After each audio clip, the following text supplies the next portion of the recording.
Engaging in an all-night competitive match of King of Glory, I unexpectedly found myself transported into a fantastical realm.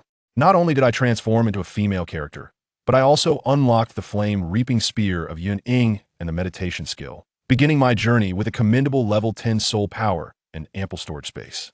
After 10 days of discreet cultivation, I acquired a century-old soul ring and became a soul master. For years later, I found myself soaring to new heights, encountering Huiyuhao and receiving an invitation to Shrek Academy. This journey of transmigration was exhilarating. Overwhelmed by the sudden shift, I was thrust into a primordial forest, momentarily disoriented. Upon looking down, I was further bewildered. Whose delicate, young hands were these? My voice had also grown high-pitched.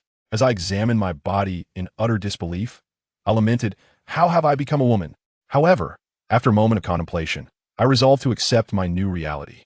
Yet, just as I began to settle in, the unfinished ranked match haunted my thoughts, leaving me frustrated enough to consider colliding with a tree. How am I supposed to survive in this forest? Just as despair settled in, I raised my hand and felt a surge of warmth within me.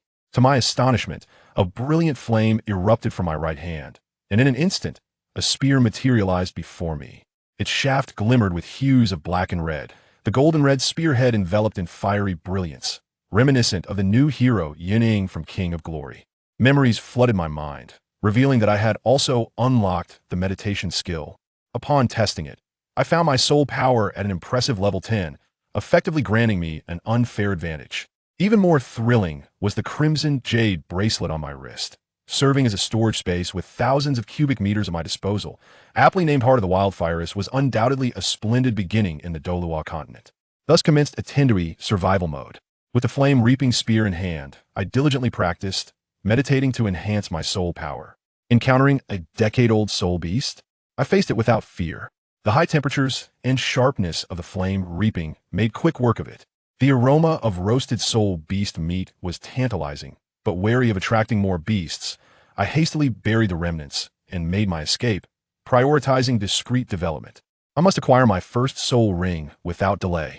Without hesitation, I set off, journeying for 2 hours when suddenly I heard a beast roar. Could I climb a tree to escape? Swiftly, I ascended, maximizing my soul power and readying the flame, reaping for action. Peering down, I was met with a startling sight. A fiery lion roared in fury, and the next moment, a purple-black shadow leopard emerged, clearly vying for territory. Seizing the opportunity, I devised a cunning plan to play the role of the opportunist. The ensuing chaos was intense. The fiery lion and shadow leopard clashed with ferocity, claws and teeth bared, their combat prowess reaching a peak. Before long, both beasts bore wounds, bleeding yet refusing to relent, their battle escalating into a heated frenzy. Unbeknownst to them, I lay in wait atop the tree, ready to reap the rewards of their fierce struggle. With another roar, the fiery lion summoned another Foya, fully purple-black leopard. Ultimately, the fiery lion proved more formidable, delivering a fatal blow to the shadow leopard, incinerating it, yet sustaining grievous injuries itself, a gaping wound in its belly, on the brink of demise. Here lies my opportunity. Charge! I leaped from the tree with the flame-reaping spear in hand, channeling all my soul power into the tip. To my astonishment, flames erupted from the spear's point, and with a swift thrust, I plunged it deep into the fiery lion's back. The lion roared in agony, utterly unprepared for an ambush from a human, especially in its weakened state. It's time for your journey to end. With both hands gripping the spear, I made a decisive slash, opening a gaping wound in the lion's flank, blood gushing forth. As the fiery lion prepared to unleash a fireball in retaliation, a swift strike from the blazing fire pierced through its skull, bringing it to an instant demise. Yun Ying collapsed onto the ground, her heart racing with anxiety just moments before, fearing a final counterattack from the beast. Fortunately, it had all ended without peril. In the next moment, a yellow soul ring emerged from the lifeless body, a century-old soul ring. She immediately settled into a cross-legged position to guide and absorb its essence. At the onset, she was overwhelmed by a surge of resentment, yet she persevered, focusing intently on the absorption process. After an hour, she rose to her feet, her internal soul power surging vigorously. Upon sensing her first soul skill, she was momentarily bewildered. Steadfastness. Cease hostilities. It dealt a 4-hit combo with burn damage, reducing incoming damage during movement attacks by 30. Wasn't this just like the passive ability of the illustrious Yun Ying? Though somewhat speechless, she was now officially a soul master. Her soul power soared to level 12, her youthful visage radiating vigor at the age of 6, her smile exuding an effortless charm, albeit without an audience to appreciate it. 4 years later, she soared to new heights. At the age of 10, her soul power reached level 28, and her second soul ring dated back to 976. The soul skill turned out to be Yun Ying's second passive ability, Determination, City Crusher, which dealt 3 piercing critical hits and replenished soul power, dramatically amplifying her combat prowess. Now, she could confidently face thousand-year soul beasts and even dared to challenge those aged 1500. Her mastery of marksmanship had reached a commendable threshold, with her combat style emphasizing swiftness, high attack, and rapid mobility fully maximized. The flames of the blazing fire were so intense they could charm meat in an instant, compelling her to diligently practice her control over soul power. In battles against soul masters of the same rank, she effortlessly triumphed. Even ordinary soul venerables were within her grasp. She acquired her garments by robbing other soul masters, accumulating over 100 gold soul coins, and the thrill of escaping after each encounter was exhilarating. Leaning against a tree on the outskirts of the toDouluo forest, she pondered whether to venture into the city when a tantalizing aroma suddenly captivated her senses. Wielding her blazing fire with caution, she took a few steps along the small river and spotted a youth grilling fish. It was none other than Hu Hao. Hu Hao looked up, utterly entranced. Yun Ying, with her high ponytail and striking red and black attire, held her long spear with an air of confidence, standing at an impressive height of 1.60 meters at just 10 years old. "I am Yun Ying, and you are?" Her melodious voice snapped him back to reality. "I am Hu Hao." Upon hearing his name, Yun Ying was taken aback. Wasn't he the protagonist of Douluo II? Unfortunately, she had completely forgotten the plot. Hu Hao mistakenly assumed she hailed from a duke's estate, instantly tensing up. Yun Ying quickly clarified, "I merely recalled an old friend." As her stomach rumbled, the enticing aroma prompted her to inquire, "How much for a grilled fish?" Hu Hao paused momentarily. "No need for payment, I'll treat you." Just as they began to eat, a voice exclaimed, "Wow, it smells amazing." Before either could react, a girl dashed to the grill, her eyes sparkling as she gazed at the grilled fish. Hu Hao, startled, stammered, no need to pay, I'll treat you all." "Xiaya, shouldn't you ask if they've eaten first?" The accompanying boy walked over helplessly, chuckling. "I'm Bei, this is Tanya. How do you two prefer to be addressed?" "Hu Hao, Yun Ying." As soon as the names were exchanged, Tanya plopped down, seizing a grilled fish, and exclaimed, "It's so hot." Then her eyes lit up, "But it's incredibly delicious." Hu Hao felt his cheeks flush from the praise. The grilled fish was devoured quickly, and as Hu Hao stood to leave, he announced, "I must be on my way." "Where are you headed?" Bei asked, astonished, eyeing his retreating figure and murmuring, "Are you going into the toDouluo forest?" Tanya turned to Yun Ying. "Are you two together?" "It's merely a chance encounter."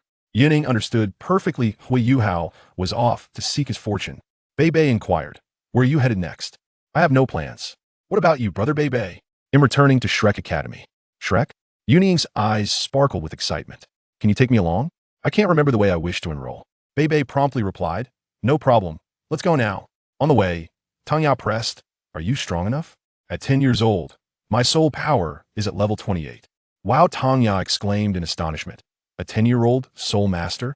Stronger than Bei?" Bei smiled wryly. "Compared to you, I hardly qualify as a genius." Tanya added sharply, "He reached soul elder at 15, breaking through at 13.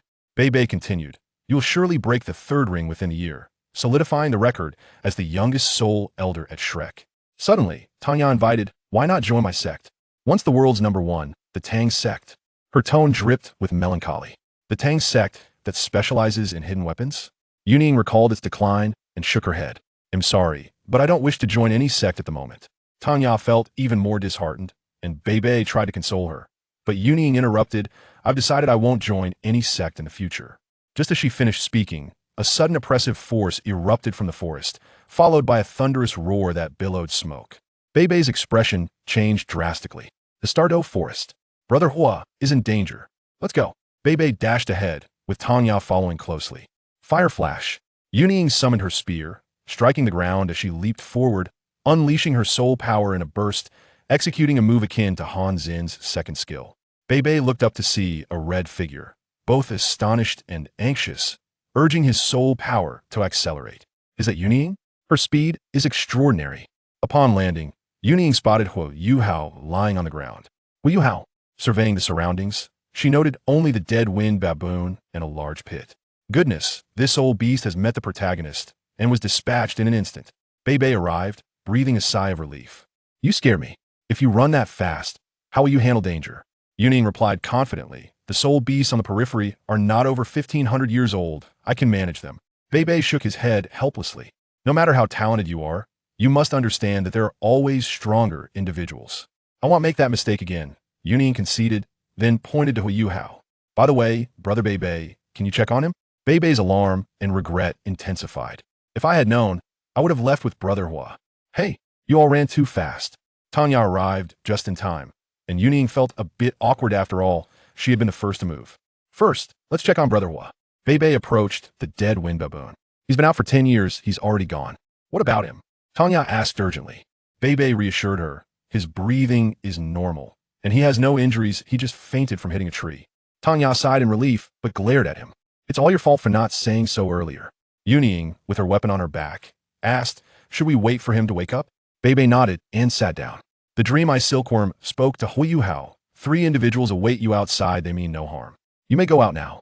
As Hu-Yuhao was about to respond, the world spun around him, and upon opening his eyes, he heard Tanya exclaim, Ah, little Yuhao has awakened. Sister Tanya? Brother Bei? Yun Ying? Hu-Yuhao was astonished, and Yun Ying succinctly explained, we were worried for your safety, but fortunately, you are unharmed. Tanya immediately invited, little Yuhao, would you like to join the Tang sect? Once the world's #1. Is it the Tang sect? Hu-Yuhao immediately nodded. I shall join. Tanya was exhilarated, teaching him the rites of apprenticeship and presenting him with a Shantian treasure record, while Bei offered the 24 Bridges Moonlit Night as a gift. After Bei recounted the Shantian skill, he added, should you have any questions, do not hesitate to ask me. Just as he finished speaking, Tanya snorted coldly, and a glimmer of cold light flashed as the wind baboon plummeted from the tree. The wind baboon is the most detestable, always resorting to ambush, Tanya said with irritation, while Hu-Yuhao, intrigued, inquired, is that a soul skill? It is a hidden weapon technique of the Tang sect combined with the ghost shadow, mysterious steps. You shall learn in time, Tanya proclaimed with pride. Be careful, Xiaoya. Yun Ying suddenly hurled the flame of plunder, a high-temperature explosion resonating as a shadow fell to the ground, leaving a charred scent. Tanya stepped back, summoning her 2 yellow soul rings, while vines ensnared Hu-Yuhao. Bei activated his martial soul, his 2 yellow and 1 purple soul rings glowing, accompanied by the crackling sound of blue electricity. Yun Ying recalled the flame of plunder, her 2 yellow soul rings shining as the gun's tip ignited with flames, instantly shattering the surroundings. At 40 degrees, Tanya took 5 steps back, and the vines turned to ash. Hu-Yuhao remembered Tianming Iceworm's words. Extreme fire. You have to keep it up. He nodded heavily. Quack. The shadow jumped up and charged at Yun Ying, and Bei shouted, little Yun Ying, summon the electric net to block the way. Thank you, Brother Bei. Yun Ying's first soul ring lit up. Steadfastness, ceasefire. Gunflower 4 strikes, and the shadow howled as it soared. 1,000-year mandala snake. I want this. And Bei nodded seriously. Lilia, protect Yuhao. The glowing soul ring smashed down like a dragon claw.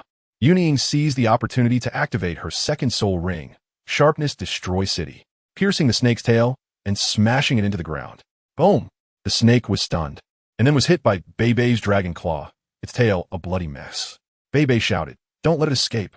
It's fast, we can't miss this chance. Saying that, he activated his 1,000-year soul ring, empowering with Thunder's fury. A larger thunder dragon claw slammed down towards the mandala snake. The mandala snake hissed as it tried to leap, but Yun Ying directly shot it down to the ground.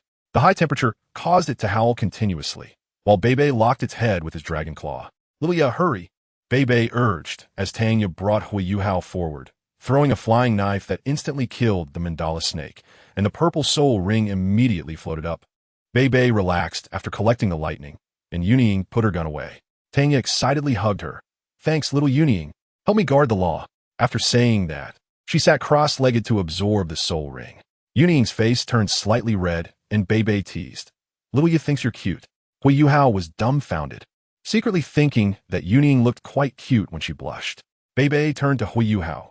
While Lilia is absorbing the soul ring, tell us about your soul skills? Yun Ying asked.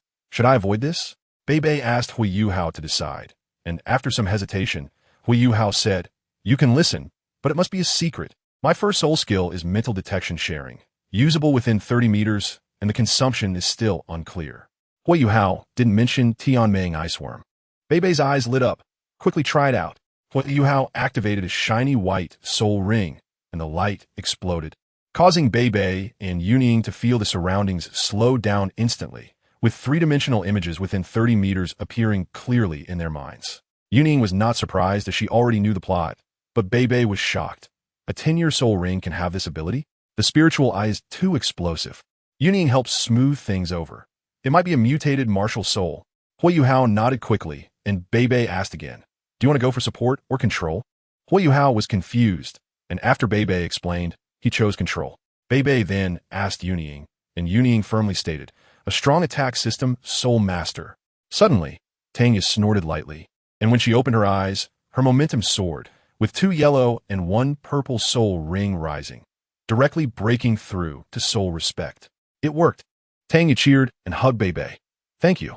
Bei gently embraced her. I promise to help you fulfill your dream. Yun stared at them, and Tanya's face instantly turned red as she broke free and said fiercely, What are you looking at? Never seen a teacher-student romance? No. Yun answered honestly, and Yun Ying added, while Tanya directly pinched Yun Ying's face. You little girl, you're saying it too. Yun Ying was pinched to the point of being unclear. Let go of me. Tanya kept pinching. Your face is so soft. Yun Ying sought help. Brother Bei. Bei quickly blocked in between. Luya, stop messing around. Yun Ying is already in a difficult position. Tanya lost interest and withdrew her hand, glaring at Bei. From now on, call me Teacher Littleya. Bei helplessly agreed. Okay, Teacher Littleya. Bei, fearing that Tanya would nag again, quickly said, Don't delay. Let's head to Shrek Academy. Tanya pouted. All right, little Yun Ying, little Yun. Let us go. Only then did Yun come to his senses, having been mesmerized by Tanya hugging Bei and pinching Yun Ying. Secretly thinking, Yun Ying looks really cute when she blushes. Tianming Iceworm teased. You wouldn't have a crush on Yun Ying, would you? Yun panicked. How could that be? I just think she's cute. Tianming Iceworm chuckled and said no more. After walking for a few hours, a huge city appeared, and Bei smiled.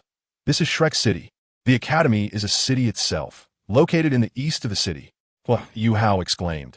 As expected of the continent's #1 academy, the 4 arrived at the east gate, which was very lively, with vendors clustered together and thousands of people gathered. Bei said to Yun Ying, I'll take Yun to register first. You stay calm. The academy is gathering. Put away your gun. Weapons are forbidden in the academy. Yun Ying immediately put away her gun.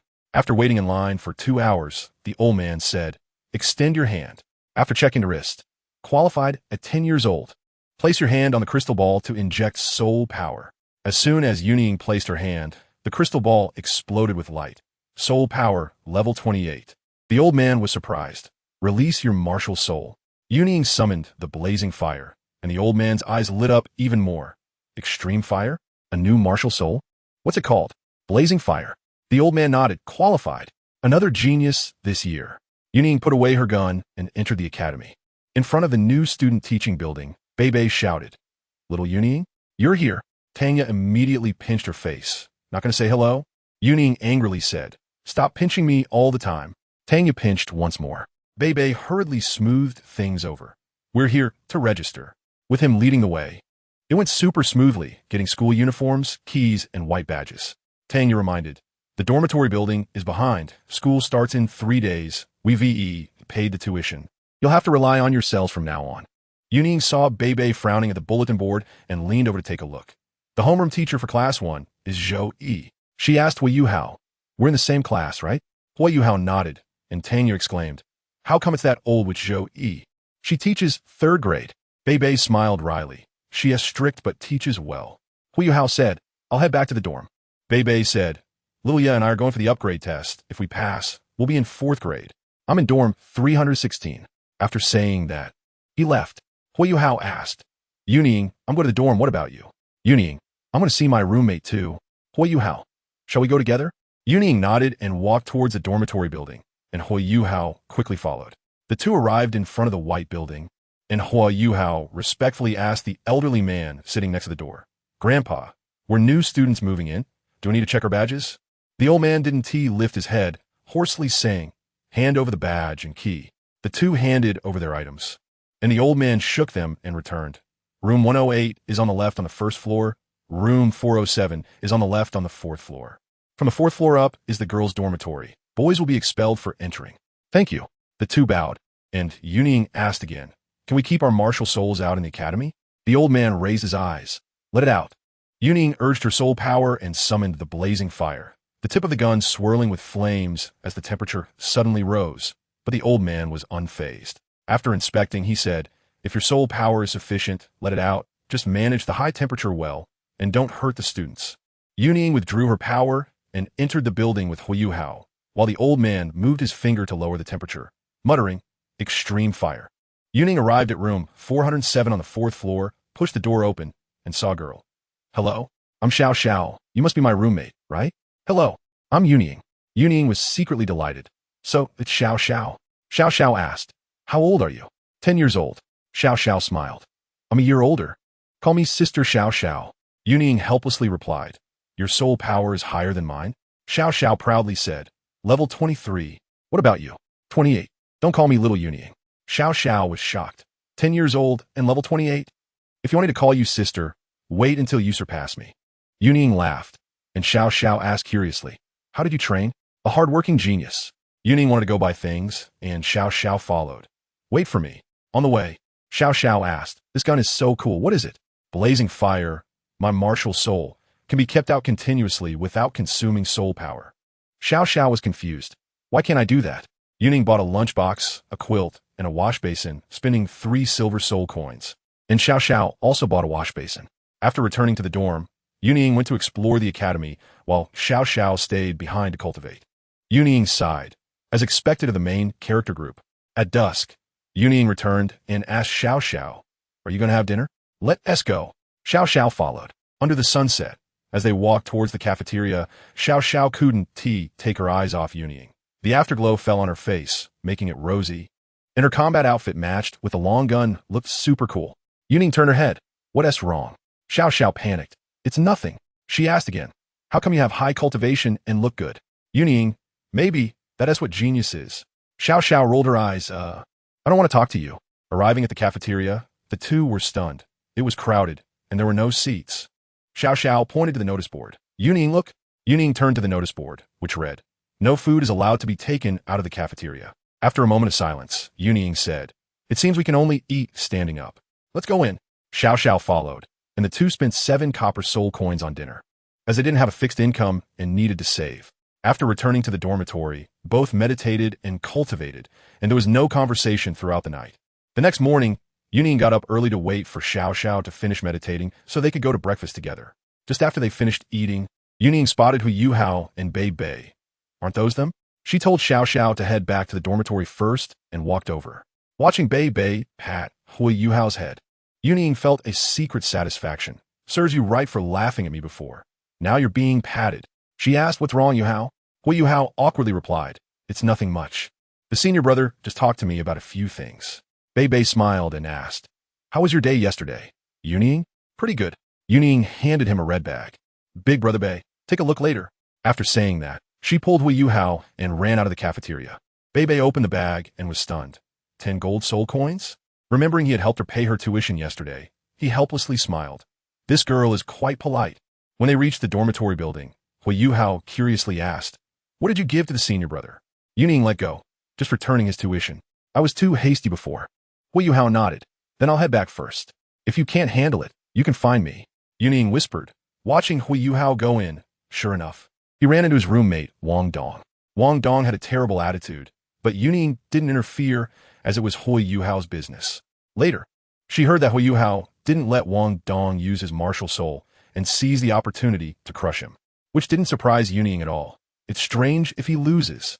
Yun Ying sat in the dormitory feeling her soul power. Level 28, upper middle. I'm confident I can break level 30 and become a soul respect within a month. After all, I've been fighting in the Stardow Forest for 4 years and have plenty of combat experience. Before long, it was the first day of classes. Yun Ying woke Xiao Xiao. There's half an hour left, don't be late. Xiao Xiao helplessly replied. Wait for me for 5 minutes. Isn't there's still time? Yun Ying shrugged and put away the flames. She was worried about Zhuo Yi causing trouble if they brought their martial souls to class, even though her shooting skills had improved again. After finally waiting for Xiao Xiao to change into her school uniform, the two set off for the new student class. The classroom wasn't crowded, and Yun Ying found a seat by the window in the 4th row with Xiao Xiao sitting next to her. She immediately spotted Wang Dong, whose pink-blue hair was very eye-catching. Surrounded by girls, Yun Ying didn't look too long. This guy was so arrogant before. He is annoying to look at. After the bell rang and the classroom filled up, Hui Yuhao hurriedly ran in. At that moment, an old woman walked in at the door, standing tall with sparkling black eyes. The classroom instantly fell silent. Zhuo Yi looked around. I am your homeroom teacher, Zhuo Yi. I don't know how many of you will be with me for a year, but my class does not accept trash. I want to cultivate monsters, not fools. The students were all indignant. They are all elites from various countries. How can they be called trash? But Yun Ying thought, a strict teacher is good. Zhuo Yi continued. Those who have fought in the past few days, stand up. Hui Yuhao and Wang Dong stood up, and Zhuo Yi kept them while letting the others go run laps on the playground. Xiao Xiao leaned over. Yun Ying, is the teacher on a warpath? Is it true that someone fought at Shrek? On the playground, while running, Xiao Xiao asked. What is going on with teacher Zhuo? Aren't those two the ones left behind? Yun Ying pointed to the teaching building. Look, they're coming. After saying that, she accelerated. I'll go ahead. Xiao Xiao shouted anxiously, wait. Watching Yun Ying rush to the front of the line, she hurriedly sped up. As Yun Ying was running, Wang Dong with blue-pink hair suddenly overtook her by 20 meters. Interesting. Yun Ying accelerated again, not only catching up but also pulling away. Wang Dong, unwilling to accept this, chased after her but was still 30 meters behind. Yun Ying's physical fitness honed over 4 years in the Stardow Forest, and her higher soul power made it easy to surpass him. As Wang Dong exhausted his soul power, he could only watch the gap widen, feeling uncomfortable. I'll ask Hui Yuhao when I get back. By the classroom window, Zhuo Yi was watching Yun Ying, seeing her suppress Wang Dong, her lips curled slightly before retracting. An interesting little girl. After only half the time, Yun Ying completed 100 laps when Zhuo Yi suddenly appeared. You finished? Hello, teacher Zhuo. I'm done running. Yun Ying replied. Later, Zhuo Yi shouted. Everyone speed up. I'll be the finish line. Wang Dong rushed ahead first, panting heavily, and Yun Ying glanced at him in disdain. Is this the child of a god? Where does all this arrogance come from? Hui Yuhao fell behind, and Wang Dong helped him finish. Zhuo Yi saw Wang Dong's martial soul and flashed a look of astonishment before announcing 9 names. Expelled. After a quarter of an hour to change clothes, they returned to the classroom for class. Zhuo Yi finished speaking and left, and the students quickly went to change. In the dormitory, Xiao Xiao wiped her sweat. Teacher Zhuo is too ruthless. Yun Ying changed into her school uniform. She is one of the strictest teachers in the outer college. Xiao Xiao was frustrated. You ran too fast. I'm older than you, and still took 20 minutes longer. Exercise more, you know my soul power level. Yun Ying opened the door. I'll head to the classroom first. Xiao Xiao hurriedly followed. Wait for me. When the two arrived at the classroom, most of the seats were already taken. As soon as the quarter hour arrived, Zhuo Yi came in. I am basically satisfied with the test earlier. She asked Hui Yuhao to report his soul power, and when he announced he was level 11, the students were all skeptical, with Wang Dong covering his face. Zhuo Yi explained that he was a special recruit, then wrote about offense and defense on the blackboard. Today we will discuss the offense and defense of Soul Masters. After discussing the various departments, Zhuo Yi pointed to Yun Ying, which departments lean toward offense, which lean toward defense and support. Yun Ying stood up. In the past, strong attack, agile attack, and control leaned toward offense, while support, food, and defense leaned toward defense. Soul guide devices have blurred the lines between offense and defense. Zhuo Yi's expression softened.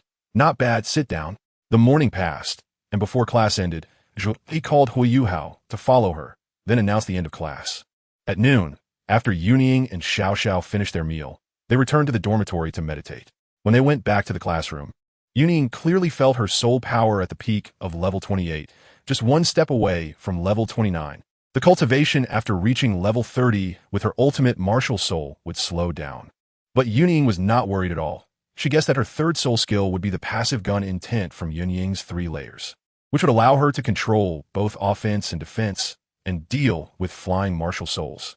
When the afternoon class bell rang, she entered the classroom and simply said, "Everyone stand up, gather in the square." Xiao Xiao had a bitter face. Are we going to run again? I almost died from the 30,000 meters this morning. Yun Ying urged, don't complain. If you're late, teacher Zhuo might punish you. I train more than this every day at Douluo. At the square, they saw a pile of iron chains. And Yun Ying's mouth twitched. Are we going to run with weights? Zhuo shouted. Yun Ying stepped forward.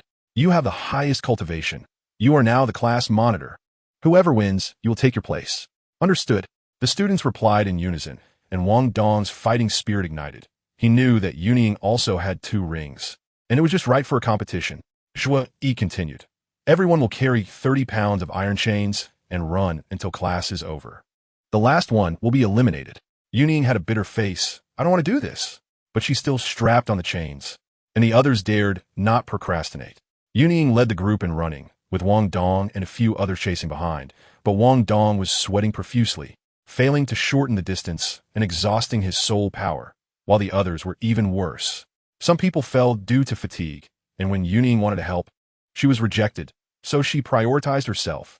In the end, only Yun Ying.However, Wang Dong, and 2 others remained, with those 2 collapsing and dragging Wang Dong down with them.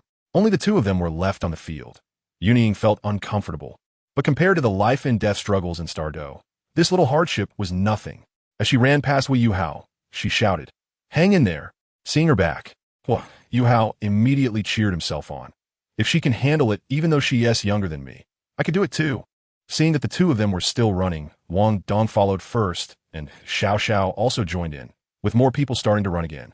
When the class bell rang, all the students fell down, and Zhuo finally showed some emotion, calling in a soul sage to restore everyone, announcing, no one is eliminated today. Everyone was extremely surprised, with the girls lifting Yun Ying and the boys lifting Yue, cheering for over 10 minutes. After school, Yun Ying encountered Yue and Tanya, and Yue said, I want to set up a stall to sell grilled fish. Tanya said eagerly, little Yun Ying should come too. We can eat some. Yun Ying returned to the dormitory and said to Xiao, I won't go to dinner with you. A friend is looking for me.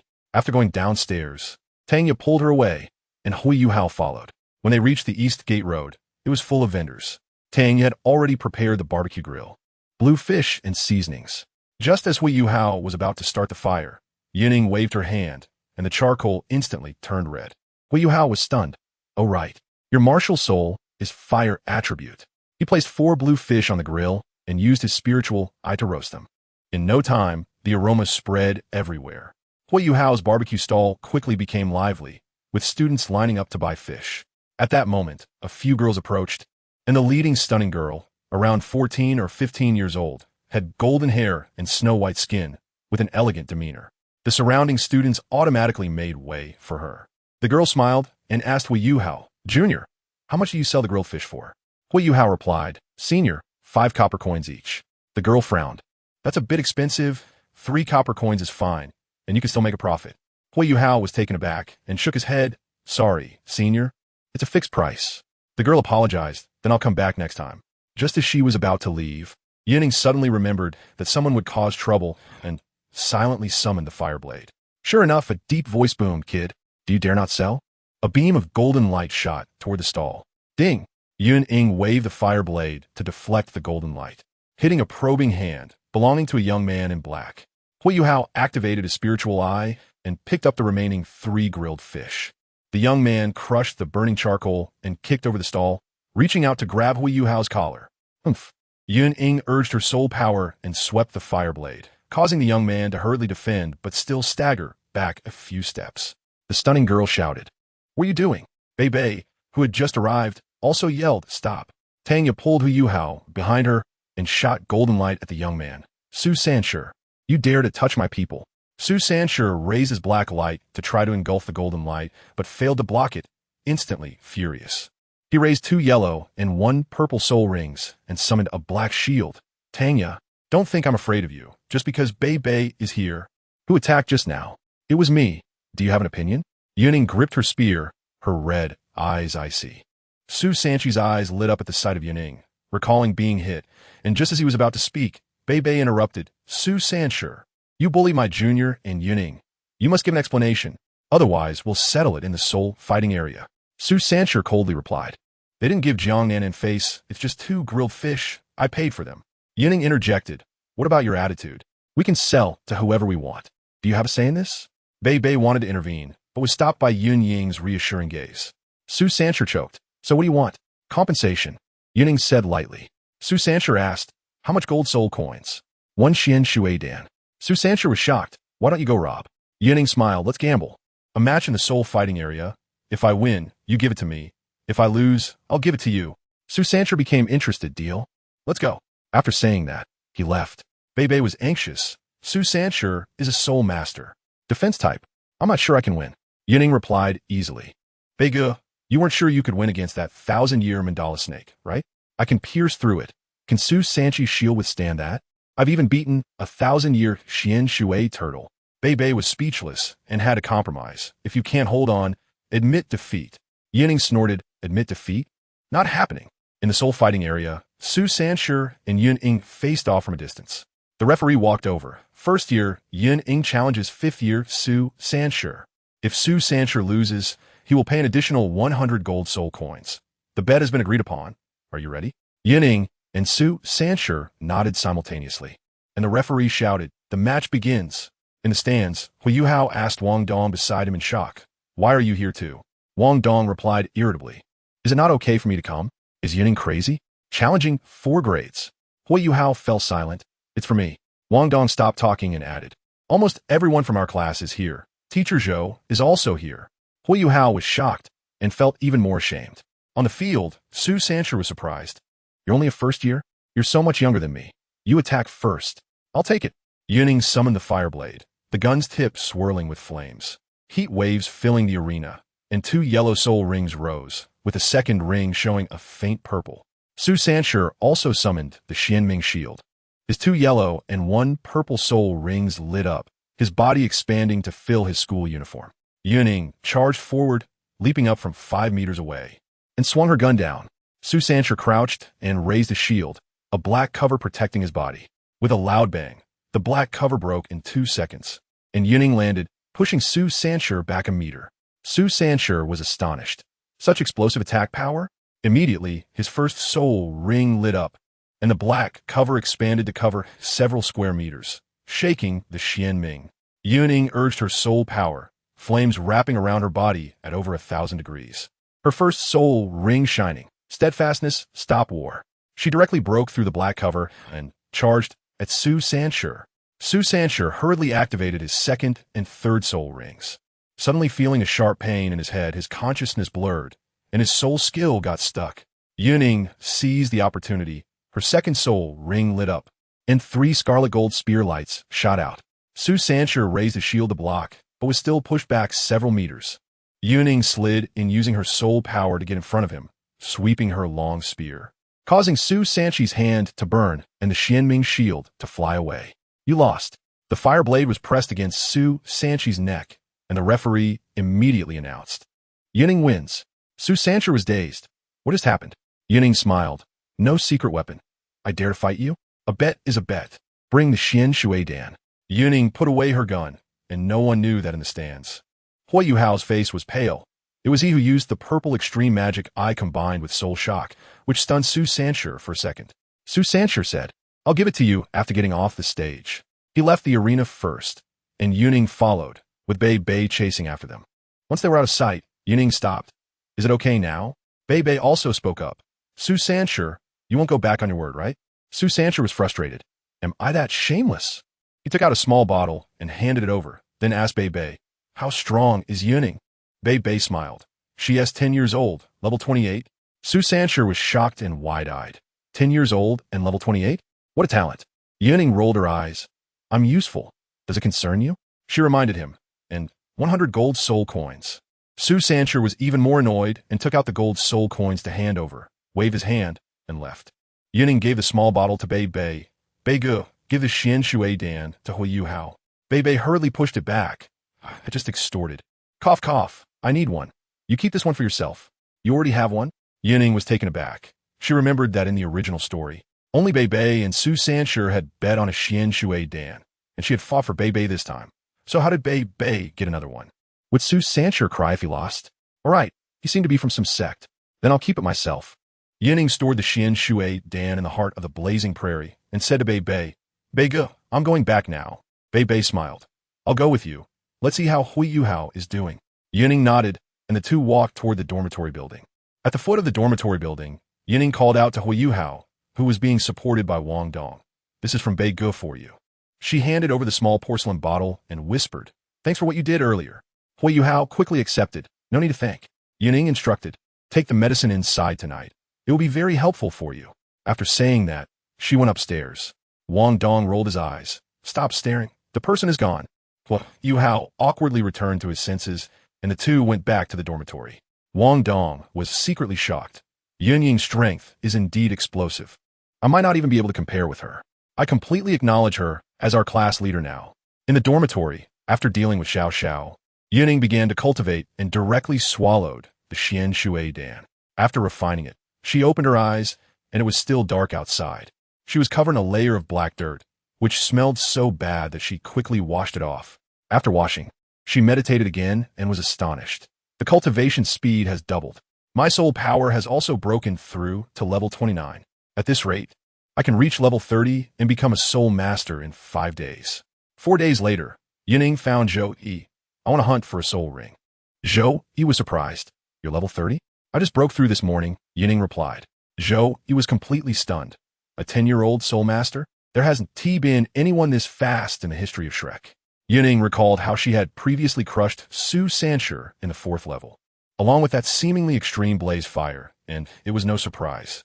She asked, what is the lifespan of an ideal soul ring? 3,000 to 4,000 years. Yun Ying replied.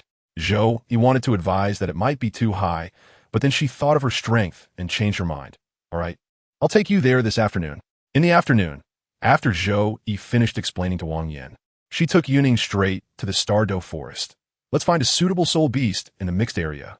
Yun Ying nodded. She already knew that the 3rd soul skill was the 3-layer passive of Yun Ying, so whatever soul beast they chose would depend on Zhou Yi. Zhou Yi released her 6th ring, Soul Emperor's Feather Fan, and Yun Ying summoned Blaze Fire. The two arrived at the Douluo forest in just 2 hours. Along the way, they encountered soul beasts, all of which were scared away by Zhou Yi, and they smoothly entered the mixed area. Soul beasts in the mixed area are extremely fierce. Stay alert. After searching for an hour, they still hadn't found a suitable soul beast. Zhou Yi was anxious. If we can't find one before dark, we'll have to spend the night here. We only brought enough food for 1 day. Teacher Zhou, look over there. Yun Ying suddenly pointed to a branch in the distance. Zhou Yi looked, and her eyes instantly lit up. Finally found it. Zhou Yi told Yun Ying to hide and quietly approached the soul beast while raising her 2 yellow, 2 purple, and 2 black soul rings, saying to Yun Ying, that is a 200-year-old flame falcon. Its attack power is explosive, perfect for your 3rd soul ring. The flame falcon detected Zhou Yi approaching and let out a loud cry. Zhou Yi instantly unleashed her 5th soul skill, the feather prison, trapping it. And then they started fighting. Zhou Yi, as a 6th ring soul emperor with full combat experience. Even though the flame falcon's attack power was explosive, it was eventually defeated and cried out in pain. Zhou Yi shouted, Yun Ying, come over and deliver the final blow. Yun Ying stepped forward, and blaze fire pierced the flame falcon's head. After it died, a purple soul ring rose up. You absorb it. I'll protect you. After thanking Yun Ying, she sat cross-legged to absorb it. The process was extremely difficult. The flame falcon had strong resentment, and she frowned and trembled, while Zhou Yi was ready to intervene at any moment. At a critical moment, blaze fire erupted with a strong gun intent, and Yun Ying and the gun instantly communicated in thought, clearing the resentment in an instant, making the absorption smooth. After finishing the absorption, Yun Ying unlocked the true meaning of her 3rd soul skill, Wildfire, leaping into the air to unleash a wildfire strike that could double damage. It also stacked gun intent with blaze fire, adding 50 damage with 3 layers. Her soul power also surged to level 31. But the cultivation of her ultimate martial soul in the later stages was slow. Teacher Zhou, I've finished absorbing. After an hour and a half, Yun Ying opened her eyes. The two had some dry food and then returned to Shrek. 3 months later, Yun Ying's soul power skyrocketed to level 33. Xiao Xiao was also inspired, breaking through to level 24, ranking high in the new class.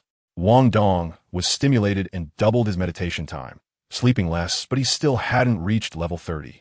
Currently, at level 28, Hui Yuhao was still striving, with innate soul power lacking, relying on pills only at peak level 15. He stood on the podium. Physical training class is suspended. After 3 months, the first assessment is here. Only those who pass will be formal students. The test is tomorrow, so today we'll go over the key points. He called. Yun Ying. Here. Yun Ying stood up and took the paper to hand out. Write down your future training direction and turn it into me later. Yun Ying returned to her seat and wrote down Assault-type Battle Soul Master, while He wrote Combat on the blackboard. Then divided them into groups. One person switched to the Soul Guidance system. 66 people split into 22 groups. The first group, Yun Ying, Lung Lung, Ziyin. The second group, Wang Dong, Hui Yuhao, Xiao Xiao. After dividing, He kept the 3, and the others were dismissed. Just as Yun Ying stood up, the 2 girls approached. Hello, class leader, I'm Lung Lung. I'm Ziyin. Let's talk outside. The 3 went to a small grove, and Ziyin said, tomorrow is the assessment. Let's practice our cooperation. Yun Ying spoke first. I'm a 3rd ring assault type. My martial soul is Blaze Fire, Long Spear. Fire attribute, good at charging and hard hits. Ziyin continued. I'm a 2nd ring control type. My martial soul is Smoke. I can slow down and blind opponents, but they must be of lower or equal cultivation, otherwise it only slows them down.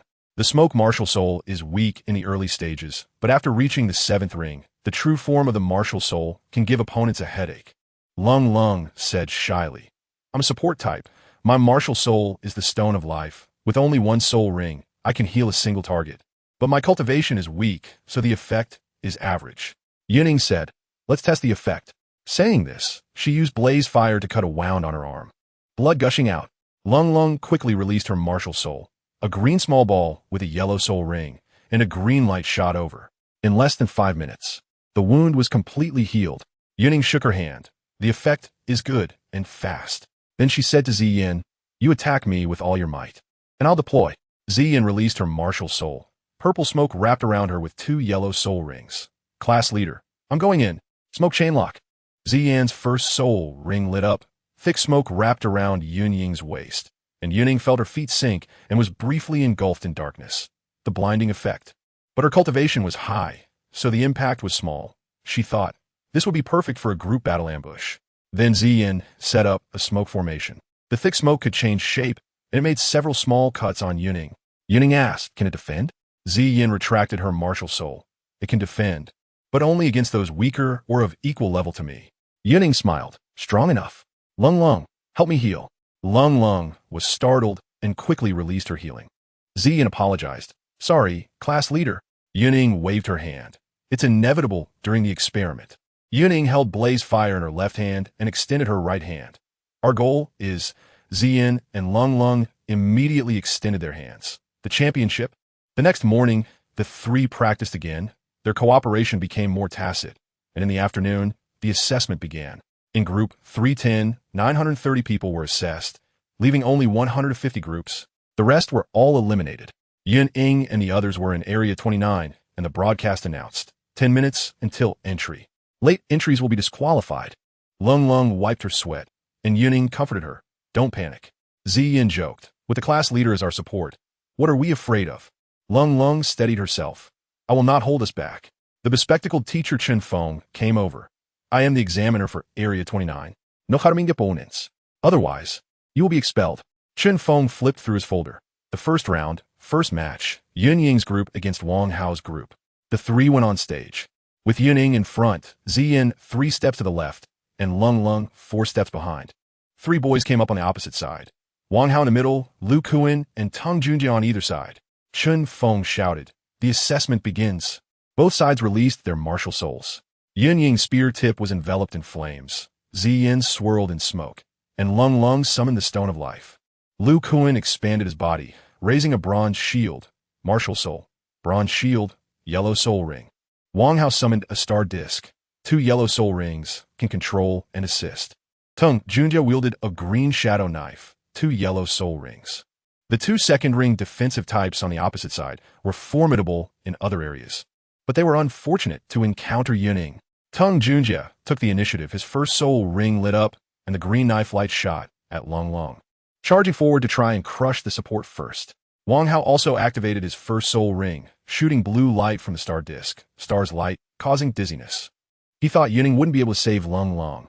As Lu Kuan was blocking him with his shield, Ziyin quickly darted out.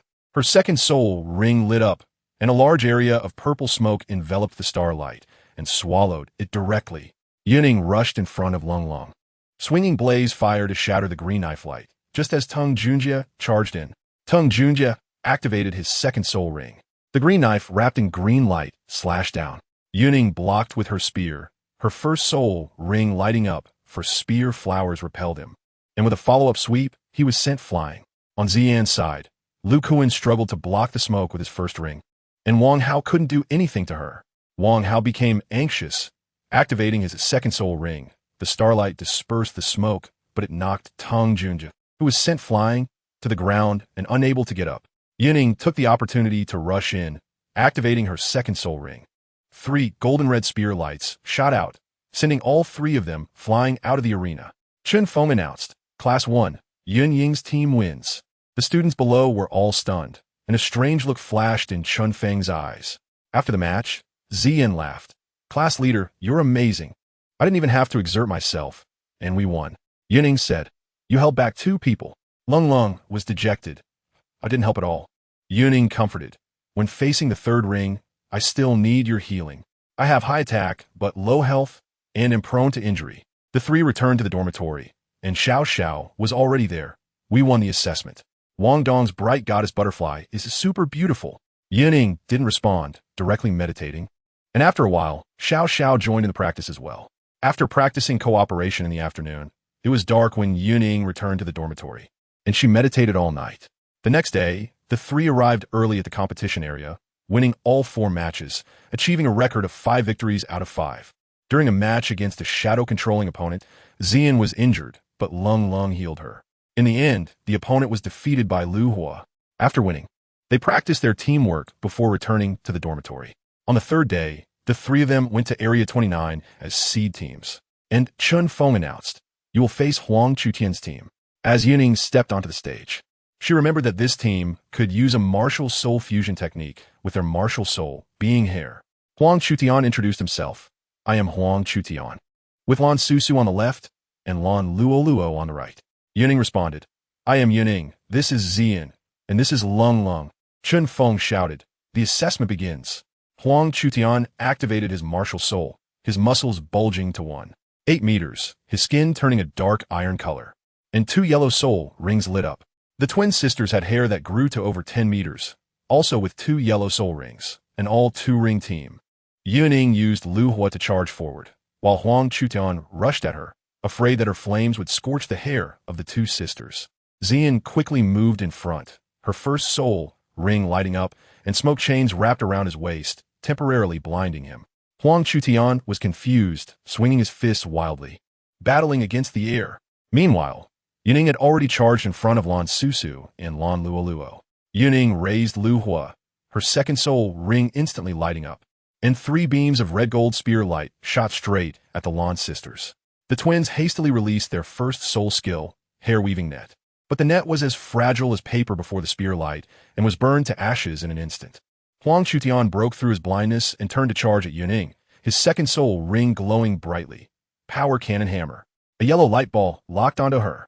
Yun Ying swung her spear to meet it, and the spear tip exploded with flames, smashing the light ball. Although she was injured by the shockwave, Lung Long immediately used her healing skill, and the green light healed her wounds. Huang Chutian continued to charge, but Ziyin flashed in front of him, her second soul ring lighting up, thick smoke enveloping him, but the smoke weapon couldn't break through his tough skin. Yun Ying threw Lu Hua to push him back and followed up with a sweep, causing Ziyin to blind him again, directly knocking him off the stage. The Lan sisters exchanged glances, tightly embracing each other to activate their martial soul fusion technique, their blue hair swirling in the arena. Yun Ying shouted, Lung Lung, provide healing. Ziyin protected her. Yun Ying leaped into the air, raising her gun, flames surging, gun intent. Lu Hua, true intent, scorching earth. With a 50 damage boost, the spear light slashed down, forcibly separating the sisters. Chun Feng's eyes sparkled, announcing, Yun Ying's team wins. They went on to win all 4 subsequent matches with overwhelming strength. 3 days later, they advanced to the semifinals. Ziyin asked, who is our next opponent?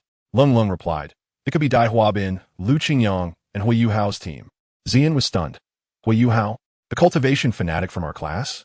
Yun Ying said, "It's time to take the stage." The three of them went on stage, facing Dai Huabin's team, another team with a martial soul fusion technique. The referee shouted, "The match begins." Both sides revealed their martial souls. Dai Huabin activated his white tiger martial soul and charged in with claws gleaming with cold light. Zhu Lu rushed towards Zian, aiming to take out the control position first. Cui Yiji assisted in attacking Yun Ying. Thinking Zhu Lu could handle Zian, Yun Ying used Lu Hua to block the tiger claws, sparks flying. Her first soul ring lit up, and 4 fiery spear flowers shot towards Dai Huabin. Dai Huabin activated a protective barrier, but it was shattered by the spear flowers, forcing him back 5 or 6 steps. Yun Ying rushed straight at Cui Yiji. This control type was as annoying as the king's Daji, always casting stuns. She flashed in front of Cui Yiji and directly knocked her flying with her gun. Her second soul ring lit up, and 3 beams of spear light shot at Cui Yiji. Dai Huabin rushed over, unleashing a wave of white tiger light. But Yun Ying swept it aside and exploded the light flames. Zian saw Zhu Lu charging at her, used her second soul skill to hide in the smoke, and then used her first soul skill to bind Cui Yiji, blinding her and causing her soul skill to malfunction. Zhu Lu chased after Long Long, but was entangled by the thick smoke, forcing Long Long to run to the other side of the arena. After Yun Ying exploded the light flames, she shot another beam of spear light, forcing Dai Huabin to use his third soul skill to defend. Yun Ying seized the opportunity to eliminate the blinded Cui Yiji. It was now a 2-on-2 match, and Dai Huabin urgently shouted, "Zhu Lu, come here." Zhu Lu sprinted towards Dai Huabin, her speed so fast that Yun Ying couldn't stop her. The two embraced, and a powerful wave of soul power exploded, forming a huge white tiger, the phantom white tiger. In the stands, Zhou Yi appeared calm on the surface, but internally, she was in turmoil, encountering a martial soul fusion technique for the second time. This phantom white tiger was even more explosive than the heavenly net, as it was a top-tier martial soul combining a 3-ring and a 2-ring. Din Yin Xiaozhe had also come, wanting to see how Yun Ying would counter the martial soul fusion technique. Yun Ying adjusted her mindset. "Lung Lung, heal me and Zian. Then you go off the stage." Zian used her second soul skill to distract the white tiger. After Lung Lung followed her instructions and jumped off the stage, Zian released smoke thick enough to double, transforming it into a weapon and wildly smashing at the white tiger. Yun Ying unleashed her 34th level soul power, raising the temperature in the arena to 50 degrees, while Lu Hua's flames reached over 1,000 degrees and continued to rise. Her third soul ring lit up as she leaped into the air. True intent, scorching earth. The tip of the spear light burned a bluish-white color, the terrifying high temperature forcing Zian off the stage. The phantom white tiger raised its paw to attack, and the spear light slashed down. With a loud boom, thick smoke billowed into the sky. Douluo wanted to rush down to stop it, but Yin Xiaozhe held him back. "Watch, it's not over yet." Zhou Yi was nervously clenching her hands, worried that Yun Ying wouldn't be able to withstand it. After the smoke cleared, the phantom white tiger's body turned ethereal. Yun Ying's face was pale, her left arm injured, her clothes charred, with small wounds all over, but the green light was healing her. She had exhausted half of her soul power, but fortunately, she still had her second soul skill. Yun Ying charged forward to use her second soul skill. 3 beams of spear light shooting at the white tiger, then curving toward the other side. The white tiger shattered the spear light and retaliated with its claws. But Yun Ying's third soul ring lit up again, and although the spear light became smaller, it still smashed towards the white tiger. The white tiger roared and pounced, but the spear light dispersed it, and its claw attack also disintegrated into light particles. Dai Huabin and Zhu Lu fell unconscious, and the referee caught them. The referee shouted loudly, "The winners! The new students class Yun Ying team." Yun Ying couldn't hold on to her dizziness and fainted directly. Zian and Lung Lung rushed to support her, and Zhou Yi walked over. "Follow me." She took them away. Yin Xiaozhe said to Douluo, "Make Yun Ying a core disciple. Zian should also be trained. Let's make it together." He secretly praised. What an ultimate fire martial soul. Yun Ying was taken to the infirmary by Zhou Yi, where it was checked that she had simply exhausted too much soul power, and her external injuries would heal quickly. An ultimate fire soul master being burned?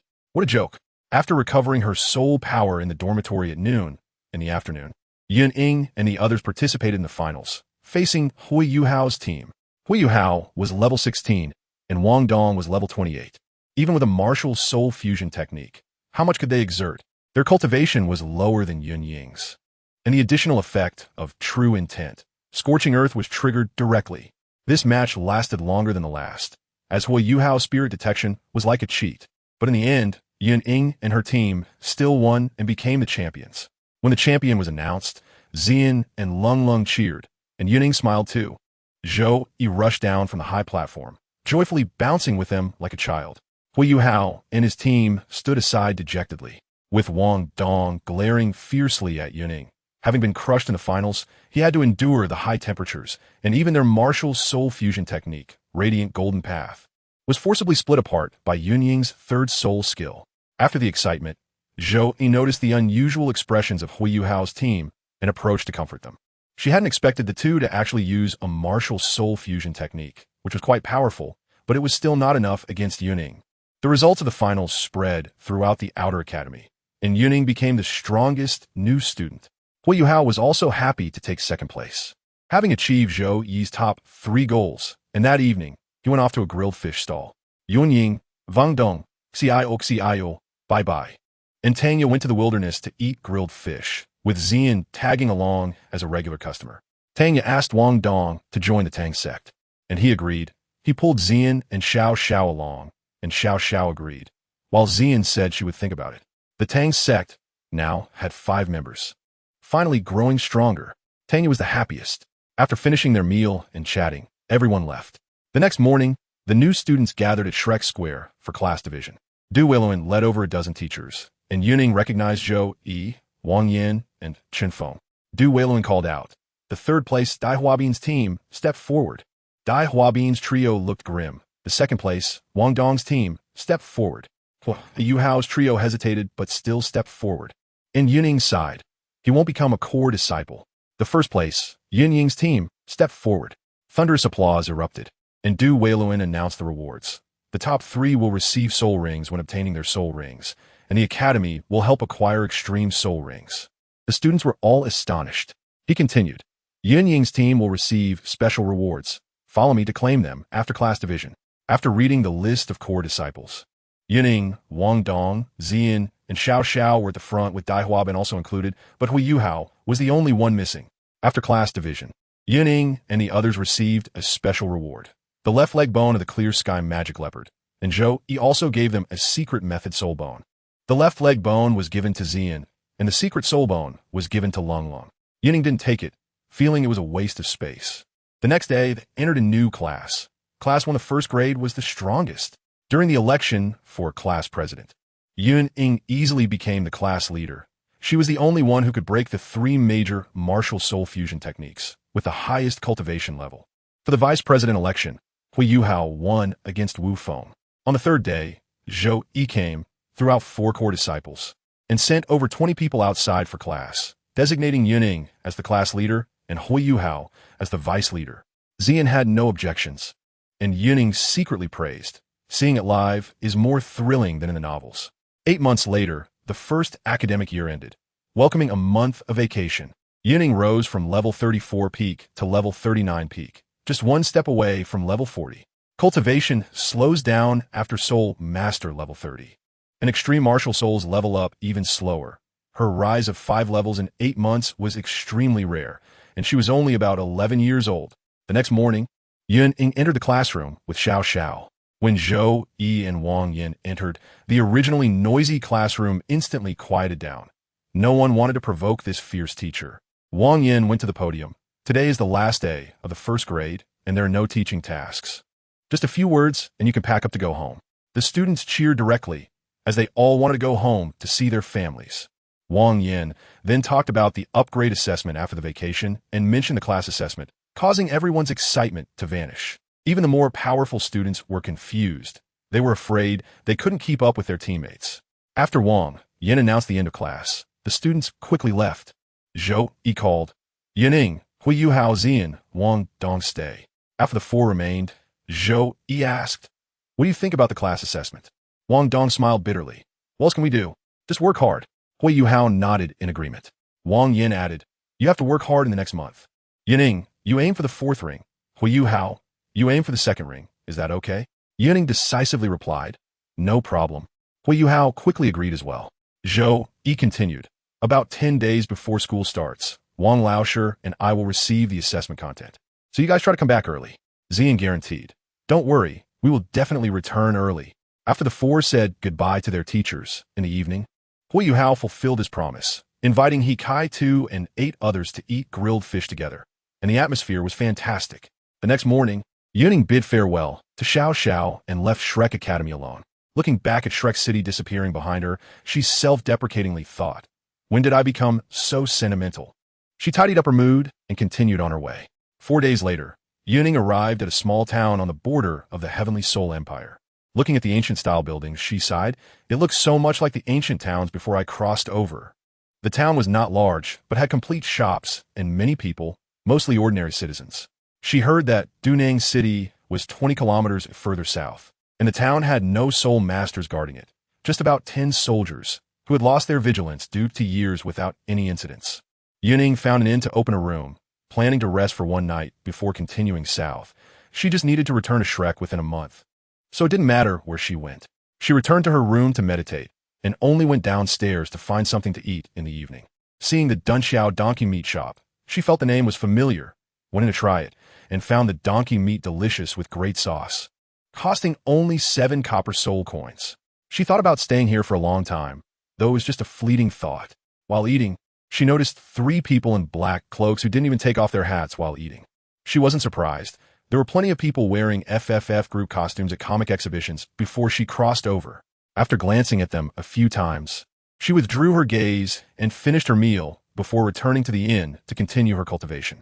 Little did she know, a great battle was about to unfold. That night, as Yun Ying sat cross-legged, she sensed 3 strong soul power fluctuations and immediately opened her eyes and went to the window. In the westernmost part of the town, various soul rings flashed with light, very eye-catching in the dark. There were also sounds of metal clashing and explosions, with soul rings of different ages frequently lighting up. Yun Ying suddenly remembered the 3 black-clothed people she saw in the afternoon. Those 3 were a group, and now there were only 3 soul power fluctuations. So either they were fighting among themselves, or 2 were attacking a passing soul master. After all, this town could be considered a tourist spot, and it was normal for powerful soul masters to pass by. Thinking of the second possibility, Yun Ying hurriedly jumped out of the window and ran towards the easternmost side, hiding her presence. Just as she left, a large hole was cut into her room, and the furniture was split in half. The black-clothed people came in. Where is she? She escaped? With a strange laugh, one swung out a blood-colored light blade, directly cutting through the floor, leaving behind a room full of wreckage and bloodstains. The black-clothed people jumped to the 3rd floor. The figures in combat caught sight of this scene and shouted angrily, "Evil Soul Master, you are heartless."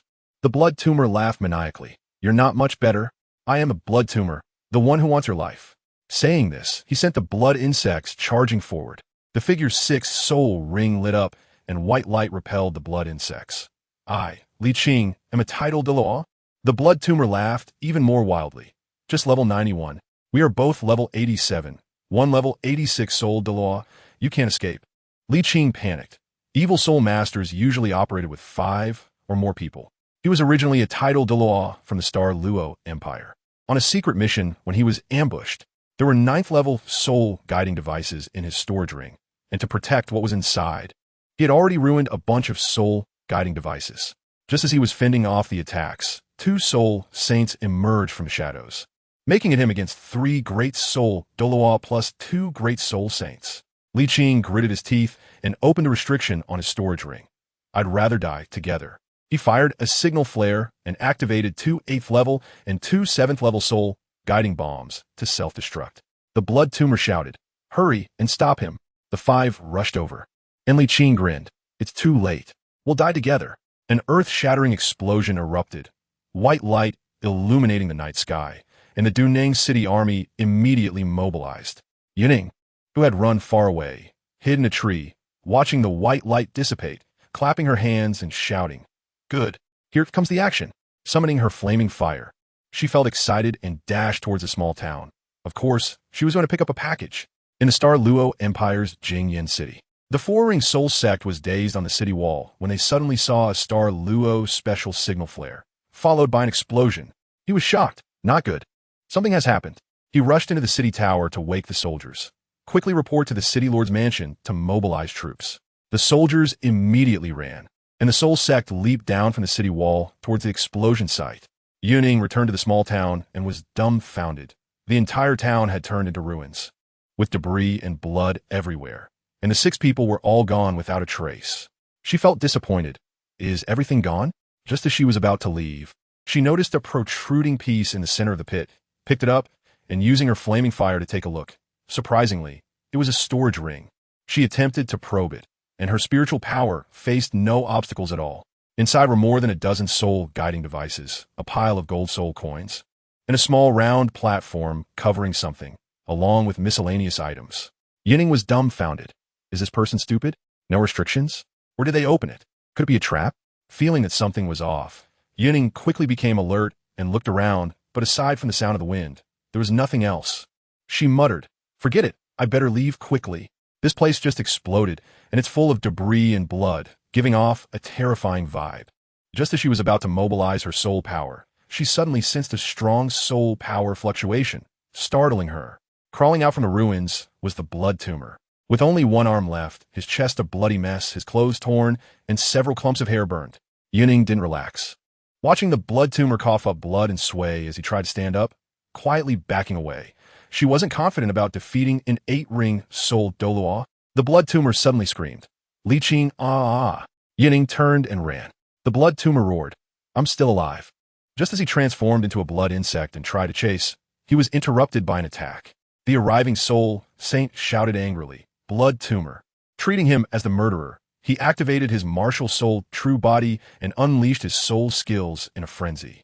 The blood tumor didn't react in time and was instantly killed, shouting before death, "I'm not willing." Soldiers from the Heavenly Soul Empire arrived, looking at the ruins in bewilderment. The soul saint released his pressure. "Take me to your city lord to demand an explanation." He ordered 2 soul kings and 1 soul emperor to pursue Yun Ying while he followed the soldiers to Douluo City. The soul sect asked Soul Saint Lin Tian, "What should we do?" Lin Tian angrily replied, "Evil soul masters killed our people. Chase that one who escaped." The soul sect immediately pursued Yun Ying. Yun Ying was jumping and running in the forest, sensing soul power fluctuations behind her. Turning around, she saw a person around 35 years old chasing her, with 2 yellow and 2 purple soul rings. She scoffed. "Only 4 rings? Who do you look down on?" Turning back, she charged forward, swinging her flaming fire to shoot a golden spearlight, catching the soul sect off guard. The soul sect was shocked. "You dare to counterattack?" His martial soul was an iron long sword, level 46, and he thought Yun Ying was at most level 40. The second soul ring lit up, slashing out gray sword light, but it was instantly shattered by the spear light. In a moment of desperation, she used her 3rd soul skill to break through. Panicking, could it be the 5 rings? Taking advantage of the opportunity, Yun Ying charged forward, using her soul fire slash. The soul zone raised the sword to block, but was still sent flying, spitting out a mouthful of blood. Yun Ying sensed 2 strong fluctuations of soul power approaching and became furious, using her 2nd soul skill without caring about the gun's glow, and directly fled. When the 2 soul emperors arrived and saw the soul zone's miserable state, they asked, "Where is the person?" The soul zone, with a grim face, replied, "She ran away." Yun Ying crossed through the small forest and over the plain in half an hour, reaching the entrance of the Star Do Great Forest. Looking at the sign that read Star Do Great Forest ahead, she felt inexplicably nostalgic. This was where her dream in the toDouluo world began. Yun Ying took out a storage ring from the Heart of Flames, laughing to herself. The items that Li Qing risked his life to seize have unexpectedly benefited her. She pulled out the God Sealing platform, which seemed unremarkable, but inside was actually sealed an embryo. She suddenly gasped. Could this be the embryo of the Snow Empress? Observing the white and deep blue embryo, she understood. No wonder the toDouluo was escorting it, and the evil soul master was frantically trying to seize it. It was all because of this. With a complex expression, Yun Ying thought, "What a stroke of luck. I am the ultimate fire, yet here comes the ultimate ice. The Snow Empress. I can't even open the God Sealing platform. I plan to go back to Shrek and ask Huiyuhao about Fanyu." She made a firm decision. This opportunity is mine and has nothing to do with Huiyuhao. putting away the god-sealing platform, although she couldn't use it for now. She felt a bit gloomy. However, her attention was immediately drawn to the other items in the ring. Counting the golden soul coins, there were actually 12,000 of them. She sighed. The toDouluo is really wealthy. When I worked at Shrek, the most I ever got was 5 or 6 silver soul coins at a time. Now I'm suddenly rich. I can't help but think, this pickup is so sweet. She steadied her mind. First, confirm safety. Looking at the sky, it was almost dawn, and she stepped into the Douluo Great Forest. Entering the Douluo Great Forest, Yun Ying looked at the surrounding trees and reminisced. A year ago, I met Hui, and Tanga here. Now I've gone from 2 rings to level 39 peak. My gains are explosive. As the morning sun rose, she climbed a tree to meditate, calculating. The sooner I break through level 40, the better. The 4th soul ring starts at least 6,000 years. 10,000 years would be a bit difficult, but it's not impossible. 2 days later, Yun Ying successfully broke through level 40. She estimated, without any fortuitous encounters. Breaking through level 50 will take at least 2 years. By then, I'll be just 13 and a half. I can stabilize as a soul king before I turn 14. She looked at her rations. I can last for 10 days. The holiday has only passed 7 days, and then I can hunt. Although I can't grill fish. Simple barbecuing is no problem, just that I have no seasoning and can only eat the meat raw. As she ventured deeper into the forest, she encountered many hundred-year soul beasts, the highest being 2,000 years, all of which she easily defeated. However, the further she went, the quieter it became. With not even the sound of birds, she tightened her grip on her gun and jumped onto a branch to observe vigilantly. Either I've entered a strong soul beast territory, or there are dangerous characters nearby. Suddenly, a shadow attacked. Yun Ying raised her gun to block, but was knocked 5 meters away. She steadied herself in midair, sweeping her long gun to stun the shadow, then flicked it away. When she saw that the shadow was a crimson giant python, she exclaimed, "Blazing Flame Python." Judging by the python's length, she estimated, about 9,000 years, just right for a soul ring. But it's too troublesome. I'm not very confident in taking it down. No matter, let's give it a try. Battle intent ignited in Yun Ying's eyes as she thrust her soul fire but missed, then leaped to strike down. The blazing flame python swung its tail in retaliation. Yun Ying swayed, but wasn't knocked down, and the python only retreated 2 meters. The blazing flame python was enraged, roaring and spewing flames. Yun Ying unleashed her first soul skill, Resolute, Cease Fire, which broke through the flames. The python charged, swinging its tail, and Yun Ying barely withstood the impact with a 30 damage reduction. Seizing the opportunity, she used her second soul skill, Determined, Destroy City, stabbing 3 times at close range. The blazing flame python had a weak exterior. It couldn't dodge and took the hits, resulting in 3 bleeding wounds, with the high-temperature flames still burning inside its body. The blazing flame python went completely berserk, launching indiscriminate attacks that pushed Yun Ying back. Yun Ying shouted, "Quick battle, quick resolution." She used her second soul skill again, her third soul ring shining, and the crimson gun glow struck at the python's 7-inch mark. Everyone knows to hit a snake at its 7-inch mark. After taking 3 shots, the python was struck in a vital spot by true intent, scorching flames, and smashed into the ground. It wasn't dead and attempted to counterattack. Yun Ying threw her soul fire to pierce its 7-inch mark and pinned it in the pit. The blazing flame python was burned by the ultimate fire, howling in agony. Yun Ying drew her dagger to deliver the finishing blow, but suddenly a red beam shot towards her, leaving a bloody mark on her left hand. She was stunned. This isn't right. A blazing flame python under 10,000 years shouldn't have this soul skill. Could be a 10,000-year one. The blazing flame python, dragging its wounded body, tried to escape. Yun Ying laughed. "You still want to run?" She activated her desperate battle position and teleported in front of it, using her third soul skill, striking its head with the gun. The blazing flame python let out a tragic scream before dying, and a black soul ring rose. It turned out to be a 10,000-year soul ring. Yun Ying sat cross-legged and began to absorb it. The blazing flame python had a great reputation in this area, and no one dared to interfere. As she absorbed the soul ring, a strong resentment surged towards her. Yun Ying scoffed. "You couldn't beat me when you were alive. You still want to cause trouble after death?" 3 hours later, she opened her eyes, feeling a surge of soul power, smiling. Level 41. I made it. Summoning her soul fire, she was stunned. The gun had actually grown to 1.5 meters. She was only 1 meter 63. Is this reasonable? However, The flames of the soul fire were thicker, the temperature higher, and the crimson gun glow she swung was more solid and had greater penetrating power. She estimated, no soul master below level 50 can withstand this.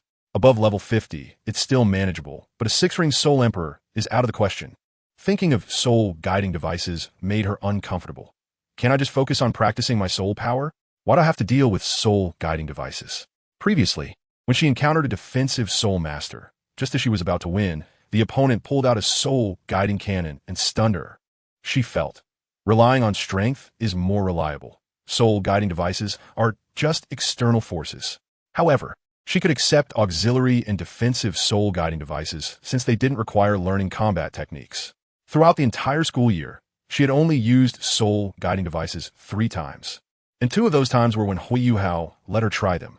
After that, she didn't use them anymore. Zhou Yi was very troubled. Yun Ying has such great talent. Why is she not interested in soul guiding devices? I want her to develop both sides like Huiyuhao. Yun Ying superficially agreed, but forgot as soon as she turned around. But her martial soul talent was indeed explosive. She created 2 soul skills in her first year. One was a teleportation skill that charged power while moving, then unleashed a strong attack, just like Han Xine's second skill. Yun Ying also deeply developed her second soul skill, transforming it from 3 shots into 5 consecutive stabs. Each shot could also recover 2 of soul power, totaling 10, and after deducting consumption, she still had 8 left, which was much stronger than before, just like Zhao Yun's second skill. She also gave her 2 self-created soul skills good names. One was called Desperate Battle, and the other Piercing Cloud Spear. Zhou Yi exclaimed, "Is it that Yun Ying's martial soul talent is so explosive that it has overshadowed her talent in the soul guiding system?" Regardless of what Zhou Yi thought, Yun Ying currently had no interest in the soul guiding system at all. She activated her soul power, and her 4 soul rings, 2 yellow, 1 purple, and 1 black, lit up, shining brightly. Releasing her 4th soul skill, the blazing flames of soul fire erupted, and she leaped up with her spear to strike down, creating a pit in the ground and igniting a large fire around. She was astonished. The consumption of the 4th soul skill is actually so much less than the 3rd soul skill. At level 41, her 3rd soul skill consumed 1/3 of her soul power, while the 4th soul skill only consumed 1/10. Even though the soul ring's age was over 7,000 years. This was simply a huge profit. She laughed. Let's call it breaking clouds and shattering mountains. 2 days later, with only half a month left before the school year ended, Yun Ying strolled around the city of Dunning. After she caused a big incident while picking up items, Lin Tian reported it. And the Xingluo royal family discovered that the one who died was a toDouluo on a secret mission, which exploded the situation. They angrily reprimanded Lin Tian and exiled the soul Zong to the extreme north. Xingluo issued a wanted notice, calling for the capture of the evil soul master Yun Ying throughout the entire empire, and pressured the Tianhan Empire, suppressing industries and issuing a bounty. The Sun and Moon Empire learned that Xingluo wanted to seize a 10,000-year soul beast embryo, but their trade proposal was rejected. The Tianhan Empire also issued a wanted notice and replaced the city lord of Dunning. Interestingly, the wanted notice only featured a blurred silhouette, marked as a female carrying a long spear about 1.40 meters and around 1.60 meters. Yun Ying altered her appearance slightly, not carrying her soul fire, and easily blended into Dunning's city. Looking at the wanted notices plastered everywhere, she was speechless. Goodness, am I being wanted across the entire continent? Although she was wanted by 2 empires, Yun Ying was only slightly annoyed. With this vague image, who would recognize me? At most, I'll just go to the Sun and Moon Empire. She wandered around the city and wanted to leave, afraid of encountering Lin Tian or pursuers. But she also had confidence. As long as the opponent was not within the 6th ring, she could win even if they had a soul-guiding device. At that moment, someone shouted, "Friend, do you want a map?" Yun Ying turned her head and saw a tall man wearing a bamboo hat in the corner. She approached and asked, "What map?" The man smiled and pulled out a piece of cowhide paper from his sleeve. 10 copper soul coins, very affordable. Yun Ying was stunned. 10 copper soul coins? She had previously bought a map in Shrek City, and the most expensive one was only 5 coins, and it was super detailed. The map she bought before was ridiculously detailed. It clearly marked the male and female restroom signs, even noting which female restroom stall door was broken. Yun Ying initially thought the vendor was a girl, but upon looking up, she realized it was a burly man, leaving her dumbfounded. How did he know that? This is too amazing. However, it was understandable that important places were drawn vaguely. Now this man actually dared to ask for 10 copper soul coins? Yun Ying complained. I may be a little rich now, but I'm not stupid. The most expensive map I bought in Shrek City was only 5 copper soul coins. And it was super detailed.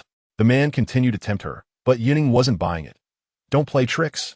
Some games scam me out of 648 for nothing. And I haven't learned my lesson? Seeing her not taking the bait, the man revealed a corner of the cowhide paper, and Yun Ying was instantly shocked. Isn't this Dooning's city? Even the street I'm walking on now is drawn exactly the same. The man rolled up the map, and Yun Ying immediately took out 10 copper soul coins. Deal. When the man handed her the map, he suddenly said, "We will meet again in the future." After saying that, he entered a narrow alley. Yun Ying sensed someone was watching her and quickly slipped out of the city. After walking 10 miles, she returned to her original appearance, and when she unfolded the map, she was dumbfounded. It actually depicted the entire Sky Soul Empire. She suspected it was a trap from the Holy Spirit Church. I scammed 5 high-ranking soul masters from them and intercepted something they wanted. Could this map be a trap? But she wasn't afraid. I can easily defeat any evil soul master under level 60, and I can still hold my own against those above level 61. Suddenly, someone called out to Yun Ying from behind. She turned her head and saw Ziyin in a purple outfit running towards her. Before she could react, she was tightly hugged.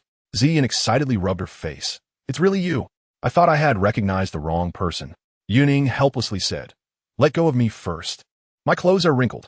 Ziyin chuckled and released her. Yun Ying patted her clothes and asked, "What are you doing here?"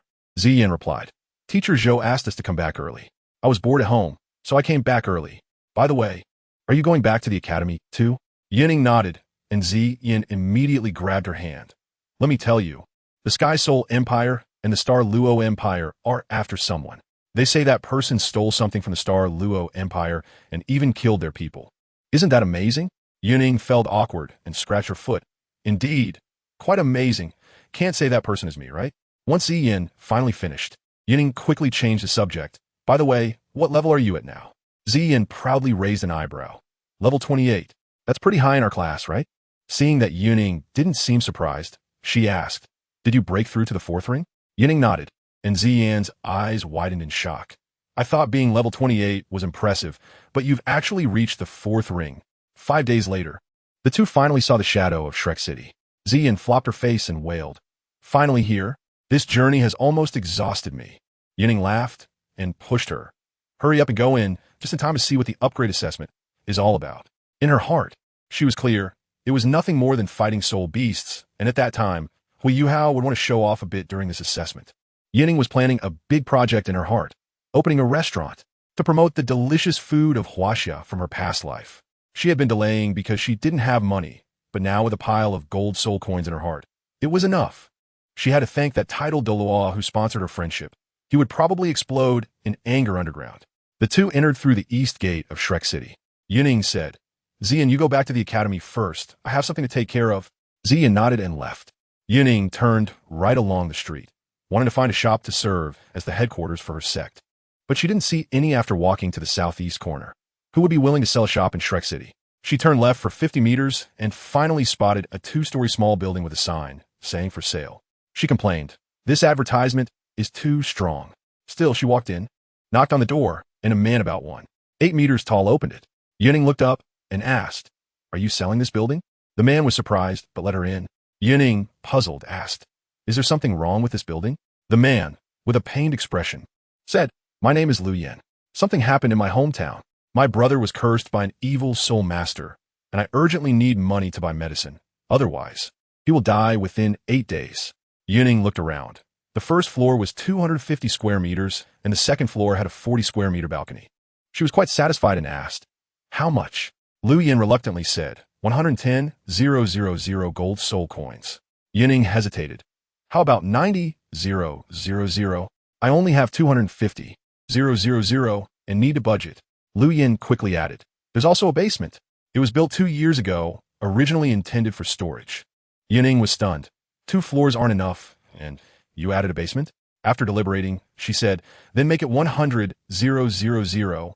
Liu Yan was about to agree when a young man about 18 burst in. "Can I have this shop?" The young man introduced himself as Ouyang Yin, the eldest son of the Ouyang family from the Douluo Empire. and said he had searched all over Shrek City to find this one. Yun Ying coldly replied, "You think you can just have it? Let's have a match. If you win, then we'll talk." Ouyang Yin was taken aback. "I'm a level 56 agility attack type Soul King. What about you?" Yun Ying raised an eyebrow. "Yun Ying, a level 41 strong attack type Soul Sect. Are you sure you want to fight me?" On the battle platform in Shrek City, Ouyang Yin looked at Yun Ying helplessly. "Yun Ying, waver fire. Less talk. You might not win." Ouyang Yin shook his head. "How can I possibly win against someone 15 levels higher?" Ouyang Yin, Martial Soul, Crimson Flame Dagger. Level 56 agility attack type battle Soul King. Please give me guidance. He released his Martial Soul, and a red-black dagger appeared in his right hand, with 2 yellow, 3 purple, and 5 soul rings lighting up. Yun Ying, Martial Soul, Gale Fire, level 41 strong attack type battle Soul Sect. Please give me guidance. 2 yellow, 1 purple, and 1 black soul rings rose, with Gale Fire enveloped in flames, and a scorching aura instantly filled the arena. The audience in the stands were all stunned and even placed bets. Most people bet on Ouyang Yin to win. After all, fighting someone at level 41 against someone at level 56, that is a difference of 15 levels. The gap is too outrageous. Ouyang Yin's mouth twitched. "Little sister Yun Ying, just admit defeat. Our cultivation levels are too different." Yun Ying launched an attack directly. "Don't call me little sister." The desperate battle mode activated, and she instantly flashed to Ouyang Yin's side, sweeping with Gale Fire.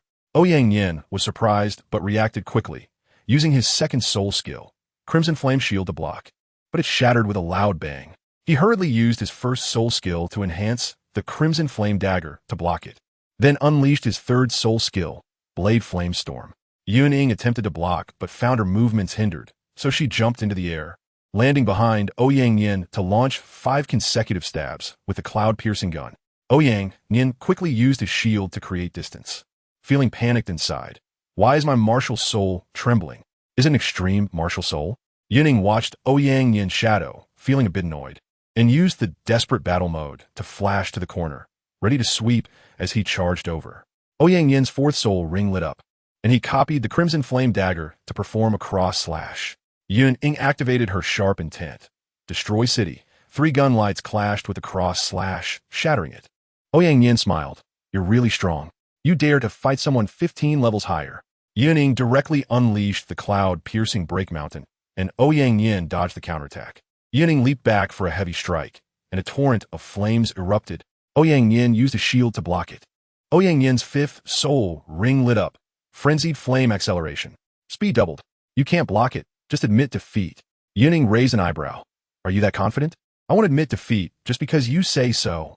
Ouyang Yin didn't waste words and charged over at high speed while unleashing his soul skill. Yun Ying leaped into the air. "I don't believe you can withstand the high temperature in this arena." Gale Fire raised high. The crimson gun light grew larger, and the tip even shimmered with a bluish-white color. Ouyang Yin panicked. "I'm a fragile assassin. I can't withstand this attack.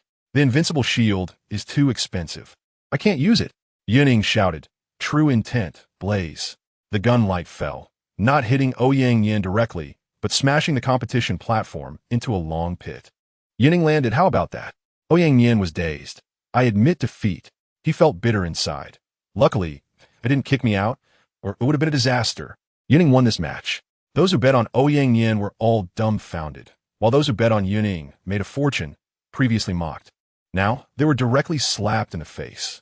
Back at Lu Yan's 2-story building, Yun Ying pulled out 2 large bags of golden soul coins. "Boss Lu, I'll take the shop." Lu Yan was so excited he choked up.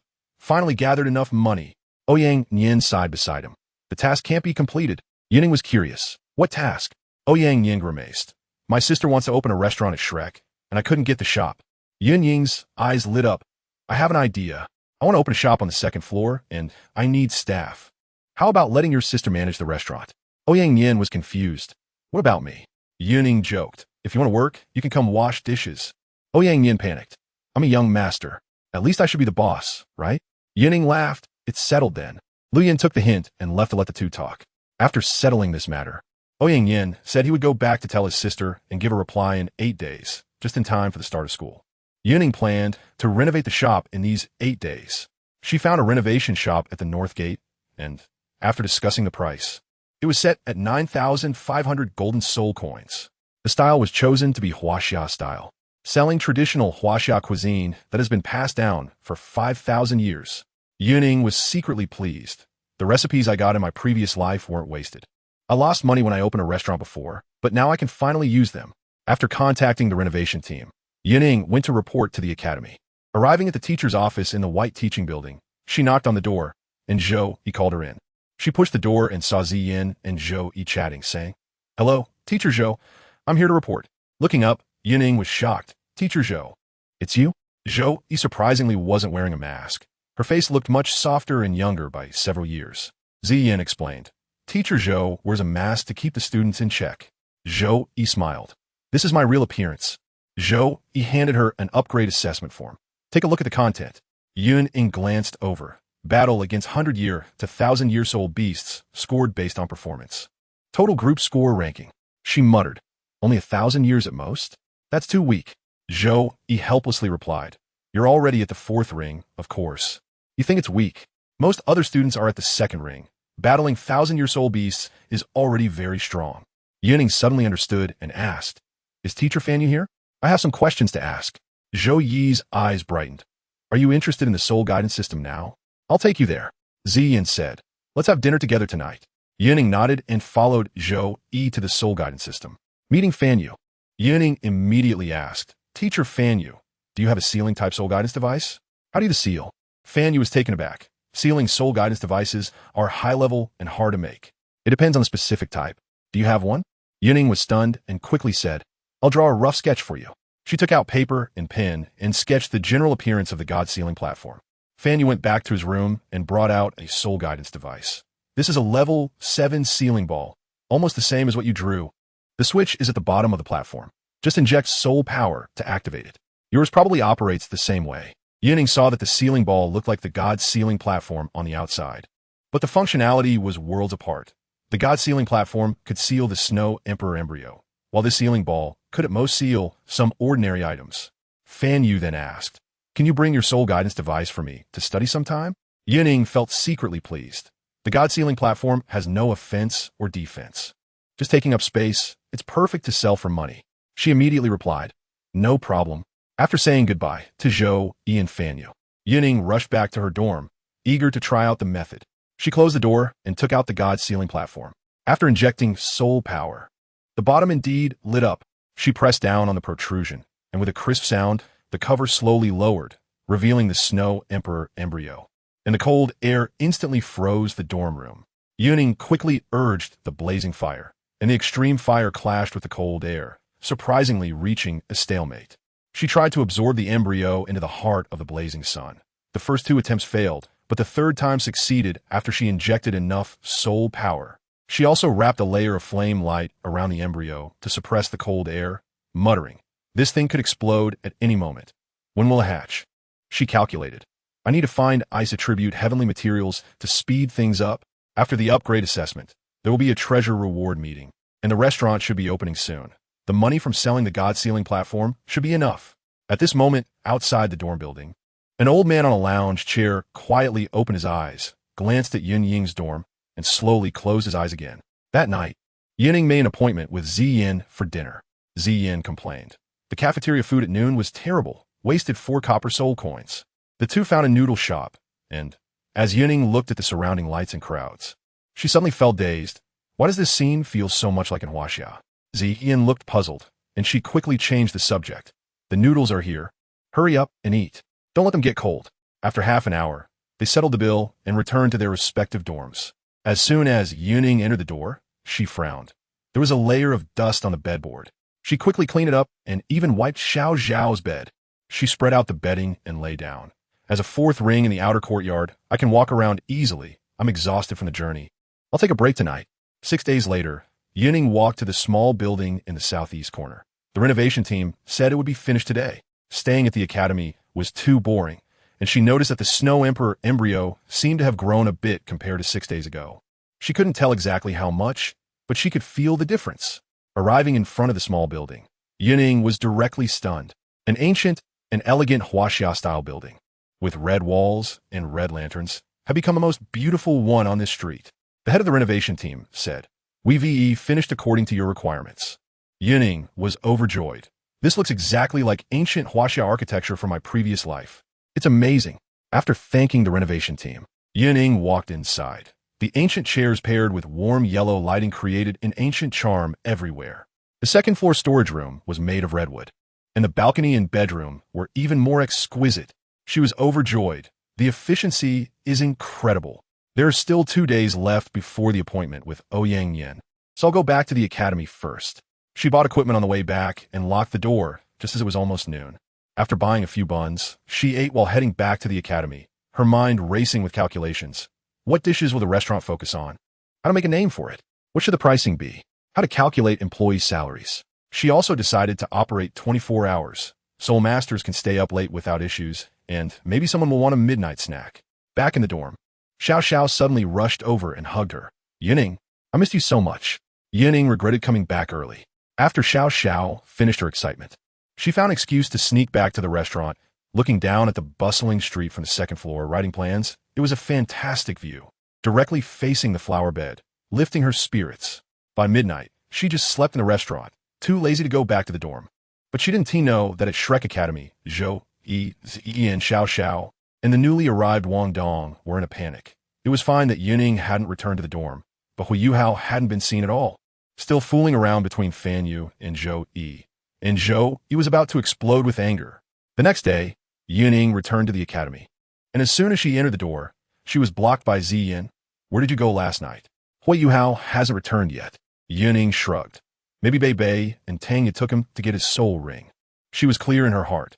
Hui Yuhao went to the extreme north to find the Ice Emperor, and she was still carrying the Snow Emperor embryo, with 2 of the 3 kings of the extreme north missing. However, Ziyin said, Wang Dong asked, and Hui Yuhao didn't look for Bei Bei. Yuning couldn't be bothered. He knows he won't be expelled before school starts. Right now, her mind was full of the agreement with Ouyang Yin, and she wanted Ouyang Yin to bring the idea of cooperation back to the Douluo Empire. That day, Hui Yuhao still didn't show up, and Wang Dong anxiously looked for Yun Ying several times. Yun Ying couldn't stand it anymore. He went north. If you want to find him, go north.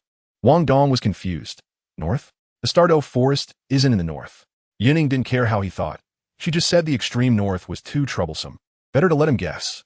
On the morning of the 3rd day, Yun Ying went to the small building. Looking at the empty doorway, she decided to make a signboard. After wandering around Shrek City, she ordered a sign for delicious food on the tip of the tongue.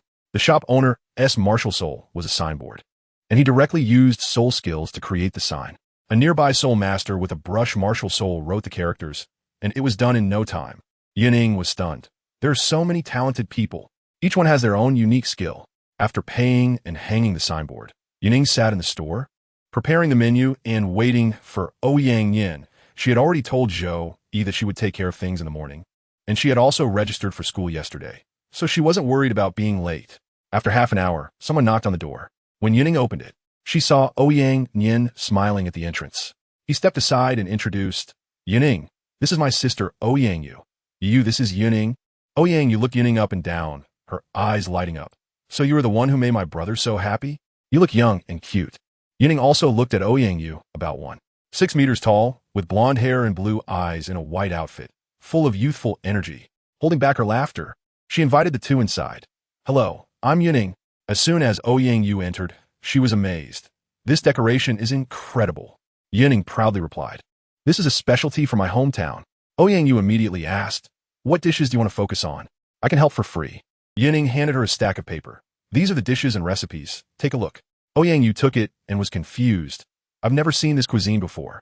Seeing the name Kung Pao Chicken, she looked up and saw Yun Ying and Ouyang Yin talking seriously. So she didn't interrupt, muttering to herself, the name is weird, but as long as it's delicious. On this side, Yun Ying was curious. Why did you come so quickly? Didn't you have to convince your family elders? Ouyang Yin awkwardly replied, my dad still doesn't know. I just told you, and she immediately agreed and rushed over. He actually didn't say that the Ouyang family, about to become the leading family among the 3 great families, was being suppressed by the Douluo royal family. And all their partner families had turned to the Lu family. Yun Ying was speechless. You need to hurry back and tell them. Otherwise, what if they tear down my restaurant? Ouyang Yin.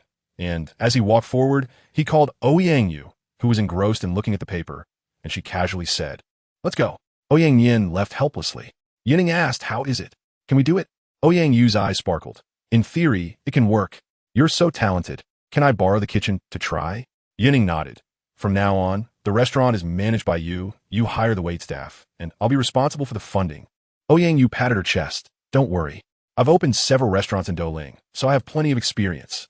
Yun Ying suddenly asked, how old are you? Ouyang replied, I'm 16, and laughed when she saw Yun Ying's figure. Yun Ying was not pleased. I'm almost 12. Ouyang touched her face. You'll grow up later. I'm going to try the dishes, and you can evaluate them later. She turned and went into the kitchen, leaving Yun Ying speechless, who then drank some cold water to calm herself and took out paper and pen to write something. About a quarter of an hour later, a strong aroma wafted out, and Yun Ying's heart trembled. It's been 5 years. Finally, I smell this familiar flavor. Ouyang came out with a plate. Kung Pao chicken is ready. Try it. Yun Ying picked up a piece and chewed, her eyes lighting up. Very good. It's quite similar to what I imagined. Ouyang was super excited. Yay. It worked.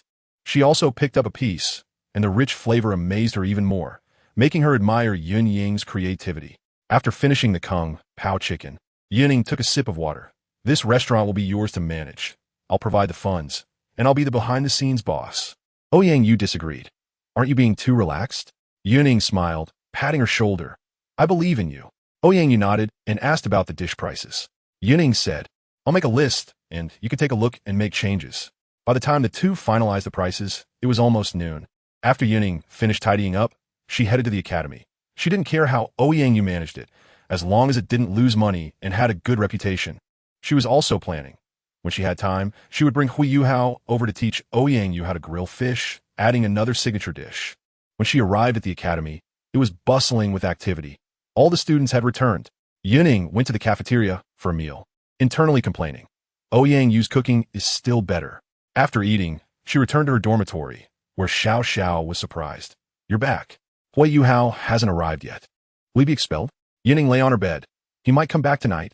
Looking at her white school uniform, she muttered. In the second year, we have to wear yellow, just like the ugly uniforms from my past life. Xiao Xiao was stunned. Yellow? That's too scary. Yun Ying shrugged. At least it's better than the green from 10,000 years ago. Xiao Xiao recalled the picture of the green school uniform in the book and instantly felt that yellow was acceptable. In the evening, Yun Ying, Xiao Xiao, and Ziyin came out of the cafeteria when Wang Dong suddenly rushed over and grabbed her shoulder. Where did Yun go to the north? Yun Ying took his hand off. He hasn't come yet? He should have arrived by now. Ziyin was puzzled. Yun doesn't seem like someone who would forget things. Yun Ying said, let's wait a bit. He will definitely come back tonight. Wang Dong was anxious. If he doesn't come back tonight, he'll be expelled. He shouted loudly, attracting passers-by, and Yun Ying was angry. Why do you care so much about him? If you want to know, go find him. I just saw him heading north. Wang Dong was stunned, quietly apologizing as he was about to leave when he suddenly spotted a familiar figure. Yun stopped, and Wang Dong rushed over to hug him. Where have you been? I was so worried. Yun pushed him away. I need to report to Teacher Zhou first. I'll talk in the dorm. Wang Dong and Xiao Xiao wanted to follow, but Yun Ying and Ziyin didn't go. Yun Ying told Yun, I hope you can stay. I still need your help with something. Yeah, I will. Yun nodded firmly and ran toward the teaching building with Wang Dong and Xiao Xiao. Once they ran far away, Yun Ying suddenly said, Wang Dong is a girl. Ziyin was shocked. How do you know? Yun Ying looked at their backs. The bright goddess butterfly martial soul is only possessed by girls. Ziyin was confused. Then they live together. Yun Ying shrugged. Maybe the academy has arrangements. Back to the dorm. The two walked side by side toward the dormitory building. The next morning, Yun Ying and Xiao Xiao went to the cafeteria, and Xiao Xiao excitedly said, Yesterday, Yun revealed his 1,000-year soul ring and showed his second martial soul. I almost dropped my jaw.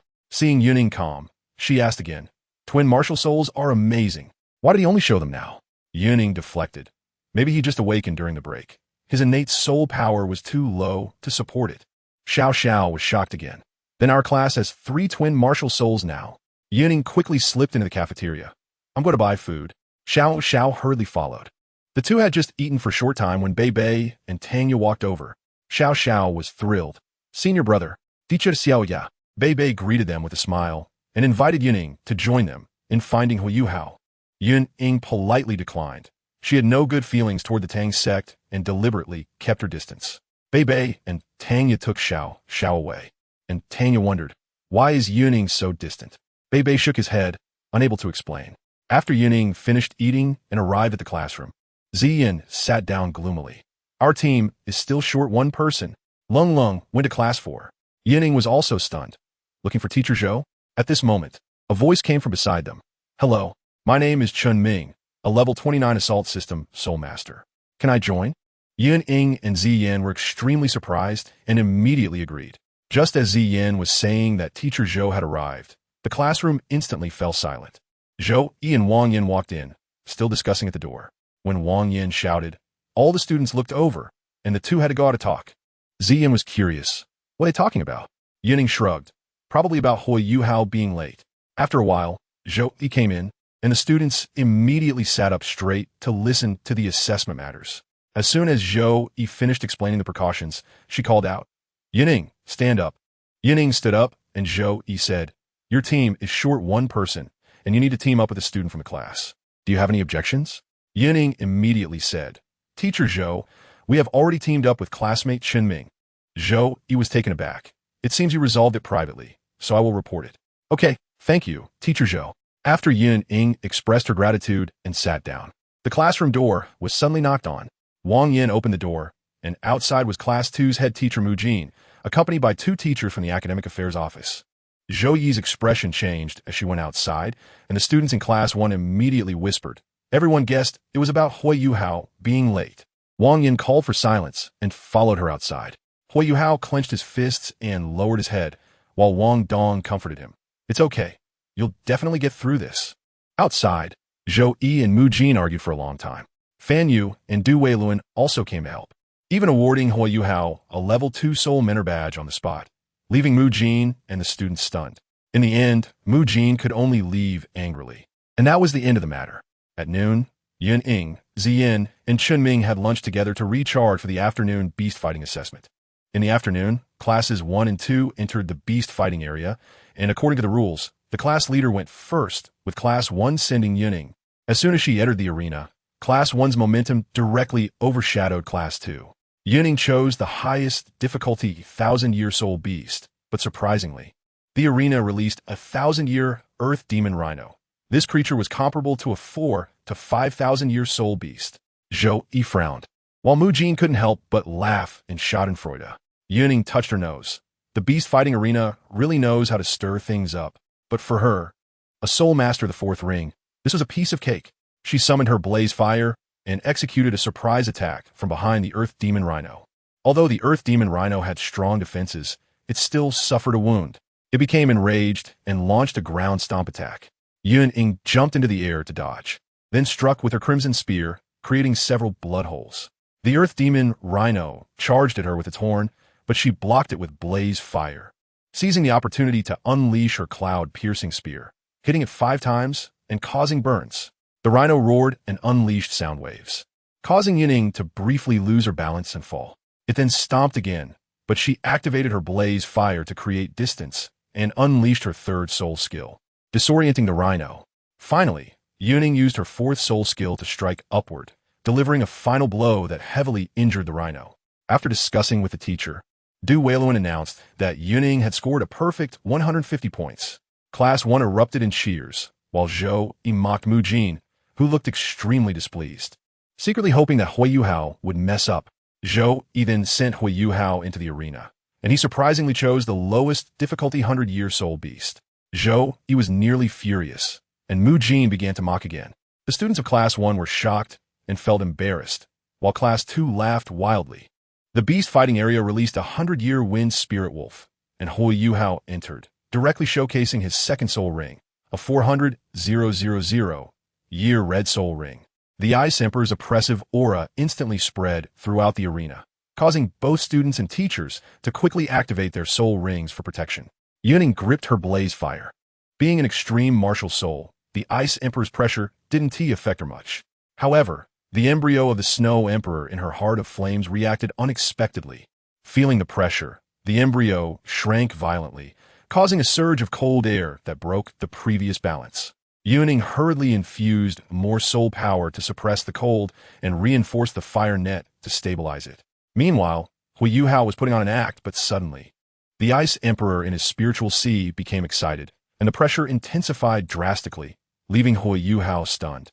The students, who were already struggling to withstand the pressure, found it even worse, prompting Douluo to rush and activate a protective shield.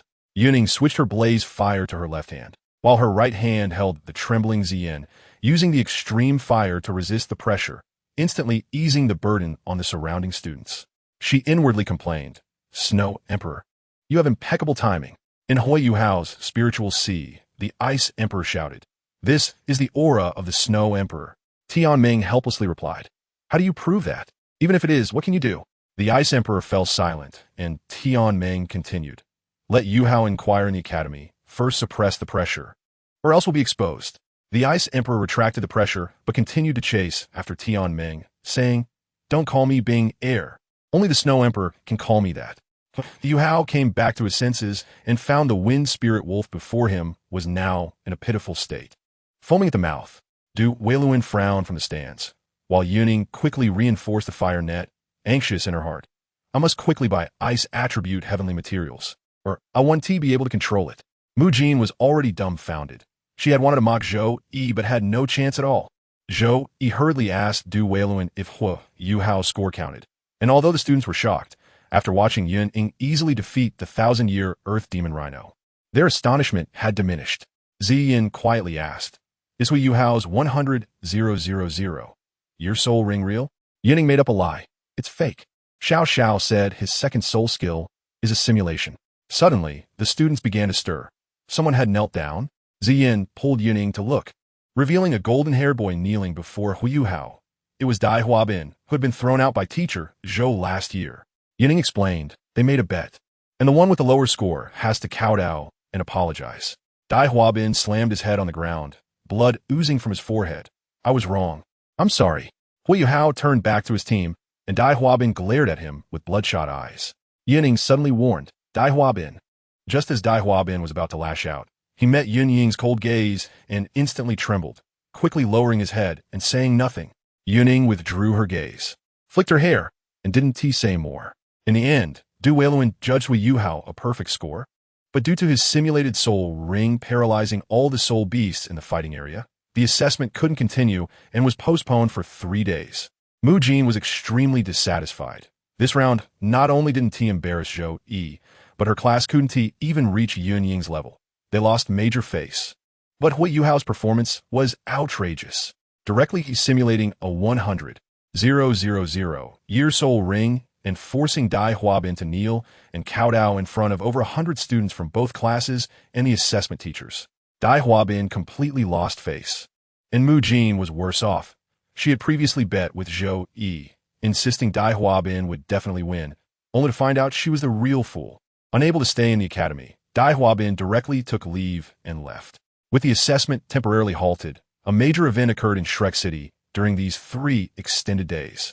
Yun Ying's delicious on the tip of the tongue opened.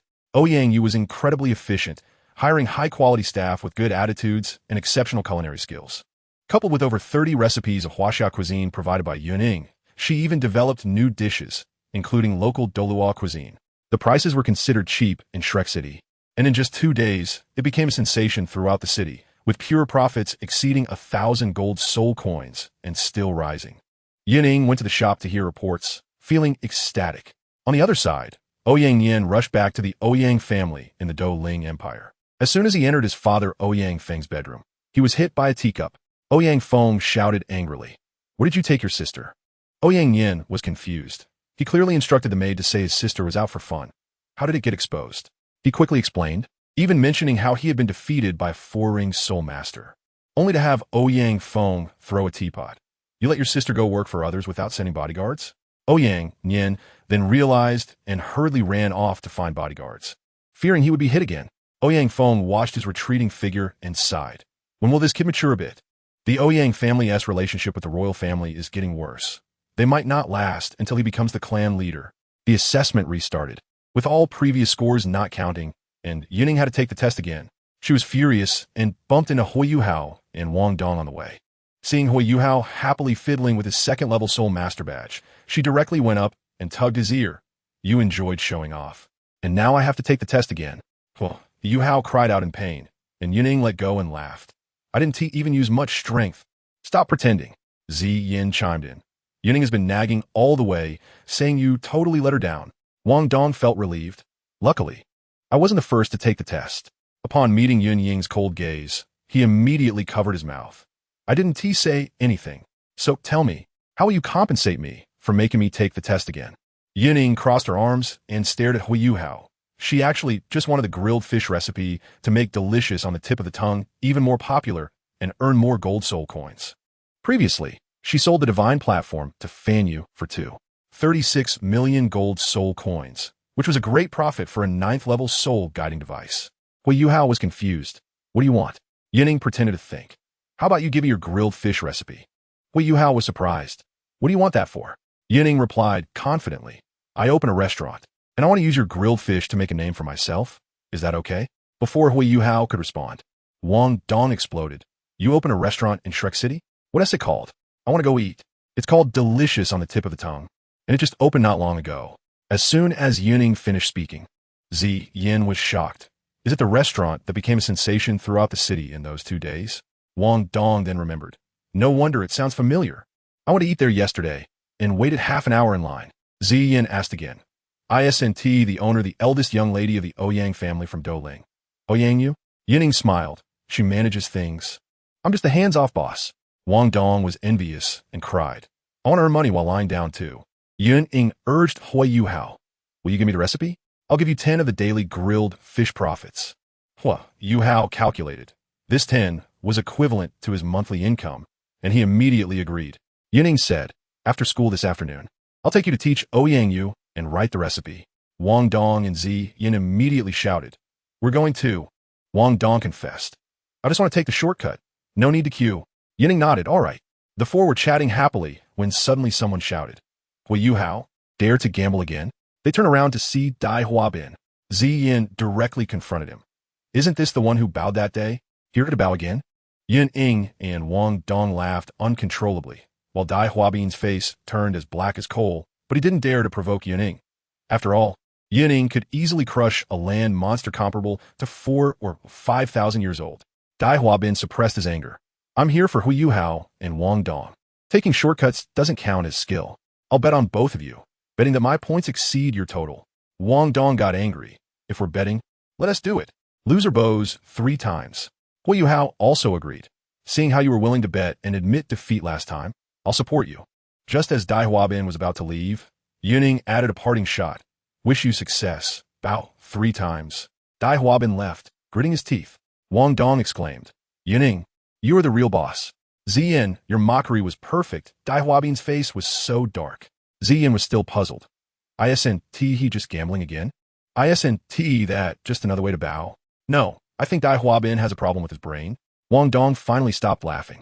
The four stopped discussing this as they walked toward the beast fighting area, sharing interesting stories along the way. Upon arriving at the beast fighting area, Yun Ying gathered a group of students, and Zhou Yi also came over, waiting for Du Weilin to announce the start. Besides Du Weilin, there was also Yin Xiaozhe, the dean of the Seoul Martial Arts Department. He was here for 2 reasons. 1. For Yun Ying, her ultimate martial soul was extremely rare, and her talent was explosive. 2.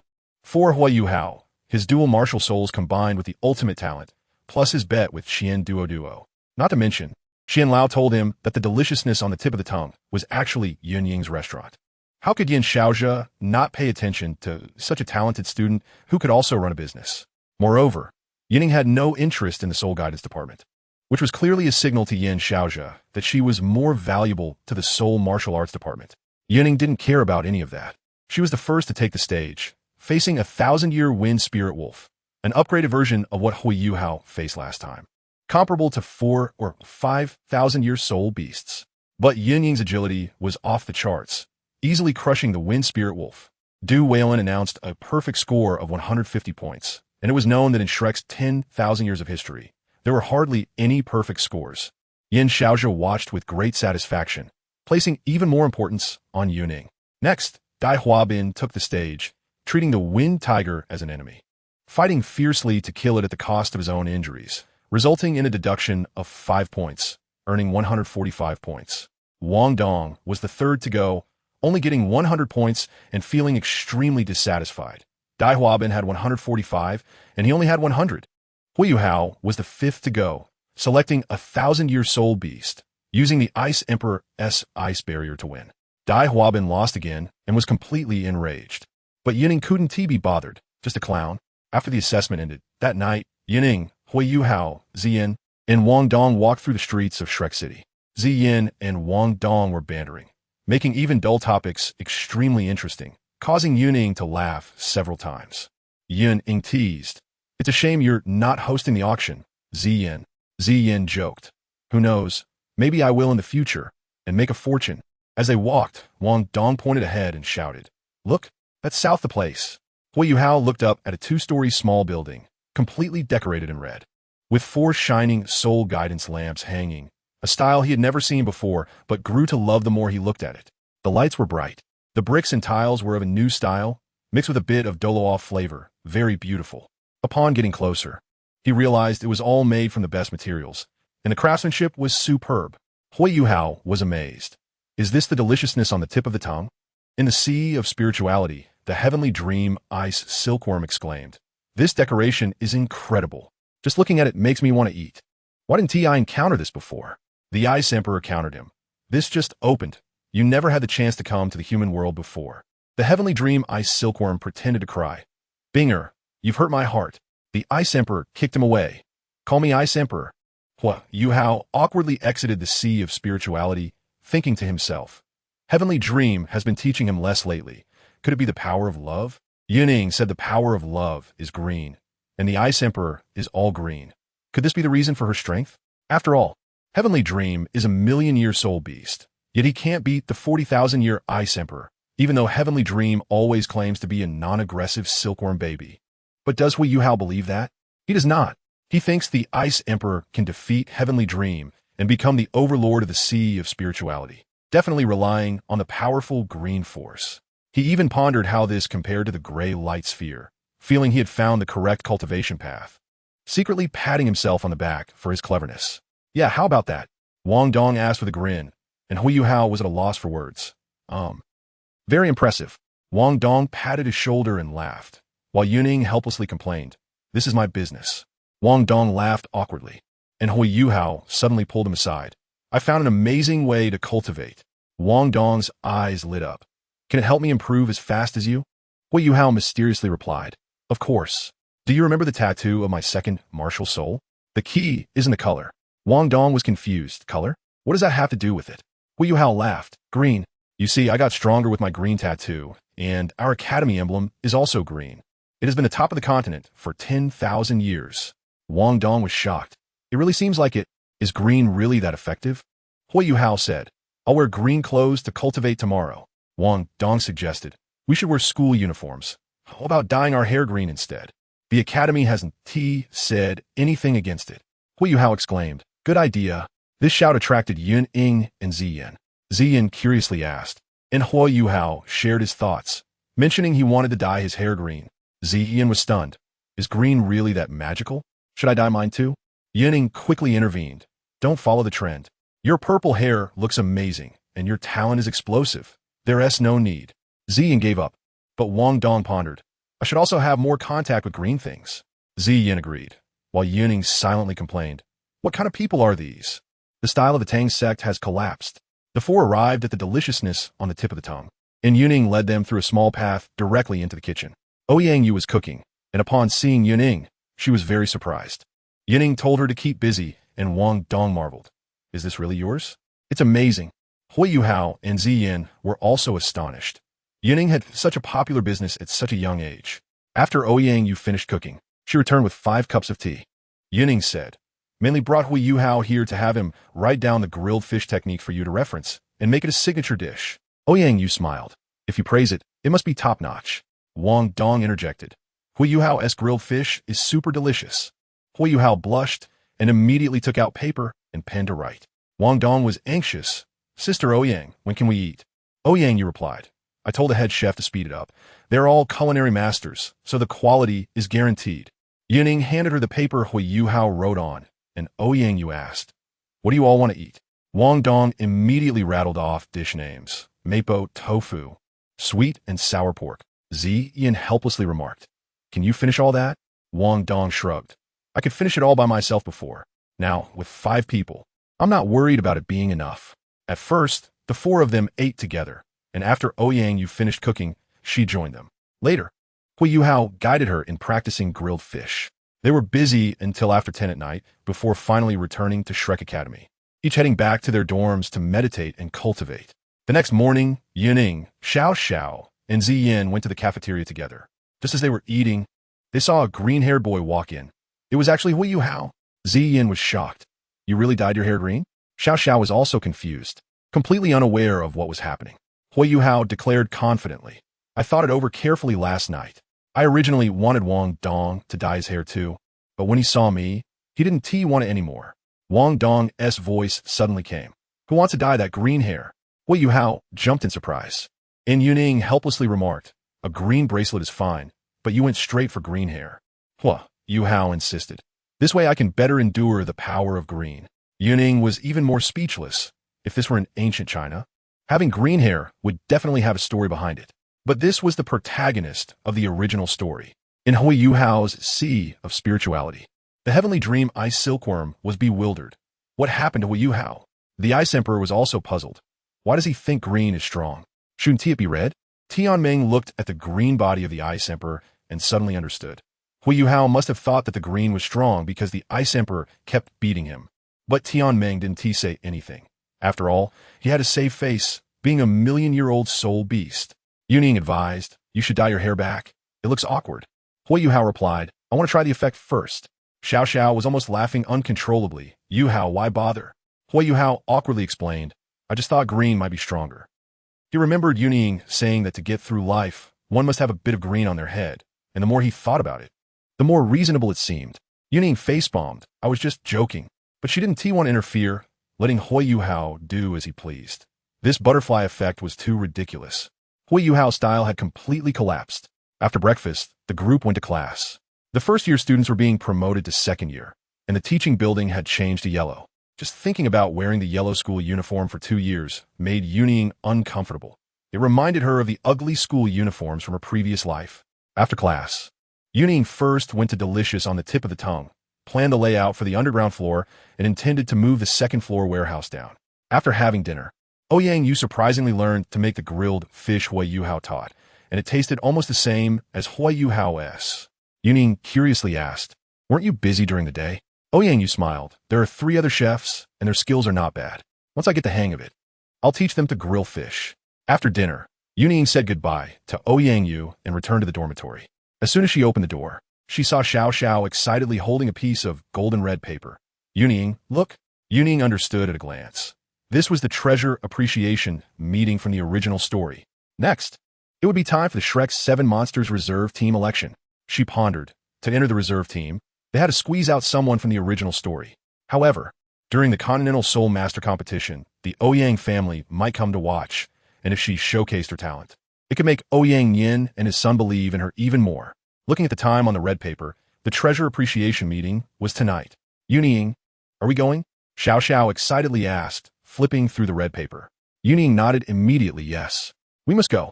She was planning to find ice-type heavenly materials. Otherwise, the Snow Emperor would eventually have problems in the heart of the wildfire.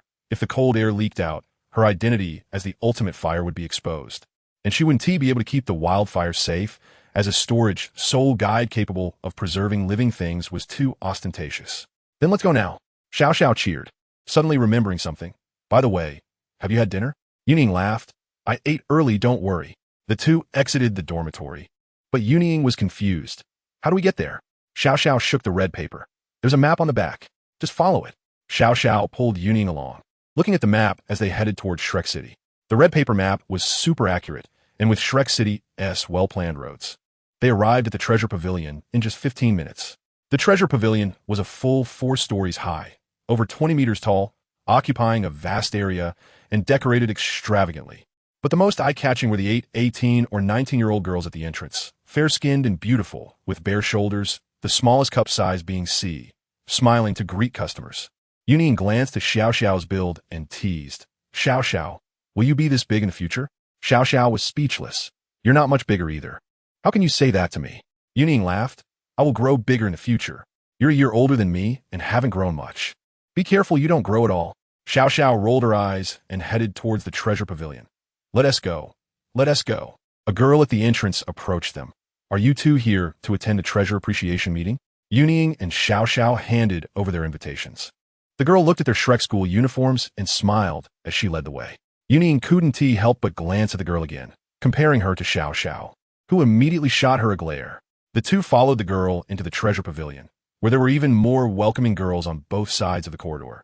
Dressed even less, bowing a 90-degree angle to greet guests, their cleavage prominently displayed.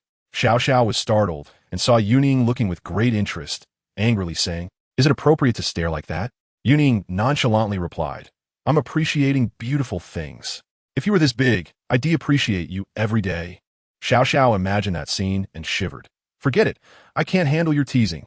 The girl led them to the second floor and then left. And another girl in white came to introduce the situation. Xiao Xiao was confused. Credit limit assessment? What does that mean? The girl in white explained. It's a comprehensive assessment of credit limits based on age, cultivation level, and soul master category. Yun Ying immediately said, "Then let us go assess the limit first." The girl in white led them to the west side. As they walked, Yun Ying suddenly caught sight of a piece of deep blue jade, an icy chill emanating from it. Mysterious ice jade essence. An ice-type heavenly material. She was overjoyed with this item. The Snow Emperor's hatching could be accelerated, and she wouldn't have to worry every day. Upon seeing the price, it was 2 million gold soul coins. Yun Ying felt a pang in her heart. She currently had 250,000 gold soul coins, and this would cost her 4/5 of it. But this item was a must-buy. Forget it. Let us go assess the limit first. Yun Ying withdrew her gaze. Mysterious ice jade essence must be bought, whether for the Snow Emperor's hatching or her own safety. If they could buy on credit, she would. If not, she would pay out of her own pocket. After all, the shop's business was booming, and they could earn more by opening branches in the future. Xiao Xiao suddenly tugged at Yun Ying. "Look over there. Soul bones. They're so rare." Yun Ying looked and saw a golden red arm bone and a silver gray left leg bone. The golden red one should be the golden radiance left arm bone from the original story, and she had never seen the silver gray one. After all, this was the real world. It must be different from the original story. Just like how Hui Yuhao dyed his hair green. Even now, Yun Ying couldn't understand what he was thinking. When Zhou Yi saw Hui Yuhao's green hair, she was shocked, and hearing the reason left her speechless. The two walked nearly 100 meters to the end of the west side, where a crystal yellow lamp trough was lit under the counter. The responsible girl handed them a form to fill out with their name, age, soul power, and so on. It was super simple. After Yun Ying and Xiao Xiao filled it out and submitted it, the result came out, and the responsible girl, Xiao Hong, was stunned. The girl in the white dress urged, "Hurry up." Xiao Hong stood up, first looking at Yun Ying with excitement, then disappointed when she realized she was a girl. But then her enthusiasm reignited. Yun Ying was puzzled. Is the result very bad? But Xiao Hong excitedly said, "Miss Yun, you have no credit limit." Yun Ying was taken aback. This was the rhythm of the highest VIP red card. Xiao Hong continued, "You are a top VIP. You can take away any item from the treasure appreciation meeting for free every year." Xiao Xiao was blown away. "Really? Yun Ying, you're too amazing." Xiao Hong handed over 2 cards, one red and one purple. "Miss Xiao Xiao, you have a purple card with a limit of 100,000 gold coins, and you can also get a 10% discount." Xiao Xiao took the card, completely shocked by Yun Ying, and the girl in the white dress looked stunned too.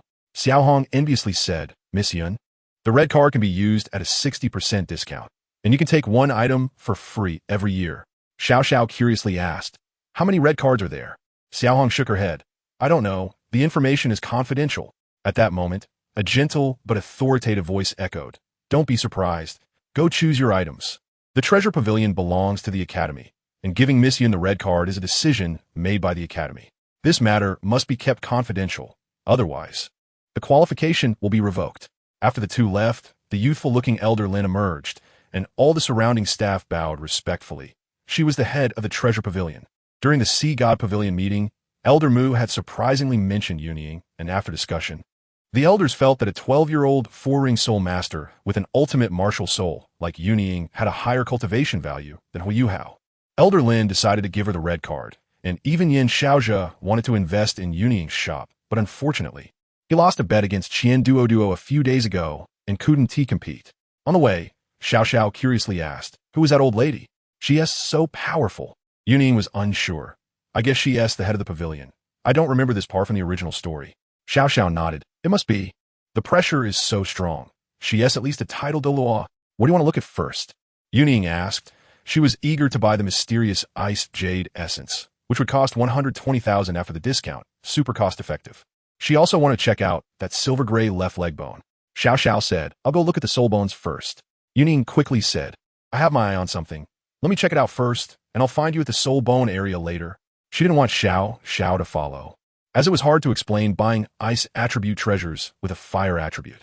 Xiao Xiao left without thinking much. Yun Ying headed straight to the Xianbing counter, where the treasures were stored in boxes with soul guiding formations. She presented her bright red VIP card and paid 2 million to buy it. As soon as she opened the box, she threw the Xianbing into the heart of blazing flames and increased the power. The Snow Emperor embryo immediately absorbed energy, and the cold air spread out, but fortunately, she blocked it. After a while, the Xianbing shrank a bit, and the embryo grew larger and began to digest. Yun Ying walked towards the soul bone exhibition area, arriving half an hour later. She saw Hui Yuhao with green hair, along with Wang Dong, Bei Bei, and Su Sanshi. Xiao Xiao waved. Yun Ying is here. Yun Ying greeted them, and Su Sanshi suddenly asked, Where's Nan Nan? Yun Ying then noticed the blonde beauty Jiang Nan Nan and awkwardly said, Senior sister, hello? Jiang Nan Nan smiled. I'm Jiang Nan Nan. Su Sanshi complained. Nan Nan hasn't been this nice to me. Jiang Nan replied coldly. It has nothing to do with you. After saying that, she left, with Su Sanshi following like a dog. Jiang Nan warned, If you follow, I'll have you expelled.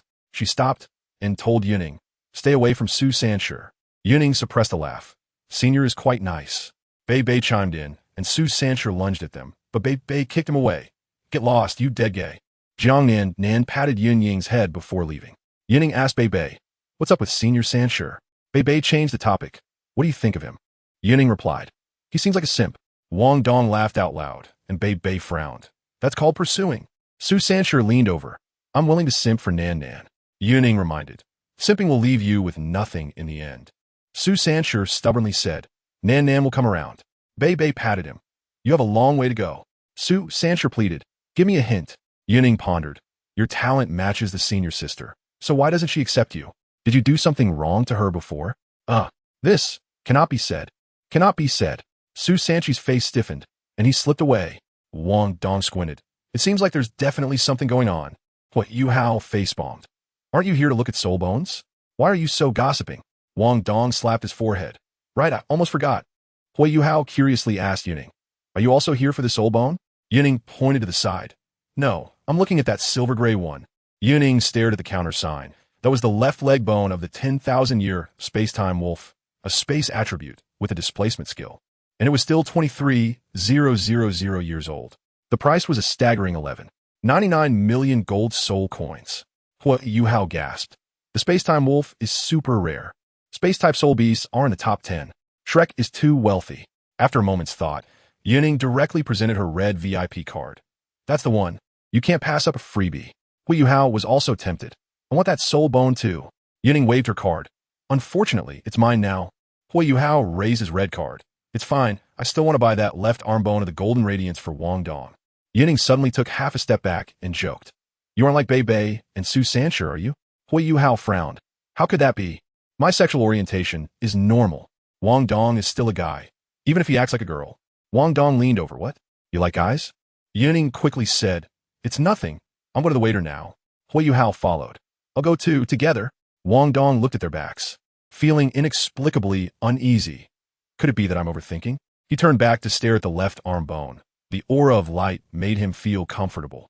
On the way, Yun Ying felt bored. Yuhao, you know about gay people. Do you know about Yuri? Hui Yuhao was confused. Isn't Yuri a flower? Yun Ying explained. It's about the good feelings between two girls. Hui Yuhao thought for a moment. That sounds pretty good. I felt it was nice when I saw you and Tanya, Jiang, Nan interacting. Yun Ying asked again. If you turned into a girl, could you accept Yuri? She had long felt sorry for Hui Yuhao, being plotted against by Tang San for a lifetime. Even after becoming a god, he still acted as a lackey. And Wang Qiuer had also become a victim. She wanted to help him. Hui Yuhao was completely stunned. Me as a girl? That's too absurd. Yun Ying was speechless. Just tell me what you think. Hui Yuhao paused, thinking for a moment. If it really were like that, I wouldn't oppose it. Oh, then it's nothing. Yun Ying nodded, stopped talking, and quickened her pace, leaving Yun behind. Yun stood there, filled with question marks. Yun Ying and Yun handed the red VIP card to the waiter, who was wide-eyed. The two directly used their privileges to exchange for the soul bone. Back at the exhibition area, Yun told Wang Dong, "The treasure pavilion will keep it confidential. The soul bones will be sent to the academy after the treasure appraisal." Yun Ying nodded. "This is done very reliably." Xiao enviously said, "Having privileges is great. I only have a purple card with a limit of 100,000. Wang Dong laughed. "I have a limit of 100,002. Xiao asked, "Then why did Yun give you valuable soul bones? Have you known each other since childhood?" Wang Dong jumped up. "Who is friends with him since childhood?" Yun Ying teased. "Maybe they have a relationship as strong as Bei and Su Sanshur." Yun frowned. "I'm not gay. My sexual orientation is perfectly normal." Xiao looked meaningfully at the two of them and smiled mysteriously. Wang Dong got anxious and chased after Xiao, and the two started making a fuss. Yun sighed helplessly, while Yun Ying yawned. "Aren't you going to buy anything else? I want to go back to the dormitory to sleep and integrate the soul bone." Yun was about to say he wasn't buying anything when suddenly the Ice Emperor spoke in his mind. "Don't miss what's on the third stand to the left." He immediately changed his mind. "I want to buy something else." Yun Ying looked up. 10,000-year whale glue? It's quite useful for you, but it needs to be burned at high temperatures. Find me when you need it. Yun was puzzled. "How did you know it was 10,000-year whale glue?" Yun Ying raised an eyebrow. "Aren't you trying to get a bargain? This is marked as 1,000 years old." Yun hurriedly agreed. Right, it's just a bargain." In Yun's mind, Tianming suddenly sneezed. "Who cursed me? Is it those guys from the Star Do Great Forest?" The Ice Emperor mocked. "They just regret not eating your food." Tianming pretended to cry. Bing, you're so fierce." The Ice Emperor kicked him away. "Get lost. If I had known, I wouldn't have eaten you." Yun silently complained. "Tianming is also a simp." The Ice Emperor said seriously. "That Yun Ying has something?" She noticed it at a glance. Yun leaned over to look, and the sign indeed read 10,000-year whale glue, priced at 6,000 gold soul coins. He touched his pocket and found only 3,600, still safe from the grilled fish share, short by 400. Yun Ying glanced at him. Short on money? Yun wanted to find Wang Dong, but realized he had disappeared, so he could only muster up the courage. "Yun Ying, can you lend me some? I will definitely pay you back."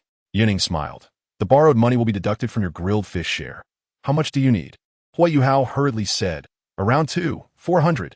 Yun Ying directly walked towards the waiter. "I'll help you pay."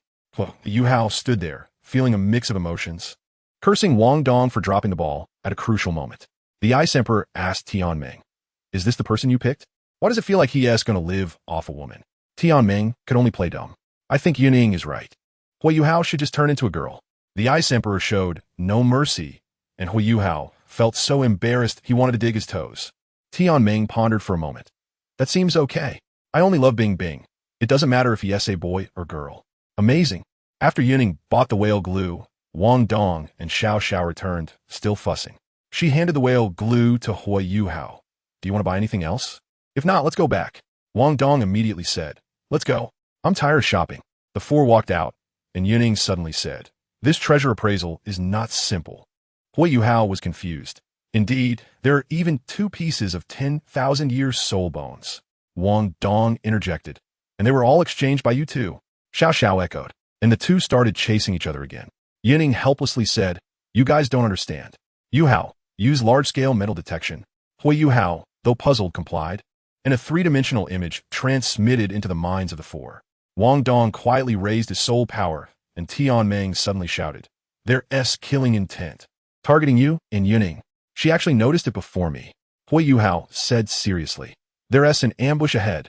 I'll count to 3, and then we run." Yun Ying had a clear understanding.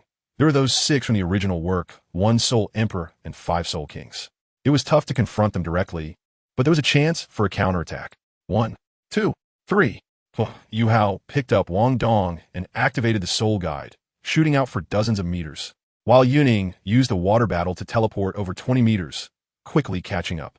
The 6 ambushers were dumbfounded, and the soul emperor shouted, "Chase them." The 5 immediately released their martial spirits to pursue. Yun Ying teleported again, noticing 2 were following, and Xiao looked pale. She summoned the fierce fire. flicking the tip of her spear to slash. "Watch me sever your head with water." The leading Soul King was caught off guard and fell to the ground, injured. Huiyuhao sent out a distress signal, a red light shooting into the sky, startling the Soul Emperor. "How? Is there someone for the inner court?" Yun Ying swaggered with her gun, a newly promoted inner court disciple, the undefeated gun girl. The Soul Emperor was confused. "I've never heard of her." Yun Ying smiled. "Just made it up. Sound good, right?" The Soul Emperor was furious. "Kill them." One Soul King charged in with a soul skill, and Huiyuhao and Wang Dong took to the sky. Yun Ying activated 4 soul rings, enveloping the area in high temperature.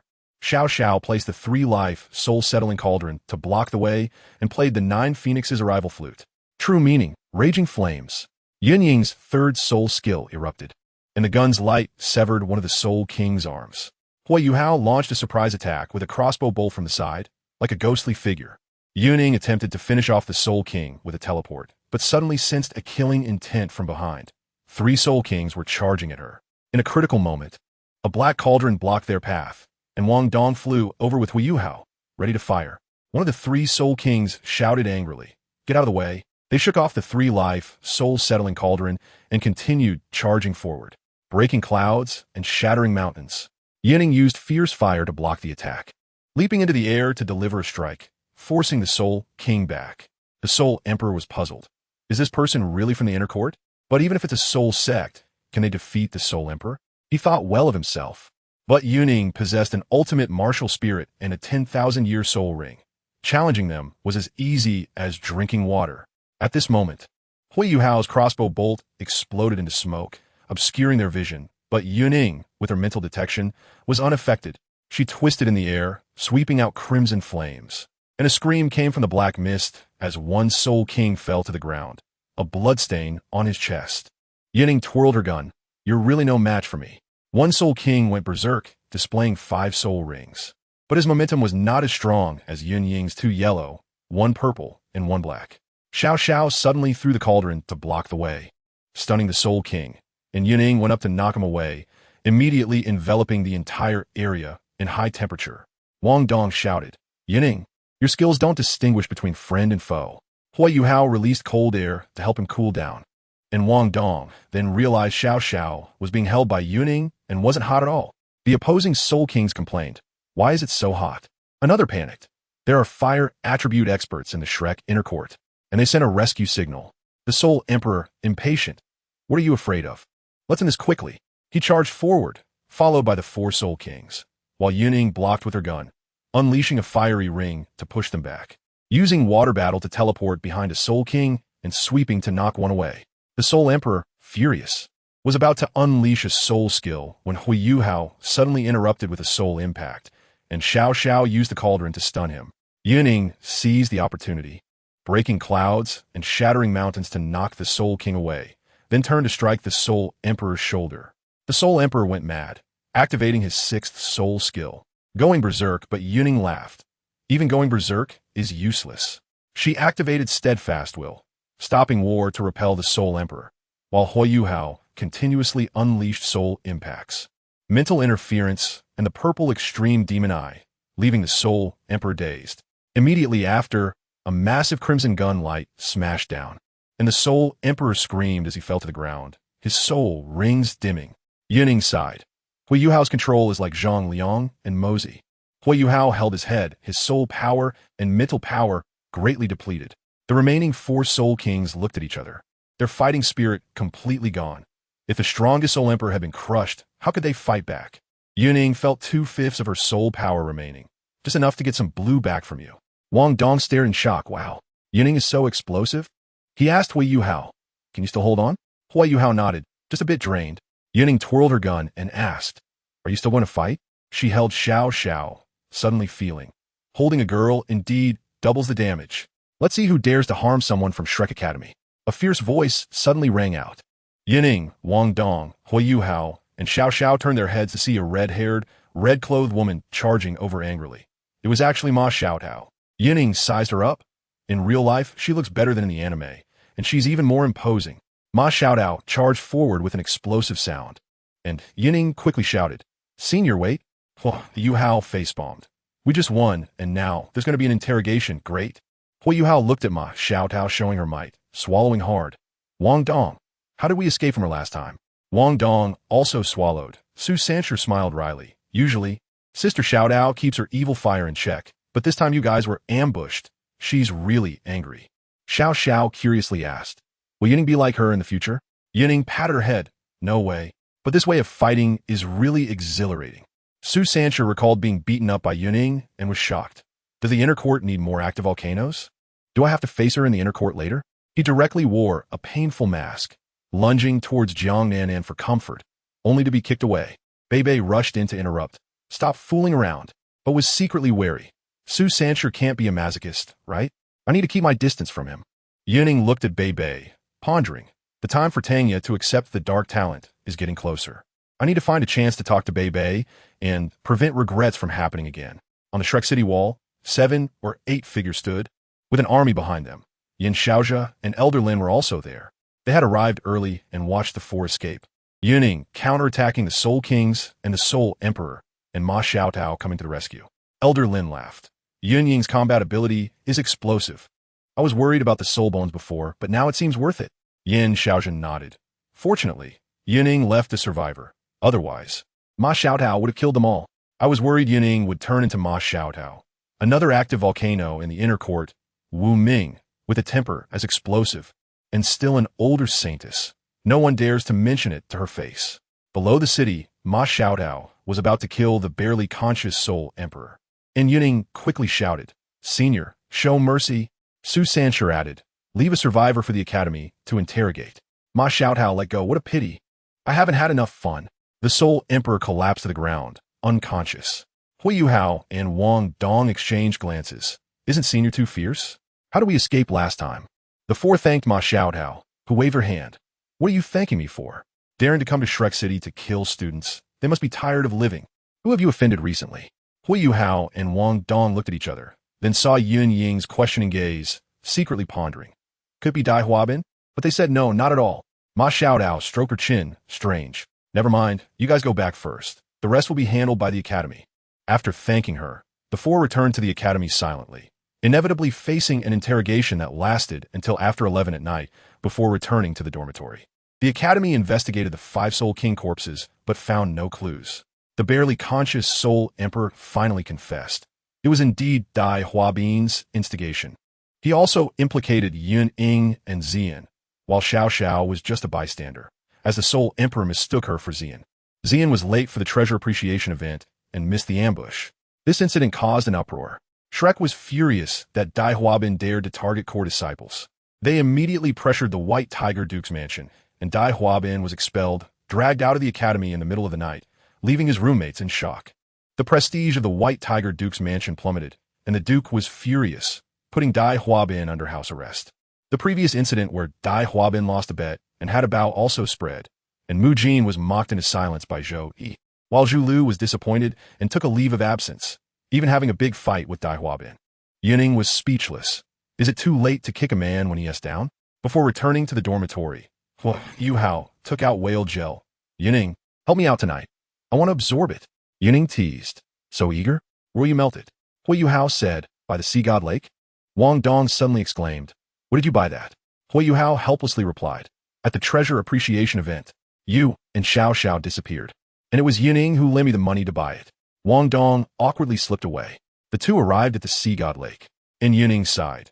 In the original work, it should have been Ma Xiaotao. Now, it's me. She sat cross-legged. How do I absorb this? Should I heat it with fire? Hui Yuhao asked Tianmeng Bingdi, but received no response, so he could only say, it should be. Yun Ying summoned the blazing fire, and the temperature instantly soared above 100 degrees, while also reinforcing the defense against the Snow Emperor's uprising. Hui Yuhao couldn't hold back and released cold air. The whale gel began to melt, and he closed his eyes to absorb it. Yun Ying increased her soul power, raising the temperature to over 300 degrees. Hui Yuhao frowned as the Ice Emperor's skeletal body released an even stronger cold air to protect his organs, allowing him to endure the painful body tempering. Tianmeng laughed heartily. With the ultimate fire assisting, Yuhao could endure an additional 1,500 years of soul ring lifespan. The Ice Emperor was puzzled. This girl has explosive talent. But why do I feel her aura is familiar? Tianmeng came over. Maybe she was your sister in a past life. The Ice Emperor rolled his eyes. Stay away from me. Why not say she could be a wife? Tianming sneered. Being heir's husband can only be me. In this life and the next. Get lost. Keep an eye on Hui Yuhao's physical condition. The Ice Emperor kicked Tianming away. Yun Ying watched as Hui Yuhao absorbed the whale gel out of boredom. She tried to absorb some of the energy that overflowed, but found it less useful than meditation. Hui Yuhao's cold energy grew stronger, countering her flames. Yun Ying wanted to try ice and fire tempering, but the cold energy was quickly consumed by the flames. She simply increased her soul power output, raising the temperature directly above 600 degrees, scorching the air. The Ice Emperor noticed and smiled as he helped her increase the release of cold air. The quality and quantity of cold air that Yun Ying absorbed rose, and her physical fitness also improved. At this moment, Yin Xiaozhe arrived with the elders from the inner courtyard. He was stunned. Yun Ying and Hui Yuhao. Why'd he dye his hair green? Seeing the whale glue, he pondered, 1,000 years old? Isn't it wrong? Such refined energy. Could it be from 10,000 years ago? The more she thought about it, the more she envied them. Then she joked about getting old. She used her soul power to envelop the two of them and sat by the side, staring blankly at the sea god lake. As Yun Ying absorbed the energy, she suddenly felt something was wrong and opened her eyes, only to meet Hui Yuhao's golden gaze. It's Tianming. Tianming was frozen in place, wailing in Hui Yuhao's mind. Why did she open her eyes? The Ice Emperor complained. I told you not to listen to advice. Tianming quickly gestured for Yun Ying to be quiet, also releasing his power to conceal his presence. After confirming that Yin Xiaozhe wasn't paying attention, he continued to control Hui Yuhao's body for training. Yun Ying was confused. This part wasn't in the original. It seems that the details can't be fully trusted in the original work. Looking at Tianming's sneaky behavior, it resembles a child secretly playing with their parents' phone. Soon, Hui Yuhao's expression changed from pain to calm, and Yin Xiaozhe withdrew the soul power shield. Yun Ying retracted the flames, and the temperature dropped. Yin Xiaozhe urged his soul power to disperse the heat. You all go back to the dormitory. Yun Ying thanked him and grabbed Hui Yuhao to run to the dormitory building, knocking on his dorm room door. Wang Dong opened the door, confused, and Yun Ying explained. He has finished absorbing it and will wake up naturally. After saying that, he left Hui Yuhao to Wang Dong. Wang Dong, feeling helpless, looked at Hui Yuhao's wooden bed and decided to let him sleep in his bed while he went to meditate. Yun Ying returned to the dormitory and saw Xiao Xiao meditating, so she also began to meditate to digest the medicinal effects and battle experience. The next morning, the two went to the cafeteria and ran into a listless Wang Dong. Xiao Xiao asked what was wrong, and Wang Dong replied gloomily, Last night, I couldn't help but go back to check on him. I saw him burning up all over and thought something had happened. But in the end, Xiao Xiao pressed for more details, but he just waved his hand. Don't mention it. Yun Ying is well aware that whale glue has side effects that all men love. Unexpectedly, when Yun Ying took Hui Yuhao back to the dormitory, a situation arose, and it just so happened to be caught by the male cross-dresser Wang Dong. What a coincidence! Xiao Xiao didn't ask further and only inquired, What about Hui Yuhao? Wang Dong replied while eating, He's still merging. I helped him ask for the morning off. In the morning, when Yun Ying returned to the dormitory, she saw the bone of the eternal time wolf's left leg. Xiao Xiao stared at the sealed box. Is this the eternal soul bone? I'm so jealous I'm about to cry. You and Wang Dong got it for free.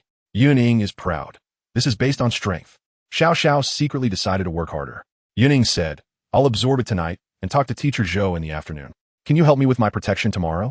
Xiao Xiao patted his chest. You can count on me. I can also absorb soul bones. How nice. Yun Ying silently looked away.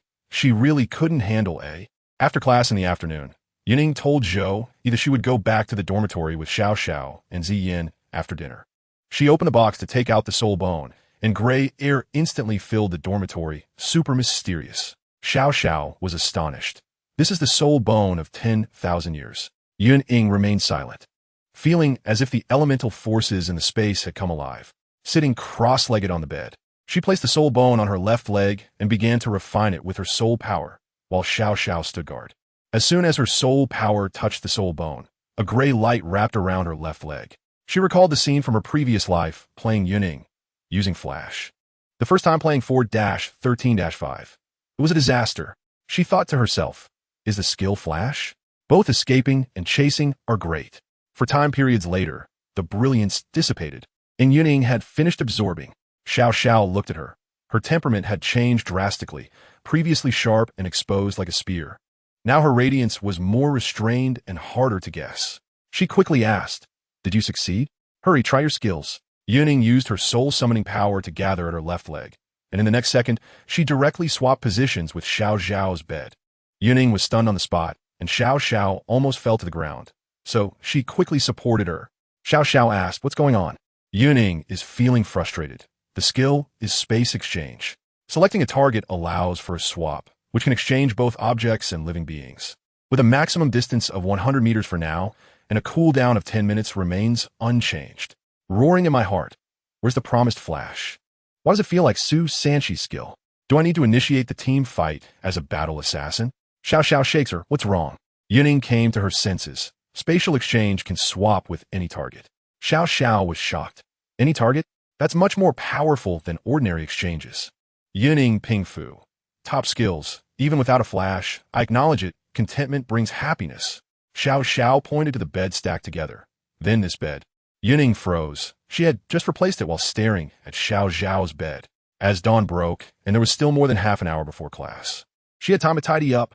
She got out of bed and arranged her bedding, thinking to herself, it can still be used after a wash. Earn more, but also be frugal. The virtues of Chinese culture must be promoted. And don't forget to give yourself a little pat on the back. After tidying up the dorm, the two had breakfast and went to the classroom. Instead of waiting for Zhou Yi, they received a message calling for a meeting. When Yun Ying entered the teacher's office, she saw Lan Susu, Wan Luluo, Zhou Siqing, and Zian were already there. As soon as she stepped in, everyone's eyes were locked on her. She had just absorbed a soul bone, and her aura was still uncalibrated, causing a huge and eye-catching change. Zhou Yi was also surprised for a moment, but quickly regained her seriousness.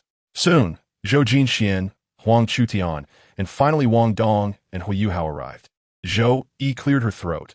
3 days later, the Outer Academy will hold the core disciple assessment. Originally, there was no second-grade event, but the college suddenly required participation. Zhou Sikan asked, "What is this competition for?" Zhou Yi said, "Disciples under 15 years old can all participate, including those from the Soul Guidance Department. About 30 people. The top 7 will go on a mission, and there will be no punishment for losing. Originally, there were only grades 3, 4, and 5. Do your best. Don't let everyone be defeated." Everyone breathed a sigh of relief, but Yun Ying was clear. This is the preliminary round of the Shrek 7 monsters. To obtain the title of the 7 strange ones for a lifetime, one must seize it. She doesn't want to play the role of a nanny for the original protagonist. Not seizing small opportunities would be foolish. Zhou Yi suddenly said, "Everyone else go out. Yun Ying and Hui Yuhao stay." Zhou Siqing threw a gloating glance, and Xiao Xiao whispered, "I'll wait for you outside." Zhou Yi smiled and said, "The rumor is that the dean and the fairy dean said, it's fine if others don't make it into the top 7. But you two must, especially Yun Ying. Her cultivation is on par with that of 4th or 5th grade. If she can't get in, she can only wait to be scolded." Yun Ying feels no pressure. It's a piece of cake. Hui Yuhao frowned. "My strength is at the bottom, and there are seniors." Zhou Yi only said, "Figure out yourself. Go to class." As soon as they stepped out, Wang Dong and Xiao Xiao asked in unison, "What did Teacher Zhou say?" Then they glared at each other and turned their heads away. Yun Ying said casually, "Hui Yuhao, and I must make it into the top 7. Hui Yuhao wailed, "I'm struggling so much." "Yun Ying, take me flying." Yun Ying shouted the game catchphrase, "Lie down. I'll carry you." In the past, when playing Baili Shouyu, I was always criticized as Baili Huiyu, but this time I'm definitely going to shine. Xiao Xiao joked, "I'm counting on you." Wang Dong laughed. "Maybe you'll be the first to be eliminated." Yun Ying waved her hand. "Don't jinx it." Xiao Xiao burst out laughing. As soon as the 4 of them arrived at the classroom door, they saw Ma Xiaotao in a blood-red school uniform standing there.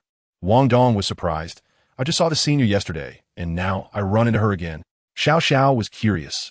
What is she here for? Ma Xiaotao rushed over. "Yun Ying, Dean Yin said your martial soul is of the ultimate attribute. Help me. I can't hold on any longer." A scorching aura enveloped them, making Wang Dong and Xiao Xiao uncomfortable. Yun Ying quickly summoned the blazing fire. The blazing fire sensed Ma Xiaotao's evil fire and instantly trembled, unleashing a powerful aura that directly suppressed the evil fire. Ma Xiaotao immediately felt relieved. Finally, the divine weapon showed its might. Yun Ying turned and shouted, "Xiao Xiao, help me ask Teacher Zhou for leave." Then she whispered to Ma Xiaotao, "Senior, let's hurry." Ma Xiaodao could no longer suppress the evil fire. Yesterday, she heard Yin Xiaozhi say that Yun Ying's martial soul could cleanse evil fire, and today she found her. She nodded and hugged Yun Ying, rushing out of the teaching building. Yun Ying released the restriction on the blazing fire. An even stronger oppressive force erupted. The scorching aura rose, and the patterns of the blazing fire turned golden red, further suppressing the evil fire.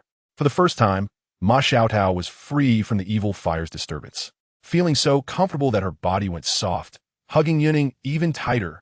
Yun Ying was bewildered. It was her first time experiencing this as a girl. She thought to herself, compared to Ma Xiaodao, I still prefer Shuedi. After all, most people in Huaxiao like white-haired characters. Ma Xiaodao intermittently shouted, keep cleansing the evil fire. Din Yin said only the ultimate fire can work. Just as Yun Ying was about to speak, with a splash, both of them fell into the sea god lake. The lake water woke Ma Xiaotao up a bit. She originally wanted to take Yun Ying to the inner courtyard, but didn't expect the blazing fire to suppress the evil fire to just a little bit. It was much more effective than Su San's shield or the chilling aura of Tianming. Yun Ying panicked. I can't swim. The auras of the blazing fire and the evil fire phoenix intertwined, evaporating the water of the sea god lake, creating a mist. The evil fire desperately resisted. But the blazing fire was a divine weapon of the King's continent, stronger in its realm, and the evil fire was gradually consumed and devoured, even becoming nourishment for the blazing fire. Yun Ying's endurance was fully charged, and Ma Xiaodao's aura also grew stronger, with a purer fire element. Above the sea god lake, Yin Xiaozhi and the elders watched, feeling relieved as the situation improved. Yun Ying's aura was still rising, and the pressure from the blazing fire even startled Yin Xiaozhi. Soon, Ma Xiaodao's evil fire was completely gone, and with a phoenix cry, a golden-red fire phoenix soared from the lake. Yin Xiaozhi exclaimed with excitement. The evil fire has finally been cleansed? Xian Liner said in amazement. The quality of the martial soul has even upgraded. Ma Xiaodao soared into the sky, releasing golden-red soul power, thanked Yin Xiaozhi upon landing, and sincerely thanked Yun Ying. Thank you. I'm Ma Xiaodao. Call me Sister Xiaodao. Just as Yun Ying got out of her embrace, Yin Xiaozhi came over to thank her. Thanks to you, Xiaodao was freed from the evil fire. Yun Ying was puzzled. Isn't it normal for students to help each other? Yin Xiaozhi insisted on thanking her, and Xian Liner said helplessly, Yin Xiaozhi is always like this, just accept it. Well, Din Yin, you're welcome. Yun Ying pondered for a moment and said. Ma Xiaodao smiled cheerfully. I'll head back to the inner courtyard first. Hope to see you in the inner courtyard in the future. Yun Ying nodded, watching her and the elders of Sea God Pavilion leave, then wanted to return to the teaching building to catch the last bit of class. However, when she reached the teaching building, all the students were coming out, there was no class in the morning, and it was now lunchtime. Yun Ying was bewildered. How did time pass so quickly? She complained inwardly. It's just like in my previous life at school, wanted to work hard at the start, but couldn't keep it up.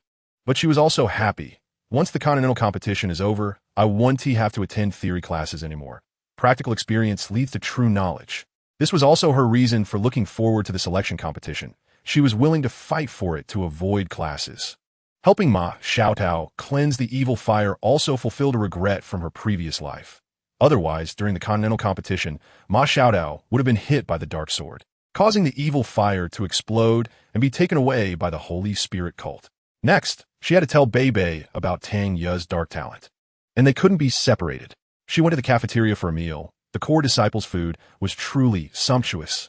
Xiao Xiao came over and asked, what did the senior want with you? Wang Dong also perked up his ears to listen. Yun Ying said, my martial soul is the ultimate fire, helping her with her fire attribute martial soul. Wang Dong, disappointed that he heard no gossip, left in frustration. For the next 3 days, Yun Ying lived a mundane life, attending classes, training, meditating, eating, and observing the Shuedi embryo.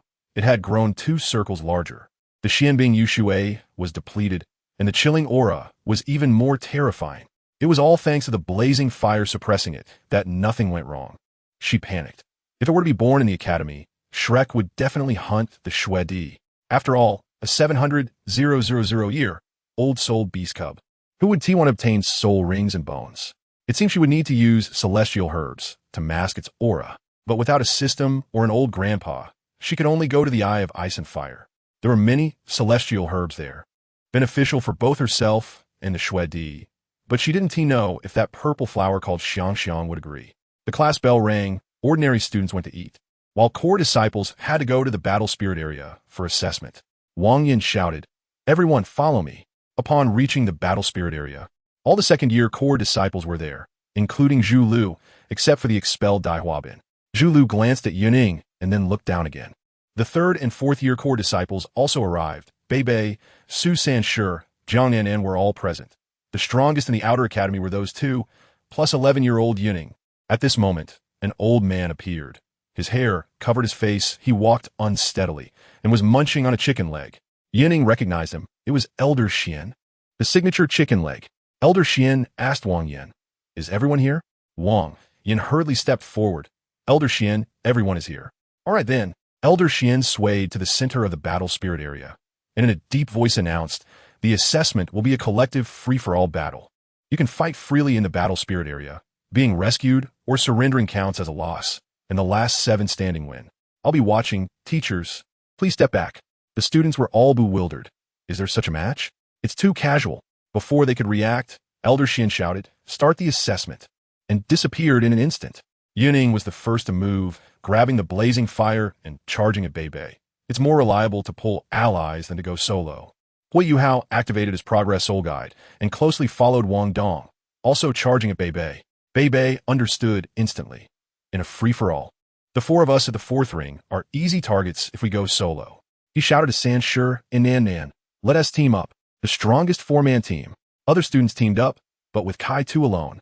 He revealed his soul rings. A bunch of metal tubes emerged, and a large cannon was set up on his chest, ready to fire.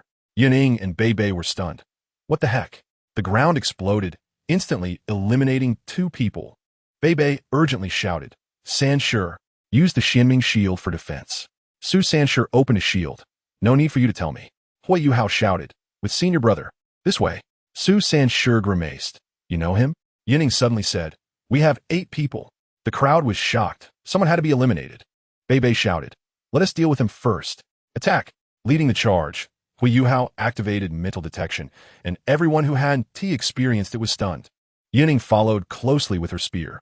A 4th-year student shouted, "Focus on the 4-ringed ones." 18 people surrounded them. Bei Bei and Yun Ying charged at the 6 on the right. 2 strong attack-type students approached. One transformed into a lion and swiped at Bei Bei. Yun Ying thrust her spear, stopping him. The other, wielding a spear, lunged at Bei Bei, who countered with Dragon Claw, unleashing a thunder serpent to shield the 4.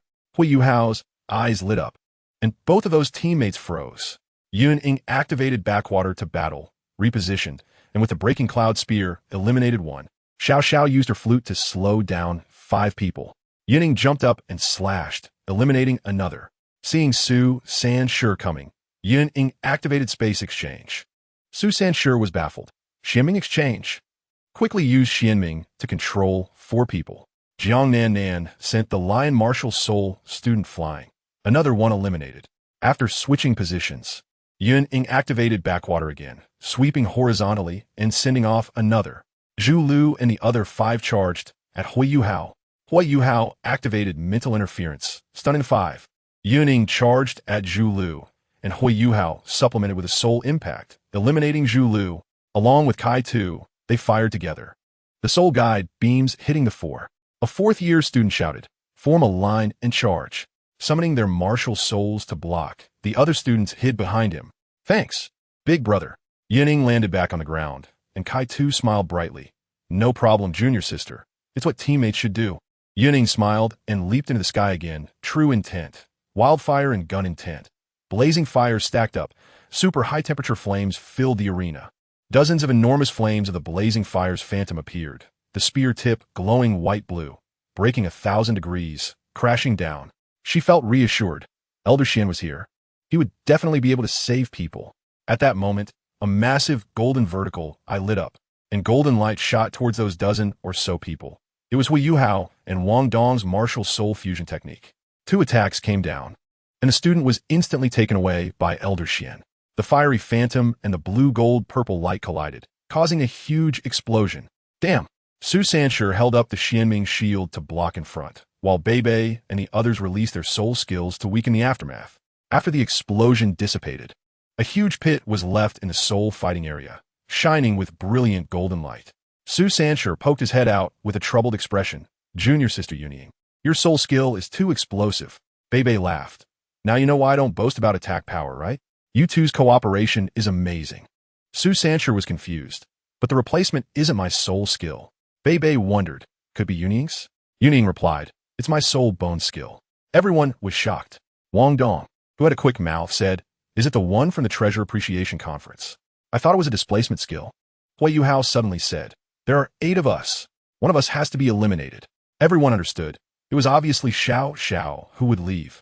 Xiao Xiao said, I will withdraw. I wish you all the best.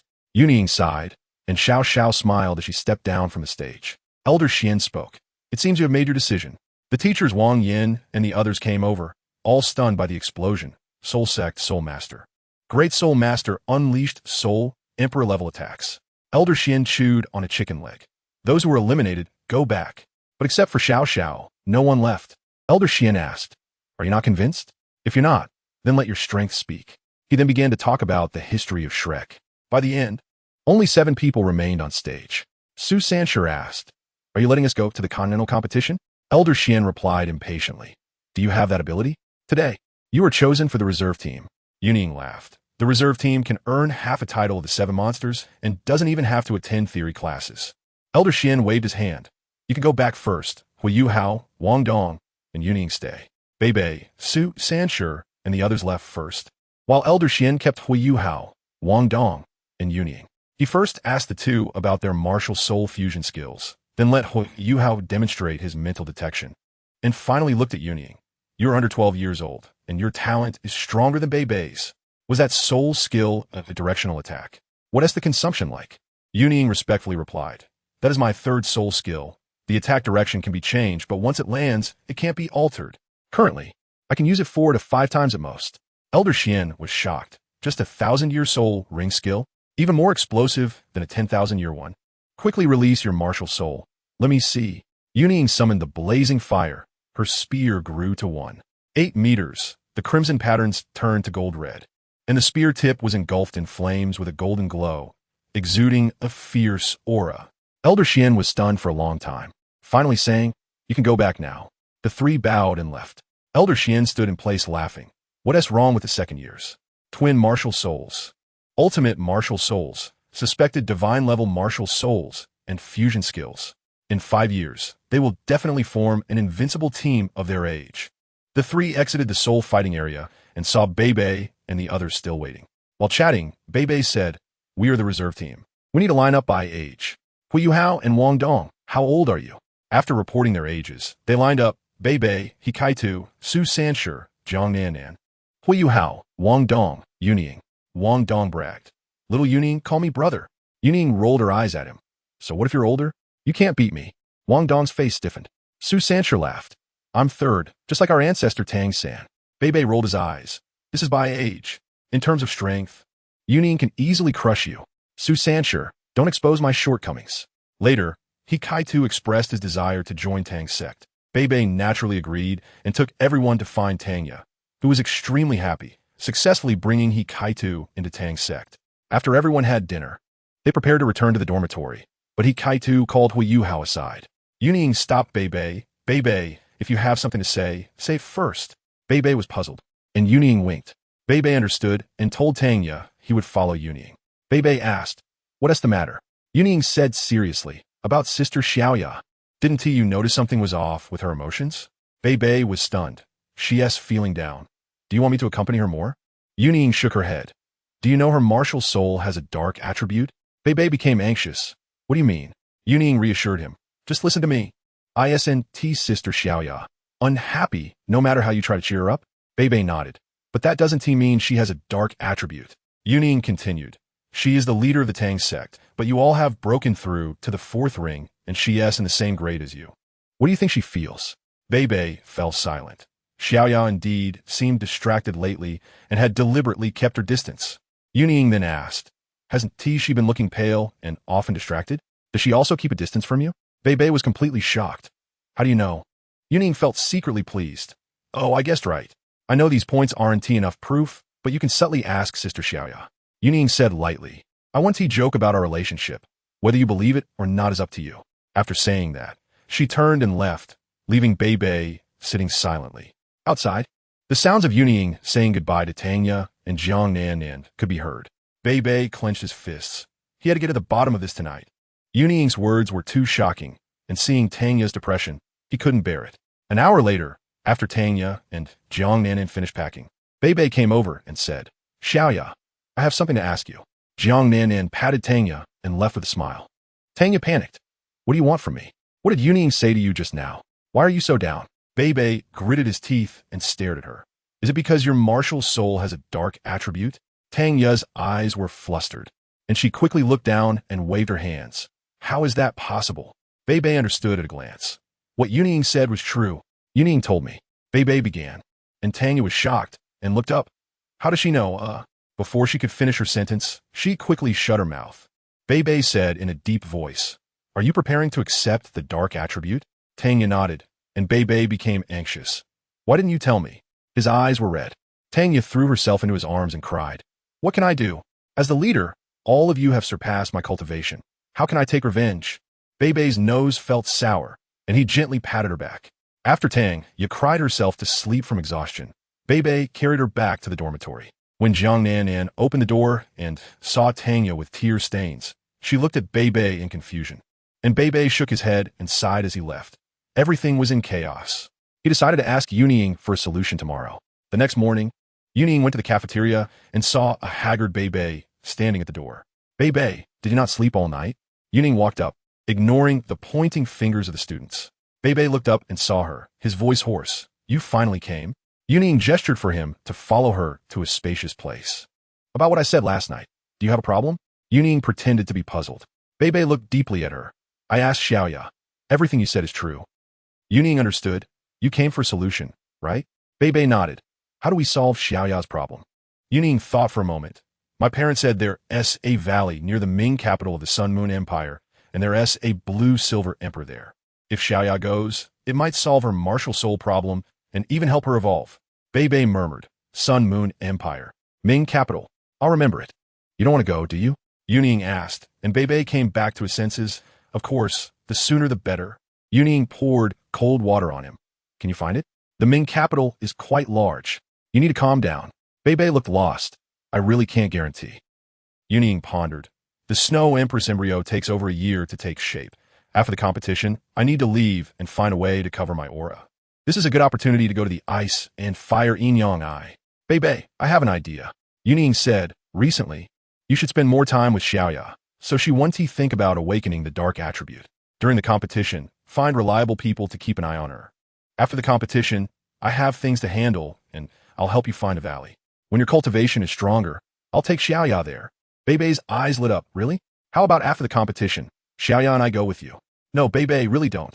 Yun Ying panicked if they went together. Wouldn't the Snow Empress be exposed? She quickly said, "At that time, I need to go home to handle things and ask for a long leave from the academy. After that, let my parents help you find a valley." Bei Bei understood. He didn't care about Yun Ying's matters, as long as he could find a valley to save Tanya.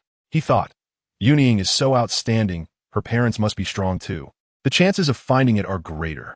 Although he hadn't heard of any powerful beings with the surname Yun, that didn't matter. Moreover, even Tanya's martial soul issue is something he doesn't know about. Yun Ying cannot be in cahoots with Tanya and Jiang Nan. Tanya's crying is not an act. So no matter how many loopholes there are, he believes her. Bei Bei decides to spend more time with Tanya to keep her from thinking about her dark talent. And during the competition, he will find reliable people to keep an eye on her and guard the secret. "All right, Brother Bei, I'm leaving." Yun Ying claps her hands and leaves. Bei Bei looks at her back and shouts, "Thank you." Yun Ying pauses for a moment but continues walking. 2 weeks later, aside from attending classes, training, and sleeping, Bei Bei spends all his time with Tanya and even asks Xiao to keep an eye on her during the competition. His relationship with Yun Ying has also normalized, leaving the other members of the reserve team confused about what is happening, and Wang Dong is nagging every day. A week ago, Wang Dong annoyed Yun Ying, and during a group confrontation, he was severely beaten by Yun Ying, ending up bruised and claiming he couldn't approach the girls anymore. Hui Yuhao was speechless. He and Kai too. Su Sanshi were shocked. Who knew Yun Ying could be so fierce when she gets angry? Su Sanshi dared not provoke her anymore. Yun Ying could win against him with 2 rings, and now she's at 4 rings, truly capable of overpowering him. Although Bei Bei ranks first, it's hard to say who is stronger between him and Yun Ying, especially since Bei Bei has a burst form. Yun Ying is currently at level 44, thanks to that 10,000-year soul bone. Otherwise, reaching level 42 would be difficult. Extreme martial soul cultivation is too slow. On this day, Elder Xian is teaching, and the 7 of them arrive at the assessment area, only to find that besides Elder Xian, there are also 7 inner academy disciples in blood-red uniforms. Led by Ma Xiaotao, Yun Ying touches her high ponytail. She's had it for a long time. Ma Xiaotao smai, Su Shan Si stay yi. And Bei Bei pushes him from behind to bring him back to his senses, while Jiang Nan looks disgusted, and Su San sure awkwardly laughs, thanking Bei Bei. Elder Xian announces the purpose and mentions that they might take the stage in the competition, shocking everyone. Yun Ying clarifies, it's not a possibility, but a certainty, as long as the evil soul master's corpse explosion is successful before departure. Elder Xian asks the new and old 7 monsters to introduce themselves, and the inner academy disciples are all stunned to hear about Yun Ying and Hui Yuhao's cultivation levels, each for different reasons. Ma Xiaotao also has doubts. She didn't rely on Hui Yuhao's extreme ice to suppress the evil fire. Instead, she relied on Yun Ying's plunder fire for a superior suppression, solving the problem from the root, resulting in her martial soul transforming into a fire phoenix, but hasn't reached extreme fire yet, as Yun Ying's cultivation is too weak to unleash the full power of plunder fire. Plunder fire is a super divine tool, ranking high in the Douluo plane. Now that Ma Xiaotao no longer needs to worry about the evil fire, her cultivation directly jumps to level 68, 1 level higher than in the original work. After the introductions, Elder Xian announces, 14 people will be mixed into 2 teams for battle. Ma Xiaotao and Dai Yuheng will be team leaders. Ma Xiaotao selects 2 main members, with the rest as reserves, having 1 chance to prioritize selection. Dai Yuheng chooses 3 main members. Ma Xiaotao immediately says, main member Gong Yang, reserve Yun Ying. Dai Yuheng is not surprised. Yun Ying is the highest in cultivation among the reserve team. Gong Yang comes over and smiles. Xiaotao, you really have an eye for talent. Ma Xiaotao quickly dodges, stay 5 meters away from me, and pulls Yun Ying over. Gong Yang is speechless and smiles at Yun Ying. Hello, Xiao Yun Ying, I've heard about you from Xiaotao. Just as Yun Ying greets him, Ma Xiaotao pulls her away. Don't get too close to him. Gong Yang pretends to cry, and Yun Ying immediately withdraws her gaze. This is too reminiscent of a person from her past life. Zai Heng Salet Chen Zi Feng, Su Shan Si. And then Ma Xiaotao picks Shi and Bei Bei. Dai Yuheng then selects Ling Luo Chun and Yao Haoxian. Just as Ma Xiaotao is about to call for Wang Dong, Yun Ying quietly interrupts, Sister Xiaotao, pick Yu Hao. Ma Xiaotao is puzzled. Pick him? He's only at level 26, not as good as Wang Dong. Yun Ying insists. His soul skills are extremely useful. Trust me, anyone who uses mental detection knows its value. Ma Xiaotao scrunches her nose. Fine, don't let me down. In the end, they select Hui Yuhao. Everyone present is confused. Why choose the 2nd ring Hui Yuhao over the 3rd ring Wang Dong? Dai Yuheng has a strange expression, but is also amused. It's better to exploit the opponent's weaknesses. Afterward, Dai Yuheng selects Jiang Nan and Wang Dong. Elder Xian takes a sip from his wine gourd and smiles. You have 10 minutes to prepare. The losing side must each shout, I am a pig. That posture looks rather lewd. Both sides stand on opposite sides of the battle arena. And Gong Yang quietly asks Ma Xiaotao, why didn't TU choose a control system? In team battles, not having control is a huge disadvantage. She wants to curse. I'm not good enough? Are you that great? Ma Xiaotao glares at Gong Yang. Are you teaching me how to do things? She then arranges. I'll deal with Dai Yuheng. I can't finish him off immediately. Shi, you handle Chen Zifeng. Your lightning attribute can complement Bei Bei for a quick battle. Kaitu, just blast away. We just formed a team and lack coordination. So let us fight individually first. Shi frowns. Aren't we going to take out Ling Luo Chun first? What if she controls us? Ma Xiaotao shakes her head. Ling Luo Chun has Yao Haoxian helping her and is a counter to you. Don't worry, I have a plan. Kaitu is super excited. He loves the feeling of overwhelming firepower.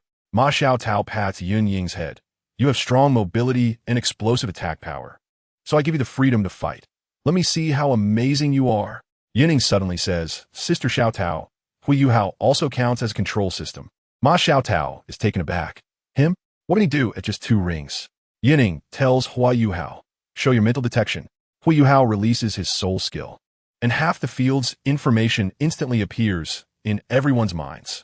Ma Xiaotao, Shi, and Gong Yang are all astonished, and after regaining their senses, Ma Xiaotao laughs. So that's why you could join the reserve team.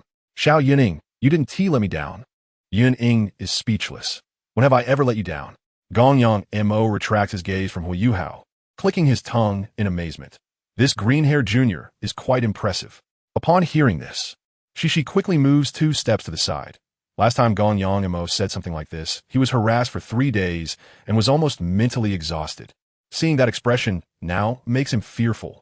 Yun Ying tells Hua Yuhao, later, use mental detection to coordinate with Brother Bei's firepower to cover me. I'll go take out Luo Chun. She feels confident. If it doesn't work out, she can activate her soul bone skill and switch places with someone to block Yao Haoxian's punches. Hua Yuhao smiles. All right, it's all up to you. He has already fallen in love with the feeling of winning effortlessly. The Ice Emperor martial soul consumes too much soul power, and at this stage, supporting feels the most rewarding. Kai too give the thumbs up, and Bai shines blindingly in the sunlight. As the 10 minutes are up, Elder Xian shouts, now you are opponents. To avoid shouting I am a pig, don't hold back. Begin. Ma Xiaotao charges first. Her golden red flames looking extremely noble. Her martial soul has already transformed into a fire phoenix. Shi and Bei follow closely behind. Yao Haoxian unleashes his martial soul into the air, and Kai Tu sets up a soul guidance cannon on the spot, bombarding Dai Yu Heng's team with soul guidance rays. Shi thinks she's fast enough, but the next second, she sees Yun Ying using several movements to catch up to Ma Xiaotao, leaving her far behind. Shi is stunned. This junior sister is too fast. She must have learned a lot from Ma Xiaotao. When both sides are 100 meters apart, Hua Yuhao uses mental detection, and the 6 of them instantly feel invigorated. This all-encompassing detection is just too amazing. In midair, Gong Yang activates his first and second soul skills, casting a red and yellow halo over the 6, increasing their strength by 50%, speeding them up, and accelerating their soul power recovery. This is just like the effect of the King's Holy Grail. On the opposing team, Dai Yuheng also moves. Yao Haoxian roars as he charges out, instantly growing to 4 meters tall, his muscles bulging. Looking like a round ball, Luo Chen activates her first and second soul skills, encasing herself in ice armor and pointing her staff, unleashing a torrent of cold air. Yun Ying waves her plunder fire. Hua Yuhao instantly understands, his eyes glowing purple as he unleashes a soul impact, while using his mental energy to guide the soul guidance rays to focus on Yao Haoxian. As soon as Yao Haoxian attaches himself, he gets stunned for a second, then is bombarded by the firepower net. He is bewildered. I'm a support. Why not go head-to-head with Chen Zifeng and Dai Yuheng? He curses Kai Tu 1,000 times in his mind, but still has to endure. Yun Ying takes the opportunity to move behind Yao Haoxian, and Luo Chun is stunned. How did she get over here? Was there a big red rat that just dashed past? Yao Haoxian wants to turn around, but gets stunned by Hua Yuhao again, then takes several hits from the soul guidance rays. Without hesitation, Yun Ying activates her 4th soul skill to confront him, and although Luo Chun is surprised, she reacts quickly, waving her staff to activate her 3rd soul skill, creating an ice blue magic array beneath Yun Ying's feet. This is just like Wang Zhaojuan's 2nd skill. Yun Ying quickly activates her desperate fight flash, but is still grazed by the cold air. She channels her soul power, and the crimson golden flames instantly clear the cold air. Chen Zifeng and Wang Dong also discovered Yun Ying. Chen Zifeng activated his martial soul, and a blood-red light flashed. He formed a blood-colored fine sword with 2 fingers and charged in with his 1st and 2nd soul skills. Cici, who was staring at Chen Zifeng, accelerated, with electric lights flickering around her, preparing to intercept. Hua Yuhao wanted to give Chen Zifeng a mental disturbance, but unfortunately, he failed. Yun Ying dodged Luo Cheng's soul skill and continued to unleash her 4th soul skill. She hadn't finished yet. Yao Haoxuan took the hit head-on as Kai Tu charged in, and Luo Cheng waved his staff to block, shattering it into ice particles upon contact. Yao Haoxuan reached for the blazing fire, but quickly released it as black smoke erupted from his hands. Why is this so hot? Yun Ying swept him back. While Chen Zifeng's attack was also shattered by Cici and Bei, finding himself at a disadvantage in a 1-on-2 situation. Ma Xiaotao wanted to assist, but was entangled by Dai Yueheng, unable to determine the outcome. Su Sanshi helped Yao Haoshuan block the firepower, while Wang Dong aimed to target Hu Yuhao, knowing that mental detection was a bug. Yun Ying activated her 5th soul skill, Ice Radiant Ring, and Ma Xiaotao signaled to Ganyang Mo, who activated his 5th soul skill to buff Ma Xiaotao, causing her soul power to surge. Yun Ying urged her soul power, raising the temperature in the arena beyond 100 degrees as Wang Dong approached Hu Yuhao. Suddenly, a gray light flashed. Wang Dong was swapped to Yun Ying's position. Yao Haoshuan's massive fist was about to strike when Wang Dong shouted, "Teammate!" Yao Haoshuan was stunned, and Ling Luocheng exclaimed, "Sister Xiaodao is about to activate her 6th soul skill." The sound of a phoenix echoed, and the phantom of a fire phoenix appeared, dropping a golden-red fireball. Wang Dong was pulled out by Elder Xian, and Ling Luocheng saw a 25-meter-long red-gold spear light, eliminating both her and Jiang Nanan. Kai Tu opened fire again, while Hu Yuhao supplemented with soul impact, causing Su Sanshi to be dizzy and eliminated. Chun Zifeng was in trouble, and Cici tried to chase but was caught by Bei Bei. Just as a spear light and fireball struck down, Chun Zifeng was gone. Dai Yueheng saw that her side was left with only herself, and that Chun Zifeng had been finished off again, bewildered. Why is the enemy reserve team so strong? Ma Xiaotao shouted, "Ikonchede." Dai Yueheng activated her 6th soul skill and charged, both sides retreating 5 steps. The temperature in the arena soared beyond 500 degrees. Hu Yuhao released cold air to help Kai Tu, while Dai Yueheng stood in a spot exceeding 1,000 degrees, and Yao Haoshuan had been eliminated earlier. Dai Yueheng saw all 7 opponents together and, unwilling, shouted, "I concede." She then looked at Yun Ying in astonishment. This combat power had reached the middle level of the official team. Elder Xian smiled and said, "Accept your defeat."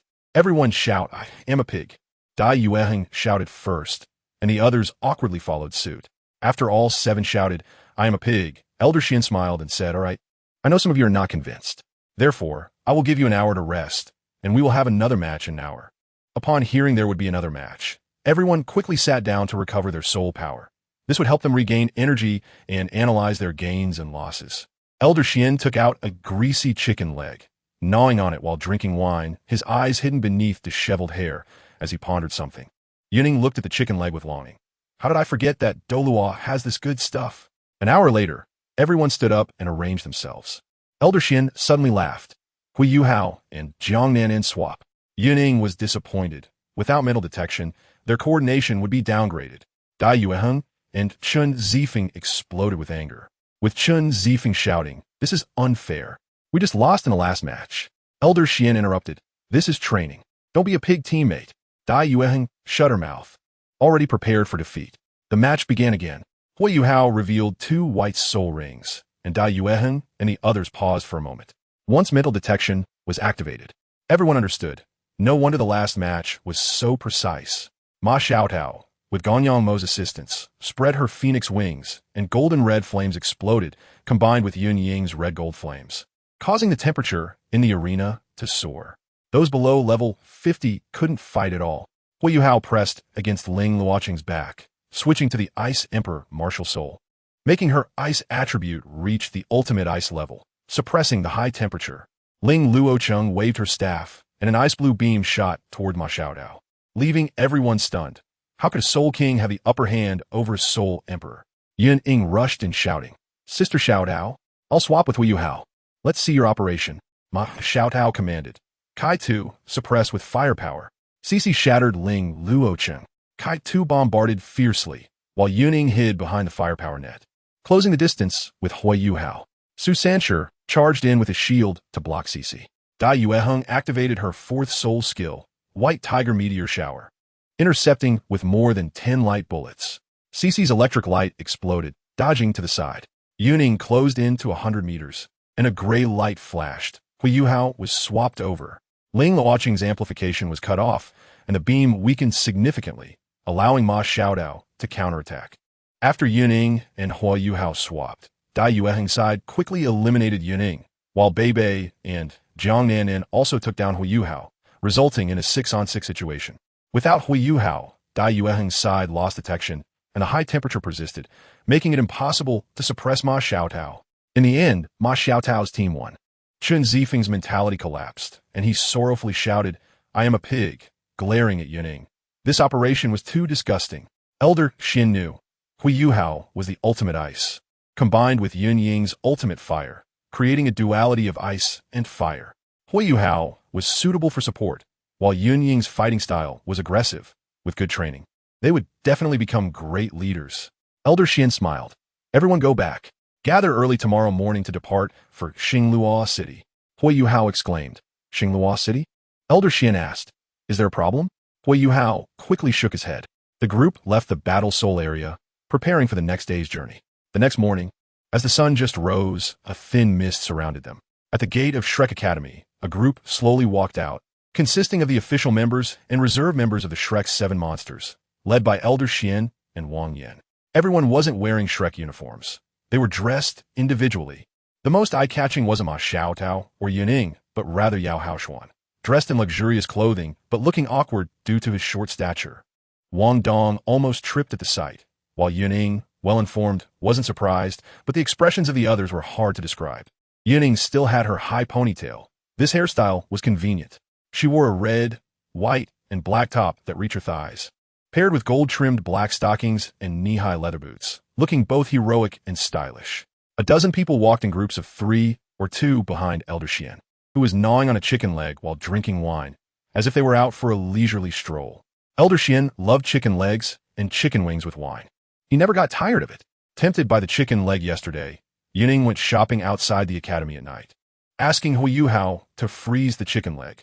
She was the ultimate fire, and it was easy for her to thaw it and keep it warm. Yun Ying didn't walk with the reserve team, but chose Ma Xiaotao. Only Ma Xiaotao was always touching her, making her fear becoming the little. Her target was the Snow Empress. Thinking of the Snow Empress's white-haired, elegant appearance, Yun Ying directly lost her focus. Ma Xiaotao secretly pinched her face without any reaction, causing Ma Xiaotao to panic. Did I break something? Hurry and stop. Elder Xian's voice suddenly came, and Yun Ying woke from her daydream, confusedly asking, Sister Xiaotao, what's wrong? Did a malevolent soul master come? Ma Xiaotao laughed. So you weren't broken after all? Elder Xian talked about joining the Shrek inspection group, and finally asked, no remuneration. Do you still want to join? Yun Ying didn't care. Her restaurant could afford to splurge for decades. The ability of Huaxia cuisine to attract money in another world was too explosive. Ouyang Yu even asked her if she wanted to open a branch, and Yun Ying said to wait until the cuisine was perfected. Elder Xian saw that the 7 members of the reserve team had determined expressions, not dissatisfied with the lack of remuneration, and felt very pleased. After Dai Yueheng finished adding her thoughts, everyone agreed. Elder Xian asked Ma Xiaotao to announce the mission, while Wang Yin distributed the inspection team equipment. Yun Ying was clear in her heart. The mission was the same as in the original work, and the official team would suffer heavy losses. She wouldn't remind them. There was no reason to, and it might cause trouble. After Elder Xian finished speaking, there was a brief silence in the venue, and everyone divided into the official team and the reserve team. Hui Yuhao and Wang Dong immediately began to train, and Su Sanshi, seeing this, smiled at Jiang Nan. Nan, those two are working hard. You should practice your grappling and bed skills. I have thick skin and can take it. The way he craved attention made Yun Ying feel he was a masochist. Jiang Nan coldly replied, Stay away from me. Don't call me Nan. Su Sanshi looked like a wilted eggplant, with a mournful face looking for Bei. Good brother, help me out. Bei stepped back in disgust. Who is your good brother? I can't help with this. Bei, is this how you treat a brother? Su Sanshi switched to drama mode, acting pitiful. Bei teased. Didn't you say before that in the face of great matters, you would stab your brother twice for your brother, but stab your brother once in front of a woman? Su Sanshi was at a loss for words. I can't insert this. Bei teased. It doesn't work in the front, but it can in the back. As soon as the words were out, Elder Xian, who was drinking, spat out his drink and started coughing violently. The other students all had strange expressions, while Jiang Nan's face turned slightly red and then cold as she cursed. Pervert. Yun Ying almost laughed out loud. This statement was too ambiguous. She also teased, Bei, something's off with you. Ma Xiaotao looked at the two with an understanding expression, and when Bei and Su Sanshi exchanged glances, they finally reacted and quickly shut their mouths under the teasing of everyone in Elder Xian's glare. Elder Xian wiped his mouth and scolded, Come here. Su Sanshur chuckled softly. Get ready to be scolded. Bei Bei retorted. So what if we get scolded? I just told Jiang Nan you like men. Su Sanchi's face turned red. You sister. Bei Bei responded. I don't have a sister. Elder Xian turned around angrily and shouted. Shut up. The two immediately behaved. Elder Xian spoke seriously about the tasks and objectives of the inspection team, and everyone listened with tense expressions, committing everything to memory. As they prepared to set off, Ma Xiaodao said, You guys have low cultivation levels, slowing us down. Dai Yueheng, take Hui Yuhao. Chen Zifeng, take Wang Dong. After discussing, everyone quickly flew toward the Mingdou mountain range. The inner courtyard students could handle it, but Bei Bei and Su Sanshur were struggling, while Yun Ying and Kai Tu were doing fine. Kai Tu had a soul guide accelerator, and Yun Ying had high-quality soul power, even more than an ordinary four-ringed soul master. Everyone stopped to rest just as noon arrived. Wang Dong shouted to Hui Yuhao, Show us what you've got. Hui Yuhao was confused. What should I show? Yun Ying face-bombed the grilled fish you sold before. It was super popular in my store. Well, Yuhao replied, But I don't have the materials. Elder Xian suddenly appeared. Simple. Then he assigned tasks. Xiao Tao, start a fire. Dai Yueheng and Yun Ying, catch fish. Ling Luocheng, Cici, and Gonyang Mo, catch game. Yun Ying was confused. Why do I have to catch fish? I'm a fire attribute. Elder Xian looked at her. Your gun martial soul can catch fish even without fire. Yun Ying was speechless, and everyone hurried to carry out their tasks. All the students went to work, and Yun Ying and Dai Yueheng went to a small river to catch fish. On the way, Dai Yueheng suddenly asked Yun Ying, I heard you had an unpleasant experience with my younger brother before? Yun Ying thought for a moment. Indeed, there was. Dai Yueheng looked sincere. It's all Hua Bin's fault. I apologize on his behalf. He's been spoiled, and I even slapped him once. What's done is done. We're comrades, so don't mind it. He dropped out and wants help finding me. I'll help him. Yun Ying thought to herself. I've long regarded that incident with Dai Huabin as a joke. Dai Yueheng appeared sincere, but he was more cunning than Dai Huabin, which was even scarier. She politely replied, It's fine, Senior Dai. It's all in the past. Let's not bring it up again. Dai Yueheng nodded in satisfaction. He believed Yun Ying's talent was even better than Hui Yuhao's, so he wanted to win her over. If he couldn't, he wouldn't feel guilty. Yun Ying was a once-in-a-thousand-years genius, and once she grew up, she would surely become a powerful figure. There were even rumors that her relationship with Hui Yuhao was once good, but they had intentionally kept their distance recently. This was extremely beneficial for Dai Yueheng. Yun Ying saw through his intentions, went over the genius, and if not, deal with them. But she wasn't intimidated, no matter how sincere he was. She didn't trust him and wasn't afraid of any so-called measures. The two walked in silence for 5 minutes and found a small river where fish were swimming happily. Yun Ying summoned her flames to catch fish easily, while Dai Yueheng used his tiger claw to catch fish, quickly piling up more than 20. On the way back, Dai Yueheng was cleaning the fish while Yun Ying picked some mushrooms. When they returned to their resting point, a delicious smell wafted through the air. There were 2 rabbits and 2 chickens on the grill, and Yun Ying gulped. Hui Yuhao wanted a wooden pot. Dai Yueheng knocked down a tree, and Yun Ying shaped it into a pot using her flames. Just as the wild chicken was done roasting, Elder Xian snatched it away. The rest belongs to you. Yao Haoshuan immediately complained. Yun Ying took out a dozen chicken legs for Hui Yuhao to roast, and everyone was puzzled, laughing and crying when they heard the reason. Ma Xiaodao teased. Little Yun Ying is also a foodie. Amid laughter, they finished lunch, saying they would rest for half an hour, but ended up staying for almost 2 hours. Elder Xian couldn't eat anymore and filled a wine gourd with fish soup. Can't waste it.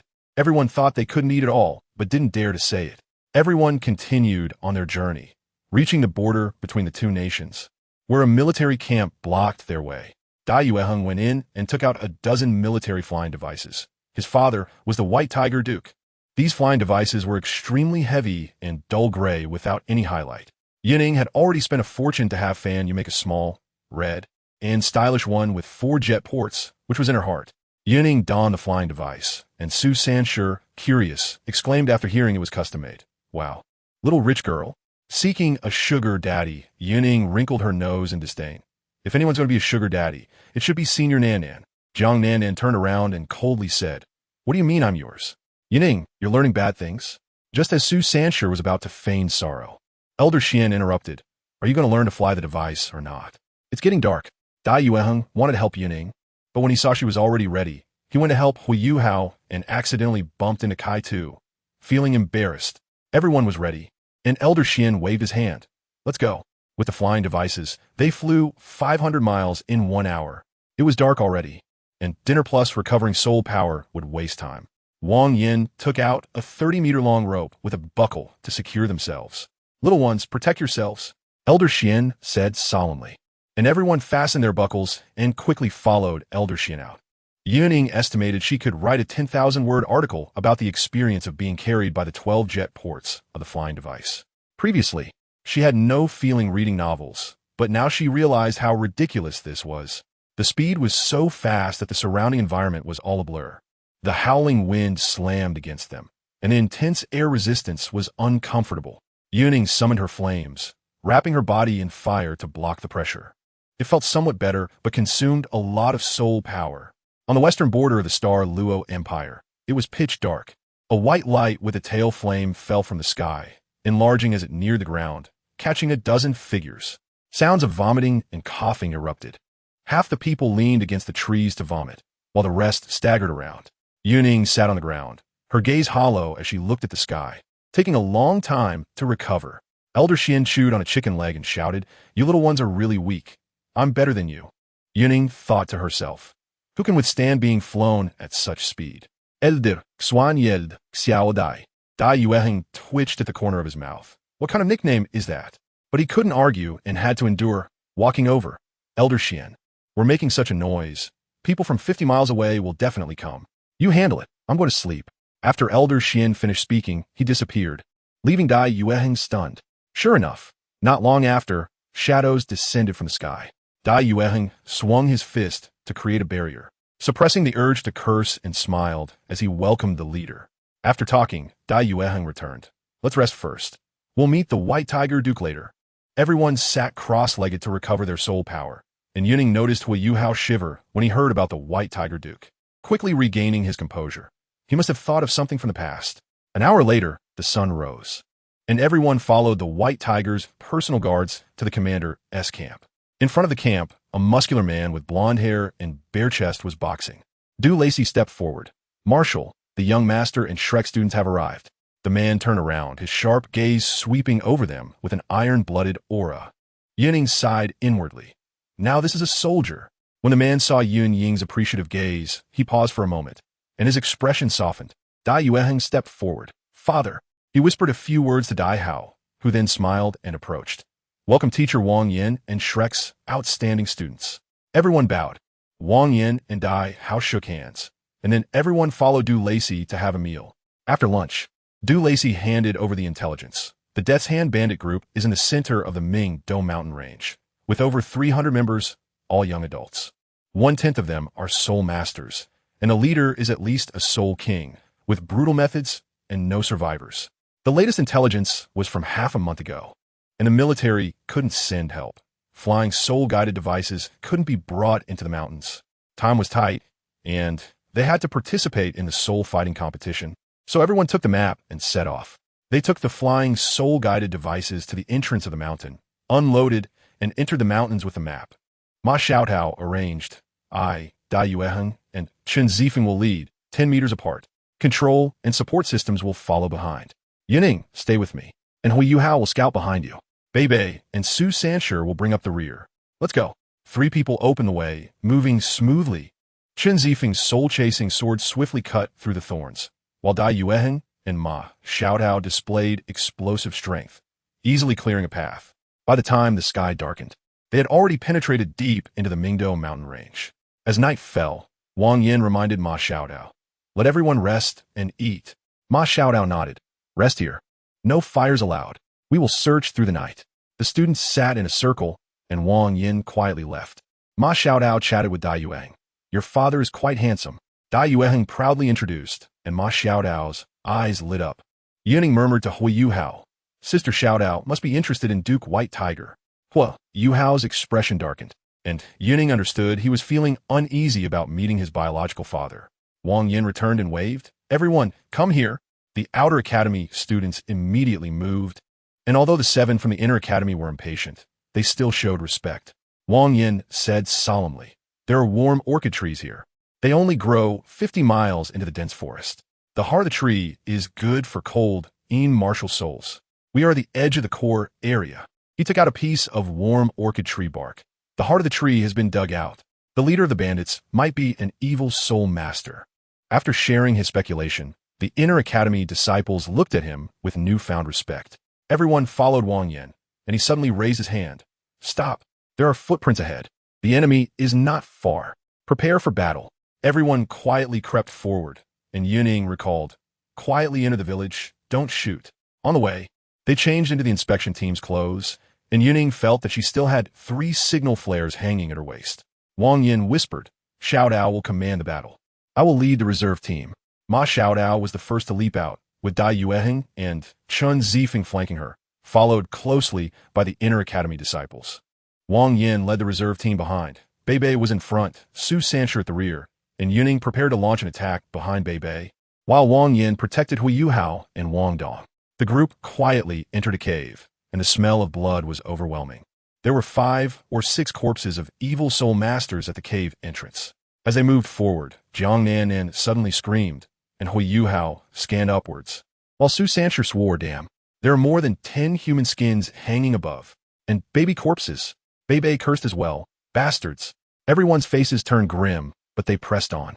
Continuing deeper, there were even more corpses, and the sounds of fighting grew louder.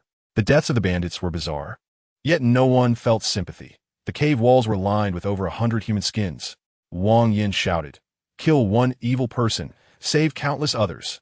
Ahead, the area opened up, and everyone saw the battle. Ma Xiaotao's evil fire phoenix was incredibly explosive, flames spraying everywhere, and no one could stop it. Ganyangmo stood at the center, colorful light shooting towards his companions, while the others surrounded him. Yao Haoshuan transformed into a massive form, pounding his chest with his fists to protect Ganyangmo's back, while Ling Luocheng stood on the other side.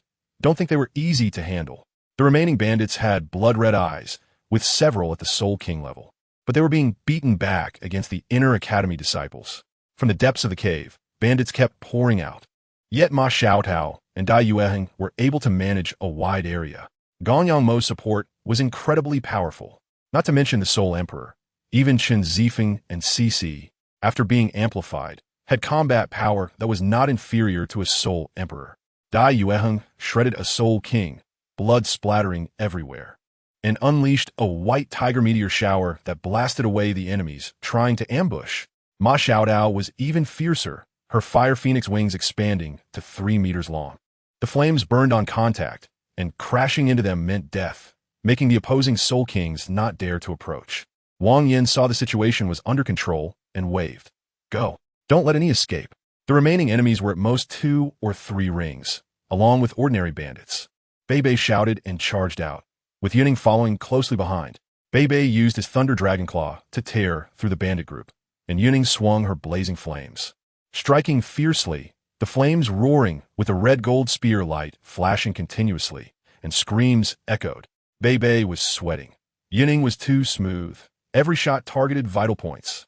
Wang Dong directed the light of the butterfly god at the areas with more bandits, and the bandits couldn't withstand it and were blown away. Coupled with Hui Yuhao's mental detection and Kai Tu's soul guide ray, the scene was overwhelmingly in their favor. Yuhao also wanted to try his hand, looking for a lone bandit. His eyes turned purple gold, and a beam of purple light shot out. The bandit's head exploded like a rotten watermelon. Yuhao immediately vomited, and Jiang Nanan couldn't help but vomit too, while Su Sancher, wanting to take the kill, was stunned and gagged a few times. Suddenly, a sharp scream came from deep within the cave. Dare to oppose the messenger of death. You will all die. Become my corpse slaves. The bandits instead retreated, trembling. Hui Yuhao shouted. The corpses are getting bigger and redder. In the next second, explosion sounds erupted continuously, and flesh and blood flew everywhere. Yun Ying, helplessly crouching in a place without corpses, had her back covered in rotten flesh and blood. The others quickly fell down to avoid being injured. But the 7 from the Inner Academy were caught at the core of the explosions and were all injured. Although Ma Xiaotao was a bit stronger than in the original, she still spat blood and fainted. The cave continued to explode, and Yun Ying, being farther from the corpses, was less affected but suddenly realized, this thing is toxic. Her back was in pain, and she used her flames to cut off her back clothing, channeling her soul power to neutralize the toxin. Suddenly, a furious shout echoed. shaking the cave, and the toxic blood instantly disappeared. Elder Xian had arrived. Elder Xian was originally outside, eating a chicken leg, thinking the task was simple, but did not expect this turn of events. He raised his hand, and a suction force pulled the figure of the man in the black robe out. He let out a sharp, woman-like scream that was grating to hear. Yun Ying gritted her teeth against the piercing scream and aimed her flames. With Hua Yuhao's mental detection, she clearly understood what the evil soul master was planning, according to the original. This guy wanted to blow up Yao Haoshuan's corpse to hinder Elder Xian, and then capture Hui Yuhao as a hostage. If she could crush him, she could also silence the noise. She had to act. Hui Yuhao sensed something unusual about Yao Haoshuan's corpse and shouted, "Elder Xian, be careful." Elder Xian's face darkened, and he raised his hand to cover the corpse with white light, snapping his fingers to stun the evil soul master. But the evil soul master's fifth soul ring suddenly lit up, and as he was about to transform into smoke to escape, the red gold spear light directly pierced through his chest. Yun Ying had unleashed all her power. She had recently discovered that after absorbing Ma Xiaotao's evil fire, her flames unlocked 4 skills: penetration, burning, damage reduction, and absorption, making her unbelievably powerful in reality. Elder Xian was momentarily stunned, but quickly reacted, shouting angrily, "Still want to run?" His fist, the size of a sandbag, smashed into the evil soul master's face, knocking out 3 of his teeth. Elder Xian landed and stomped down, sending the evil soul master flying and spitting blood.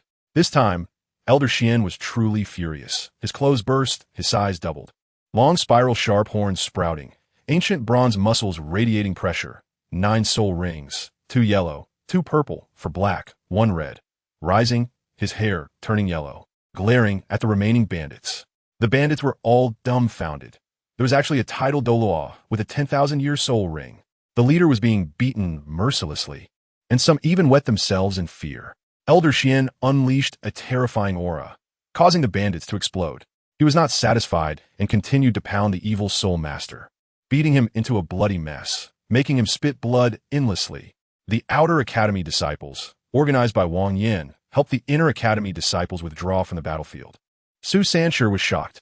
"Elder Xian is so fierce?" Bei Bei scoffed. "Not fiercer than you?" Wang Yin reprimanded. "Are you still joking? Hurry up." Suddenly, Wang Yin asked, "Where's Yun Ying?" Yun Ying was crouching, trying to collect her flames, silently raising her paw. "I'm here." Wang Yin ran over, seeing Yun Ying's back without clothing, revealing light injuries and fair skin, quickly handing her a piece of clothing. "Put this on first. Can you hold on?" Yun Ying waved her hand. "It's fine. Once I collect my martial soul, I'll have a way." Wang Yin was curious. "Your martial soul can heal?" Yun Ying replied, "It can't heal, but it can swallow harmful energy and convert it into itself." Wang Yin's eyes lit up. "Can swallow toxins?" Yun Ying, "It should be able to. I haven't tried it." Wang Yin was ecstatic. "Try it quickly." Yun Ying summoned her flames back, and the evil soul master, with blood spraying from his chest, was completely finished, still being hammered by Elder Xian. She held her flames against her backwound, channeling her soul power to absorb the toxin. The black toxic gas flowed into her flames, purifying and transforming into pure energy that was absorbed. Her injuries were light, and she quickly finished absorbing it. After 5 minutes, the black blood from her back wound disappeared. The rotten flesh stopped decaying, and it began to heal slowly. She raised her flames. "Teacher Wang Yin, it worked." Wang Yin looked and saw the wound return to its normal skin color, healing visibly, and was instantly delighted. Wang Yin decisively said, "Let us go to CC." The two ran to CC's side, where they found CC, Chun Zifeng, and Gonyang and Mo looking unwell. And Bei Bei worriedly said, "They have fevers. The detoxification pills are useless." Yun Ying stepped forward, gently placing her flames on CC's wound, sitting cross-legged to channel her soul power to absorb the toxin. Bei Bei was puzzled. "What is this for?" Wang Yin shushed him. "Yun Ying's martial soul can absorb harmful energy. She just healed her own injury." Bei Bei was shocked. "She was injured?" "Wang Yin, she's already healed." At this moment, Elder Xian came over, and Wang Yin quickly reported the situation. Elder Xian was in deep sorrow, but upon hearing that Yun Ying could absorb toxins, he suddenly stood up. "What did you say?" Elder Xian rushed over and saw the dark gray toxic gas flowing out of Shishi's body, and he sensed that the toxins were decreasing. Yun Ying's own wound was healing as well, and his eyes instantly lit up. The outer courtyard disciples all gathered around, nervously watching, while Elder Xian remained silent, quietly waiting for the result. 20 minutes later, Yun Ying finished absorbing Shishi's toxins, and Shishi's high fever subsided, her expression returning to normal.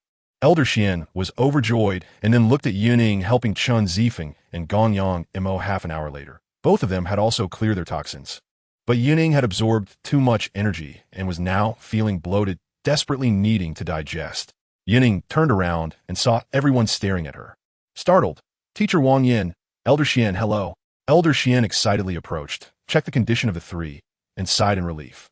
Yun Ying, I owe you a favor. He turned to Wang Yin and said, take them back to the military camp. Once Xiao Tao and the others stabilize, go to Douluo City to compete. I will take Chun Zifeng back to the academy for treatment. Let's move immediately. Elder Xian enveloped Chun Zifeng with his soul power and said solemnly to the seven from the outer courtyard, the responsibility for changes is mine. You all hold the fort. The academy's honor depends on you. Victory and honor belong to you, while failure and shame belong to me. After saying that, he flew away with Chun Zifeng, and Wang Yin called everyone to leave. Wang Yin led the group towards the military camp, flying at full speed for an hour before landing in the forest to rest. Everyone's cultivation was weak, and they were also carrying 5 injured inner courtyard disciples. So their speed was slow, nowhere near Elder Xian's pace. Yun Ying recalled the feeling of being flown by Elder Xian and exclaimed it was amazing. The group rested in the forest to recover their soul power, and after half an hour, the outer courtyard disciples woke up while Yun Ying was still meditating. Wang Dong wondered, is Yun Ying okay? Jiang Nan worried. Could it be because of her previous injury? Logically, Su Sanshi and Bei Bei had both recovered. So Yun Ying, who is only 1 level higher than Su Sanshi, should also be awake. Wang Yin patted his head. She said her martial soul can turn toxins into energy, so she might be digesting. Everyone finally relaxed and started waiting for Yun Ying. Wang Dong suddenly asked Hui Yuhao, you weren't injured, right? Hui Yuhao was taken aback. Don't worry, I'm fine. Su Sanshi and Bei Bei whispered. Those two have a really good relationship. Bei Bei pouted. Better than your cold nature. Su Sanshi angrily retorted. Nonsense. When have I been cold? I would stab myself or my brothers. Bei Bei rolled his eyes. Stabbing your brother in front of a beautiful girl. Jiang Nan interrupted. What time is it and you're still bickering? Su Sanshi immediately behaved, and their bickering had even woken up Ma, Xiao Tao, and the others, creating an awkward atmosphere. Half an hour later, Yun Ying finally woke up. This time, absorbing the toxins directly allowed her to level up to level 45, and her soul power became more refined, achieving a breakthrough. Wang Yin asked, are you okay? Yun Ying shook her head, and Wang Yin clapped. Rest a bit longer. Then we'll go back to the military camp, and then head to Douluo City. Ikaitu couldn't help but ask, are we really going to compete in the big competition? Wang Yin smiled wryly. It'll take at least half a month for Ma, Xiao Tao, and the others to recover, so you guys have to go first. Hui Yuhao lacked confidence. Can we do it? Su Sanshi patted him. Real men don't back down. We must go. Wang Yin said seriously. Say it loudly. Can we do it? The 7 responded in unison. Yes. Wang Yin felt relieved, yet bittersweet. Thinking, originally 2 soul emperors and 5 soul kings. Now it's 5 soul sects. 1 soul respect, and 1 great soul master. It's all on the line. He sighed. The responsibility is mine. When we return, I will take the blame. Elder Xian might be able to rush back to send reinforcements. Everyone thought of Elder Xian's speed and felt somewhat reassured. However, Yun Ying knew that the academy would not send reinforcements. But Shishi and Gong Yang could recover by the end of the competition, which would make it easier then. Although she wasn't afraid of soul emperors and below, she still feared unexpected changes, so it was safer for reliable people to go. A day later, everyone arrived at Douluo City. This was the capital of the Douluo Empire, claimed to be never to fall, with walls 100 meters high and thick and powerful soul-guided cannons. Looking impressively magnificent, Yun Ying recalled an anime from her past life, which also featured high walls to defend against enemies. Inside Douluo City, the city was 960 meters long and 750 meters wide, with walls 20 meters high, capable of accommodating 8 million people, with an extreme limit of 20 million. Recently, the influx of outside populations had surged, and the streets were crowded, with hair colors of all sorts, even some with white hair, completely different from the all-black hair seen in Huaxia tourist spots. As soon as they entered Douluo City, everyone was dazzled by the colorful hair and in the hot weather, they were squeezed together, causing even Soul Masters to feel their mental state crumbling. Why are there so many people? Wang Dong fanned himself, annoyed. Is this a hair color exhibition? It's so gaudy. Hui Yuhao rolled his eyes. Look at yourself first. Your pink-blue hair is the most eye-catching on the whole street. Just then, he was bumped by a bald person and stumbled, with Bei Bei quickly supporting him. Su Sanshur was impatient. When will we get to the hotel? It's so crowded. Wang Yin wiped his sweat. Soon, just hang in there. Yun Ying frowned. Isn't the Star Emperor Hotel in Xingluo Square? She silently complained. Even Douluo continent can experience the feeling of being packed during travel. My mindset is collapsing. Wang Yin pulled out a map to confirm the direction and led everyone to squeeze towards the square. Yun Ying also remembered being punished by Wang Yin to memorize books. Wang Yin spent every day in the library with extensive knowledge and once during a theoretical class. She daydreamed and was called on without being able to answer, resulting in her being punished to memorize 3 thick books while Wang Yin watched the whole time. What a nightmare. Upon arriving at Xingluo Square, the crowd actually made way. Just by looking at their clothes, it was clear they were from Shrek, as the defending champions. Even if they arrived late, no one dared to say anything. Everyone stood dumbfounded in front of the Star Emperor Hotel, 7 stories high, resplendent with gold and jade, covering a larger area than Shrek's largest hotel. They were assigned luxurious rooms on the top floor, with each person having their own bedroom and a private conference room. Su Sanshur smacked his lips. Is this the life of the rich? I'm envious. Bei Bei rolled his eyes at him. Isn't your family rich too? Are you lost over this? Su Sanshur mysteriously said. I observed, and all the waitstaff are beautiful ladies. Bei Bei disdainfully remarked, no Standards. And still want to pursue Jiangnan Nan? Su Sanshur looked dejected. Help me, my good brother. Jiangnan Nan suddenly spoke up. What are you guys doing? Su Sanshur quickly denied it, and Bei Bei didn't expose him, while Su Sanshur secretly gave a thumbs up. Wang Yin clapped. After choosing rooms, rest up. I'll go register. The next day, the 12 team members plus Wang Yin gathered in the conference room for a motivational meeting. Wang Yin's face was serious, and the 5 from Ma Xiaotao's group looked pale. They were getting worse from the journey, and their recovery time was extended. The academy's registration deadline was today, and reinforcements hadn't arrived yet. Wang Yin was tempted to throw in the towel, but he suppressed the urge. We can't give up. He forced a smile. How did you all rest last night? The treatment in Xingluo is pretty good, right? Bei Bei expressed concern. Today is the last day for registration. What about the reinforcements?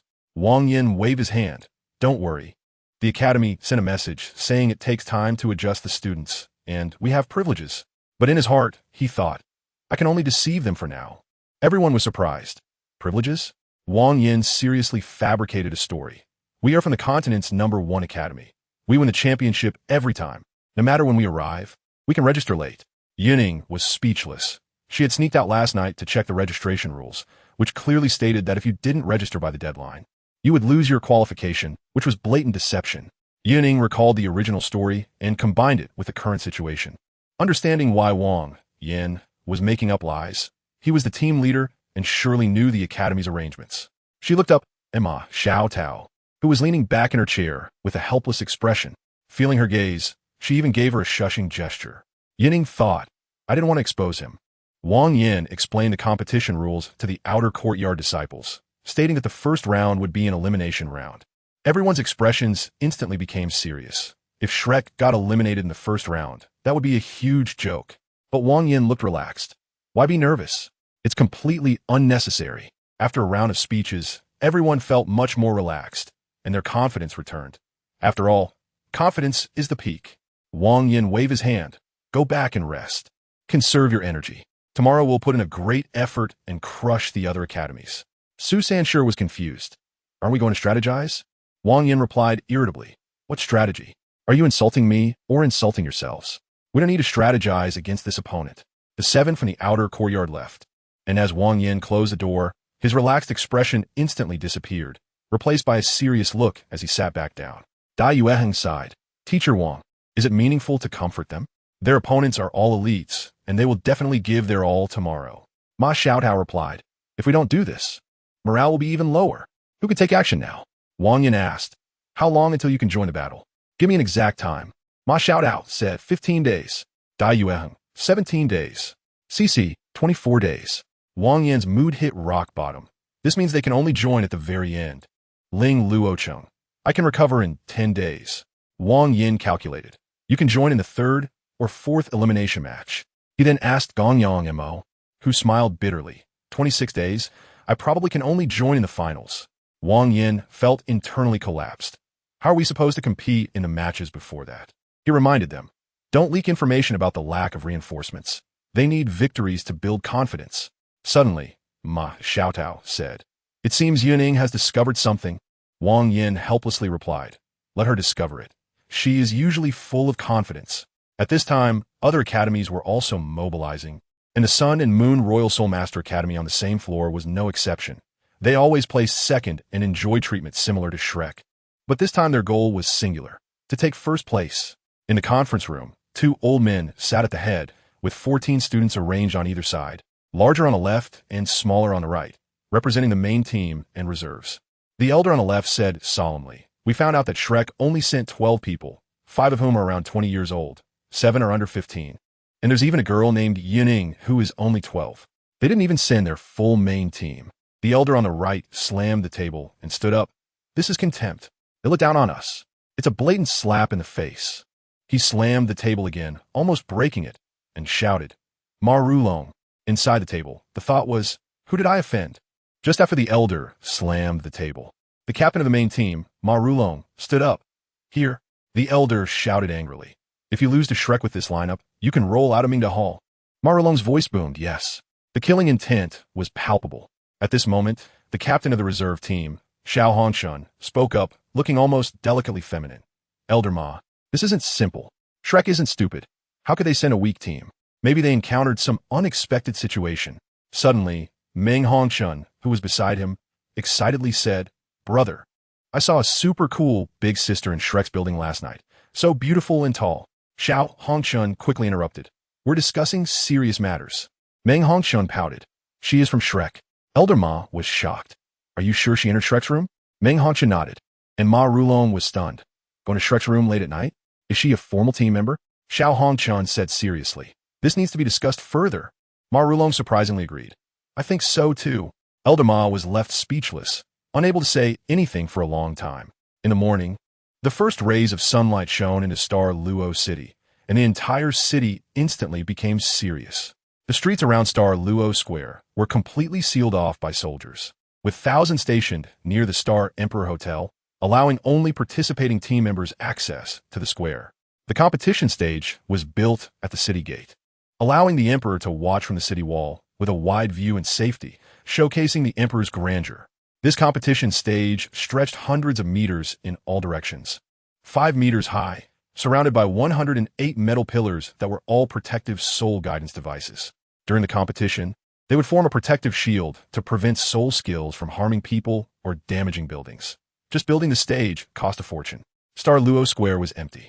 The last event had resulted in a stampede, causing many civilian casualties, so this time the Empire was taking it very seriously, with iron fences dividing the areas, and strict control over the number of people entering and exiting to prevent any further accidents. The most exciting part of the entire continent's soul fighting competition was the first round of elimination matches, where losing teams would be out immediately, making it much more brutal than the round-robin matches. Early in the morning, the team leader went to the Imperial City to draw lots, and the results were already tallied. The audience began to enter. Tickets cost at least 2 gold soul coins, with front row seats going for 100 gold soul coins. The tournament would last a month, and the Douluo Empire would earn over 2 million gold soul coins daily just from ticket sales, totaling 60 million in a month, almost equivalent to a year's tax revenue for the country, a massive profit. Wang Yin had already brought the Shrek team to the contestant area, all dressed in dark green uniforms, standing in the front row of all the academies, and no one dared to object. This was the position Shrek earned through strength. The other academies looked at Shrek's lineup with surprise. Shrek had only sent 12 people, most of whom looked under 20, with only the first 5 being old enough. And they wore cloaks to cover their faces. Other academies prayed, Please don't let us face Shrek or the Sun and Moon Academy in the first round, or we'll be done for. The Sun and Moon Academy stood right behind Shrek, making it easy to observe. Yun Ying, Wang Dong, and Huiyuhao looked the youngest, with Wang Dong still retaining a childlike innocence. Meng Hongshun pulled Xiao Hongshun. Brother, that's the big sister I saw last night. Xiao Hongchun counted the numbers and was stunned. 12 people, just like the registration. She isn't even a main team member. He was immediately blown up, complaining that his sister was easily swayed by beauty and doubting how his sister was so attentive to girls. Suddenly, a silence swept across the venue. Soldiers stood at attention with their spears, and the square instantly became quiet. Then they announced that His Majesty the Emperor had arrived, and hundreds of thousands of people knelt down in unison, creating a spectacular scene. Participating academies did not need to kneel, but had to bow at a 90-degree angle. The Emperor's voice echoed. All ministers rise. Everyone stood up, their eyes all turned to the city wall. The Emperor said, "The Soul Fighting Competition is a grand event for the Soul Master community. Welcome to all academies. I hope you all showcase your strength." 133 academies thanked him in unison. The Emperor announced loudly, "The Continental High-Level Soul Master Academy Soul Fighting Competition officially begins." The crowd cheered long life, and the cannons fired 108 times, turning the square into a sea of joy. The host shouted, "The first round of elimination matches, a total of 66 matches. The first match, the Spirit Empire's Tianling Academy versus Shrek Academy." The sound of Shrek echoed throughout the venue. The 7 participants on stage looked a bit dazed, and Ma Xiaodao quickly encouraged them. "Look at the opponents. Their legs are shaking. Shrek's reputation is your weapon. Shrek, we will win." 13 hands stacked together. Wang Yin whispered, "Hui Yuhao will command." Everyone listened to him. "Yining, conserve your strength for the first match." The two nodded, and then under the host's and crowd's calls, they slowly stepped onto the stage. The 7 from both sides faced each other at the corners of the competition stage.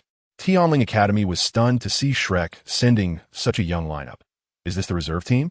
Are they daring to play like this in the elimination round?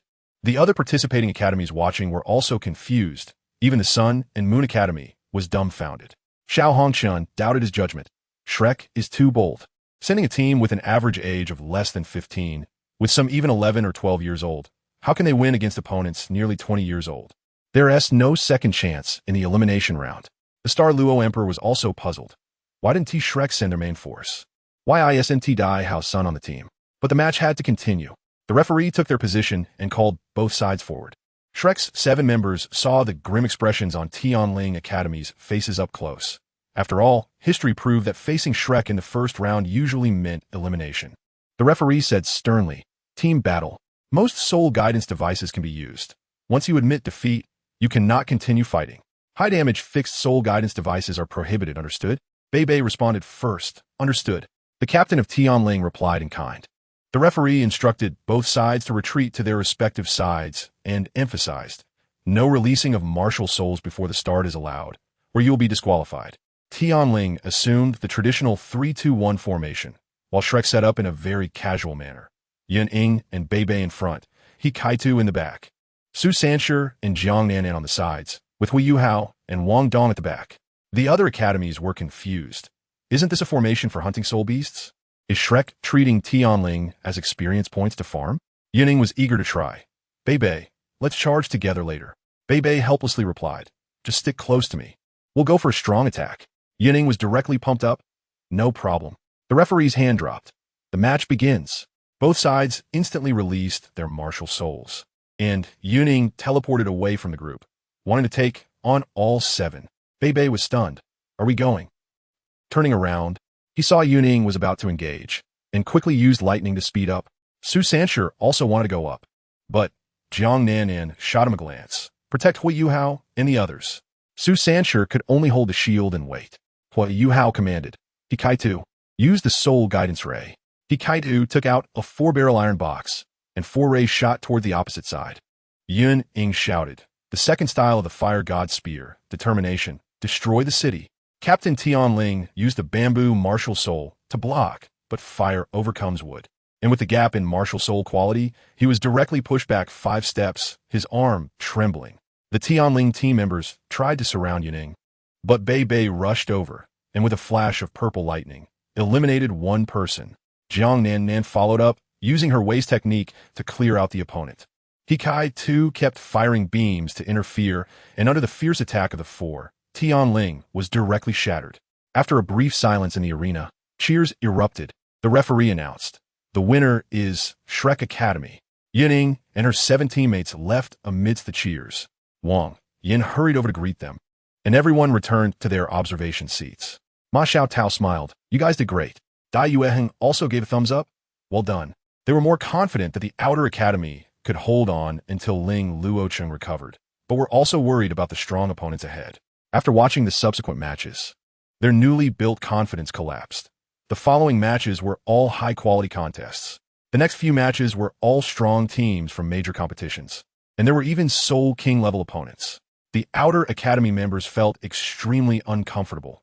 If the Inner Academy Soul Emperors and Soul Kings weren't injured, they wouldn't have to be afraid at all. But the Outer Academy members remained confident. Su Sanshi cracked sunflower seeds.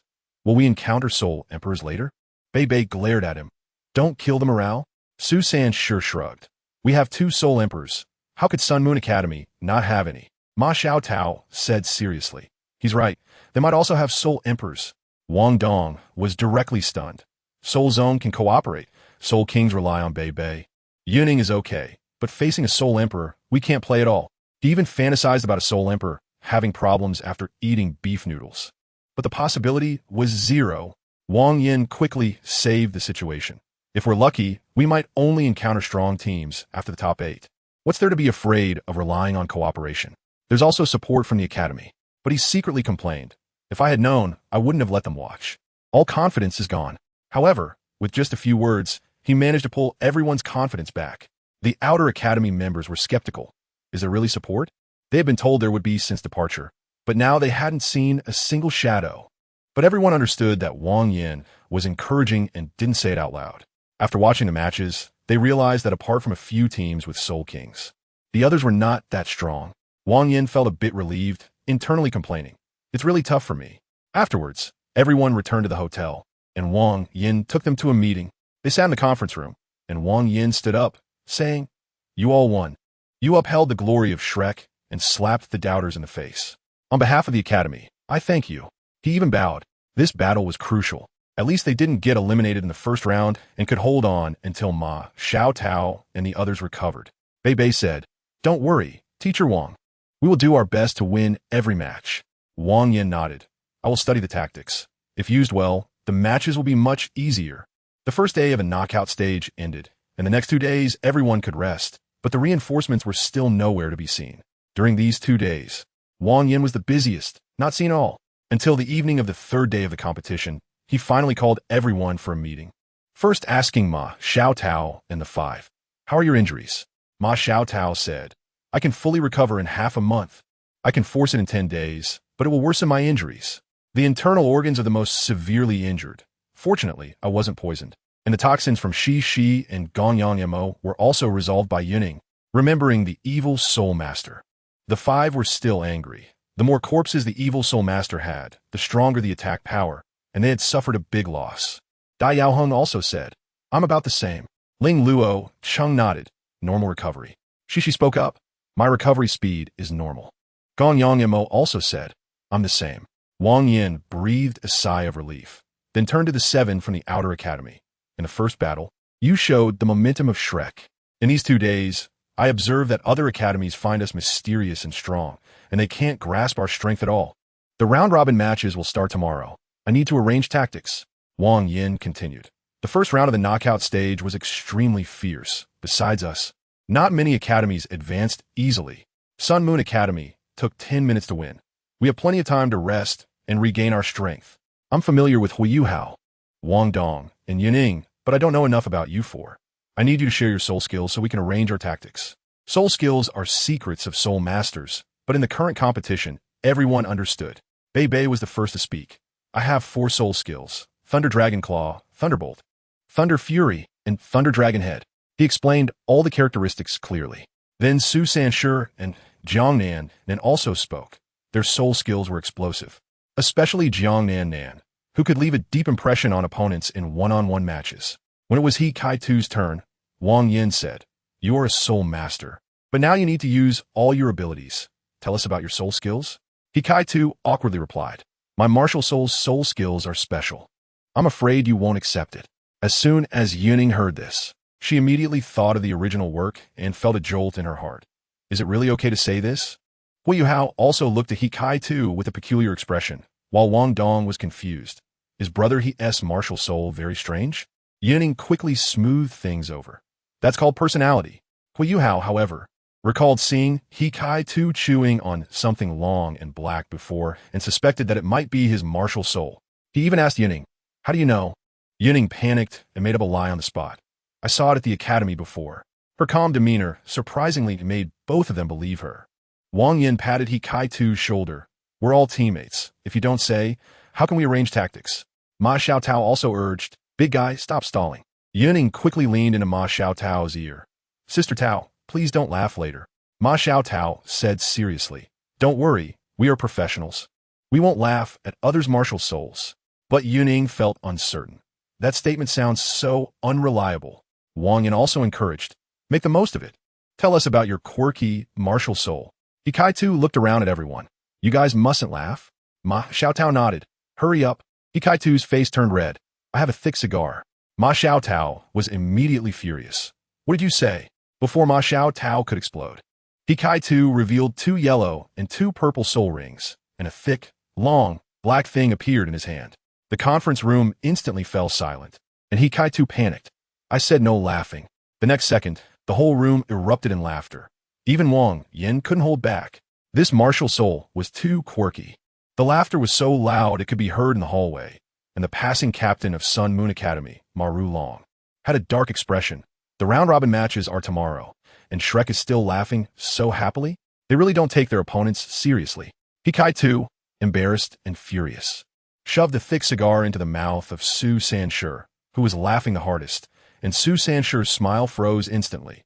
What is this?" He Kai-Tu's right hand ignited with flames, directly lighting the other end of the cigar. Su Sanshur was instantly choked by the thick smoke. "Cough, cough, this cough. I can't even speak clearly." He Kai-Tu huffed. "I said it, and you all had to ask, and then you said it doesn't count and laughed at me." Everyone finally managed to stop laughing, each of them holding their stomachs in pain. Ma Xiaotao originally thought he Kai-Tu was scolding her, but it turned out that was a soul curse, and couldn't help but laugh again. "Kai-Tu, what system is your martial soul?" He Kai-Tu lamented. "You're a senior in the inner academy. Only food system can have soul curses. I'm a food system soul master." As soon as he finished speaking, Su Sanshur suddenly exclaimed, pinching out the cigar, taking a deep breath, and exhaling smoke. "Good stuff. It's refreshing, so comfortable." Bei Bei laughed heartily. How can you not be comfortable with Kai-Tu's thick cigar? Hui Yuhao and Wang Dong were still confused. While the others burst into laughter, Su Sanshur's face turned bright red, and Jiang Nan also lowered her head, embarrassed. Yun Ying, being an experienced driver, understood immediately, but Bei Bei was shocked. "Yun Ying, did you understand?" Yun Ying hurriedly played dumb. "Understand what?" "I just think what you said is funny." Jiang Nan pulled Yun Ying away with annoyance. "You've corrupted little Yun Ying." Su Sanshur wrongfully accused Bei Bei. "It's his gloomy personality that corrupted me." Bei Bei rolled his eyes. "Isn't this your fault too?" Wang Yin finally managed to stop laughing. "Enough. Kai-Tu, what is the use of your martial soul?" He Kai-Tu didn't speak, and Wang Yin quickly coaxed. "I won't laugh at you. This is very important for battling enemies." He Kai-Tu reluctantly said, "The first soul skill is mental stimulating cigar. It burns for 20 minutes and can help people concentrate their mental power. According to Yu Hao, mental system soul skills are at least 10 stronger." The crowd instantly stopped laughing, all with shocked faces. Yun Ying was also stunned. Isn't this just an enhanced version of a stimulant? Wang Yin was the most surprised. Increases mental power by 10? He Kai-Tu nodded. It's normal for food type. It's far worse than the 9-treasure glazed tile school. Wang Yin asked, "Does your cigar consume soul power?" With the increase in cultivation, will the amplification be stronger? He Kai-Tu replied, "It consumes little. I mainly use soul power for soul tools. I haven't paid attention to whether the amplification increases. I usually use the first soul skill to enhance the accuracy of the soul tool." Wang Yin looked at everyone. "Do you know what I'm thinking?" Yun Ying answered immediately. A food-type soul master who missed a talent explosion in the martial soul system. Dai Yueheng was about to speak, but shut his mouth directly. Wang Yin nodded vigorously. "That's right." He Kai-Tu was confused. "Are you talking about me?" Wang Yin smiled bitterly. "I'm talking about you." The first generation of the Shrek 7 monsters also had food type, with a martial soul of sausage. The soul skills were also funny, but in the end, they became powerful and even married the ancestor of Ning Rongrong. Food type is not useless. Bei Bei is the leader. Yu Hao is the brain, and you are the key logistics of the team. He Kai-Tu stared wide-eyed at Wang Yin. He always thought that his martial soul was no different from a useless martial soul, except for being able to cultivate. After Fan Yu accepted him as a disciple, he only trained him as a soul engineer, and the soul skills were easily misunderstood, so he rarely used soul skills. Until Wang Yin said he could become a powerful soul master, his mind went blank, and he didn't even know what to say. Wang Yin quickly explained, the most popular in the army is not the assault system or the support system, but the food system. It can support logistics and also enhance combat power. This cigar increases mental power by 10, which is a genius among food types. After a good explanation, He Kai-Tu finally dared to believe that he was indeed a genius. Wang Yin excitedly slapped the table, quickly released the other 3 soul skills. He was previously worried that the team lacked support, but now discovering He Kai-Tu's treasure made his heart race. It's known that the food system has better endurance than the support system, which is extremely useful for long-term battles. He Kai-Tu shouted the soul skills. I have a big cigar. I have a long cigar. I have a thin cigar. The crowd's faces twitched as he held 3 cigars of different sizes.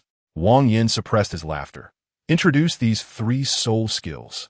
He Kai-Tu said, the second soul skill is the power amplification big cigar. The third soul skill is the defense amplification long cigar, 1,000-year soul skill.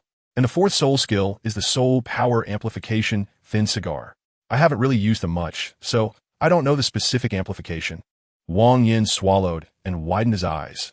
Your 4 cigars amplify mental power, strength, defense, and soul power? Fan Yu actually let you be a soul engineer. I really want to fight him. He Kai-Tu got angry on the spot. Don't insult my teacher. Wang Yin quickly apologized. I was too excited. Quickly create 10 sets of soul skills. Everyone has to try. With this amplification, the overall strength will increase by at least 10, which is essential for the competition. Bei Bei and Yun Ying looked troubled and wanted to refuse, but Wang Yin directly dismissed them. The food system is indeed strong. He Kai-Tu easily created a bunch of cigars with all kinds of thick, thin, big, and long on the table. Su San-Shi teased Bei Bei. We share the blessings. Let's smoke together. Jiang Nan directly exploded. If you don't speak, no one will think you're dumb. Wang Yin ignored everyone's expressions, picked up a cigar and smoked. The 5 in the inner courtyard also didn't care, lighting it up and inhaling. The reserve team had no choice but to reluctantly light up. Yun Ying took a puff and was immediately choked. Cough, cough, cough. She quickly put down to find water. Her throat was so dry. Su San-Shi curiously asked, Little Yun Ying can't smoke? Bei Bei helplessly replied. She is only 12 years old. Smoking this is too early. Wang Yin thought for a moment and said to Yun Ying, who returned with water, save some cigars for the competition. In case of emergencies, you can use them. Yun Ying was confused, but seeing He Kai-Tu's expectant face, she could only agree. All right then. Speaking of which, what is He Kai-Tu really looking forward to? Watching her choke on the cigar and find water?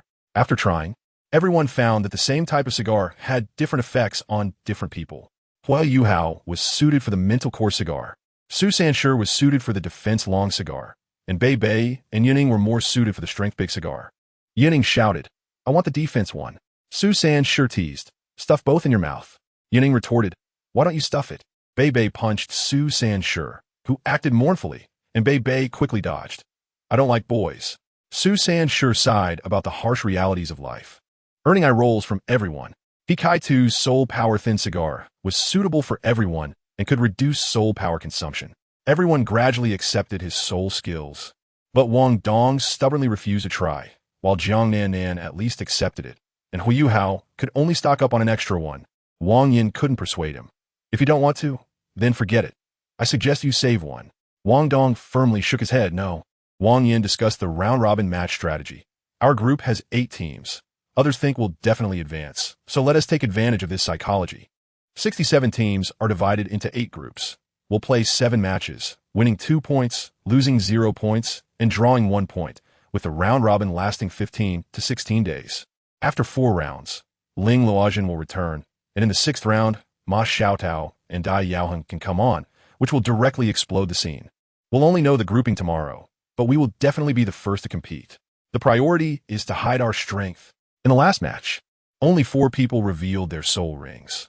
The opponent's 1T be able to gauge our strength and will be cautious. We'll directly crush them until Xiao Tao and the others recover. Everyone nodded.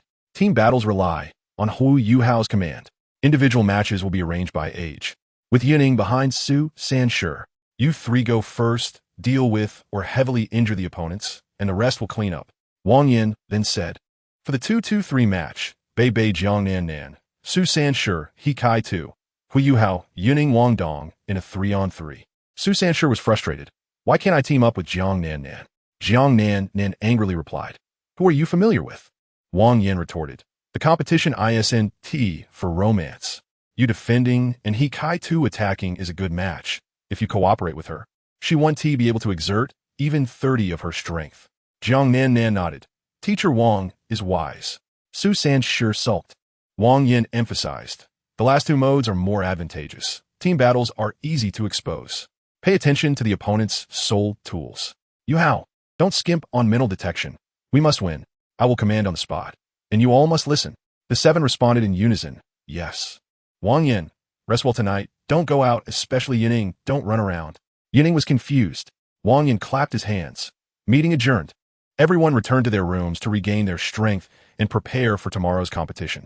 The first round of the Continental Advanced Soul Master Academy Soul Fighting Competition's elimination match finally ended. The spectators who had watched in Douluo City were already fully stirred up. Every night, there were people lining up early. No matter how big Douluo Square was, it couldn't accommodate everyone. The Douluo Empire directly raised the admission fee, earning another wave. Although the rewards for the competition weren't explicitly stated, no country would lose face and would definitely offer good prizes. Why is the first round an elimination match? Besides reducing the number of participants, it can also make the competition more explosive. Now, this competition is as hot as the KPL from the previous life. To continue making money and establish a reputation, it relies on this competition system to increase the heat. The elimination matches are extremely intense, and despite the official measures to prevent casualties, nearly 200 people were injured, and over 10 died. The audience watched with great excitement. Although the families of the fallen students were in pain, the official would provide generous compensation, and one could only say they were too unfortunate.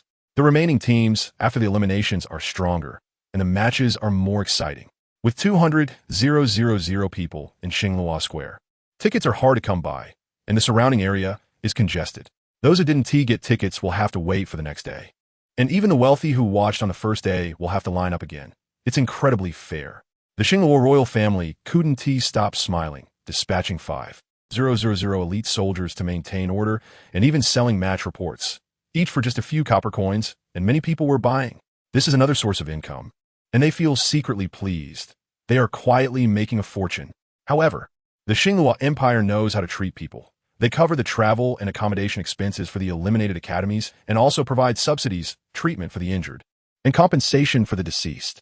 In just 3 days, they have won praise from all participating academies, gaining both practical benefits and face. On the way to the competition venue, Bei Bei sighed. The Douluo Empire really knows how to treat people. Su Sanshur scoffed. Only by knowing how to treat people can they last for 1,000 years. Even making money from match reports, how desperate are they for money? Yun Ying calmly bit into her bread. Who is against the golden soul coins? She is now a little rich lady, with assets of several million gold soul coins, making Bei Bei envious. This time, only the 7 from the Outer Academy and Wang Yin went to the competition venue, while Ma Xiaodao and the other 5 stayed at the hotel to recover. Before entering the arena, they could already hear the cheers inside, rising higher and higher, leaving the 7 in a daze. Wang Yin led the team into the arena, and as soon as the dark green team uniforms appeared, Douluo Plaza erupted, with everyone shouting Shrek. The Shrek resting area was at the northernmost point, closest to the Imperial City, larger than those of other academies, with 20 sofas and dedicated attendants, providing food and drinks like being a VIP. Other academies had no attendants. Their resting areas were smaller, and substitutes could only stand. After the host warmed up the crowd, they introduced the groupings. The Shrek group had 8 teams, and no one could figure out Shrek's strength. There were suspicions that they were hiding their main force. Yet Shrek had only 12 people, unable to form 2 full teams.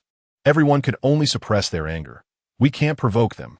The host called out, "Please welcome the first academy of the continent, the Shrek representative team, and their opponent, the Yunluo Advanced Soul Master Academy from the Douluo Empire, into the waiting area. Please have the captains of both teams come up to determine the competition method." The difference during the introduction was very obvious. Shrek Academy never added the name of the country in front, while other academies did. No country dared to claim Shrek as their own, not even the Tianhun Empire where it was located. Bei gestured for Wang Yin to go on stage. The captain of Yunluo Academy was a muscular man, similar in build to Kai II, with blonde hair and obvious muscles under his white school uniform. The two went on stage to draw lots, and the transparent lottery tube was without tricks. The referee placed 3 small balls representing different combat methods inside. The referee shouted 3, 2, 1, and the two tossed the balls high into the air, revealing a yellow ball. It's a personal battle. The referee shouted, Shrek versus Yunluo. One-on-one knockout match. Please send out your first team member. The audience's eyes brightened. One-on-one duels are much more exciting than team battles. After Bei got off the stage, she asked Wang Yin, should I go up? But Wang Yin shook his head and looked at Su Sanshur. For the first match, you go first. Su Sanshur instantly became excited, flexing his muscles. Watch me. He strode onto the stage. Bei asked Yuning, don't you think he seems a bit silly? Yuning was nibbling on bread, a little. Jiang Nanan added, very silly. Su Sanshur stumbled, but gritted his teeth, and went up. The Yunluo Academy contestant was short and chubby, extremely nervous facing Su Sanshur, cold sweat breaking out on his forehead. Who wouldn't be flustered when facing Shrek except for the Sun and Moon Academy? The referee explained the rules. The winner could continue or substitute until one side lost all 7 members. High-damage fixed soul-guiding devices were not allowed. Su Sanshur understood clearly. While the opponent stuttered, I understand. The opponent forced a smile. Senior, hello, my name is Ma Yingjun. Please go easy on me. Su Sanshur raised an eyebrow. You think you're handsome? Ma Yingjun quickly shook his head. No. Senior is the most handsome. Su Sanshur was satisfied. Then I'll go easy. The Yunluo captain was dumbfounded. Why is he smiling so foolishly? A teammate complained. Shrek must have promised to go easy on us.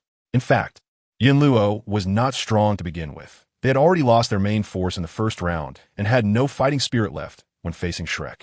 As soon as Su Sanshur got on stage, he picked up a fine cigar, lit it with a soul-guiding lighter, and looked like a villain. The audience was in an uproar. Is he really smoking a cigar during the match? So arrogant. The referee frowned but didn't dare to say anything. Who would provoke Shrek? The referee shouted for the match to begin, and Ma Yingjun immediately donned his full soul-guiding equipment, nervously staring at Su Sanshur. Su Sanshur pretended to be confused. Is it starting? The audience was even more bewildered. This is too arrogant. Su Sanshur blew out smoke and summoned the Xianming turtle shell shield, but the next second he actually ran towards the edge of the stage, about to jump down. The audience was completely stunned. Is this a fixed match? Absolutely. Ma Yingjun was also dumbfounded. You said you would go easy. Why are you giving away points? What if I get suspected of fixing the match? The referee heard what was said before the match too. Ma Yingjun panicked. Big brother, please come back. I'm so nervous. He looked at the referee just in time to make eye contact and explained with difficulty. I don't know what's going on. Do you believe me? The referee glared at him, said nothing, and stared at Su Sanshur, not knowing what he was thinking. Shrek's waiting area was all confused. Hui Yuhao asked, what is Senior Su Sanshur doing? Yuning calmly replied while nibbling on her bread. He wants to catch him off guard. Bei suddenly realized. He's trying to play dirty. Yuning added, did you forget his 4th soul skill, shimming replacement? Wang Yin suddenly understood. This move is good. While they were talking, Su Sanshur rushed to the ring's edge and jumped down. The entire venue gasped. Even the Xingluo Emperor was stunned. Just when everyone thought he was giving away points, Su Sanshur's 4th soul ring lit up. The purple 1,000-year soul ring was extremely eye-catching, and the next second, a miraculous scene occurred. Ma Yingjun suddenly found himself falling as Su Sanshur took his place. Ma Yingjun fell to the ground and lost the first blood. The audience was dumbfounded, and the referee took a long time to announce. Shrek wins the first match. Yunluo, please send in the next contestant. Ma Yingjun returned to his team in a sorry state and was scolded harshly by the captain, feeling wronged. I'm having a hard time. In the next match, Yunluo sent a female contestant named Shang Yue, and Su Sanshur's eyes went wide. Jiang Nanan instantly had a low pressure, even picking up scissors and snipping things, making Yuning feel a chill. That action is too scary. Su Sanshur even patted Shang Yue's backside to push her off the stage, innocently saying, it's your elasticity that caused you to bounce off. A mistake. He even glanced at Jiang Nanan. Jiang Nanan's face turned cold, and she snipped the fruit with a snap. Su Sanshur instantly became serious and said to the referee, I won. Let's move on to the next match. The referee thought to himself, don't think I don't know your little tricks. The captain of Yunluo, Sitayu, went straight to the stage. I am toDouluo. You have won 2 matches. This round will determine the outcome. If you win, we will admit defeat. Su Sancher also became serious. Sure, the referee ordered, and the two began to fight. toDouluo fired off a barrage of attacks, but Su Sancher used super high speed combined with the Xianming shield to dodge. And Wang Dong exclaimed, "He's fighting fiercely." Hui Yuhao was worried. Can Senior Su hold on? Bei Bei laughed. Don't worry, he excels in actual combat. Later, toDouluo unleashed a powerful attack with a gathering soul-guiding cannon, but Su Sancher dodged instantly, turning the Xianming shield black to a mirror surface, reflecting the soul-guiding cannon back. Then Su Sancher charged at toDouluo's soul-guiding cannon platform like a lion. With a thunderous crash, toDouluo was knocked away and slammed against the protective shield before stopping. Su Sancher smiled at the Yunluo waiting area. Ma Yingjun, did I go easy on you just now? Ma Yingjun nodded repeatedly, unable to speak. Wang Dong exclaimed, so Su Sancher is this strong. Previously everyone thought he only tangled with Jiang Nannan, but today he has won 3 matches in a row, and everyone finally saw his strength. Winning against a 4-ring Soul Master with a 4-ring Soul Master so easily, winning 3 in a row. His strength is incredible. Bei Bei laughed. Su Sancher is always sneaky. When you enrolled, he was already in the 6th grade, could have gone to the inner academy. But he demoted himself to pursue Nannan, making the homeroom teacher so angry he nearly spat blood. He is the most talented defense-type Soul Master I have ever seen. Underestimating him will definitely lead to big losses. Shrek disciples cannot be measured solely by soul rings. Yun Ying echoed. I, a 4-ring, can withstand a 5-ring Soul King. And with teammates, I can even win against a 6-ring Soul Emperor. On stage, Su Sancher said to toDouluo, Brother, a deal is a deal. toDouluo's soul-guiding device was broken, blood coming from his mouth and nose, but he nodded. I lost, I accept defeat. Yunluo concedes. Su Sancher smiled. Your attack power is pretty good. I suggest you join the army. After saying that, he raised both hands, and the referee announced, Shrek Academy wins. The audience erupted in cheers. Shrek won the last match with just 1 person. Su Sancher returned to his team, and everyone high-fived, securing their first victory in the round-robin. Wang Yin patted Su Sancher on the shoulder. Let's go back. Hui Yuhao asked. Aren't we watching the other academies compete? Wang Yin shook his head. It's better to cultivate. I can observe the opponents myself. Yun Ying leaned over. Didn't you say that unity is strength? Watching together can help analyze better. Wang Yin was speechless. What can you observe? This saying isn't used like that. It's better to cultivate than to talk back. Yun Ying muttered. There's not enough time even for meditation. Wang Yin flicked her forehead. After the competition, I'll supervise you to memorize your lessons. Yun Ying covered her forehead and said, Don't. I don't want to carry it. Wang Yin replied irritably. Then just focus on your training. After returning to the hotel, Wang Yin told everyone to go back to their rooms, but he quietly left. Yun Ying saw this from the window and felt indignant. If you won't let me go, then I'll go anyway. Just as she stepped out, she bumped into Bei Bei, Kai Tu, Su Sancher, and Jiang Nannan, feeling awkward. Su Sancher curiously asked, Xiao Yuning, did you notice too? The people from the sun and moon are still in the competition area. Yun Ying forced a smile. What a coincidence. Su Sancher was excited. Let's go to the rooftop. Wang Yin couldn't hide his expressions, and it was obvious he was up to something. Bei Bei noticed. You don't seem like you want to go to the rooftop, do you? Yun Ying touched her face. I want to go directly to the competition venue. Su Sancher asked Bei Bei, should we go too? Bei Bei shook her head. It'll be easy to get discovered if we go directly. Let's go to the rooftop. Kai Tu has something good. Jiang Nannan asked. Aren't we calling Hui Yuhao? Bei Bei smiled mysteriously. No need. He already sensed it and will come later. When they reached the rooftop, Su Sancher urged Kai Tu, where's the good stuff? Kai Tu pulled out 2 cylindrical objects, black outer shells, adjustable focus buttons, and 4 lenses. Isn't this a telescope? Kai Tu gave a thumbs up. It's a spirit guiding device. It can see hundreds of meters away. Super useful. Su Sancher exclaimed, wow, this is great. Trying it out made me even more excited. The clarity is incredible, a must-have for battle commanders. He looked at Kai Tu with a hint of resentment. Why didn't you share this good stuff earlier? Kai Tu handed another one to Bei Bei, while Su Sancher passed his to Jiang Nannan. You can use it. But Jiang Nannan turned her head and ignored him. Su Sancher asked Kai Tu, is this spirit guiding device really effective? Bei Bei took it and examined it. Even at maximum zoom, we still can't see the competition venue. Yun Ying tried it, and indeed, since the hotel was several kilometers away from the competition venue, This level of spirit-guiding device couldn't see anything. She thought to herself, if I had known, I would have gone directly to the venue. At worst, I would just be punished by Wang Yin. Just as everyone was worried, Wang Dong landed on the rooftop with Hui Yuhao. Surprised, you guys are all here. Bye-bye Lao Kit, Ti Ahavong. You're too bad at hiding your emotions. Wang Dong was dissatisfied. Why didn't you call us? Bei Bei replied. The little junior brother figured it out early. Remember, don't let your expressions be too rich, or your thoughts will be completely exposed. Wang Dong was annoyed. Am I the dumbest one? Yun Ying joked now, you know. Finally getting clue. Jiang Nan suddenly said, the competition is starting. Yun Ying immediately passed the spirit-guiding device to Hui Yuhao. It's up to you. Use mental detection to share. Hua Yuhao nodded, and they shared the detection screen.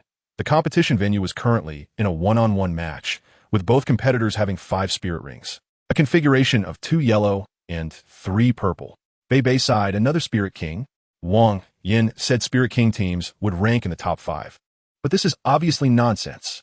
There are already 2 Spirit Kings in a mid-tier team. Yun Ying calmly munched on bread. As long as they're not Spirit Emperors, I can handle it, except for particularly troublesome ones. Su San sure agreed. With Xiao Yuning here, what do we have to fear? After 2 more matches, Senior Ling, a control-type Spirit King, will return, and it won't matter if the opponent has a Spirit King or not. Bei Bei glared at him. Stop talking nonsense. We represent Shrek's honor, and even as the reserve team, we can't lose a single match. The Academy has given us core disciple treatment, and now we need to defend our dignity. We must win the next 2 matches and hold on until the seniors return. Yun Ying wanted to coast through, but was reminded by Bei Bei, you're strong, so give your all in the competition. Yun Ying thought to herself, if I go all out, my opponents would probably be burned to ashes. Bei Bei continued to arrange. Follow teacher Wang Yan's tactics. If we draw the 2-2-3 mode, San sure, and I might team up against the strongest. Nan, how's your cooperation with Kai Tu? Jiang Nan decisively replied. I can cooperate with anyone except for certain someone. Su San sure chimed in. I knew you didn't want to team up with Bei Bei. Jiang Nan angrily said. The certain someone I'm talking about is you. Stay away from me. She even made a scissors gesture, and Su San sure immediately pretended to back down. Bei Bei concluded, for now, Nan and Kai Tu will team up, and Yun Ying, Yuhao, and Wang Dong will remain unchanged. If necessary, Yun Ying and Kai Tu can switch. Yun Ying puffed her chest out. No problem. I can team up with anyone. Bei Bei said, everyone go back and rest. Maintain your condition. Teacher Wang Yin will arrange tactics based on the opponents. No need to look anymore. The round-robin matches are held 1 match every other day. In the first group, where Shrek Academy is located, each team has to go through 7 matches. To advance, at least 5 opponents must be defeated, and winning 6 matches ensures safety. 2 days passed, and the first round of the round-robin matches ended. Compared to the knockout stage, the round-robin matches were much calmer. Teams adjusted their tactics, with high technical content, but the intensity was missing. Teams with injured main players used this round to adjust. So the first round wasn't particularly exciting. Everyone hadn't revealed their strongest moves yet. After dinner in the evening, Wang Yin didn't let everyone return to their rooms to train. He cheerfully entered the dining hall. Don't go back. Follow me. Everyone followed him outside, and Bei Bei asked, where to? Wang Yin smiled. I'm taking you to relax. Being tense all the time isn't good for the competition. Yun Ying asked knowingly, could it be that kind of place? Teacher Wang, you're not serious. Wang Yin was confused. What? Yun Ying continued, I'll report you when we get back. Wang Yin replied irritably, what are you thinking? We're going to the auction house. Yun Ying feigned disappointment. Oh, so it's not that. Wang Yin's forehead twitched. You're still disappointed? Wang Yin retorted, even if I took you there, would you dare to go? Yun Ying joked. Shocking. A Shrek teacher taking students. Before she could finish, she was flicked on the forehead, causing her to cover her head in pain. What bad luck. Everyone laughed, and passers-by saw they were from Shrek and immediately stepped aside in awe. Su San sure laughed until his stomach hurt. It's been a long time since I've seen Yun Ying get a taste of her own medicine. Yun Ying glared at him. If you keep laughing, you'll be bedridden for a year when we return to the academy. Su San sure quickly admitted his mistake. Bei Bei teased. Why are you so cowardly? Su San sure shot back. Can you withstand Yun Ying's attacks? Bei Bei laughed. I can't, but that doesn't stop me from mocking you. Wang Yin helplessly said, stop messing around. Just follow me. He led everyone through the crowded streets. Douluo City was extremely packed after the tournament. Finally, they stopped in front of a pointed building. with a sign at the main entrance featuring a hammer and gold-patterned tabletop. Wang Yin said, "This year's tournament is different. Everyone is integrating spirit masters and spirit guides." Bei Bei asked, "How do you integrate?" After Wang Yin explained, he reminded Yun Ying, "Don't underestimate spirit guiding devices. They need to be developed appropriately." Yun Ying nodded. "I just don't like spirit guiding rays. I love spirit guiding cannons. They're super enjoyable to use and can also serve as sniper cannons." Su Sanshur frowned. "Don't forget the glory of spirit masters. Battles should be pure. Spirit guiding devices are external objects." Wang Yin said solemnly, "Most of the Academy's higher-ups think this way, which restricts the spirit guiding system. But after seeing this tournament, changes must be made. I'll make suggestions after the tournament." The 7 of them fell silent. And Wang Yin knew that only Kai Tu and Hui Yuhao would agree. He took everyone to the side of the auction house and explained further. Wanting everyone to accept spirit guiding devices would have a significant impact. Yun Ying added, "Spirit guiding devices are fine, but I absolutely love spirit guiding cannons." This remark left Wang Yin, Kai Tu, and Hui Yuhao speechless. Spirit guiding cannons. Calculating this, Yun Ying was definitely going to be a big artillery loli in the future, coupled with her terrifying attack power and outrageous flame temperature. She was simply a battlefield killing machine. While Wang Yin and the others were speechless, Bei Bei suddenly spoke firmly. "I agree with Teacher Wang. I'm willing to try integrating spirit guiding devices." Facing everyone's surprise, Bei Bei continued, "For out of our 7 members are from the Tang sect. The Tang sect was once more glorious than Shrek. Why didn't it survive?" His words made everyone ponder, especially the members of the Tang sect who felt it even more deeply. Bei Bei was the captain, and with Yun Ying's support, the others were quickly influenced. And Wang Yin was directly delighted. Su Sanshur nodded. "What you said makes sense, but how do we counter spirit guides? I don't want to make random choices." Wang Yin smiled. "There are very few pure spirit guides who can reach title toDouluo, and there are absolutely none at the super toDouluo level. Top-tier powerhouses will definitely focus on being spirit masters while also training with spirit guiding devices." Su Sanshur suddenly realized, right? It's harder for spirit guides to improve their spirit power. "I understand now. I'm willing to try. For the Academy and for myself." Kai Tu smiled. "I have no problem. I am in the food department, which is a bit unfortunate." Wang Yin said irritably, "You are a 15-year-old soul master of the food department, and your talent has been overlooked by the martial soul department. That's a big mistake." He awkwardly patted Kai Tu on the head. Wang Yin looked at Jiang Nan, who hesitated and said, "But soul guidance devices are expensive, and buying them costs money." Everyone was taken aback, and Su Sanshur immediately replied, "I'll buy it for you." Jiang Nan angrily retorted, "Get lost." Su Sanshur immediately lowered his head, looking aggrieved, like a punching bag. Wang Yin said gently, Nan, don't worry. The Academy will solve the funding issue. Core disciples don't have to worry before graduation. There are living expenses in the inner court, and there are bonuses for completing tasks." Jiang Nan's eyes lit up. "Then I have no problem." Wang Yin sighed in relief and asked Wang Dong, "What about you? If there are no issues, we can go to the auction." Unexpectedly, Wang Dong suddenly said firmly, "I have an issue. I don't like soul guidance devices. You all go, I'm going back." He turned and left, and Hui Yuhao couldn't persuade him. Hui Yuhao came back and said, "He's fine. He just doesn't like them." Wang Yin laughed. "Everyone has their own aspirations. I'm already satisfied with 6 willing to try. Let's go." Yun Ying suddenly spoke up.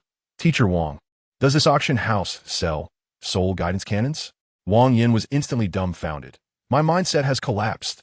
I feel like I'm going to live a few years less. I haven't even gotten married yet." He forced a smile. "There might be."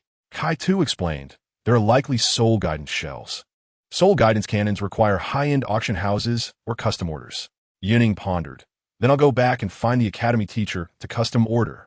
Kai Tu said, "The Academy guarantees quality. It's recommended to start practicing with lower-level ones." Yun Ying nodded, and Wang Yin poured cold water. "Custom soul guidance devices are very expensive." Yun Ying calmly replied, "It's fine. I have money." Wang Yin felt a pang in his heart. Having money is impressive. Skipping that topic, everyone followed Wang Yin to the underground auction house. A 5-meter-wide red carpet staircase extended downward without any staff to guide them. After walking about 20 meters to the registration desk, Wang Yin had already completed the procedures and handed out a number plate to each person.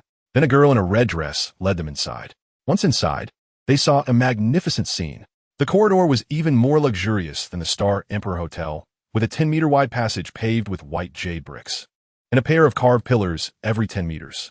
The walls looked like they were covered in gold foil, and the aura of money hit their faces.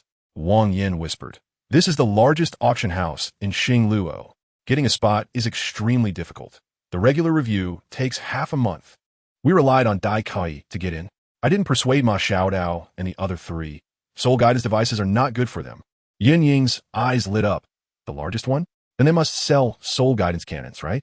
Wang Yin was speechless. "Are you at odds with soul guidance cannons?" Gritting his teeth, he said, "Yes." The etiquette lady led them through the door. There was another door ahead, and a staircase in the distance led down, not knowing where it went. Bei asked the etiquette lady, "Can you introduce today's auction specifications?" The etiquette lady replied, "Today we only auction soul guidance devices below level 6. It counts as a level 4 auction. Auction houses are divided into levels 1 to 5. And this is hall number 12, which can accommodate 200 people." Yun Ying was disappointed. Below level 6, there are no soul guidance cannons. Bei comforted, "What if there are level 6 ones?" Yun Ying said, "At least level 7. Bei was speechless. "I spoke too much." Su Sanshur was curious. "Why do you need such high-level ones?" Yun Ying replied, "To deter enemies." Su Sanshur gasped. "Every shot above level 7 costs gold soul coins." Entering hall number 12, Wang Yin reminded, "Put on your masks to conceal your appearance and avoid trouble." The attendant asked for drinks, and Yun Ying asked, "Do you have iced black tea?" The attendant was confused. "You mean iced red tea, right?" Yun Ying tried it. Douluo version iced black tea. It's amazing. "Welcome, distinguished guests. The auction is about to begin. Please take your seats." A female voice announced. The wall lights dimmed, and the auction stage lit up. A graceful woman in a purple dress took the stage. Her curves stunning, and Su Sanshur's eyes widened as he swallowed. The elegant woman used a sound amplification soul guidance device to announce, "I am Qinya, and I will host today's auction." After bowing, she continued, "We will auction soul guidance devices below level 6, and there will be a mysterious grand prize at the end. Let's start with the first item." A girl in a red dress pushed a small card onto the stage, lifting the cloth to reveal a 1-foot-long black soul guidance device. Qinya said, "Item number 1 is a level 3 soul guidance ray, produced by a level 6 soul master, with special effects in its core formation." Yun Ying was bored. When will the soul guidance cannon be auctioned? Jiang Nan thought. Soul guidance cannons are expensive, right? "Oh, Yun Ying is a little rich lady." Qinya continued, "This ray is practical. The starting bid is 1,000 gold soul coins, with increments of 50. Start." As soon as she finished speaking, someone raised a bidding card, 1,300 gold soul coins. The price soared, quickly surpassing 2,000 gold soul coins. 2,500 gold soul coins. Wang Yin suddenly raised his card, and Qinya's eyes lit up as she smiled and asked, "VIP number 166 bids 2,005. Is there any higher bid?" The top auction house is indeed impressive. Qinya called out 2,005 3 times in a row, and soon the hammer fell.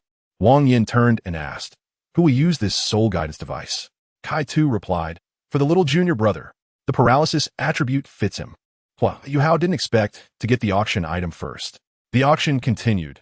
All level 3 to 5 soul guidance devices, and Wang Yin frequently made bids, buying dozens of items to distribute among the group. Yun Ying was speechless. Out of a pile of soul guidance devices, there are actually no soul guidance cannons. As the last 2 items approached, she thought, could it be that even low-level soul guidance cannons are not available? Wang Yin felt a twitch at the corner of his mouth. Qinya announced, "Next is the penultimate item.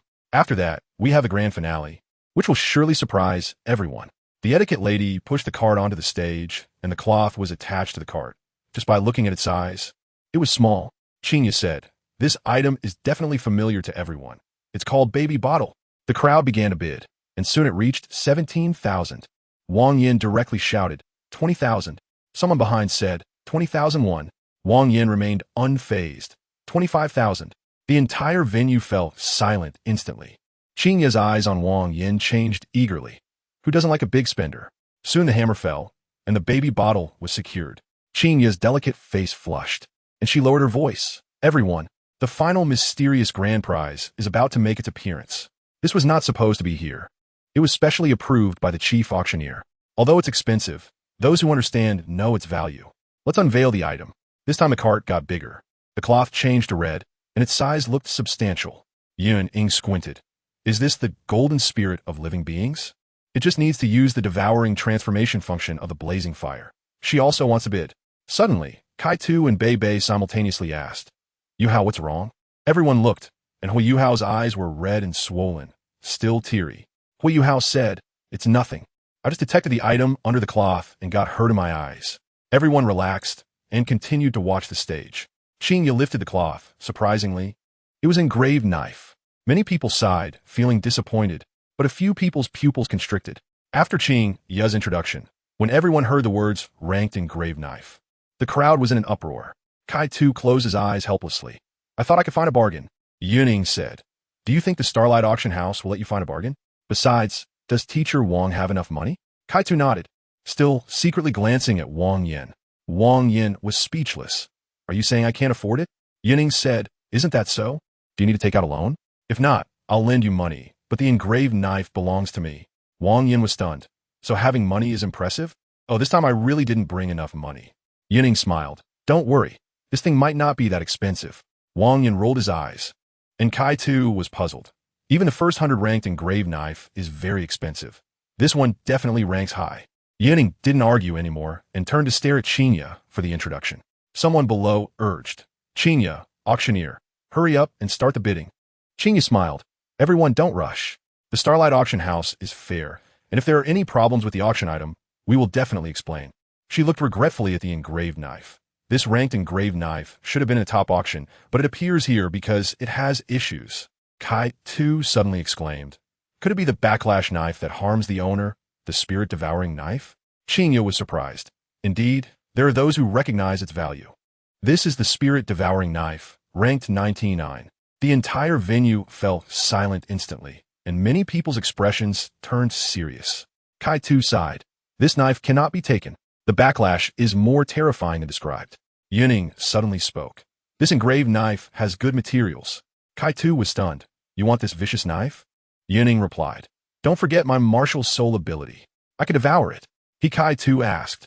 Are you sure you can swallow it cleanly without leaving any future troubles? Yun Ying confidently replied. I have great confidence in my martial soul. Qingya said. The starting price for the soul-devouring blade is 100,000 gold soul coins, and each bid must increase by no less than 5,000. She thought it would go unsold, but Yun Ying raised her card directly, 100,000 gold soul coins. Qingya was stunned. This was the first time anyone had bid on the fierce blade. She was so surprised that she forgot to respond. Yun Ying shouted again, 100,000 gold soul coins. The Shrek crowd was all confused. Bei frowned. Yun Ying said, This blade is made of spirit gold. My martial soul can swallow the curse. Wang Yin advised, Don't be impulsive. It concerns your life and future. Yun Ying replied, You've seen my martial soul's abilities. Wang Yin compromised. Just buy it and leave it with me for now. After the competition, I'll help you break the curse. Qingya asked for a long time without anyone raising the bid, so she had to call 100,000 gold soul coins for the first time, second time, third time. Sold. The auction hammer fell, and the fierce blade belonged to Yun Ying, temporarily left with Wang Yin. When the blade was auctioned off, Hua Yu-Hao secretly sighed. Elder E in the Sea of Spirits said, This material is extremely precious. Just as he wanted a bid, Yun Ying had already raised her bid. Elder E was silent for a long time. This little girl has really broad knowledge. If she can't get it, then forget it. Kai-Tu whispered, What is spirit gold? Yun Ying answered, I saw it in ancient texts when Wang Yin punished me to memorize. Spirit gold is super rare. It can decompose almost all metals and contains huge energy, but no one can fully master its usage. Kai-Tu scratched his head. I need to read more books too. I actually didn't know about this treasure. Hui Yu-Hao listened to Yun Ying talk about spirit gold, and his understanding was similar to what Elder E said. He thought, is this what a top student is like? So scary. But he didn't feel jealous. Yun Ying knew it through her own abilities. Elder E was silent. It's normal for the Shrek library to have ancient texts. Tonight, Shrek had a bountiful harvest, but spent a lot of money. Wang Yin let everyone return first. He would handle the payment and collect the items. Yun Ying's fierce blade just needed a hand over the sign. Wang Yin's auction level rose from white to purple, and he could participate in higher level auctions. When collecting the items, Qingya was super enthusiastic. After selling the fierce blade, she would become a black level auctioneer and earn more money. Wang Yan's mentality collapsed, and after dealing with everything, he hurried back to the hotel. leaving Qingye at the door, covering her mouth with laughter. Wang Yin knocked on Bei Bei and Yun Ying's doors, asking them to gather the soul guidance devices. Knocking on Yun Ying's door, she asked, "Why are you back so soon?" Wang Yan's face stiffened. "Is it strange to be quick?" "Call Nan Nan." Yun Ying added, "I thought you were chatting with Qingye all night." Wang Yin took a deep breath and left. 5 minutes later, everyone arrived at the conference room. Wang Yin took out the soul guidance devices. "Hurry up and distribute them, then rest. If you want something, say it first." Yun Ying raised her hand. "I want a defensive type." Wang Yin handed over. Level 5 Redemption Wings can block Soul King attacks. Usable 3 times. Yun Ying took it and was stunned. "Isn't this the name of a king-level equipment?" "Just the skill is similar. It has no attributes." "Awesome." Later, she also received a level 4 Inspiring Shield, which can shrink into a bracelet and reduce the opponent's attacks. This shield is super expensive, nearly catching up with the Redemption Wings. Yun Ying thought. The next step, 1 TB and Knowledge Gem, right? The next morning, everyone in Shrek got up early. Today is the second round of the round-robin competition. Dai Kai and the others were still healing. Ling Luocheng needed at least a few days to recover. Wang Yin took the group with new soul guidance devices to Xing Luo Square. The opponents were confirmed, but the competition method had to be drawn. On the way, Wang Yin prayed, "Please don't let it be one-on-one. Today the opponents have a Soul King. It's impossible to fight one-on-one." Xing Luo Square was super lively, and as soon as Shrek appeared, the whole audience cheered. Wang Yin introduced the opponents. The Douluo Empire's Qianling Academy, ranked in the top 3. Yun Ying thought, Douluo Empire? The Ouyang siblings' home. Will we run into Ouyang family members? Interesting. We still have to fight 2 more battles, and Ling Luocheng will be back in the team, with a Soul King present. The round-robin competition is much easier. The Soul King is a super high-end existence in this competition. As the sun rose high, the competition began. The Emperor of Xing Luo came to watch, most concerned about Shrek. The referee shouted, "Both sides enter the waiting area." The captain goes on stage to draw lots. The Shrek team, dressed in dark green competition uniforms, entered the waiting area. Wang Yin nodded at Bei Bei, who exchanged glances with Su Sanshi, and they stepped onto the stage. The male student from Qianling Academy who came on stage was about 20 years old, lanky, and had a cold. Hard-faced like an iceberg, he showed no expression when facing Bei Bei, afraid of losing momentum. After all, Shrek had been the champion for 1,000 years, and they both respected and feared them. The drawing began. Wang Yin prayed, and it actually worked. The referee shouted, "Shrek versus Qianling, team battle." Both sides had no objections. And the referee shouted, "Team members, come on stage." The 6 members of Shrek took the stage, and Wang Yin had already arranged the team battle tactics. Shrek used their old formation, but Qianling was super unexpected, for tall male students stood at the front like a wall. Behind them was the spear captain, and further back were 2 girls. Wang Yin had already analyzed. Qianling has a Soul King Shun, Su at level 53 to 54, and the others are all above 4-ring Soul Masters, with 2 exceeding level 45. This battle 1 TB easy. The competition began. Both sides released their martial souls at the same time. Su Sanshi opened a shield and charged with Bei Bei, who was chewing on a cigar.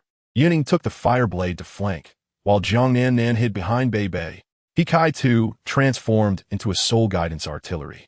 Looking for opportunities with Huo Yuhao's mental detection, Wang Dong guarded Hu Yuhao. Outsiders saw Shrek's formation as scattered. Wrong. Both Yun Ying and Su Sanshi had displacement skills, making it impossible to defend. Qianling opened a shield wall to block the way in vision, but Shrek had mental detection and knew the situation behind the shield without needing to see. And Lung Yi unleashed the Frost Bear and opened the Ice Shield. The Lingxi Shield combined with Ice increased the defense by 30. Then he activated the Frozen State, causing Bei Bei and the other speed to drop sharply, and the stage froze. "Pay attention." Yun Ying urged the Fireblade, and flames exploded throughout the arena. And Lung Ye's ice was simply not enough to withstand it. And it was also 1 level lower than Yun Ying. The ice was all burned away, and the ice defense on the shield was gone. And Lung Yi was stunned. What is going on? Qi Yu Yin released the Blaze Tiger, with his 1st, 2nd, and 3rd soul rings flashing. The Blaze Tiger's flames turned blue-white and jumped into the 1,000-strike spear. The 1,000-strike spear was enveloped in flames with a tiger roar, and the audience held their breath. Yun Ying sent a message. "I'll switch with the person in front. You switch with Qi Yu Yin to cut off Shun Su's buffs." Then she told Kai too. "When Qi Yu Yin comes over, just smash down." In the next second, Yun Ying's left leg flashed with gray light, and the defensive Soul Master from Qianling was switched over. She tore apart the opponent's formation. That Soul Master was still dazed, and Bei Bei charged in with purple lightning. I will shatter the darkness with thunder. Su Sanshi followed up, his fourth soul ring flashing, and Qi Yuyan was switched over. The Soul Guidance Ray, bullets came flying, and Jiang Nan launched a sneak attack. Qi Yuyan was stunned. I'm a control type. She was directly eliminated. With Qi Yuyan gone, Sun Su was stunned. The fusion was already unstable, and now the amplification was cut by 40. Sun Su, this is terrible. Looking at the switched Su Sanshi, Sun Su was furious and directly threw the Thousand Strike Spear at Su Sanshi. The Thousand Strike Spear smashed into the turtle shell shield, sending Su Sanshi flying back dozens of steps, nearly falling off the competition stage. On the other side, Yun Ying, standing behind the three defensive Soul Masters, immediately reacted. She directly activated the sweep of 1,000 troops. The Crimson Spear Light, carrying a terrifying temperature, slammed hard into the backs of the three, directly breaking their defenses. The one on the far right, Yi Mao, was stunned. This person plays dirty, actually launching a sneak attack. After the sweep, Yun Ying's second soul ring lit up, activating the Sharpness City, crushing 3 stabs, hitting the 3 again. Their shield wall, which they had barely maintained, immediately collapsed. Sun Su was dumbfounded seeing this scene. The information only showed that Su Sanshi had the displacement skill. How did this female student have it too? Before he could figure it out, Yun Ying charged at him with a fire blade. Sun Su hurriedly recalled the Thousand Strike Spear and activated his third soul ring to wrap himself in white light to block the attack. The long spear and the spear collided, creating sparks that filled the sky. Sun Su was 7 or 8 levels higher than Yun Ying. But Yun Ying had extreme attributes and wielded a divine artifact. As a result, Sun Su was forced back more than 10 steps, while Yun Ying only took 1 step back, still from shockwave. Sun Su was stunned.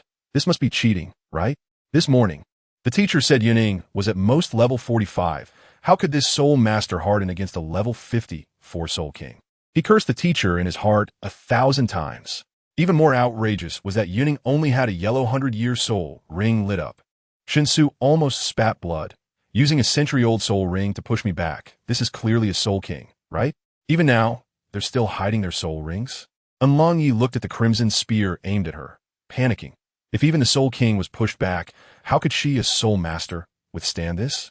She also had to guard against the incoming Su Sanshi's 2-pronged attack. Bei Bei over there was also pumped up but very frustrated. The defense in front of him was too thick. He couldn't break through. The 3 defensive Soul Masters previously scattered by Yun Ying. 2 moved closer to him, while 1 went to help Long Yi. At that moment, Hikaitu took a puff of his soul power cigar, and a metallic rumble erupted from him. A circular base appeared beneath his feet, and countless metal tubes unfolded from his body. Most Soul Guidance artillery typically had 24 barrels, but he had definitely over 50. After transforming, Hikaitu grinned with the cigar in his mouth, his whole body turning into a blazing sphere of light. I am the sun. Just as Bei Bei was about to unleash an attack, he felt a heat behind him, with a loud bang above his head. He quickly squatted down to activate his defensive Soul Guidance device. When he looked up again, the shield blocking his way had disappeared, and the shields of the 3 supporting teammates in the distance were also blown up under Huo Yuhao's mental guidance. Bei Bei was stunned, unable to help but curse. What the hell? Sun Su, who wanted to fight Yun Ying again, was directly blasted away by the firepower of the entire arena, crashing against the protective shield and unable to move. Su Sanshi shouted, "Be careful! Yun Ying is still within Hikaitu's range." Yun Ying sensed the intense heat and teleported to the edge of the competition platform, directly facing the dazed Long Yi. Yun Ying raised an eyebrow. "Oh, Long Yi." Long Yi cautiously suggested, "How about we wait until that person finishes before we fight?" Yun Ying raised an eyebrow. "Do you think that's possible?" Long Yi was confused. "What if we can't win? Waiting online, it's quite urgent." The previously cold-faced Long Yi was now only left with a bitter smile. Fei Yuyan was quickly eliminated, and their ice-fire dual control tactic was completely useless. Now, with Hikaitu, this big killing machine, she cursed in her heart. What the hell? Seeing Yun Ying approaching, Long Yi controlled the Frost Bear to fight back. Her 4th soul ring lit up, her long hair turned white, and the Frost Bear summoned an ice tornado that kept growing larger. What the hell? Yun Ying didn't retreat, but instead jumped into the air. In her confusion, and Lung Yi saw Yun Ying unleash her soul ring, only vaguely seeing a black soul ring. The next second, a massive crimson fire phantom appeared in the sky. The arena was dyed gold and red. The temperature of the flames was outrageous, even shaking the protective shield. And Lung Yi panicked. It can't really be cleaving, right? As a result, the phantom struck hard at the storm. The soul power exploded, and the audience went silent. The soul guidance devices dimmed. And Shen Su barely made it back to the arena, his armor shredded to rags, and his inner armor also shattered. He didn't recover before being hit by the explosion again. Yun Ying landed, activating a small golden shield with her left hand. The referee shielded and Lung Yi in front of her. She was eliminated. Shen Su's level 5 invincible shield also shattered, and he had paid a hefty price for it. Kai-Tu spat out the cigar. Not bad. Can you still withstand another one? Shen Su was stunned. Another one? Are you insane? He turned to look for his teammates, but the arena was left with just him. Shen Su. Su Sanshur, with a cigar in his mouth. Just give up. It's just you left. We have 7. Kai-Tu shouted, and the cannon barrels lit up again, aimed at him. Shen Su was bewildered. But why is the temperature in the arena getting higher? He looked at Yun Ying, who smiled. If you don't give up, you'll either get burned or beaten. Shen Su. I give up. This first academy of the continent is just like a gang. The referee announced, Shrek Academy wins. The 7 bowed and left the stage, finally breathing a sigh of relief. In fact, Shrek's strength was not as good as Qianling's. Wang Dong and Hui Yuhao were only useful as support. The 4 Shield Soul Masters of Qianling teamed up, and Su Sanshur couldn't even win. This match won, all thanks to Yun Ying and Su Sanshur's tactical surprise attack. Yun Ying first swapped with the defensive Soul Master to break the deadlock. Su Sanshur took out Fei Yuyan, and Yun Ying also pressured and Lung Yi to explode. The victory was due to tactical targeting. Just like the previous 2 matches, after winning, everyone returned directly to the hotel to rest. After winning the second round of the round robin, Wang Yin was in a terrible mood. The next round would be against the strongest opponent in the round robin, 3 Soul Kings with 5 rings, who had made it to the top 8 last time. It would be extremely difficult for the Shrek 7 to win. Wang Yin was even considering giving up. Losing the round robin wasn't a big deal. Once Ling Luo Chun recovered and returned to the team, it would be easier with an Ice Control Soul King. However, when he mentioned giving up, he was immediately opposed by all 7 members of Shrek. They had already fought for Shrek's honor and won 2 matches. How could they give up without a fight? Even if they lost, they had to give it their all. Wang Yin ultimately agreed. He didn't want this to become a psychological shadow for the kids. No one expected that the people from the Sun Moon Royal Soul Master Academy also came to watch the match and left right after. The 2 top academies returned to the Xing Huang Grand Hotel in quick succession, and the leading teachers simultaneously shouted, "Let's meet in the conference room." Wang Yin looked at the 7 people sitting around him and took a deep breath. Thank you all. Originally, you came for training, but now you have become the backbone. The Academy 1T set 2 high expectations for you. Bei Bei smiled. Teacher Wang, stop saying that. Let's set the tactics. We trust you. Wang Yin asked, Are you all really decided?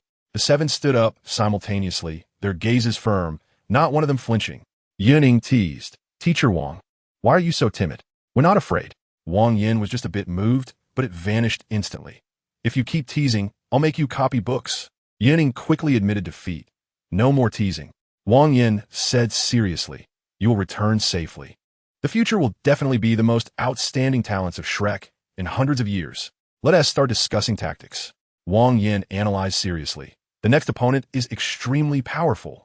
They were the top 8 last time, only losing to Shui Yu and missing the top 4. Among the 7, there are 3 Soul Kings and 4 Soul Masters. Their captain is a once-in-a-millennium genius, and his teammates rely on him. This is their weakness. If we can decapitate him in a team battle, our chances of winning exceed 40%. He looked at Yun Ying and Su Sanshur. It's up to you too. If you can replicate today's effect, our chances of winning exceed 50%. You need to cooperate and draw their captain over, while also intimidating the others. Su Sanshur was stunned. This task seems too daunting. Yun Ying thought for a moment. Not difficult. You initiate the attack to draw the captain. Use Xianming to control the 6, and I'll switch with you to catch them off guard. Su Sanshur asked, You mean you'll restrain them? And we'll swap 1 for 1? Yun Ying nodded. Exactly, but whether it's 1 for 1 or not is still uncertain. Bei Bei said, This plan works. Just that Yun Ying will have to work a bit harder. Wang Yin made the decision. It's settled. Su Sanshur, is that okay? Su Sanshur shook his head. No problem. Wang Yin continued. Next, let us plan the way to gang up on the opponent. Just as Shrek was busy arranging tactics, the people from the Sun Moon Royal Soul Master Academy also returned to their hotel and entered their conference room. However, they weren't analyzing tactics, but studying Shrek Academy. Let's hear it. What do you all think after watching today's match? Master Ma said in a deep voice. A student from Sun Moon replied, Shrek's team doesn't look strong. They won the previous matches strongly, but they resolved everything with special methods, one-on-one. He recalled Su Sansher's cheeky face and was speechless. During the match, both the audience and the contestants looked disgusted. Su Sansher was too annoying. Maru Long continued. They're just putting on a show like they're hiding something. Master Ma nodded approvingly. Exactly. They seem invincible, but a closer analysis reveals their true strength. A student questioned, what about that ice control soul master girl with the huge move? Maru Long pondered. That's extreme fire. It's the only explanation, and the high temperature throughout the arena can prove it. The student awkwardly laughed. How did I forget about extreme fire? The captain of the reserve team, Xiao Hongchun, looked up and admired Maru Long. He was so proud and rarely showed such admiration. Maru Long smiled. Although Yun Ying is excellent, her age is a flaw. Xiao Hongchun frowned. Does that mean I can't beat her at the same age? Maru Long retorted. What do you think? Xiao Hongchun frowned even more. It's hard to say. I'm dual cultivating as a soul master and soul mentor, while she cultivates slowly after level 30 with her extreme martial soul. Maru Long waved his hand. Let us not discuss that for now. Let us continue analyzing. After hearing this, everyone felt enlightened, and Mastermon nodded repeatedly. Maru Long confidently declared, Shrek is definitely in trouble. This team feels like a reserve team, not the main lineup. The few people who appeared on the first day didn't show up later. It's not about hiding their strength. There are real issues. This tournament presents us with an opportunity. Maru Long shouted in his heart. I want to lead the sun and moon to victory and create history. A pleasant day passed. Of course, this was said in reference to the sun and moon.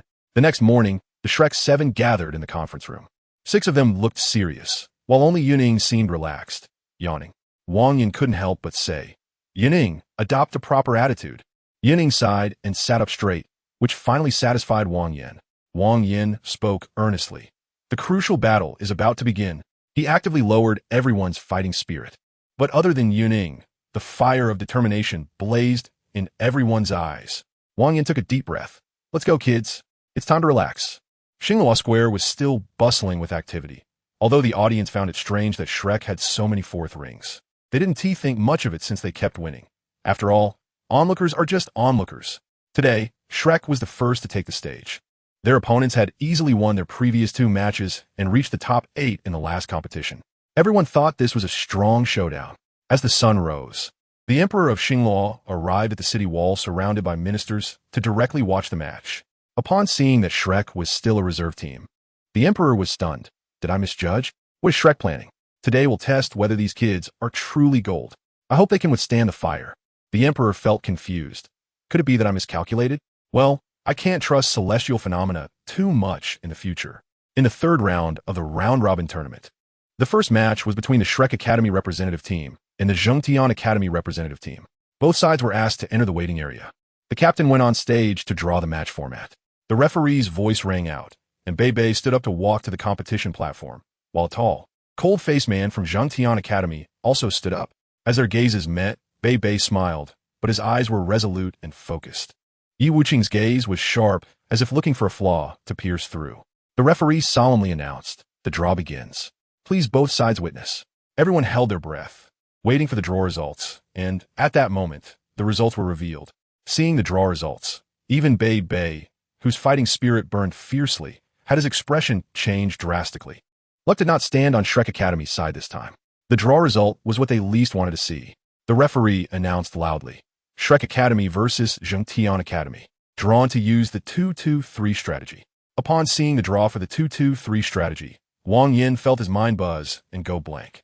As Bei Bei walked back with somewhat stiff steps to the waiting area, he said, Kids, listen to me. Wang Yin gritted his teeth and stood up. Looking earnestly at the Shrek 7, we should concede. Concede? How is that possible?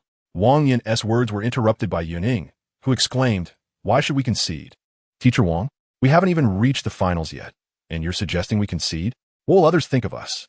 But if we concede now, Wouldn't that completely nullify your strategy of keeping our strength hidden from the enemy? Other academies must already know that Shrek is having issues. And if you can see now, wouldn't that just confirm it? After Yun Ying's words, Wang Yin was momentarily stunned. He looked at Yun Ying, and the girl who used to be carefree and humorous was gone, replaced by a girl with unwavering determination and confidence radiating from her. Yun Ying, sister is the queen. Confidence shines bright, so can you ensure victory in this match? Wang Yin was confused at this moment. It was his first time leading a team, and he was bewildered by this situation. Of course, it wasn't entirely his fault, as he was just a teacher who spent all day teaching or in the library. Leading a team in such a high-level competition and encountering the situation, who wouldn't panic? Trust me, after all, within 6 feet, I am invincible. Yun Ying smiled confidently, and after saying this, turned to Bei Bei and said, Brother Bei, let's go up first. Bei Bei was taken aback. He had actually planned to let Su, Sanshi, and Jiang Nanan take the stage. But since Yun Ying said so, it was fine to let her go first. However, he added, Sanshi, if we lose, you and Nanan be prepared. Wait, upon hearing that Bei Bei actually arranged for her and Su Sanshi to go up together, Jiang Nanan felt a bit anxious. However, meeting Bei Bei's deep and serious gaze and feeling the attention of her teammates, Jiang Nanan gritted her silver teeth and said, Okay, I'll go with him. Bye-bye, noted Vigo Hausli, thank you. He then turned to Yun Ying and said, Let us work hard together, Yun Ying, and show them the strength of our Shrek 7. Of course, the two walked onto the competition platform together, and their opponents, a male and a female, also came up. The female student was quite beautiful, but when she got on stage, the male student beside her first turned his gaze to Yun Ying. To be fair, Yun Ying, with her charming and playful demeanor, truly attracted attention. Ahem. Getting a bit off track, Bei Bei and Yun Ying announced their names, and the young player from Zhangtian Academy said, My name is Yang Yifan. The girl shot a jealous glance at Yun Ying and said, Yumengdi. Got it. Bei Bei immediately understood. Among these two, there was indeed a Soul King. It seemed the opponent didn't plan to go all out with their strongest abilities. Yumengdi was one of the 3 Soul Kings from Zhangtian Academy, and her martial soul was incredibly powerful. It could be said that her rapid cultivation was largely due to her martial soul. Yang Yifan was a bit weaker, like Bei Bei and Yun Ying. He was a soul master, but his cultivation level was not high, only around level 42 and level 3. The referee saw that both sides had introduced themselves and sternly shouted, Both sides step back and prepare. Yun Ying, you take care of Yumengdi first. I'll hold off Yang Yifan. Can you handle it? Bei Bei whispered. Yun Ying tossed her hair. No problem. I can handle anyone below 6 rings. Both sides had reached the edge of the competition platform, and the referee shouted, Begin. As the referee called out, both sides unleashed their martial souls. Bei Bei was surrounded by purple electric light, his right hand transforming into a dragon claw, with 4 soul rings circling around him as he charged toward Yang Yifan. Meanwhile, Yun Ying released her flame, instantly raising the temperature in the arena, with towering flames dancing around, and 4 soul rings also attached, with the last black 10,000-year soul ring particularly eye-catching. Is this a domain-type soul skill? Yang Yifan was greatly puzzled. While Yumengdi's expression darkened, it's still a bit short of a true domain skill, but can be considered a semi-finished product. Moreover, the opponent's soul master level has a 10,000-year soul ring, which means their strength is not simple. This is a bit troublesome. Chapter 90. Victory. Yang Yifan's martial soul is a long dagger. Despite his tall stature, he is actually a sensitive attack-type battle soul master. At the very beginning, he quickly dodged to the side, heading straight for Bei Bei and Yun Ying. Yumengdi's martial soul is not so simple. A pair of pure white wings spread out behind her, radiating a strong golden light. Instantly, Yumengdi was enveloped in a layer of soft gold, exuding a divine aura that made one feel like worshipping her. With a flash of golden light in her hands, she conjured a golden long sword, not a soul guide, but completely formed from soul power. 2 yellow, 2 purple, and 1 black, 5 best ratio soul rings appeared on her body simultaneously. With a flicker, she charged towards the oncoming Yun Ying. Clang! The two met in the center of the competition platform, where the blazing fire and the 2 golden long swords clashed. In just one exchange, Yumengdi was pushed back 5 to 6 steps, while Yun Ying used the force to rebound and launched a powerful strike. Yumengdi raised her long sword, only to be surprised to find she couldn't fully defend against Yun Ying's attack. However, being a Soul King, Yumengdi activated her 2nd soul ring and swiftly performed a cross motion in front of her with her hands. spreading her wings to unleash a strong golden halo into the cross. A melodious, lingering song echoed from the cross, and the brilliant golden light, accompanied by a holy aura, shot towards Yun Ying. Logically, at such a close distance, Yun Ying should not have been able to dodge, but she forcefully created distance using a desperate move, and before attacking, she didn't forget to add more power to strike hard at Yumengdi. Then, Yun Ying's first soul ring lit up, and she unleashed 4 spear flowers that scattered the golden cross. Yumengdi? What the hell? What kind of operation is this? Yumengdi was shocked, and feeling the rising temperature in the arena. She was fine due to her high cultivation, but Yang Yifan was in a bit of trouble. He had intended to launch a sneak attack, but was caught by Bei Bei, who showed no mercy to this underhanded attacker. Bei Bei unleashed a Thunder Dragon Claw combined with Thunder Fury, followed by a Thunder Strike, all while the raging flames roared around them, making Yang Yifan feel extremely uncomfortable. Now the temperature kept rising. How was he supposed to handle this? While Yang Yifan was being pressured by Bei Bei, Yumengdi was also in a tough spot. She released her third soul skill, raising her holy dual swords overhead. As her third soul ring lit up first, golden flames surged rapidly, and a shadow of a 6-winged angel appeared behind Yumengdi. Once the shadow emerged, Yumengdi was entirely drenched in gold. This was her third soul skill, Angel's Blessing, which doubled the power of her next attack. Then her fourth soul ring lit up. A layer of white light emerged from her body, attaching to the 2 golden long swords. This was her fourth soul skill, Angel's Gift, which increased all attributes by 25. After that, she attacked Yun Ying once more, striking down fiercely with both golden long swords. Yun Ying raised her spear to block. Then her fourth soul ring lit up directly, and she launched an upward strike with her spear, startling Yumengdi. What the hell? Why are you using a 10,000-year soul skill right off the bat? Are you afraid I might run away? Yumengdi gritted her teeth, trying to block the strike from Yun Ying. But the flames attached to it were so terrifying that Yumengdi found it hard to withstand. In the next moment, her 2 golden long swords were knocked away, and then the strike came down.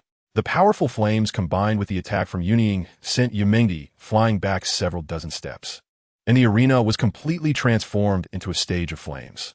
Flames were burning everywhere, and Yumengdi, who had been knocked away, had nowhere to escape, getting singed by the raging fire.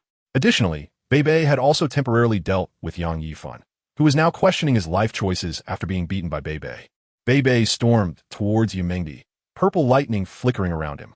Yumengdi, don't come over here. Ah, it seemed there was no other choice. Yumengdi released her third soul skill again, and then her 5th soul ring lit up, Angel Divine Slash. A delicate shout came from Yumengdi's mouth, and this was not just a simple announcement of her skill name. The 5 words, 5 musical notes, each note emitted a crisp hum from the holy dual swords in her hands.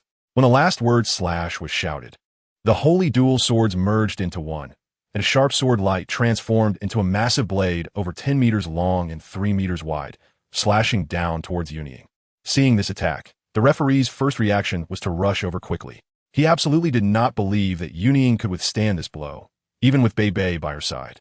Watching Yumengdi's attack, Yun Ying calmly activated her redemption wings, a hazy red light shining from her right hand, transforming into a protective shield. This seemingly thin layer of defense blocked Yumengdi's full force strike. Yumengdi? What the hell? You can't be serious. You have technology. This was what frustrated Yumengdi the most, that her full force attack was so easily blocked. The referee, who was preparing to come and help Yun Ying block, also stopped in his tracks. So there are soul guides. If you had mentioned this earlier, I wouldn't have run over for nothing. After Yumengdi executed this attack, she found herself in an awkward position, having used her first, third, and 5th soul skills all at once, resulting in her being left exhausted. Exhausted? Then let's see mine. Yun Ying smiled and activated her 4th soul skill again, causing Yumengdi to close her eyes involuntarily. Damn it, using 10,000-year soul skills consecutively. Are you even human? Then, Yumengdi was swiftly eliminated by Yun Ying. Following that, Yang Yifan was also knocked out under the combined assault of the two. 2-2-3 combat. First match, Shrek Academy wins. The referee announced the results of the match. On the side of the Zheng Tian team, from Captain Yi Wuqing to all the team members, their faces were all terrifyingly gloomy. They had originally been filled with hope of defeating Shrek Academy, but now it felt like they had been doused with a bucket of ice water from head to toe. Is Yun Ying from Shrek Academy a bit too strong? Shouldn't she be toned down? In the waiting area of Shrek Academy, Bei clapped his hands to draw everyone's attention to himself before starting to speak. Chapter 91. Yi Wuqing. I've never been so speechless in my life. We won the first match relatively easily, but the next two matches won't be as easy as the first. We currently don't know what kind of duo the opponents will send out, viewing on mobile. I plan to have Sanshi and Nan compete in the next match. It's very likely that their captain, Yi Wuqing, will participate. Can you handle it, Sanshi? Bei looked at Su Sanshi with concern.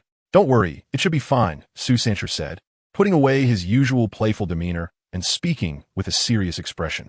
All right, then you two will take the second match. As soon as Bei finished speaking, he noticed that Jiang Nan's expression was a bit off. Nan, are you okay? He asked. Jiang Nan shook her head. I'm fine. It's just a match with him. What's so difficult about it? Okay. Bei's expression was a bit complex as he glanced at Su Sanshi. Not saying much more.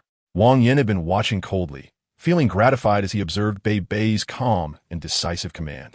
He suddenly thought that even if they lost today's match, it might not necessarily be a bad thing. At least with Bei as captain. The group psychology he was worried about might not appear. While Shrek Academy was discussing their strategy, Zhang Tian Academy was also planning their countermeasures. Looking at Shrek Academy, they are probably a group of Seoul zone-level competitors. The strongest girl among them has already revealed her specific cultivation level. Only 4 rings. However, it was unexpected that she could defeat Yu Mengdi, one student said. That was my carelessness, all right? How was I supposed to know she would use a 10,000-year soul skill right in my face? Yu Mengdi retorted. Fine. You were careless, you didn't dodge. The male student said awkwardly. Then, teacher, how should we handle the next match? Another student asked. The leading teacher of Zhang Tian Academy pondered for a moment before saying, the strongest combat power from Shrek Academy has already been revealed, and judging by her demeanor, she probably won't participate in the next match either. In that case, Shrek Academy should be easy to handle, right? Let's do this. Tang Xiaolei and Shui Lang, you two will compete next. Are we not sending the captain, teacher? Shui Lang asked, somewhat surprised. I just feel like Shrek Academy isn't that simple. Besides, if we lose, then we're really done for. Is that a lack of confidence in yourself, or in your teammate Tang Xiaolei, or perhaps a lack of confidence in my command? The leading teacher of Zhang Tian Academy shot out 3 questions in quick succession, leaving Shui Lang dazed. I think we can play it safe. Shui Lang tried to explain, but was interrupted by Yi Wuqing. All right, Shui Lang, if the teacher says you're going up, then go. After all, Tang Xiaolei is also a soul king. As he said this, a cold glint flashed in his eyes. To be honest, he also thought Shui Lang made a point. If he participated in the next match, it would be a guaranteed win. At least they could win 1 round, and besides, the players that Shrek Academy would send next wouldn't be weaker than the 2 from the first match. He felt that the usually cautious teacher had relaxed quite a bit on this historic day. Even if they lost the first round, it wouldn't be a big deal. Simply put, they were riding high, and it wasn't even because of a winning streak. Damn it. It must have been the fake liquor from last night. Without any peanuts. He ended up this drunk today. However, since he was the leading teacher, even if Yi Wuqing was impressive, he wouldn't publicly refute the teacher's words. This ultimately led to their loss in the second match, resulting in Zhang Tian Academy's elimination. Of course, that was something that happened after the match. After both academies finished their preparations, the referee announced the entry of the competitors. Jiang Nan didn't even glance at Su Sanshi. With a flash of her figure, she had already stepped out from the waiting area, heading towards the stage first. Su Sanshi hurriedly followed, and as he passed Bei, he gave him a thumbs up and said, Bei, I love you. Get lost. Bye, replied irritably. If you can't win like this, don't come back. If I can't win, I'll self-castrate, Su Sanshi said, already striding onto the competition stage. The other 5 members of Shrek's 7 monsters noticed that when he said he would self-castrate if he couldn't win, his entire aura underwent a dramatic change. Wang Yan's emotions had somewhat stabilized. Influenced by the strong fighting spirit of the Shrek's 7 monsters, he temporarily set aside all worries and whispered to Bei, why pair Jiang Nan with Su Sanshi? With Su Sanshi's defense, wouldn't it be better to combine him with Kaitu's heavy firepower? Bei shook his head and said, Teacher Wang, you don't understand this guy Sanshi. What he needs isn't heavy firepower support, but the opportunity to unleash all his abilities. No one is more suitable than Jiang Nan. She is the spark that ignites him. Just wait and see. Sanshi's strength is not as he has previously shown. He will reveal his true cultivation this time. I believe he can win. Wang Yan nodded slightly. Since he had handed over command to Bei, all he could do now was trust him unconditionally. Moreover, this was a last-ditch effort. For the first time, Wang Yin felt a sense of confidence returning. After Jiang Nan stepped onto the stage, she stood to the side. Su Sanshi followed her onto the stage. And to Jiang Nan's surprise, he didn't greet her or say much. He simply stood naturally in front of her. After Su Sanshi and Jiang Nan took the stage, the competitors from Zhengtian Academy for the second match also entered. Su Sanshi said in a deep voice, Su Sanshi. She is Jiang Nan. Zhengtian Academy, Tang Xiaolei. Zhengtian Academy, Shuelang. The two Zhengtian competitors introduced themselves. Tang Xiaolei was tall and straight, but not overly muscular. However, his eyes were particularly bright, with a hint of purple light flickering deep within them. Except for Hu Yuhao, this was the first participant with such a solid gaze that Kai Tu had seen. Shuelang was slightly shorter than Tang Xiaolei, but much more robust, with broad shoulders and strong arms, about the same height as Kai Tu in the audience. After the referee confirmed that both sides had introduced themselves, he solemnly shouted, "Both sides, retreat, prepare." The four competitors simultaneously retreated, and as Su Sanshi stepped back, he whispered to Jiang Nan, Nan, I'll create opportunities for you. As long as we take down Yu Mengdi, we win. You don't have to worry about the other one. I'll ensure he won't get a chance to attack you. But you need to wait until I tell you to go all out. Since they had to cooperate in the match. No matter how much Jiang Nan disliked Su Sanshi, she couldn't explode at this moment and replied softly. Su Sanshi felt a surge of joy. Perhaps it was because he had been scolded too much in the past. Jiang Nan's rare compliance made him feel a bit excited. He silently said again in his heart, Bei, I love you. Both sides had reached the edge of the competition stage, and the referee shouted, Start. Chapter 92. Victory. The contestants from both academies released their martial souls the moment the referee announced the start of the match, and then the four began to fight. Since Tang Xiaolei's martial soul was for long-range attacks, he paid special attention to Su Sanshi's movements. When he saw Su Sanshi charging toward him, he kept retreating while attempting to use a kite strategy. Although he was a soul king and had a strong martial soul, his weaknesses were equally apparent. None of his 5 soul skills provided him with self-defense capabilities. He was entirely focused on offensive output. Moreover, his martial soul, the purple splendor bow, required his own soul rings to be shot as arrows. Once he exhausted all his soul rings, his soul power would be completely depleted, necessitating a period of meditation to recover. This meant that during the battle, he could only shoot 5 arrows, and after that, he would inevitably face the fate of being beaten up. The blood wolf roared and charged forward with explosive power, his body undergoing rapid transformations. Silver gray fur grew wildly, and his muscles and bones expanded at an astonishing rate, especially his head, which elongated with protruding jaws and exposed fangs. His legs grew incredibly thick, and his hands transformed into sharp claws. The first soul ring on his body was already glowing. In contrast to the blood wolf's swift charge, Tang Xiaolei's eyes instantly turned a bright purple, as if violet flames were spilling out from his eye sockets. He raised his left hand, and a large bow appeared in his grasp.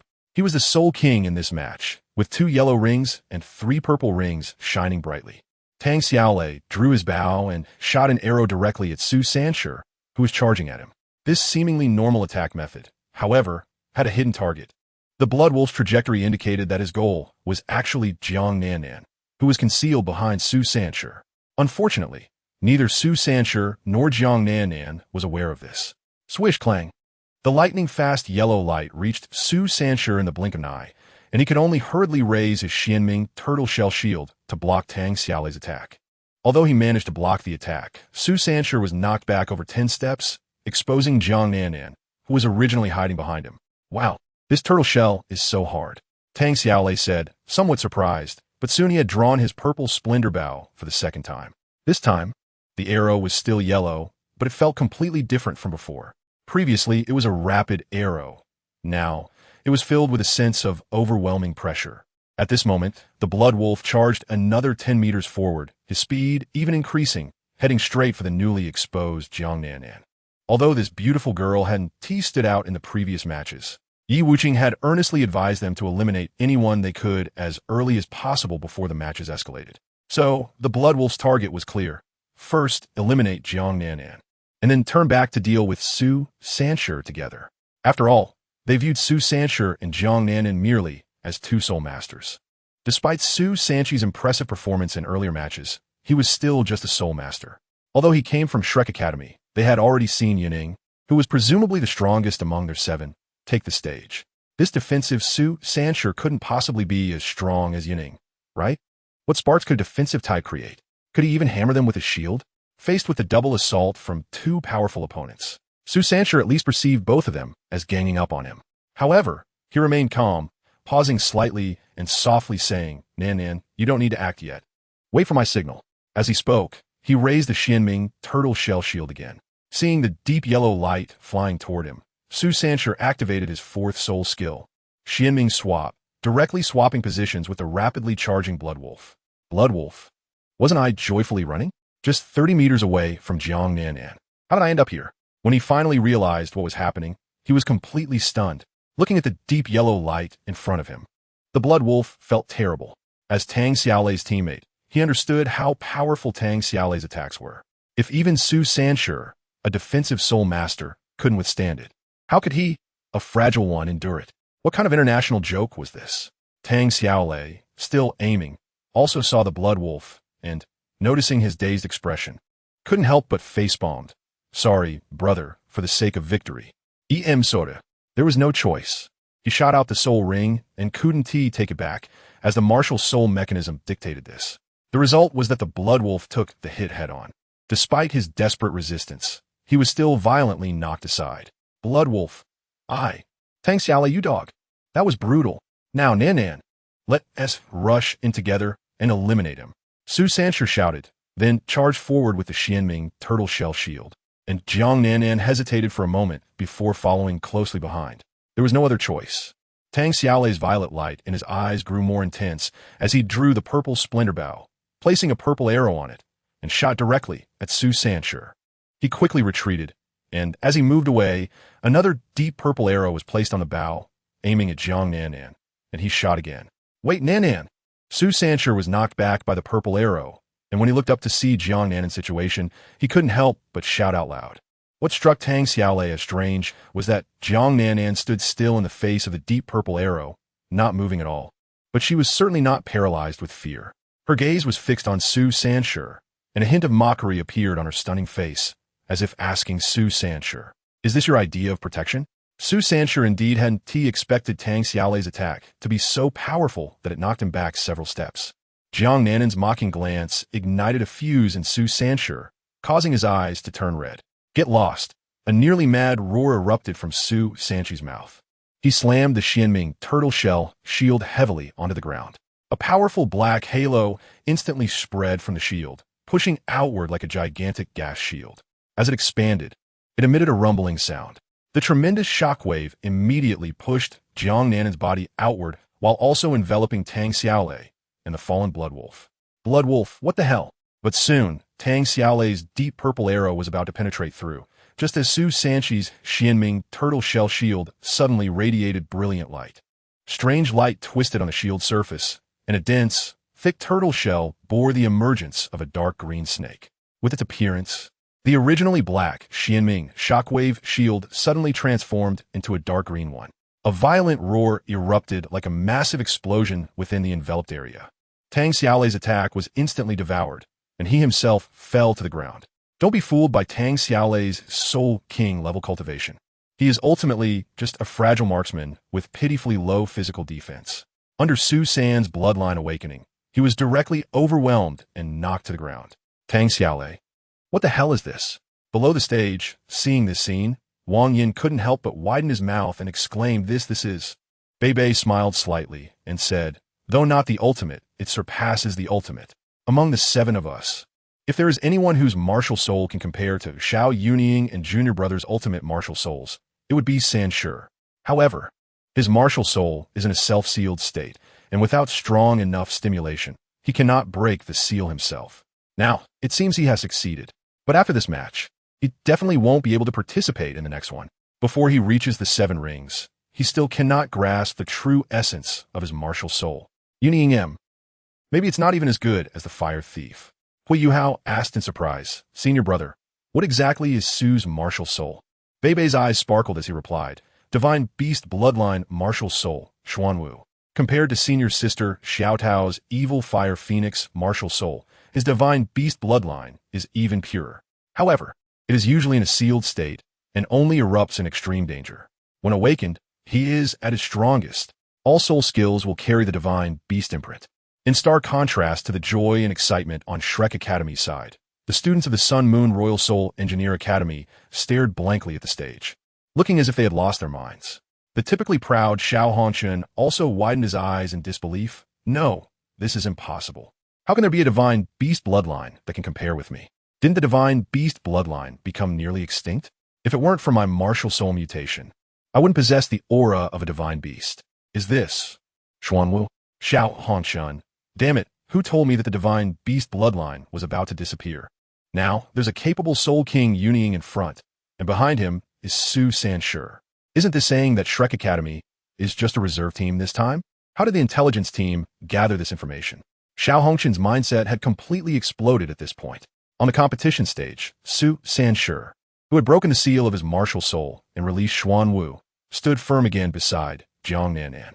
The effect of the Xianming shock only fully dissipated at this moment, and the blood wolf that had fallen to the ground had completely entered a state of dizziness, unable to get up. Blood wolf, Tang Xiaolei, I really thank you.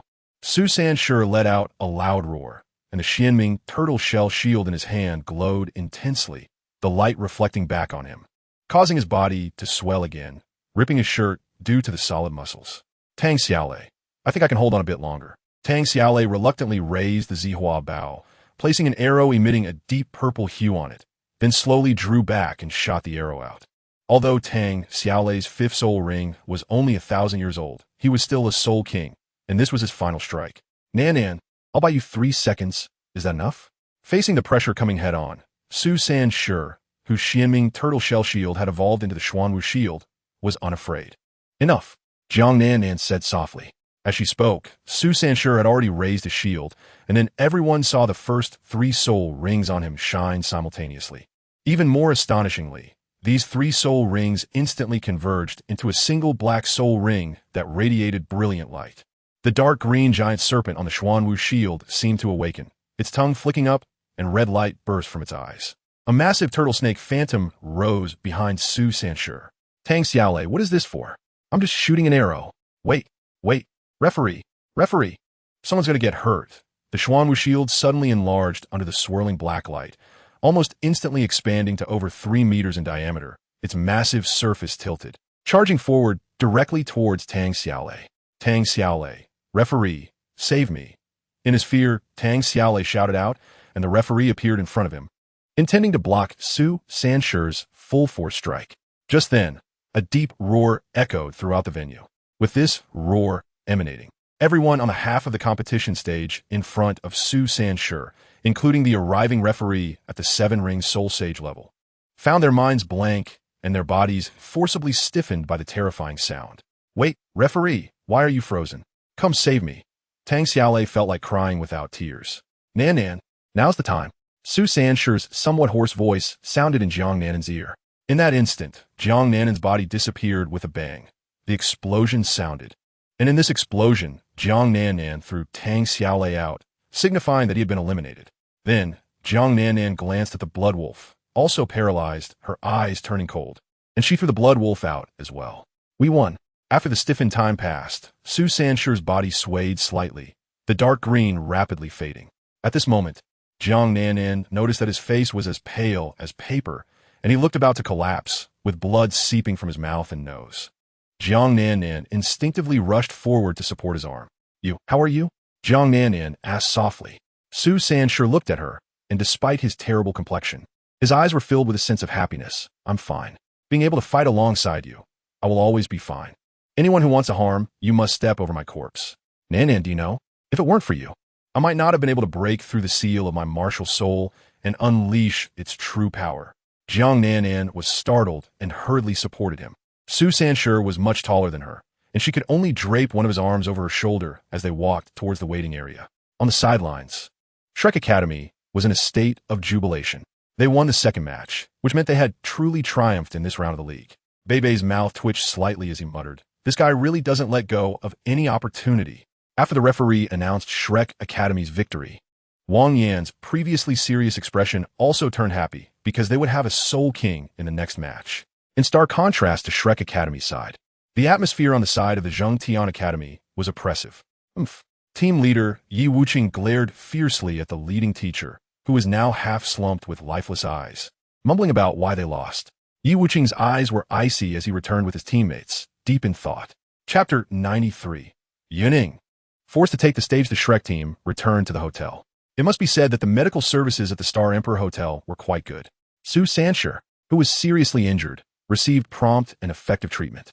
However, when it came time to discuss who would take care of him, despite Su Sanshur strongly advocating for Bei Bei to help, Jiang Nannan still chose to refuse. In the end, after some rotation, it was Su Sanchi's good friend Bei Bei who came to look after him. Although girls are generally more meticulous in their care, there were only 2 girls in the team at the moment, Jiang Nannan and Yun Ying. Since Jiang Nannan chose to refuse, it was only reasonable to find Yun Ying. However, after Bei Bei glanced at Yun Ying, he decisively chose to take care of Su Sanshur himself. Yun Ying? What? Do you look down on my caregiving skills? So frustrating. While Su Sanshur was recuperating, Bei Bei was looking after him. Wang Dong and Hui Yuhao were training together. Kai Tu was researching soul-guiding devices. Jiang Nannan was resting in her room. And Wang Yin was out looking for medicine for the injured inner courtyard disciples. Almost everyone in the team was busy, except for Yun Ying. After all, she was too free. Although cultivating soul power was a good way to kill time, according to the cultivation law of ultimate martial spirits, it slowed down as one progressed. Moreover, Yun Ying realized that after a whole day of cultivation, her progress was very minimal. Rather than engage in tedious cultivation, it would be better to go out and have some fun. Who knows, she might even encounter some rare treasures. Though the probability of that was almost zero. Leaving the Star Emperor Hotel, walking in the bustling center street of Xinglua City, Yun Ying was looking around, nibbling on a piece of bread. Just as she was enjoying her meal, she suddenly spotted an old man sitting by the window in a nearby restaurant. And she recognized this old man. It was Xianlao. When Yun Ying noticed Xianlao, he turned his head upon sensing someone else's gaze and saw Yun Ying wandering outside. Yun Ying, what a coincidence. 5 minutes later, Yun Ying and Xianlao were sitting at the same table, facing each other. Xianlao, so you're still here? After much thought, Yun Ying felt it was more appropriate for her to speak first. Upon hearing her words, Xianlao coldly snorted. What do you mean I'm still here? Haven't I always been here? Oh, right, Xianlao, you're still here, you haven't left. Yun Ying responded awkwardly. Xianlao, why does that sound increasingly awkward? All right, stop with the nonsense. Everyone else is seriously summarizing their competition experiences or resting. And you're out playing? Xianlao shook his head and said, I'm just relaxing before the competition. Yun Ying quickly replied, and Xianlao became even more speechless, relaxing before the competition. You take this lightly. I've lived for decades and have never seen a competitor as carefree as you. Xianlao sighed, then took out a shiny, large, and thick chicken leg from somewhere. Those with dirty thoughts, go face the wall. Watching Xianlao start to gnaw on the chicken leg, Yun Ying looked up at the name of the restaurant, Lu Daolong Chicken Leg. Absurd. Ignoring that, what Yun Ying was most curious about was when Xianlao had come. By the way, Xianlao, when did you come to Xinglua City? 3 days ago. Xianlao replied after taking a sip of wine, still looking as disheveled as ever, completely unconcerned about the peculiar looks from passersby, continuing to munch on the chicken leg. I've watched the last 2 matches of your competition. There have only been 4 matches in total. Yun Ying. Suddenly, Xianlao spoke up. And Yun Ying quickly responded, yes, Xianlao, what do you need? I feel that you haven't really taken these 2 matches seriously. Xianlao said after finishing the chicken leg, wiping his mouth with his dirty sleeve as he looked at Yun Ying. Even though your performance in these 2 matches was quite good, it felt like you were just playing and not taking this competition seriously at all. Well, ISNT, they're going to be Senior Ling Luo Cheng joining in the next match. And after a few more matches, Xiao Tao and Senior Dai will also join. By the time of the final battle, Senior Shi Shi and Senior Gong Yang Yamo will have recovered. So why should I take it so seriously? Yun Ying pouted, showing no concern. Though that's what you say, I hope you can take it seriously, instead of being so idle all the time. If this continues, do you believe I won let you graduate? Xianlao said irritably.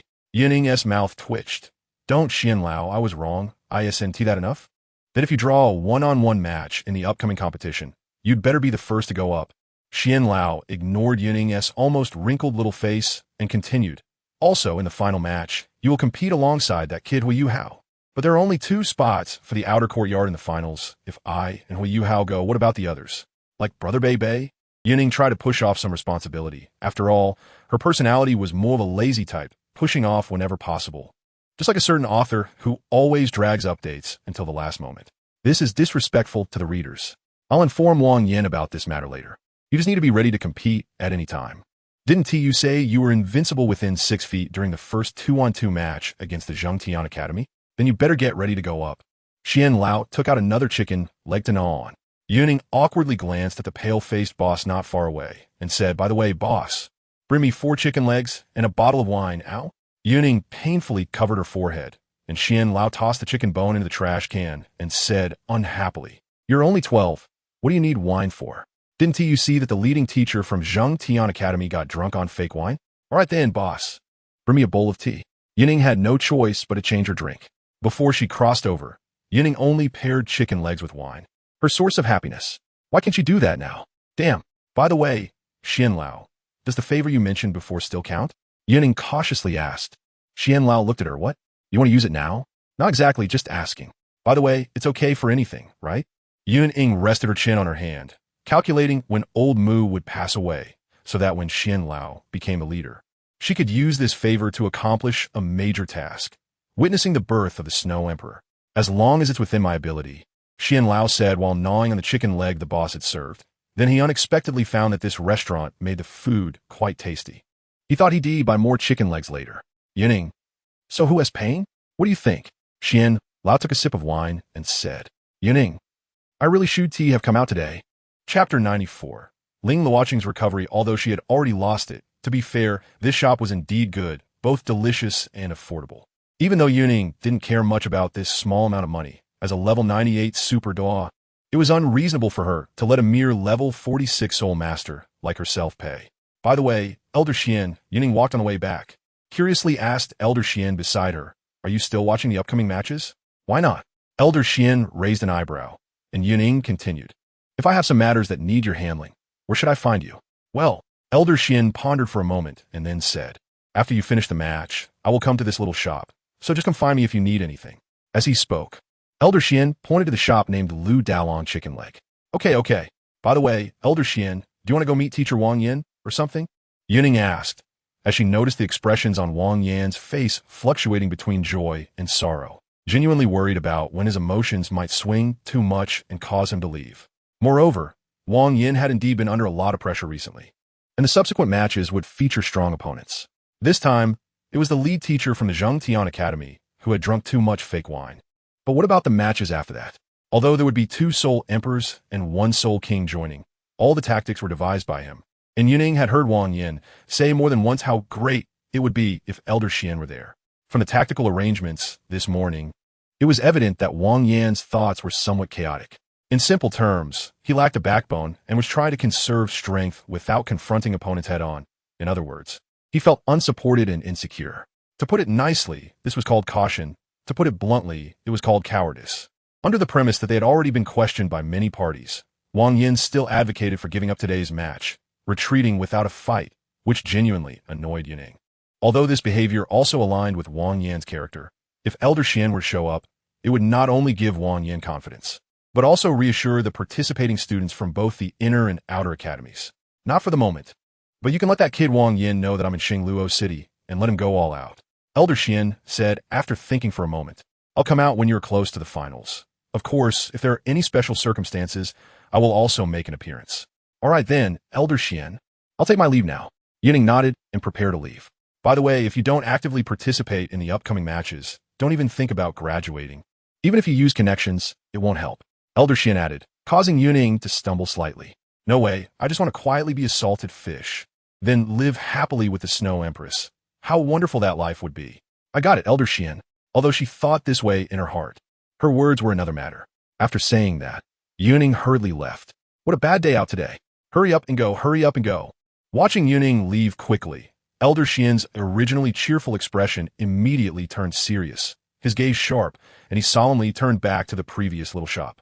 The shopkeeper quickly offered a pot of good wine to entertain this high-paying customer. Elder Xian raised the wine bowl and took a sip, looking in the direction of the Star Emperor Hotel, silently sighing in his heart. He wanted to appear in front of everyone too. However, as soon as he thought of Ma Xiaoyao and their injuries, Elder Xian felt a pang of discomfort in his heart and even more guilt.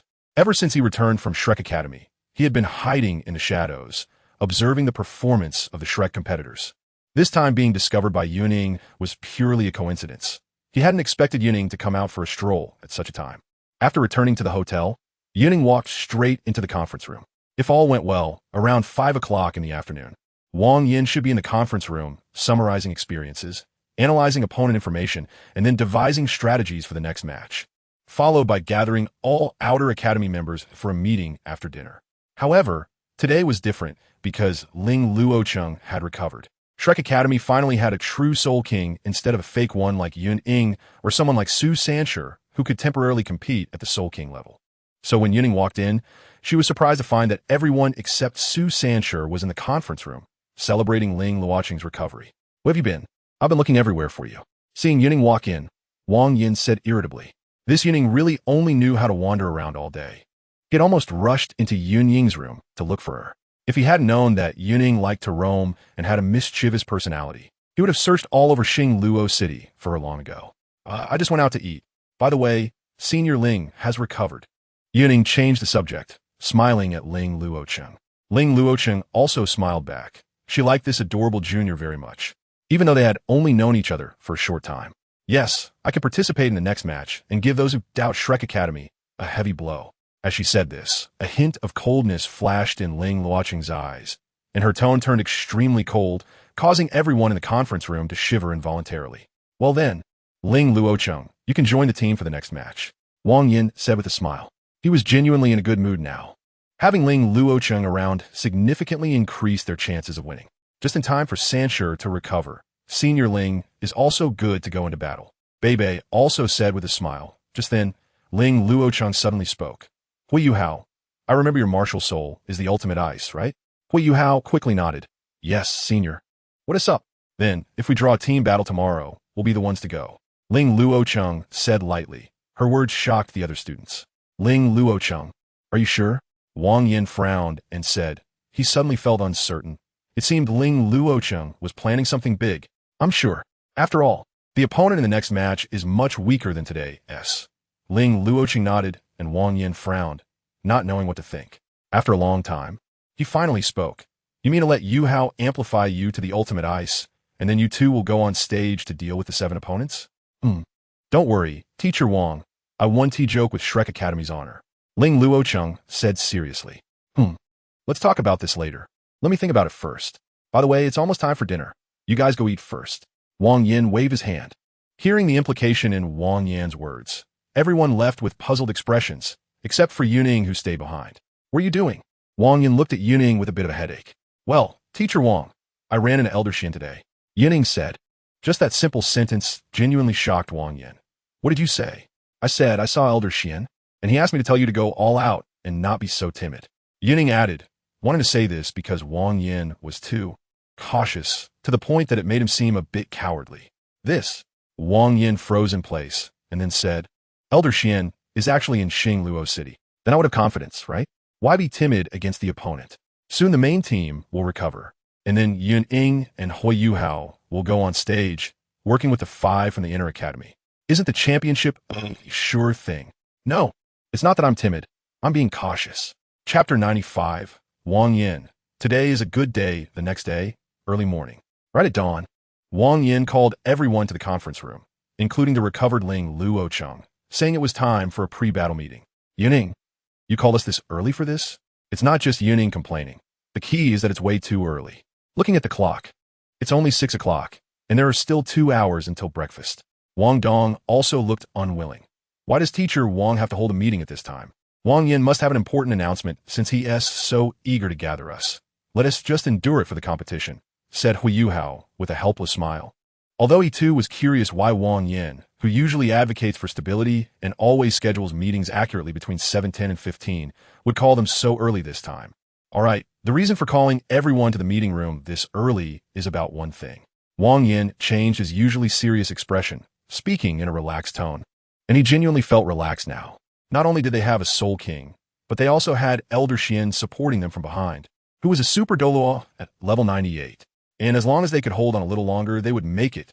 After that, it would be the inner courtyard disciples coming in, and then they would have 2 Soul Emperors, 3 Soul Kings, plus Yun Ying, this pseudo-Soul King, making it 4 Soul King-level combat powers, not to mention Hu with his 2 rings. No matter what, this is a good thing. What is it, Teacher Wang Yan? Yun Ying said while yawning. Seeing Yun Ying like this, Wang Yan's originally good mood instantly felt less wonderful. But he was quite used to Yun Ying's usual antics after some time, so he wasn't that angry anymore. Of course, his mood was still a bit off. Today is the first day for Ling Luocheng to return to the field, so first, let us congratulate her. After Wang Yin finished speaking, he led the applause, and everyone followed suit, making Ling Luocheng feel a bit embarrassed, although her expression remained as cold as before, making it hard to notice. Now, the matter I want to discuss today is regarding the team battle proposed by Ling Luocheng and Hu last night. Wang Yin's tone shifted, and his expression gradually became serious.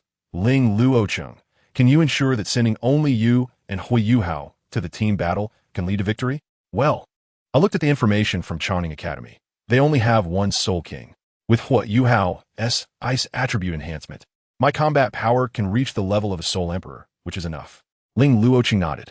Bei hesitated for a moment. Just the 2 of you? Senior sister. This might not be appropriate, Ling Luocheng said solemnly. I won't joke about the honor of Shrek Academy. After a moment of thought, Bei nodded and said, all right, please be careful in the upcoming matches, senior sister. 3 hours later, in the Xinglua City competition area, the sky was already bright, but due to the clouds in the sky, it still looked a bit gloomy. Fine raindrops began to fall from the sky. This was the first rain since the start of the competition. Undoubtedly, the teams competing today would have to battle in the rain. Seeing the weather, Ling Luocheng nodded in satisfaction. This weather is good. It has a bit of enhancement for ice elements. This should make it easier to win. Yun Ying casually grabbed her hair and then curiously looked around, finding no sign of Elder Xian, which made her breathe a sigh of relief. She was genuinely a bit afraid of Elder Xian now. She had just been told to actively participate in the competition yesterday, and now she couldn't participate. But it's fine. After all, only Ling Luocheng and Hu needed to go on the field. No one else had to do anything. This was also good news. At least if they got scolded, others would be with them. Wait, it seems Elder Xian has only met her? Oh no, Yun Ying suddenly felt a bit panicked. After entering, the surrounding audience was still cheering, but the cheers were significantly less than before. However, when they saw the unfamiliar girl Ling Luocheng following behind, all the academies showed expressions of surprise. The most reactive were the representatives from the Sun Moon Royal Soul Engineer Academy. Ma Rulong frowned and muttered to himself. Is Shrek Academy finally sending out their main team? If I'm not mistaken, they seem to have 12 team members this time. This is the first to appear outside of the reserve team. Entering the rest area, Bei did not sit down. He stood in front of everyone and said, today our opponent will be Changning Academy from the Xinglua Empire. They can be said to be fighting on home turf. Although their overall strength cannot be compared to the Zhengtian Academy, they're not weak either. They have a Soul King. After the draw, I will arrange the order of appearance. Of course, if we draw a team battle, senior sister Ling, Yu-Hao, it will depend on you. Ling Luocheng nodded, and Hui Yu-Hao quickly agreed. Soon, the referee arrived at the competition stage, and the drawing began. Bei once again demonstrated his good luck, directly drawing the team battle. Bei, how come whatever I say comes true? It seems the task of defeating Shrek Academy will fall on us. Just as Bei finished drawing and was about to go off the stage, the captain of Changning Academy suddenly shouted loudly.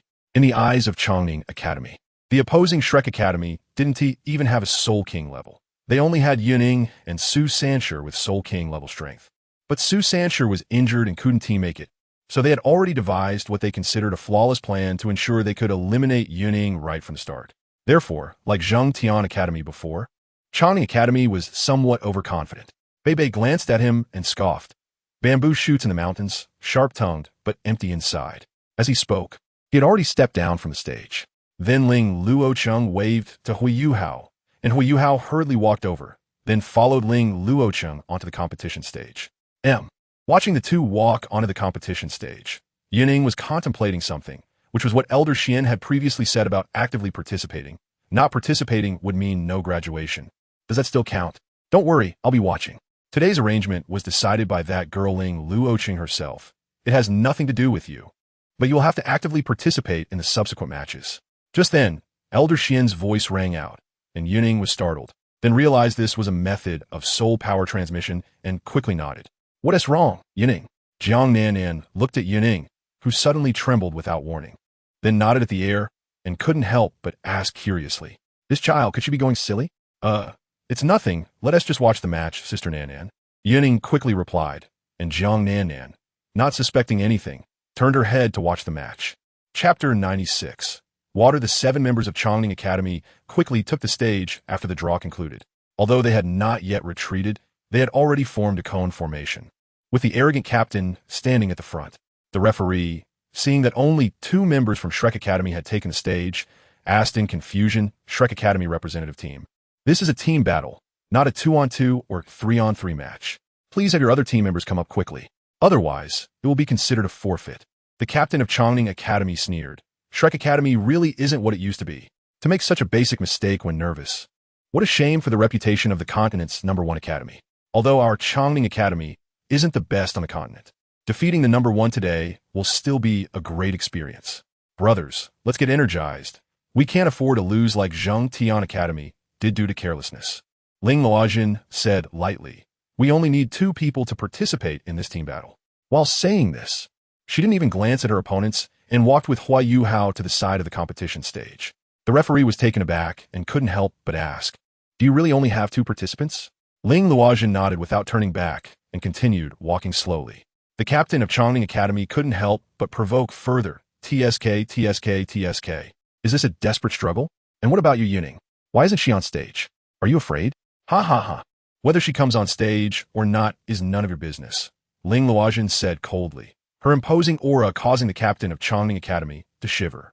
"And don't think just because there are 7 of you that you will win. Then let us wait and see." The captain of Chongning Academy's expression turned fierce, and after dropping this remark, he led the other 6 toward the edge of the competition stage. Ling Luojin had already retreated to the edge of the arena. She stood at the front, with Hua Yuhao behind her. Usually cold in demeanor, her face looked even more frighteningly pale at this moment. The opponents finally retreated to the edge of the competition stage.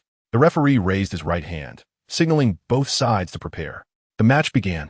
As his right hand fell, the 7 members of Chongning Academy quickly released their respective martial souls. It must be said that their arrogance was somewhat justified. Besides the captain, who was a soul king, the other 6 were all soul zone level players. Moreover, the captain's soul rings had the best configuration of 2 yellow, 2 purple, and 1 black. This was also the foundation of his arrogance. Ling Luojin released her martial soul as well, also with 2 yellow, 2 purple, and 1 black. Yuhao behind her, however, appeared to have 2 white soul rings, which stunned many spectators. What happened to all participants being soul zone? Why is there a second ring participant? And they're all white. This Shrek is toxic. Ling Luojin raised her right hand and said solemnly, "Start." As the first soul ring flashed, the ice staff appeared in her hand, and the surrounding air instantly turned cold. Her words were naturally meant for Hua Yuhao, who stepped forward, closed his eyes, and placed both hands on Ling Luojin's back. Instantly, Ling Luojin's gaze turned cold, and an indescribable aura emanated from her. In the next moment, she directly activated her 5th soul ring. The black soul ring shone with an oppressive brilliance, spreading outwards. This crazy woman is using a 10,000-year soul skill right from the start. Everyone be careful. The captain of Chongning Academy muttered, immediately releasing his soul skill to prepare for a cautious defense. In his view, a soul skill with such a large coverage area surely wouldn't be too powerful. Once they withstood it, it would be time to counterattack, as their numerical advantage was too obvious. But soon, all 7 of them were frozen. And not just them. Even the referee was frozen for 5 seconds. Ling Luojin retracted her staff and turned to Hua Yuhao, saying, "Go ahead, kick them all off the stage. Remember, only use your feet, no hands. These insolent guys don't deserve it." Below the stage, the audience and representatives from various academies were left dumbfounded. The referee, having recovered from his shivering, looked at Ling Luojin, who had already retracted her martial soul, and declared, "Shrek Academy wins." The crowd erupted in shock. The students from the Sun and Moon Royal Soul Engineer Academy had expressions frozen on their faces, as if they had lost their ability to think. Wang Yin let out a breath, feeling a sense of relief as if he were about to collapse. With Ling Luojin's return, Shrek Academy had finally regained its strong team stature, significantly alleviating the pressure on him as the team leader. Ma Xiaotao and Dai Yueheng were about to return as well. making the upcoming matches much easier. Hey, Teacher Wang, what are you doing? Feeling faint? At that moment, Yun Ying's words coincidentally rang out, causing Wang Yin to be momentarily speechless. Wang Yin helplessly rubbed his forehead and said, I'm just so happy I'm feeling faint. Okay? What do you mean faint? You should learn better at such a young age. Whatever. You just admit it. Ying muttered, almost causing Wang Yin to crack up on the spot. All right, whatever you say. As the round-robin matches progressed to the fourth round, they had entered the mid-stage. The first group, where Shrek Academy was located, comprised 8 teams, each team needing to participate in 7 matches to complete a round-robin. In the next 3 matches, Shrek Academy did not encounter any opponents that posed a threat, winning all matches with ease. Through 2 individual elimination matches and 1 team battle, they triumphed over their opponents, finishing the group stage with a perfect record of 7 wins, advancing to the upcoming brutal elimination rounds. Ma Xiaodao and Dai Yueheng had fully recovered from their injuries, but they did not participate in the round-robin matches, nor did they go to the competition venue. This was a strategy arranged by Wang Yin, in situations where it wasn't necessary. Hiding their strength would be more beneficial for the subsequent matches.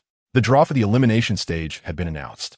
Wang Yin said solemnly, having just returned from the Douluo Empire's palace after the draw, and immediately summoned everyone for a meeting. In the round of 16, we will face an old rival, the first academy of the Douluo Empire, Douluo Royal Academy. Upon hearing the name Douluo Royal Academy, Ma Xiaotao, Dai Yueheng, and Ling Luozhen's expressions slightly changed. Ma Xiaotao frowned and said, We're facing them so early? Wang Dong curiously asked, Is Douluo Royal Academy that strong? Ma Xiaotao replied, They were in the top for last time. What do you think? They're definitely much stronger than that Zhengtian Academy you faced. Wang teacher, how strong are the participants from Douluo this year? Wang Yin responded, This year's main team from Douluo Royal Academy has 5 Soul Kings and 2 Soul Zongs. Their strength is quite formidable. Moreover, Douluo Royal Academy is not rigid, although they are a high-level Soul Master Academy. They are also the best Soul Engineer Academy in the Douluo Empire. From my observations, nearly every participant has soul tools and can use them proficiently during matches. At least 2 of them are true soul engineers. Combining Soul King strength with soul tools makes them a tough opponent. Chapter 97. Starlight Auction House. Dai Yaoheng asked in confusion, Teacher Wang, we advanced as the first in our group in a round-robin tournament. So the Douluo Royal Academy should also be the first in their group, based on strength, right? How do we end up drawing them? Isn't it the case that the group leaders only draw the second place from other groups in the round of 16 to 8? Wang Yin replied, based on strength, Douluo Royal Academy should indeed have been the group leader. However, that's not the case in reality. A dark horse emerged in their group, maintaining a perfect record before facing them. For some reason, Douluo Royal Academy chose to forfeit their final match against that Dark Horse Academy, which is why they advanced as the second. We didn't expect to run into them. Ma Xiaotao said, Could there be something wrong with this? The Douluo Royal Academy is an established academy.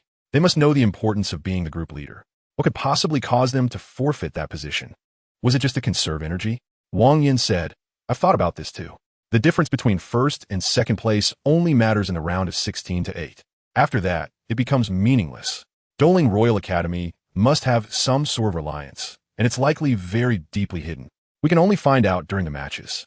Luckily, we have you and Yaoheng, who have yet to appear, and with both of you on the team, we shouldn't encounter too many problems. Now, let me explain the rules for the elimination stage.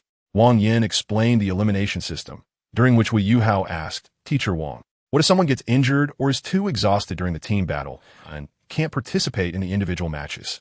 Wang Yin replied, That depends on the depth of the bench. Each academy that comes to compete brings a reserve team. Just like you all are technically a reserve team. If a main player encounters the situation you mentioned, the reserve team must step in.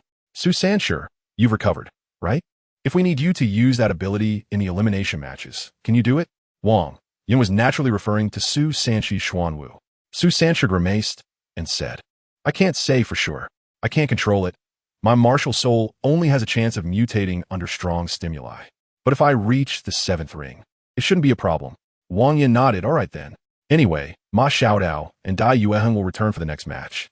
I'm just asking for extra assurance. Wang Yin continued, Now, I'll arrange the lineup for tomorrow's match. In the elimination stage, we can't afford to be careless. Our opponent tomorrow is last year's top 4, so we must give it our all. Ma Xiaotao, Dai Yaoheng, Ling Luocheng, Bei Bei, Su Sanshur, Hui Yuhao, and Yun Ying, you 7 will participate in the team battle, with Ling Luocheng and Hui Yuhao as the main control. The others will focus on strong frontal attacks to overwhelm the opponent with our overall strength. Kai 2, you should also prepare some cigars for everyone to use during the match. Wang Dong curiously asked, am I not needed? Wang Yin smiled slightly and said, once the matches progress, no one can guarantee there won't be any injuries. As part of the rotation, you are equally important. You've all done well in the previous matches. You, Nan, and Kai 2 should also be ready to step in at any time. Now, let me arrange the tactics for tomorrow's team battle. At that moment, someone knocked on the conference room door.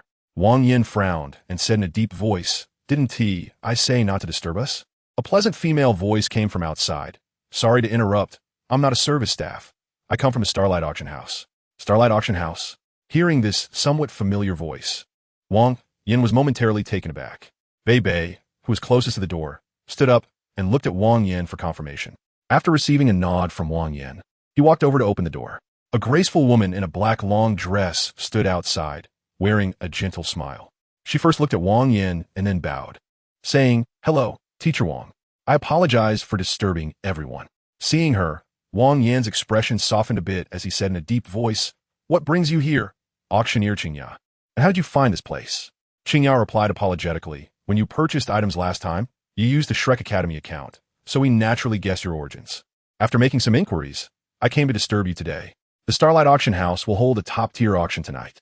Such high-level auctions are usually held only once or twice a year, and only the most distinguished guests are invited. I didn't know you were from the continent's #1 academy, Shrek, and I apologize for the oversight. Our auction house's owner sent me to deliver invitations to you. If you have time tonight, you are welcome to attend our auction. I believe there will be items of interest for all of you. While speaking, she took out a stack of invitations and placed them on the table. Then, with a smile, she bowed again and said, I won't disturb you any further. Once again, I apologize. She then stepped back slowly, closed the door gently after exiting. Looking at the stack of exquisite gold-embossed invitations, Wang Yin narrowed his eyes and said, what an impressive Starlight Auction House. 13 invitations, all accounted for, and they can bypass the official blockade of the Douluo Empire to deliver them. Truly a big spender. Will there be soul-guided cannons at this auction? Yun Ying asked curiously. She had forgotten what was up for auction this time, only remembering that a Snow Emperor embryo was auctioned last time, which she currently had in her possession. She wondered what Starlight Auction House would bring out as a highlight. If possible, I hope it's a soul-guided cannon, she added. Wang Yin was speechless and somewhat frustrated, saying soul-guided cannon, soul-guided cannon. Every day it's soul-guided cannon. Is that all you can think about? And even if they have them, can you afford to buy one? Can you cover the cost for the follow-up ammunition? Actually, I have a lot of money. Teacher Wang, you just don't know. Yun Ying replied honestly, causing Wang Yin to be momentarily speechless. Don't talk to me. Damn it.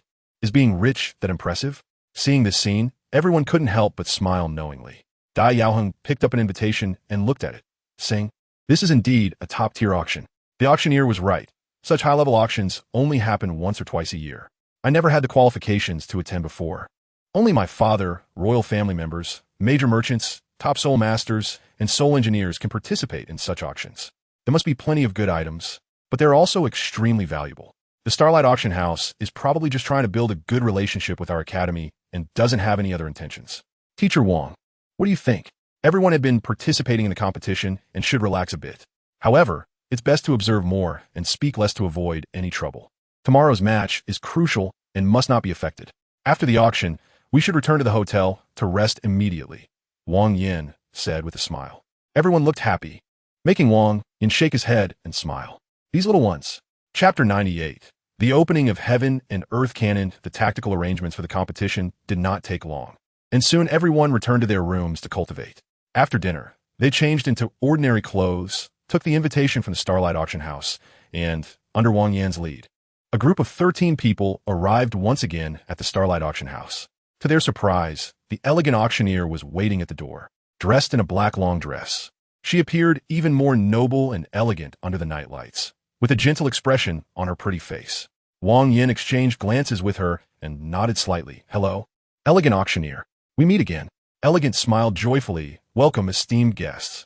Wang Yin asked, how did you know we would come today? Elegant shook her head. I don't know. But my task is to welcome all esteemed guests. Whether you come or not, I will be here waiting until the auction officially begins. Please follow me. As she spoke, She flashed a charming smile at Wang Yin, then gracefully walked ahead. Su Sanshur, standing behind, whispered to Bei, "If this female auctioneer smiles at our teacher Wang a few more times, his soul might just be taken away. She really has a mature charm."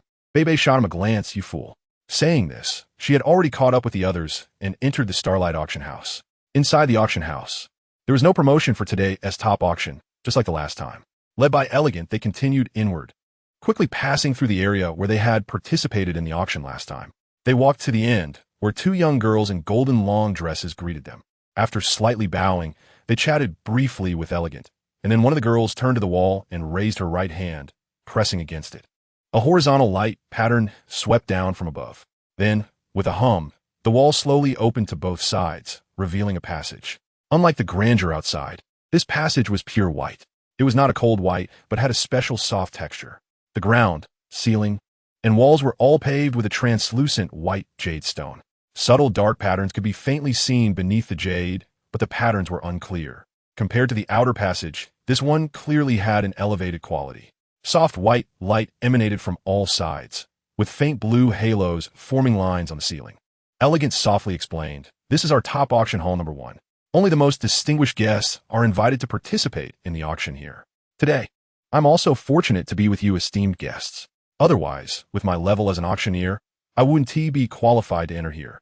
Wang Yin calmly remarked, "It seems the elegant auctioneer's attire has been upgraded." Elegant smiled slightly. "That is also thanks to all of you. It's because I auctioned the soul-devouring carving knife last time that I accumulated enough performance to be promoted to a black-level auctioneer. Please come inside." As she spoke, she walked ahead slowly. Inside, two more young girls in golden long dresses, looking only 18 or 19, approached them. Not far inside, small doors began to appear on both sides. Elegant finally led them through door number 7. This was a room of about 200 square meters, decorated in the utmost luxury, with precious woods, jade, and various decorative items that were obviously expensive. Everyone sat on comfortable sofas. Elegant and the two young girls in golden long dresses remained. Elegant stood beside the sofa and smiled. "Let me explain the rules of our top auction to you, esteemed guests." As she spoke, she gestured to the two girls in golden dresses. One of them walked to the smooth wall and gently pressed it, causing a soft halo to shine across the entire wall. The light gradually intensified, and the wall transformed into a huge screen. Seeing this, Hui Yuhao looked in surprise at Hikaitu, who could not help but ask, "Is this a soul guide device?" Elegant nodded. "This is a light guide screen specially customized for our auction house in the Sun Moon Empire. It can transmit images through a special method. Its core formation is not powered by soul power, but comes from a type of or found in the Sun Moon Empire." Upon hearing this, not only Hui Yuhao and Hikaitu were astonished, the other Shrek students were also taken aback. Using or to power a soul guide device means that soul masters can use soul guide devices without expending soul power. The significance of this for the world of soul guides is tremendous.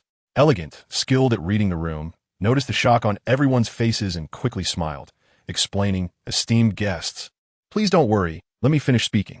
Although this light guide screen is powered by, or the energy emitted by that, or is very gentle and weak, it cannot drive attack or defense soul guide devices. It can only perform some very weak functions of soul guide." Following this, Elegant provided a series of descriptions, but it did little to diminish the astonishment of the crowd. On the table in front of the sofa were plates of fruits and drinks. Yinling casually picked up a drink that looked most like iced black tea, took a few sips, and found it even better than the one she had before. So, they have indeed upgraded their level. The auction then began, and everyone was surprised for a moment by the fact that the auctioneer was a princess of the Douluo royal family. The first auction item was the Ba Tiger Soul refining knife, which was naturally bought by Dai Yueheng, costing him quite a sum of money, making him feel a bit pained. "Damn it, looks like I need to save money again." The second auction item was 12 fixed soul cannonballs, each with 12 different attributes: water, fire, earth, wind, light, darkness, poison, lightning, frost, metal, explosion, and paralysis. Yinling was already confused upon hearing this. The first few attributes were fine, but how exactly do the dark and light attributes manifest? Is it when the elements disperse at the moment of explosion? Wang Yin also quickly raised the bid and bought it instantly, cutting off another auctioneer who had offered the base price, which surprised Elegant momentarily. However, for the next few auction items, Shrek Academy did not bid again. The next 5 items were left arm bone, right arm bone, left leg bone, and a very rare metal. until the 8th auction item appeared. Alright, esteemed guests, next is our 8th auction item. This is an 8th level long-range soul guide device. Named the Opening of Heaven and Earth Cannon. We will give 5 minutes for everyone to appreciate it. Elegant smiled softly as she said this, then provided the specific appearance of the Opening of Heaven and Earth Cannon to the auctioneers in each private room for them to view the item. Yun Ling, the soul guide cannon has appeared. Haven't you always wanted it? Su Sanshur spoke, then looked around but did not see an excited Yun Ling rushing up, which made him curiously ask, "Where's Yun Ling? Wake up, Yun Ling, don't sleep." Jiang Nan helplessly called out to Yun Ling, who had her face resting on her shoulder and was sound asleep. Huh, what's wrong? Yun Ling groggily woke up, having just dreamed of becoming the strongest king rank and witnessing the appearance of that dragon, ultimately forming the emblem of the king rank. Then this beautiful dream was shattered by Jiang Nan. Here, the soul guiding cannon has appeared. You can go take a look at it and then make a decision. After all, it is an 8th level soul guiding device, and the price must be quite high. Bei looked at the drowsy Yun Ying helplessly and said with a smile, "Oh, there really is one?" Yun Ying quickly took a few steps forward and approached the screen to observe the appearance of this soul guiding device. I was wondering why I hadn't heard Yun Ying's complaints. Turns out she was asleep. Wang Yin immediately face-bombed, thinking that Yun Ying had changed her personality, but it turned out she had fallen asleep. Perhaps this student is too tired from recent battles. Qinya smiled and said. Wang Yin mercilessly retorted, "She gets tired? She spent her days just playing around, and the day before yesterday after the competition, she was still out and about, looking quite energetic." "Ahaha, really?" Qinya said with a somewhat awkward smile. "But little Yun Ying is also working hard." Wang Yin sighed. "After all, she is only 12 years old." "Huh? Only 12? At this moment, Qinya was completely shocked. A 12-year-old soul master with combat power comparable to a soul king, and even possesses a 10,000-year soul ring. What on earth is going on? No wonder she is such an outstanding student taught by you, Teacher Wang," Qinya said sincerely. Wang Yin smiled and said nothing. Seeing this, Qinya also stopped speaking and began to introduce this soul-guiding device to Yun Ying. Chapter 99. Successful auction. This soul guide weapon is called the Heaven-Splitting Cannon, an 8th level long-range soul guide. Although it is only at level 8, its usage requires a title, Douluo level powerhouse. Similarly, this soul guide also comes from the Sun Moon Empire, but is not produced by the Mingda Hall. The creator is a rare 9th level soul master. Its power is even more terrifying compared to other soul cannons of the same level. It can only be used once a day, but its explosive power can reach the full power strike of a 95th level super Douluo. Furthermore, its range can cover a radius of 100 miles. Coupled with an 8th level single lens long-range soul guide that comes with it, it can be said to be accurate to the target. Notably, this long-range soul guide is detachable, making it highly practical. The reason this heaven-splitting cannon is rated as an 8th level soul guide instead of a 9th level is mainly due to its slightly inferior material, which limits its usage frequency. It can only be used once per day. Additionally, its charging time is relatively long and is only effective against fixed targets. In battles of the same level, it is not very useful. According to our Princess Juju's evaluation, it is an 8th level soul guide with a 9th level core formation. Qinya introduced it like this. Yun Ying nodded. "The power is decent. This thing looks good too, so I'll take it." The power is more than just decent. It's simply amazing, isn't it? An explosive force equivalent to the full power strike of a super Douluo. How terrifying is that? Yet Yun Ying thinks it's just decent? Qinya silently criticized. But she quickly realized one point. Esteemed guest, your cultivation is at the 4th ring, while the requirement for the heaven-splitting cannon is the 9th ring. If you buy this soul guide, it may not be useful for your current stage. It will be better to buy some soul guides that are suitable for your current level. Xingya was speaking out of kindness, as she believed that this heaven-splitting cannon is indeed an 8th level soul guide, and the user must reach the 9th ring, while Yun Ying is currently only at the 4th ring, still a long way from the 9th ring. Although this thing has great power, who knows what kind of long-range soul guides will be created by soul masters by the time Yun Ying becomes a title Douluo. It might even be more powerful than this heaven-splitting cannon. At that time, deciding whether to buy it wouldn't be too late. Even if they purchased this soul cannon, Xingya would receive a substantial commission. "No need, just this one. It has great power and long range," Yun Ying said firmly. "This thing is awesome, within 100 miles. It can hit wherever I point, and it even has a zoom lens. If I take this, I instantly become a 100-mile sharpshooter, and still holding a cannon. Just ask if you're scared." "Oh well, okay then." Xingya was momentarily speechless, and took a while to say this. She didn't bring up whether Yun Ying could buy the cannon, as it would be a joke. Yun Ying is backed by Shrek Academy and is a participant in this competition. Surely a core disciple at Shrek Academy. After all, as an auctioneer, Qingya has been in this Starlight auction house for 6 or 7 years and naturally understands some of the systems in Shrek Academy. Looking at it this way, does Yun Ying lack money? In fact, Qingya guessed right. Yun Ying currently has more money than she knows what to do with, piling up in the heart of the blaze. Almost going moldy. The heaven-splitting cannon displayed on the screen appears in a deep red color, with faint golden patterns covering it. As for the long-range soul guide, it is mounted on the left side of the cannon barrel, appearing quite long, estimated to be about 30 centimeters. 5 minutes of appreciation time quickly passed. Juju's voice echoed again. The 5-minute appreciation time has ended. Next, I will introduce the specific details of this heaven-splitting cannon. Juju detailed the specifics of the cannon, which largely echoed Qingya's introduction, only with more detailed explanations of individual details. Alright, those are the pros and cons of this heaven-splitting cannon. Now let us begin the bidding. Juju smiled slightly, then looked softly ahead and said, 8th level long-range soul guide, heaven-splitting cannon, starting a low price of 800,000 gold soul coins, with each bid increasing by no less than 10,000 gold soul coins. The bidding begins. 830,000 gold soul coins. 850,000 gold soul coins. 950,000 gold soul coins. The price quickly soared, soon breaking the million mark, and the momentum showed no signs of weakening, rapidly heading toward 2 million gold soul coins. Hey, Yun Ying, aren't you going to buy the soul guide? Why aren't you bidding? Su Sanshur asked curiously. Yun Ying leisurely picked up the iced red tea on the table, took a sip, and said, no rush. Let us see how far they can push the price. Indeed, if the earlier bids are too high, it would be hard to control the situation later. The price might overshoot, which would waste gold soul coins, said Kai-Tu. Then he looked at the cannon with interest. This thing can actually kill a 95th level super Douluo. It's really hard to believe. The development of soul guides has indeed advanced. Wang Yin sighed. But this can be considered a good thing. At least it allows them to recognize the terrifying power of soul guides. Just taking this heaven-splitting cannon as an example, it can completely allow a soul master who has just entered the tidal Douluo realm to kill a 95-level super Douluo. The increase in combat power is not just a little bit. It's simply doubled. 5. 950,000 gold soul coins. 6. 500,000. At this moment, the number displayed on the screen jumped from 5. 950,000 to 6. 500,000.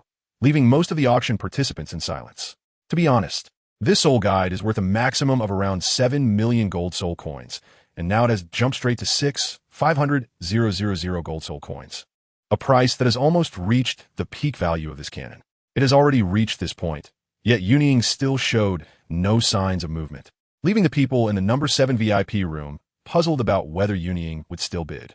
However, recalling how Wang Yin had previously bought those 12 fixed soul cannonballs for only 500 gold soul coins, they didn't say anything. Although Yun Ying appeared to be sipping iced red tea, she was very clear in her heart. She had just recalled the original plot, where this cannon was ultimately auctioned off for 7 million gold soul coins, and it was still 500,000 now, so there was still some distance to go. 7 million gold soul coins. Just when there were 30 seconds left, the bid on the screen jumped again, reaching 7 million gold soul coins. Yun Ying smiled slightly. Finally, it's here. Another 20 seconds passed, and Juju began announcing the countdown. There are 10 seconds left in this auction. 10, 9, 8, 4, 3, 2, 7,100,000 gold soul coins. Yun Ying raised a sign, and the number on the screen jumped to 7,100,000. Just as the time was up. 1. Good. This heaven-splitting cannon has been purchased by bidder No XXX, Juju said with a gentle smile. What the heck? This is possible? Su Sanshur exclaimed in surprise, while Bebe joked. Looks like little Yun Ying has learned the essence of auctioning from Teacher Wang. This remark caused everyone to burst into laughter. Yun Ying, do you have enough gold soul coins? After Wang Yin laughed, Yun Ying patted her chest and said, don't worry, there's plenty, and at LL only increase. How much gold soul currency do you actually have? Jiang Nan asked in confusion, as it seemed she had never seen Yun Ying short of money. Probably around 10 million? I haven't counted recently. The last time I counted was 3 months ago, and back then I had about 8 million. Yun Ying recalled and said, and I'm not lying, especially since delicacies on the tip of the tongue has already opened chain stores. There's one main store in Shrek City and 7 branches across the Douluo Empire in different cities. The ones over in Tianhan were just opened recently, and there are only 2 so far. Moreover, the popularity of these dishes from Huaxiao exceeded Yun Ying's expectations, and money was coming in quite fast. Wow! Everyone was shocked. They had heard about Yun Ying opening a store before, and it was quite popular, but they didn't expect it to be this impressive. The money came in so quickly, it seemed like the store had only been open for a little over a year, and she had made so much money already. Robbing a bank wouldn't be this fast. Oh, I forgot, there is no such thing as a bank in Douluo. Chapter 100. Overwhelming victory among everyone present. The one whose emotions fluctuated the most was undoubtedly Qingya. This was partly because Yun Ying had spent a total of 7,010,000 gold soul coins to buy this soul guide. Although she was not hosting the auction, the person who was conducting it was invited by her. According to the agreed-upon profit-sharing ratio, she would be able to receive over 1,000 gold soul coins. For an ordinary person, this amount would be enough to live extravagantly for a lifetime. Not to mention that Shrek Academy was not just buying this single item. By the end, her share alone would amount to several thousand gold soul coins. The money she earned that night was equivalent to several months of her salary. So, it's no wonder that Shrek Academy is recognized as the best academy on the continent. Just in terms of wealth, it is already enough to be called number 1, right? Wang Yin was stunned as he watched from the side. He didn't dare make any decisions regarding such high prices. After all, his authority in the academy was limited, and he couldn't produce that much money, so he could only act as an onlooker. At the same time, he was once again amazed at Yun Ying's wealth. Damn it, he had been working at Shrek for so many years and still wasn't as rich as a student. The figure of Princess Jojo appeared on the big screen for the 8th time, smiling as she said, "The next 2 auction items will be the highlights of today, and I believe all of you esteemed guests will be interested. You must seize the opportunity. Some good things are rarely seen, and there might not be a second one on the continent. For example, our next item, the 8th auction item, is still a soul bone, but it is unique. Please take a look." The displayed soul bone was the left arm bone of the ice blue scorpion. Upon seeing this item, Yun Ying carefully observed the movements of the Snow Empress embryo, and, finding it still developing steadily as usual, couldn't he help but breathe a sigh of relief. Wait, that is not right. The Snow Empress is still just an embryo. She can't see the outside world, so why am I worried? Yun Ying felt a moment of foolishness. Then, as per the original story, the soul bone was pointed out by Huiyuhao, followed by Jiu and the Douluo Emperor stepping in, promising to reward this soul bone to Shrek Academy for winning the championship. Everything progressed steadily according to the original plot, and the author won't elaborate on it here, since everyone already knows. However, what intrigued Yun Ying the most wasn't this soul bone, as she had no use for it. Instead, she was very interested in the final auction item. The Snow Empress embryo in the original story was gone. Oh, no, it was intercepted by her, so it wasn't gone. If the Snow Empress were gone, little Yun Ying would probably be single for life. She was very curious about what the next item would be. All right, now we come to our final item. As the last auction item to appear it, blah blah blah. Now, let's reveal the answer. It's a level 9 milk bottle. Jojo's voice rang out, causing a wave of surprise in the audience. Moreover, there are 3 milk bottles, auctioning them one by one. Now, everyone has 5 minutes to appreciate. Forgive me for not writing the process. I don't want you to say I'm dragging it out. In the end, the 3 level 9 milk bottles sold for over 10 million gold soul coins for the first, nearly 30 million for the second. And the last one even fetched 50 million with a fierce bidding process. Although Wang Yin wanted to join in, he thought it over and decided against it. He couldn't compete. After watching the final showcase item, everyone returned to the hotel to rest. In the morning, on a sunny day at Douluo Square, after breakfast, standing by the window in the corridor and gazing far away, one could clearly see the sea of people at Douluo Square. The crowd was dense, and the bustling sounds could be heard just by opening the hotel window. The round of 16 into the quarterfinals consisted of 4 matches over 4 days. Undoubtedly, Shrek Academy, as the last champion, would be the first to appear. They were facing a strong opponent this round, the Douluo Royal Advanced Soul Master Academy, which had 5 Soul Kings. Wang Dong blushed and said, "Nonsense, who is destined to be with you?" Huiyuhao grinned and said, "Why are you blushing? You must be thinking of something inappropriate. You're so young and not studying well. It's one thing to have a nice scent, but your mind is full of dirty thoughts. Huiyuhao, are you asking for a beating?" Wang Dong was about to reach for his shoulder when the door behind Huiyuhao opened. Sensing the door opening, Huiyuhao immediately slipped inside without thinking.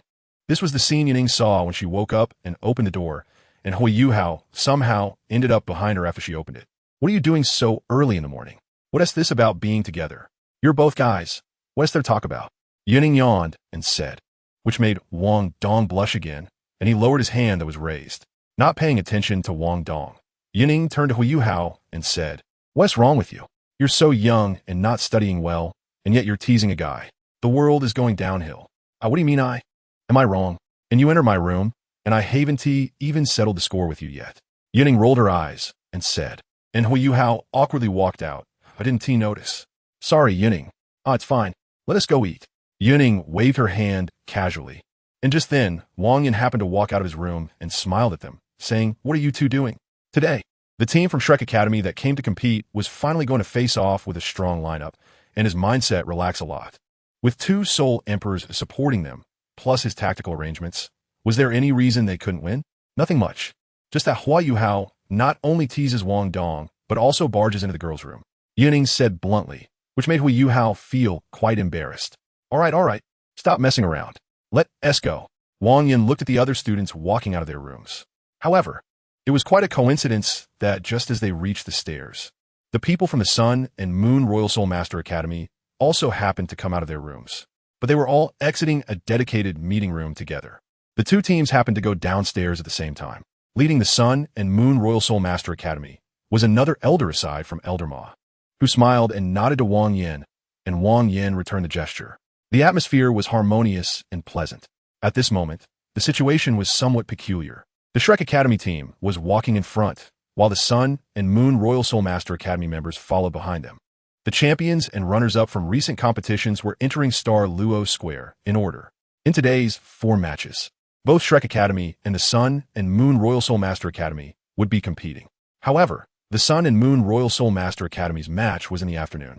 They could have chosen not to come in the morning, yet they still did, undoubtedly to pay attention to Shrek Academy's combat power against the Douluo Royal Advanced Soul Master Academy, which consisted of 5 Soul Kings. As the match time approached, the atmosphere among the audience became increasingly heated. This was the elimination round, and it was the round of 16. Losing meant leaving this tournament, and everyone would push them significantly up the rankings. Undoubtedly, every academy participating would give it their all under such circumstances. In the round of 16, the first match was Shrek Advanced Soul Master Academy against Douluo Royal Advanced Soul Master Academy. Both teams entered the waiting area to prepare for the match. On the competition stage, the referee's voice made the audience cheer louder, instantly igniting the atmosphere, to the point that the military responsible for maintaining order was on high alert, preparing for any unexpected situations. Under Wang Yan's leadership, Ma Xiaotao, Dai Yaoheng, Ling Luocheng, Bei, Su Sanshi, Hui Yuhao, and Yun Ying entered the waiting area for battle. Wang Yin looked at his teammates, pursed his lips, and said solemnly, "It has not been easy for us to reach this point. It is all of you who have fought hard with blood and effort. Just remember, don't let any mistake ruin our previous efforts. Shrek, we will win. We will win." The 7 shouted in unison. Just as these 2 simple words were shouted out, perhaps each person was still thinking about something, but at this moment, they were completely focused, and a strong fighting spirit surged instantly. Battle is the best way to grow. From the time they came to compete until now, Wang Yin could clearly see the growth of the 7 members of the reserve team. He knew about the arrival of Elder Xian, not just from what Yun Ying told him, but also because Elder Xian found him right after arriving and informed him of the decision made at the Sea God Pavilion meeting. Although Elder Xian said he would only appear before everyone during the finals, it was still acceptable to face Wang Yin alone. At first, Wang Yin didn't understand, but as time passed, he became more and more convinced of the Sea God Pavilion's decision. Perhaps this would ruin Shrek Academy's glory, but as long as this batch of exceptionally talented children grew up, would the glory really be lost? The competitors from both sides took the stage. The referee's voice pulled Wang Yin back to reality. Ma Xiaodao was the first to stand up, striding confidently ahead, followed by Dai Yaoheng, Ling Luocheng, Bei Yuhao, Yun Ying, and Su Sanshi. The 7 entered the stage in a line. On the other side, the members of the Douluo Royal Advanced Soul Master Academy also walked onto the stage. Both sides retreated, preparing for the match. The referee, appearing to be over 60 years old, exuded a calm demeanor compared to the previous referees, and his cultivation was evidently deeper. With him standing in the center, both sides felt a sense of being separated by a barrier. During their retreat, the formations of both sides began to change. On Shrek Academy's side, the front was naturally occupied by Ma Xiaodao and Dai Yaoing. Behind them, slightly extending outwards, were Yun Ying and Su Sanshi, forming an arc with the four of them. Standing at the center in the back was the main control soul master, Ling Luocheng. Behind Ling Luocheng was Hui Yuhao, while in front of Ling Luocheng on the left was Bei Bei, who was positioned to prevent any surprise attacks from the opponent. During the retreat, Hui Yuhao had already activated his mental detection, covering the entire arena. At the same time, the temperature in the arena unknowingly began to rise, which greatly pleased Ma Xiaodao, since a good output environment could enhance her explosive power. On the other side, the Douluo battle team was also forming their formation during their retreat. However, a surprising scene unfolded for Shrek Academy. The captain and strong attack-type Battle Soul Master, Guju Jian, did not appear at the front of their team, but instead stood at the center. At the front were the defense-type Battle Soul Master, Jin Gang Judun, and the King of Fear Claw Bear, Wang Qianyuan. The agile attack-type Battle Soul Master, Han Linger, was hidden closely behind them. Meanwhile, the two control-type Battle Soul Masters in the team stood on the wings, protecting the core position of Guju Jian at the back, along with the support-type Weapon Soul Master, Tang Yunyo. This formation could only be described as bizarre. The strong attack-type Battle Soul Master was standing in the position typically occupied by control-type Soul Masters. What were they planning? Faced with this situation, the members of Shrek Academy maintained a vigilant stance, prepared to respond to any changes. The referee saw that both sides were in position, made hand gestures to signal both team captains, and then shouted, "The match begins." Before the words had even faded, the referee swiftly left the center of the competition area, as if fearing Ling Luocheng's previously displayed extreme freezing ability. Both sides of Soul Masters immediately released their soul skills. Ling Luocheng did not start with a big move like in previous matches. Instead, she summoned her ice staff. Hui Yuhao cooperatively supported her from the back, and the attachment effect of the extreme ice martial soul was already activated. Ma Xiaotao's intense phoenix flame surged up instantly. She could no longer hold back. Even though Wang Yin had repeatedly reminded her to conceal her strength today, how could she heed that? 2 yellow, 2 purple, and 2 black, 6 soul rings emerged fiercely, perfectly highlighting her overwhelming strength. Ma Xiaotao, take it easy. Yun couldn't help but remind her. What if Ma Xiaotao was too reckless and got scolded by Wang Yin after the match? Wang Yin had little tolerance for students who did not follow his plans.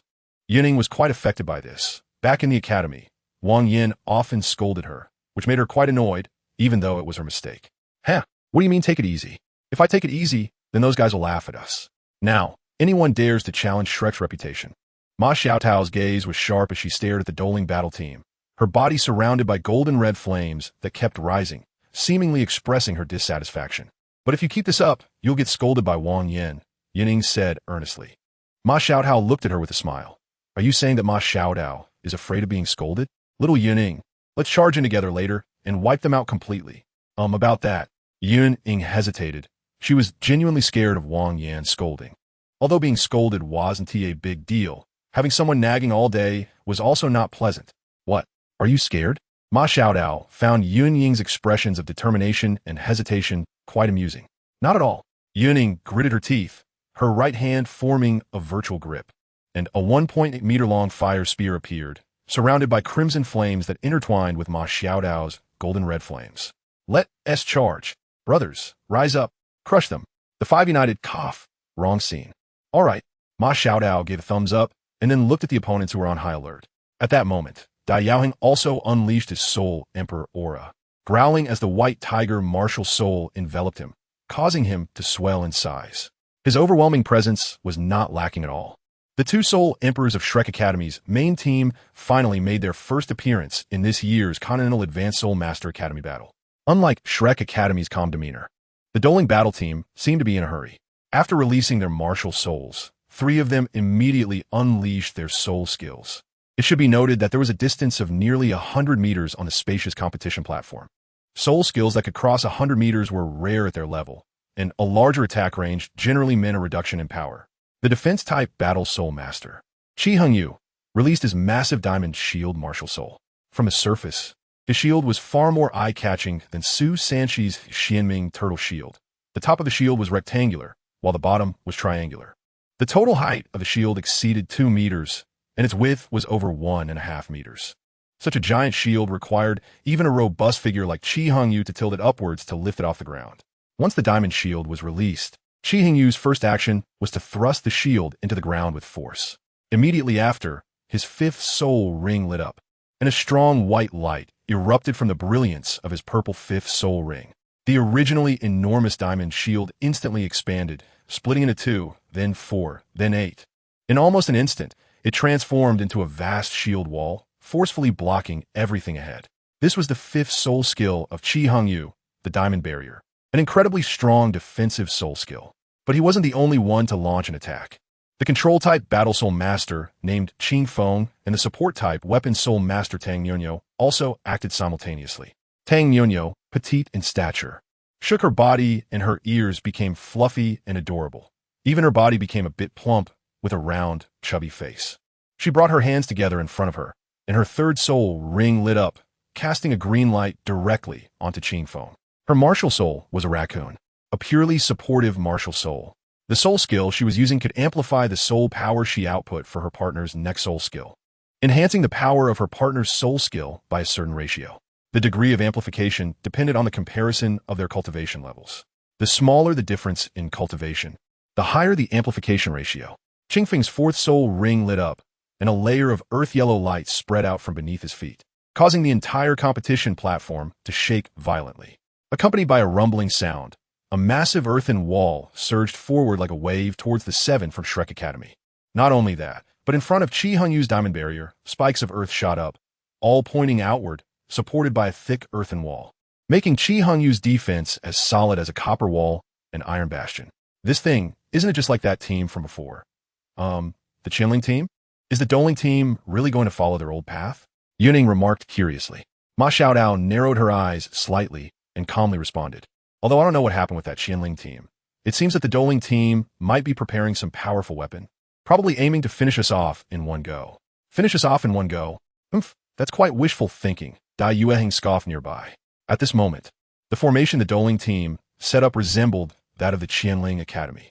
Moreover, based on the information Wang Yan provided, this Douluo team had never used such tactics in previous matches. Of course, the defensive strength formed by the Douluo team at this moment was incomparable to that of the Qianling Academy back then. Even the referee couldn't help but nod slightly at the fortress-like defense line. However, just as he nodded, the situation on the field changed dramatically. The Douluo team set up such a formation right from the start, and their intentions became clear. They must have some overwhelmingly powerful special attack capability that required time to prepare, intending to use that powerful attack to achieve victory in one go. As for what that attack capability was, at least no one knew for sure at this moment. But it was obvious that this tactic was clearly aimed at Shrek Academy. However, as the #1 academy on the continent, would Shrek Academy just sit and wait? Of course not. The opponents had their strategies, and they had their own tactics as well. On Shrek Academy's side, while the opponent was constructing their defensive fortifications, someone had already released a soul skill. This person was neither the strongest soul Emperor Ma Xiaotao nor Dai Yueheng, nor was it the Ice Soul King Ling Luocheng, who could amplify to the extreme. Instead, it was the defensive battle Soul Master Su Sanshi. Just as the opponents set up their turtle shell formation, Ma Xiaodao shouted and took action. The original formation quickly changed. 6 of the 7 members rapidly expanded outward, instantly forming a circular formation, while Su Sanshi stepped into the center of the circle. Immediately, the 4th soul ring on him shone with dazzling brilliance. Shrek Academy's movements were noticeably a beat slower than the Douluo team's, lacking the swiftness of their opponent. As a result, by the time Su Sanshi activated his soul skill, the opponent's defenses were already mostly constructed. This was when the referee nodded. However, in the next moment, the battle situation underwent a tremendous change. What was Su Sanshi's 4th soul skill? The mysterious dark exchange. It seemed like a mediocre skill, but in a team battle, it could be considered a divine skill for defensive soul masters. Moreover, it was complemented by another divine skill, Hui Yuhao's shared mental detection. Thus, in the next instant, the perplexed and astonished captain of the Douluo team, Zihuang Zhu, a powerful attack-type Soul King wielding the Guzhu sword, found himself swapped with Su Sanshi. He appeared in the encirclement formed by the other 6 members of Shrek Academy. Damn! Guzhu Jian exclaimed in shock, realizing what was happening. But his mood couldn't be worse. He looked rather strange, holding a circular piece of metal as large as a grinding disc in his hands. This piece of metal had many holes and was engraved with numerous gorgeous patterns, even radiating intense lightning. He was also kneeling on one knee, holding the metal up in a presenting manner. Bei smiled slightly and said, "Are you here to give a gift?" "Thanks." Although he said this, he swiftly struck with a thunder dragon claw. Yes, thank you for the gift of your head." Yun Ying grinned as she raised her fire lance, activating her second soul skill, Sharp, Destroy City, and fiercely thrusting it towards Guju Jian, showing a level of cunning that was definitely no less than Bei's. Dai Yueheng's second soul skill, White Tiger Radiant Wave, and Ma Xiaotao's first soul skill, Phoenix Fire Line, were also activated simultaneously. The four powerful attack-type soul masters surrounded and beat Guju Jian, and two of them were soul emperors. Meanwhile, the opponent appeared completely unprepared. This was the tactic that Wang Yin had devised, and in fact this tactic was originally aimed at their match against the Zhengtian Academy. However, they were unlucky and did not draw a team battle. Otherwise, Shrek Academy would have used this method to incapacitate the opposing captain, Yi Wuqing, right from start.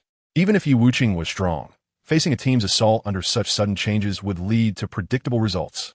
Moreover, the four powerful attack-type soul masters were also supported by control-type soul king. Ling Luocheng pointed his staff, and Guju Jian's feet were frozen in place. If one had to use a word to describe Guju Jian's feelings at this moment, grief and indignation would be the most appropriate. "Guju Jian, I have something to say, but I don't know if I should." However, as the captain of the previous year's top 4 team, Guju Jian was not easy to deal with. Facing the onslaught, a golden light flickered at his chest, and a golden shield immediately covered his body. Huai Yuhao immediately shouted, "Disposable soul guide, invincible shield." As a soul king, this shield could withstand at most 3 seconds. Invincible shield? This Guju Jian is quite wealthy. As a disposable soul guide, it generally had considerable power, and this invincible shield was no exception. With these 3 seconds of buffer time, at least it allowed Guju Jian to stow away that large piece of mysterious metal and then release his martial soul. His 10,000-year fifth soul ring shone brightly as he attempted to counter and break free. On the other side, Su Sanshur had swapped positions with the opponent. Guju Jian's original location was the middle rear of the team. However, his teammates were all facing the position he had just occupied. Moreover, each of them was holding different shapes of large pieces of metal, all converging towards the spot that was originally Guju Jian's and now was Su Sanchi's. Su Sanshur was not unprepared like Guju Jian. His preparations were very thorough. After activating the mysterious dark exchange, in the very next instant, he released another soul skill. His first soul skill, Mysterious Dark Shock. The Xianming turtle shell shield slammed heavily onto the ground, and a black halo instantly spread out from his shield, covering an area of over a dozen square meters, like a massive air dome pushing outward. Accompanying this was a rumbling sound. At this moment, the members of the Douluo battle team were all gathered within this range and were immediately affected. This attack was too sudden for them, leaving no one prepared, and they were instantly shaken off balance. Yun Ying said to Dai Yueheng and Bei, "I'll swap someone a bit. Everyone get your attack soul skills ready. Just throw them as soon as he arrives." "All right, be careful, little Yun Ying," Bei replied. Yun Ying then looked at Ma Xiaotao and said, "Sister Tao, let's charge." Ma Xiaotao responded. At this moment, Su Sanshur grinned, and the black light flashed again as the Xianming replacement activated. In the next instant, a red-haired Ma Xiaotao, engulfed in blazing flames, replaced him, appearing in the core area of the Douluo battle team. At the same time, Tang Yunyo from their side was swapped out, replaced by Yun Ying, who was also wrapped in flames. The rest of the Douluo Academy members were left dumbfounded. What the hell? This series of changes was indeed dazzling. Any observer who could see these events shared the same feeling: complete domination. At this moment, the Douluo battle team was undoubtedly at an absolute disadvantage, not due to their strength, but because of tactical constraints. A sharp phoenix cry resonated throughout the venue. An intense phoenix flames erupted instantly. Huge fiery wings unfurled, accompanied by the brilliance of the third soul ring, radiating a ring of scorching red fire energy. Her figure soared upward, propelled by the flap of the wings. Unfortunately, the Douluo battle team's defenses were all in the front, while the opponent had now appeared in their core position. Affected by the Xianming shockwave, they had not even stabilized their footing before Ma Xiaotao's attack struck. The Douluo battle team reacted swiftly, barely dividing into 3 groups. Qi Hingyu, Qian Yuan, and Han Linger were in front, while the others were behind. The three in front all activated a golden shield identical to the Guju sword, which was also a one-time soul tool, an invincible shield. Ma Xiaotao what? Are they that rich? Using an invincible shield like it's nothing. However, only the three in front activated their invincible shield. The two behind still had no defense. This gave Yun Ying a great opportunity. With a wave of her fire scythe, a massive flame transformed into a giant dragon, shimmering with a golden red light, roaring towards the remaining two members of the Douluo Academy. Meanwhile, the protective shield formed by 108 soul masters began to tremble violently. The two were left dumbfounded, staring at the roaring flame dragon, then looking at the referee who suddenly appeared in front of them. Wait, are we being eliminated just like this? So fast. Damn, we still have an invincible shield left. The referee pulled the two off the stage with a frustrated expression. Thanks to the invincible shield's obstruction, Ma Xiaotao's Phoenix Flames were blocked, giving the Douluo battle team some time to recover. As the main control soul master, Xiao Feng looked up at Ma Xiaotao, soaring into the air, having discarded the huge metal object in his hands, forming a heart-holding gesture with both hands. A white pearl emitting a faint purple mist appeared in his palms. The fourth soul ring from Millennium shone, and the pearl instantly radiated a rich purple light, enveloping all the members of the Douluo battle team and a large area around them. Within the range of the purple light, everything became illusory and unclear, with various soul power fluctuations constantly flickering from every direction. The mysterious pearl was the martial soul of the Douluo battle team's main control soul master, Xiao Feng. Like Hui Yuhao, he was also a rare spirit control type battle soul master, but his martial soul was not a body martial soul. Instead, he used the mysterious pearl to release various illusionary abilities to protect and assist his teammates while confusing the enemy. If Ma Xiaotao looked down with her eyes, she could only see a purple haze below, while the three opponents were rapidly shifting positions and began releasing various soul skills targeting her. Just when Xiao Feng thought he could take a breather, he forgot that Yun Ying was still beside him. He seemed to look quite relaxed. A crisp female voice rang out. Xiao Feng turned his head in surprise, only to find Yun Ying holding the fire scythe in one hand. The other hand half raised in the air, palm facing the sky, with a swirling mass of red-gold flames in between. Before Xiao Feng could say a word, he was hit in the face by Yun Ying, and the powerful wave of fire energy spread, instantly clearing the surrounding purple mist. The referee, who had just stabilized himself, rushed back to the stage to pull someone out. At this point, only 4 members of the Douluo Academy remained on stage. Meanwhile, Ma Xiaotao's Phoenix Sky Strike, a powerful offensive and defensive control soul skill, also descended, enhanced by the Bathing Fire Phoenix and Phoenix Wing Sky Soar. Its power was not inferior to any 10,000-year soul skill. Ma Xiaotao transformed into a golden red fire phoenix and smashed down towards the two students. Affected by the Phoenix Sky Strike, the subsequent battle held no suspense.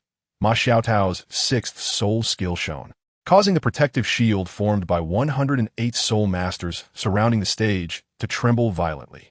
Large areas of red light condensed within shield, and the temperature on the stage soared sharply. Ma Xiaotao's Phoenix Meteor Shower ultimately did not fall, as the referee arrived once again to halt her soul skill release. The two students were promptly eliminated. What a pity, they didn't get to taste my 6th soul skill, Ma Xiaotao said with lingering regret, causing Yun Ying, who had walked over, to twitch her eyebrows. The battle concluded faster than anyone had imagined. After Yun Ying and Ma Xiaotao finished their fight, Dai Yueheng's side also dealt with Tang Nyonyo and Guju's sword. The most unfortunate was Guju's sword, as there would be individual elimination matches the next day after a day's rest. The referee also stopped Yun Ying's Fire Dragon and Ma Xiaotao's 6th soul skill release on the other side. The scheming Dai Yueheng indeed went hard. Guju's sword's arms and legs were all broken. Of course, reattachment was possible, but it would be impossible to fight again in a short time.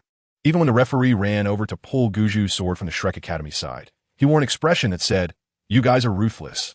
Dai Yueheng, however, looked innocent, as if he wasn't the one who had gone hard. It was as if he was saying, "I only broke his limbs, not his 5 limbs. I was already merciful." Ma Xiaotao was also feeling pent up, and so was he, suppressing the ferocity in his heart. The members of the Douluo battle team looked at the Shrek Academy members with completely replaced anger in their eyes. Ma Xiaotao snorted coldly. "What are you looking at? Would you have held back if you were in our place?" The Douluo Academy members said nothing more, each leaving with furious glances at the Shrek crowd. This was Shrek, a Shrek that erupted with strength. However, the Douluo battle team was also not bad. Unfortunately, They had encountered the wrong opponent. His Majesty Emperor Xingluo commented. At the Sun Moon Royal Soul Engineer Academy, Xiao Hongchun rarely showed a cocky side. Whether it was because he was stimulated by Wang Dong. He stood beside Ma Rulong and whispered, "Captain, did you notice? The Douluo battle team is not simple. They were just unlucky today." Ma Rulong nodded slightly. No wonder they gave up the first place in the group. They actually had such preparations. If I'm not mistaken, they originally intended to combine into a larger version of the Thunder Cannon, right? But how could they have the blueprints to manufacture the Thunder Cannon? Xiao Hongshan frowned tightly and said in a deep voice, "If I'm not guessing wrong, this Thunder Cannon they have should be a replica of our Mingda Hall S. It's just that they can't achieve the craftsmanship of the Thunder Cannon, so they made it larger. With the increased size, the manufacturing process becomes much simpler. That is why it requires 7 people to operate it." Ma Rulong nodded and said, "That should be the case. It seems that the Douluo Empire has made considerable progress in the manufacturing of soul-guided devices. However, they probably didn't expect to encounter Shrek Academy so soon, and their tactics happened to be countered. If it were another team, it would be nearly impossible to break through their defense before they completed the Thunder Cannon combination. All 5 of them have invincible shields for protection, along with collective defense and illusion control. Their team lost this battle. It can only be said that it was bad luck, not that they were lacking in strength." Xiao Hongshan said somewhat indignantly, "Shrek Academy is just too lucky. Their tactics can only be used once, and they used it against the most suitable opponent. Otherwise, with the powerful attack power of the level 7 Thunder Cannon, even with 2 Soul Emperors, they would still be unable to withstand it." Ma Rulong smiled slightly and said, "This isn't a bad thing. At least it allowed us to see the full strength of Shrek Academy, don't you think?" Xiao Hongshan nodded and said, "That's true." Ma Rulong turned to him and said seriously, "Xiao, your talent indeed far exceeds mine. You could even say you are one of a kind in our empire. However, your character has become overly impulsive because of your exceptional talent. If you cannot improve on this, you will surely suffer greatly in the future." Xiao Hongshan was taken aback for a moment and said, "Captain, Ma Rulong raised his hand to stop him from continuing, saying, "I hope you become strong. For the Empire, for Mingda Hall, for our academy. Don't disappoint those who have great expectations for you and selflessly give to you. You're almost 15 now. It's time to grow up."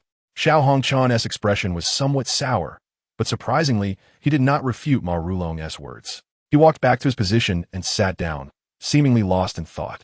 Of course, those with keen insight were not just from the Sun Moon Royal Soul Engineer Academy. Wang Yin, who was watching from below, was also alarmed. When the Guju sword was replaced and held in both hands with mysterious metal, he had already understood what the opponent's tactic was. This was no longer a conspiracy. It should be described as an open strategy. The 5 Soul Kings were all equipped with invincible shields and possessed sufficiently powerful defensive soul skills. All of this had been prepared in advance, not just for Shrek Academy, but could even be said to be aimed at winning the championship of this competition. The Douluo team not only spared no expense, but also had great ideas. This brand new combat method was entirely created based on powerful soul-guided devices. On the way back to the Star Emperor Hotel, Dai Yaoheng said, "I'll go first in the individual elimination matches the day after tomorrow." Ma Xiaodao glared at him and said, "Why do you get to go first?" Dai Yaoheng smiled slightly and said, "Because I injured their captain today. If they see me again in the competition, their emotions will definitely be unstable. It's best for me to go first." Ma Xiaotao snorted and said, "In the face of absolute strength, what good are these little schemes and tricks? That, perhaps I should be the first to go on." Yun Ying spoke up from his side at this time. "Why?" Ma Xiaotao and Dai Yaoheng asked in confusion at the same time. "That's because of many factors. Anyway, I'm the first to go on." He. Yun Ying made a cute gesture, which left Dai Yaoheng speechless, while Ma Xiaotao directly reached out to ruffle Yun Ying's little head. While the 3 were joking around, Wang Yin suddenly spoke. "Xiaodao, Yun Ying, let us talk after we get back to the hotel." Ma Xiaodao frowned slightly, but did not speak. Yun Ying also stopped making a fuss and silently returned. Soon, everyone returned to the hotel. Wang Yin instructed the others to go back to their rooms to practice and rest, while he took Ma Xiaodao and Yun Ying into the conference room. Chapter 101. Untitled Closing the Door. Wang Yin did not rush to say anything. Instead, he first took out 2 cups, placed them in front of Yun Ying and Ma Xiaotao, and poured water into them, looking at the cup of water in front of her. Ma Xiaotao looked up at Wang Yin and said, "Teacher Wang, I know what you want to say. It's just that I didn't follow your tactics in today's match, right? Whether I or Dai Yaoheng switch places, the outcome would be the same." Wang Yin sat across from them, calmly looking at Ma Xiaotao, then slowly spoke. Xiaotao, you're the captain of our Shrek team in this competition, right? Ma Xiaotao instinctively replied, of course. Wang Yin continued, then let me ask you, as the captain, what is your most important responsibility? Is it to vent your emotions according to your feelings? Or should you do your utmost to lead the entire team to win the championship? Ma Xiaotao was taken aback. She was a smart person. Although she usually had a bad temper, her intelligence was not inferior to anyone else's. Naturally, she could understand the meaning behind Wang Yan's words. Wang Yin stared deeply at her and said solemnly, if we consider the 12 people who came this time, the most qualified as captain is Bei Bei, not you. Even if Dai Yaoheng were to take your place, he would be better. Even Hui Yuhao would be more suitable as captain than you. What about me? Yun Ying muttered quietly. Wang Yin shot her an annoyed glare. Don't interrupt. Sit up straight. Oh. Yun Ying pouted, propped her chin with one hand, and looked at the sofa beside her, no longer speaking. You. Ma Xiaotao glared at Wang Yin. Wang Yin's gaze was unyielding. Not convinced, huh? Then tell me, what have you done in this competition? Previously, when you were injured and couldn't compete, no one blamed you. But now your injury has healed. What have you done on the battlefield? Ma Xiaotao replied bluntly, I did nothing wrong. I was also doing it for the team's victory. With my strength, I am more suitable to infiltrate the enemy's rear than Dai Yaoheng, and combined with Yun Ying's cooperation, our combat power is definitely the top in the team. And the final outcome proves this. We won easily. Easily? Wang Yin laughed. Yes, you did win easily. But let me ask you, did you not expose your own abilities in advance? Are our subsequent opponents stronger or weaker than the Fighting Spirit team? Who is our biggest competitor? At this point, Wang Yan's voice suddenly rose, and he slammed his hand on the table, standing up and pointing outside. Our strongest opponent is the Sun Moon Royal Soul Engineer Academy. While we are competing, they are watching from below, observing what abilities we use, who participates in the competition, and what soul skills are displayed. They see clearly and remember even more clearly.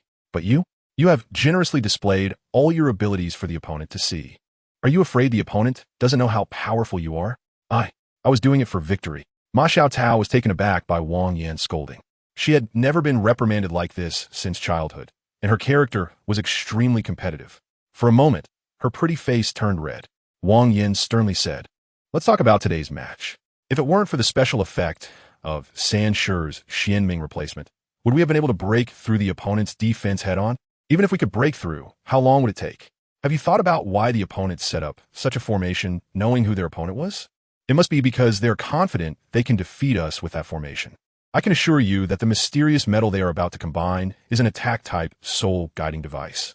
And its power is certainly something you and Dai Yaoheng can't withstand. Do you think that's impossible? You are soul emperors, powerful soul emperors, and both have two 10,000-year soul skills. So, when you face the messenger of death, could you have predicted the final outcome? Never underestimate your opponent. Being proud of your own strength is not a bad thing, but this pride must be based on the foundation of certain victory. Moreover, you are not fighting alone now. You are the captain of a team, representing the captain of Shrek Academy. This, Ma Xiaotao fell silent, momentarily at a loss for words, staring blankly at the table. Go back and think about it carefully. Wang Yin waved his hand. Ma Xiaotao nodded lightly, and then left the conference room. Now let's talk about you, Yun Ying. Wang Yin took a few deep breaths, turned around, and looked at Yun Ying, who had started playing again, and couldn't help but feel angry. Look at you, still playing. This. Yun Ying quickly sat up straight, looking like a good child. Wang Yin couldn't help but feel a bit more annoyed at her demeanor, ultimately letting out a helpless sigh. What can I say to you? Then, how about not saying anything? Yun Ying instinctively interjected. Wang Yin was speechless again. Let us talk about the soul skills you used today. Soul. Cough, cough. This is my latest research achievement. How is it? Impressive, right? Hearing her tone, it seemed like she was quite proud. Wang Yan's face turned serious as he looked at Yun Ying and said, you heard what I just said to Xiaotao. It's a good thing to develop your own soul skills, especially such a powerful one. But if you had kept this soul skill for the final match, wouldn't it have been a huge shock? Teacher Wang, aren't there 5 main disciples participating in the finals? Yun Ying interrupted Wang Yin. Besides, if we can use it, then we can use it. It's not like we can't win. You use it today, yes, you and Xiaotao eliminated 5 opponents easily. But have you thought about what if Sun Moon came up with a countermeasure? Wouldn't your ability be severely restrained? Wang Yin reiterated his point, although this time it didn't seem to have much effect. Can I use other abilities? Yun Ying propped her face in her hands, asking in confusion. She had developed not just the soul skill she used today, Other abilities? Wang Yin was taken aback. Could it be that you have other soul skills that are unknown to others? That is indeed the case. Yun Ying replied sincerely. Wang Yin, you. He found it difficult to speak. Is this even human? Adding the previous two, this person has developed for? Wang Yin felt he needed a life-saving pill. Why is this person usually so lazy, yet has such high talent? This is not scientific. Chapter 102, title, I ate it. The 16th round of the competition proceeded smoothly. And as expected, the Sun and Moon Royal Soul Master Academy easily defeated their opponents in the team battle. Moreover, their captain, the Soul Emperor-level powerhouse Marulong, did not even participate. They achieved victory solely with the other 6 main members and 1 reserve team member. So far, only 3 people from the Sun and Moon Royal Soul Master Academy have not participated. Captain Marulong, reserve team captain Xiao Hongshan, and his sister Meng Hongshan. Due to the issues within the Shrek Academy team, the Sun and Moon Royal Soul Master Academy has now become the biggest favorite to win the championship. Many people have secretly started to place bets on who will be the final champion. Although Shrek Academy has 2 Soul Emperors participating, they still lag behind the Sun and Moon Royal Soul Master Academy in odds. After a day's rest, the individual elimination matches began on the 3rd day. Dai Yaoheng performed perfectly in the team battle, preventing the captain of the Douluo Royal Advanced Soul Master Academy, Gu Zhujian, from participating. Even though his severed limbs had been reattached, he still needed a considerable amount of time to recover before he could fight again.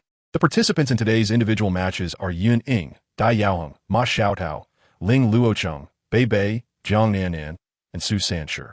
As for why Yun Ying was placed first, this was well explained by Elder Xian, although Wang Yin was a bit confused about why Elder Xian did this.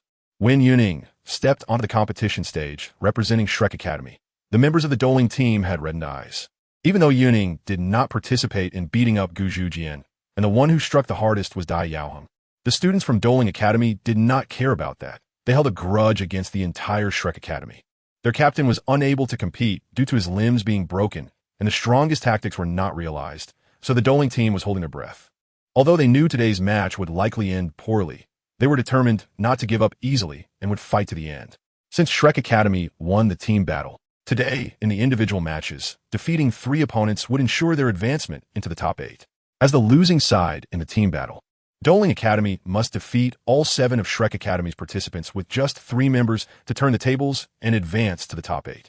Given that Shrek Academy has 2 powerful attack-type Soul Emperors, this situation is quite unrealistic.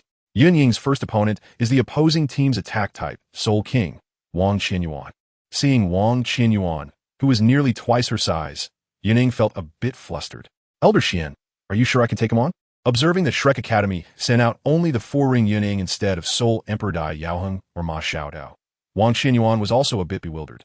Shrek Academy was becoming increasingly difficult to understand. He had not been able to unleash his terrifying bear martial soul during the team battle and was controlled by Ma Xiaotao's Phoenix Cry. The referee then directly stopped the match. His anger was at its peak. He did not believe he was inferior to any of the competitors from Shrek Academy, even someone like Dai Yaoheng, a Soul Emperor. They had seen how Shrek Academy's reserve team had previously defeated stronger opponents. Perhaps today, they could also stage a miracle? Thus, when Wang Qinyuan stepped onto the stage, he was filled with fierce combat intent, with only one thought in his mind: to avenge Gu Zhujian. Even if the one who struck the hardest was not Dai Yaoheng. Under the referee's command, both sides retreated to their halves, and with the sound of the match beginning, the 2 attack-type Soul Masters unleashed their martial souls. Wang Qinyuan roared towards the sky, and his robust body instantly swelled, terrifying muscles bursting through his upper clothing, revealing a body of iron-gray muscles. His extraordinarily thick arms spread out to his sides, and 2-foot-long claws shot out, his upper body slightly bending forward. The claws already dropping to the ground, leaving clear marks on the solid competition platform. What a dumb bear. Yun Ying pouted, gathering flames in her right hand. And the 8-meter-long blazing fire spear appeared, its length now 15 centimeters taller than her. Flames surrounded Yun Ying, and the powerful pressure emanating from the blazing fire was enough to suppress Wang Qinyuan, who possessed the bear martial soul and was exuding his own aura. Realizing this, Wang Qinyuan's heart sank. If just the aura of the martial soul could suppress the already strong bear martial soul, it seemed Yun Ying was not that simple after all. Right? It seems this little girl is said to possess battle power comparable to that of a Soul King? Then I need to be careful. But even so, what of it? Am I Wang Qianyuan, afraid of this little girl? Wang Qianyuan thought to himself, then roared and took the initiative to attack. Accompanied by the shine of his first soul ring, a layer of metallic luster appeared on his skin. Both arms spread out to his sides, and he suddenly lunged at Yun Ying. Hey, you really are using such a dumb method to attack? Yun Ying watched as Wang Qianyuan charged at her, raising the blazing fire spear to block the incoming bear claw, sparks flying from the collision. The two collided almost in the center of the arena. Then, Wang Qianyuan swung his massive arms, his gigantic claws almost covering a few square meters in front of him, leaving no room for Yun Ying to dodge. But in fact, did Yun Ying really need to dodge? The answer was of course no. Her first soul ring lit up, and she wielded the blazing fire spear to create 4 spear flowers, breaking through Wang Qianyuan's attack with the damage immunity effect. After the flurry, Wang Qianyuan's bear claw showed no signs of weakening as it pressed forward against the flames of the blazing fire and the powerful pressure. Yun Ying was completely unafraid, with the spear's patterns glowing slightly as she thrust it fiercely at the bear claws. With 2 piercing sounds of explosions, a series of sparks erupted on the competition platform. To everyone's surprise, it was Wang Qianyuan who was at a disadvantage. After the collision, he staggered back 6 steps before barely stabilizing himself, while Yun Ying only swayed slightly. What the hell? Is this a monster? Wang Qianyuan felt a wave of discomfort. He had thought Yun Ying's battle power comparable to a Soul King was just a bluff created by Shrek Academy to build momentum, but it turned out to be true. Wang Qianyuan roared again and charged forward, heading straight for Yun Ying once more. This time, both his 3rd and 5th soul rings rang out in succession. His body, which had originally shimmered with iron-gray metallic luster, transformed into bronze and silver colors. His entire body continued to swell. By the time he caught up with Dai Yaoang, he was already over 5 meters tall, and his muscles had completely exaggeratedly changed shape, no longer resembling that of a normal human. Seeing Wang Qianyuan charging straight at her, Yun Ying's left leg flashed with gray light, and then the two exchanged positions. Wang Qianyuan, due to his forward momentum, nearly charged off the competition platform, but fortunately he managed to break in time, though this caused him some internal injury. Just then, Wang Qianyuan suddenly heard an alarm ringing in his mind. He instinctively turned his head and saw a blazing fire spear that was getting bigger and bigger, accompanied by a line of exclusive real-person dialogue. Blazing slash. What the hell? When did this guy arrive? In a moment of desperation, he instinctively raised his bare paw to block, but unexpectedly, Yun Ying suddenly switched her attack target and struck directly at his right shoulder. Struck by the blazing fire. Wang Qianyuan let out a scream as the intense flames continued to burn, and his right shoulder emitted plumes of black smoke. Is this not acceptable? Do you want something more thrilling? Holding the blazing fire, Yun Ying pointed the gun tip directly at a certain part of Wang Qianyuan, causing him to shiver in fear. Wait, I admit defeat. Damn it, I can't handle this. You're sneak attacking. At this moment, the referee walked over and said, "First match, Shrek Academy wins. Next, please have the Douluo Academy send out their second contestant." Chapter 103. The title girl is really good. The second to appear for the Douluo battle team is their agile attack-type battle spirit, Wang Hanling. This match is a pure showdown of speed against speed. Hanlinger's attacks are sharp, and her speed is incredibly fast.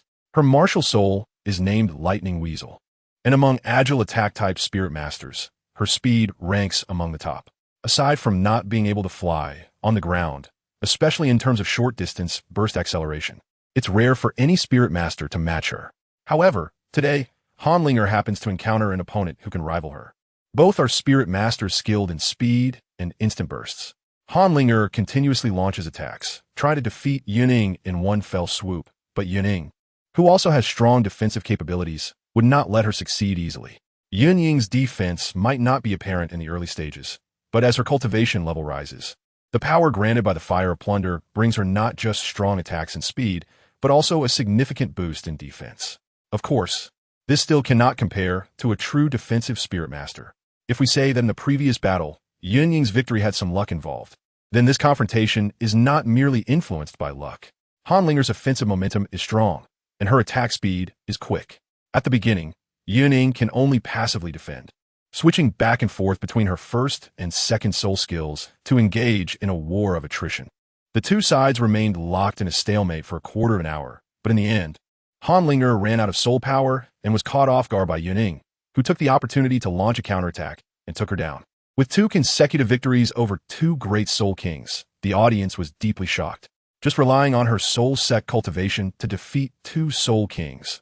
Looking at this alone, most of the competing participants present would not be able to achieve that, right? The third match also had little suspense.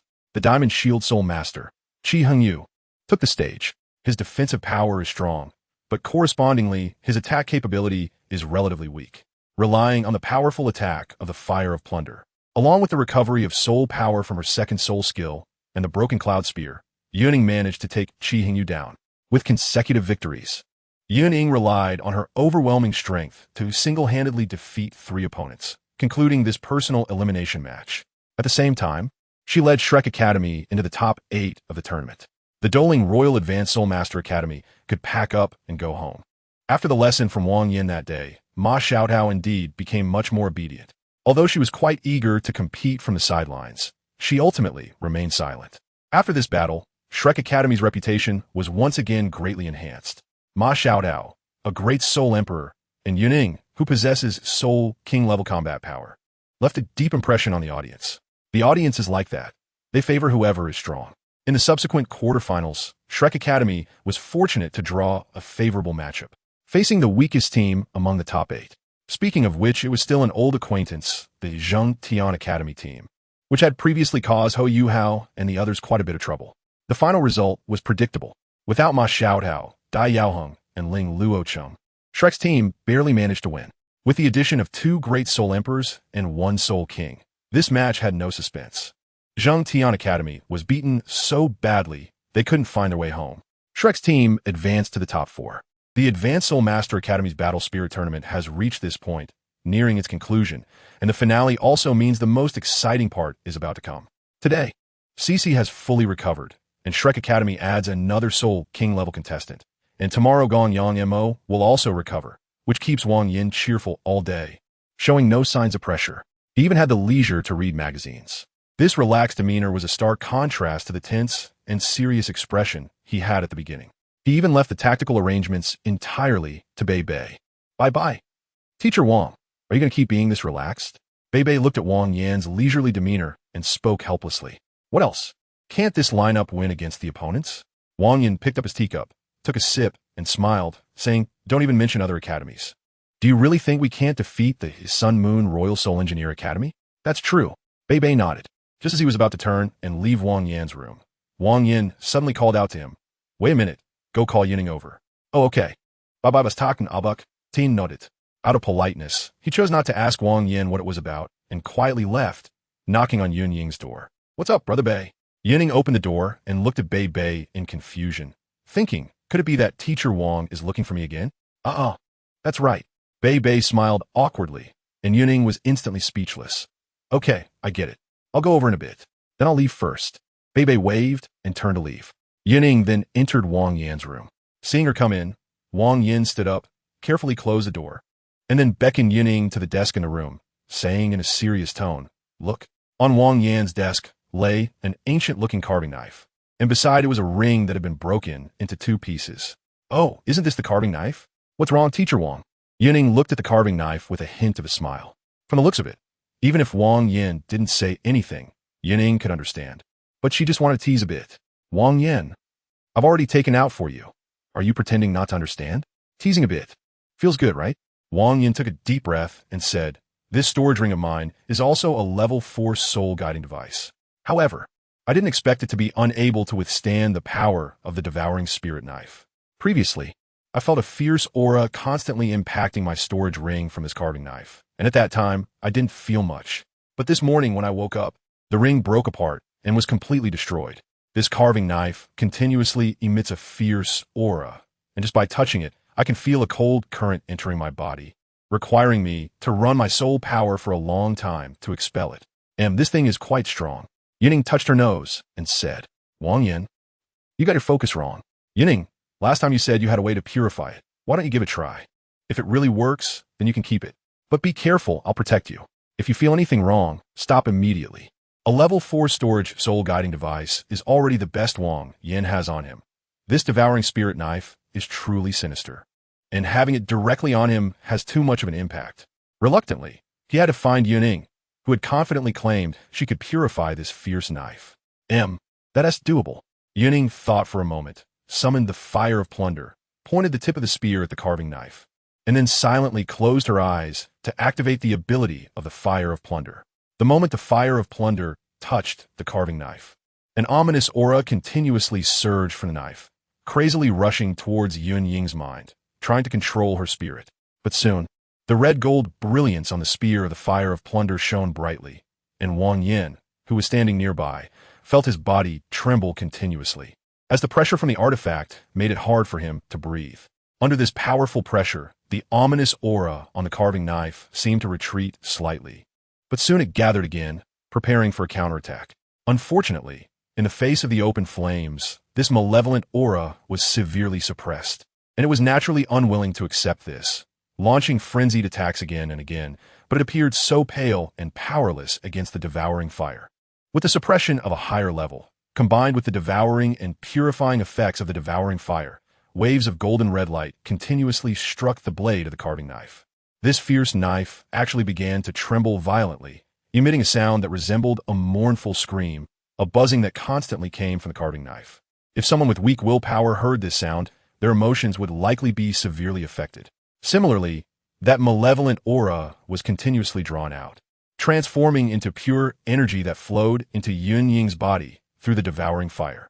Chapter 104. The pigeon author's online misery. Wang Yin, who had just managed to recover, was utterly stunned. Although he knew that Yun Ying's martial soul was quite powerful, he didn't expect it to be this formidable. The notorious spirit-devouring carving knife was surprisingly easy to purify.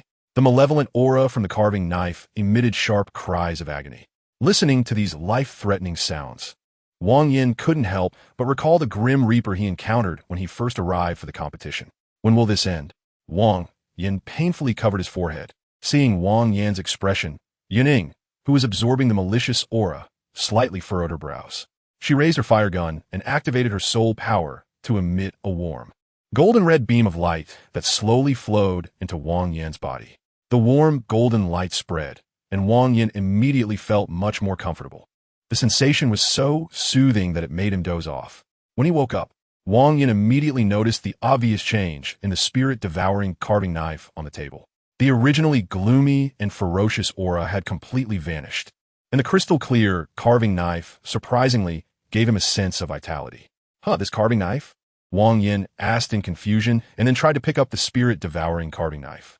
The fierce aura was gone, and the carving knife felt warm to the touch, exuding no aura at all, resembling a piece carved from crystal. What happened? Wang Yin asked Yun Ying in bewilderment. Yun Ying shrugged. Just as you see, this carving knife has been purified. Wang Yin, I didn't know it was purified. Why did I fall asleep? This was the most puzzling point for Wang Yin. As for how the carving knife was purified, he wasn't too concerned.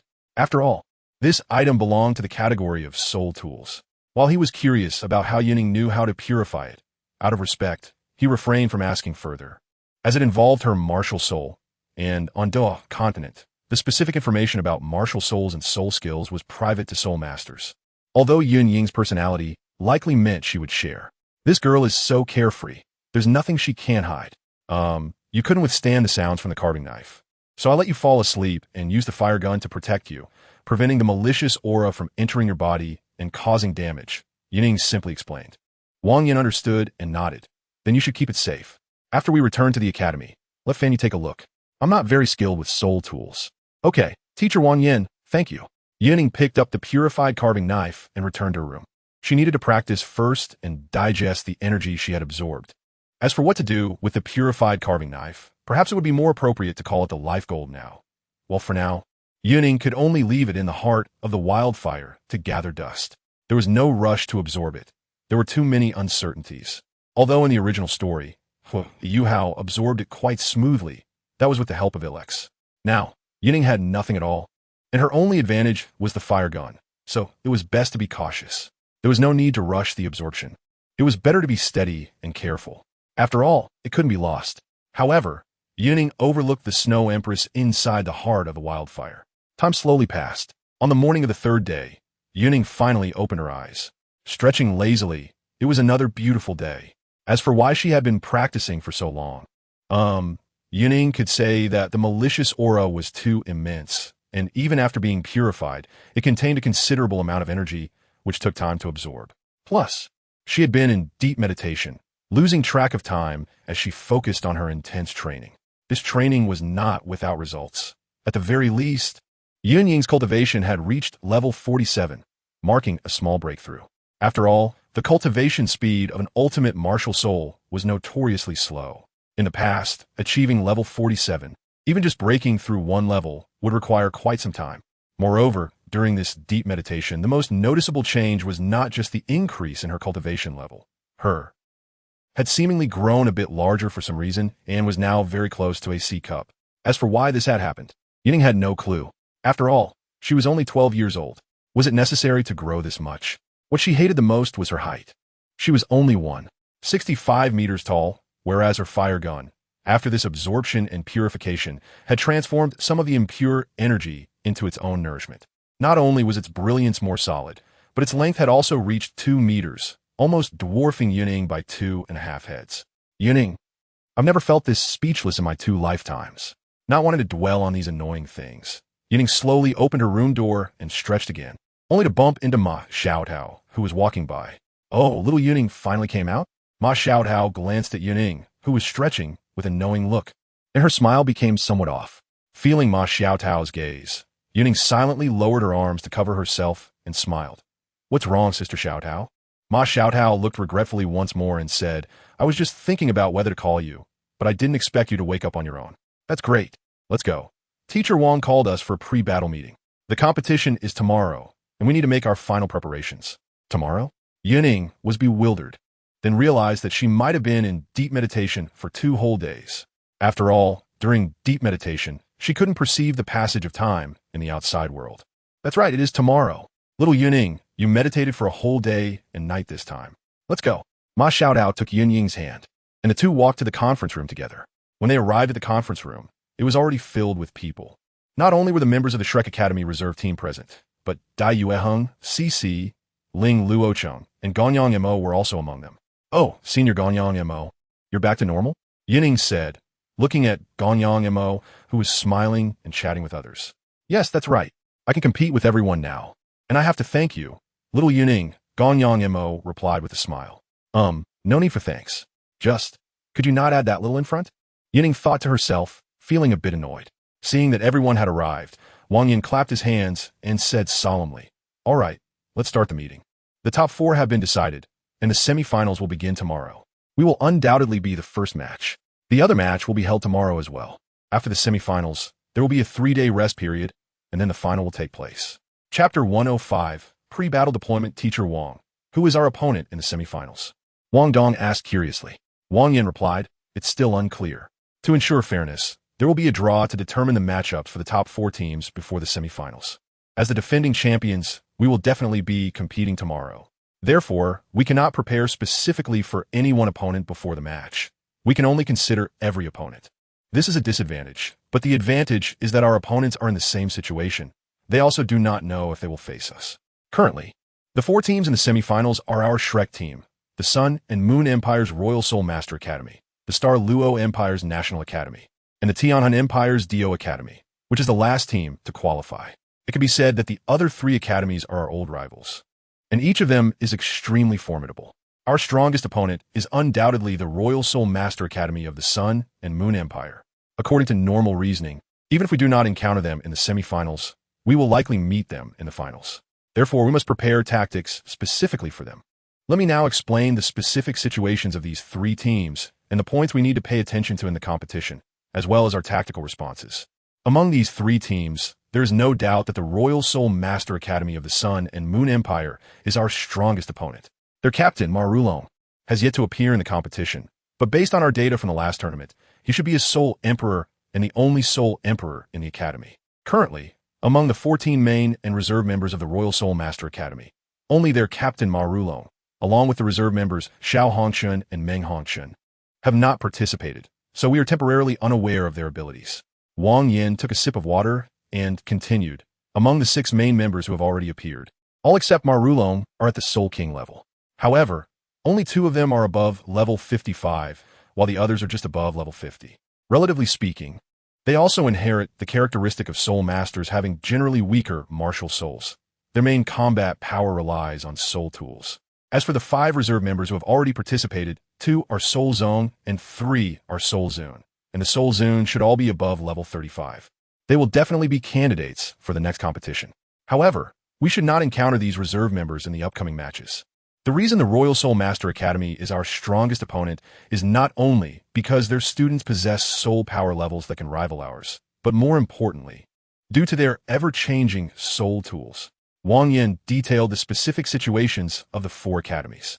His tone was not relaxed in the slightest, and the mood among the Shrek Academy members was equally heavy. Indeed, considering the strength of our opponents and reflecting on them, despite having 2 Soul Emperors and 3 Soul Kings in their lineup, the reserve members are much weaker. Alright, there's also Yun Ying, the pseudo-Soul King. In this regard, it seems they don't differ much from the other 3 academies, but who can guarantee that there won't be any surprises during the matches? Just like when Su Sanshi suddenly erupted with the Xuanwu and directly clashed with an opponent who was a Soul King. Although the probability of such a situation occurring is low. Why is everyone looking so serious? We are not incapable of defeating the opposing academy. Wang Yin looked at the solemn expressions of everyone and couldn't help but smile. He didn't feel that they couldn't handle the opposition. After all, although the opposing academy might have all Soul Kings and even a Soul Emperor, they are not lacking either. Well, there will be one Soul Zone. Bye-bye, Said. I really feel sorry for you, Soul Zone. Wang Yin continued with a somewhat relaxed demeanor. Our task has been completed. Next, I will detail the situations of these 3 opponents and analyze the abilities of each of their team members. Then we will arrange our tactics. As for the members who will participate, we will adjust according to different opponents. This pre-battle preparation lasted nearly 3 hours, from lunch until dinner, and ended only as the sun gradually set. The tension was not only felt by Shrek Academy. The other 3 strong teams felt the same way. The battle that would determine the final outcome was imminent. This was not only a battle for the honor of 4 top academies, but also the most important battle for these competing team members. It should be noted that any team that can secure a top spot in the competition will have any member, regardless of which faction they join, receive very high treatment. If they enter the national service, they may even obtain noble titles. This honor will accompany them for life. It can be said that the Advanced Soul Master Academy Soul Fighting Competition has long become a grand competition for selecting and vying for elite talents among countries across the continent. As they walked out of the conference room, Yun Ying shook her slightly swollen head. Those 3 hours were not easy. She had been sitting there listening to Wang Yin continuously analyze various points and strategies of the enemy. Yun Ying had a very strange question. Do teachers ever get tired of talking? She noticed that Wang Yin hadn't even taken a sip of water throughout the meeting. Perhaps our opponents can close the gap with soul tools or some strategies. However, as long as our foundation can be ignited by fighting spirit, as long as we can truly ignite the glory of Shrek, then we will surely win. Just as Yun Ying was stretching, Bei Bei's voice came from ahead. Looking at Bei Bei, who had a determined smile and was glowing under the sunset, Yun Ying inexplicably thought of a certain Xiao Li. Ah, such dazzling light. Let's go. Xiao Yun Ying, it's time to eat. Ma Xiao Tao came over and put her arm around Yun Ying's shoulders, smiling. Okay, Sister Xiao Tao. Yun Ying nodded. While Bei Bei was still explaining inner academy knowledge to Huo Yuhao ahead, Ma Xiao Tao couldn't help but smile and said, Bei Bei, you know quite a bit. How come you, being in the outer academy, know so much about the inner academy? Bei Bei turned around, smiled slightly at Ma Xiao Tao, and said, Senior, I think I better not say. Ma Xiao Tao was taken aback for a moment. Why not? Say it. Yun Ying. Then forget it, Sister Xiao Tao. Since Brother Bei doesn't want to say, Yun Ying tugged at Ma Xiao Tao's clothes. It's fine, just say it. Ma Xiao Tao patted her chest and said boldly, I'm just afraid you can't help but hit Bei Bei. Bei Bei smiled broadly, showing a set of white teeth, and said, You haven't eaten pork, but you must have seen pigs run, right? As soon as he finished speaking, he suddenly pulled open the door beside him and slipped inside. It turned out that he had unknowingly arrived outside his own room. Hearing his words, Ma Xiao Tao was first stunned, and then she reacted, You little Bei Bei, how dare you call me a pig? As she spoke, she was about to rush into Bei Bei's room. Yun Ying quickly stopped her. Sister Xiao Tao, don't go. If you go, you'll really become a pig. Ma Xiao Tao paused her steps. That does make sense, but you little Yun Ying, you dare to say that to your sister. As she spoke, she reached out to pinch Yun Ying's face. Sister Xiao Tao, let us go eat. Yun Ying said, her words unclear as she was pinched. All right, I'll let you off this time. Ma Xiao Tao released her hand and then took Yun Ying's hand, heading towards the cafeteria. But to be honest, Xiao Yunying's face is really soft. Chapter 106. The top 4 battle. Wang Yin stood at the entrance of the conference room, observing everything that had just happened, and couldn't help but admire Bei for truly having a high level of leadership talent. He was increasingly optimistic about the reserve team. 5 years later, when these children from the reserve team grow up, Shrek Academy will likely have the strongest team in history. And it will also be the strongest Shrek 7 monsters in many years. The next morning, as the Shrek Academy battle team appeared in Xingluo Square dressed in dark green uniforms, they were met with a thunderous cheer from the crowd. From the beginning of the competition, with over 100 teams, to now, the final 4, the tournament had taken more than a month. For the remaining 4 teams, each team had at most 2 battles left. The moment of decision had arrived, and the time for all-out fighting was also upon them. The resting area had been modified, leaving only 4 zones, with each team spaced far apart from one another. With nearly half an hour left before the match began, all 4 teams had gathered. On the first day of the semifinals, it was a team battle. To everyone's surprise, a 10-meter-wide red carpet was laid out from the direction of the Imperial City Gate all the way to the front of the competition stage. With 10 minutes left before the draw began, the palace gates opened wide. The emperor of the Xingluo Empire strode out, surrounded by palace guards, heading straight for the competition stage. Long live, long live, long live. All the soldiers responsible for maintaining order raised their weapons, cheering loudly.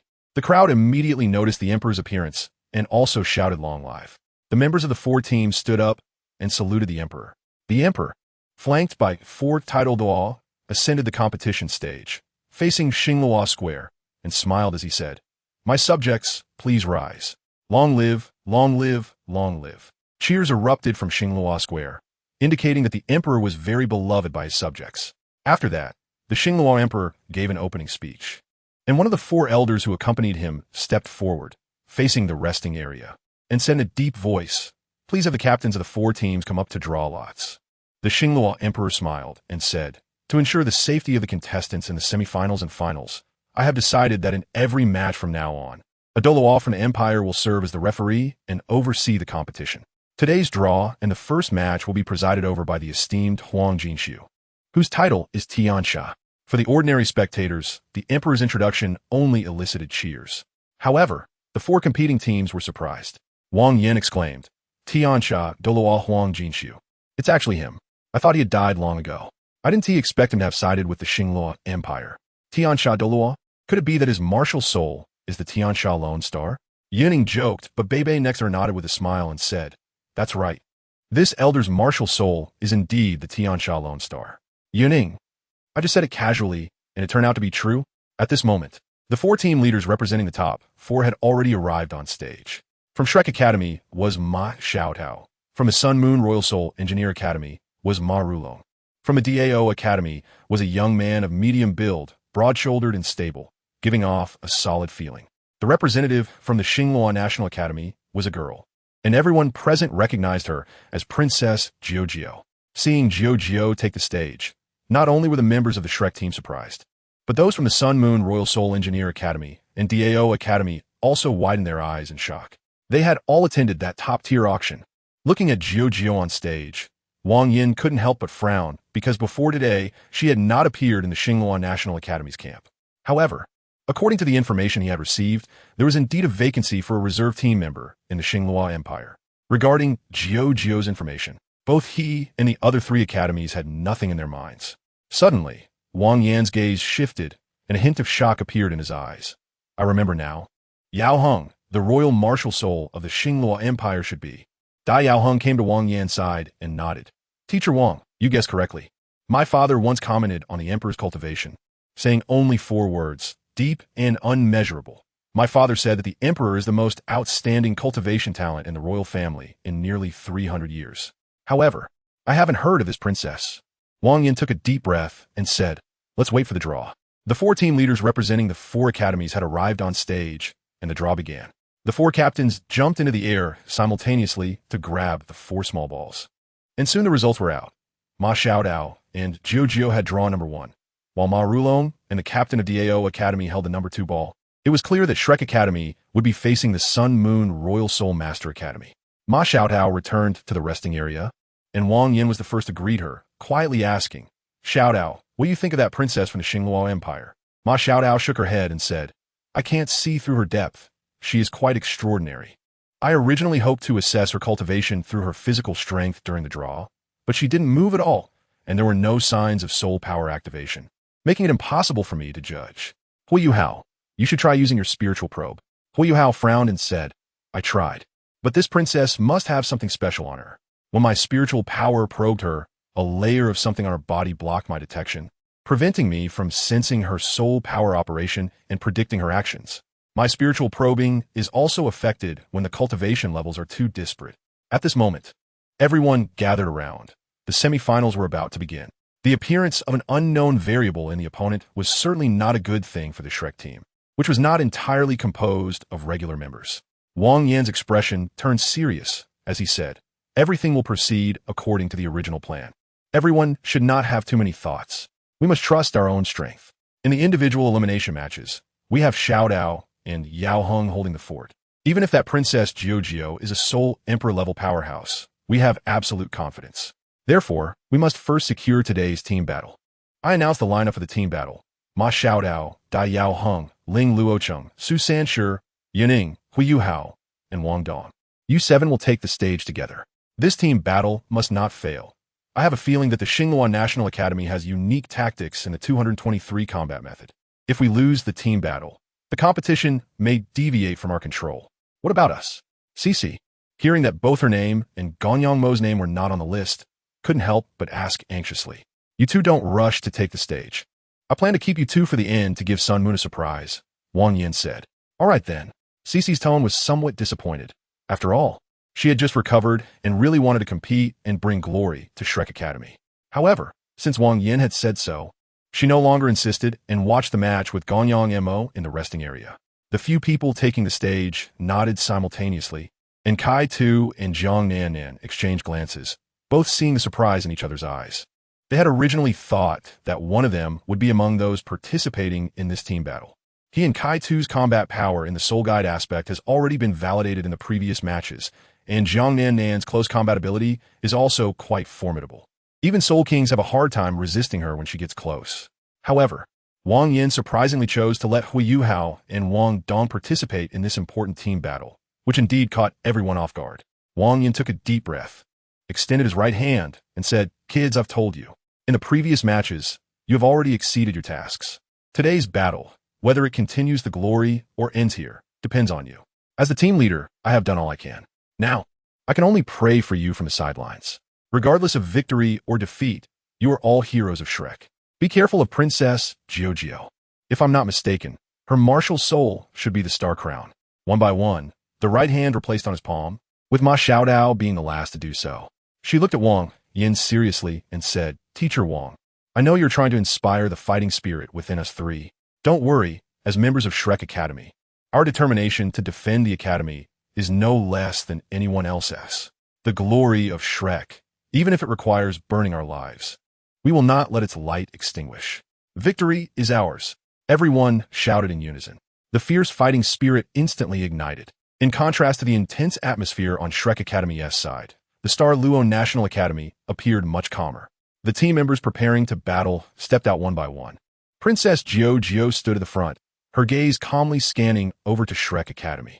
Surprisingly, the first person she noticed was not the captain of the Shrek team, Ma Xiaodao, but Yun Ying. Oh, is this Jiao quite arrogant? A provocation right at the start. Yun Ying was slightly taken aback upon seeing Jiao's challenging gaze, then shot back a sarcastic look, accompanied by body language. Her middle finger extended while the other fingers remained together. Raising the middle finger is an internationally recognized gesture. No, it's a gesture recognized throughout the universe, even across dimensions. I start with a thumbs up and a dog tag. What will you do about it? Of course. Jiao noticed Yun Ying's gesture. Her eyes turned cold, and after giving Yun Ying another cold glance, she turned her head away, her fists clenched tightly. Shrek Academy, toDouluo National Academy, team members took the stage. The referee for today's team battle was indeed the previous Tiansha, Douluo. The toDouluo Emperor had returned to the imperial city under the protection of 3 titled Douluos and was watching from atop the city wall.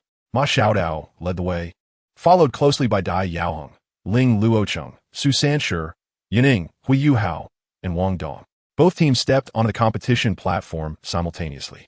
Before the semifinals began, Both sides were locked in each other's gaze, and the air was thick with tension. Princess Jiuzhou's eyes also changed slightly. Her bright blue eyes emitted a faint golden glow, giving an overwhelming feeling like an ocean when observed closely. In contrast, Ma Xiaodao's eyes blazed like two clusters of roaring flames, exuding a fierce aura that put great pressure on their opponents. The Tianchao's gaze swept over Ma Xiaodao, revealing a hint of surprise, but soon returned to normal, his expression stern as he said, "Both sides step back. No one may release their martial souls until I announce the start of the match." Both teams stepped back simultaneously, but their gazes remained fixed on each other. And during the retreat, their formations quickly changed. On Shrek Academy's side, they altered their previous formation. Dai Yaoheng and Ma Xiaodao remained at the front. But behind them was now Su Sanshi, who stood in front of Ling Luocheng. Hui Yuhao and Wang Dong stood side by side behind Ling Luocheng. Yun Ying.However, moved forward, standing on the other side of Ma Xiaodao, forming a strong offensive stance. On the Douluo National Academy side, they also had a somewhat peculiar formation. 6 of them formed a triangle, with 1 in front, followed by 2, then 3. Only Princess Jiuzhou stood at the back, her golden gaze becoming increasingly powerful. Like the commander of the team, Su Sanshi smiled as he watched the princess, glancing back and forth between her and himself, occasionally revealing a mischievous smile. At this moment, even Jiuzhou couldn't help but frown slightly at Su Sanshi's restless demeanor. Clearly, she was wary of the peculiar yet extremely practical combat soul skill, Xianming replacement. After that, she glanced at Yun Ying again. Based on the previous match's data, this student named Yun Ying had the same ability as Su Sanshi, making Jiuzhou feel extremely uneasy about the cooperation of these two cunning individuals. It was akin to encountering the two Xianming elders while playing a game in her previous life. Extremely disgusting. The match began, just as both sides were closely monitoring their opponents. toDouluo shouted, and a golden light flashed in the center of the competition platform, causing the powerful toDouluo to vanish from sight. Both sides reacted swiftly, releasing their martial souls at the first opportunity. Hui Yuhao's spiritual detection opened immediately, and he looked over at Princess Jiuzhou. He was also curious about what her martial soul was. Wang Yin hadn't had time to explain in detail earlier, only mentioning that this princess was an auxiliary system soul master. A golden light emanated from Princess Jiuzhou's forehead, revealing a diamond-shaped golden gem. From a distance, it looked like the third eye of Erlang Shun, but Princess Jiuzhou did not have a third eye. After the golden diamond gem appeared, it burst forth with dazzling golden light, detaching from her forehead, slowly floating upward surrounded by golden light, and a magnificent crown appeared above her head, gradually descending and resting on her head. The star crown, that was Princess Jiuzhou's martial soul. 2 yellow, 2 purple, and 1 black. 5 soul rings appeared simultaneously around this princess, revealing her to be a soul king-level powerhouse. The other 6 individuals in front of Princess Jiuzhou, who Wang Yin had previously introduced in detail to Shrek Academy, also released their respective martial souls, all of them being soul king-level powerhouses. The team formed by Douluo National Academy was, in fact, a team composed entirely of soul kings. Su Sanshi had already released his martial soul, seemingly eager for everyone to know, and he shouted to the sky, "Xianming replacement." As he did, the black light of the Xianming turtle shell shield in his hand erupted, pointing directly at Princess Jiuzhou. At that moment, the star crown on Princess Jiuzhou's head shone brightly, and her third soul ring lit up, sending a powerful golden beam soaring into the sky. On Shrek Academy's side, they had already charged forward at the first opportunity, with Ma Xiaodao leading the way, followed closely by Dai Yaoheng and Yun Ying. Ling Luocheng had summoned her ice staff, raising it above her head, emitting a dense icy mist that enveloped Su Sanshi herself, as well as Hui Yuhao and Wang Dong.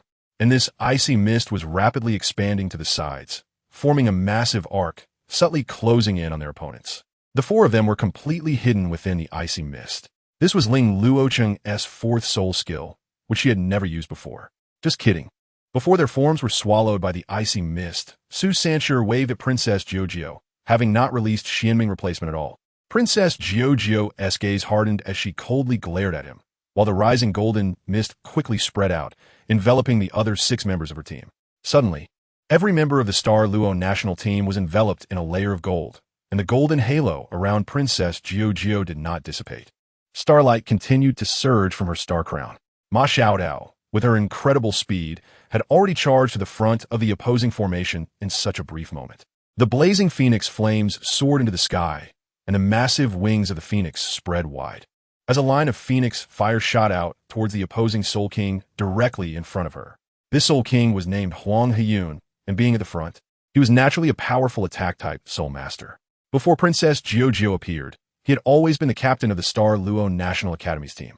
His martial soul was the Dark Magic Tiger, a rare dark attribute, yet he was not an evil Soul Master.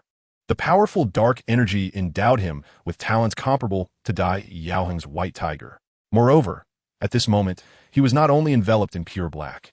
There was also a layer of golden mist that had been rendered behind him. The rich golden mist blended with his black soul power, creating a dark golden color without any clash of light and darkness, making his soul power appear quite peculiar with speckles of starlight. Faced with Ma Xiaotao's Phoenix Fire line, Huang Heyun let out a roar towards the sky and charged forward without hesitation, launching a punch into the air. His first soul ring shone with golden light, and instantly, a dark golden semicircular light shield with a diameter of over 1 meter erupted in the air. Sparks flew, and the Phoenix Fire line couldn't penetrate the shield even slightly. It was directly blocked. This was the first soul skill of the Dark Magic Tiger, Dark Wave. This scene made Ma Xiaotao momentarily stunned, and the Dark Wave, slightly reddened from the Phoenix Fire, was already in front of her. Just then, a crimson long spear came rushing in, directly shattering Huang Heyun's first soul skill. And the attack continued unabated, driving straight towards Huang Heyun's chest. Roar! Huang Heyun let out a loud roar, releasing his third soul skill. And the soul power, shining with dark golden starlight, surged forth with a resounding tiger roar, transforming into a tiger shape that pounced towards the spear. Boom! At this moment, Yun Ying also arrived, wielding the sweeping fire and fiercely sweeping it aside, intercepting Huang Heyun's tiger roar. At the same time, a tremendous blaze surged forth, surrounding Huang Heyun. Meanwhile, Ma Xiaotao's right hand ignited with flames, an intense phoenix fire erupted instantly as she released her second soul skill. The raging phoenix flames combined with Yun Ying's sweeping fire to form a fiery whirlwind, directly sweeping towards the opponent. Huang Heyun. What the heck? You can't play like this. This isn't fair for 2 against 1. Chapter 107. The title girl stewed in soup surrounded and beaten by Yun Ying and Ma Xiaotao. Huang Heyun's heart was undoubtedly collapsing. 1 soul emperor and 1 soul king. And I have to endure all the attacks? This is ridiculous. A soul emperor and a soul king attacking me? Hey, that seems a bit wrong. Huang Heyun had no choice but to brace himself and charge forward. Although he possessed the long-standing Star Crown martial soul for support, making his overall strength not weaker than an average soul king. Similarly, Yun Ying, although a soul zone, had the strength to contend with soul king-level soul masters. With the soul emperor Ma Xiaotao present, Huang Heyun knew he definitely couldn't withstand it. But as the frontline warrior of the team, no matter how strong the opponent was, he had to grit his teeth and charge forward to confront them. 2 powerful flames gathered and charged toward the black tiger shadow of Huang Heyun. In this close-range collision, Yun Ying felt quite uncomfortable. She discovered that when the opponent's soul skill collided with her flaming fire, the tiny golden starlight within the opponent's soul skill would first burst forth, like tiny bombs continuously exploding in the flames, and this seemingly inconspicuous explosive power was greatly weakening Yun Ying's attack power. As the golden starlight dimmed, Huang Heyun's own soul skill's power collided with Yun Ying's flaming fire. However, this wasn't a big problem, as Ma Xiaotao was ready to follow up with a phoenix attack. This scene caused Ma Xiaotao, who was beside Yun Ying, to cast a surprised glance toward the back of the enemy at Princess Jiuzhou. What kind of martial soul is that? It actually has such a powerful group support ability. Compared to the 7-treasure glazed tile pagoda, which is known as the strongest support martial soul, it probably isn't much inferior. A flash of inspiration struck, and the 2-character Star Crown quickly found a matching answer in her mind.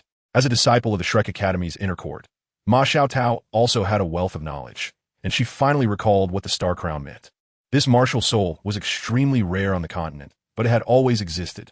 However, due to its low frequency of appearance over thousands of years, it had been forgotten by many. Yet, during the teaching at Shrek Academy, there had been a lesson introducing the Star Crown. The Star Crown martial soul once held a high status on the Douluo continent, existing over 10,000 years ago, and it is considered quite ancient among top martial souls. As Ma Xiaotao recalled the information about the star-crowned martial soul, her actions did not slow down at all. The opponent's demon tiger, under the amplification of Princess Jiuzhou's third soul skill, Starry Technique, was incredibly strong, nearly breaking through the flaming fire's defense. Seeing this, Ma Xiaotao ignited phoenix flames in her right hand and charged toward the still roaring dark demon tiger shadow. Yun Ying also did not fall behind.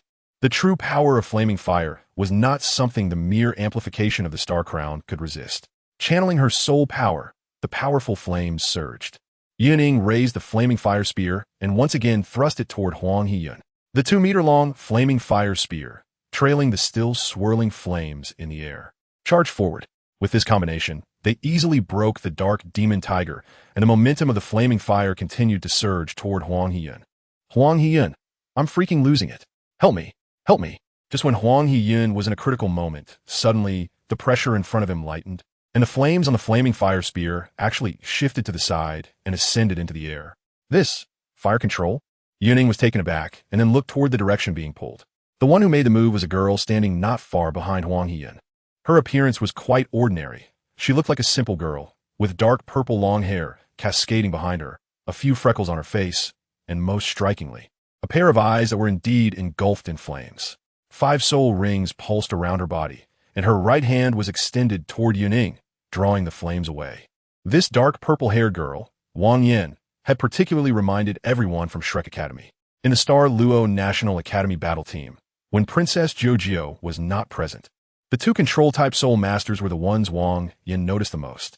Both were female soul masters, referred to by Wang Yin as the wind and fire dual control. Their martial souls were all elemental, one being fire elemental and the other wind elemental. The one who just made a move was the fire elemental control-type battle soul master, Yichun. At this moment, this control-type battle soul master, with a soul power level around 51, was pressing her right hand toward Yun Ying. Immediately, a fire-red halo appeared beneath Yun Ying's feet, and a strong suction force emanated from it. As this fire-red halo appeared, the flame surrounding Yun Ying rapidly poured down, being continuously drawn in by this fire-red halo. What the heck? There's such a move? Sister Xiaotao, this halo is drawing in my flames, Yun Ying said to Ma Xiaotao beside her. Drawing in flames? Ma Xiaotao frowned. It seemed they needed to deal with this fire control soul master first. Otherwise, both of them would be in trouble. How about this? Sister Xiaotao, you hold Huang Heyun here, and I'll take care of that soul master. Yun Ying recalled the flaming fire and was ready for a desperate battle. All right, just happens that the opponent is only a control-type soul master. With your strength, you can completely handle it. Ma Xiaotao nodded. She had no objections to this proposal since all her 6 soul skills were basically fire-based attacks, and she would be at a disadvantage against that Wang Yichun. Meanwhile, Yun Ying's martial soul was a weapon martial soul. Even if the flames were drawn away, she could still use her spear techniques, and with Yun Ying's faster speed, she could catch the opponent off guard. Okay, with a wave of her right hand, Yun Ying activated her desperate battle, disregarding how the halo beneath her feet was drawing in flames, and directly teleported in front of Wang Yichun, causing Wang Yichun to be startled. Wang Yichun, what the heck? A cheat. What the heck? Wang Yichun felt quite bitter. She just wanted to honestly be a control-type soul master, occasionally activating a control skill behind her teammates. Why was she so unlucky? Although control-type soul masters were supposed to counterattack type soul masters, Wang Yichun looked at Yun Ying and felt that she didn't seem like an attack type. Instead, she looked more like a speed attack type. Hello there, Yun Ying greeted with a smile. After all, friendship comes first. Then, with a smile, she raised the flaming fire spear, and the raging flames ignited, distorting the air around them, and it wasn't just a simple surface distortion. Wang Yichun, no, I don't want to help. In the face of the flame that had turned into a bluish-white color, even the starry technique of Jiuzhou was rendered ineffective, and Wang Yichun could only watch helplessly as the crimson flaming fire spear, engulfed in bluish-white flames, swung down.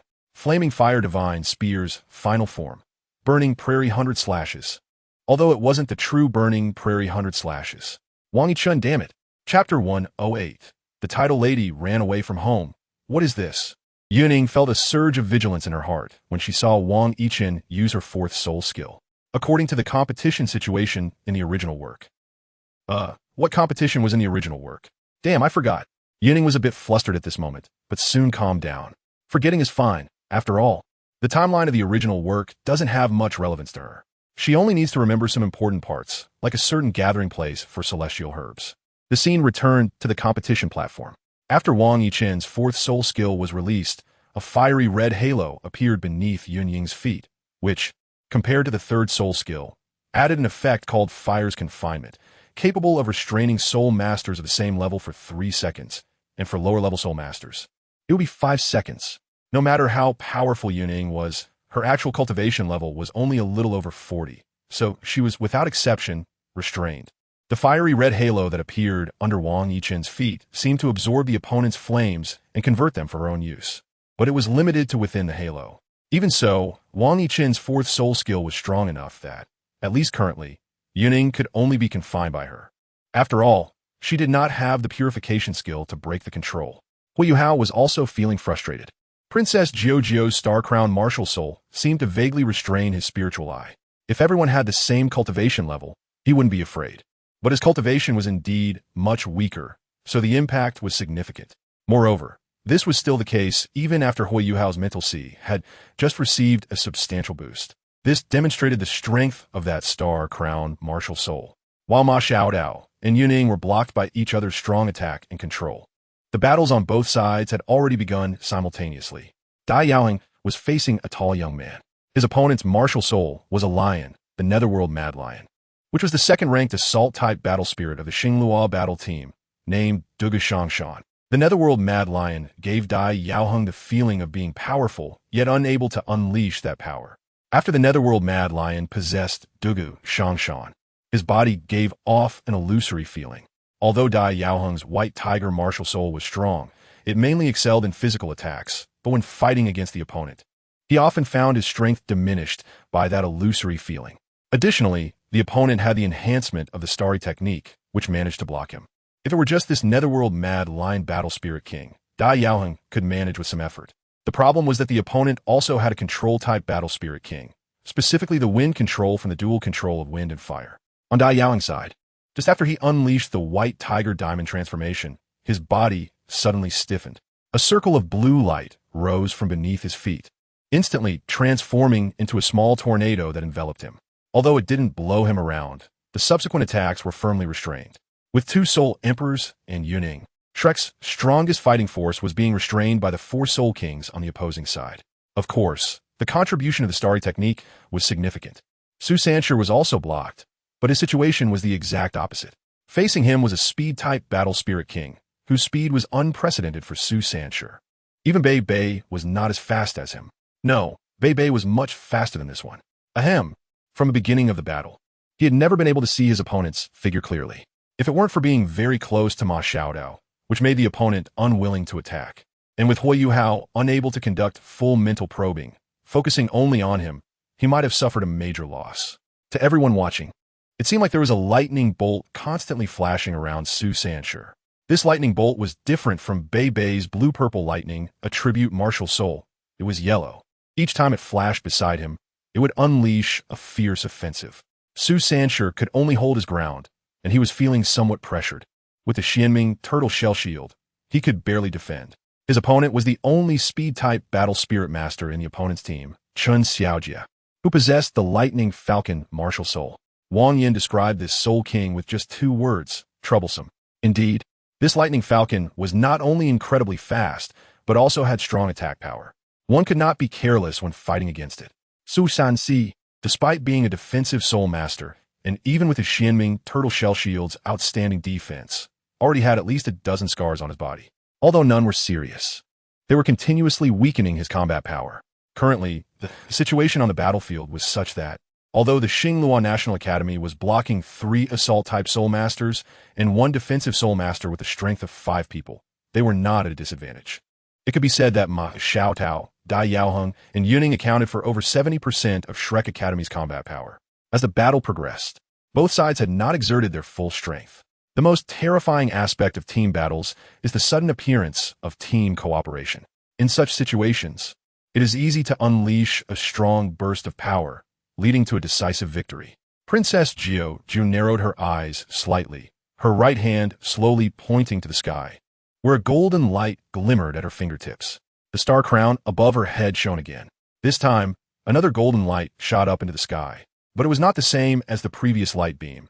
It was just a ray of light, while maintaining the continuous release of her third soul ring's starry technique. Her first soul ring shone brightly. As the golden light approached the protective shield of the competition platform, it suddenly condensed, and a brilliant star appeared above Princess Jiujiu's head. This star was small, but emitted a strong radiance. Princess Jiu slightly closed her eyes and then pointed in the direction of the ice fog, immediately causing a shower of starlight to transform into countless rays. Rushing toward the ice fog. Surprisingly, these rays were not obstructed by the ice fog and easily entered it because they were pure light and had no offensive power. Star guiding technique, first soul skill. With the guidance of the star, she successfully located the 3 opponents within the ice fog. At this moment, the 3 individuals in the ice fog still maintained their previous formation, but they had already gotten very close to the central competition area, with the ice fog on both sides starting to converge inward toward the competition zone. At this time, the confinement effect on Yun Ying by Wang Yichen was also completely lifted. During those 6 seconds, Yun Ying had been extremely uncomfortable, unable to move and only able to passively defend, and she herself was not good at defense. But now it was different. With the confinement lifted, she could finally fight back. Seeing Wang Yichen's 4th soul skill about to shine again, Yun Ying couldn't help but complain about how fast this person's soul skill cooldown was. The 4th soul skill was directly activated, and with a flick of her spear, Wang Yichen could only use the flames generated by the fiery red halo beneath her feet to defend. Yet she was still sent flying into the air by the sweeping fire spear. Having seen the previous few matches, Wang Yichen naturally understood what it meant to be sent flying by Yun Ying. It meant that in the upcoming confrontation, at the very least, Yun Ying had the upper hand, and, at the same time, she would have to withstand Yun Ying's subsequent fierce attacks. This was Yun Ying's consistent style. Realizing the danger, Wang Yichen, who was currently in the state of being sent flying, had her 4th soul skill about to be released, but was abruptly interrupted, suffering a certain backlash. Wang Yichen couldn't help but clutch her chest. It was just this moment of clutching that gave Yun Ying the opportunity to release her 2nd skill. The sweeping fire spear fell with blazing flames, and Wang Yichen hurriedly unleashed her 5th soul skill, extending her hands and continuously drawing something in midair. Although she didn't know what Wang Yichen wanted to do, Yun Ying knew that this guy was definitely up to something big. So she gripped her fire-suppressing gun even tighter, and the long gun quickly fell. This is bad. The skill's precast time is too long. This was what Wang Yichen was thinking. However, at that moment, a smile appeared on the face of Princess Jiujiu, who had been watching the battle for a long time. A ball of golden light was thrown from her hand, which was definitely not a soul skill. The golden light flashed and collided with the terrifying fire of the falling Yun Ying. A bizarre scene unfolded. A layer of golden light shield appeared out of nowhere and instantly rolled back, completely enveloping the 2nd phase of Yun Ying's skill that had already been released, quickly wrapping her up and suppressing her within. Yun Ying? What the hell? Isn't this supposed to suppress my Xiaotao? Why did it land on me? Damn, I was so close to taking down Wang Yichen. Yun Ying felt a suffocating sensation rise up. She wanted to dodge, but the golden light instantly pursued her, suppressing her within. At the top of the golden shield was a bead with a rotating brilliance, having 108 cross-sections. This bead was the size of a fist, shining with dazzling light and spinning rapidly. Trapped inside, Yun Ying attempted to attack the light shield in front of her, but it only created ripples, failing to cause any damage. Yun Ying, a type of plant. This sudden change shocked the entire Shrek team. At that moment, a loud phoenix cry suddenly sounded from Ma Xiaotao, who then flapped her fiery wings downward, causing a red light to shoot up into the sky. That red light was clearly in the form of a fire phoenix, and the blazing phoenix flames erupted instantly. Yichen's fire control aimed at her was instantly disrupted, and the dark magic tiger spirit king, Huang Hiyun, was forcibly pushed away. Yun Ying, charge together, huh? Ma Xiaotao turned her head, just about to call Yun Ying to charge together, when she saw Yun Ying was trapped. Below the competition stage, Hikaitu suddenly stood up, his eyes filled with disbelief. That's an absolute defense soul guide? How is that possible? Absolute defense is at least level 7. They actually used a level 7 soul guide. This absolute defense is also a one-time use. Its value Wang Yin was also shocked, his eyes wide open as he hurriedly asked, "What is an absolute defense soul guide?" Hikaitu replied, "Similar to an invincible shield, but it's a special soul guide used in reverse. Once used within a quarter of an hour, Anyone sealed within the absolute defense shield will face the protection of an 8th level soul engineer of the defense system. This kind of soul guide can only be produced by the Sun-Moon Empire, and its core formation is extremely secret. We don't even have the possibility to produce it.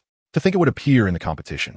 It is said that this absolute defense shield has already been speculated to be worth over 1 million gold soul coins.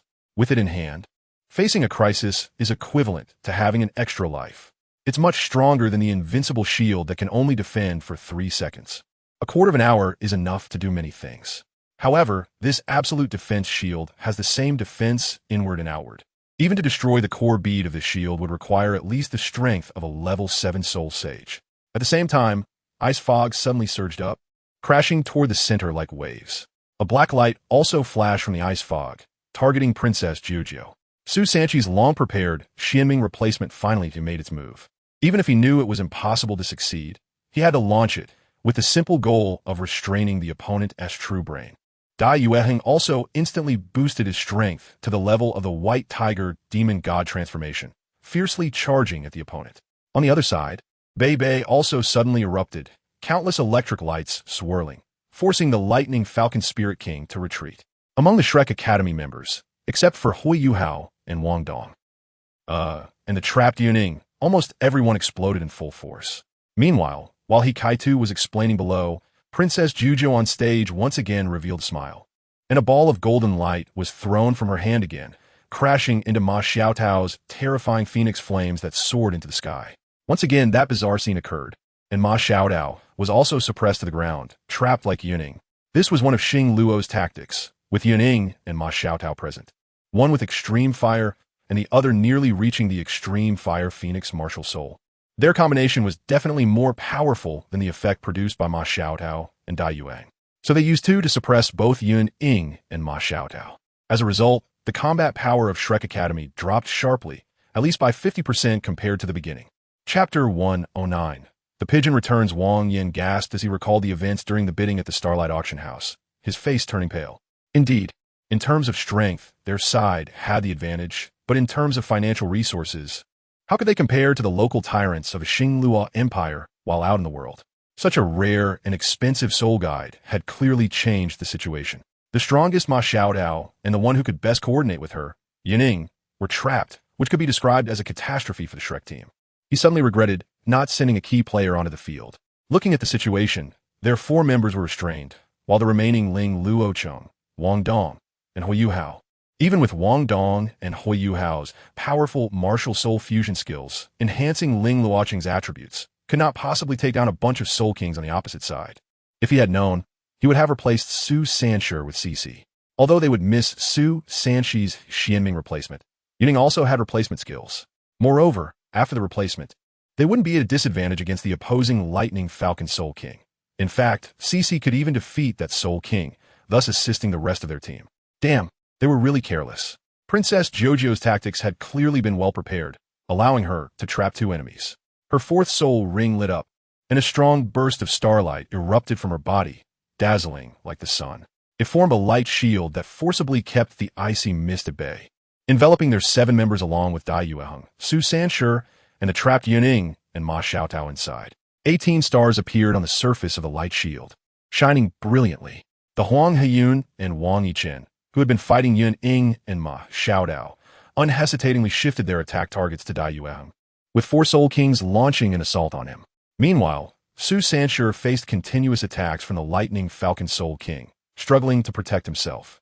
Princess Jujuo glanced indifferently at the icy mist outside the shield, the corners of her mouth slightly upturned. There was still a soul master in front of her, yet they had not joined the battle. This was not good. In the icy mist, Ling Luocheng exclaimed in shock, quickly urging the icy mist to push inward.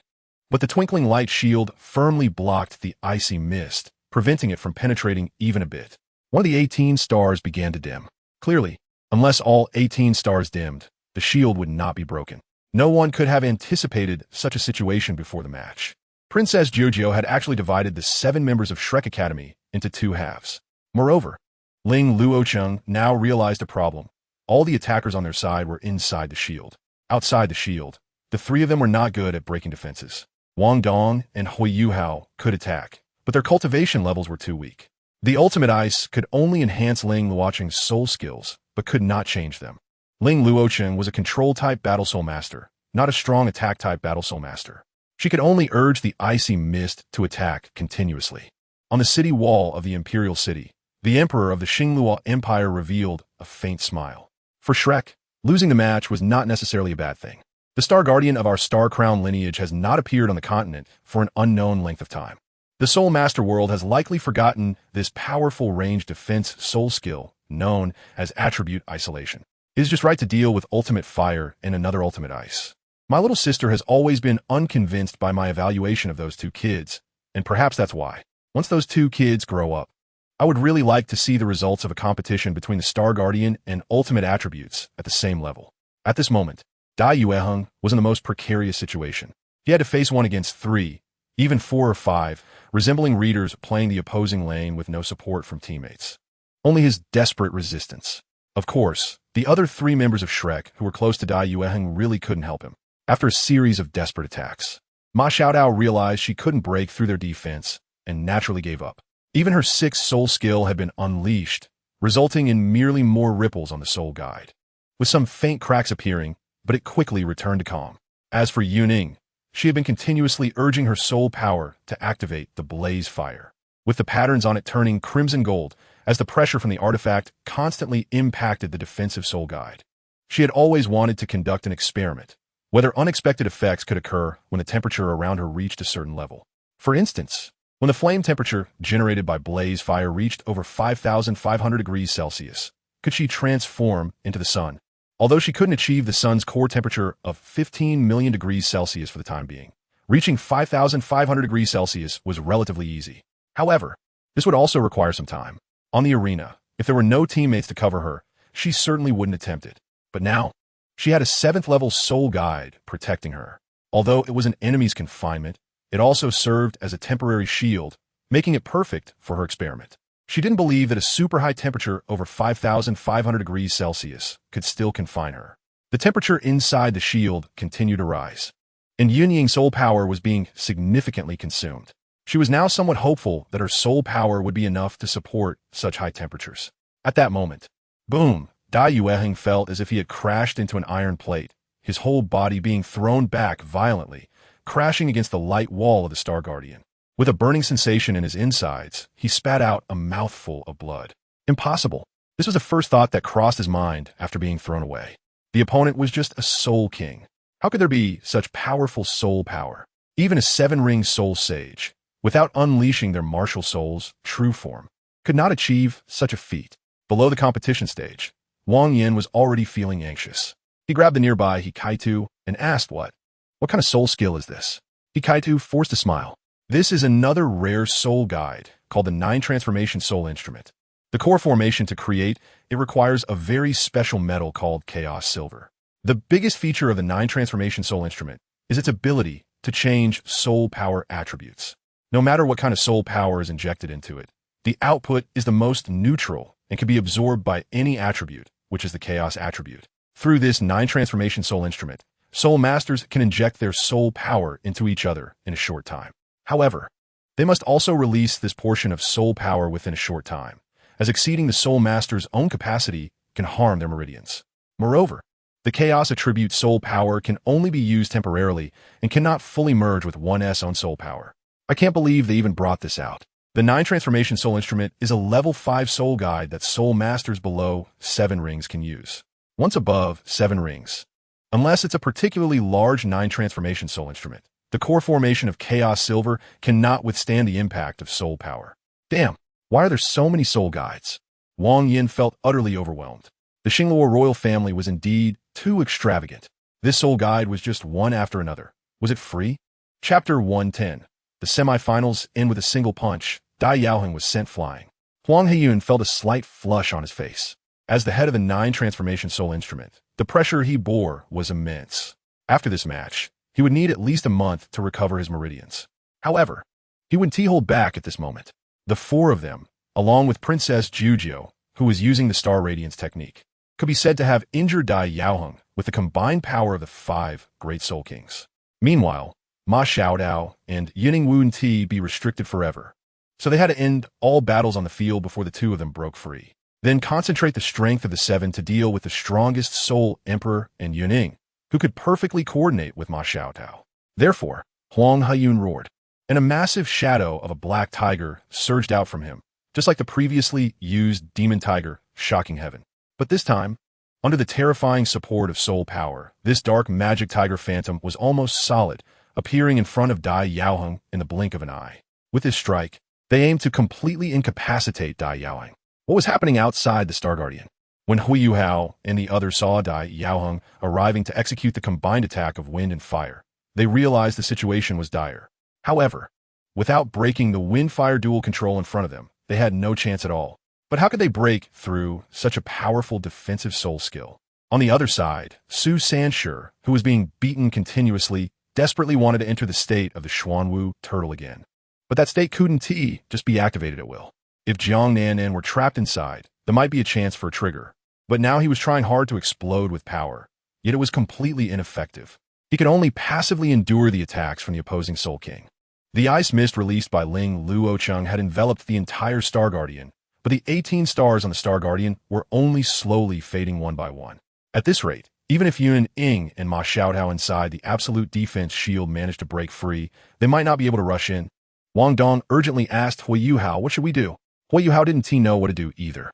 After the effectiveness of their mental detection sharing was greatly weakened, he felt somewhat lost. In Wang Dong's anxious voice, he felt his own insignificance once again. This level of competition was beyond his control. He wished so much to shake off this feeling of helplessness, but the vast difference in cultivation made it impossible. Just when the three of them were at a loss, suddenly, a ball of fire lit up on the main battlefield. Immediately afterward, an indescribably terrifying flame surged out from a certain point, and even more astonishingly, this flame was crimson gold. This was definitely not Ma Xiaotao's flame. This thought appeared in Ling Luocheng's mind, as Ma Xiaotao's partner. She naturally knew all of Ma Xiaotao's flame colors: fire red, golden red, dark red. She had seen them all. However, she had never seen this crimson gold flame, which also carried a faint pressure. Could it be the younger sister Yun Ying? As Ling Luocheng was contemplating, the terrifying flames had already spread out, rising and swirling around a certain point. This sudden change surprised the members of the Star Luo Academy, causing them to stop their actions. While Jujio could not help but exclaim, "This is impossible. This can't be." A soul master with the actual cultivation of a soul zone actually broke a level 7 soul guidance device. This was unbelievable. Jujio was utterly shocked. She could not fathom that the person trapped in the level 7 soul guidance device had actually broken the seal. Indeed, what shocked Jujio so much was none other than Yun Ying, who had just finished her experiment. "Damn, I almost ran out of soul power." Yun Ying, holding the fire-devouring gun in her right hand, struggled to stand up. In front of her, the level 7 defensive soul guidance device shattered like glass, turning into particles and disappearing into the air. Around her, terrifying flames swirled, burning at temperatures exceeding 7,000 degrees Celsius, distorting the surrounding air until it vanished. Yun Ying had no choice but to move forward slowly. Otherwise, if she stayed in place, what if she suffocated and died? As Yun Ying continued to advance, the competition platform beneath her feet was partially melted by the terrifying temperature. Jujio was completely stunned. It turned out that in the Shrek Academy team, there were hidden powers capable of explosive growth, not just Su Sanshi. This temperature was a bit too outrageous. Indeed, the flames surrounding Yun Ying reached temperatures exceeding 7,000 degrees Celsius, and this terrifying heat continued to surge outward, causing the temperature in the competition arena to rise sharply. The protective shield used for the competition platform even showed fluctuations under this extreme heat. Moreover, the most outrageous part was that this heat did not distinguish between friend and foe. Hui Yuhao, Ling Luocheng, and Ma Xiaotao, who also had fire attributes, might be able to withstand it, but the others, it was a bit hard to describe. In any case, Dai Yaoheng was drenched in sweat from the heat. "Now it's my turn." Yun Ying raised the fire-devouring gun. She felt somewhat weak, but to maintain her image, commonly known as putting on a show, she forced herself to hold on. Then, with a wave of her right hand, the surrounding flames merged together and split into 3 streams. One struck the soul guidance device that trapped Ma Xiaotao, another howled straight towards the members of Star Luo Academy, and the last aimed to break that damn Star Guardian. Yun Ying also knew that she had consumed a lot of soul power to raise the temperature, along with some of her stamina. If she used this hard-won ultra-high temperature flame to attack the enemy and succeeded in eliminating them, that would be fine, but if not, the situation on the competition field could change drastically. Moreover, due to her forgetting the plot, it was better to be cautious. She would create a good opportunity and leave the rest to her teammates. A wave of dizziness hit her brain, and Yun Ying strained to push the last bit of soul power to maintain the 3 streams of crimson flames attacking. When the last stream struck the enemy crowd, she could no longer hold on and fainted. Before losing consciousness, she only felt as if she had bumped into something soft and warm behind her. Bang! Boom! The vast energy of fire slammed into the metallic sphere, causing the top of the absolute defense shield to emit a crisp sound. The entire metallic sphere trembled violently, and the originally brilliant golden color faded at an astonishing speed. In just 2 breaths, the gold color faded to gray, and the shield itself became extremely thin. Without the cover of the ice mist, the audience and the Emperor of the toDouluo Empire on the city wall clearly saw the situation on the competition platform. Just like his sister, the Emperor of toDouluo immediately exclaimed, "Impossible!" The Star Guardian, on the surface, appeared to be just Princess Jojo's 4th soul ring, but in reality, this soul skill was not easily cast. The power of the Star Crown Martial Soul far exceeded that of ordinary martial souls. Even some top-tier martial souls could not compare. However, behind this lay the arduous training the Star Crown Soul Masters had to undergo. The training of Star Crown Soul Masters could only be done at night, requiring the absorption of starry sky power to enhance their own cultivation. Moreover, any soul skill they cast needed to absorb star power, which had to be stored within themselves before it could be used. Among them, the Star Guardian required the longest time to absorb star power. The 18 golden stars require a full 18 days to absorb completely. The power of the Star Guardian will continuously increase with the improvement of the Soul Master's cultivation, making it an extremely rare and powerful skill that is not affected by the quality of the soul ring itself. However, its downside is also very obvious. After using it once, it cannot be used again for at least 18 days. Yet, at this very moment, such a formidable defense was breached. Given the strength of the Shrek Academy members, they should not have been able to achieve this. Meanwhile, another 7th-level soul guide also encountered a problem.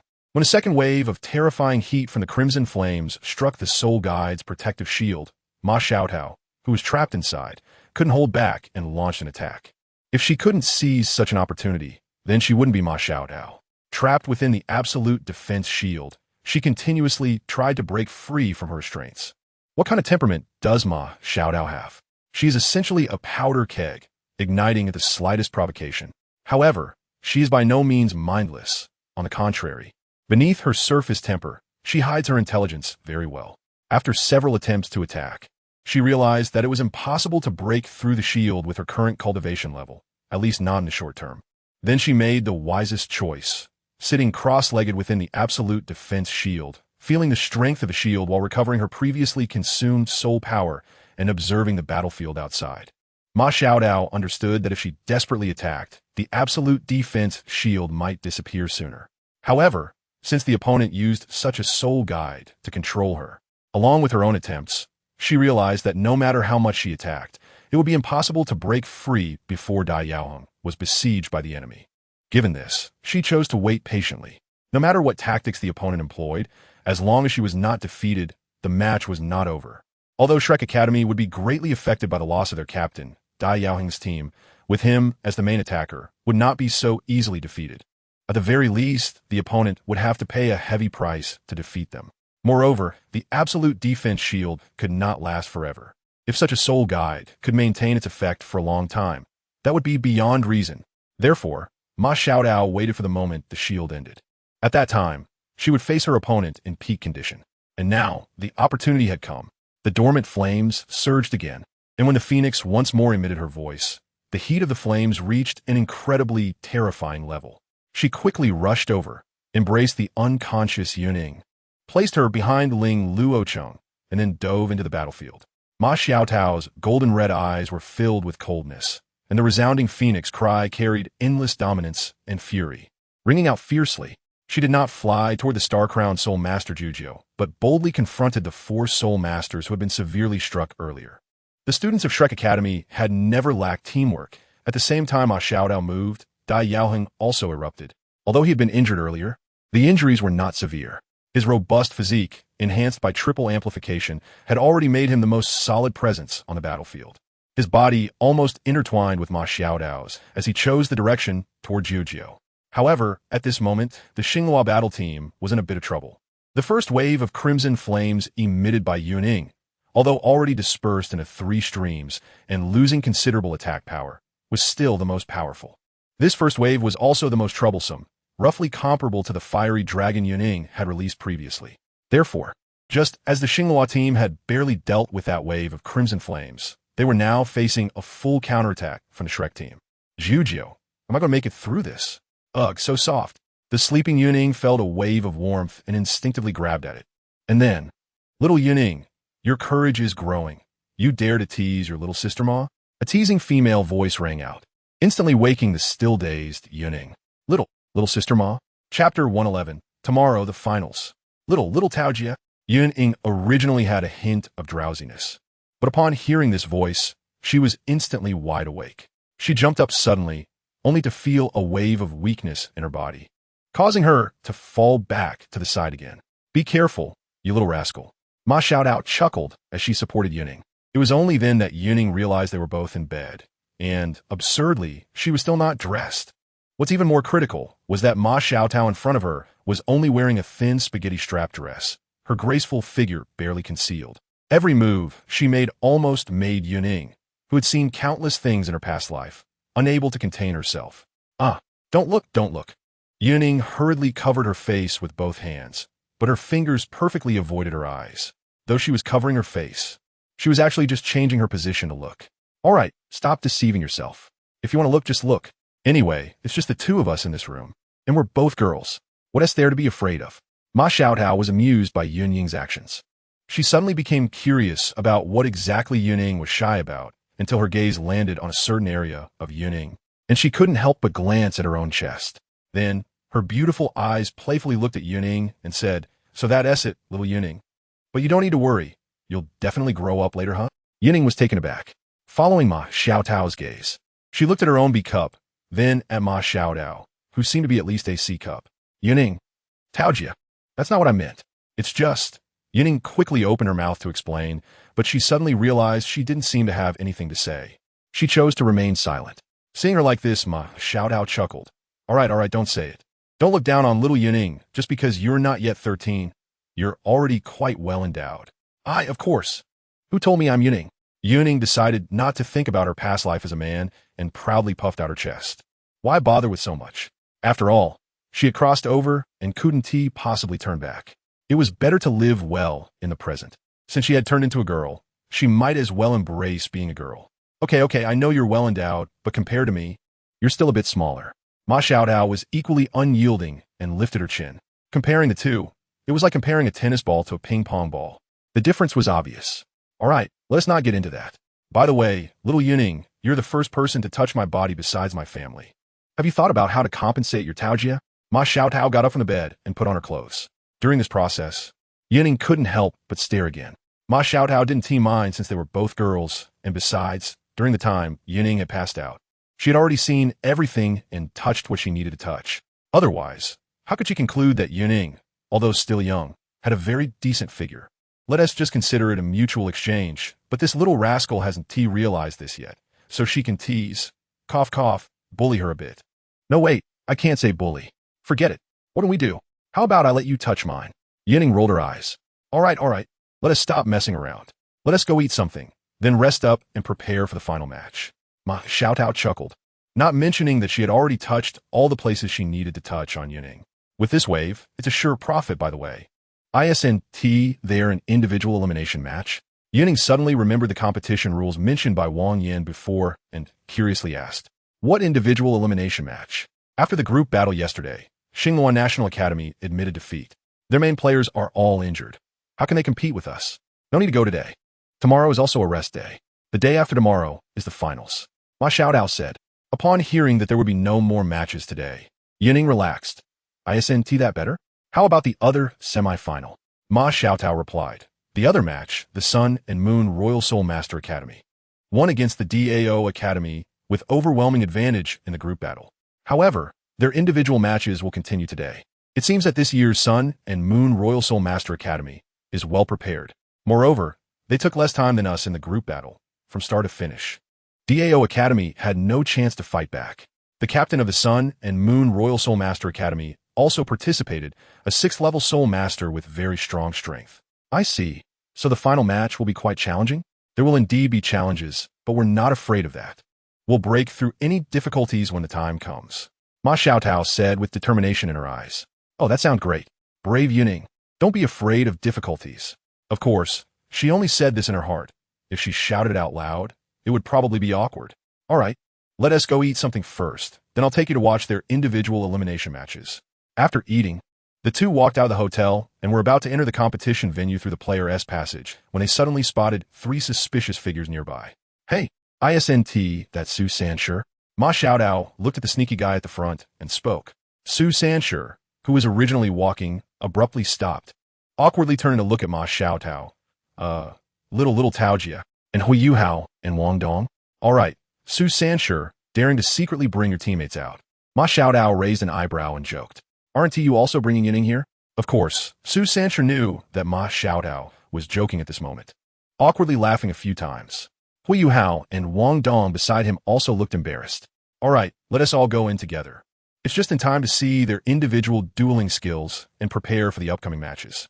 Ma Xiaotao took the lead and walked in first. Yun Ying followed, and Su Sanshur could only follow behind with a wry smile. The 5 of them walked into the competition venue openly. At this moment, both the DAO Academy and the Sun and Moon Royal Soul Master Academy had already entered the venue. Sitting in the resting area, upon seeing the arrival of the 5 of them, both academies turned their attention toward them. Meanwhile, the Shrek Academy's resting area was not empty. Wang Yin was sitting there. Seeing them, Wang Yin couldn't help but frown slightly. Teacher Wang. Ma Xiaotao led the other 4 to the Shrek Academy's resting area and greeted Wang Yin. Wang Yin said, Didn't I tell you to take care of Yun Ying and let her rest well? Why did you come back with so many people? Yun Ying, are you all right? I'm fine, just fainted because of insufficient soul power. Yun Ying explained, and after hearing this, Wang Yan's originally furrowed brows relaxed. But then he revealed a bittersweet smile. All right, since you're here, you're here. Actually, I didn't want you to watch the matches, especially for Yun Ying and the 4 from Su Sanshur's Shrek reserve team. Yun Ying found a spot to sit down and casually said upon hearing this, Is it to avoid hurting our confidence? Wang Yin was surprised. You're quite clever, but that is only one reason. The other reason is that watching would be pointless. As he said this, his voice noticeably grew heavier. This year's competition, the Sun and Moon Royal Soul Master Academy was clearly very well prepared. Let me give you a situation, and you'll understand. Because they're our biggest competitors. I have been paying close attention to them since the beginning of the competition, watching almost every match they played. But do you know what I found? From the first match until now, the Sun and Moon Royal Soul Master Academy has never used the same tactics, especially in team battles. Each match has different strategies. You might say, what's the use of watching their matches? It will definitely greatly undermine your confidence. In yesterday's team battle, their captain, Ma Rulong, took the field. I can only describe it as astonishing. With 2 level 7 soul tools, he dominated the entire arena, almost suppressing the entire DAO Academy by himself, while the other 6 simply used a soul cannon strategy. Just think about it. What a sight it is when 6 soul cannons fire simultaneously. The entire competition stage was under seamless attack. In the face of such terrifying firepower, DAO Academy couldn't exert their strength and was already driven off the stage. Their Soul Emperor-level powerhouse was focused fire upon entering the field and was directly blasted out. Then, the match was over. Yes, indeed. Ma Rulong from the Sun and Moon side is powerful. He is a tough point for the Sun and Moon Royal Soul Master Academy. Ma Xiaotao interjected. Listening to Wang Yan's description, the faces of Hui Yuhao and the other 2 changed. They had been cultivating in their room after their match and, being mentally exhausted, hadn't watched the matches. Although they had thought about the strength of their opponents, they never expected it to be to such an extent. If that's the case, how can we compete? Wang Yin said, After watching yesterday's team battle, I actually feel indifferent. I can only say that in the finals, everyone should give it their all. Su Sanshur asked in a deep voice, Teacher Wang, if all the main players from our Shrek Academy can gather and come to participate in this competition, do you think they will have a chance in the finals? Wang Yin pondered for a moment and said, Difficult. Su Sanshur breathed a sigh of relief and said, In that case, you don't need to think too much about it. Didn't you say that reaching this point means we have already exceeded our mission? From now on, whether we win or lose, it's a gain. Anyway, there's only one match left. As long as we give our all, what if we lose? Moreover, we are not new to creating miracles. We are Shrek. Wang Yin smiled faintly and said, "You are quite optimistic. I hope each of you can maintain this mindset during the competition. Then I can rest assured. To be honest, neither I nor the Academy will care about the win or loss in the finals. However, if we lose, the pressure from public opinion will definitely fall on you. You are still young, and what I fear most is that you will be discouraged after suffering a setback, and then I will truly become a sinner of Shrek." Su Sancher chuckled. "How could that be? Teacher Wang, you think too much. We were selected by the Academy. Which one of us isn't strong-willed? Besides, if we lose, we can just return to the Academy. Would anyone in the Academy still criticize us? Having such a mindset before the match is great. I hope you can maintain it, not just in this competition, but in any future competitions as well." Ma Xiaotao praised, then confidently said, "Besides, who knows who will win or lose at that time? Teacher Wang, maybe a miracle will happen." "A miracle happening, Digga. I also hope that in the end, we will be the ones to win. All right, everyone, let's watch the match. It's about to begin," Wang Yin said with satisfaction. On the stage, the referee has arrived, and the Emperor of the Royal City has also come to watch, while Princess Jujio, who lost to them in yesterday's match, stand beside the Emperor. While drinking water, Yun Ying suddenly felt as if someone was staring at her. She instinctively looked up and just happened to catch the gaze of Princess Jujio from afar. The princess's stunningly beautiful face seemed to show signs of anger and dissatisfaction. But what does that have to do with Yun Ying? After all, she was exhausted both in soul power and mental energy at that time. On the city wall of the royal city. "Brother, I'm not convinced. It was clearly a match we could win," Princess Jujio said with a pout. Emperor Xingluo smiled slightly and said, "What is there to be unconvinced about? Losing is losing." Princess Jujio said unwillingly, "But my strongest skill hasn't even been used yet." Emperor Xingluo said, "But that was not because you didn't want to use it. Moreover, even if you had used it, it might not have changed the final outcome. Even if Yun Ying didn't suddenly unleash that soul skill that we still know nothing about. Do you think that after defeating others, you could ultimately defeat that Phoenix Soul Master with your combined strength?" Ma Xiaotao, the evil fire phoenix of the first generation of Shrek's 7 monsters, is a descendant of Ma Hongjun, level 67 Soul Emperor. Her cultivation is the highest among the participants in this competition. You also saw the final situation yesterday. Even 3 Soul Kings combined had no fighting power in front of her. When you are exhausted, can you still win? As for the individual matches, there is no need to mention them. With Ma Xiaodao and Dai Yaoheng participating, you have no chance at all. It is still a gap in strength. Although the Shrek Academy that came this time is not the strongest lineup, who would dare to underestimate Shrek's foundation? I'm looking forward to seeing what the situation will be like when those young people grow up in 5 years. Princess Jujio huffed and said, "I don't know what will happen in 5 years. But at least they will probably have to return with the shame of defeat from this competition. The Sun and Moon Royal Soul Master Academy is too strong. They have prepared too thoroughly for this competition. Shrek Academy has problems of its own. Even if they sent all their main players to compete, they might not have a chance." Emperor Xingluo smiled lightly and said, "Little sister, you care too much about the outcome of this match. The Sun and Moon Royal Soul Master Academy is just like you. You all take this competition too seriously, and your desire for fame and profit is too strong, which is why you think Shrek Academy is wrong. In fact, in my opinion, Shrek Academy's actions have deeper meaning." While Emperor Xingluo was talking with Jujio, the match on stage had already begun. Dao Academy seemed to be enraged. The first to take the stage was their Soul Emperor-level captain, who drew lots for them yesterday. On the other hand, the Sun and Moon Royal Soul Master Academy sent up a tall, slender youth. In the resting area, Wang Yin quickly introduced the situation of these 2 people to Yun Ying and the other 4. As for Ma Xiaodao, she had already gone through all the information on the competitors from the Sun and Moon Royal Soul Master Academy beforehand, right? Dao Academy's captain, Jiang Peng, is a Soul Emperor-level powerhouse, with soul power around level 61 to 62. He is the first student in the history of Dao Academy to break through to Soul Emperor before the age of 20. As a result, he has an arrogant personality, and his martial soul is the Thunder Axe, a very powerful weapon martial soul. The one taking the stage from the Sun and Moon Royal Soul Master Academy is one of their main competitors, named Mijia, a level 5 Soul Master. His tactics are variable. I can't evaluate him. He has participated in almost every match before. This student is calm and has never made a mistake during the competition. Wang Yan's statement that he has never made a mistake is already a high evaluation. Just as he was introducing them, The battle on the competition stage had already begun. Mi Jiao from the Sun and Moon team erupted with a series of metallic clangs the moment the referee shouted start. Bright blue metal quickly rose from behind him, enveloping his entire upper body as if he were wearing a suit of armor, with similar metal rising around his waist and legs. When all the bright blue metal covered his body, on the other side, the captain of the Imperial Academy team, Jiang Peng, had already charged past half the court. Mi Jiao's soul-guiding armor could definitely be described as heavy armor. After putting it on, he had at least expanded 3 sizes, with the bright blue metal shining brilliantly, and 2 spots of white light flickering on his chest and lower abdomen. It was clearly the core magic array of his soul-guiding device. The result of this match was naturally a victory for the Sun-Moon side, and ultimately, the remaining matches all concluded under Ma Rulong's control of the soul-guiding devices, leading to the elimination of the Imperial Academy and the smooth advancement of the Sun-Moon Royal Soul Master Academy to the finals. In the end, although this Continental Advanced Soul Master Academy competition had experienced quite a few twists and turns, the result was still a King versus King showdown between the Shrek Academy and the Sun-Moon Royal Soul Master Academy, the old rivals. As they entered the spacious lobby of the Star Emperor Hotel, everyone was preparing to go upstairs when they were stopped by 2 individuals.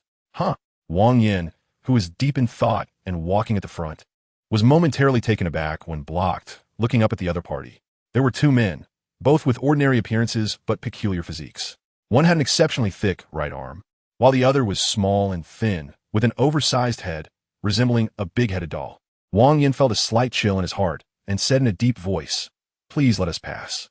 The man with the stout arm replied, "You can go, but this little guy needs to stay.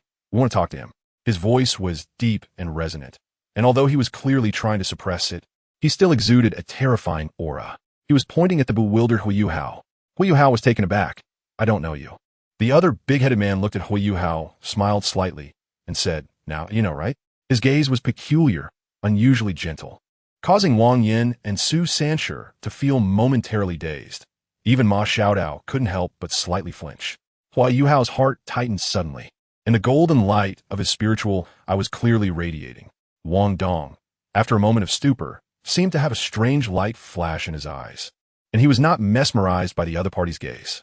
As for Yun Ying, at this moment, she was playing with her martial soul, a miniature version of the Flame Prowler gun. This Flame Prowler gun was quite small, only about 10 centimeters long, and the gaze of the big-headed man, although seen by Yun Ying, was completely ineffective against her as a streak of red light flashed on the gun. The big-headed man looked at Yun Ying in confusion, and when he saw the miniature Flame Prowler gun, an alert signal rang in his brain. This made him regard Yun Ying with more caution. "We mean no harm. We just want to have a chat with you. If you don't want the people around you to get hurt, just come with us." The big-headed man didn't dwell on Yun Ying's issue, leading the stout-armed man toward a resting area on the side of the lobby. There were a few sofas there for the guests of the hotel to rest. At this moment, Ma Xiaotao, Wang Yin, and Su Sanshur also regained their composure, and all 3 shared a look of shock. The big-headed man could confuse their minds, indicating that his cultivation must be above theirs. Wang Yin's strength was not particularly significant in Shrek Academy, but he was still a Soul King-level powerhouse. Not to mention that there was also Ma Xiaotao, a Soul Emperor. Being unconsciously suppressed by the opponent showed that the gap was not small. However, after a brief shock, Wang Yin quickly calmed down, nodded at Hui Yuhao, and said, "Go listen to what they have to say. I'll stay with you."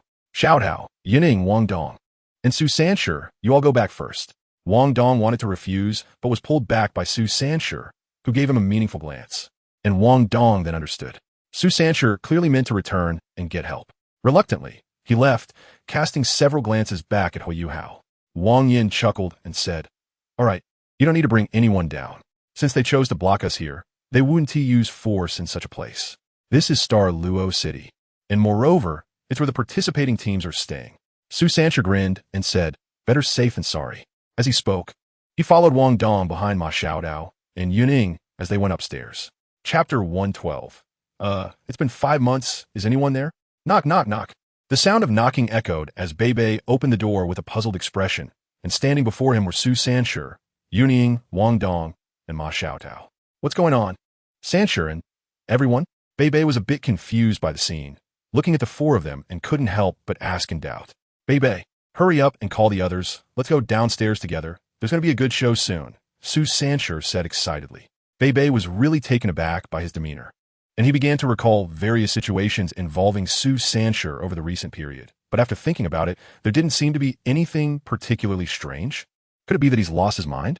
It's like this two guys came over just now, probably trying to poach from our academy. So Brother Su guessed that those two might be sanctioned by Elder Xian, and that's why we came to invite everyone down to watch a good show. Yun Ying explained with a smile. Bei Bei. Wow. Who dares to come to Shrek Academy to poach people? Who is so bold? Bei Bei asked curiously as he and the others left the room. That would probably be that sect on the continent. A shout-out guest. Are you talking about the body sect? Yun Ying said after pondering for a moment. Most likely, Ma Xiaotao replied. The group called out the remaining team members and brought the still bewildered remaining members downstairs. As soon as they reached the first floor, Yun Ying spotted Elder Xian standing there, with a man in front of him looking completely shocked and astonished. More amusingly, this guy had a chicken bone with some saliva on it in his mouth.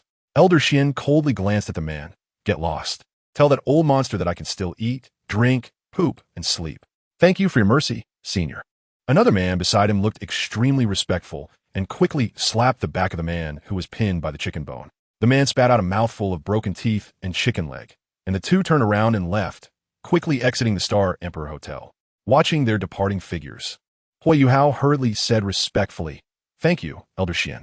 Elder Xian waved his hand and said, You are a member of Shrek. Anyone who wants to harm you is opposing Shrek. You should go back now. Focus on your training and don't waste any time. I will come to watch your finals. Yes, I will definitely work hard, Hui Yuhao said with determination. Elder Xian said nothing more, waved his hand, and left. At this moment, Hui Yuhao noticed the Shrek team members standing at the stairway. Yuhao, were those two from the body sect? Yun Ying curiously walked over to ask. Yes, huh? Yun Ying, how did you know? Hui Yuhao was taken aback and asked in confusion. Oh, this, before coming here, Sister Xiaodao had already guessed it. Hui Yuhao looked bewildered. Were they that formidable? Junior brother, did those two ask you to join their body sect? Bei Bei said with a serious expression, quickly walking in front of Hui Yuhao. Seeing Hui Yuhao nod, he continued, If that's the case, you must not agree. Don't worry, senior brother. I've already joined Tang's sect, so I would never betray my sect, Hui Yuhao also assured seriously. All right, since there is nothing else, let us return to our rooms to cultivate. The finals are coming up. Although we have 5 main team members participating this time, we still need to be extra cautious. Ma Xiaodao clapped her hands and said, After all, we are short 2 main team members. Although with Yun Ying's combat strength, she can match some inner courtyard students. This time the opposing Sun Moon Royal Soul Engineer Academy will definitely send out the best of the best, and we must not underestimate them. Okay, everyone nodded in agreement. And Ma Xiaodao then put her arm around Yun Ying's shoulder, and the two went upstairs side by side, leaving a group of teammates with curious expressions behind. Chapter 113. The Final Showdown, Part 1. Xingluo City, as the capital of the Xingluo Empire and the largest city in the empire, has been experiencing overcrowding for several consecutive days. The term overcrowding refers to the bustling state on every street filled with people. The semifinals of the Continental Advanced Soul Master Academy Soul Fighting Competition have already concluded, and since the moment the semifinals ended, long queues have formed outside Xingluo Square. Some people have even been waiting for 2 days and nights, all to witness the grandeur of the finals of the Continental Advanced Soul Master Academy Soul Fighting Competition. Perhaps this will be a significant event they will fondly recount for the rest of their lives. Moreover, the finals will include team battles, individual elimination rounds, and the 2-2-3 combat method, all held within a single day. What an exciting spectacle this is. Even if it is a bit tiring, it is worth it. To maintain order in the imperial capital, the Xingluo Empire urgently dispatched 10,000 elite soldiers into the city to keep the peace, and all shops within the city extended their operating hours. To accommodate the sudden surge in the number of incoming visitors, various resources have been allocated from surrounding large cities. For a time, the prosperity of Xingluo City has reached an unprecedented level. The weather today is not very good, with overcast skies and a light mist shrouded over Xingluo City. Occasionally, fine raindrops fall from the sky, bringing a chill to this grand city. However, no amount of cold can diminish the enthusiasm of the crowds from all directions. As the finals of the Continental Advanced Soul Master Academy Soul Fighting Competition are about to begin, a peak showdown will take place today. At this moment, the 2 teams about to engage in the peak showdown are making their way to Xingluo Square. Along the way, soldiers stand in formation, blocking the crowds that shout their names. Many spectators who could not enter Xingluo Square have gathered on either side of the pathway, watching the two teams up close. The weather is a bit ominous. Yun Ying looked up at the gloomy sky. This situation is not very good for someone like her who plays with fire, along with Ma Xiaodao. Don't worry too much, just give it your all, Wang Yin said, turning his head and encouraging her with a smile. Yun Ying nodded gently as the team entered the venue. After the Xingluo Emperor delivered his speech, the referee, the heavenly evil Douluo, looked at the participants who were ready in their respective waiting areas and solemnly announced, "This is the finals of the Continental Advanced Soul Master Academy Soul Fighting Competition. I, Huang Jinxiu, will be the referee for the finals. Now, I will announce the competition rules." Although both teams were already familiar with the competition rules, they still needed to be announced in order. The finals will consist of team battles, individual elimination matches, and the 2-2-3 combat method, with 3 matches to win 2. In the team battles, each side will send 7 participants onto the stage. After the team battle concludes, both sides will have one opportunity to swap out a participant. However, this is the only chance allowed. In the subsequent individual elimination matches and the 2-2-3 combat method, only the fixed 7 participants can compete, and no further substitutions are permitted. The side that wins both major matches will be crowned the champion. During the competition, both sides may fight freely, and the safety of the participants is the responsibility of this referee. If the referee notices a situation that could potentially lead to death, intervention will occur, and the benefiting side will be disqualified. However, due to the rapidly changing nature of the competition, this referee cannot guarantee the absolute safety of the participants. It is hoped that both sides will exercise restraint during the match. Now, both sides prepare. In 1 minute, the participants for the team battle will take the stage. As the competition rules were announced, the atmosphere in Xingluo Square suddenly became tense. Hundreds of thousands of spectators fell silent, quietly waiting with wide eyes, unwilling to miss any slight change on the stage, even though the match had not yet begun. Wang Yin stood up, facing all 12 students from Shrek Academy, and said solemnly, "Everything will proceed as planned. Shrek will definitely win. Shrek will definitely win." The 12 of them stood up simultaneously, shouting in an exceptionally firm tone. P.S. I just realized I still have a few chapters in stock. Chapter 114. The competition ends. Wang Yin glanced at Ma Xiaodao and Dai Yaoheng, nodding to them. The two also nodded in understanding. On the other side, the members of the Sun and Moon Royal Soul Master Academy had already stood up, listening to the final instructions from their team leader. A minute passed quickly. The team battle members took the stage. The heavenly tyrant, Yin Jin, meticulously calculated the time, not extending it by a single second. The candidates sent by the Sun and Moon Royal Soul Master Academy were quite intriguing. First was the Captain Ma Rulong, followed closely by the reserve members Xiao Hongshun and Meng Hongshun, and finally 4 ranked 5 Soul Masters, Mi Jia, Xiao Xiaofeng, Chun Fei, and Lin Shi. Seeing these 7 people take the stage, the members of Shrek Academy were not surprised at all, as this matched exactly with Wang Yan's judgment. Since the first match of the competition, Wang Yan had been quietly observing the situation at the Sun and Moon Royal Soul Master Academy. Just yesterday, he had carefully explained his detailed analysis to the members of Shrek Academy and made thorough plans. Whether they could win against a stronger opponent today depended critically on strategy and tactics. On Shrek Academy's side, the choice of participants was much simpler. The 6 members from the Inner Academy all took the stage, and the last participant was the previously unremarkable Hui Yuhao. This left many spectators in the audience unable to accept it for a moment, especially since a large portion of them had come to watch the outstanding Yun Ying from previous matches. After all, who doesn't tea like a strong and cool girl? It wasn't just the boys who liked her. There were also girls who admired her, making her popular with everyone.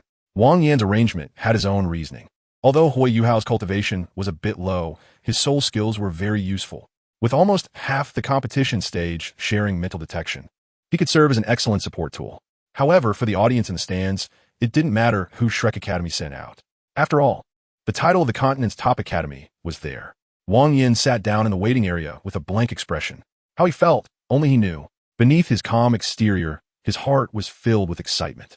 Initially, he had some concerns about the competition, worried that he wouldn't lead the team well and tarnish Shrek Academy's reputation. But now, he was incredibly thrilled because the teams that had reached the finals could already be considered the main team. Although the Sun and Moon Royal Soul Master Academy, as the long-standing second place, was very strong, Wang Yin had absolute confidence in winning this competition. In this team battle, Shrek Academy sent a very strong lineup. Even if the Sun and Moon Royal Soul Master Academy fought desperately, it would only delay their defeat. Moreover, there were no hidden tactics in the finals. Everyone brought their strongest states to face the battle. The final result was, unsurprisingly, that Shrek Academy won the team battle.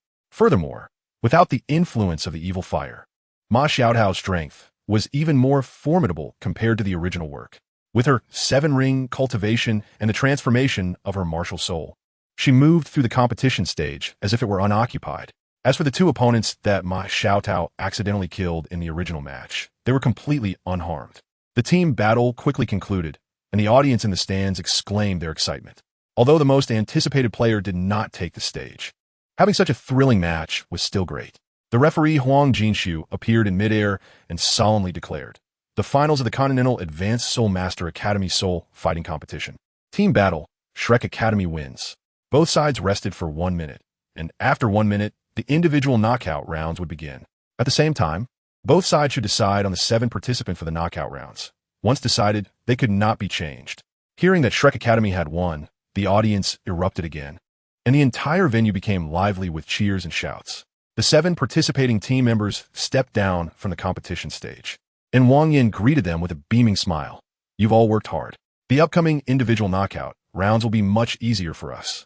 "Well, let us announce the participants for the individual knockout rounds, Mr. Wang." Ma Xiaotao also smiled, looking at her teammates' faces filled with joy. She was equally happy in her heart. Especially Chun Zifeng, Ganyang Mo, and Cici, their smiles had not faded. The unpleasant mood caused by the issues before the competition had been completely swept away by this victory. Although they only made it to the final stage, at least they could participate.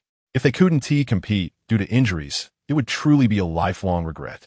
Wang Yin offered a few simple words of encouragement and quickly provided the list of participants for the individual knockout rounds. Chun Zifeng, Cici, Ling Luocheng, Ma Xiaotao, Dai Yaoheng, Yun Ying, and Bei Bei. However, without Wang Yin saying it, Yun Ying and Bei Bei both knew they were merely filling in spots. With the 5 strong players ahead, they wouldn't need to take the stage. "Yun Ying, how do you feel about this competition?" Bei Bei asked, sitting beside Yun Ying with a gentle smile, looking at the competition stage. At this moment, the individual knockout rounds had already begun, and Ma Xiaodao was the first from Shrek Academy to take the stage to face the Sun and Moon Royal Soul Master Academy. "It feels okay, but it's quite tiring," Yun Ying replied, hugging her legs and picking up a piece of apple from the table to chew. "Haha, in 5 years, if all goes well, we'll participate again. But that time will be the main players." Bei Bei laughed, increasingly fond of this junior sister, though it was not in a romantic way. This feeling likely arose after Yun Ying informed him about Tanya. More than anything, it was gratitude. Bei Bei is right. You have already been selected as reserve members. You will definitely participate in the next competition, Wang Yin chimed in. "That's really lucky," Yun Ying said, feeling quite exhausted. She just wanted to be a relaxed person, run a small restaurant in Shrek City, and live an ordinary daily life. The group chatted casually, and time passed quickly. The subsequent matches were also without suspense, as Shrek Academy won decisively, although they were briefly surprised by Meng Hongchen's martial soul, which was quite poisonous. However, Meng Hongchen's cultivation was still relatively weak, and after Cici and Ling Luocheng lost their matches, Ma Xiaotao won overwhelmingly. The Sun and Moon Royal Soul Master Academy was very unwilling, but there was nothing they could do. Once they lost the individual matches, they wouldn't need to continue with the subsequent matches. After all, they had already lost the team battle. Losing the individual matches again would be the final blow. Thus, even though the Sun and Moon Royal Soul Master Academy had to continue fighting, the results were clear. Out of the 7 who took the stage, 4 were defeated by Shrek Academy. The Sun and Moon Royal Soul Master Academy was feeling terrible. They had been second place for over 1,000 years. Originally, when they saw that the participants from Shrek Academy were all younger, they thought victory was assured. In the end, they still faced defeat. This was undoubtedly the most unacceptable point. However, no matter how unwilling the members of the Sun and Moon Royal Soul Master Academy were, it was futile. The championship of the competition still belonged to Shrek Academy. "We won." The moment the referee declared Shrek Academy as the champions, a tremendous cheer erupted, with hundreds of thousands of people shouting and screaming, causing every contestant from Shrek Academy to involuntarily smile, a smile that came from the heart. Chapter 115, Post-Match Relaxation. The Advanced Soul Master Academy competition across the continent has come to an end, and Douluo City is gradually returning to calm. The final award ceremony was not open to the public and was not grand, but the prizes were certainly not lacking in value. The Sun Moon Royal Soul Master Academy. as the runner-up, had their team leader accept the award the day after the competition and left Douluo City immediately to return to the Sun Moon Empire. It is said that the team leader and the participants from the Sun Moon Royal Soul Master Academy looked quite unhappy. However, this is understandable, as they were quite confident at first, believing they could break the long-standing curse of being second in the Empire, and even celebrated a bit before the final. But the current scene made it truly difficult for them to stay any longer. Meanwhile, Shrek Academy stayed an extra day because Elder Xian suggested everyone take the time to relax. Their prizes included not only gold soul coins, but also as many as 4 soul bones. In addition to the 3 soul bones that the champion was entitled to, there was also an extra ice blue scorpion left arm bone. Emperor Su Jiawei of the Douluo Empire originally wanted to invite Elder Xian to select from the royal treasury, but was refused, as Elder Xian, being the strongest of Shrek Academy, did not want to get too involved with the Douluo Empire. Ultimately, it was Wang Yin who represented the academy in the selection. He knew the team members well, and his ability to identify soul bones was no less than Elder Xian's. The final selection result made the Emperor feel quite pained, but there was nothing he could do. The value of 3 soul bones could not be fully measured in monetary terms. And the reason for the Soul Master Academy competition to change hosting countries each time is also related to the pressure of these rewards. It should be noted that all top 4 teams receive rewards, but the soul bone rewards are only 3 for the champion and 1 for the runner-up. Inside the Douluo Royal Hotel, all the participating team members of Shrek Academy were present, celebrating their hard-earned victory at a post-match party. After a long period of competition, everyone felt somewhat fatigued, and this relaxation was undoubtedly the most pleasant thing to do at the moment. Of course, among the fatigued, Chen Zifeng, Gangyang Mo, and Cici were not included. After all, their injuries had all healed, and they were eager to vent the accumulated resentment and anger towards the Grim Reaper messenger. Although they participated in the final match, they still felt somewhat unsatisfied. At that moment, Wang Yin, who was happily eating, suddenly remembered something and quickly stood up, clapping his hands, saying, "All right, everyone, please be quiet for a moment. I have something to say." The people present admired this teacher from the outer courtyard, so they all stopped their actions and looked at Wang Yin. "How was everyone this morning today?" Wang Yin asked with a smile. "Pretty good. What's up, Teacher Wang?" Ma Xiaodao, as the captain, was the first to respond. "Well, that's good, but we might stay until the afternoon, as we need to wait for Elder Xian to return from Shrek Academy before we can leave." Wang Yin nodded and continued. "Huh? Why do we need to wait for Elder Xian?" Hui Yuhao asked curiously, thinking that with their current state, they could return without any problem. "Could it be that you're worried about being ambushed on the way?" Yun Ying suddenly chimed in. Hui Yuhao was startled. "You mean someone would?" Wang Yin nodded, giving Yun Ying an approving glance. "It's a possibility we can't rule out. But as long as Elder Xian is here, I believe those little scoundrels wouldn't dare to act recklessly. Don't underestimate the dark side of this world. You are all so outstanding at such a young age. So what about 10 or 20 years later? Those who are against us definitely do not wish to see you grow into a threat to them, just like Dai Huabin back then." Yuning said softly. Ma Xiaodao and Wang Dong, who were closest to her, heard her words. Ma Xiaodao patted her shoulder, thinking she was still a bit scared about what happened back then, since she was also present and understood the situation well. "Don't worry, I'm here. You don't need to be afraid." Xiaodao, although you can now fight against an ordinary title de law with your 7-ring cultivation, don't get too cocky. Everything must be done with caution, Wang Yin said helplessly. That's definitely true," Ma Xiaodao replied awkwardly. She admitted that ever since her martial soul evolved, the attribute of extreme fire had indeed made her a bit overconfident. Hui Yuhao frowned slightly. Although he was young, his mindset was much more stable than his peers. After Wang Yan's words, he began to understand. Wang Dong also fell silent. Coming from a major sect, he had some understanding of such matters since childhood. Previously, there were people who dared to commit crimes within Shrek City, let alone outside Shrek Academy. Moreover, one more thing, after this competition ends, several members of the reserve team, you may not be able to leave the academy for a while. Even during vacations, you cannot leave easily. Having won the championship in this competition, each of you is too dazzling and could easily attract unwanted attention. What if someone intends to harm you? The academy cannot afford to be careless. Don't you remember what happened last time with the body sect? Wang Yin put on a serious face and said earnestly. Then he glanced at Yuning, who was lost in thought, and continued, "Especially you, Yuning." "Huh?" Yuning came back to her senses, pointing at herself. "Me? That's right. In this competition, the most outstanding performers are you and Ma Xiaodao. And Ma Xiaodao is not a problem since this is her last competition, but you are different. if nothing unexpected happens. You will still participate as a member of Shrek Academy in the next competition, and as a main team member, Wang Yin continued. Yun Ying was speechless. Although she had some mental preparation for such matters, being placed in front of her like this still gave her a bit of shock. All right, I've said what I needed to say. Wang Yin looked at the crowd, noticing the atmosphere was noticeably heavier than before, and couldn't help but chuckle. Why the long faces? Although such things may happen, with our Shrek Academy strength, can we not protect you? Today is for you to relax. Come on, eat and drink. Hearing Wang Yan's words, the few who were initially frowning also came to terms with it, burying the matter in their hearts and instead immersing themselves in joy. Sitting beside them, Yun Ying watched all this and couldn't help but shake her head. Although they could be protected for now, could they be protected for a lifetime? Remembering the last encounter in Shrek City, it only strengthened Yun Ying's determination to become stronger. Only by becoming powerful would she not fear any difficulties. Chapter 116. Sea God Pavilion in the evening. Elder Xian returned from Shrek Academy, but unusually he did not bring out his wine gourd and chicken legs or wings, and he appeared somewhat listless. Everyone noticed this change. Even if Elder Xian didn't say anything, they all understood the reason. One of the inner core disciples had died in battle, which greatly impacted Elder Xian. His earlier return to Shrek Academy to handle matters was likely because of this. Although they all knew the reason, there was nothing they could do. Accidents and opportunities always coexist. Not every moment is pleasant. Given Elder Xian's demeanor, everyone felt it was inappropriate to say much, and they could only silently pray that he would recover and adjust in time.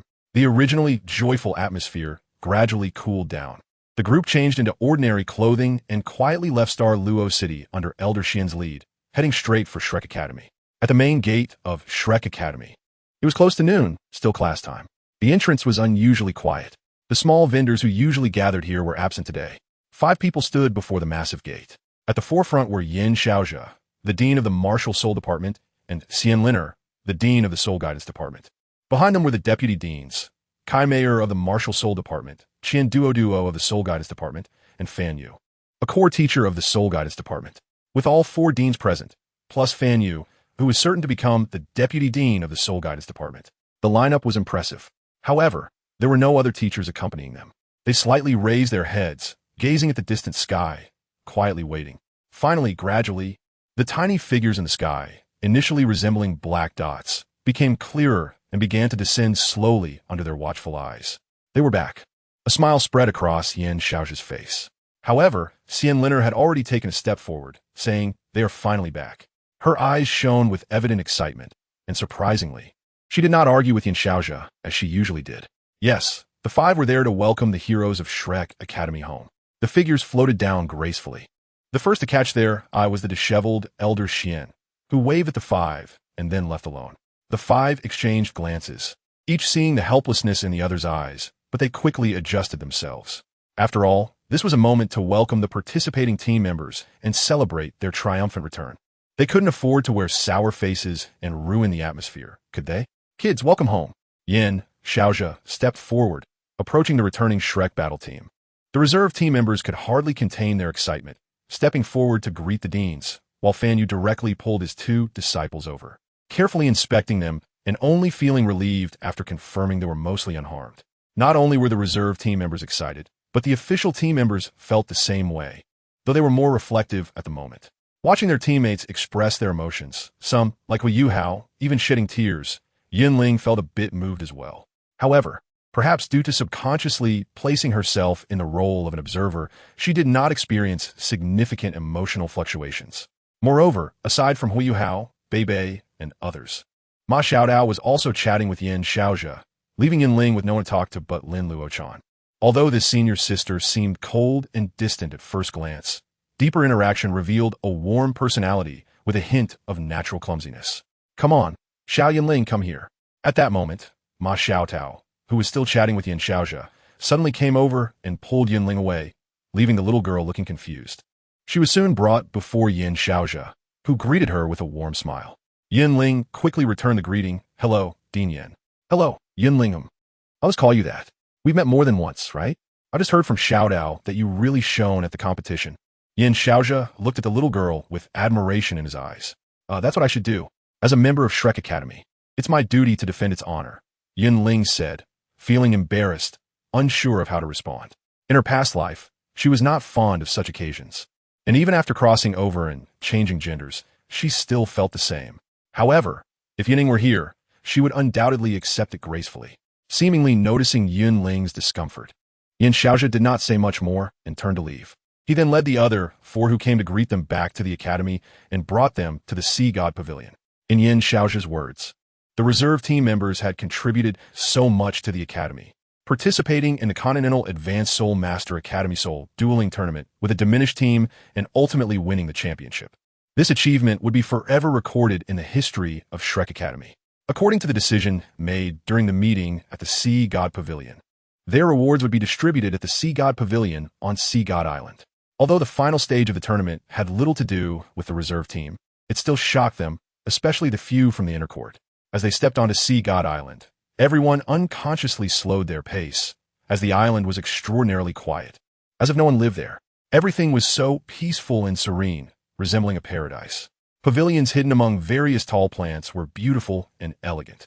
Before long, they followed a small path to a spot near the mountain's peak, where a pavilion came into view. It was a 3-story small building, brown in color, entirely wooden, exuding an ancient and somewhat weathered charm. Upon closer inspection, one could see a glossy sheen resembling oil on the wood.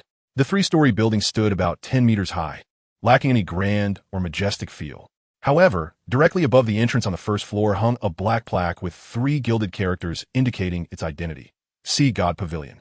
After bringing them here, Yin-Xiaozhi turned and deeply bowed to the Sea God Pavilion, saying, "Master, I have brought them all back." Chapter 117. Reward Session. Hearing the word teacher, everyone was taken aback. Even the few inner courtyard disciples showed shock on their faces. As the dean of the Wuhuan department, Yin-Xiaozhi held a very high status in the hearts of the inner courtyard disciples. Even Elder Xian, due to his different position, was not considered as important as their Dean Yan in the eyes of the students. However, they never expected that Dean Yan's teacher was still alive. "Come in, everyone." An elderly voice rang out, and then an astonishing scene unfolded before them. Right before their eyes, the seemingly unremarkable 3-story building of the Sea God Pavilion suddenly lit up without warning, and a brilliant golden light burst forth, transforming the entire building into gold. As if it were a pavilion constructed of pure gold, the golden light floated over and enveloped everyone. The rich aura of light refreshing their bodies and sweeping away all their fatigue. In an instant, their backs no longer ached, their legs no longer felt sore, and their hearts seemed to stop beating. Cough, cough. Everyone closed their eyes, and under this cleansing, each person experienced some level of insight and improvement, with the most obvious being Wang Dong, whose Wuhuan was of the light attribute, and the 2 extreme fire Wuhuan holders, Ma Xiaotao and Yun Ying. Although their Wuhuan was not of the light attribute, reaching the level of extreme fire still had some connection. The soul power within Yun Ying became pure, as if it had been washed clean, and her original level 46 soul power began to slowly increase upon feeling this aura of light. Although the speed was very slow, approximately a 0.01 increase per second if converted into data, it was still good news. Moreover, the soul power was further stabilized and refined, which was much more effective than simply increasing cultivation. After all, improving cultivation wasn't easy. Just next door in the Sun Moon Empire, there were a bunch of different brands of medicines specifically for boosting soul power. Taking 100 or 80 bottles could easily make one a toDouluo, but if one only relied on medicine, they would probably end up being just an ordinary toDouluo at level 91 or 92 for their entire life, and might not even be able to compete with the Soul Douluo or Soul Sage from Shrek. It felt like only a minute had passed. It also seemed like a century had gone by as the warm aura of light gradually dissipated. Everyone slowly awakened from that wonderful sensation. The first to wake up was the highest-ranked Ma Xiaotao, followed by Dai Yueheng, Chun Zifeng, Shi, and others. "What is this? It's so magical." Su Sanshur stretched out his hand and kicked his legs in amazement. This was far better than any Xinshui pill or soul pill. Yun Ying naturally understood what was happening. This was the first reward from Elder Mu of the Sea God Pavilion. Everything was probably related to Elder Xian's teacher. "Shall we go in?" she said to everyone, as they had all awakened. "Okay, let's go." Ma Xiaotao confidently took the lead, guiding everyone into the Sea God Pavilion. Upon entering the first floor of the Sea God Pavilion, everything appeared so ancient. The furniture and decorations all matched the peculiar wood of the Sea God Pavilion itself.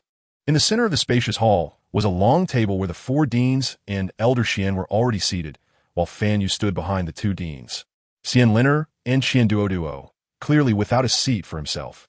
Aside from these few individuals, there were also several elderly men seated on either side of the long table. Most of the outer courtyard students were unfamiliar with these elders. Only a few from the inner courtyard recognized some of them. Yin Xiaozhi smiled and said, "Welcome back, children. Whether you've heard of it or not, I must explain it to you. The Sea God Pavilion is the highest decision-making body of the Academy, and the meetings held here determined the future direction of the Academy. Besides the 4 of us deans, every person here is an elder of the Academy who has made significant contributions. This time, you represented the Academy with a flawed lineup and won the championship of the Continental Advanced Soul Master Academy Soul Fighting Competition. We've already heard about the entire process. Today, we have brought you here to announce a token of appreciation and a reward from the Academy.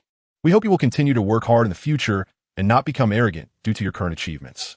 Everyone hurriedly bowed to the seated elders. To their slight surprise, Yin Xiaozhi did not introduce the elders present. This was not because he forgot, but rather due to the rules of the Sea God Pavilion. Allowing the outer courtyard students to come here was already a special exception, and one could say that everything about the Sea God Pavilion was a core secret of Shrek Academy. Non-members of the Sea God Pavilion were not allowed to know the exact circumstances within. First, inner courtyard disciples stepped forward. Yin Xiaozhi's expression became serious. Ma Xiaotao Dai Yueheng. And others took a step forward, and for some reason, they suddenly felt an ominous premonition in their hearts. Yin Xiaozhi said solemnly, as inner courtyard disciples, "You failed to protect your teammates during the inspection mission, resulting in your teammate suffering severe injuries, which in turn affected your participation in the Continental Advanced Soul Master Academy Soul Fighting Competition. This will be noted as a serious demerit." The inner courtyard disciples were instantly shocked, their hearts filled with panic. A serious demerit would be a lifelong stain. After all, it should be known that serious demerits would be recorded in their files, and when they graduated from Shrek Academy and went out to work, if someone looked at their records and saw that they had a serious demerit, it would surely affect them. However, in the subsequent matches, you participated with your team in the Continental Advanced Soul Master Academy Soul Fighting Competition, performed excellently in the reserve team, allowing you ample time to recover, and you demonstrated sufficient combat strength, ultimately helping the team win the championship. The Academy remembers this accomplishment as well. However, as inner courtyard disciples and primary team members, your rewards will naturally be reduced. This will offset the previous demerit. The serious demerit will not be recorded in your files. I hope you can learn from this lesson. Remember, life is precious. No one can have a second chance. Yin Xiaozhi's tone softened as he spoke earnestly. This statement made the inner courtyard members breathe a sigh of relief. A smaller reward was acceptable. After all, as inner courtyard disciples, they were not lacking in various training resources unless they were particularly rare. At worst, they could work harder later to earn back what they lost from other channels. They quickly expressed their gratitude, and Yin Xiaozhi nodded slightly, indicating for them to leave. After all the inner courtyard disciples left, Yin Xiaozhi turned to the outer courtyard students. However, compared to his serious reprimand of the inner courtyard students, Yin Xiaozhi was now exceedingly amiable, especially when looking at Yun Ying. The warmth in his gaze made Yun Ying hesitant to meet his eyes. She lowered her head and stared at her toes, secretly wondering if her performance had been too astonishing, or did he find out about her lackluster performance in the later matches? Yin Xiaozhi retracted his gaze, noticing that the outer courtyard students were all tense and couldn't help but smile, saying, "What? Do you think the Academy is too strict with them? I want to tell you that this is the requirement for inner courtyard disciples.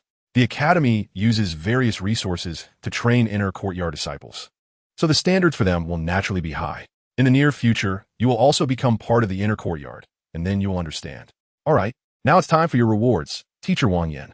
Wang Yan stepped forward and slightly bowed.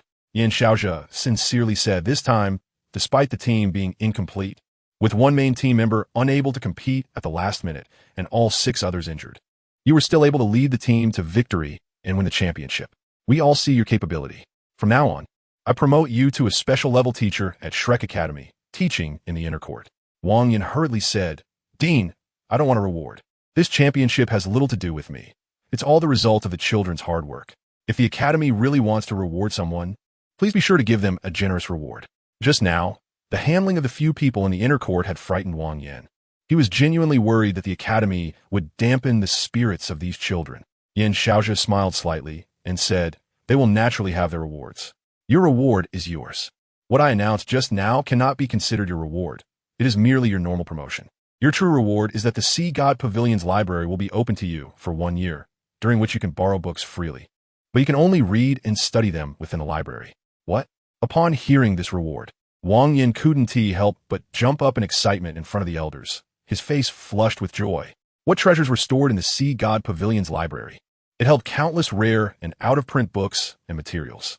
At least in Wang Yan's eyes, this was the most precious treasure of Shrek Academy. Not to mention him, even the elders of the Sea God Pavilion had to go through cumbersome procedures to enter and read. A year's worth of reading and research rights meant more to Wang Yan than anything else. Seeing Wang Yan's excitement, Yun-Ying.However smiled and said, "Teacher Wang, this is the reward you deserve. We have all seen your contributions to the Academy and your dedication and hard work in research. I hope that in the coming year, you will learn what you want in the Sea God Pavilion's library." "Thank you, Dean. Thank you, all the elders." Wang Yin was so excited that he almost bowed all the way to the ground. The Sea God Pavilion's library was something he had never even dared to dream of before. The elders all smiled and nodded to him, indicating that in Shrek Academy, it was not only cutting-edge martial power that was valued. Theoretical research was also important and held a high status. Currently, there was an elder at the Sea God Pavilion who was only at the 7th ring, specifically engaged in theoretical research. However, elders engaged in theoretical research could not live as long as titled Douluo-level powerhouses, so their numbers in the Sea God Pavilion would never be high. Yun-Ying.However turned his attention to the remaining 7 people and said, "It's your turn now." Yun-Ying.However continued, "Everything you have done has been noticed by the higher-ups of the Academy. You have carried the shining glory of Shrek on your young shoulders, fighting hard in what was supposed to be just a training competition, and through relentless effort, you have achieved the final championship. Your excellence has amazed us. After deliberation in the Sea God Pavilion, we have decided to grant you the following rewards. There are 2 rewards in total. As champions of this competition, you will receive 3 soul bones as a reward. Although most of the competitors in the final stage were main team members after the competition ended, they collectively decided to forego the soul bone rewards in favor of compensation rewards from the Academy, along with 1 extra soul bone suitable for Hu Hao. The Academy has decided to take out 3 additional soul bones to ensure that each of you receives 1, chosen based on your abilities and characteristics. Additionally, the Academy will bestow upon you the title of the Shrek 7 Monsters. The title of the Shrek 7 Monsters? Isn't it for life? Yun Ying suddenly raised her head in surprise. Fortunately, the other 6 were equally astonished, so it didn't seem out of place. Well, this competition was indeed much easier compared to the original work, and being able to offer so many rewards was already absurd. It made sense that they wouldn't grant a lifetime title of Shrek 7 Monsters. Yun Ying thought to herself. After the shock, the 7, at Bei's suggestion, also bowed at 90 degrees to express their gratitude to the Academy. Yun-Ying.However then stepped aside and respectfully asked the person at the front of the long table, "Teacher, do you have any instructions for them?" At this time, everyone noticed that at the other end of the long table, there seemed to be a person half lying there. But due to the angle, they couldn't see the person's appearance. "Children, your performance exceeded my expectations. Therefore, the rewards you have received are all earned through your own efforts. However, you must remember that a momentary achievement does not represent a lifetime. Now that you have gained the title of the Shrek 7 Monsters, you also bear the responsibility of maintaining the honor of this title. I hope you will strive as hard as you did before to uphold the glory of Shrek." Yun Ying, Bei, Su San-Shi, Zhang Nan, and Kai Tu. Your cultivation levels have all surpassed the Soul Zone rank. I specially approve of you taking the Inner Court assessment directly after the end of this academic year.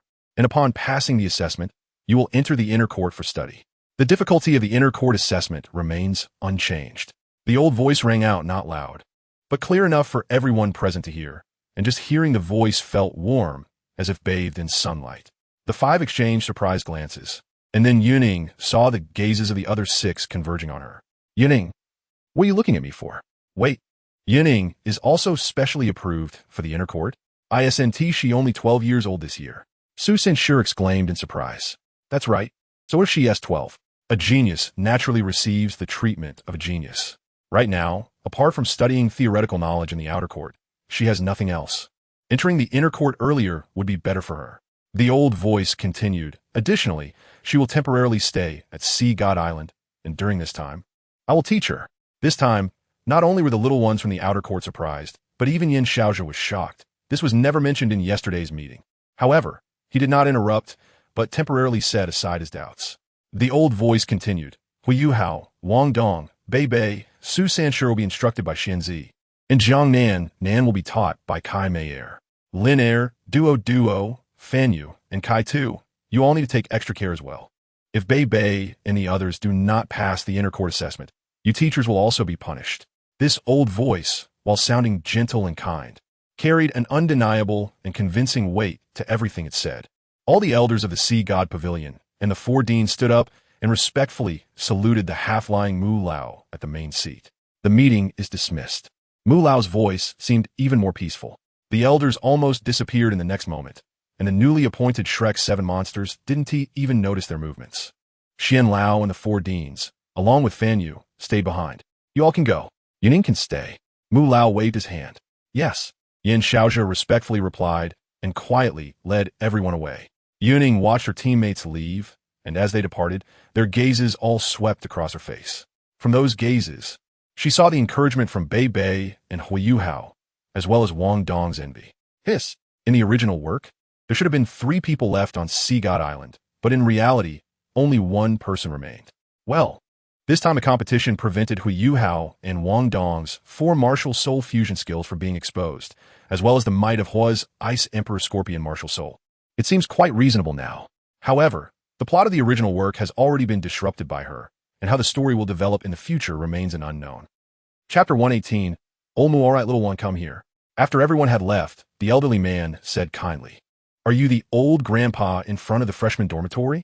Yun Ying walked over obediently, looking at the old man in front of her, and spoke affirmatively. That's right. It's me. Old Mu smiled slightly. Noticing Yun Ying's hesitance, he continued in a gentle voice, It's strange, isn't it? You haven't mistaken me. I am indeed that old man. Although I manage the Sea God Pavilion, I don't really want to stay here. It's too stuffy here. Where's the liveliness of the freshman dormitory? There. I can feel the youthful energy of you new students, and my heart can become young again along with it. Feeling your vibrant energy can also help this old guy live a few more years. I thought it was some sort of bad taste. Yun Ying didn't know how to respond, scratching her head awkwardly and smiling. Despite the elderly man's frail appearance, he represented the highest combat power of Shrek Academy and was also one of the strongest beings on the human side of the Douluo continent. Even nearing the end of his life, his formidable strength still remained. Old Mu raised a hand and said, Help me up. Yun Ying hurriedly stepped forward and supported Old Mu's hand. Old Mu's movements were slow, truly resembling someone who had entered their twilight years, gradually standing up from the recliner. However, his back was still hunched, almost at a 90-degree angle, which made onlookers feel a pang of sadness. Old Mu's arms were thin, although warm to the touch. They felt bony and stiff. Old Mu chuckled and said, I'm not lying here to put on airs. When I was younger, I sustained some injuries, and ever since then, I've never been able to recover, so I can only bend over like this. They care for me, so they prepared a recliner for me. While speaking, he pointed in a direction, and Yun Ying understood, helping him slowly move forward. Yun Ying, ever since you enrolled, I've been paying attention to you, along with your partner, Hui Yuhao. That child has a good character, but unfortunately, his talent is somewhat lacking. You, and here among the few students who have taken the initiative to greet me. Old Mu spoke slowly, to which Yun Ying replied, That's what I should do. Old Mu smiled and said nothing more. Yun Ying guided him until they reached a wall, and Old Mu raised his hand to point. A brilliant golden light flashed on the wall, and Yun Ying instinctively closed her eyes. When the light dissipated, she found herself in a spacious hall. On both sides of the hall, there were several passageways leading to unknown places. There were no windows here, everything was enclosed, but the air was very fresh. Inside the hall, statues stood tall, just like those at the entrance of Shrek Academy, the founding trio of the Academy and the first generation of Shrek's 7 monsters. However, the statues here were naturally much smaller than those at the entrance. They appear to be made of wood. Is the Sea God Pavilion a separate space? Yun Ying asked curiously. Old Mu replied, Yes and no. The Sea God Pavilion was originally a giant tree, a rare golden tree, possessing the essence of light and life. Without affecting the life of this golden tree, the Academy's predecessors carved the Sea God Pavilion from it. What you saw earlier was a part of the Sea God Pavilion above ground, and now we are in the underground world of the Sea God Pavilion. Yun Ying nodded, realizing that the tree must be quite thick. That bald-headed Chong would definitely be very happy if he came here. There are a total of 108 rooms here. almost encompassing all environments suitable for various martial souls. Each inner court disciple has one opportunity for deep meditation. Although you are not yet an inner court disciple, due to your outstanding contributions to the Academy, along with your ample experiences in this competition and assistance to the inner court disciples, you're allowed to come here for deep meditation in advance. Cultivating here will be very beneficial for your training. However, it is not just a simple place for cultivation. More importantly, it's about finding your own path. Old Mu continued. After hearing this, Yun Ying felt a slight shock in her heart. Finding my own path. But I like being a salted fish. Every soul master has their own path to walk. Strong attack, agile attack, control, support. These are just the most superficial things. To achieve greater accomplishments, you need to find your path more accurately and precisely. How to walk this path, no one can tell you. You must seek it yourself. Remember, no matter what path you ultimately find, do not doubt it and do not hesitate. Walk it to the best of your ability, and then, regardless of what kind of path it is, you will ultimately succeed. Old Mu's gentle voice continued. All right, go to the room at the end of the 7th passage on the left, little one. And you? Yun Ying looked at Old Mu, wanted to say something, but hesitating. Old Mu was taken aback, then smiled and said, Don't worry about this, old man. I will leave soon. When you come out, I will naturally appear. Okay, thank you for your guidance. I will go now. After seeing Old Mu nod, Yun Ying lifted her foot and left. Watching the girl's departing figure, Old Mu smiled and shook his head. Just as he was about to turn and leave, Yun Ying turned her head and asked, By the way, Senior, I still don't know your name? My surname is Mu. You could just call me Old Mu. Okay, thank you, Old Mu. The energetic figure disappeared at the end of the corridor, and Old Mu also left the underground world. After their conversation, Old Mu gained a better understanding of Yun Ying. As Yin Xiaozhe mentioned, she was a quirky little girl, and her character and qualities were quite good. However, he felt that this was not a bad thing. Young people should be full of vitality and vigor. Yun Ying pushed open the door to the room and walked in. What came into view was a long spear of deep black color. It was quite long, measuring about 2 meters, with a sharp tip and a red tassel on the spearhead, while mysterious patterns were carved along the spear shaft. As soon as Yun Ying approached it, a sharp and powerful aura rushed toward her. Curiously, she looked around, noticing that the walls of the room were also engraved with patterns similar to those on the spear shaft, but she couldn't understand what these patterns represented. Once Yun Ying closed the door, her perception was instantly weakened significantly, and it felt as if all her soul power was sealed, unable to be mobilized. Seeing this situation, Yun Ying no longer hesitated and quickly sat cross-legged on the mat beneath the long spear, closing her eyes to begin her cultivation. In an instant, everything in her perception disappeared into darkness, leaving only the long spear standing in the center, exuding an overwhelming power. Chapter 119. A path that belongs to me. How much time has passed? A few hours? A few days? Or perhaps a few weeks? Yun Ying didn't know. In this underground room, she had no sense of the passage of time. The long spear in her perception felt less sharp and more familiar. Although she didn't know where this sense of familiarity came from, it allowed her to further comprehend the intent of the spear. She chose not to investigate the source of this feeling and focused on her cultivation instead. Since the day she crossed over, she seemed to have been in a relatively excited state. Although her personality leaned towards being a bit lazy, crossing over is something that no one could accept with a calm mindset, right? It had been almost 2 years since she arrived in the world of Douluo. In these 2 years, she hadn't had a day as quiet as now to reflect on things. There was no one around to disturb her, except for the constant emanation of spear intent from the spear in her perception. Yun Ying practiced her soul power slowly through meditation while emptying her mind, searching for her own unique path under the guidance of this spear intent. What kind of path should she take? This was a good question. Yun Ying originally didn't care much about such matters, or rather, her original nature could be described as carefree. Apart from adhering to necessary rules, there seemed to be nothing that could restrain her, like a bird flying freely in the sky. This was somewhat similar to the character of Yun Ying in the world of the king. It seemed that pressure was never visible on Yun Ying. Although she could chat with those around her, there was always a hint of distance. After all, she still hadn't completely integrated herself into this world. However, after 2 months of experience, changes began to occur in Yun Ying's heart. If she were to say that during her time at Shrek Academy, she had no one to trust, she might have said no before, but now she realized that in this brand new place for her, there were teammates fighting alongside her, friends caring for her, and so many lovely classmates and teachers. Living in such a world didn't seem too bad. Yun Ying opened herself up completely. allowing herself to swim freely in this vast ocean of spear intent. Time flew by, and the passage of time diluted the guard in her heart, allowing her to fully integrate into this world. Slowly, she opened her eyes, her crimson gaze filled with tranquility. The restlessness that used to be part of her character had been significantly restrained after this deep meditation. It was as if a girl had suddenly matured overnight, very seriously. She jumped off the meditation mat, and the spear intent that once filled the room was now insignificant to her. Yun Ying looked around the room again. The mysterious patterns on the ceiling still emitted a flickering light. After sensing her soul power, she found that she was at level 50, just right. However, she felt that her soul power could still be improved. Perhaps after obtaining a soul ring, she could enhance it by 1 or 2 levels. But right now, she didn't want to enhance her soul power. Although this increase in soul power was substantial and solid, as it came with her own enlightenment, it had no side effects. What Yun Ying was contemplating now was whether to compress her soul power. Compressing soul power might lead to a regression in soul power during the initial attempts, and it would become more challenging to improve each level of soul power in the future. But the benefits it brought to soul masters were undoubtedly significant. Ignoring the effects of martial soul quality and soul-guided devices, a soul master with compressed soul power could easily defeat others of the same cultivation level. Moreover, challenging higher-level opponents was also possible. Her current cultivation seemed to have grown a bit too quickly. The drawback of slower cultivation speed after reaching level 30 with an ultimate martial soul had not manifested in her at all. This had made Huiyuhao envious for quite a while.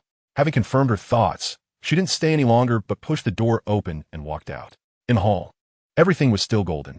In the center of the hall, the previously absent Elder Mu was now sitting in a recliner, his eyes slightly squinted, seemingly resting. Yun Ying respectfully stood beside him, not disturbing Elder Mu. She held great respect for such a figure. A few hours passed again, and Elder Mu opened his eyes. In fact, he hadn't fully fallen asleep. He had kept part of his mental energy to sense the outside world. When he sensed Yun Ying coming out, he intended to open his eyes, but seeing her silently standing by, without saying anything, a thought of testing her arose in his heart. So, he kept his eyes closed, maintaining the state to see how long Yun Ying could endure. To his surprise, Yun Ying stood silently for 4 hours. While Elder Mu felt astonished, he was also somewhat pleased. During the time he observed her in front of the new student dormitory, he noticed that Yun Ying's character was quite casual and a bit impatient, but he didn't say much. After all, she was just a child. But now, she appeared composed. It seemed there had been considerable growth. Regarding Yun Ying's background, Shrek Academy's intelligence organization had also investigated. Although in Shrek's intelligence sources, she seemed like a person who appeared out of nowhere. They found a clue that could connect to her. 12 years ago, a family in a city of the Star Soul Empire lost a child, and that family had the surname Yun. The year after the child went missing, that city was slaughtered by evil soul masters. This incident caused a stir and became one of the hot topics of discussion. The royal family of the Douluo Empire was extremely enraged and immediately mobilized hundreds of soul masters above rank 5 to eliminate the evil soul masters responsible for the heinous crime and rebuilt the city, erecting a monument to remind the public not to forget that day and the crimes committed by the evil soul masters, vowing to crack down on them severely. After that, no one knew what happened to the lost child, but according to discussions among the elders of Shrek, it was highly likely that the lost child was Yun Ying. Although they didn't know how she survived, that was not important. Elder Mu only cared whether she posed a threat to the Academy and humanity, as well as her character. Looking at it now, this little girl had good character and hadn't said anything anti-human. She was quite a girl with a sense of justice.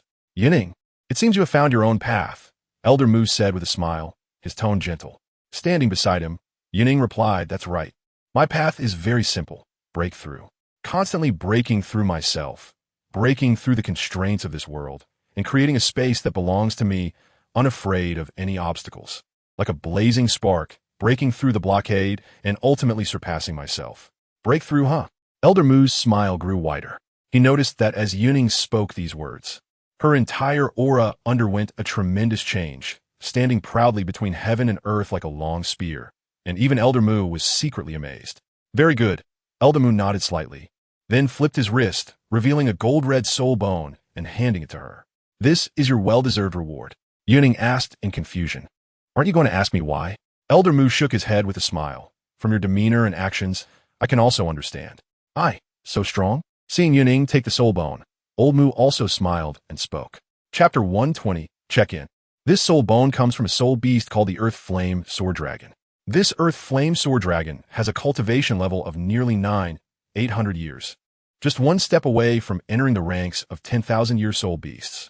Moreover, the strength of the Earth Flame Sword Dragon is quite formidable, although it is only 9,000 years old. Its combat power can rival that of an ordinary 20,000-year soul beast. Olmu spoke slowly. Yun Ying nodded. She had no concept of these years, probably due to having read too many Douluo fanfics in her previous life. However, upon hearing that the soul beast's name contained the word dragon, she knew it must be extraordinary. Even a subdragon species like the Earth Flame Sword Dragon had strength far beyond that of ordinary soul beasts. But why is it called a sword dragon? Does that mean she has to use a sword? But she specializes in guns. Although the sword dragon she knew from her previous life merely had a row of bony plates on its back, and didn't actually have a row of swords. This isn't Earth, so who knows what a sword dragon looks like on the Douluo continent. Yun Ying felt a bit confused, but didn't express it.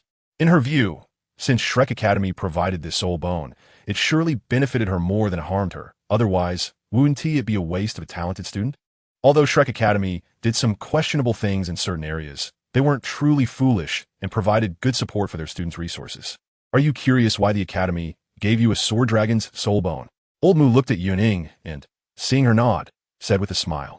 The Earth Flame Sword Dragon can also be called the Earth Flame Bone Dragon, but because the bone spines on its back resemble swords, people generally call it the Sword Dragon. Yun Ying. Awkward. So the Sword Dragon on the Douluo continent is indeed like the one on Earth? Just because it has bony plates that look like swords on its back, they call it a Sword Dragon? Seeing Yun Ying's awkward expression, Old Mu continued gently. It's understandable that you have such doubts. The Earth Flame Sword Dragon is a very rare soul beast, and it is now hard to find. The most recent record of its appearance was in the Sunset Forest 327 years ago, and Shrek Academy has only 10 of them in stock. Most detailed descriptions of such soul beasts exist in ancient texts in the Shrek Academy library. And since you have been in the first grade for less than a year since enrollment, it's normal not to know. Then Old Mu. How can I learn this knowledge on Sea God Island? Yun Ying asked curiously. She had been in this world for less than 2 years. And what she understood from the original work in her past life was just the tip of the iceberg. By now, she only remembered some major events. Once you absorb this soul bone, Xiao Tao will take you to learn in the morning, and in the afternoon, I will guide you on some issues with your cultivation. Old Mu said, pausing for a moment, then pointed to the second floor of the Sea God Pavilion and continued, you can sleep in the Sea God Pavilion tonight. The room at the end of the corridor upstairs is yours. All right, go upstairs and absorb the soul bone. During this time, I will protect you. Thank you, Old Mu. Yun Ying respectfully bowed, as this elder treated her very well. And even if Old Mu didn't treat her this way, he still deserved her respect. In her previous life, her homeland had always emphasized respect for teachers and the Tao, and she grew up in such an environment. Although Old Mu didn't say it, she regarded him as a teacher in her heart. After expressing her gratitude, Yun Ying took the soul bone and went upstairs to her room. Well, at least for now. This room is hers, sitting cross-legged on the bed. Yun Ying began to absorb the soul bone. Meanwhile, downstairs, Old Mu lay in a reclining chair, gently swaying, his eyes slightly squinted, appearing as if he were asleep. However, around him, the aura of light became even more intense, and this light aura spiraled upward, encircling Yun Ying's room. Segmentation line, Shrek Academy, Outer Court, Class 1 of Year 2. Why is no one speaking? Are you all dumb? Zhou Yi slammed the table hard, her face full of anger. The students below fell silent, not daring to make a sound.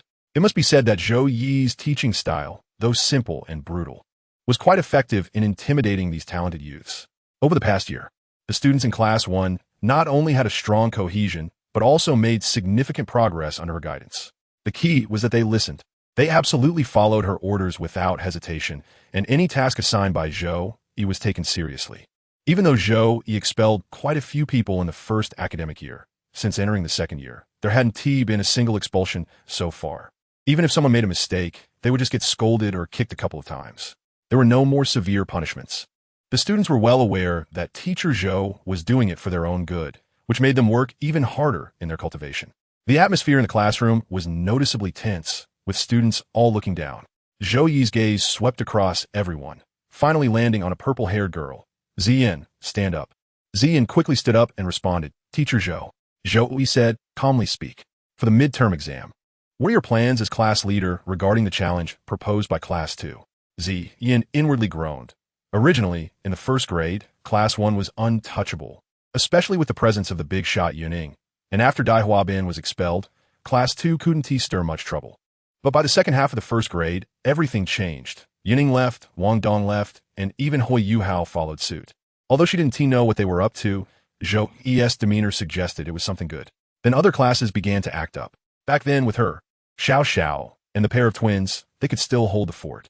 However, after advancing to the second year, she gradually felt powerless. Although her current cultivation level was already at 3 rings, such cultivation would be considered genius in any ordinary academy. But at Shrek Academy, it really didn't hold up. What the heck? Yun Ying, what on earth are you doing? Yin frantically cursed in her heart. Looking at Zhou Yi's expressionless, stern face, she decided to go all out. At worst, they would just lose, so she boldly answered, "I'll go." Zhou Yi's eyes lit up. Good. That's the student eye. Zhou Yi half. So what if you lose? I don't expect you to win, but we must display our usual momentum.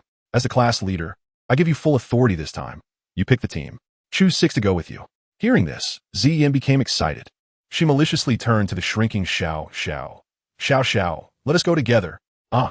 Xiao Xiao's face stiffened, but had no choice but to stand up helplessly. Hey. Now it's simple, right? Yin laughed while calling out names. Those who were called either looked gloomy, like Zhou Siqing, or eager to try, like the Lan sisters, or were just slacking off, like herself. Cough, cough. Zhou Yi watched Yin's selection and secretly nodded. Also curious why her 3 proud disciples hadn't returned yet. According to Fan Yu, Hui Yuhao and Wang Dong would be back soon, and Yun Ying. It was said that girl had been living on Sea God Island, so it was probably uncertain when she would return. Although Zhou Yi also envies Yun Ying for being able to live on Sea God Island, she feels more gratified in her heart. After all, which teacher doesn't wish for their students to be outstanding? Chapter 121. Daily life on Sea God Island. Yun Ying was completely unaware of the series of events happening outside Shrek Academy. However, even if she knew, it would be of no use. Her schedule was packed every day, leaving no time to spare. If it were just about practicing soul power and sparring with others, she would be happy with it. But why did she also have to attend these theoretical classes? Learning about soul beasts was one thing. But why were there classes on the history and linguistics of Douluo continent, and even geology? Did they expect her to become an archaeologist when she grew up? Nevertheless, complaints aside, she still had to study and memorize. Otherwise, teacher Ma Xiaotao would show no mercy and hit her on the backside. Don't ask her how she knew this. It's a long story filled with tears. Sister Xiaotao, I have a question. In the room on the 2nd floor of the Sea God Pavilion, Yun Ying frowned as she looked at the 3 thick books on the table. Go ahead, Ma Xiaotao said, her head buried in a piece of paper as she doodled with a red pen. Does Shrek Academy have an archaeological team? Yun Ying finally asked the question that had troubled her for over 10 days. Note, this time refers to the period after Yun Ying finished her deep meditation. Why do you think that? Ma Xiaotao chuckled as she ruffled Yun Ying's hair. Because for the past several days, I've had to study a whole bunch of subjects like history and geology. Isn't that all related to archaeology? Ha ha ha. Ma Xiaotao burst out laughing, looking at the confused little girl in front of her, and held back her laughter. These are all subjects studied by 1st to 6th graders in the outer academy. You jump straight from 1st grade to the inner academy. Although your cultivation level is sufficient, you've missed a lot of theoretical knowledge, and most of the students at Shrek Academy have a general understanding of these topics from a young age. Ma Xiaotao paused and continued. However, it's understandable that you're lacking in theoretical knowledge, considering your past. At this point, Ma Xiaotao suddenly fell silent and waved her hand. Anyway, just be prepared to finish reading these 3 books in the next 2 months, and Yun Ying, you've made quite a few mistakes this time. My past. What do you mean? Yun Ying, with her small head full of big questions, thought. I've been on Douluo continent for less than 2 years. Wait, does the academy know I'm an illegal resident? Yun Ying suddenly became anxious. If her identity as an illegal resident were discovered, then, wait, I've been in the academy for over a year, and nothing unusual had happened. So what is it about? Seeing Yun Ying lost in thought, Ma Xiaotao thought she was upset about making mistakes in the dictation again. Originally, she wanted to punish her a little, but that thought vanished. After thinking for a moment, Ma Xiaotao spoke gently. Actually, you don't need to be too sad. This is just a mistake in the dictation. I believe you will remember these. Unexpectedly, the usually carefree little girl looked sad. Ma Xiaotao thought to herself, no, you misunderstood, Sister Xiaotao. Yun Ying raised her head, her crimson eyes filled with seriousness. I want to know what happened to me before. You don't remember? Ma Xiaotao was taken aback. I don't know much either. Ever since I woke up, I've been in the forest. This was true. After all, in her previous life, she just fell asleep and then woke up here, still in the forest. Is that so? Ma Xiaotao felt even more pity for the little girl. When she came to the Sea God Pavilion before, her teacher had informed her about some of Yun Ying's background issues. At that time, she thought Yun Ying was quite pitiful. So, even if Yun Ying was a bit off these days, Ma Xiaotao never lost her temper, at most. She just gave her a few swats on the backside. If those guys in the inner academy knew that Ma Xiaotao could be so gentle with someone, they would drop their jaws in disbelief. After all, Ma Xiaotao and Wu Ming were known as the two active volcanoes of the inner academy. After a moment of contemplation, Ma Xiaotao shared what she knew about Yun Ying. Watching Yun Ying lower her head again, Ma Xiaotao felt a bit upset as well. Indeed, still unable to accept it, Yun Ying's action was not what Ma Xiaotao thought. It wasn't sadness from not being able to accept the news, but rather the opposite. She wanted to laugh. How? Shrek Academy even made assumptions about my background? She thought, wow, I didn't even know myself. Was my life so miserable? Although I've traveled to another world. Whether I can see my parents is still a question. But at least I know my parents are still alive, and in my previous life, I wasn't the only child. I have 2 older brothers and a younger sister. So even if she could never go back, she wouldn't be so heartbroken. At least her parents still had 3 children, all grown and able to enjoy their old age. Just as she was thinking this, Yun Ying suddenly felt a warmth on her back. The next moment, she was tightly embraced by Ma Xiaotao. Don't worry, Yun Ying. I know you're very sad right now, but you still have me. I'm your sister now, right? That's true. With her head buried between 2 soft mounds, smelling the fragrance wafting over, Yun Ying felt like she was going to suffocate.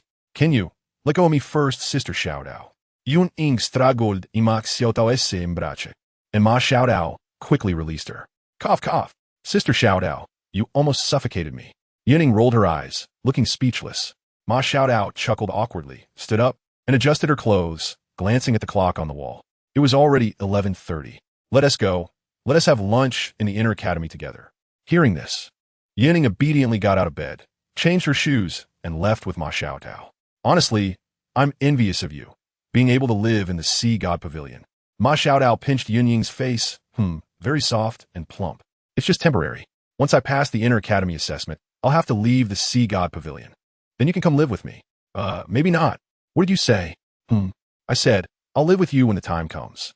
That's more like it. The two had lunch in the inner academy cafeteria and took a walk by the Sea God Lake. By the way, Yun Ying, 3 days from now, the inner academy is organizing an external soul ring hunting trip. Do you want to come along? Ma Xiaotao casually asked. But I'm not an inner academy disciple yet, am I? Yun Ying was taken aback. She hadn't taken the inner academy assessment yet. Don't forget I'm here. Ma Xiaotao flashed a proud smile. Besides, even if you haven't taken the assessment yet, with your current strength, passing it should be a piece of cake, right? By the way, what level are you now? Level 47, Yun Ying replied. She had tried compressing her soul power these past few days, and the results were pretty good. That shouldn't be. This time, it was Ma Xiaotao who was puzzled. You did a deep meditation, and it was in the Sea God Pavilion's underground training room. You were already level 46 during the competition. Because I have an ultimate martial soul, Yun Ying blinked innocently. Ma Xiaotao looked speechless. Do you think I believe that? I think you do. Is your backside itchy? Actually, I compressed my soul power a bit. Yun Ying finally relented. I knew it. However, compressing your soul power is actually more beneficial than harmful for you. After all, you are still too young. I'm not small.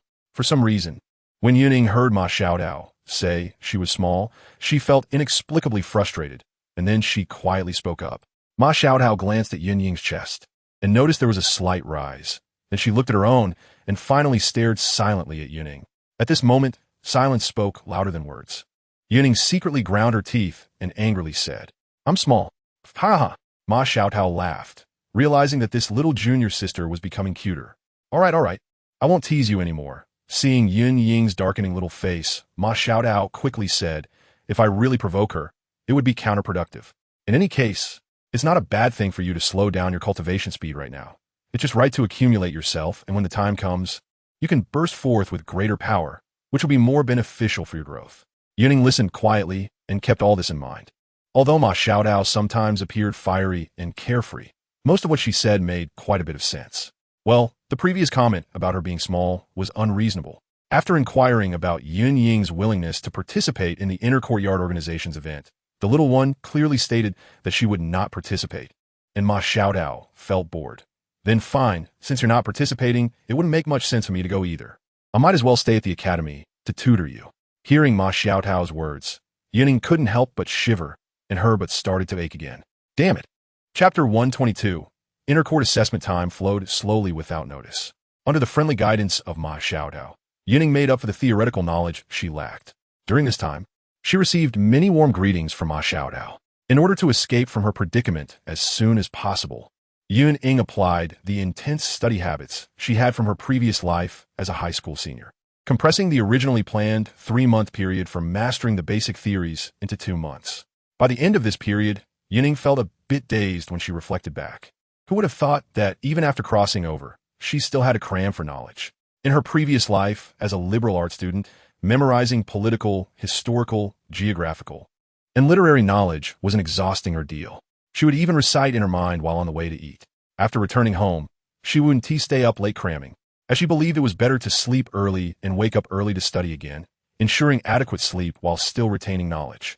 By the time of the college entrance examination, she was unsure how well she performed, as just the night before the score release, she was up late playing games, resulting in her being caught off guard when the opposing crystal exploded. Thinking about this made Yun Ying increasingly frustrated. Why couldn't she have waited until she checked her scores before crossing over? Leaving such a cliffhanger was hard to deal with. She hoped her exam results would be good. At the very least, she didn't want to disappoint her parents' expectations, she silently thought. Oh, I didn't expect you to grasp things so quickly, Ma Xiaotao said, looking at Yun Ying sprawled on the bed, amazed. Indeed, only by pushing oneself can one realize their own excellence. If it weren't for those people from the body sect crashing the scene, I could have finished 2 days early. Yun Ying rolled her eyes. Speaking of this matter was quite absurd. A few days ago, she had just finished her morning theory review and casually mentioned, aren't the people from the body sect going to come back for revenge? As soon as she finished speaking, a loud shout echoed outside the Sea God Pavilion. Xuanzi, get out here. As expected, the body sect's leader, Poison Immortal, brought about 20 people to cause trouble, aiming to snatch someone. Elder Xian went up to confront them, but was defeated. Ultimately, Mu In intervened, driving Poison Immortal and the others back, and took Hui Yuhao as a disciple. During this time, Wang Dong, like in the original story, shamelessly joined Mu In's ranks as well. As for Yun Ying, well, she had already become a disciple before Poison Immortal came looking for trouble. Now, she was the senior sister of Hui Yuhao and Wang Dong. This made Wang Dong envious, and he managed to push his rank up by 1 position, placing himself ahead of Hui Yuhao. Thus, the originally second-ranked Hui Yuhao became the last. However, the good-natured Hui Yuhao didn't mind these details. To him, it didn't matter who was senior or junior, as long as he could learn real skills. Speaking of which, how come I haven't asked you about your soul bone skill for so long? Ma Xiaodao patted the still languid Yun Ying, curious. My soul bone skill. Yun Ying lazily turned over to face up. It's the Earth Flame Sword Dragon right arm bone, with the accompanying soul skill Earth Flame Edge. It's a continuous soul skill that can add a layer of Earth Flame to my Fire Blade, increasing my soul skill's power by 20. An amplification type soul skill? Ma Xiaodao was taken aback. The Earth Flame Sword Dragon is a soul beast, right? You hit the jackpot. Earth Flame Edge is one of its signature skills, and amplification type soul skills are quite rare. This will significantly boost your strength. A 20 increase in power from soul skill. While the amplification might not be obvious in the early stages, becomes terrifying as cultivation grows. Thinking of this, Ma Xiaodao couldn't help but feel happy for Yun Ying, but her enthusiasm faded significantly upon seeing Yun Ying's expressionless face. Why do you look like that? Is this soul skill very taxing? Taxing? With my current cultivation, it only lasts half an hour, Yun Ying said lazily, after compressing her soul power. This duration would be even longer. Half an hour isn't short. Ma Xiaodao was speechless. She felt Yun Ying was just being modest. Well, Yun Ying quietly pondered for a moment. Is half an hour long? The videos I watched before all started from 40 to 50 minutes. Let us go. We'll have lunch, and then I'll take you to participate in the intercourt assessment. Ma Xiaodao no longer dwelled on these issues, standing up and stretching. Yun Ying discreetly glanced at her. Much bigger than mine. Then she looked at her own, still resembling small buns, and couldn't help but let out a quiet sigh. It seems the character Yun Ying in the game isn't that big anyway, right? Alright, why are you sighing? Young people should be full of vigor and vitality. Ma Xiaodao pinched Yun Ying's cheek, smiling. Yun Ying, I'm just tired from cramming the huge pile of stuff. After lunch, by the way, Sister Xiaodao, can the inner-court assessment be participated in at any time? After lunch, Yun Ying followed Ma Xiaodao to the arena and asked curiously along the way. Well, not exactly.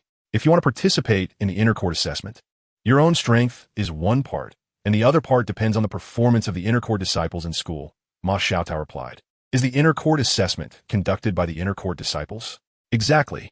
The inner-court assessment is usually conducted by the outer-court disciples who are participating in the assessment, choosing their opponents, and then their opponents will test and evaluate them. If they can fight evenly with an inner-court disciple or last long enough while performing excellently, they're considered to have passed the assessment.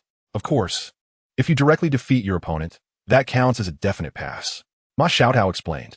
However, even the weakest inner-court disciple is much stronger than the outer-court 6th-year students, so during the inner-court assessment, there are many cases where those self-important outer-court disciples choose weaker opponents but end up losing due to carelessness.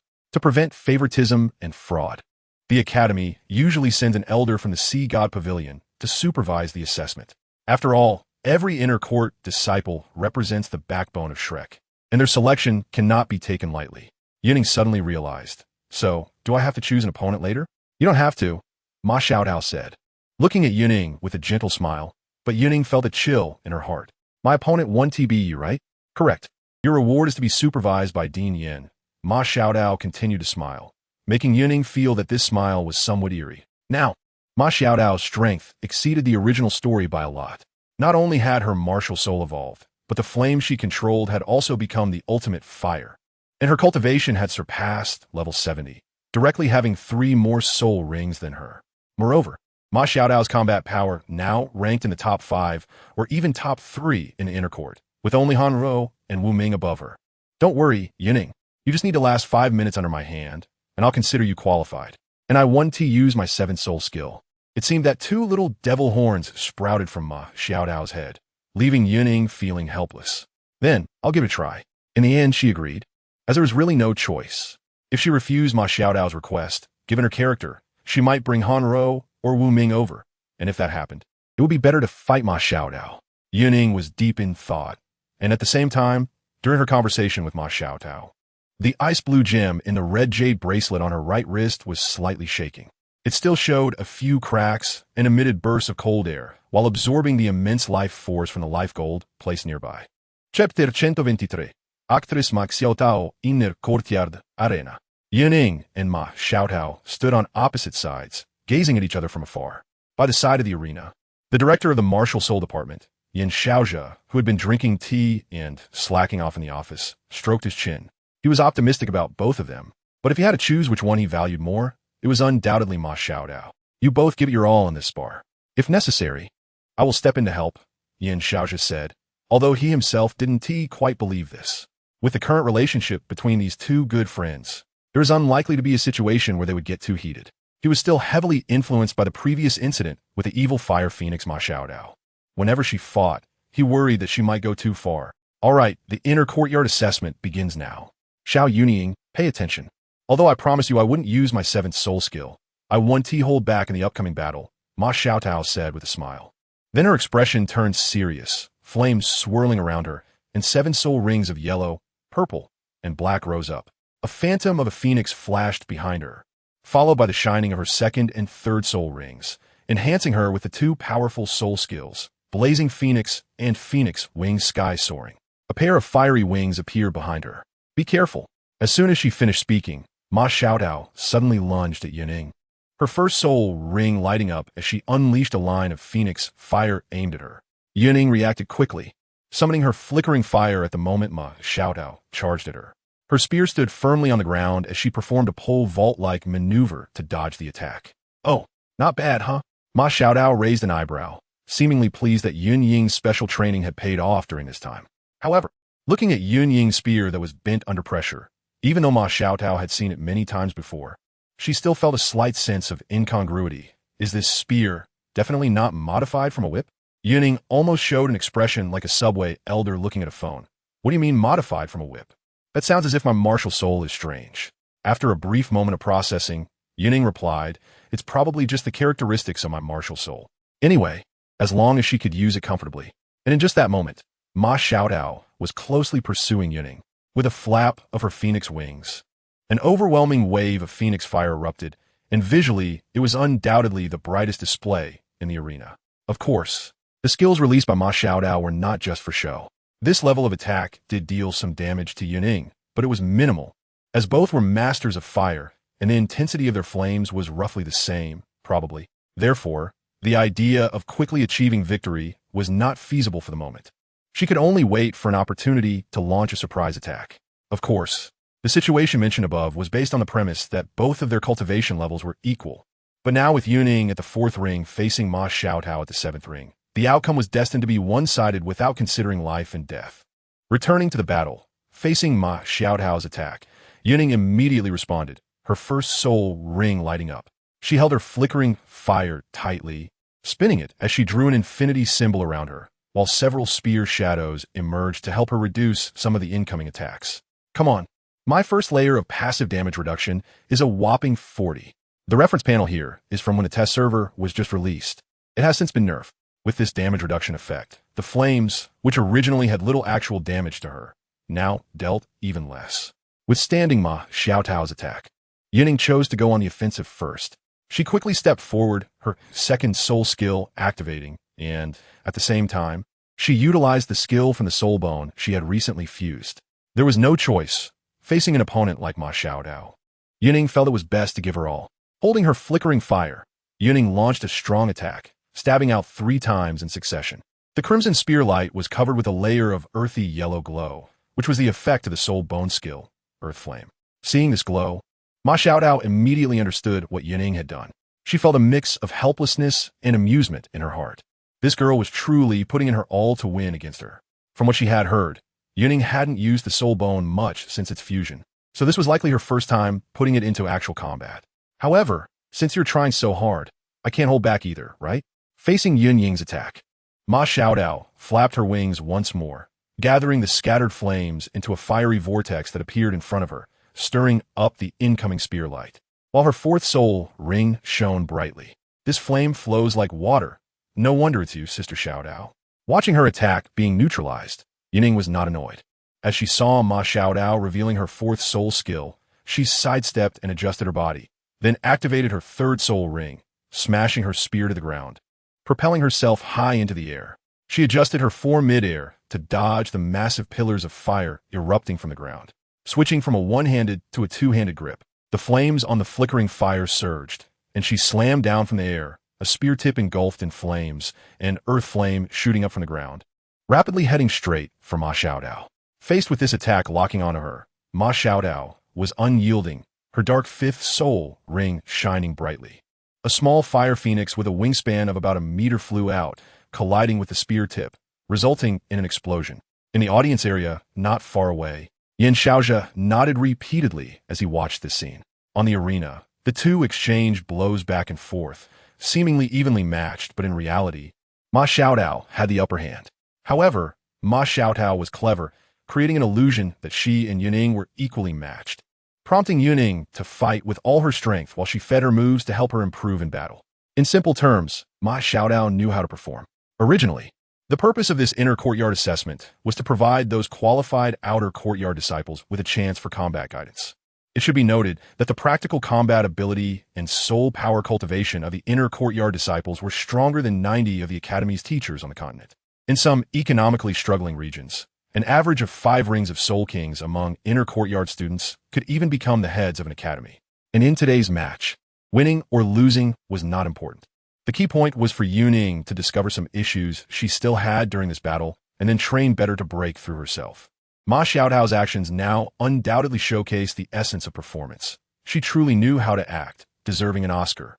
It was indeed beneficial to have students go out for more practical experience. Yan Xiaozhe thought this way.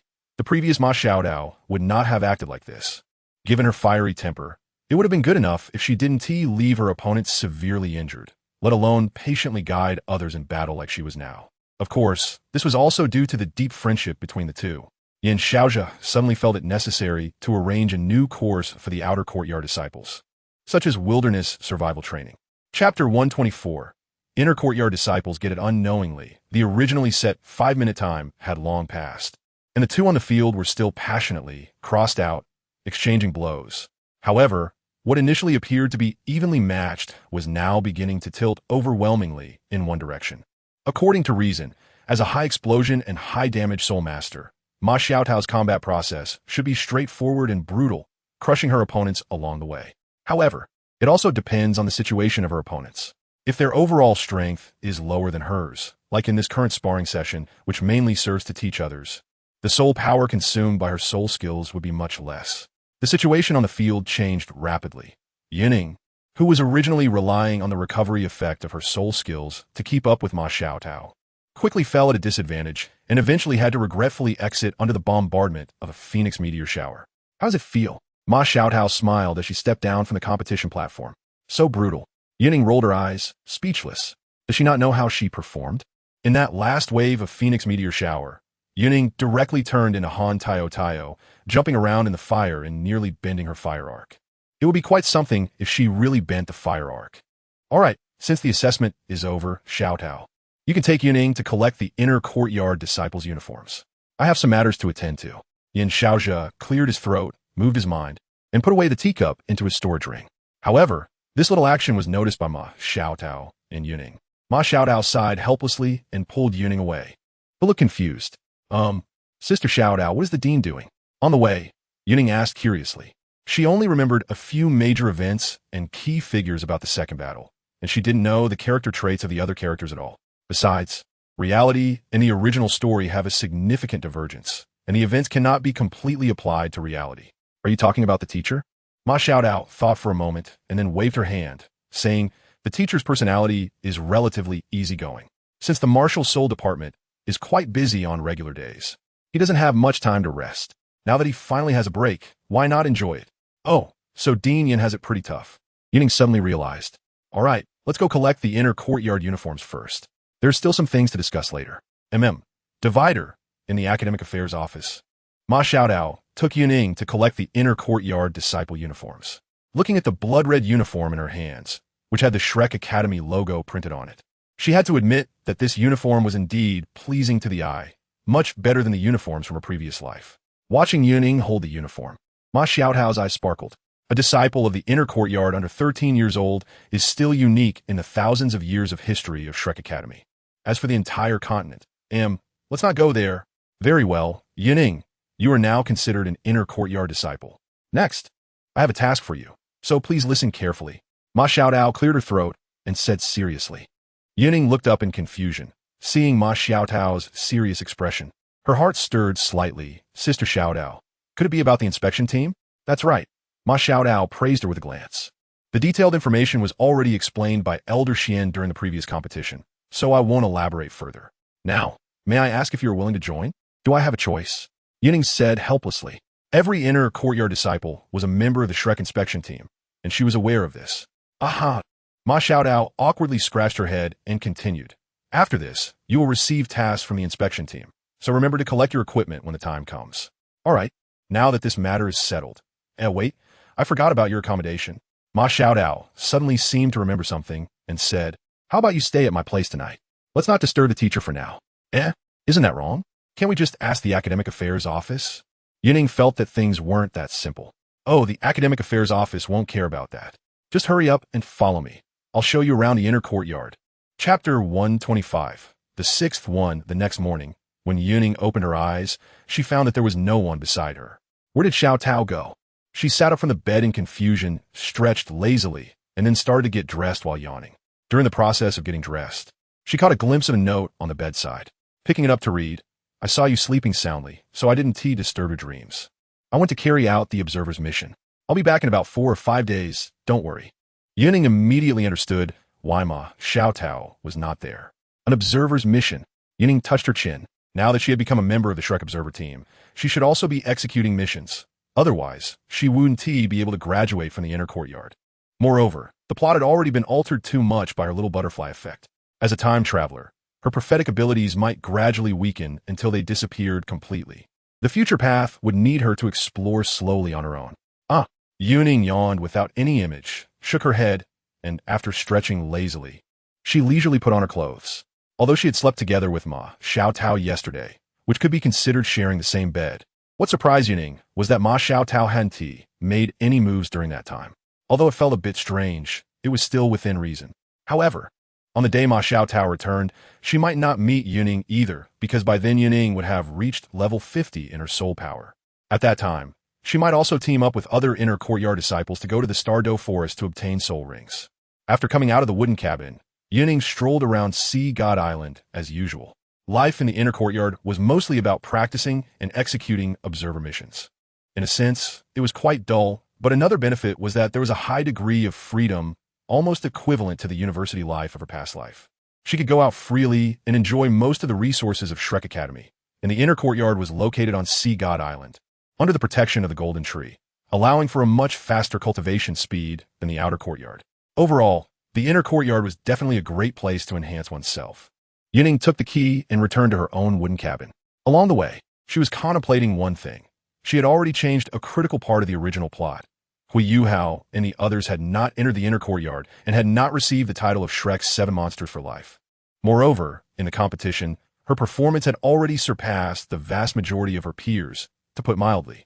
So, in the days to come, based on her age, she would definitely participate in 1 or 2 more competitions. By then, she might become the most targeted one. However, since the plot had already changed so much, why not let her change it even more? For example, trying to see if the spirit gold could extend old Mu's lifespan. After all, Hui Yuhao, the current protagonist, had significantly slowed down in his growth. Although her growth speed was also quite fast, it still required a lot of time to accumulate. Even if the spirit gold could only extend life for a few months, it could still be considered a great bargain. Anyway, trying out wouldn't hurt. Thinking of this, Yun Ying subconsciously closed the small door of the cabin. Just as she closed the door, she realized one thing. Some small habits from her past life had not been changed. A strong person like old Mu probably had the entire Sea God Island, even the whole Shrek Academy, shrouded under his spiritual consciousness. Any small movements she made might easily be detected. However, looking at old Mu's previous demeanor, it seemed he hadn't discovered the spirit gold and the Snow Empress embryo in the heart of the blaze, which meant that the bracelet's concealment ability was quite good. This might also be considered one of the benefits of being a time traveler. Yun Ying held her breath, concentrating her mental power to probe into the heart of the blaze. It wasn't a big deal until she probed. It startled her instead. That piece of spirit gold shaped like a carving knife had actually disappeared a piece. Yun Ying, where's my spirit gold? How come a piece is missing? Yun Ying was at a loss, as what was originally a carving knife-shaped spirit gold now had the handle part completely vanished, leaving only the blade exuding a rich life aura. Wait, it couldn't be. Yun Ying suddenly thought of something and instinctively scanned the nearby Snow Empress embryo with her mental power, only to find that the Snow Empress embryo was very quiet, only slightly trembling. The patterns on it were already clearly visible, and one could vaguely make out the shape of a little girl. Damn it! Yun Ying was dumbfounded, then felt like crying without tears. It turned out that her spirit gold had been absorbed by the Snow Empress in silence. No wonder she had felt that the Snow Empress was unusually quiet recently, and hadn't been as active as before. It turned out she was secretly absorbing life force to restore her strength. Wait, does that mean the Snow Empress will be in her complete form when she comes into the world? Yun Ying suddenly realized that something was wrong. No, that's impossible. This little bit of spirit gold shouldn't be enough to fully restore the Snow Empress, right? The more she thought about it, the more she felt that this possibility was quite high. Thinking of this, Yun Ying didn't bother with cultivation anymore. She quickly got up, pushed the door, and rushed towards the Sea God Pavilion. She needed to see old Mu quickly and show him the spirit gold to let him try it out. Chapter 126. The Gold of Living Beings. If nothing unexpected happens, old Mu should be at the Sea God Pavilion. Along the way, Yun Ying pondered, but unfortunately, there was no sign of the old man inside the Sea God Pavilion. If he is not here, then he must have gone to the outer courtyard? Yun Ying stroked her chin and decided to head to the outer courtyard. The advantage of being an inner courtyard disciple was evident at this moment, as there were no restrictions from classes, and the elders of the various pavilions had their own matters to attend to. Generally speaking, as long as it wasn't something particularly out of line, it fell within the permissible range of Shrek Academy. Leaving Sea God Island, Yun Ying used her soul power to dash across the Sea God Lake, splashing quite a bit of water. If Hui Yuhao were to see this scene, he would probably recall the moment he first met Ma Xiaotao upon entering the academy. Once on shore, she stepped into the outer courtyard, where it was very quiet. Most classes were conducting theoretical lessons, with only a few classes engaged in practical drills on the fighting platform. Yun Ying paused to observe for a while, but did not spot anyone she recognized, nor any teachers. It seemed that neither Hui Yuhao and Wang Dong's class, nor Su Sanshi and Beibei's class had arranged practical drills at this time. What a coincidence that there were no practical drills arranged. Yun Ying looked around and noticed a lounge chair placed under a dormitory building not far away, where an old man was leisurely lying down. Upon finding her target, Yun Ying's eyes lit up, and she quickly walked over. However, she did not notice that while she was observing near the fighting platform, she had already caught the attention of some students from the class conducting practical drills. It must be said that Yun Ying, dressed in a blood-red uniform, was indeed very eye-catching. The teacher on the fighting platform naturally noticed as well. But he did not say anything because, in Shrek Academy, anyone who could enter the inner courtyard was undoubtedly a genius among geniuses, even if Yun Ying appeared quite young. In a sense, the status of these inner courtyard disciples was even higher than that of the outer courtyard teachers. The teacher soon withdrew his gaze and turned to find that several students in his class were still craning their necks to look. And he said somewhat irritably, "Rein in your curiosity and focus on the class. You should reflect on your mistakes in the practical drills." The students immediately lowered their heads, silently contemplating the matter. Of course, Yun Ying was unaware of the situation on the fighting platform. She gently walked up to the old man, who seemed to be resting with his eyes closed, and softly said, "Old Mu, I have something I'd like to discuss with you." The old man opened his slightly squinted eyes, his gaze falling on Yun Ying, revealing a faint smile. "Speak, Old Mu, do you know about the gold of living beings?" "The gold of living beings?" Old Mu's tone remained calm, but there was a hint of curiosity in his eyes. There were records of the gold of living beings in Shrek Academy's library, but they were merely brief mentions. "Can we go back to the Sea God Pavilion first?" Yun Ying cautiously asked. Old Mu glanced at the fighting platform in the distance and waved his hand lightly. Yun Ying felt a blur before her eyes, and the next moment, she found herself in the underground hall she had previously meditated in. Suppressing her astonishment at Old Mu's ability, Yun Ying took out the piece of gold of living beings from the heart of the blaze. As soon as she took it out, a rich life force instantly filled the entire hall. The concentration of this life force was even comparable to that brought by the golden tree. If it weren't for the fact that a small piece had been secretly taken by the Snow Empress before, it might have surpassed the golden tree. At the moment the gold of living beings was taken out, the Snow Empress embryo in the heart of the blaze sensed it. However, the Snow Empress did not act hastily, but remained silent. If only that level of precious materials could be left for a while longer. By then, even if I can't recover to my peak, I'll at least have 70 to 80% of my strength, a shadow curled up in the embryo whispered. But even so, my strength is only about 30% of what it was before. That old guy outside is nearly as strong as I was at my peak. So I should remain hidden for now. This storage item is indeed a treasure, a wasn't discovered by that old fellow. Inside the Sea God Pavilion, Muin looked at the piece of gold of living beings, radiating a rich life force before him. Even someone as powerful as him couldn't help but feel a surge of desire. However, he quickly suppressed this feeling, his gaze gently fixed on the young girl before him, waiting for her explanation. "Old Mu, this is a ranking carving knife I accidentally obtained at the auction during the last competition, the rumored fierce knife that devours souls. However, because my martial soul has the ability to absorb and purify, after purification, this carving knife became like this." Yun Ying roughly explained the origin of the item. Muin nodded slightly, and Yun Ying continued, "This thing is of no use to me for the time being, so I thought of you." "You mean, let me use this piece of gold of living beings?" Muin was slightly taken aback. He originally thought Yun Ying wanted to use the gold of living beings to exchange for something from the academy, but unexpectedly, "Yes," Yun Ying nodded. "Huh." Muin couldn't help but laugh. "I'm well aware of my physical condition. I appreciate your good intentions, but if it were more than 10 years ago, I might have agreed. But now," Muin stood up from the lounge chair, and Yun Ying quickly stepped forward to assist him. "This kind of precious material should be reserved for you young people. Old Mu, I know what you want to say. Don't worry. I can still hold on for a while longer. How about this? I'll help you guard while you absorb this piece of gold of living beings." Old Mu smiled and waved his hand. "This." Yun Ying fell silent. To be honest, she had liked this old man in her previous life, and now she respected him even more. "All right, you can absorb it here. This place has always been known only to the Sea God Pavilion Master, and no one will disturb you. Any part you can't absorb, I will help you store it. When your soul power increases in the future, you could try to absorb it again. This will also further enhance your strength. Mu in tone was always so calm, making it hard to discern his emotions. Seeing this, Yun Ying could only nod in agreement. Chapter 127, Walking with Ling, Underground Hall. Yun Ying sat cross-legged on the ground, with the essence gold of life placed in front of her. At this moment, Yun Ying closed her eyes, circulating the soul power within her body, slowly drawing in the power of the essence gold into herself.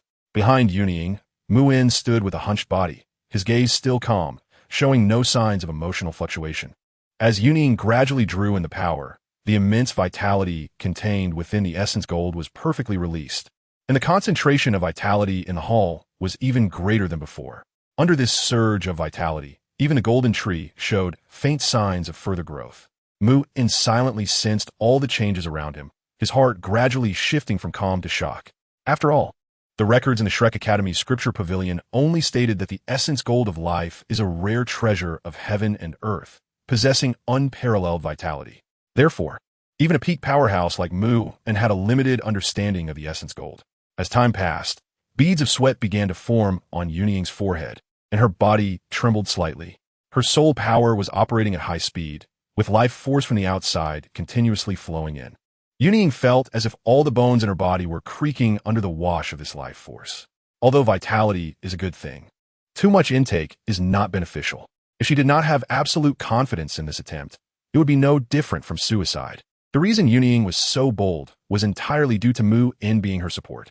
Moreover, more importantly, even if she did not express it outwardly, there's a part of her that harbored the pride of being a transmigrator. Thus, it was this identity as a transmigrator, coupled with the smooth sailing of these past few years, that unconsciously gave Yun Ying a sense of arrogance. However, this arrogance would soon be shattered in a way she did not expect. Of course, that was a later story. Mu In naturally noticed that Yun Ying's condition was not good at this moment. He slowly extended his right hand and placed it on Yun Ying's shoulder, soft pure white soul power emerging from his palm, then merging into Yun Ying's body, assisting the operation of her soul power. At the same time, this soul power was guiding the vitality of the essence gold into Yun Ying's dantian, where it gradually began to form a small vortex. At the center of the vortex, a green pearl faintly appeared. Segment: Shrek Academy, Inner Court, Inspector Task Reception Area. Ling Luocheng, dressed in a deep blue outfit, stood here, her cold expression revealing no emotion. She stood still, seemingly waiting for something. After a while, a vibrant voice called out, "Senior Sister Ling, I'm here." Ling Luocheng turned her head to look, seeing a high ponytail girl in dark red attire running toward her. "Phew, I'm not late, am I?" Yun Ying said as she jogged up to Ling Luocheng, who shook her head slightly. "No, we still have time before the appointed hour." "That's good." Yun Ying patted her chest, and then asked, "So, Senior Sister, what is our task?" Ling Luocheng did not answer her directly, but took out a black cloak and a special badge from her storage ring, handing them to her. "These are essential items for every member of the Shrek Academy inspection team. Keep them safe, especially the badge. Losing it can be quite troublesome." It was the first time Yun Ying heard the word troublesome from the usually cold girl, and she nodded seriously, accepting the two items. The cloak was made of special material. Although Yun Ying did not know what it was made of, it was clear from its style that it was not made from ordinary materials. As for the badge, the first sensation upon holding it was a cooling feeling, not from her hand but from her mind. The back of the badge was engraved with the characters Yun Ying, representing that this badge was her personal identification. The badge was a level 7 soul guide, capable of keeping the mind clear when infused with soul power, providing some resistance against evil soul masters who manipulate the mind. The cloak was a level 5 soul guide, which would temporarily provide a certain level of concealment when infused with soul power, but this effect could easily be exposed against stronger opponents. Ling Luocheng briefly explained their functions. Yun Ying was secretly amazed. The Academy's allocation of resources to the Inner Court disciples was truly extraordinary. Just the value of the level 5 cloak was already quite high, not to mention the level 7 badge.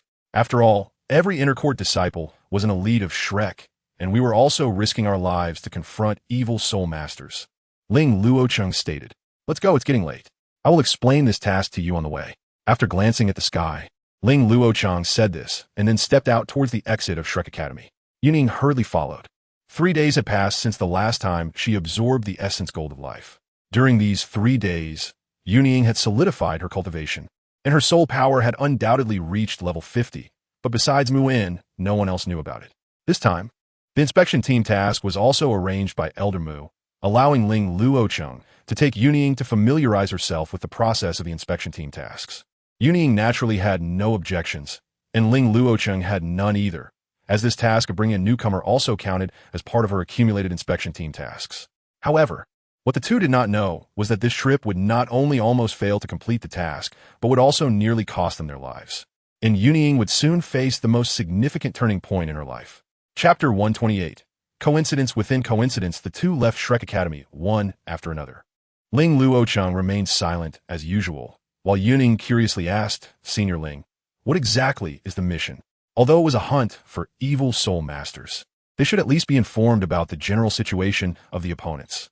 Otherwise, if the two soul kings went in without knowing and ended up facing a soul Douluo or even a title Douluo, wouldn't that be a disaster? Of course, Yun Ying felt that with her luck, it was unlikely to encounter such a situation. Just based on everything she had experienced since her crossing, she had developed a kind of mysterious confidence in her luck. However, she was not like some other travelers who thought of themselves as the center of the world. Ling Luocheng took out a flying soul tool from her storage ring. After hearing Yun Ying's question, she fell into a brief silence before lightly saying, while putting on the soul tool, since this is your first time performing a checker mission, I chose the simplest one. The strongest opponent is only two soul kings. It's a 2-against-2 match, which seems quite fair. Although the overall combat strength of evil soul masters was significantly stronger than that of ordinary soul masters, it was also said that compared to ordinary soul masters, those from Shrek Academy, like Yun Ying and Ling Luocheng, were different. Theoretically speaking, Shrek Academy students had roughly a 60 to 40 chance against evil soul masters, especially those with powerful martial spirits or excellent soul ring configurations. However, Yun Ying noticed another key word in Ling Luocheng's statement. Are you saying this mission is the simplest? Yes, all disciples who can enter the inner court are elites. Excluding special recruits and support-type soul masters, the weakest among them has the strength of Soul King. Today, I just happened to see such a task, so I accepted it. Although Ling Luocheng's attitude seemed cold, she was actually a warm-hearted girl who patiently answered Yun Ying's questions. Yun Ying nodded and then asked, Are such tasks common? Ling Luocheng pondered for a moment and replied, Not particularly common. And the inner court disciples all follow an unwritten rule for inspection team missions, to choose tasks that match their cultivation and abilities. I see. Yun Ying nodded, indicating that she understood. Let's go. We'll discuss the specifics of the mission while we walk to avoid wasting time. Okay. The two put on their flying devices, infused them with soul power, and sped through the air. Mission location, Northwest Valley of the toDouluo Empire. Mission description. Discover the traces of evil soul masters in the Northwest Valley, with an estimated target of 5 to 7 people. The two leaders are at the Soul King level, with subordinates ranging from Soul Zune to Soul Master levels. They seem to be engaged in some secret planning, requiring the inspectors to remain highly vigilant and attentive. In the northwest of the toDouluo Empire, in an unnamed valley, everyone move faster. Today, important figures from the Holy Spirit cult are coming. Get everything sorted out. A middle-aged man shouted loudly.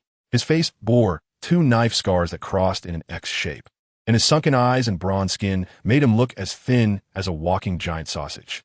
He was directing his 5 subordinates, one of whom was a level 51 Soul King, to move items, including gold, silver, and jewels obtained through improper channels, precious medicinal herbs, and a large number of wine bottles. All these were acquired through his connections in the nearby city, with the goal of pleasing the visitors from the Holy Spirit cult to earn himself a chance to join. After all, although he was already a level 58 Soul King, he was quite aware of his own strength and knew that being an evil soul master was not easy. It took time to establish some connections in the toDouluo Empire. This was why he could act so arrogantly here, and he naturally wanted to use this opportunity to rise further. A few days ago, he finally managed to gather information about the Holy Spirit cult's whereabouts through various means. However, he didn't know exactly who would come, but that didn't stop him from trying to curry favor with the Holy Spirit cult. After all, it was better to find an organization to cling to than to wander aimlessly. At over 50 years old, he used to think he was very impressive and the protagonist of this world, wanted to make a name for himself. However, after struggling in Douluo continent for so many years, he was still just a minor Soul King. Naturally, he felt unwilling to accept that, which led him to start thinking in other directions, and now he finally waited for this opportunity. Everyone, hurry up, hurry up. As he thought about this, he couldn't help but feel excited and began shouting again. Liu Yin had a feeling that something would happen today. From the moment he got up from the crowd in the morning, he had this sensation, though he couldn't predict what would happen. Therefore, he followed the Holy Spirit cult arrangements and traveled through the northwest of the toDouluo Empire to carry out a simple conscription task in several small villages scattered in the wilderness. I hope it will be something good, Liu Yun murmured to himself before setting off. However, even if something unexpected occurred, with his strength as an 8-ring toDouluo, he wasn't afraid of not being able to handle it. Chapter 129. Ganrin, the middle-aged man, swayed back and forth at the cave entrance, feeling an unusual sensation in his heart for some reason. Since he could remember, his instincts had always been quite accurate. He had struggled for many years in the Douluo continent, relying on this intuition to turn misfortune into fortune multiple times. However, today felt particularly strange. His instincts were strong, and it was very likely that something significant would happen today. Thinking of this, the middle-aged man carefully observed his surroundings but found no signs of disturbance. A serious expression crossed his face, and he felt a bit timid about whether to stay or leave. However, recalling his earlier life, which had been like that of a stray dog, he gritted his teeth and reminded himself, take a risk, a bicycle can turn into a motorcycle. If I don't take the chance now, when will I? Opportunities are fleeting. I must seize this one. He steeled himself and called out to the Soul King who was moving boxes, hey, come here. The man quickly set down what he was carrying and jogged over. I ask you, what is my name? Your Excellency is called Ganruoin, the man replied meekly. And what am I to you? Ganruoin's expression turned fierce. You are my master, the man replied. Very good. Ganruoin sized up the man before him. He was nearly 20 years younger and possessed far greater talent. However, thanks to his martial soul, Ganruoin was able to control him, just as he had done when mingling in the toDouluo Empire. Even the city lord was one of his puppets. Number 1. I am your master, the one you will serve for life. Do you understand? Ganruoin urget, channeling his soul power. The man, Number 1, was suddenly engulfed in a thick blood-red mist, and he shut his eyes in pain. Subordinate, understands? In this world, only I will accept you. You are born different from those around you. You are a pure monster. Ganruoin continued to increase his soul power output. At the same time, several small red insects, about 5 centimeters long and adorned with dark patterns, crawled out from Ganruoin's body and attempted to enter Number 1's body through his nostrils, mouth, and ears. Number 1 let out a horrific scream, his body convulsing as if he were having a seizure, especially his elbows and calves, which twisted at bizarre angles. Drink! Sweat beaded on Ganruoin's forehead as he shouted loudly, channeling all his soul power to force the small insects into Number 1's body. Ugh! Number 1's body jerked violently, then slowly began to return to normal. All right, the noble cleansing is complete. You can go back to work now. Ganruoin waved his hand. Number 1 remained silent, mechanically turning around and walking stiffly to continue moving boxes. Once Number 1 had left, Ganruoin collapsed to the ground, exhaling heavily. Damn it, it's getting harder to control Number 1. He cursed angrily. If only my talent were as good as his. How could I not have more room for improvement? Ganruoin slammed his fist against the rock wall, creating a deep pit. This is still far from enough. Number 1 is my biggest trump card. He muttered to himself. His martial soul was a blood goo insect, a control-type martial soul with pitiful attacking ability, which is why he needed to control others to fight for him. He also adhered to a principle of specializing rather than diversifying. So he often chose targets for the goo insects to inhabit after careful observation and consideration. Due to Number 1, he was already at his limit controlling 4 evil soul masters. His talent had never been great, and now that Number 1 had reached level 51, it was becoming increasingly difficult to manage. Fortunately, he had maintained a habit of brainwashing him periodically, so he could still barely control him. But what about the future? Damn!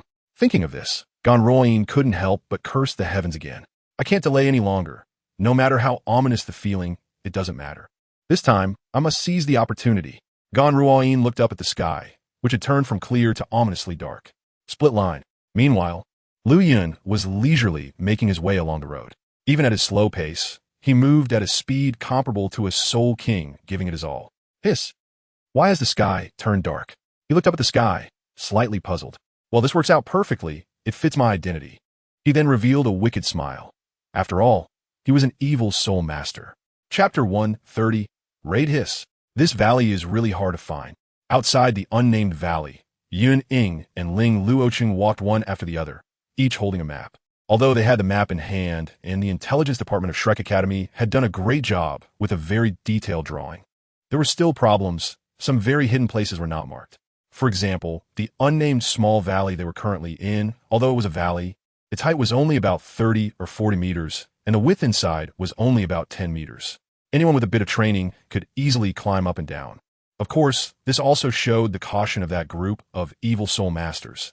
After all, they were engaged in illicit activities and lived like rats that everyone wanted to exterminate. So they naturally had to be careful everywhere. Stay alert, let's go. Ling Luocheng did not pay attention to Yun Ying's complaints in her eyes. The mission was the top priority.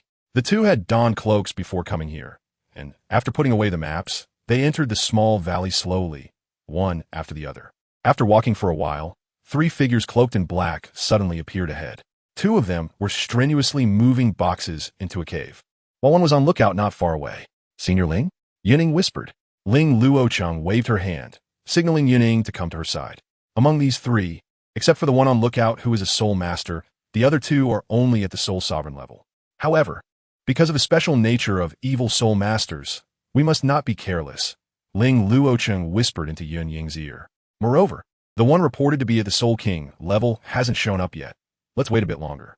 Yun Ying nodded, and the 2 of them lay in ambush for a while. Suddenly, they saw a person walking out of the cave, waving at the 2 moving things. And then all 3 entered the cave, leaving only the lookout soul master behind. His level is around 51 or 52.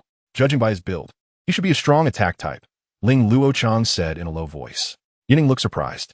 Can you tell if a soul master is a strong attack type or control type just by looking at their build? Although this guy was indeed quite muscular. Don't think too much. This method only applies to ordinary soul masters and has low universality. At most, it can only give you a pre-battle preparation. Seeing Yun Ying's confusion, Ling Luocheng took the initiative to explain. Is that so? Then, Senior Ling, shall we go? Yun Ying nodded, looking a bit eager to try. Not yet. Wait a bit longer. Ling Luocheng shook her head, her gaze fixed on the seemingly inconspicuous cave, her right hand lightly tapping the ground. 29. 30 Yun Ying go. After softly counting to 3, Ling Luocheng's eyes suddenly became sharp. She swiftly lifted her cloak and stowed it away in her storage ring. 2 yellow, 2 purple, and 1 black soul rings rose from beneath her feet. The first and second soul rings shone, and a dazzling ice armor enveloped her body. Ling Luocheng's right hand formed a fist, conjuring a 2-meter-long ice staff out of thin air. Meanwhile, Yun Ying, who had been eagerly waiting, also released her martial soul and soul rings, with 1 yellow, 2 purple, and 1 black soul ring rising from her feet. A 2-meter-long fire spear appeared in Yun Ying's hand, its body entwined with blazing flames, exuding immense power. The soul master on lookout was momentarily stunned by this sudden raid, but quickly reacted. Enemy attack. He shouted loudly while releasing his martial soul and soul rings. However, just as he began to speak, a blast of ice-blue soul power sealed his mouth, and in the next moment, it transformed into piercing cold ice. The soul master hurriedly activated his soul skill, but unfortunately, he was interrupted by Yun Ying's decisive smash city, his entire right arm severed.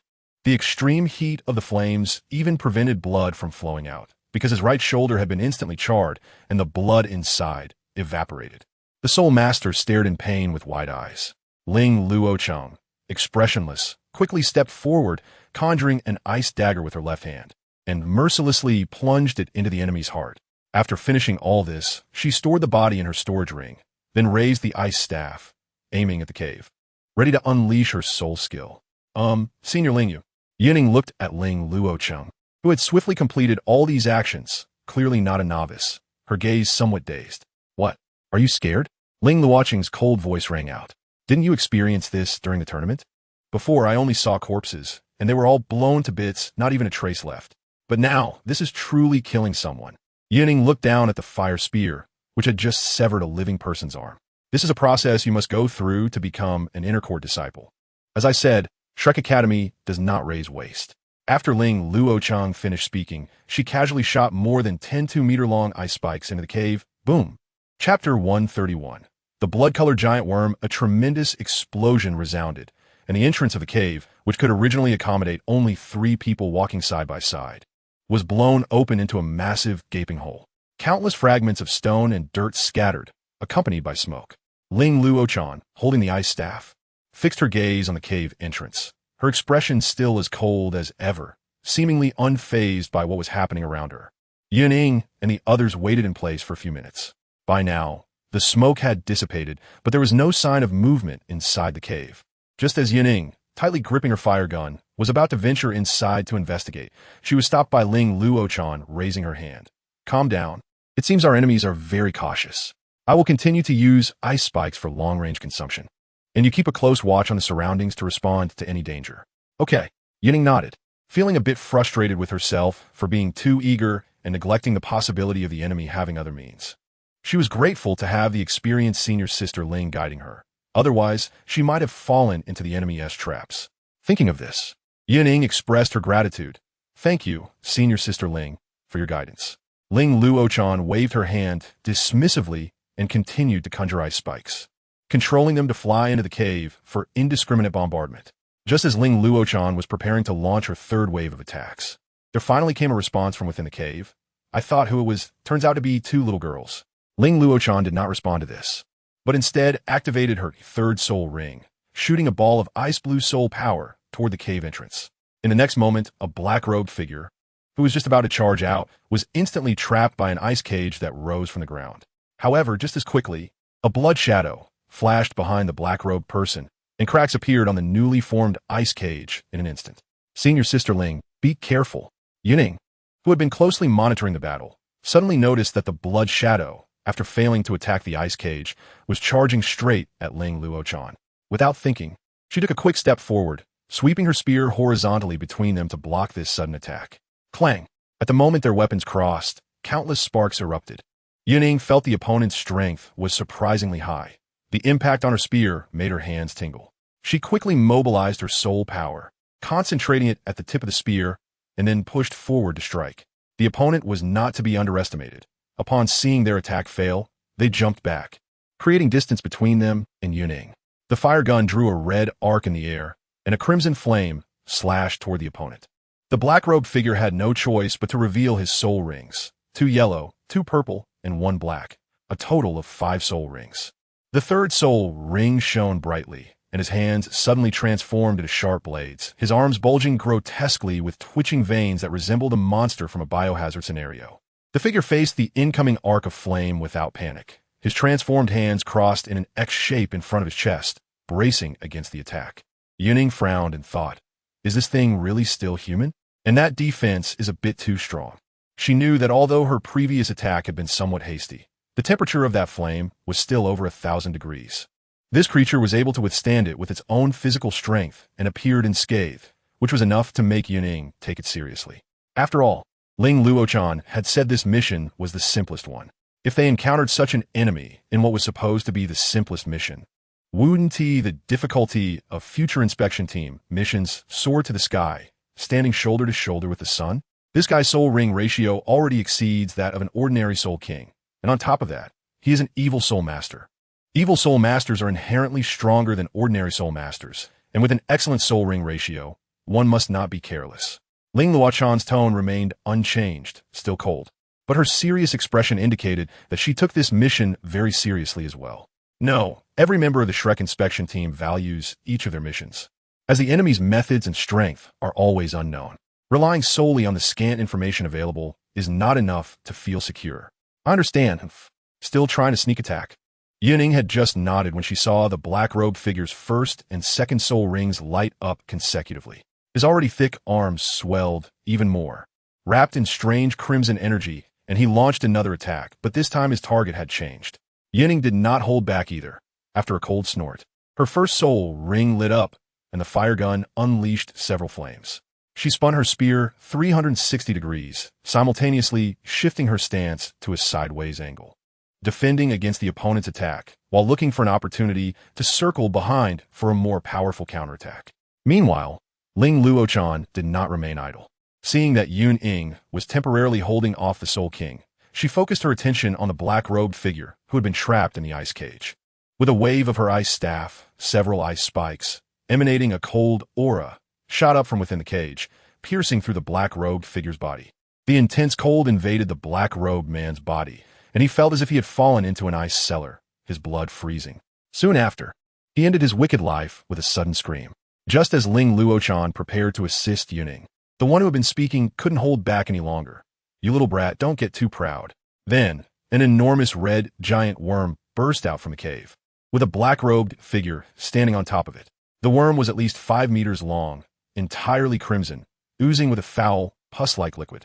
Its front end featured a large round mouth filled with sharp spikes, and it was hard to tell where its eyes were. This was Gan Yuyun's 5th soul skill, allowing him to merge with his martial soul, but it was not the true form of his martial soul. This fusion technique resulted in a form that offered much less enhancement than the true martial soul. It was considered a stroke of luck that allowed him to possess this soul skill, having roamed the Douluo continent for many years. Gan Yuyun understood the principle of not overestimating himself, so he immediately activated his strongest state. As for the subordinate standing on top of him, that was unimportant. After all, quick battles were the best way to handle the situation, especially since they were very close to the Star Luo Empire. If the battle dragged on for too long, it would surely attract the attention of others, and at that point, he might not even be able to escape. Are you the leader?" Ling Luochan's gaze was sharp as she released her 4th soul skill. An ice-blue mist instantly enveloped her and Lu Yun within a specific area, but it did not interfere with Yun Ying's battle. This demonstrated Ling Luochan's excellent control over her soul power. If the mist covered everything, Yun Ying's ultimate fire martial soul could easily melt the ice mist, turning the advantageous environment she created into a disadvantageous one, a classic case of losing more than gaining. "What do you think?" The giant worm's mouth opened and closed, its voice hoarse and unpleasant, resembling a crow's caw. Chapter 132. The Hand of Blood Demon on the Other Side. Yun Ying was engaged in a fierce battle, but soon she noticed something off about her opponent. Although he was strong and his movements were large and powerful, there was still a certain stiffness to him, and his eyes were dull and lifeless, as if he were being controlled by someone. Counterattack. Yun Ying dodged a sudden thrust from her enemy, releasing her 1st soul skill again. She skillfully performed a flourish with her gun, but her opponent quickly reacted, activating his 4th soul skill. His shoulder bulged with flesh and blood, and then 2 pairs of arms made of flesh and blood sprouted, ending in claw-like tips. The 4 newly grown arms quickly joined the battle. 2 grabbed at her, while the other 2 seized her arms, then violently tossed her backwards. Bang! Caught off guard, Yun Ying fell heavily to the ground, 3 claw marks appearing on her right arm, with blood energy attempting to seep into the wounds. Yun Ying quickly mobilized her soul power to prevent it from entering, and seeing the 6-armed monster charging at her, she gritted her teeth and prepared to fight back with her weapon. Clang! Yun Ying raised her gun high to block the 4 blood hands that came crashing down, but the monster still had 2 arms left. Seeing its attack blocked, the 6-armed beast extended the remaining arms to grab Yun Ying at the waist, attempting to repeat the tossing motion. However, Yun Ying would not fall a second time from the same spot. As she released her left hand, her right foot shifted to the side, using the momentum to pivot right. Throughout this process, her right hand firmly gripped the gun. Then, channeling her soul power to the tip of her left foot, a circle of flames surrounded her. Yun Ying aimed a fierce kick at the monster's abdomen, directly sending it back several meters. At this moment, the gun that had been holding back the monster's arms was freed. Yun Ying swung her right hand forward, the long gun tracing a beautiful arc in the air, the tip slicing through one of the monster's blood hands, cutting it off. The monster's severed blood hand did not make a sound, as if it felt no pain, and it launched another wave of attacks at Yun Ying. TSK. Yun Ying frowned, realizing that things were not looking good. This opponent was fighting recklessly, exchanging injuries for injuries. In that case, Void Break. She released her 2nd soul skill, stabbing the enemy with her gun, but a blood hand grabbed it. Disregarding the high temperature of her weapon and the surrounding flames, forcefully interrupting her soul skill. Seeing this, Yun Ying immediately let go of the gun, using it as a springboard to leap over the monster's head, landing a kick on its back. At that moment, the remaining 3 blood hands twisted in an extremely bizarre manner, lunging at Yun Ying. She bent down and rolled to the ground, executing a sweeping kick that hooked the monster's left leg, then pushed off the ground with her right hand to propel herself back to her original position, gripping the gun tightly and thrusting it upwards. Once again, a blood hand was torn off, spraying blood all over Yun Ying. Number 1. Quick battle, quick resolution. Just then, a hoarse voice rang out, causing Yun Ying to pause momentarily.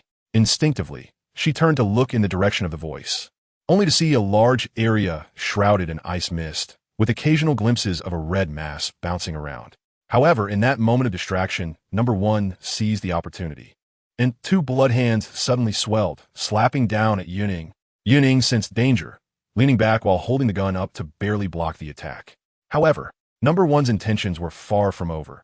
Another blood hand merged with the one that was blocked, grabbing the gun and lifting it into the air along with Yun Ying. In the next moment, number 1's 5th soul ring shone brightly. His right hand suddenly enlarged, and Yun Ying instinctively looked down, her eyes widening in shock. Wasn't this the shape of the blood demon hand equipment from her past life? Then, number 1 clenched his right hand tightly and punched Yun Ying in the abdomen, sending her flying into a nearby hillside. Boom! Yun Ying was slammed into the hillside, intense pain radiating from her abdomen and back, as blood flowed from her back, quickly staining the rock wall. Hiss! Yun Ying gasped, the sharp pain causing her vision to darken, and everything around her became a blur of faint colors. Ice Radiant Circle! Just then, Ling Luochan's voice echoed, and a ring of ice-blue light rapidly expanded around her.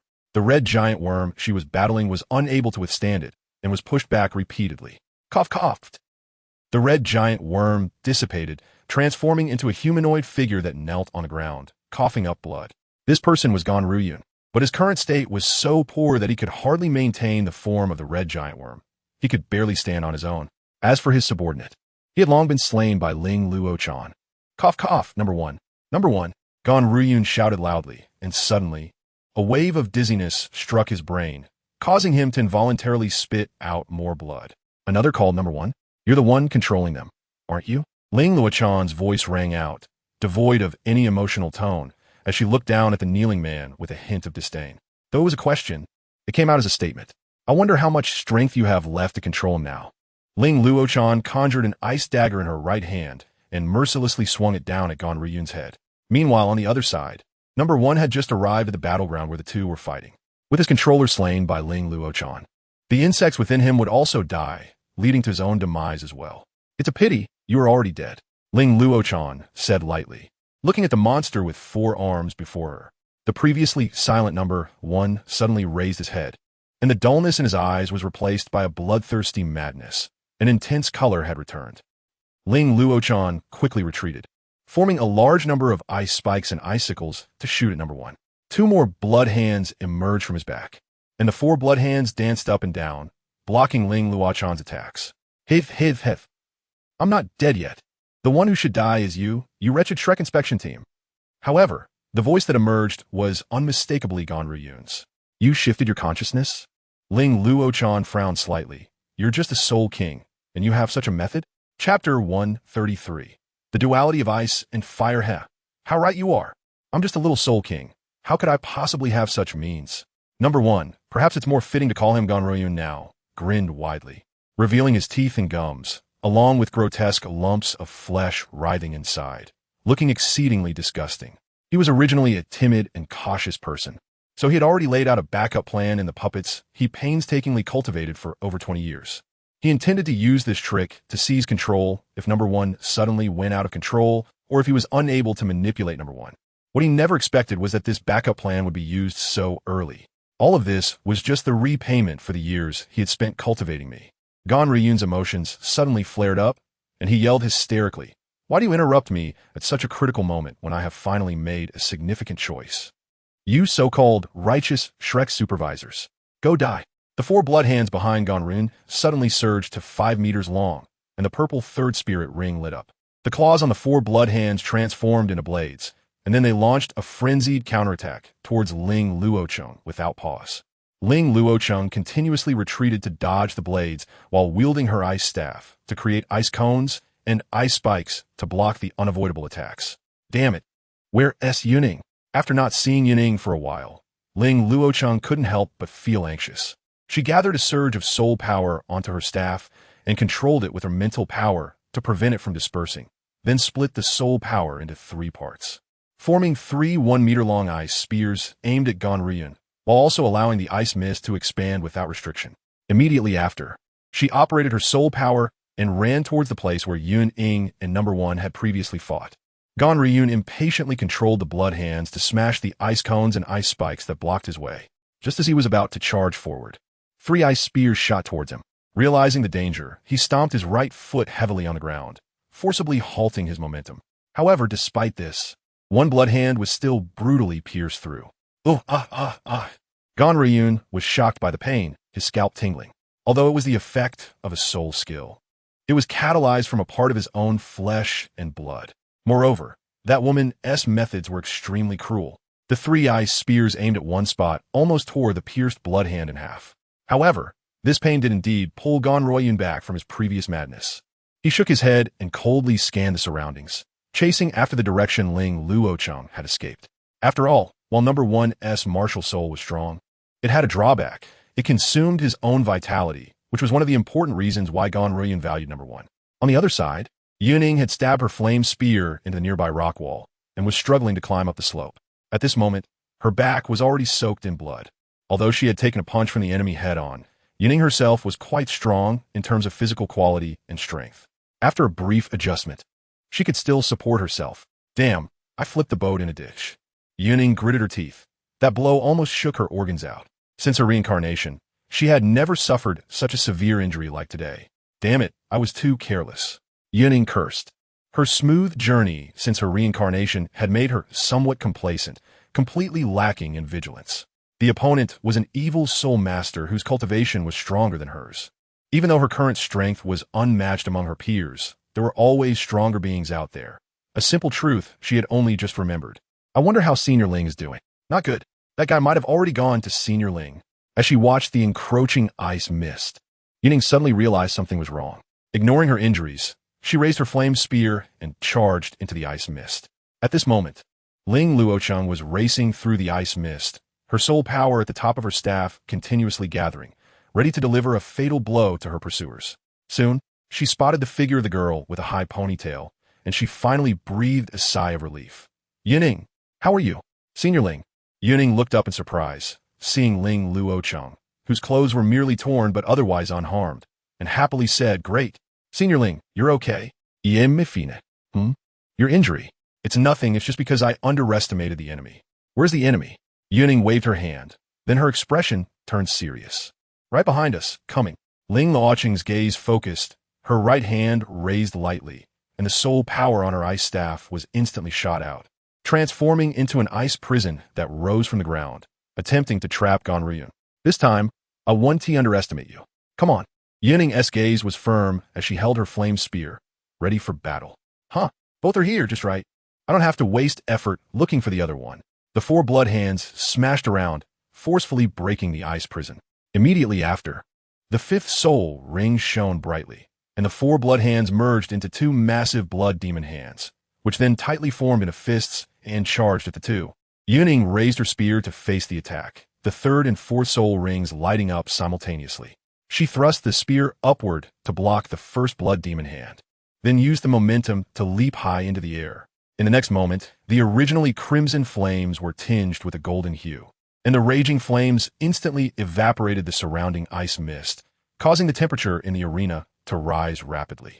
Seeing this, Ling Luocheng immediately released her 5th soul ring. But this time the ice radiance ring did not expand widely. Instead, it shrank into a splendid ice ring.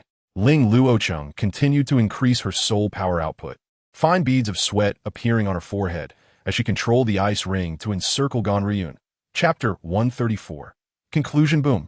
A huge explosion sounded, and energy balls mixed with crimson and icy blue shot up into the sky, instantly destroying the environment within 100 meters. The once relatively hidden valley was flattened in an instant, along with parts of the surrounding forest that could not escape the devastation.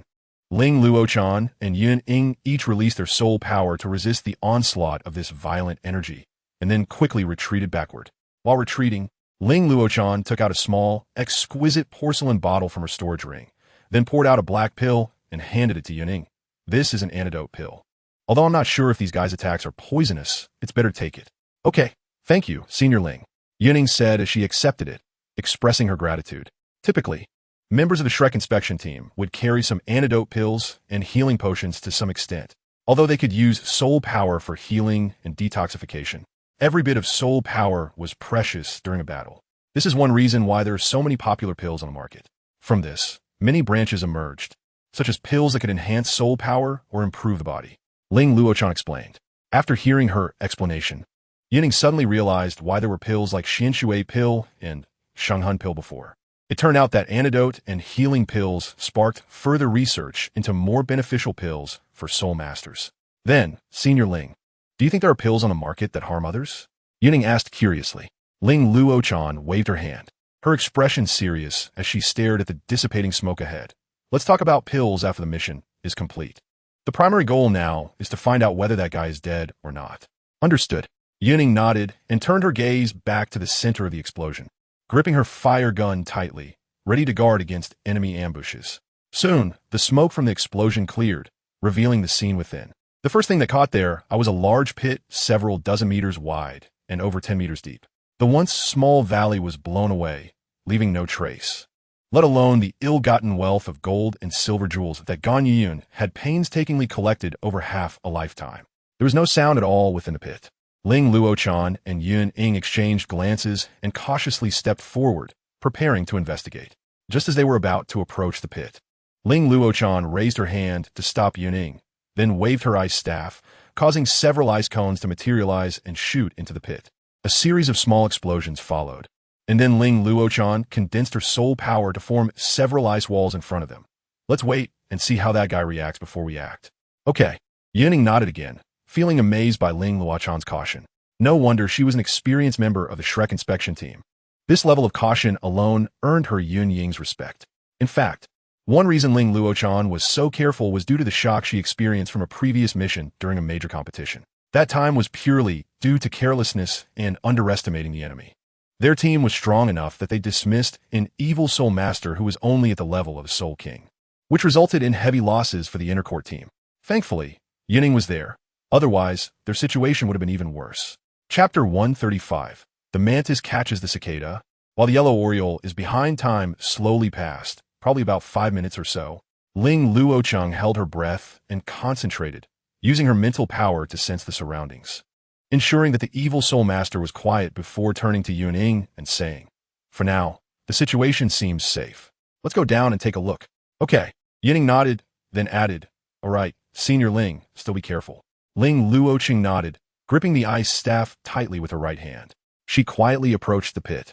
Looking down, she saw that the formerly arrogant Gan Ruyun was now lying quietly in the pit, and the body she controlled, designated as number 1, had suffered extensive damage. His entire right arm had vanished without a trace, along with a large dent in his chest, exposing stark white bones. More critically, a burnt smell lingered in the air, like the scent released when you zap a mosquito with an electric racket. Yun Ying couldn't help but cover her mouth and nose. The scene before her was quite shocking. Even though she prided herself on having stronger psychological resilience than the average person, she nearly couldn't hold it together. Friends interested can check out forensic pathology illustrations. Seeing Yun Ying's reaction, Ling Luochan wasn't too surprised. After all, she had gone through this stage herself. She lightly jumped into the pit without looking back and said, "If you feel like throwing up, just do it. Holding it in will only make you uncomfortable." "I'm fine." Yun Ying shook her head, suppressing her discomfort. In fact, while the initial sight might evoke some unpleasant feelings, settling her mind and facing it again revealed that it was just like this. There was no violent vomiting or disorientation like in her past life. Of course, this might vary from person to person. Ling Luochan didn't react much to her words. Instead, she carefully checked the enemy's condition before placing it into a large transparent cabinet. Then, she locked the cabinet with her soul power and jumped back up to the ground, returning to Yun Ying's side. "Huh, what is that cabinet?" Yun Ying looked at Ling Luochan, who had fluidly completed this series of actions, with a puzzled expression. Ling Luochan was taken aback and then showed an awkward smile, saying, You mean this? Is there a secret to it?" Yun Ying had never seen Ling Luochan display such a demeanor before. Previously, she had given Yun Ying the impression of a cold, unapproachable queen, and today was the first time she had seen her like this. "Actually, it's nothing serious. This is a measure taken by the Academy to reduce the impact of evil soul masters on society after their death. This thing is called the Evil Suppressing Coffin. Since the target of this mission is at the 5-ring Soul King level, we brought a level 5 Evil Suppressing Coffin, mainly to seal the body of the evil soul master, preventing them from causing further harm after death." "Are there levels from 1 to 9? Yun Ying asked with curiosity. "How could there be?" Ling Luocheng smiled helplessly, casually putting the transparent coffin-like object into her storage soul guide. Then she took out 2 milk bottles, handed one to Yun Ying, and while recovering her soul power, explained the Shrek Academy doesn't have level 1 to 3 evil-suppressing coffins. First, because an evil soul master at this level, unless in special circumstances, generally poses little threat after death. Second, because the materials required to make these are quite precious. Only Shrek has such boldness on the entire continent. Yun Ying took the milk bottle, absorbing the soul power within. Hearing Ling Luocheng's explanation, she couldn't help but stick out her tongue and make a funny face. High-level soul masters are rare across the continent, and the highest evil-suppressing coffin at Shrek Academy is only level 8, which is the result of the Academy's vigorous development.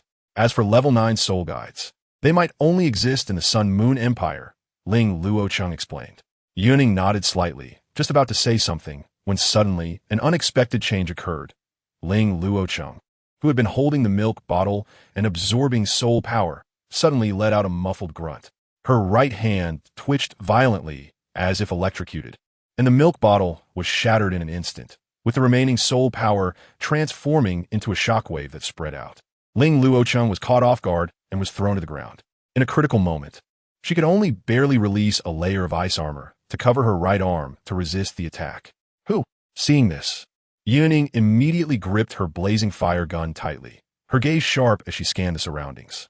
A series of crimson flames erupted from the tip of her gun, instantly surrounding her and forming a protective net that could both attack and defend.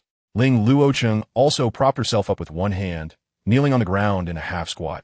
Her injured right hand open, revealing a blood-red mark, and her entire arm was slightly trembling. "Oh dear, it seems I arrived just in time."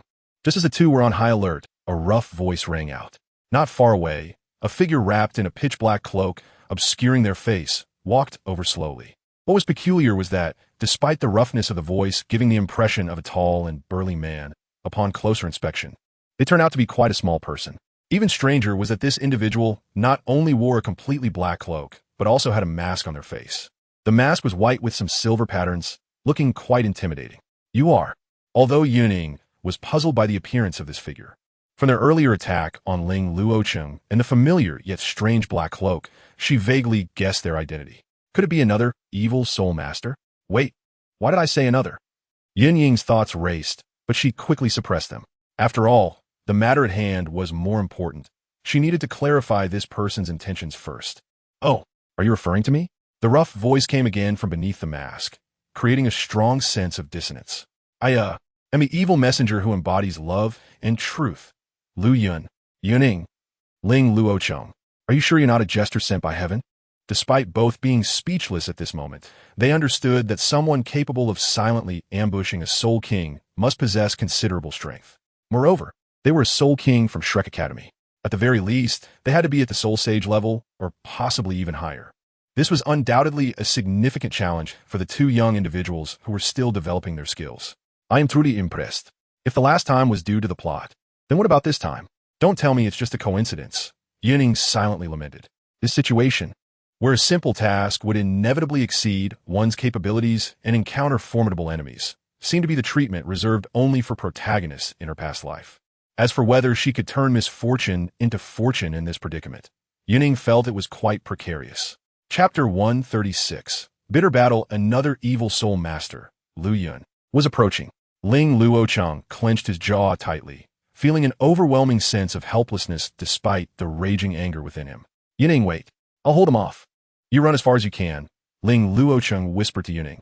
Yun Ying's eyes widened as she looked up at Ling Luocheng, who was slowly walking toward her. Her voice trembling. "Senior Ling, since you call me senior, I have to take responsibility for you, the junior." Ling Luocheng turned his head and smiled lightly. This was the first time she had shown a smile in front of others. She raised her hand to summon the ice staff, looking seriously at Lu Yun. "Moreover, I am also a member of the Shrek inspection team. It is my duty to take care of my juniors." "Huh, so, have the tragic farewell speeches ended?" Lu Yun sneered, his narrow eyes hidden beneath the mask scanning the two of them.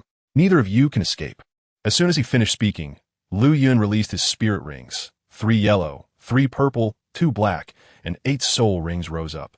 Then, the dark 7th soul ring shone brightly, and his body instantly expanded to 5 meters tall, muscles bulging like stone, while the black cloak he wore was suddenly torn apart, turning into countless fragments that flew in the air. With the cloak shredded, Lu Yun's full appearance was revealed: bronze skin, muscles bulging in chunks, marked with black patterns.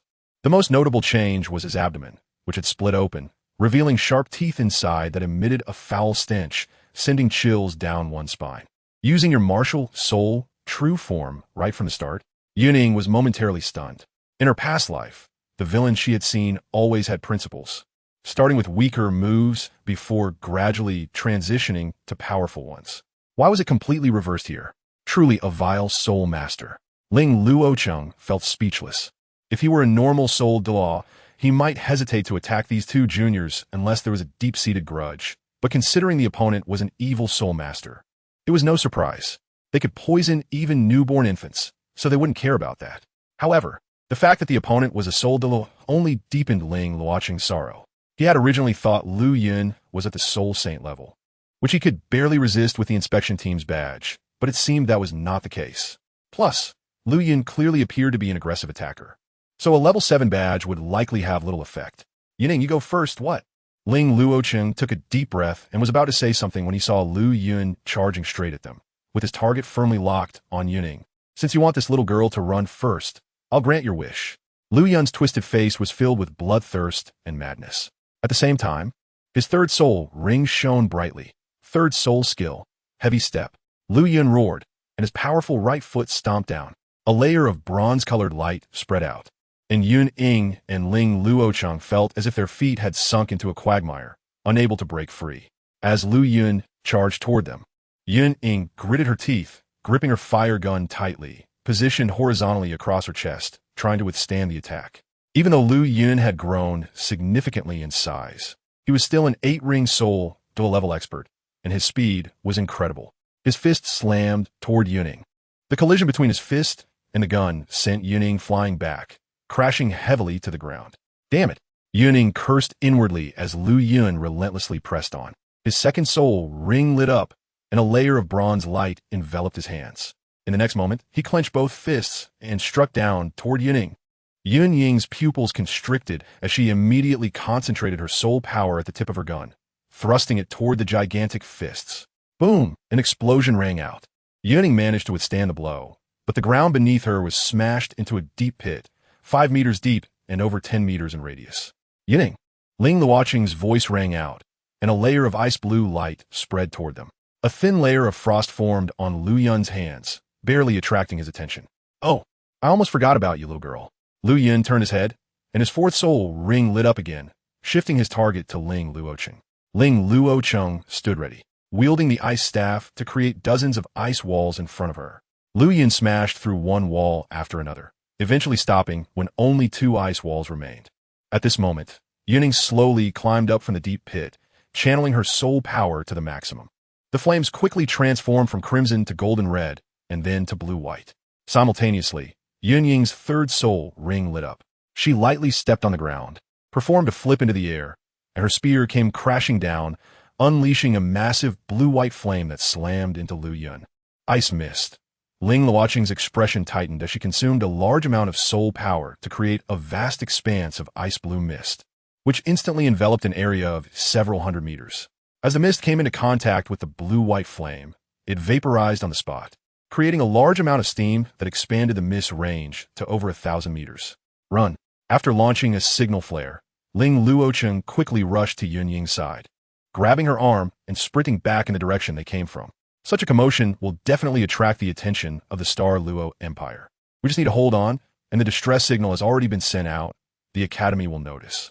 Ling Luocheng whispered as the two quickly retreated without looking back. A blinding white light shot up into the sky, causing Lu Yun to squint and look up, his anger rising. A distress signal? In that case, Lu Yun's face broke into a more insane smile, and then his deep purple fourth soul ring shone brightly.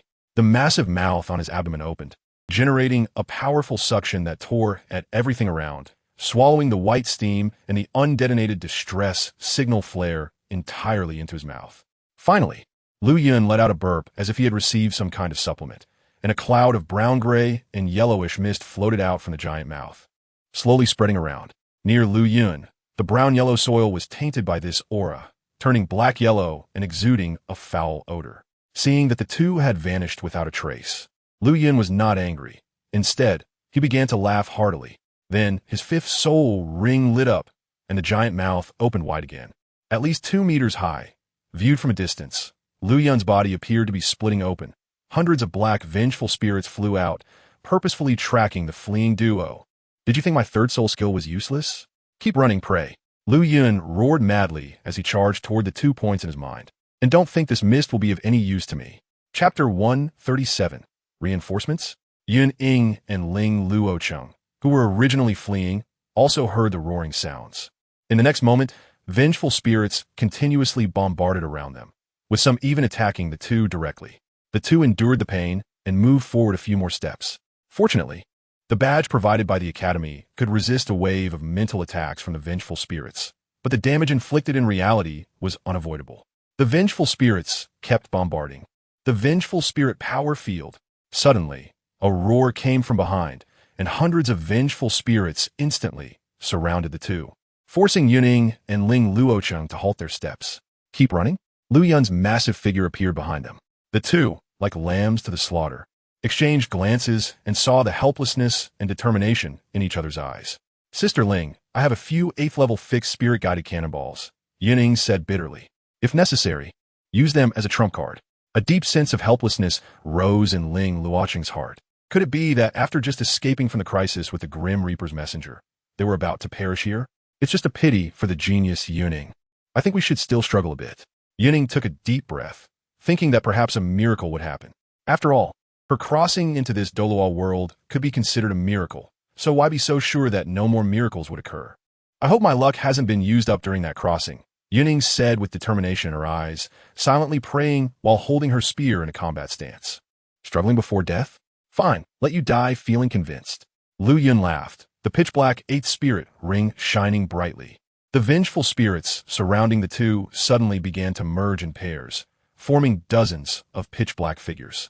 Perhaps due to the fusion, these figures appeared much more solid. Sister Ling, I'm sorry for dragging you into this, Yun Ying said softly. Ling Luocheng waved her hand, raising her ice staff. When I became part of the Shrek inspection team, I was already prepared for the possibility of sacrificing myself one day. There's no need to feel guilty. It's you who is facing such a predicament on your first mission. Maybe a miracle will happen? Yun Ying smiled, her 4 spirit rings rising. The first spirit ring lit up, and with a push of her right foot, she swung her spear towards the figures. Hopefully, Ice Radiance Circle. Ling Luocheng's gaze turned cold as she released her 5th spirit skill. A layer of ice-blue ice ring began to expand, centered around the two. However, after releasing the spirit skill, Ling Luocheng's body shook, and her face paled considerably. Clearly, continuously releasing 10,000-year spirit skills was quite burdensome for her. Under the impact of the ice light circle, the figures were evidently harmed, with several being directly shattered into particles under this wave of attack. Ha! Yun Ying thrust her spear upward, piercing into a jumping figure, then pushed off the ground with her right foot, leaping briefly before forcefully stomping down on the head of a figure below, using the momentum to jump again. The 3rd spirit ring lit up, flames engulfing the spear, burning the pierced figure completely to ashes, turning it into pitch-black particles that dispersed into the air. Flame of the Wild 100 Slashes. Yun Ying roared, unleashing a pale blue flame from her spear, which burned everything in its path, even the ground. Boom! The raging fire recklessly consumed those figures, and in just a moment, several more figures vanished. Hey, not bad. Liu Yun's words sounded surprised, but there was no trace of astonishment on his face. The 3rd spirit ring lit up again, releasing a bronze-colored halo. The originally airborne Yun Ying was shaken down to the ground, lying flat in a big character position, just as a wave of dizziness washed over her. The badge on her chest glowed faintly, instantly suppressing that feeling. Cough, cough. Yun Ying spat out a mouthful of mud, not caring about the taste or cleaning her mouth, quickly rolling to the side to avoid the attack of the approaching pitch-black figure. With a sideways sweep of her spear, flames surged, enveloping Yun Ying's body. Kneeling, she straightened up, her spear diagonally inserted into the ground, breathing heavily, her mouth filled with the taste of mud, with a bit still lingering. Ah, so pitiful, so pitiful, so pitiful, so pitiful, so pitiful, so pitiful, so pitiful, so pitiful, so pitiful, so pitiful, so pitiful. Lu Yun's expression suddenly became even more frenzied, mumbling continuously. He grabbed his face with both hands, leaving several bloody scratches, yet he still paid no attention to it and continued scratching. This guy, has he gone mad? Yun Ying couldn't help but feel pain for him. Those wounds were not shallow at all. However, it seemed that not many were normal among the evil spirit masters. In a flash of thought, several figures pounced again. Yun Ying pulled out her spear, drawing an arc in front of her, the second spirit ring lighting up. The pale blue flames covering the spear tip as she thrust fiercely at the enemy ahead. On the other side, Ling Luocheng was wielding her ice staff, continuously attacking the figures by creating ice spikes and ice spears. Her ice armor shattered and reformed, only to be broken again. No, no, no, not pitiful at all. You almost died. Lu Yun suddenly stopped scratching his face, the fifth spirit ring lighting up again. His mouth opened wide, and in an instant, hundreds of vengeful spirits flew out like cannonballs into the battlefield, engaging in indiscriminate bombardment. Damn! Yun Ying couldn't help but curse, having to dodge the attacks of the pitch-black figures while also avoiding the raining down of vengeful spirits, all while trying to find a way to counterattack. Bon Puhao! Even though Yun Ying used all her strength to evade, the sheer number of vengeful spirits was overwhelming, causing her to suffer considerable collateral damage, with several vengeful spirits landing right on her back. This caused her already injured back to take even more damage, the feeling of flesh being torn apart making Yun Ying feel like she was on the brink of death. As time passed, the situation on the battlefield gradually became more intense. The pitch-black figures formed from the merged vengeful spirits stopped attacking and instead began to flow like liquid across the battlefield. At this moment, the two were already submerged to their feet in the liquid, which seemed to have a consciousness of its own, starting to climb up their calves, attempting to wrap around them entirely. What the hell is this thing? Yun Ying gritted her silver teeth, while Ling Luocheng looked equally alarmed. Not sure, but if we're completely entangled by this thing, it's over. So, Yun Ying turned to look at Ling Luocheng. At that moment, Lu Yun seemed to realize their helplessness, waving his hand to stop the vengeful spirit's attacks, instead hovering in midair to surround the two. A mocking expression on his face. How do you like my vengeful spirit power field? This was specially prepared for you. Damn. Ling Luocheng's brows furrowed tightly. Her soul power was nearly depleted, and it wouldn't be easy to force a fight. If her martial soul were the ultimate ice, there might still be a glimmer of hope when paired with Yun Ying. But right now, stop. Just then, a loud shout came from afar, causing all three to turn their heads. Chapter 138. Hope and Despair Stop. The three turned their heads simultaneously and saw a group of about 100 people approaching them, all wearing the standard uniforms of the Star Luo Empire City Defense Army. Ling Luocheng and Yun Ying couldn't help but feel a surge of joy at this sight. An evil soul master? The leader of the group looked at the three in front of him, and his expression suddenly changed as if he understood something. As soon as he spoke, the 100 people behind him also changed their expressions upon hearing his words, though their reactions seemed slightly different. It's actually done by an evil soul master. It's an evil soul master, so it's fine. Wait, those two girls are fighting an evil soul master, right? What should we do? Are you crazy? Didn't you see that guy's 8 soul rings? Do you want to die? That's true. But, Sai, let's see what the city lord plans. The crowd of over 100 people was almost all whispering to each other, creating a noisy commotion. So who are you? Lu Yun impatiently asked. Upon seeing Lu Yun's towering figure of over 5 meters, the leader, referred to as the city lord, couldn't help but gasp and then forced a flattering smile. Trembling as he said, so it's the esteemed evil soul master. Forgive me for not recognizing you and interrupting your elegance. Please, great master, have a generous heart and forgive me. Lu Yun, Yun Ying, Ling Luocheng, the rest. The city lord's words rendered everyone present silent, more effective than Mulan silence. Although Lu Yun felt a bit confused, the situation was still favorable for him, so he didn't say much. Behind the city lord, some looked surprised, some remained calm, and some were indignant. As for Yun Ying and Ling Luocheng, they were a mix of surprise, confusion, and anger. You, Ling Luocheng pointed at the city lord but couldn't find the words. Faced with this situation, she felt powerless.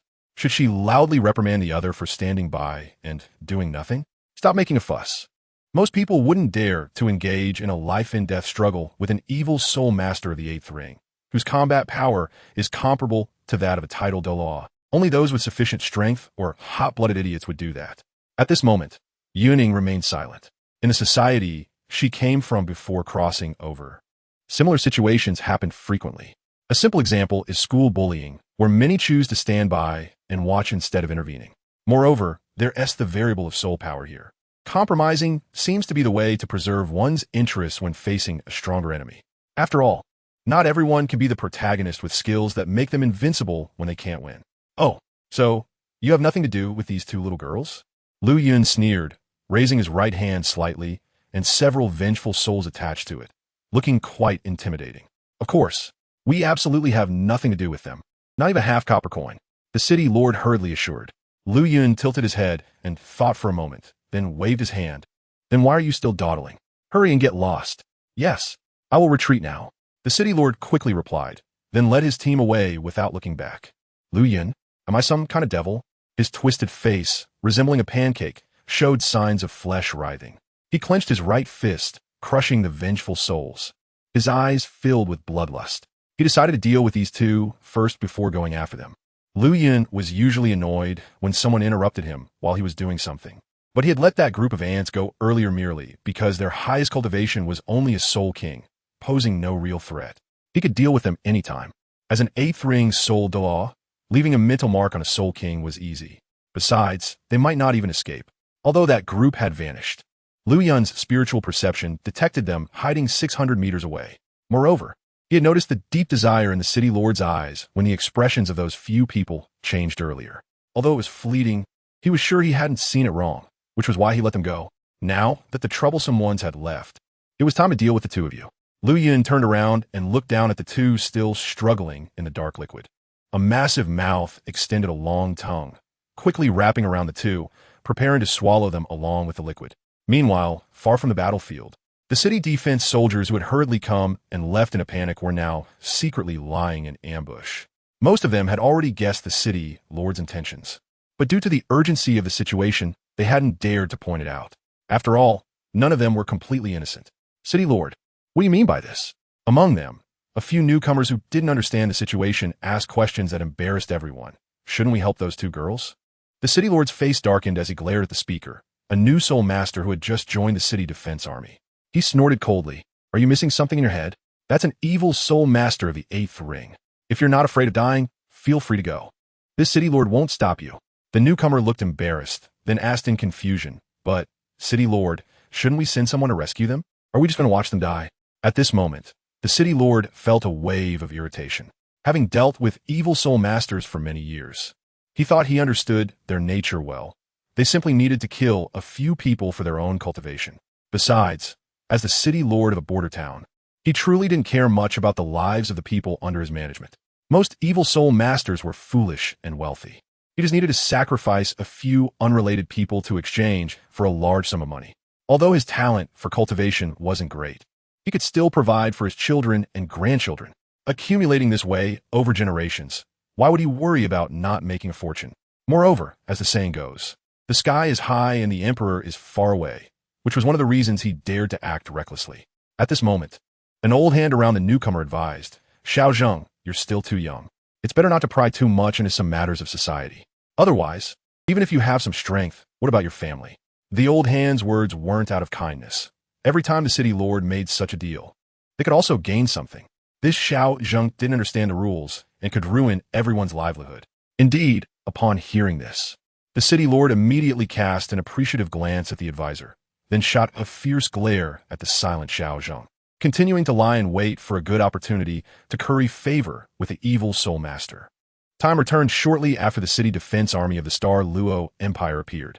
Looking at the obsequious city lord in front of her, Yun Ying felt utterly despairing. She used her spiritual power to enter the heart of the blazing fire, preparing to take out the level 8 fixed soul-guided cannonball and throw it into that guy's giant mouth. After all, didn't he eat everything? Then let him taste the flavor of the iron egg. At the moment her mental power entered its internal space, a strange yet powerful thought established a temporary connection with her. Who? Yun Ying's heart sank. When did a person appear in her storage bracelet? Yun Ying, right? I am the Snow Emperor. A cold, alluring voice echoed. You? Yun Ying's surprise intensified. Wasn't the Snow Emperor just an embryo? Although there had been unusual phenomena recently, it shouldn't have hatched in her storage bracelet, right? Moreover, even if it had hatched, it should be in the form of an infant, right? How is that possible? Yun Ying hurriedly mobilized her mental power to conduct a wide-ranging scan of this space, discovering that everything she had stored was still there, with no changes. And the Snow Emperor was still an embryo. Human, do you know that your behavior is very rude? The voice carried a hint of anger. Sorry, wait. Isn't this my storage bracelet? Am I not allowed to scan my own things? The owner of the voice fell silent for a moment. Let this emperor out, and the crisis can be resolved. Upon hearing this, Yun Ying became anxious. That's impossible. I still need to nurture you. Cough, cough. I haven't even seen you. Words are not credible. If you have the ability, prove that you are the Snow Emperor. All right, this emperor can prove it. As soon as the words fell, the embryo trembled twice, emitting an extremely cold aura that froze everything around it. Yun Ying was furious, but alongside her anger, there was more shock. Could it be that this thing was really the Snow Emperor? Oh my, this is quite a surprise. But you are still an embryo, right? How could? There is no need to mention useless matters. This emperor will explain everything to you once this matter is resolved. Yun Ying was momentarily speechless. But the current situation did not allow her to think too much. Do you have confidence? This emperor does not deign to deceive a mere human. The Snow Emperor's tone was filled with arrogance. Yun Ying helplessly shook her head. Then her gaze became resolute as she withdrew her consciousness, staring intently at Lu Yun and that group of people talking. Chapter 139. The Elegance of That Sword. Time rewinds to the present. Just as Lu Yun was about to swallow the two into his giant mouth, at this critical moment, Yun Ying's thoughts stirred slightly, and she suddenly released the Snow Empress embryo from the heart of spreading flames. In an instant, a bone-chilling cold swept across the area. The ground within a radius of several thousand meters turned into frozen earth, and the falling goose-feather snow obscured the sky and the sun, transforming everything around into ice sculptures. The group that had been hiding in the distance had no time to react, engulfed by this overwhelming cold, while Yun Ying, Ling Luocheng, and Lu Yun, at the center of this cold wave, found themselves in an even worse state. Ling Luocheng was completely frozen, his consciousness gradually eroded by the cold, sinking into oblivion until he was entirely lost. Lu Yun's situation was even more tragic. His previously extended long tongue had turned into an ice block, and his massive body, originally over 5 meters tall, now appeared even larger, encased in thick layers of cold ice. He had become an enormous ice mountain. The giant mouth also could not escape the fate of being invaded by the cold. The frigid air surged into it like a roaring river, with terrifying temperatures exceeding minus 250 degrees, wreaking havoc inside. Lu Yun didn't even have time to utter a word before he was frozen in place. The most terrifying aspect was not just being frozen, but being aware of the surroundings in an active state of mind while being unable to do anything or change anything. Even more horrifying was that this remaining active thought was gradually succumbing to the near absolute zero temperature. Lu Yun desperately tried to scream in his heart, regretting attacking these two individuals. If heaven gave him another chance, he would definitely choose to run far away instead of provoking these two formidable beings. Unfortunately, while Lu Yun's thoughts were beautiful, reality offered no remedy for regret. He slowly faded away, filled with pain and remorse and despair. People of this emperor, how dare you ants move against her? Ling Lai's proud voice echoed, and a beam of ice-blue light, about 1.5 meters long, swept through, directly slicing Lu Yun's massive body in half without any splash of blood or flesh, and not a drop of blood flowed out. Upon closer inspection, one could even see that his blood had turned into a solid ice-blue substance, ceasing to flow. In the center of the three, a white light suddenly brightened and then quickly dissipated. A woman, approximately 1.70 meters tall, stood proudly in the air, her long white hair cascading down to her hips, enveloped in a layer of ice-white radiance that obscured her appearance. Her right hand had 2 fingers together. At the fingertips was a magnificent ice sword, 1.5 meters long, which had just severed Lu Yun, a dignified 8-ring toDouluo, in half, a power not to be underestimated. The hidden rats are quite disgusting. The Snow Empress's voice fell, and her right arm gently lifted, sending the ice-blue sword flying out, which quickly grew to 5 meters long and pierced straight forward, killing all the city defense army in the distance that had also been turned into ice sculptures. With the troublesome trash eliminated now, just as the Snow Empress turned around, she discovered the two who had already lost consciousness from the freezing, along with a dimly glowing, weakly sputtering flame gun. Yun Ying, the Snow Empress, looked at the girl beneath her with a complex expression, ultimately seeming to make up her mind as she picked her up in a princess carry, then used her soul power to control Ling Luocheng to float beside her, flying straight in one direction. Shrek City. The bustling city still radiated with vibrant life, with crowds queuing to enter, and the streets within the city were filled with traffic, showcasing the prosperity of the continent's first city. At the city gate, several duty personnel were methodically directing people in line to enter the city, and on the city wall, the city defense army unique to Shrek City was also on duty. From a distance, it appeared to be a peaceful and prosperous scene. However, according to normal procedures, this stable situation would not last long. Standing on the city wall, Wang Lifeng yawned without any decorum, complaining slightly to a teammate beside him. "You say with Shrek Academy backing us, who would dare to provoke us? Is it really necessary to be on duty every day without a single holiday?" His teammate chuckled in response. "Come on, you're over 40, yet you still think like a child wanting a holiday to play. If this position were really removed, where would you find a job with such good benefits? We can slack off openly all day." "That's true, but anyone would get tired of looking at the same scenery every day, right?" Wang Lifeng yawned again, and suddenly, his eyes narrowed, his previously relaxed expression instantly becoming serious. He rubbed his eyes hard and looked at the distant sky with confusion, saying, "Hey, look over there. Isn't something flying this way?" "Where? Let me see." His teammate leaned in curiously, following Wang Lifeng's gaze. "Whoa, there really is something?" Wang Lifeng didn't have time to think, using his soul power to shout, "Enemy attack." He quickly released his martial soul's spirit rings, preparing for the impending danger. Below the city wall, the crowd, who had been meandering like they were out for a stroll, collectively froze for a few seconds upon hearing that amplified shout mixed with soul power. "What the heck? Someone is attacking Shrek? Who? Who is so audacious as to disturb us? Wait, did I forget to check the almanac before going out today? How could there be an attack on Shrek?" One person instinctively spoke up, and many in the surrounding crowd echoed his sentiments. Just then, someone looked up and scanned the area, suddenly noticing that there was indeed a dark shadow flying in from the high sky.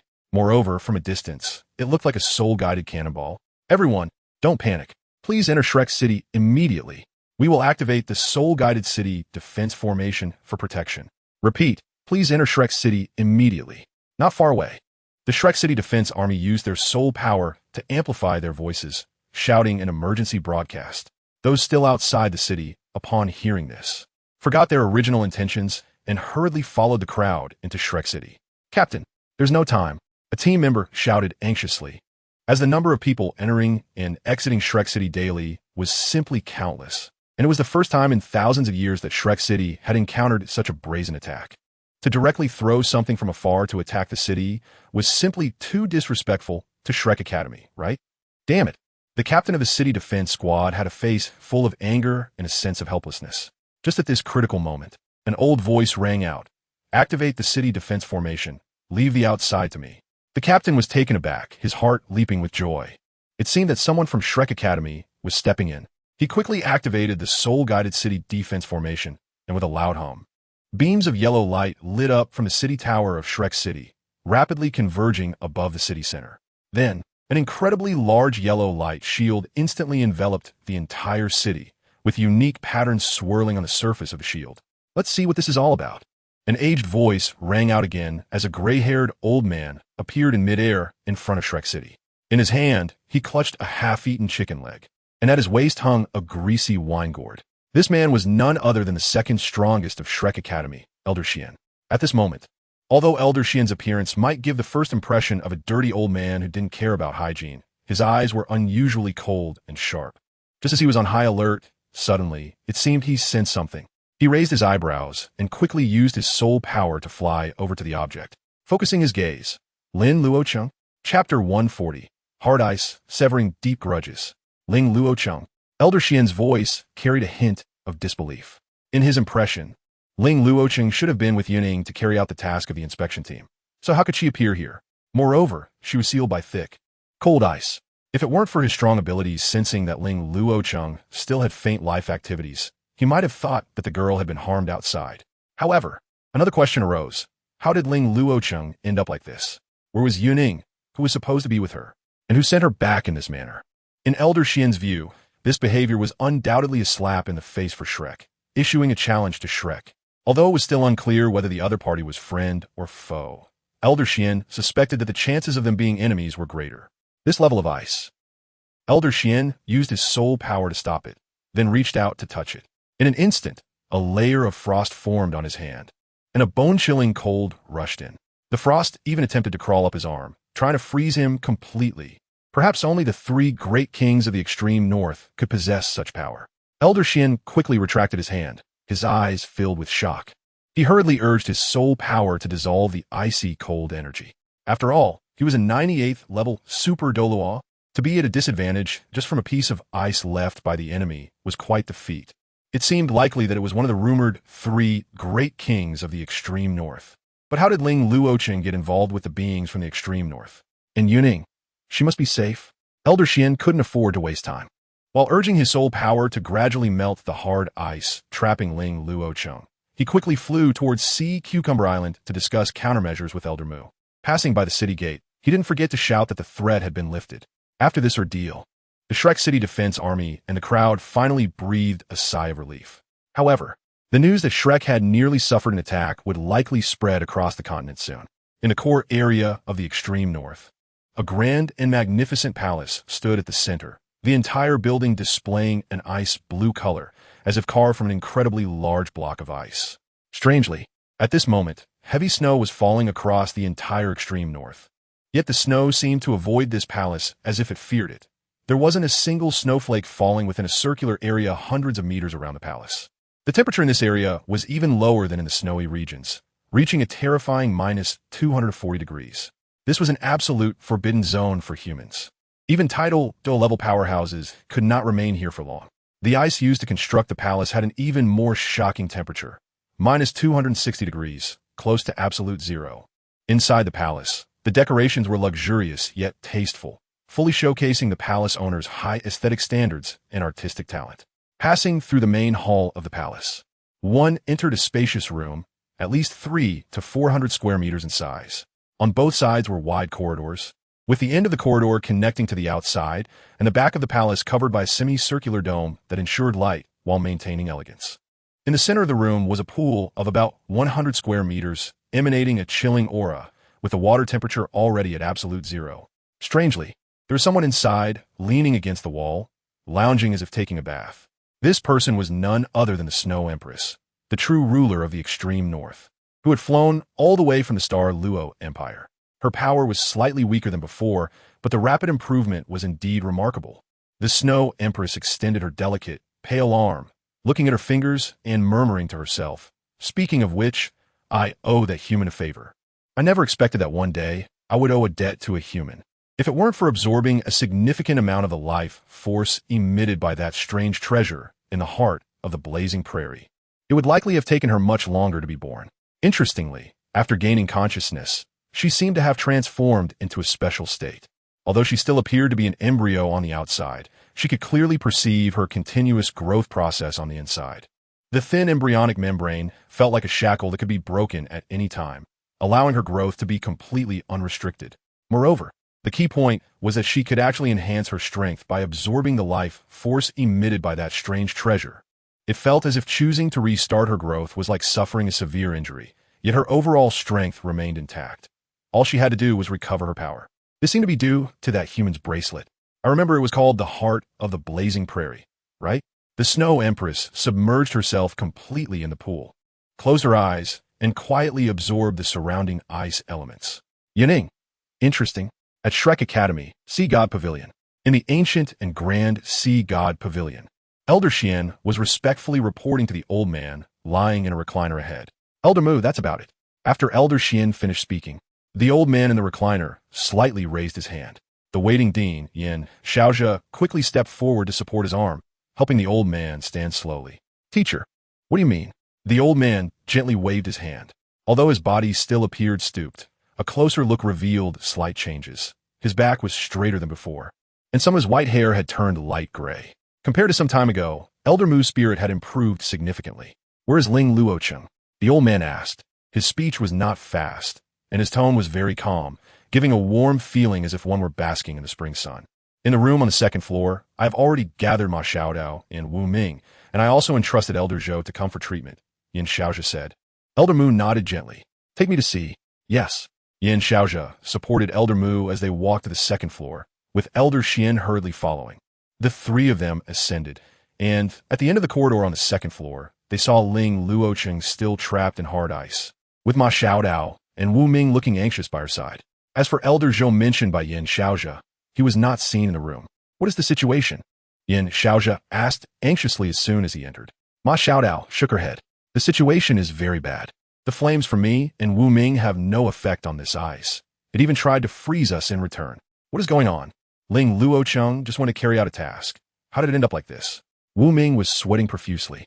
She and Ma Xiaodao were a soul emperor and a soul sage, respectively, and even among the talented individuals at Shrek Academy, their martial souls were top tier. Yet they couldn't handle a piece of ice? Chapter 141. The chaotic Yun Ying let me feel it. Elder Mu stepped forward slowly, placing his hand on it. And in an instant, a chilling aura was released from within the ice block. It seemed to sense that this old man before it was not to be trifled with. And the intensity of its backlash was even stronger than the previous encounter with Elder Xian. So that is how it is. A hint of surprise flashed in Elder Mu's murky eyes, and then he used his soul power. Accompanied by a high-pitched dragon's roar, a platinum-colored dragon phantom flickered, and its powerful force melted the solid ice layer by layer. In just a few seconds, the ice that had imprisoned Ling Luocheng disappeared, and on the ground, not a single droplet of water fell. Ma Xiaodao quickly embraced Ling Luocheng, but even though the solid ice had melted, the prolonged exposure had left her body with an extremely cold chill, causing Ma Xiaodao to shiver. Achoo! It's freezing. It's freezing me to death. She hurriedly placed Ling Luocheng on the bed beside her, and at that moment, another elder walked in. Sorry, I'm late. Guild Master? Seeing Elder Mu standing aside. The elder was taken aback. Elder Mu waved his hand, and Yin Xiaozhe quickly said, Elder Zhou, you came just in time. This is Ling Luocheng. Elder Zhou looked in the direction Yin Xiaozhe pointed and saw a girl lying on the bed with no blood on her face. He immediately released his martial soul and soul rings without hesitation. 2 yellow, 3 purple, and 3 black soul rings rose up, and the 7th and 9th soul rings lit up in succession. The elder transformed into a pure white light, and streams of soft white light flowed out from it, quickly merging into Ling Luocheng's body. Time passed slowly, and everyone present unconsciously held their breath, not daring to disturb Elder Zhou at this critical moment. About 10 minutes later, the pure white soft light gradually dissipated, and Elder Zhou's figure became visible again. His 6th soul ring lit up, and the surrounding scattered white particles were attracted over, then flowed into Ling Luocheng's forehead, one after another. All right, next we just need to wait for her to awaken. Elder Zhou wiped the tiny beads of sweat from his forehead. He had used all his strength to heal Ling Luocheng, and even though he had achieved a title, it was still a bit taxing. Thank you, Elder Zhou, Yin Xiaozhe said gratefully. Elder Zhou waved his hand, and they stood there waiting for a moment. With a soft moan, the girl on the bed slowly opened her eyes, split line, the unfamiliar ceiling. The girl blinked her sleepy eyes and slowly sat up from the bed. She looked around in confusion, noticing that everything was new to her, and the decor was exquisite and elegant. Could it be that I have crossed over again? The girl mumbled softly in confusion, feeling that her first priority was to check her surroundings. The blanket covering her was made of some kind of silk, presenting a jade-like luster. It felt cool to the touch and very comfortable, making it hard to let go. This blanket is quite nice. The girl stroked the blanket on her body, instinctively lifting it, only to have her mind go blank the next second. Wait, where are my clothes? I wasn't assaulted, was I? A terrifying thought suddenly popped into the girl's mind, causing her to shudder. The probability is quite high. Looking at the surroundings that seemed constructed from blue diamonds and aquamarines, the girl became increasingly frightened. Should I check? The girl was torn inside, her hands uncontrollably moving down. Since you're awake, hurry up and get down. I have questions to ask you. Just as the girl was about to stretch out her guilty hands, a cold and pleasant voice rang out, pulling her from the whirlpool of self-doubt. Huh? Okay. I am coming. The girl snapped back to her senses, her face flushed instantly. She hurriedly composed herself, just about to get out of bed, when she suddenly remembered she wasn't wearing any clothes. She quickly checked her storage bracelet, only to find that everything was frozen. The girl sat on the bed in a daze, helpless, when suddenly the door to the room opened. The girl turned her head to look, and with just one glance, she couldn't take her eyes off. A woman entered, standing about 175 meters tall, with long white hair cascading down to her feet. Her sky-blue eyes were ethereal and transparent, as if they could see through everything in the world. Her slender and flawless figure was draped in a white long dress that, despite lacking any embellishments, made her appear so noble and beautiful, like a cold plum blossom in winter, proud and elegant. "You are the Snow Empress?" The girl stammered. The woman by the door slowly walked in front of her and lifted her hand to pinch the girl's chin. "I am curious. How does a mere human-possessed life force more intense than the lake of life in Stardew?" I split line, "What is this?" Ling Luocheng slowly opened her eyes, wanted to sit up from the bed, but the prolonged freezing had left her movements a bit stiff. Ma Xiaotao, standing beside her, quickly supported Ling Luocheng, helping her sit up slowly. "Eldermu, Elder Xian, and Dinian?" Ling Luocheng looked around, seeing 3 elders by her bed, along with a middle-aged man, smiling gently. Beside these 4, there was a girl with her hands on her hips, but her face showed deep concern. "Ling Luocheng, can you tell us in detail what happened to you? Also, why did only you return? Where is Yun Ying? Who was with you?" Yin Xiaozhe asked gently, his tone calm. "Okay, I remember I was on a mission with Yun Ying as part of the inspection team." The girl looked at the beautiful face so close to her, unable to help but swallow hard. "Perhaps it's because I'm a bit special?"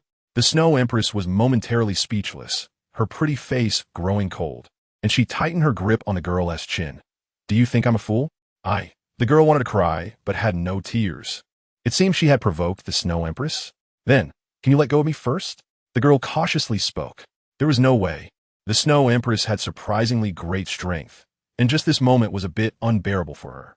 The Snow Empress released her hand, and the girl quickly grabbed the blanket on her legs to cover her entire body, leaving only her head exposed. Watching the girl's confusing actions, the Snow Empress laughed in anger. "Yun Ying, how did I not notice before that your brain isn't functioning well?" "Yun Ying?" Seeing the girl in front of her, still looking bewildered, the Snow Empress surprisingly showed patience toward the human. "Do you think this little trick can work on me?" Yun Ying was taken aback, suddenly realizing that the Snow Empress seemed to have a point. Instantly, 2 blushes appeared on Yun Ying's face, and she cleared her throat. "Well, you want to know why I have such immense life force, right? I'll tell you." The Snow Empress remained silent, casually using ice elements to conjure a chair, then crossed her legs and sat on it, staring into Yun Ying's eyes. "Actually, it's because I accidentally obtained a treasure before." Chapter 142, The Ice and Snow Mark. Yun Ying revealed the existence of the golden essence of beings, and the Snow Empress fell silent upon hearing this. You don't think I'm lying, do you?" Yun Ying cautiously said, and after hearing this, the Snow Empress shook her head, then stood up from the chair and waved her hand casually, causing the exquisitely designed chair to turn into countless ice crystals that scattered in the air. "I can sense that you are not lying, and besides, I doubt you would have the courage to lie." Yun Ying opened her mouth, and the Snow Empress walked out of the room, casually closing the door behind her. Finally, she did not forget to send a voice message to Yun Ying. "Get ready and come out." "Sure, but you have to give me clothes first." "I don't believe that there are no clothes in your storage bracelet. They were all frozen by you." The Snow Empress fell silent again. After a while, she pushed the door open and walked back in, holding a set of sky blue clothes. "Change into this. I'll wait for you downstairs." Okay." Yun Ying reached out to take the clothes, which were also icy and smooth to the touch, feeling just as good as the blanket she had before. "Oh, this feels great." Yun Ying couldn't help but exclaim, but seeing that the Snow Empress had no intention of explaining, she wisely closed her mouth and began to get dressed. Before long, Yun Ying looked at the slightly loose clothing on her body and was quite curious about her appearance at that moment. Although there were no mirrors in the room, the materials used to build the palace could barely serve as a reflective surface. She couldn't wait to stand by the wall and looked at her reflection on the glass-like smooth wall. Although it was still somewhat blurry, it didn't hinder her recognition. There were 3 pieces of clothing in total: 1 underwear, 1 outer coat, and 1 pair of shorts. The underwear was predominantly white, adorned with a few light blue ice flowers, similar in style to a tank top from her past life. The coat was ice blue with some deep blue and white stripes woven in, and the shorts were also entirely ice blue, with a white snowflake logo on them. All 3 pieces, in terms of style and color, belonged to a minimalist style. Although simple in design, the overall effect, when worn, was striking, giving off a vibe of a girl from a snowy landscape. Yun Ying couldn't help but admire herself for a moment, then remembered that the Snow Empress was waiting for her downstairs. Thinking of this, she quickly put away her little thoughts and hurriedly left the room to find the Snow Empress. As soon as she stepped out, Yun Ying was stunned by the appearance of the palace. Everywhere she looked, there were facilities and layouts that seemed to be carved from aquamarine, with white and cyan gemstones interspersed, making the palace look understated yet luxurious. Curiously glancing around as she descended the stairs, when she reached the bottom, her gaze fell upon a circular depression that resembled an indoor swimming pool. Cold air was rising from it, obscuring its full appearance, and inside the pool, a white-haired girl was half lying with her eyes closed. Yun Ying slowed her pace and walked slowly to the edge of the circular pool. As she approached, the previously sleeping girl opened her eyes. Those pure and flawless sky-blue eyes were devoid of any emotion, making Yun Ying feel as if she were stripped bare of all privacy in front of them. You can come over here." The Snow Empress's voice interrupted Yun Ying. She squatted by the pool and looked down, a chilling air sweeping over her, causing her to shiver. "Forget it. I don't think I can handle it with my small frame right now." The Snow Empress said nothing, but turned her gaze to the back of Yun Ying's right hand, where a hint of surprise and confusion flickered in her normally calm eyes. Yun Ying felt a chill run down her spine from that sudden glance and instinctively raised her hand to take a closer look. When did this thing get on my hand? On the back of Yun Ying's delicate hand suddenly appeared an ice-blue snowflake symbol, looking like a tattoo, which puzzled her. Could it be that the Snow Empress had given her some strange mark while she was unconscious, similar to some in her past life? Cough, cough, never mind. Thinking of this, Yun Ying instinctively looked up at the Snow Empress. The Snow Empress remained unfazed and stood up from the pool, walking towards her. When Yun Ying saw the Snow Empress standing up, she instinctively covered her face with her hands, leaving only a gap for her eyes. Unfortunately, the Snow Empress was actually wearing clothes. "What are you thinking about all day?" The Snow Empress looked at Yun Ying, whose face was flushed and hands were covering her face. Although she felt puzzled, her primary concern was the mark on Yun Ying's hand. At first glance, this mark was very similar to the snowflake symbol on the clothes Yun Ying was wearing, but upon closer inspection, many details were different. Most importantly, the mark on Yun Ying's hand looked like a real snowflake had landed on the back of her hand, filled with a sense of spirit. No, it should be divinity. Although Yun Ying might be very confused about this, the Snow Empress was very familiar with it. At the center of the core area of the extreme north, which is the underground of this palace, there is a more magnificent building, which is the place of inheritance of the ice and snow god. It is precisely because of the existence of such a divine inheritance site that the vast area of the extreme north was formed, turning the northernmost part of Douluo continent into a world of ice and snow. But now, a question arises. Why would a deity who governs ice and snow bestow her inheritance mark upon a fire attribute soul master? The Snow Empress couldn't figure out. Moreover, the ice and snow god had not shown any divine signs for tens of thousands of years. If it weren't for her being the controller of the extreme north, she might have thought, like most soul beasts in the extreme north, that the ice and snow god had long perished here. After all, back then, she was just a small ice princess and couldn't see the whole picture. She could only piece together the story bit by bit through her visits to the shrine over the years, gaining insights into the divine signs to learn the true reason why the ice and snow god had fallen to such a state. As for what Yun Ying mentioned about the golden life, to be honest, she had never heard of it. Perhaps it was this reason that allowed her to possess such immense vitality. Wait, vitality? The Snow Empress suddenly remembered that the ice and snow god had been gravely injured and on the brink of death when falling to Douluo continent. So, could the reason for choosing to bestow the divine mark upon Yun Ying be related to this? The Snow Empress's heart gradually sank. She felt that this idea indeed had a certain possibility. After all, the vitality within Yun Ying at this moment could be said to be 1,000 times more vigorous than that of the life lake in Stardow, and it was sealed within her by a strong light soul power. However, according to the Snow Empress's perception, this seal could only last for a year at most, even if the caster was powerful. Besides, she had already guessed who that person was. Facing such a massive amount of energy, it was still somewhat insufficient. Chapter 143, Secret Exposed? Thinking of this, the Snow Empress subtly glanced at Yun Ying, only to find her swaying by the palace's large floor-to-ceiling window, curiously peering outside like a curious child, occasionally letting out soft gasps of surprise. The Snow Empress thought, this girl is truly carefree. But then again, it makes sense. She is still unaware of such matters. Not only is Yun Ying oblivious, but even the other two of the three kings of the extreme north do not have a complete understanding of the situation, despite the Ice Emperor being the one closest to the Snow Empress. He has only heard bits and pieces. Snow Empress, why is it not snowing here while it is snowing far away? Yun Ying turned her head, her brown hair cascading down her back, a few strands falling to her chest, her crimson eyes filled with curiosity about the unknown and a strong desire for exploration. Because I'm here, do they dare to be reckless? The Snow Empress replied lightly, then lay back down, leaning against the pool wall, gently closing her eyes. Yun Ying nodded in realization, looking at the white-haired beauty half reclining in the pool water. Just as her mischievous thoughts began to rise, she forcefully suppressed them. After all, the other party is the ruler of the extreme north. Causing trouble on her territory would be like lighting a lantern in the toilet. Looking for trouble, right? However, seeing that the Snow Empress did not seem to want to chat much, and feeling bored herself, Yun Ying remembered what the Snow Empress had mentioned earlier. She seemed to be able to soak in this pool water too. Yun Ying cautiously approached the pool water. The closer she got to the cold pool, the more she could feel its terrifying chill, making her body feel increasingly cold, just as she felt her joints freezing. A gentle warmth suddenly emanated from the palm of her right hand, quickly traveling up her arm and spreading throughout her body. She felt as if she were immersed in a gentle light, the previous bone-chilling, skin-numbing sensation gradually dissipating. Yun Ying couldn't help but raise her right hand, surprised to see the faintly glowing snowflake mark on the back of her hand. What is this thing? A tiny mark, yet it has such an effect? Yun Ying was deeply puzzled. What had happened during her unconsciousness? Why did she have a snowflake mark on her hand? And why did the Snow Empress look surprised and confused upon seeing it? Everything felt like a tangled ball of yarn, getting messier and more complicated. Yun Ying immediately made a grand decision, not to research this troublesome issue anymore. What does it matter what it is?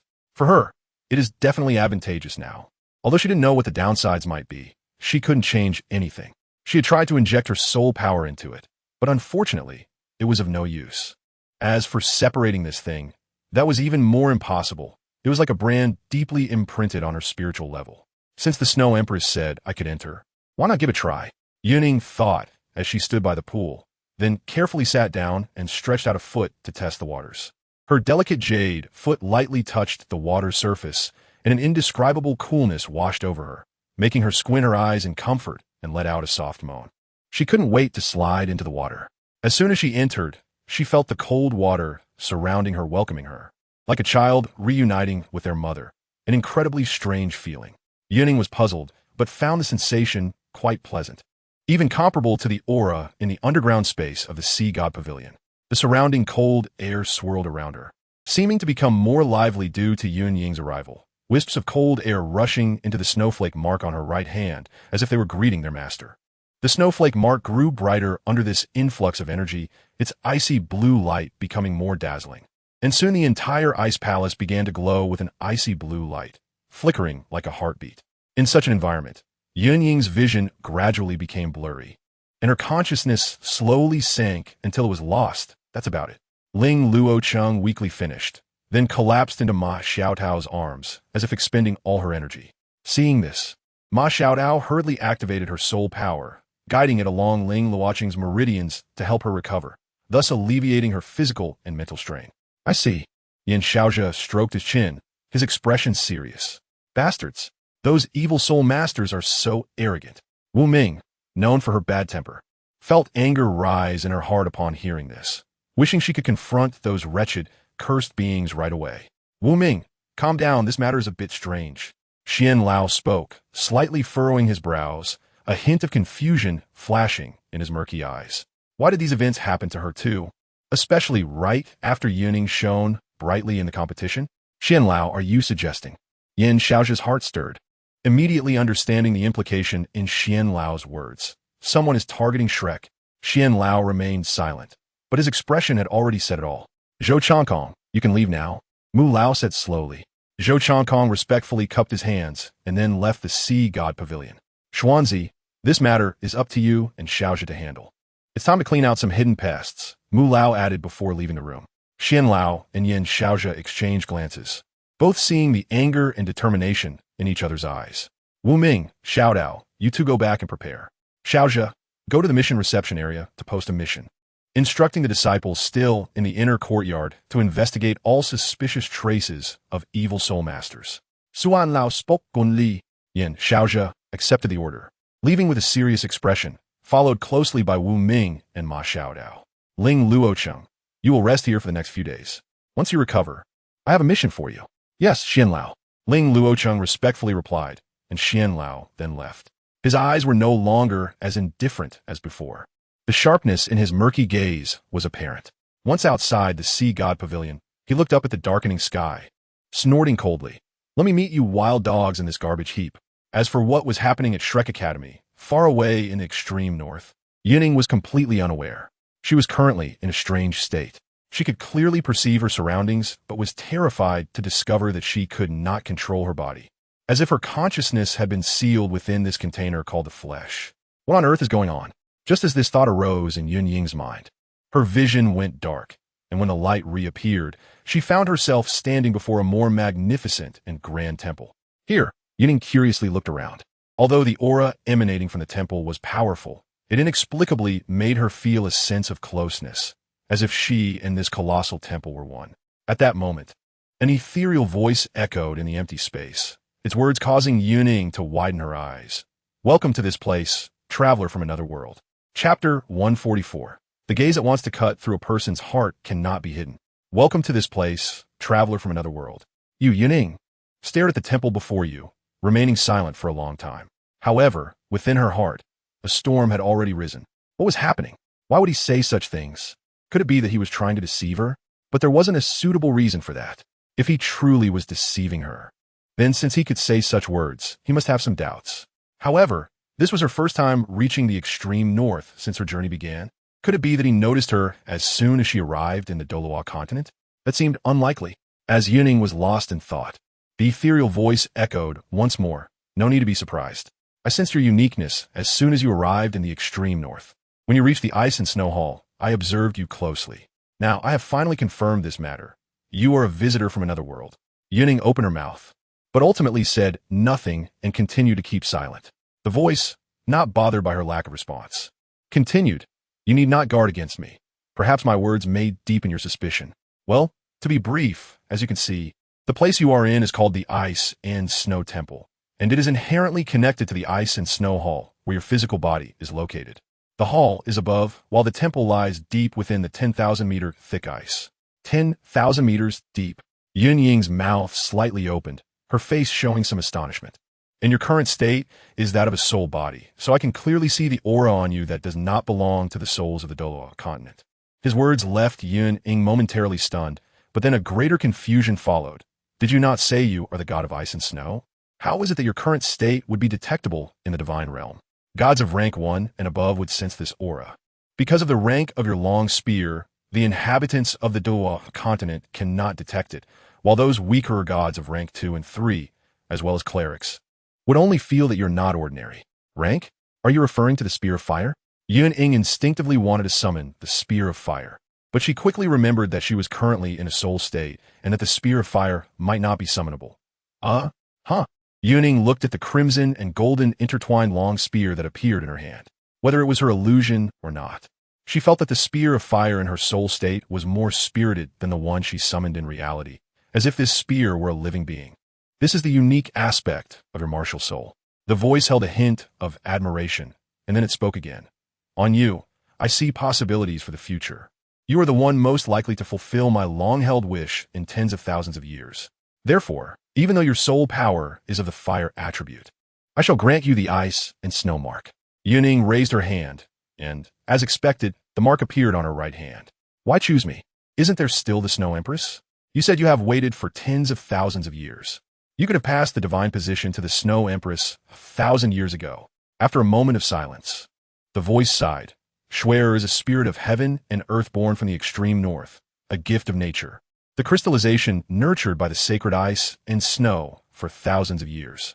I have watched over her for tens of thousands of years and truly do not wish for her to take risks. Moreover, since the fall of the dragon god, the divine realm has forbidden soul beasts from ascending to godhood. Now, wanting her to inherit the position of the god of ice and snow is extremely difficult. Yun Ying, in other words, you don't want the Snow Empress to take risks, so you are looking for a tool to fulfill your wish, right? Absolutely right. She was filled with displeasure, lifting her head to glare at the magnificent temple, suddenly feeling an impulse to smash it to pieces. I know you feel uncomfortable inside, but I'm also a soul beast that has ascended to godhood.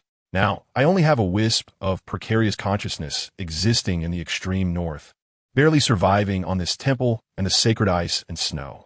If no one comes, then in less than 1,000 years, I will completely dissipate from this world. And at that time, the entire extreme north will also shrink to some extent, and tens of thousands of soul beasts in the extreme north will face life-threatening danger. So, I beg you. The voice's tone became low at the end. The brightness it once held was no longer there. Yun Ying took a deep breath, raised her head again. Then what do you want me to do? Train to become a limit Douluo, and you can inherit my divine power, thus helping you all to break through your limits and achieve divinity. Is that it? No tests required? The path you are about to walk is not simpler than a test. Besides, I do not have much time left. Do your best. The voice of illusory light abruptly stopped. Yun Ying didn't even catch the last part of what he said before her body trembled, and she opened her eyes again, only to find herself lying in a cold pool, and the Snow Empress before her had vanished without a trace. What does illusory light mean? Yun Ying complained unhappily. She looked at the mark on the back of her hand. The snowflake mark was now more solid, with two icy blue lines spiraling up her forearm. The intricate patterns within the lines vaguely revealed some traces, but when she tried to observe closely, they disappeared again. This thing is the mark of divine inheritance? Yun Ying murmured. Indeed, this is the mark of the god of ice and snow. The cold voice of the Snow Empress rang out. Yun Ying turned her head and saw a beautiful girl in a white long dress leaning against the door. Hey, Snow Empress. Well, there isn't much to eat in this core area. Take out those frozen items from your storage space. The Snow Empress said lightly as she walked over. Yun Ying had long wanted her to unfreeze the items in her storage space, but she had been delayed by other matters earlier. Now that she brought it up, Yun Ying was happy to comply. She sent her mental energy into the heart of flames and pulled out a massive ice block. Once the ice block emerged, it occupied nearly 1/3 of the entire hall. The Snow Empress. How did I not notice before that you hoarded so many things? She was truly speechless at Yun Ying. She did not understand what the significance of hoarding so many items was. Looking at the items, they ranged from small pots and pans to large shells and stones, including a thick cannon barrel. There were countless other items like gold spirit coins and various clothes, piled and stacked high. The Snow Empress looked at Yun Ying, who had turned her face away, shaking her head helplessly. Then she extended her delicate hand and gently touched the ice block. In an instant, thousands of icy blue lights burst forth from it, transforming into long, flowing beams of light that flowed into the Snow Empress's palm. In a matter of seconds, the massive ice block, which had been as large as a hill, was completely dissolved. Chapter 145. Shocked by the first of the Ice Nation. Yun Ying couldn't help but exclaim, her eyes sparkling. The first of the Ice Nation? Shuedi was taken aback, looking at Yun Ying with confusion. Is it a new term from human society? Yes, it means very impressive and can be used to express someone's surprise. Yun Ying scratched her head awkwardly, saying, I just blurted it out. But judging by Shuedi's expression, she seemed to agree with her explanation. Hee, what a naive girl to trick. Yun Ying cupped her face in her hands, her mind involuntarily beginning to imagine some indescribable scenes. So that's how it is. The things in your storage space are indeed impressive, opening my eyes. Shuedi said nonchalantly, emphasizing the idea of learning and applying it on the spot. After saying that, she ignored Yun Ying's embarrassed and flushed face, walking to the edge of the cold pool, closing her eyes again, lying in it, absorbing the pure and extreme ice elements contained in the pool water to help herself recover her strength faster. Daytime quickly passed, and before long, it was night. After spending a day in the ice and snow palace, Yun Ying lay in the room where she originally woke up, feeling quite bored, hugging the silky cool silk quilt and letting out a sigh. Ah, the extreme north is so boring. Why hasn't Shuedi let me go yet? It's unbearable. Earlier that afternoon, she had asked Shuedi to return to Shrek Academy, but was straightforwardly rejected by Shuedi, who claimed there was no reason. Is this reasonable?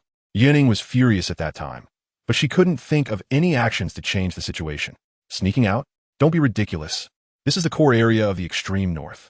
Even though her martial soul is of the ultimate fire attribute, she is still just a small quasi-soul king. Even if she could run out, it would be a ghost, and there are tens of thousands of soul beasts in the extreme north. Moreover, 10,000-year soul beasts are everywhere.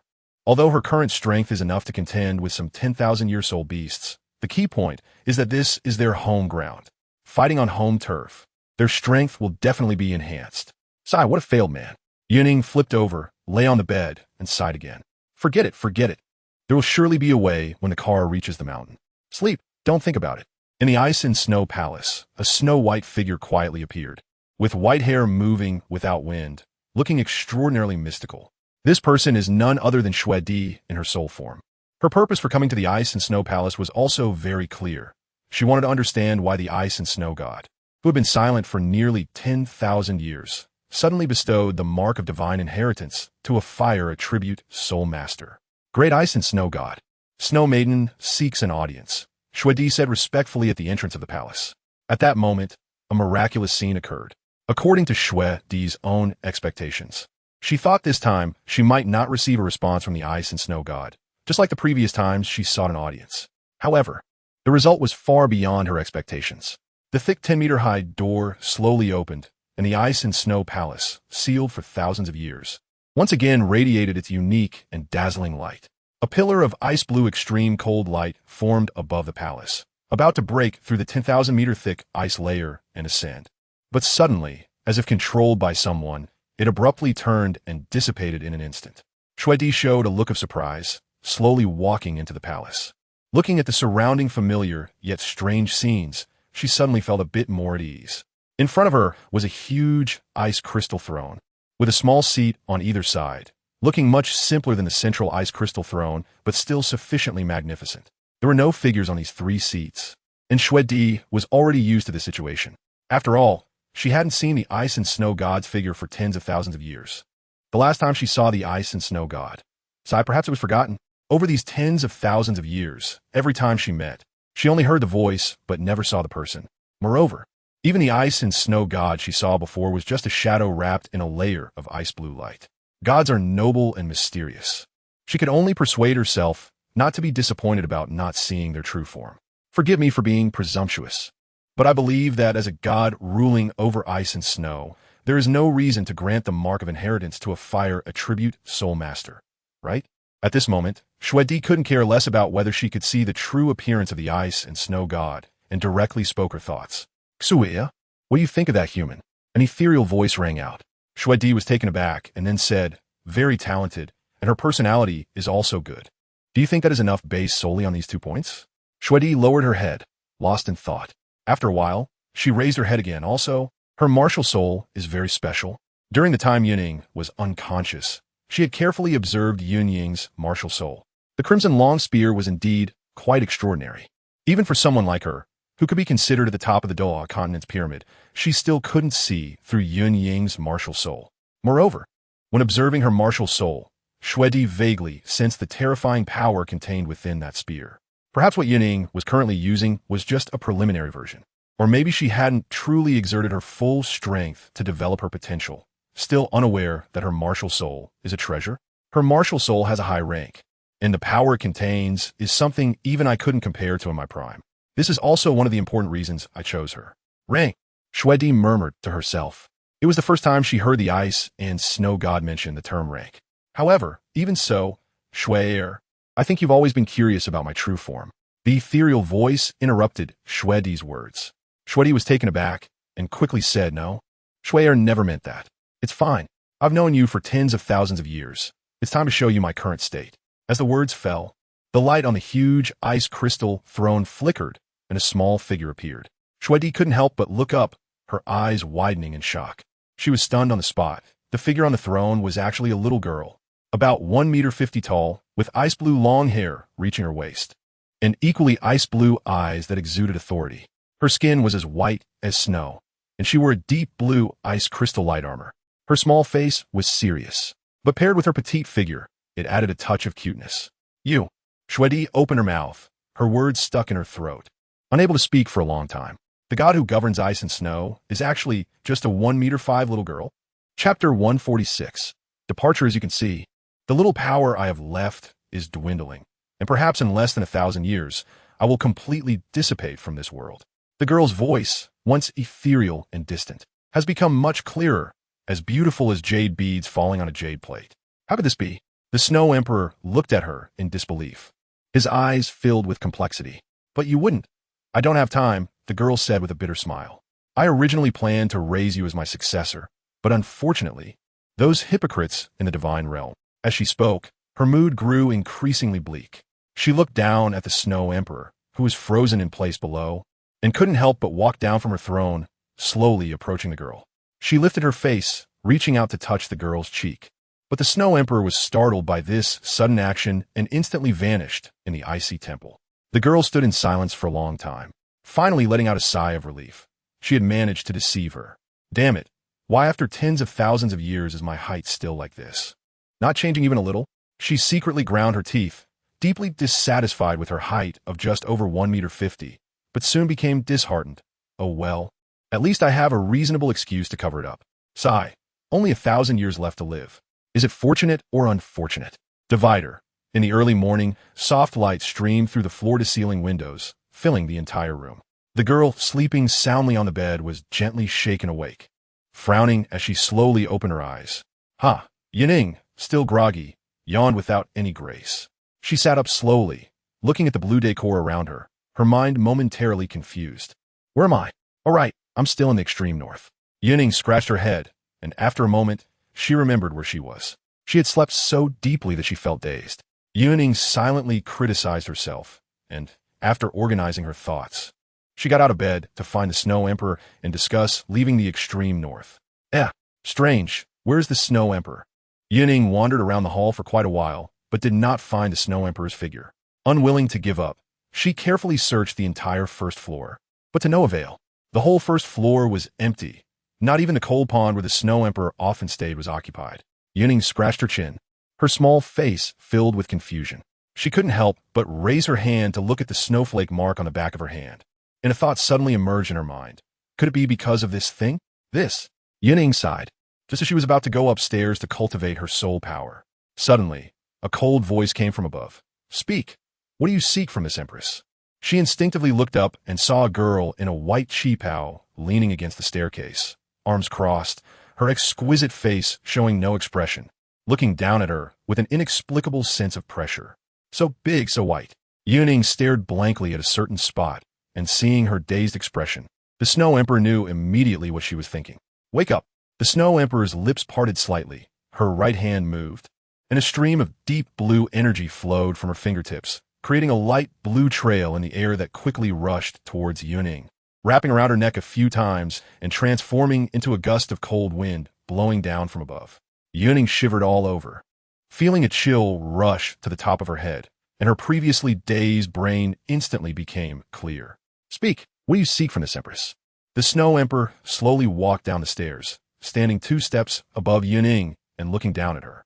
I want to return to Shrek Academy, Yun Ying said awkwardly, feeling embarrassed that her little intention had been exposed, making it quite an embarrassing moment in her life. Fine. This Empress will take you out of the extreme north shortly. To Yun Ying's surprise, the Snow Emperor unexpectedly agreed, and she couldn't help but ask, You agree just like that? This Empress has no great use for you here, and besides, this is not a suitable place for your cultivation. The Snow Emperor's voice remained cold and indifferent, but Yun Ying could sense the care hidden within her words. This made her wonder, when did the Snow Emperor become so easy to talk to? Seeing Yun Ying deep in thought, the Snow Emperor said lightly, What's wrong? Are you reluctant to leave? No, I'm just a bit curious. Your attitude was very firm yesterday. How come today? She hurriedly waved her hands, but then realized that this might sound inappropriate.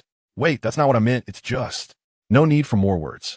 As the inheritor of the Ice and Snow God, no being in the extreme north can defy the will of the Ice and Snow God. The Snow Emperor explained, her sky-blue eyes fixed on Yun Ying. It could be said that if the inheritor did not perish, she would be the future ruler of the extreme north.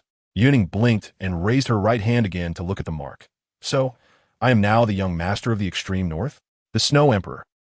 That sounds somewhat reasonable, but it still feels strange. According to Yun Ying, she is now the young master of the extreme north. The Snow Emperor is the apparent ruler of the extreme north, and the original Ice and Snow God created the entire extreme north. Doesn't that mean Yun Ying is equivalent to the Snow Emperor's daughter, and the granddaughter of the original Ice and Snow God? Wait. Who said the young master must have blood relations? No, she is not a young master at all. You think too much. Right now, you have merely just obtained the mark and have not yet activated the true inheritance, the Snow Emperor said speechlessly. Yun Ying laughed awkwardly, realizing the meaning behind the Snow Emperor's words. In short, she was still too weak and unqualified. All right, this Empress will take you away, the Snow Emperor said, then turned to leave, and Yun Ying hurriedly followed her. Divider, She said she would take me out of the extreme north, and indeed, it was just out of the extreme north. Yun Ying walked on a snowfield, looking back at the endless icy landscape behind her, unable to help but complain. She had thought the Snow Emperor would take her all the way to Shrek Academy. Even if she didn't reach the academy, she should at least be near it. But unexpectedly, she was just dropped off at the edge of the extreme north and left unattended. Yun Ying didn't even have time to ask questions. She was just abandoned and left. However, this was quite in line with the Snow Emperor's character. At least she did live up to her words. Chapter 147. Intensifying efforts. So, where do we go next? I don't know the way. Yun Ying angrily plunged her plundering gun into the earth beside her and slumped down, looking dejected. She gazed at the ice sword-shaped pendant hanging on her chest. This was something the Snow Empress had tossed to her before leaving, saying that by infusing it with soul power, she could summon the Snow Empress, who would arrive at Yun Ying's location as quickly as possible. She couldn't help but silently ponder that she was now tied to the extreme northern region. Although being treated as a tool was somewhat unpleasant, having a golden thigh to lean on wasn't too bad. At least her safety was guaranteed in the days to come. She still didn't know what the phantom light mentioned by the ice and snow god was. Forget it, whatever it is. Just live well in the present. The target is Shrek, set off. Soon, she rallied her spirits, nimbly stood up, brushed off the snow from her clothes, and hummed a tuneless little tune as she headed south with her plundering gun. Shrek Academy inside the spacious Sea God Pavilion. An elderly man reclining in a chair was speaking to several people standing respectfully before him. Shall Zhaozha go and call those two little ones who are at the same level as Yun Ying? The old man slowly spoke. Zhaozha nodded, and then turned to leave the Sea God Pavilion. Meanwhile, beside where Zhaozha had been standing, another middle-aged man couldn't help but ask old Mu, "Do you want them to come to the Soul Guidance Department?" "Yes," Muin nodded. "I do indeed have this idea." "Does this mean that the Academy will increase its investment in the Soul Guidance Department?" Upon hearing this, the woman next to the middle-aged man immediately looked delighted. It should be noted that over time, with the collision between the Sun-Moon continent and the Douluo continent, and the rise of Soul Guidance devices, although Shrek Academy had also established a Soul Guidance Department in line with the trends of the times, the conservative concept of Soul Masters being supreme had not changed much. This was evident from the attitude of the inner court disciples towards Soul Guidance devices. Xianlin also had concerns about this situation, but previous proposals had seemingly fallen on deaf ears. However, this time, it seemed that the clouds had finally parted, and the Academy was finally valuing the Soul Guidance Department. Indeed, the development of Soul Guidance devices in the Sun-Moon Empire is extremely rapid, and there are even Soul Guidance devices that can threaten the lives of toDouluo. I fear that it won't be long before they can even develop Soul Guidance devices capable of killing Super Douluo, like someone as old as me. Muin said this with a very natural expression, as if he didn't care at all that his life might be threatened. "Old Mu, you are a 99th level limit Douluo." Xianlin quickly objected. 99th level, that is close. All right, you don't need to say more. I know what I'm doing. Muin said with a carefree smile before continuing. Moreover, in recent years, the Sun-Moon Empire has been restless, and their ambitions to start a war are evident to anyone with eyes. Although we still hold the title of the continent's #1 academy, we cannot become complacent and underestimate the enemy, lest we be caught off guard when war truly breaks out. Duo, have you confirmed the candidates for the Limit Individual Soldier Program? After finishing, Muin changed the subject and looked seriously at the middle-aged man, standing straight. "Old Mu, the candidate selection for the program is being carried out by Fan Yu. As it stands, Hikaitu is a good candidate, while Hui Hao is a late bloomer." Duo answered Muin's question earnestly. "Well, when Zhaozha returns, tell him about this matter." Muin nodded, acknowledging Duo's serious attitude. Additionally, although the Academy will increase its investment in the Soul Guidance Department from now on, the degree of resource allocation for different disciples will vary, so keep that in mind. And regarding the exchanges with the Sun-Moon Royal Soul Engineer Academy, I hope you can handle it well. After finishing, Muin's gaze sharpened, his eyes sweeping over the two like a knife. Both felt a shiver in their hearts and immediately promised. "All right, you can go back now." Muin waved his hand, and the two respectfully bowed before leaving together. Not long after Duo and Xianlin left, Zhaozha returned with Hui Hao and Wang Dong. Muin looked at the two young men and said gently, "Yu Hao, Wang Dong, share your views on Soul Guidance devices." Hui Hao and Wang Dong exchanged glances, and then Hui Hao answered first. "Back to old Mu, I think Soul Guidance devices are essential for us Soul Masters, and in many ways, they are very convenient auxiliary tools. For soul masters, they can enhance certain life-saving and offensive and defensive capabilities. However, everything has its two sides. The emergence of soul guidance devices has not only shaken the original advantageous position of soul masters, but has also made the continent turbulent, even facing the risk of war. Wang Dong, what about you? Old Mu did not comment and turned to Wang Dong. Oh well. Wang Dong looked embarrassed, stammering for a long time before saying, my thoughts are similar to Yu-Hao's, I guess. Muin also did not comment, but posed a new question. If there were an opportunity here for you to learn about various soul guidance devices, how would you go about it? Upon hearing this, Wang Dong stood there in a daze. Old Mu, I think I'm not suited for soul guidance devices. All right, I understand your opinion. So Yu-Hao, what about you? Muin waved his hand, signaling Wang Dong not to speak. Yu-Hao said, back to Old Mu, I will be delighted. Old Mu nodded slightly. Then 2 years from now, I will arrange for Shrek and the Sun Moon Royal Soul Engineer Academy to have a friendly exchange activity. Yu-Hao, at that time, you will go along with the others from the Soul Guidance Department. Yes, Old Mu. Yu-Hao quickly nodded in agreement, feeling a mix of surprise and joy in his heart, thinking, I actually have such good luck? However, he soon noticed the unnatural look on Wang Dong's face beside him. Old Mu, what about Wang Dong? The next 2 years will be very important for you. You won't have any time to rest. 2 years later, Yu-Hao will inevitably go to the Sun Moon Royal Soul Engineer Academy. But Wang Dong, how will you choose? Wang Dong was taken aback, hesitating. Old Mu, I don't really like soul guidance devices, and I don't have much talent in this area. But I and Yu-Hao. Old Mu nodded slightly, saying, the fusion of martial souls will not disappear due to distance. In terms of talent, you're actually not inferior to Yu-Hao. However, your future development directions will each have their own focus. Therefore, while he goes to the Sun Moon Royal Soul Engineer Academy, I hope you will stay at the academy to continue your studies. Wang Dong hesitated. He was very reluctant to be separated from Yu-Hao, especially since this separation would last a full 3 years. However, since this was something that would only happen 2 years later, he didn't say much more. Chapter 148.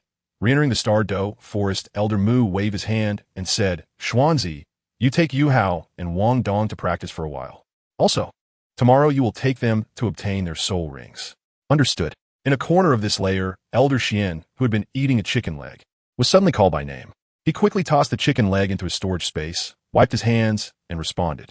Upon hearing that Elder Xian would guide them in their practice and that they would go to the Douluo forest, Yu-Hao and Wang Dong's eyes immediately lit up. Both of them had reached the 30-level bottleneck, and going to the Douluo forest only meant one thing: obtaining their third soul ring. Transitioning from a great soul master to a soul sovereign was a qualitative change.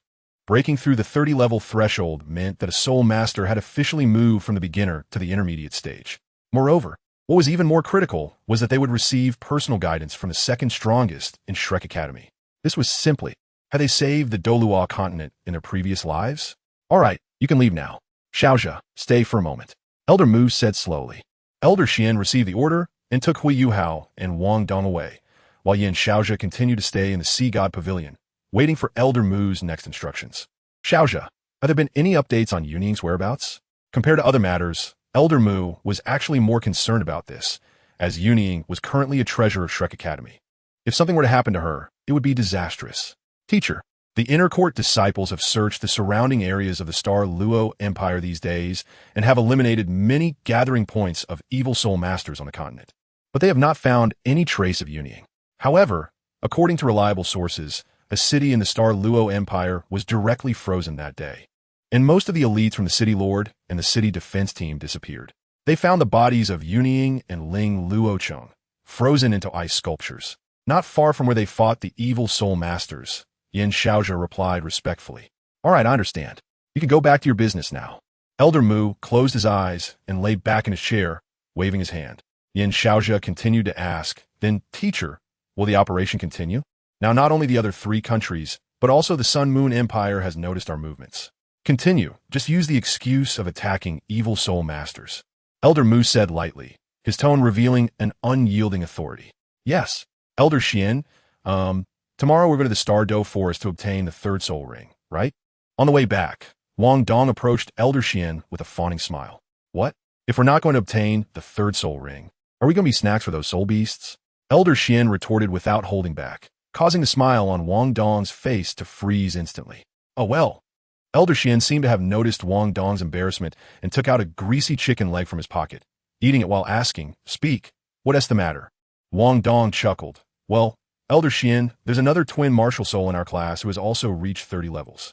Can we?" As soon as Hui Yuhao heard this, he felt something was off and quickly tugged at Wang Dong's shirt corner. But Wang Dong seemed oblivious and continued. Elder Xian glared at him for a while, finishing the chicken leg and taking a couple of swigs of wine before slowly saying, "Is it that girl named Xiao Xiao?" Wang Dong nodded eagerly, but was also somewhat surprised. Elder Xian, "Actually, no. Is there any need to think about this?" "Umph." Elder Xian snorted, drinking while saying, "In the outer court, you three are the only ones with twin martial souls in the same class. Moreover, the cultivation speed of twin martial souls before reaching 30 levels is significantly faster than that of other soul masters. It's obvious who it is. So, what do you mean?" Elder Xian pondered for a moment and said, "I agree to this matter." Yay. X2, in the early morning, the weather was slightly overcast, making the mist over the sea god lake even denser. Four figures quietly left Shrek Academy, but as soon as they stepped out, they stopped in their tracks. Elder Xian, holding his large wine gourd, looked at the three young boys and girls in front of him, his eyes hazy from drunkenness, and said, "All right. You all go on your own. You are all young people. Having an old man like me always following you can be annoying. You know where the Douluo forest is, right? Go find the soul beasts suitable for you. I'll follow you in secret. However, if I intervene once during your process of obtaining soul rings, I will deduct 10 points from your scores in this semester's outer court assessment." Yes. The three in front of Elder Xian were naturally Hui Yuhao, Wang Dong, and Xiao Xiao. Originally, only Hui Yuhao needed to obtain the third soul ring from the soul beasts. But Wang Dong volunteered to come along, and his reason was simple. With him around, Hui Yuhao's combat power would at least double. Their martial soul fusion technique would play a crucial role at critical moments. Moreover, he also brought Xiao Xiao, who also needed to obtain her third soul ring. The three of them working together would have no problem dealing with thousand-year soul beasts. And the soul rings that Hui Yuhao and Xiao Xiao needed were just at the thousand-year level. After giving instructions to the three, Elder Xian's figure flickered and quietly disappeared. However, even without him following, Hui Yuhao and the others felt very confident, with a level 98 super secretly protecting them. Even entering the core area of the Douluo forest, these three inexperienced youngsters dared to venture in.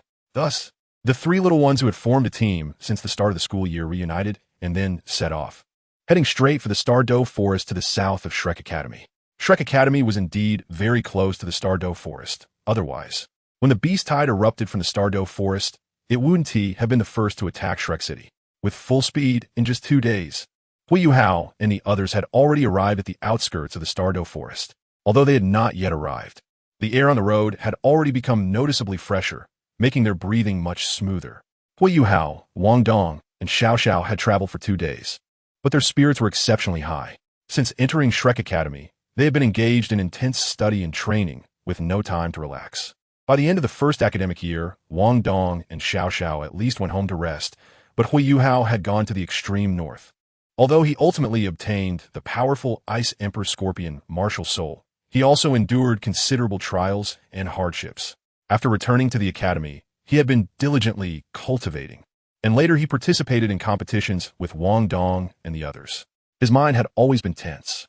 This time, they were out to obtain soul rings for themselves, which was an exciting matter in itself. Moreover, the experiences in the competition had given both Wang Dong and Hui Yuhao a transformative feeling. Xiao Xiao, who had not participated, might still be unaware, but for Hui Yuhao and Wang Dong, this was the time when they were most confident, and they came to the Douluo forest with excitement to showcase their skills. Thus, the 2 days of travel not only did not feel tiring, but instead made them feel invigorated, in an unprecedented best state. Chapter 149, Shicha Xiao Xiao. Do you have any plans for your soul rings? While walking, Hui Yuhao asked Xiao Xiao. Xiao Xiao replied, "I do have some thoughts. But my teacher said that obtaining soul rings involves a lot of luck. If I come across something better, I definitely won't miss it. In fact, if I find a soul ring that is especially suitable for my 9 Phoenix Lei Xiao, I would even consider merging it. To be honest, I'm quite eager. Waiting until my first martial soul reaches 9 rings before obtaining the soul ring for my second martial soul seems to be too slow in gaining the advantage of a dual martial soul. I plan to add at least 3 to 4 soul rings to the 9 Phoenix Lei Xiao during my cultivation of the 3 Life Town Soul Cauldron. Otherwise, I'll fall behind you guys." With only the 3 of them present, Xiao Xiao had no qualms about sharing her thoughts. She felt the gap between herself and Hui Yuhao Wang Dong, especially after the competition ended. This feeling was particularly pronounced. Hui Yuhao had clearly risen to a leading position among the three, while Wang Dong's bright goddess butterfly and Hao Yanhammer were both formidable martial souls. In comparison, her two martial souls seemed to lag behind. Whether choosing the path of an auxiliary soul master or opting to add soul rings to her second martial soul early, Xiao Xiao didn't want to be left behind by Hui Yuhao and Wang Dong. She was also quite intelligent, having sensed that if she fell too far behind these two partners, she might never have a chance to catch up. Wang Dong chuckled. Let's not talk about it then. You'll definitely use it when hunting soul beasts. Yun mentioned what type of soul rings you plan to add to the 3-Life Town Soul Cauldron. Xiao Xiao said, I've chosen the unprecedented path of an auxiliary soul master. So my choice of soul rings must not only have auxiliary effects, but also reflect the characteristics of a soul master. My plan is still to focus on control-type soul skills, or to enhance the defensive capabilities of the 3-Life Town Soul Cauldron. After participating in the competition, I have a feeling that if the defensive power of the 3-Life Town Soul Cauldron is strong enough, combined with good positioning, it can often yield unexpected results. Moreover, I also have skills like Cauldron Shock and Cauldron Swing. Hui Yuhao praised, Xiao Xiao, your analysis of your martial soul is truly thorough. I think defensive soul rings might suit you better. Your 3-Life Town Soul Cauldron indeed excels in positioning. When we faced the 7 from Class 2 that day, if it weren't for your positioning and control, we wouldn't have won so easily. Xiao Xiao asked, what about you? What are your plans? It must be quite difficult to find suitable soul rings for your Lingmu martial soul. There are in many mental-type soul beasts, and they are quite elusive. Hui Yuhao nodded in agreement, saying, I can only take it one step at a time. It's all about luck. We'll be patrolling the outskirts of the Douluo Forest, hunting any suitable ones we encounter. Conversely, we should avoid killing too many soul beasts. Xiao Xiao replied, yes. In a sense, soul beasts are essential resources for us soul masters. If we kill too many low-level soul beasts, it will become difficult for our juniors to obtain soul rings in the future. Wang Dong frowned slightly, saying, we can't put it that way. Soul beasts are also life. How can we describe them as resources? Our hunting of soul beasts is already a manifestation of the survival of the fittest. Xiao Xiao looked at Wang Dong in surprise, saying, I didn't expect you to be so kind-hearted. Wang Dong paused for a moment and said, anyway, let us do as Yuhao suggested and try to minimize soul beast hunting. Only choose what we need. If they attack us first, that is another matter. Hui Yuhao smiled slightly. Although he still didn't know what kind of third soul ring he would obtain, he was worried about not finding a suitable soul beast. With brother Tianming around, what mental-type soul beast could escape his watchful eye? This was his second time heading to the Douluo Forest, but his feelings were completely different from the first time when he was determined to go all out. More than a year ago, he left the Duke's mansion alone to come to the Douluo Forest, harboring the thought that if he failed, he would die. If he couldn't obtain a soul ring, he might die in the Douluo Forest and become nourishment for the plants here. At that time, he was filled with nothing but determination and a thirst for revenge. But now his mindset was completely different. Although only a year and a half had passed, it felt like a long time. Both his abilities and mentality had undergone a tremendous transformation. His fortuitous encounters began the moment he met brother Tianming, and it was from that moment that his fate changed. During the 2 months of seclusion, Hui Yuhao reflected on everything he had experienced over the past year and a half, and he summarized it with the word fortunate. Fortunate to have met brother Tianming, sister Yun Ying, teacher Xiaoya, and senior brother. Even more fortunate to have entered Shrek Academy and have such great teachers and partners. Throughout this journey, the experiences of the past year and a half surpassed all the years of his life combined. Time had only passed a little over a year, and he was still not yet 13, but he clearly felt himself growing up. Mom, don't worry, I will definitely make something of myself. I will also fulfill that wish of yours, which you never spoke of but always remembered until the end. Thinking of his mother, a deep longing appeared in Hui Yuhao's eyes. If Mom were still alive and knew about my achievements now, how happy she would be. At this thought, his eyes slightly reddened. Xiao Xiao didn't notice anything, but Wang Dong was sensitive enough to catch the change in Hui Yuhao's emotions. Moreover, he understood Hui Yuhao's experiences much better than Xiao Xiao and vaguely guessed what he was thinking. He gently squeezed Hui Yuhao's hand. Hui Yuhao turned to look at Wang Dong, who smiled at him. In his bright eyes, there was no sympathy, only encouragement. Hui Yuhao smiled back. With the tacit understanding between them, words were unnecessary. They could understand each other's meaning. Hey, you two, enough already. I'm clearly the only girl here. Don't make it seem like I'm the third wheel, okay? Yu-Hao didn't mind the comment, but Wang Dong's face turned red as he glared at her and said, "What? Do you like him? I remember you used to like me. How quickly you've moved on." Ah, the fickleness of a woman. Xiao Xiao's face turned slightly red, and she retorted, "Spare me. You two are both peculiar oddballs. There are plenty of girls in our grade who like you. How many people have secretly slipped you notes that you can even count? But what about you? Don't you rush back to the dormitory right after class? Where you're out selling grilled fish with Yu-Hao and Yun Ying. Everyone says you don't even know what it means to like someone. As for Yu-Hao, he's just a training fanatic. Other than cultivating, I've never seen him interested in anything else. You two oddballs are a perfect match, but it's a pity that you're both guys." Yu-Hao rubbed his nose and smiled wryly, saying, "A training fanatic? Am I that wild? So this is how my classmates see me." In a chapter 150. The beaten Tianming Xiao chuckled and said, "You probably don't know this, but in our grade, the topic of discussion isn't the handsome Wang Dong, but rather you. To put in a popular phrase, it's called loser-s counterattack. When you first entered school, I remember your soul power was almost at the bottom, right? But what about later? In just over a year, you've caught up to the class average. I don't even need to ask.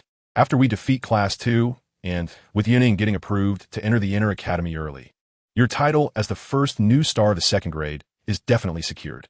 Our classmates say that you are the embodiment of persistence is victory. Our class is working hard on their cultivation too. Don't look at how there aren't many at the third ring level yet. Don't worry. I estimate that by the time we graduate from the second grade, at least 10 of us will reach the Soul Master level. This is all thanks to your guidance."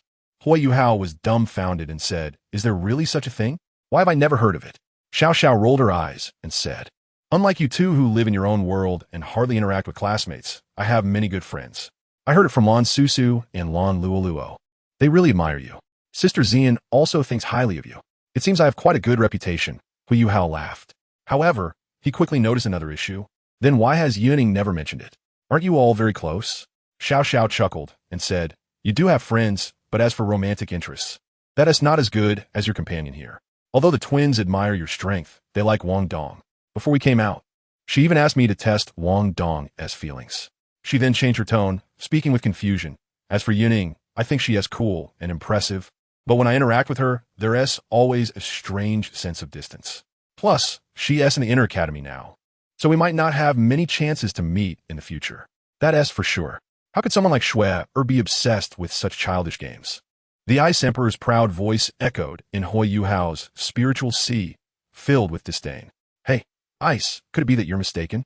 How could someone as proud as the Snow Emperor have any connection with a human?" Tianming's voice chimed in, noting that the person in question was someone with an entirely opposite attribute. Even if she had great talent, it shouldn't be possible, right? When it came to this matter, Tianming Bingqian was filled with confusion. The Ice Emperor, hearing this, immediately grabbed Tianming's chubby body and gave a good beating, then coldly snorted, "With over hundreds of thousands of years of friendship with Shui, how could I mistake her aura? I think you, fat bug, are looking for a beating." "I was wrong." Tianming Bingqian cried out, "Don't hit me. If you keep this up, your husband will be gone. I'll let you keep talking." The Ice Emperor was even angrier at this and continued to beat Tianming without mercy. Yu-Hao could only helplessly watch as Tianming laughed foolishly while getting beaten, and he couldn't help but mutter in his heart, "Shouldn't I be the master of the spiritual sea? Why do I feel like a spectator?"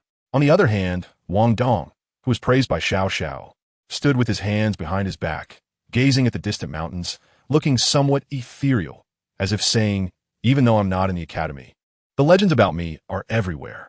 Xiao looked at the two of them, one puffing up his cheeks to act cool, and the other closing his eyes and looking deep, and couldn't help but laugh. Then, she generously gave each of them a slap on the back of the head. "Ouch! Xiao, how dare you hit me? You're finished, that hurts." "Damn Xiao.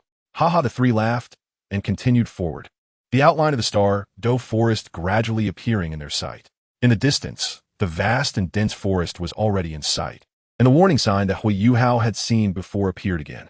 The first time he came here, he could be called ignorant and fearless, but later on, he almost lost his life to a soul beast with merely 10 years of cultivation. This time, when Yu-Hao saw the Douluo forest again, an oppressive feeling suddenly surged in his heart, causing his footsteps to involuntarily stop. Seeing Yu-Hao's relaxed expression gradually turn serious, Wang Dong couldn't help but ask, "What is wrong?" Yu-Hao said solemnly, "Do you feel the unfathomable depth of the Douluo forest?" Xiao Xiao frowned and said no. Is it because you had a painful lesson here the first time and left a shadow in your heart? Wang Dong, however, pondered and said, I feel a little, but not strongly. Your spiritual eye is of the mental attribute, so your perception is stronger than ours. The Douluo Forest is also known as the continent's #1 gathering place for soul beasts.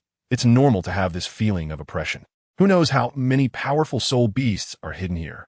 If soul beasts weren't an essential part of soul master cultivation, this vast forest, located on the plain, would have been dealt with by various countries long ago. Xiao Xiao, with disbelief, said, Do you think the power of a nation can solve the Douluo Forest? There are so many powerful soul beasts here. Wang Dong replied, It's impossible to solve it all at once, but what if several countries join forces? Starting from the outskirts, destroying the vegetation here, gradually affecting the ecological balance, and slowly wearing down the overall strength of the soul beasts in the Douluo Forest. With our human wisdom, it would take many years for the Douluo Forest to become history. Hui Yuhao nodded slightly and said, The existence of soul masters and the inability to rapidly increase the cultivation years of soul beasts will inevitably become a major contradiction in the future. Wang Dong nodded and said, That is what I'm worried about. If soul beasts become extinct, then where will soul masters come from in the future? Hui Yuhao shook his head and said no. Although soul beasts aren't united, when they face life and death situations, they might rebound. It's possible that, by that time, soul beasts will strike back and bring great disaster to us humans. Wang Dong said, with the development of soul guide devices, that possibility will become smaller. Hui Yuhao said, Let us hope the ecological balance isn't destroyed. Luckily, the number of soul masters has always remained at a not-so-high level. Now, some soul masters are starting to pay attention to not indiscriminately killing soul beasts. From now on, you two must stay within 5 feet of me, ready to respond at any time. My spiritual detection will be open for a long time. Once we enter the Douluo Forest, we must remain vigilant at all times.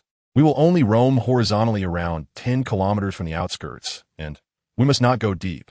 Every night, we must leave the Douluo Forest and rest outside. If I fail to do these things, you must remind me. Safety first. Chapter 151, Tiger Demon Captain. Wang Dong and Xiao Xiao nodded in agreement at the same time. At this moment, the importance of Hui Yuhao as the team leader was highlighted. Hui Yuhao instructed Xiao Xiao to walk in the central front position, while he and Wang Dong positioned themselves behind her, forming a small triangle. They finally arrived at the dense Douluo Forest. The air here was not only fresh, but also carried a strong moisture. As they stepped into the forest, the three of them immediately felt as if their bodies were being nourished by a special power. Hui Yuhao quietly activated his mental detection sharing. With his current cultivation level, his mental detection could maintain a complete scan with a diameter of about 200 meters. A three-dimensional image instantly appeared in their minds, although it lacked color. It was remarkably clear. A few weaker soul beasts were watching them not far ahead. Seemingly afraid of their arrival, they did not approach. Hui Yuhao smiled slightly. Over the past 2 days, he had not only been traveling, but had also devised many plans for moving within the Douluo Forest. He let out a low roar, and immediately, a rich crimson light burst forth from his body, a powerful aura rapidly expanding outward. Instantly, the low-level soul beasts that had been watching them panicked and fled in all directions. This was the effect of simulating a soul skill. Hui Yuhao was mimicking the aura of a 1,000-year fire master. Most of the soul beasts around them were at the 10-year level.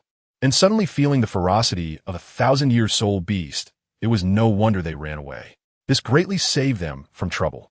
After entering the Douluo Forest, the three moved quickly in a straight line, gradually delving deeper. With the combination of Hui Yuhao's mental detection sharing and the powerful soul skill simulation, they walked for nearly half an hour without encountering any attacks from soul beasts. Hui Yuhao occasionally activated the simulated soul skill, releasing the aura of a 1,000-year fire master. His intention was clear. They needed soul rings of at least the 1,000-year level, preferably over 3,000 years. The fire master was already a strong offensive presence among 1,000-year soul beasts, so those scared away were naturally not suitable targets. Those that remained were likely closer to meeting their requirements.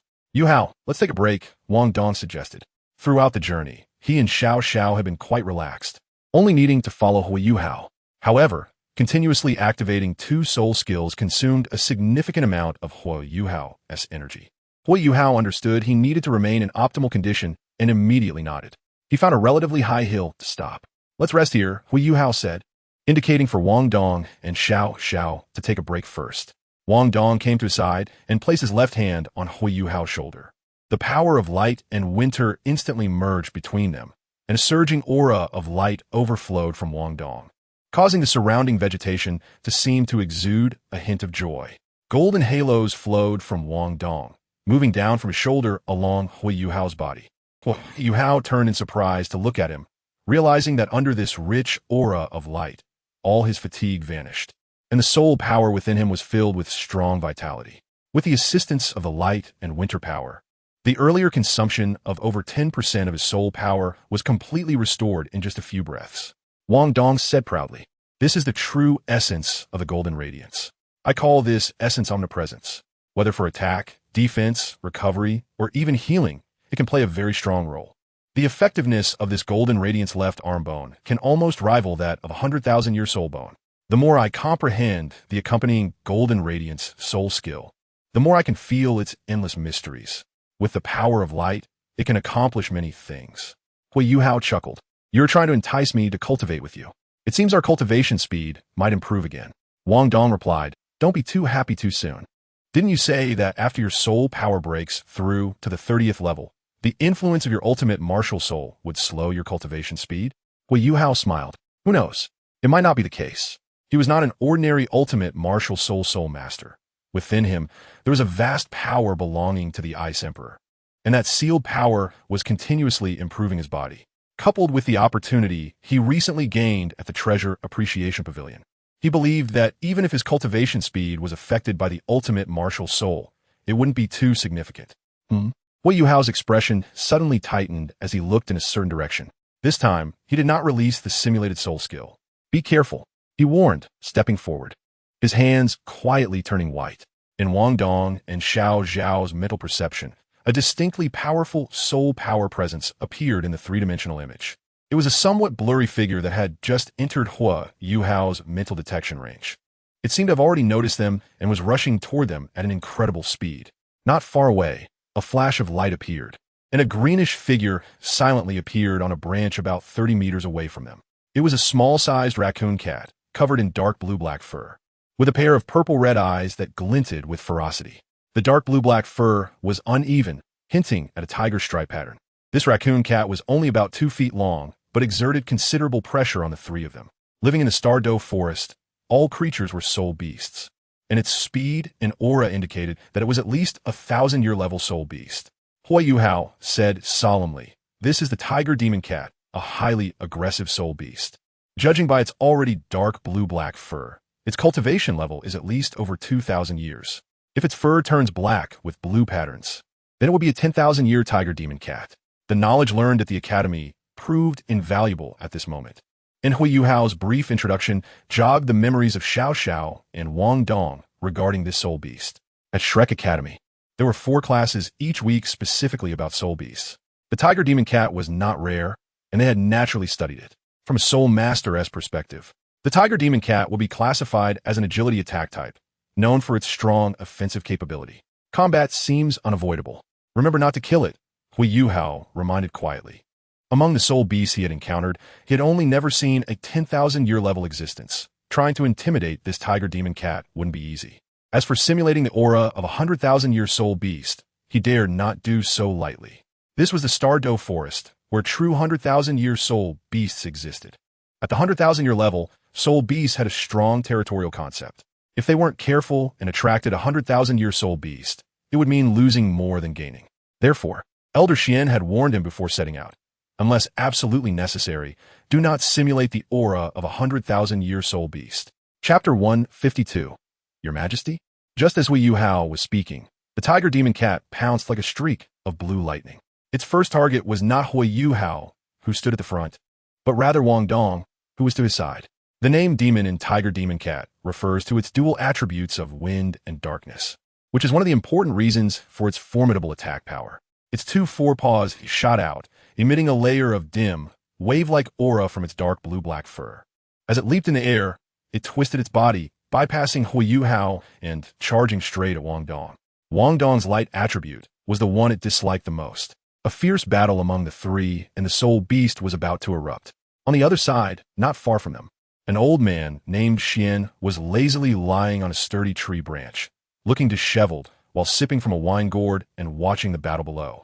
However, his mind was contemplating other matters. They need to truly understand the laws of the forest. Xian shook his head, and after a while, he looked down again, only to see the three had resolved their battle and were letting the injured tiger demon cat go. He couldn't help but shake his head. Was he too soft-hearted? Was this a case of hitting the big one and letting the small one go? Not far away, a 10,000-year-old tiger demon cat was quietly making its way toward the three. When Xian first saw it, he was startled. After all, it was a 10,000-year-old soul beast. But then he had an idea. Why not use this soul beast to give him a good lesson? 2 days earlier, on the other side of the toDouluo Great Forest, Yun Ying, who had been rushing for 5 consecutive days, looked around in dismay at the endless trees surrounding her. She couldn't help but feel a bit irritated. This damn toDouluo Great Forest is really huge, and I can't see the end. Or have I gotten lost? You see, she had been traveling at full speed back to the academy, day and night. Yet even so, she had been wandering around the forest for 4 or 5 days without finding a way out, seeing nothing but green, and occasionally encountering soul beasts causing trouble, which made her very uncomfortable. Am I really going to die here? Yun Ying, carrying her flame gun, looked around. She couldn't tell which area of the toDouluo Great Forest she was in anymore. It could be the mixed area or the outer area. Forget it. Let us just take a break and set off again later. Yun Ying sighed and just sat down on the grass, thinking about getting something to eat from the heart of the blaze.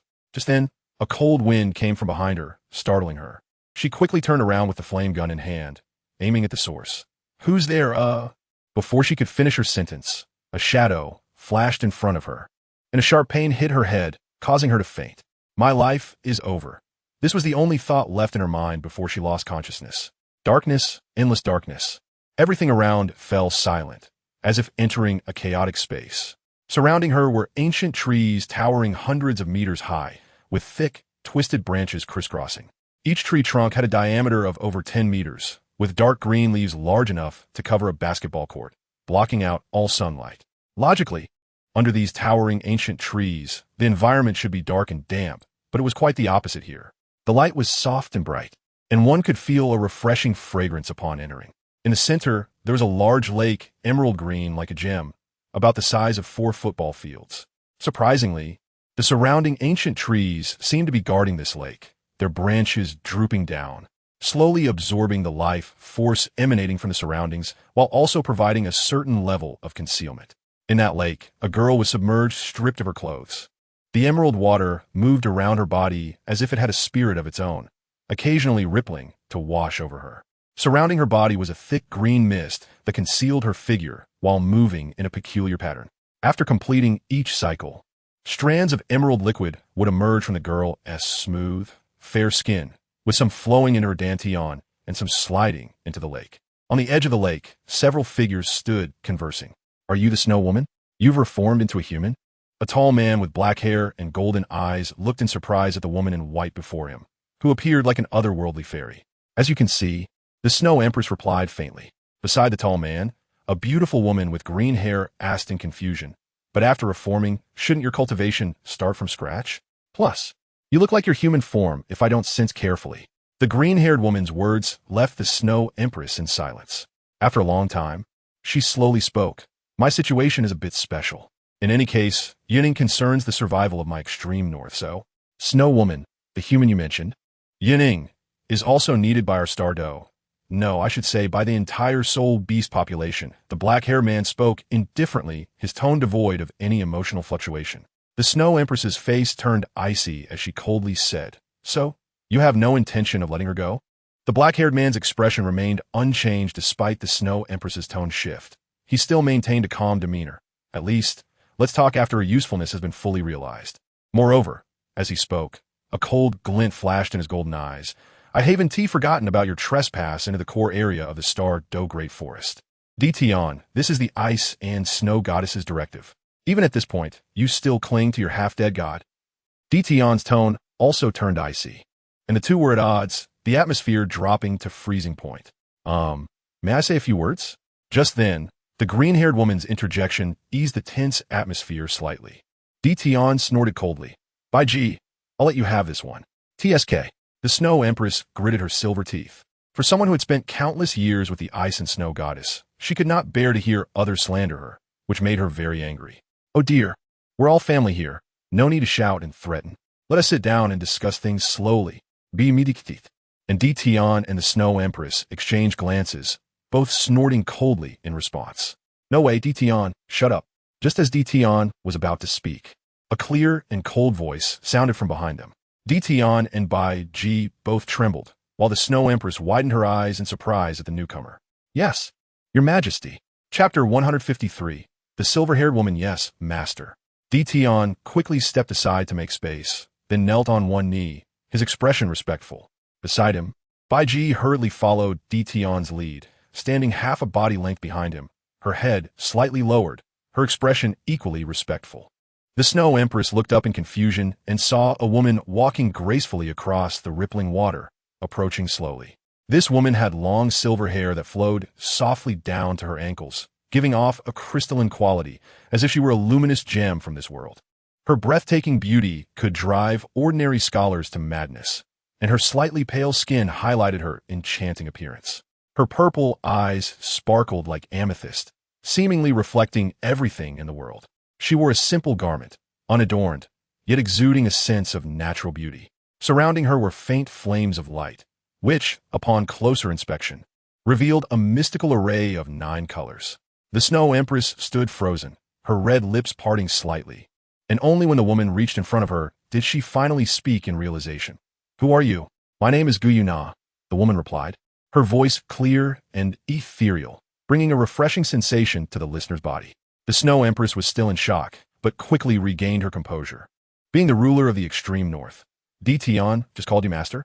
Indeed, Yun responded. We can discuss this later. I have come to tell you not to worry about that human.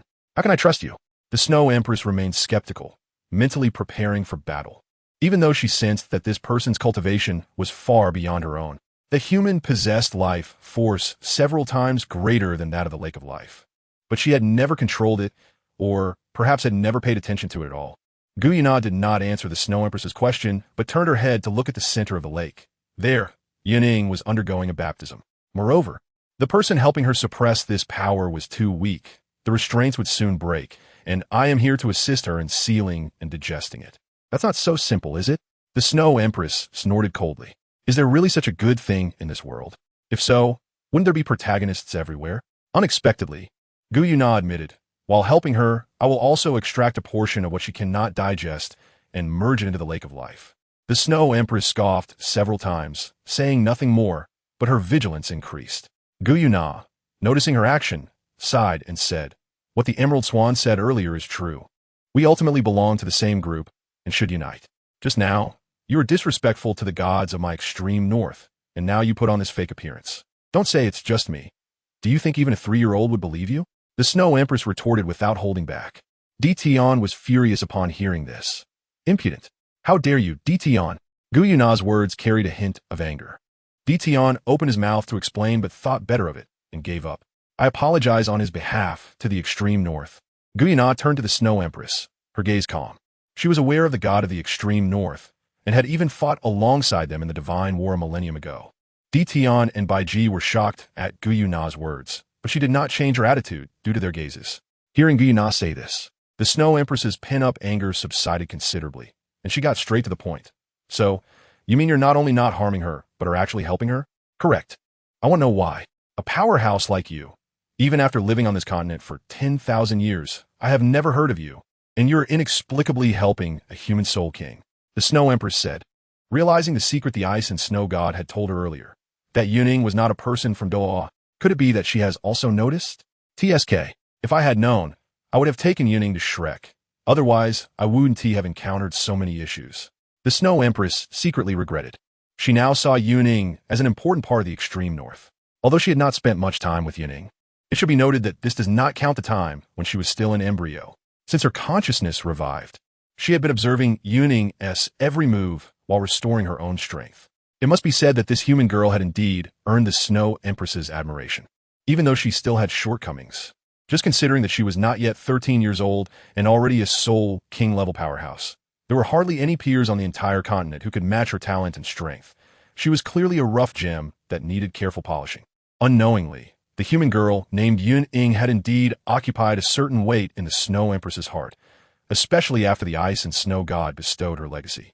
To the Snow Empress's surprise, Yun fell silent on this question, but soon she replied, "As for this, there are too many entangled matters. And even if I laid everything bare, you probably wouldn't believe it. It would be better to ask the ice and snow god. After all, she was one of the main forces in that battle." The Snow Empress was greatly shocked, but seeing the expression of this stunning woman did not seem fake. She could only nod and say, "I will report to the ice and snow god afterward. As for you from toDouluo, how will you let her go?" "Once I completely solidify the life force within her, it will be fine," Yun said. Seeing the lingering vigilance on the Snow Empress's face, she directly commanded, "Tion, you may step back." "Master?" Tion was taken aback, but he said nothing more, giving the Snow Empress a warning glance before leaving. "All right, if you don't believe me, we can go see the situation of that human together," Yun said, while lightly waving her delicate hand. Suddenly, the emerald mist that had enveloped the center of the Lake of Life spread out, quickly shrouding the entire lake, including the few people on the shore. "What is this?" The Snow Empress showed a look of surprise, looking at the silver-haired woman in confusion. Yun gently parted her red lips. "Follow me, and you will know the condition of that human." At this point, there was no other choice. The Snow Empress could only nod in agreement and followed Yun, along with Bai Ji, toward the center of the lake. Chapter 154. Awakening. The emerald green waves rippled, and the entire lake presented a scene full of life. The Snow Empress curiously observed her surroundings. This was actually her first time venturing so deeply into the toDouluo forest. It is known that soul beasts generally develop a sense of territoriality after living for over 10,000 years. Even some soul beasts that have only existed for 1,000 years will develop this awareness. Therefore, it is generally the case that powerful soul beasts do not interfere with each other. Some may not even see each other for half their lives. Not to mention, one of them is the ruler of the extreme north, while the other lives in the stars. The situation of gathering together like today is extremely rare, occurring almost once in 10,000 years. The cause of all this is merely due to a girl from another world with an ultimate fire martial soul. All right, ahead is where you'll find out her condition. The silver-haired woman pointed ahead with her jade-like hand. The Snow Empress quickly released her spiritual power to probe ahead, and with just a slight perception, she already understood in her heart. Overall, what Yun said was indeed true. The massive life force that Yun Ying had previously within her body, which was only roughly sealed, was gradually integrating into her body, into her limbs and bones. Moreover, this change was definitely more beneficial than harmful for Yun Ying, although this process would cause some loss of life force within her. The portion that remained would absolutely benefit her for a lifetime. In fact, it would be difficult to find an opportunity of this level across the entire continent. What would the excess life force be used for? Would it all be to supply you soul beasts of the toDouluo forest? Even so, the Snow Empress still felt quite displeased. Perhaps some of it has integrated into the Lake of Life. Yun turned around. A hint of sadness added to her cold and beautiful face, but most of it is used to heal my injuries. Injuries? The Snow Empress was shocked. Judging by this silver-haired woman's tone, she was still injured? If she felt she couldn't compete even in her injured state, how strong must she be at her peak? Well, it's just the pain left over from the battle in the divine realm. Yun turned to look at the center of the lake, moving her hands. And in an instant, countless rays of light gathered in her flawless white palms, gradually transforming into 9 differently colored ribbons of light. The ribbons danced around her slender arms, then spread out, surging into Yun Ying's body like rivers returning to the sea, wrapping the girl in a large, thick cocoon. "What are you doing?" the Snow Empress asked in confusion. She was not quite sure what this woman was up to. Although the silver-haired woman had already confirmed that she meant no harm to Yun Ying, even saying that the entire toDouluo forest posed no threat to her, her actions of abducting someone without prior notice still left a bad impression on the Snow Empress. "I'm just helping her further consolidate that life force. Otherwise, it might dissipate in no time. Moreover, her life aura is too intense, which could easily attract unwanted attention." Yun explained lightly, her hands not pausing in their movements as shimmering particles of brilliant light continued to converge. "There's a reason for my master's actions. Snow Empress sister, why not tell your sister some interesting tales about the extreme north?" At that moment, the previously silent Bai Ji spoke up. The Snow Empress was taken aback by this, her usually cold face showing a rare hint of surprise, before returning to her icy demeanor. "Emerald Swan, I don't think we are that familiar. And if the extreme north is interesting or not, You might as well go see for yourself. B smiled charmingly, playing with her emerald green hair, her pretty face adorned with a smile that constantly radiated goodwill. Sister, are you inviting me to visit? I appreciate your kindness, but your trespass into the toDouluo is still unresolved. The Snow Empress coldly snorted, realizing that the other party was indeed not easy to deal with, her tone carrying a hint of sarcasm. You abducted my people from the extreme north without my permission. Is this how you entertain guests in the toDouluo? Oh dear, if you say that, my sister will be heartbroken. Bai Ji leaned closer, her smile still charming. We only invited her to help the toDouluo, with no ill intentions. Moreover, this is also my master's wish. Indeed, when Bai Ji mentioned that silver-haired woman, the Snow Empress's pupils shrank imperceptibly, indicating that she was somewhat wary of this mysterious master. Are you really forcing this? I believe that when little sister Yun Ying wakes up and learns of this matter, she won't blame us. The Snow Empress looked at the woman before her with a strange expression and couldn't help but ask, are you a worm in her stomach? Bai Ji's previously smiling face stiffened, then said, regardless, this is extremely beneficial for soul beasts. Don't forget, she is a human. So what? At this moment, Gu Yuna interrupted, and the Snow Empress looked at her with an unfriendly expression, seemingly wanting an explanation. Meanwhile, Bai Ji respectfully stepped aside after receiving a glance from Gu Yuna. I think Yun Ming-However should know about this matter. Gu Yuna said something that was hard to grasp, but this statement stirred up a storm in the Snow Empress's heart. Could it be that this person has also noticed? If so, this person's strength must at least be divine. The Snow Empress was startled by this thought in her heart. Wasn't it said that soul beasts were forbidden from cultivating to become gods after that battle in the divine realm?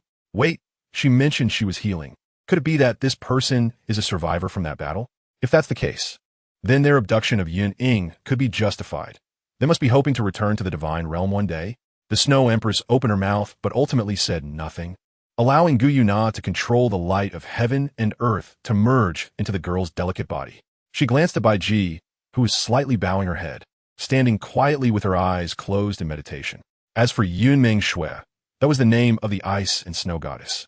2 days later, Gu Yuna and the Snow Empress sat facing each other at a stone table, while Bai Ji was beside them serving tea. The two sat quietly, occasionally picking up their teacups to sip. Meanwhile, not far away in the center of the lake, a huge, thick cocoon radiating 9 colors of light suddenly burst open. In an instant, thousands of rays of light filled the surroundings, the 9 colors illuminating the sky. And even the flowers and trees by the lakeside were stained with this color, becoming magnificent and noble, filled with mystery. As the myriad of 9-colored light dissipated, the scene from within the thick cocoon revealed itself. A flawless body wrapped in a layer of silver light, deep brown hair cascading down to her waist. The girl had delicate features, long, slender legs, and a curvaceous figure. If one were to say she was not yet 13 years old, many would find it hard to believe. At this moment, her eyes were still tightly shut. The next moment, with a soft hum, the girl opened her eyes, her crimson gaze still showing confusion and bewilderment towards her surroundings, making one feel a sense of pity. She slowly spoke, her voice as clear and pleasant as pearls falling onto a jade plate. Where is this? Chapter 155. Time to take the mission 2 days later. Gu Yuna and Shui Di were sitting across from each other at a stone table, while Bai Ji was beside them, serving tea. The two were sitting quietly, occasionally picking up their teacups for a sip. Not far away, in the center of the lake, a massive cocoon emitting 9 colors of light suddenly burst open. In an instant, countless rays of light filled the surroundings, and the brilliance of 9 colors pierced the sky, coloring every flower, tree, grass, and wood by the lakeside, making them magnificent and noble, filled with a mysterious aura. As the sky full of 9-colored light dissipated, the scene within the cocoon appeared. A pristine body was wrapped in a layer of silver light, with long, deep brown hair cascading down to her waist. The girl had delicate features, slender legs, and a curvy figure. If one were to say she was less than 13 years old, many would probably not believe it. At that moment, her eyes were still tightly closed. The next second, with a soft grunt, the girl opened her eyes, her crimson gaze still filled with confusion and bewilderment about her surroundings. Evoking a sense of pity, she slowly spoke, her voice clear and melodious like pearls falling on a jade plate. Where is this? In the core area of the toDouluo forest, by the Lake of Life. The scene that once had 2 people sitting across from each other had turned into 3 around the stone table. Bai Ji still wore a gentle smile, respectfully serving tea. Yun Ying was dressed in a form-fitting silver outfit with long sleeves and pants, emanating a faint white glow that looked beautiful. She was sitting upright on a stone pedestal, carefully sipping from a cup of tea. In front of her, a silver-haired woman and a white-haired woman were sitting opposite each other, both exuding a powerful aura. As if it were a silent competition, Yun Ying felt a bit apprehensive. She never imagined that one day she would actually meet the legendary Silver Dragon King, let alone the green-haired woman beside her. She immediately recognized her as Bai Ji, originally a 500,000-year-old emerald swan. Oh my, am I dreaming? Yun Ying secretly murmured to herself, instantly feeling enchanted by this world. This was the Silver Dragon King, and another white-haired one, yay? Yun Ying looked up at the silver-haired woman sitting to her right front. She was gently sipping tea, her long hair flowing like a waterfall, exuding a crystalline quality. Her eyes sparkled like purple diamonds, seemingly reflecting countless starry rivers, making one unable to help but be enchanted and wanting to explore more. As if sensing her gaze, Gu Yina turned to Yun Ying and flashed a faint smile, as if conveying her goodwill. Caught in the act of peeking, Yun Ying returned an awkward smile, then lowered her head and focused on her tea. On the other side, Xue Di, who had calmed down a bit upon seeing Yun Ying appear unscathed, turned icy again when she saw the exchanged glances between the two. She slammed her jade teacup down on the stone table with force, creating a loud sound and splashing water everywhere. Immediately afterward, she snorted coldly, pulling the dazed girl beside her close and glaring coldly at the silver-haired woman. Stay away from her. She's not a good person. Huh? Yun Ying looked puzzled. She had thought that Xue Di and the Silver Dragon King had a good relationship, but judging by the current scene, she might have been mistaken. It seems you have a deep misunderstanding of me, Gu Yuna said without anger, leisurely finishing her cup of tea before gently placing it on the table, lamenting. It's just a pity about this tea brewed from the leaves of a 10,000-year-old silverwood. Upon hearing this, Yun Ying showed surprise. No wonder it felt a bit off when she drank earlier. This tea not only tasted far superior to any drink she had ever had, but with every sip, it transformed into streams of dark green light that integrated with her soul power, further expanding her meridians while purifying her soul power, making it even more refined. Xue Di ignored her words, crossing her arms and speaking coldly. They all call you master now. I suppose you don't care about such things? Bai Ji, with her head lowered, had her brows twitching in shock. In the entire Douluo continent, who dared to speak to this esteemed person like that? Even a former ruler of the extreme north. The deity Yun Dream Snow, who wielded the power of ice and snow, would not have had the qualification, right? The current situation for soul beasts is becoming increasingly difficult. Such things should be cherished. Gu Yina's red lips parted slightly, her tone seemingly tinged with sadness. Surprisingly, Xue Di, who usually had an incompatible personality with her, did not retort this time, indicating that she had long realized this issue. All right, now that the key person has awakened, we need not say more about idle talk. So, what do you want to do? After a long pause, Xue Di spoke. Gu Yina directed her gaze towards the bewildered Yun Ying, her face, which had been slightly sad, softened. She waved Bai Ji away and fixed her amethyst-like eyes on the girl. So, human from another world, may I ask if you would take on this commission? Yun Ying? Wait a minute. Why do I feel like I'm receiving a quest from an NPC in an online game? Chapter 156. Choi Sang, the girl thought, with things having come to this point. Do I still have a reason to refuse? The silver-haired woman smiled slightly and said, After all, you belong to the human side, even if your soul does not belong to this realm.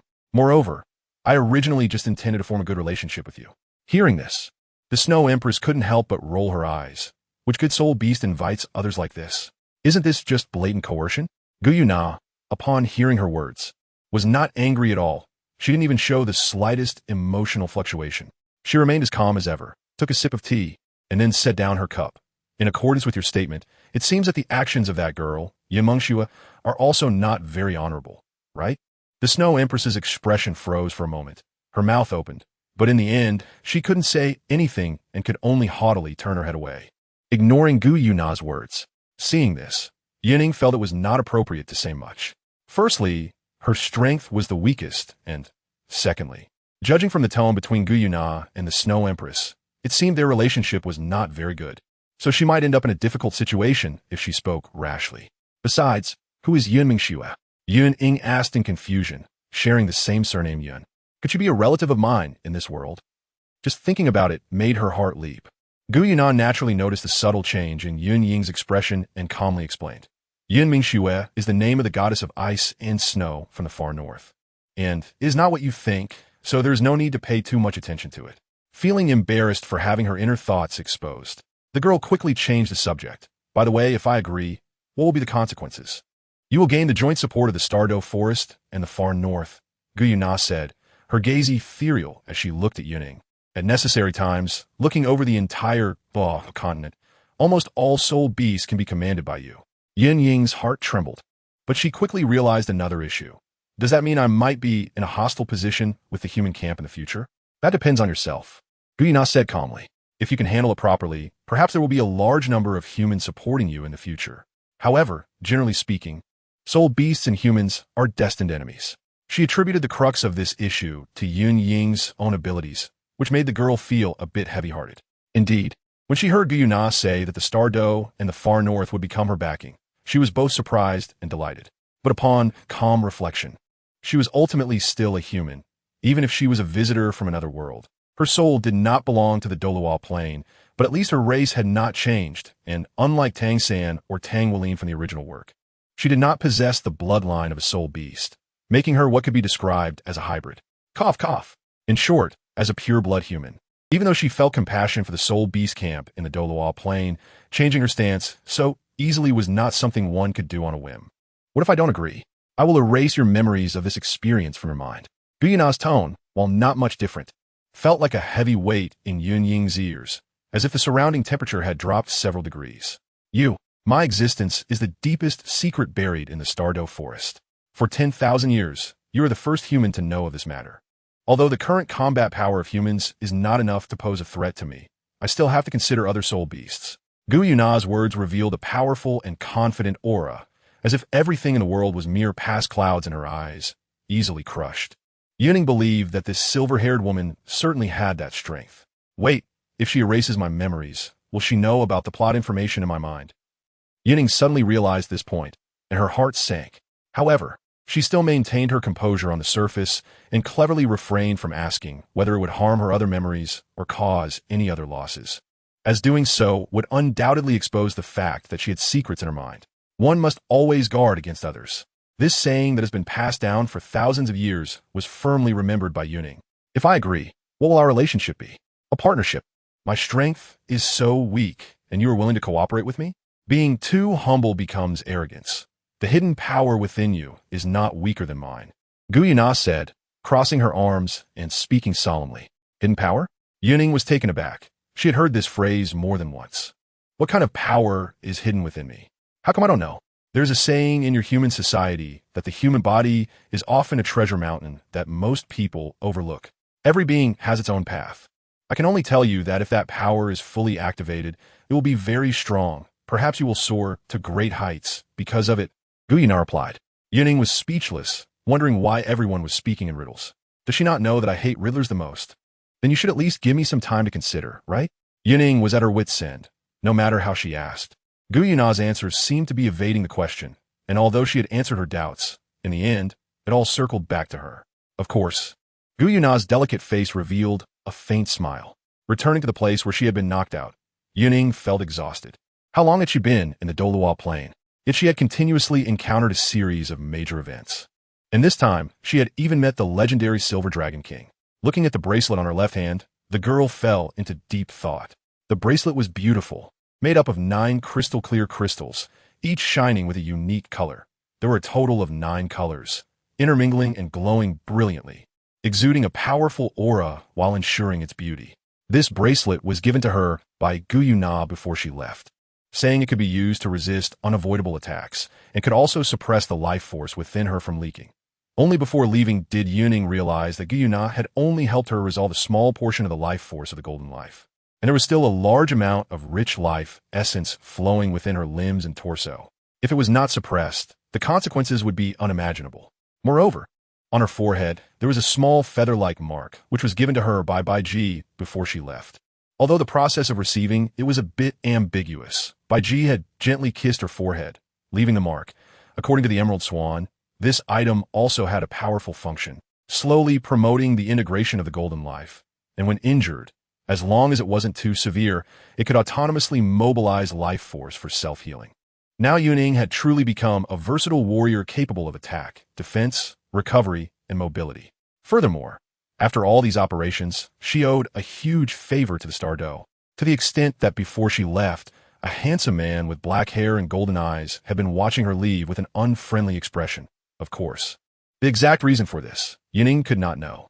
As for the Snow Empress, she went with Gu Yuna to the far north. It was said that Gu Yuna wanted to meet that goddess of ice and snow. Sigh. It seems I ultimately have to choose the side that stands against most people. The girl murmured, life is not easy. Yun Ying sighed. However, she quickly regained her vitality and, after a simple rest, happily set off on her way back. A few days later, Yun Ying had already walked out of the initial core area.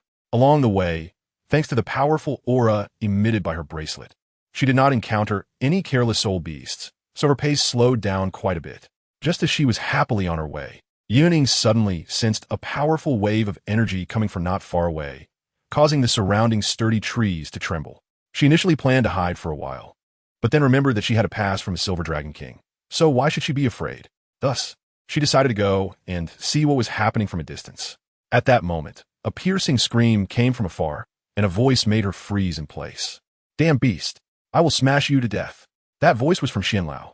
Chapter 157. Encounter. Yun Ying was momentarily stunned, her mind blank for a moment. What was Xianlao doing in the toDouluo forest? She didn't have time to think carefully and quickly summoned her flame gun, agilely leaping up and dashing toward the source of the sound like a nimble monkey. As she got closer to the source, an ominous feeling grew stronger in her heart, and a warning signal appeared in her mind, as if she would encounter danger if she pressed on. What was happening? The girl felt a sense of urgency, and just then, a more piercing and mournful wail echoed through the sky. At the same time, a violent roar came from not far away. Shaking the entire toDouluo forest, the leaves rustled and branches trembled, with howls and roars ringing incessantly. A dense wave of soul power turned into a heavy pressure that enveloped her, and when that force field swept over Yun Ying, it caused her body to briefly stiffen. Fortunately, she had the bracelet given by the Silver Dragon King, which helped to dissipate the wave. Yun Ying continued to leap through the forest when she suddenly spotted several people not far away, packing up their belongings, seemingly preparing to leave. She didn't have time to think about it, and shouted as she jumped down from the tree, crashing into the ground and creating a deep pit. Then she angled her spear, flames swirling around her body at thousands of degrees, exuding a powerful aura. The girl looked at the several people in front of her and said in a deep voice, "What happened around here? Do you know?" The few people who were originally preparing to leave were at a loss for words when they saw another person approach, already facing an unmanageable crisis. They hadn't even had the chance to escape before someone stopped them. Coupled with their previous encounters, this made them even more irritated. "Hey, who do you think you're to speak to me like that?" said one tall, thin man with an unfriendly tone, and several soul rings rose around him, indicating he was a soul king-level powerhouse. "You tell me what happened." Yun Ying directly ignored the man, her gaze landing on the middle-aged man behind the tall man. In her eyes, such a person undoubtedly had a beauty that lacked intelligence, like a fool. She was just here to inquire about the situation. Yet he held such an arrogant attitude. For whom? "Do you know who I am?" The tall man was even more furious when he saw this scene, pointing a finger at Yun Ying, his tone aggressive. "Sorry, I really don't know." Yun Ying didn't indulge him, her expression darkening as her right hand gripped the spear tightly, ready to respond to any potential battle. "Damn it. I really want to teach this ignorant little girl a lesson. Be quiet, Beitang." Just as the tall man was about to take further action, the middle-aged man behind him spoke up to stop him. "Brother, this." I said shut up. "Oh." The tall man obediently stepped aside and stopped talking. The middle-aged man wore a gentle smile and said, "This young friend, I am Mo Yunfei, and these are my companions. May I ask who you are? Let us skip the pleasantries and answer my question." Yun Ying was already regretting stopping them. Why was this guy so verbose? Mo Yunfei, who had been exposed, was not angry. He maintained his previous gentle demeanor and said, "It's like this. We were hunting soul beasts with 3 little friends, and one of them was a bit careless and fell behind. Now the toDouluo is in an unknown riot. How about you leave with us?" 3 little friends? Yun Ying suddenly had a guess in her heart. Were there 2 boys and 1 girl? "Hey, how did you know?" Mo Yunfei looked a bit surprised. Yun Ying ignored him and, after confirming the information from the man, lightly stepped on the ground, leaping high into the air, then jumping away from the area. "Hey, Mo Yunfei wanted to say something else, but unfortunately, the graceful girl had already disappeared from sight. He sighed helplessly and called his companions to prepare to leave. Brother, why were you so polite to that girl? The tall man said ungratefully. Mo Yunfei glanced at him and said, "You're thinking of fighting her just now, right? It's not my fault. She was too arrogant." The tall man continued to defend himself. If you had fought her just now, I would have had to burn paper for you next year on this day." Mo Yunfei snorted coldly, clearly dissatisfied with his attitude. Brother, the tall man became anxious. Why are you boosting someone else's power while undermining your own? After we go back, you need to reflect on this. Mo Yunfei's tone turned icy. That girl's cultivation level is something even I can't see through, and after you spoke disrespectfully, I even felt a sense of death. What? The tall man's mouth fell open in disbelief. She's only in her teens, right? How could she threaten you? Hearing this, the middle-aged man didn't say anything but let out a long sigh. I've warned you many times before, when out in the world, you must act low-key. This world is much larger than you think, and you may not have noticed, but that girl came from the direction of the core area of the Douluo forest. The tall man was completely stunned, his mouth agape, unable to say a word until Mo Yunfei called out, and he stiffly followed them away. As for all of this, Yun Ying, who was solely focused on finding Xianlao, was completely unaware. However, if she knew, she would probably just smile and exclaim that the Silver Dragon King was indeed generous. While rushing along, Yun Ying inadvertently glanced around and almost fell from the air. She saw a blue-haired figure curled up at the base of a large tree, holding a bunch of grass as a cover in front of him, looking up with a silly face and grinning at her. What the hell? Is that not Yue? But why is he acting so silly now? The girl gracefully landed and curiously looked at Yue, who was holding flowers in one hand and grass in the other, unable to help but laugh. Yue, it's been a while since we last met. Why are you getting more silly? Seeing a familiar person approach, the blue-haired boy was naturally delighted. Yun Ying, how did I run into you here? Yun Ying paused for a moment, then scratched her head and said, I came here to get my 5th soul ring. Oh, I see. Yue nodded, clearly believing Yun Ying's impromptu story. However, as she spoke, Yun Ying also thought about getting the soul ring while she was here. After all, Xianlao was here, right? Hey, but that sound just now, was it made by Xianlao? Where is he now? Yun Ying quickly inquired. Yue tossed away the small flowers and grass in his hand and rubbed his nose, saying Xianlao is currently fighting against another soul beast. Look, it's right over there. Yun Ying followed the direction he pointed and couldn't help but smile. She saw Xianlao battling a 3-headed soul beast, and nearby, there was also a dazzling golden soul beast, over 3 meters long, standing 8 feet tall, covered in a layer of shiny golden fur, looking like semi-transparent crystal, full of an unusual texture. The overall shape resembles a lion, but its 4 paws are like dragon claws, each stepping on a ball of golden red flames. Its mouth is slightly longer than that of a lion-type soul beast, and beneath its fur are dense golden scales. In addition to its normal pair of eyes, it actually has a 3rd eye, which looks quite strange. Are you just going to stand there staring? Aren't you going to go find Elder Xian? Yun Ying crossed her arms, with the fire lance slung diagonally behind her, her tone carrying a hint of curiosity. I want to go too, but Elder Xian is fighting that 3-headed soul beast right now. If I, a little ghost like me, go over, wouldn't I be asking for trouble? Yue was well aware of his own strength and would never do something that would put him in danger. No need to worry, come on. Sis will take you. Yun Ying patted Yue's shoulder boldly and swaggered over. Hey, Yun Ying, wait for me. Yue immediately became anxious and hurriedly called for Yun Ying to stop and hide with him. Unfortunately, the girl completely ignored him. Helpless, Yue could only grit his teeth and follow, already considering how to best protect this good friend of his. On the other side, the Red King, who was engaged in a fierce battle with Elder Xian, suddenly received a dangerous warning signal in its mind. Soon after, it sensed an extremely powerful dragon-type soul beast aura, one that was even more terrifying than the current beast god, the golden-eyed Black Dragon King, Dtion. Initially, its first reaction to this aura was that a soul beast had come to help, but it soon discovered a terrifying fact. This overwhelmingly powerful fluctuation seemed to be directed at it.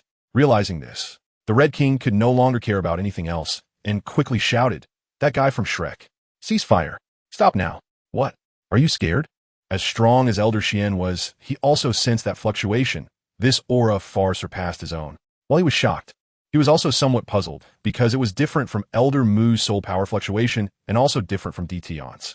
This soul power gave the impression of having control over heaven and earth, which was quite frightening. Moreover, it was directed at the Red King.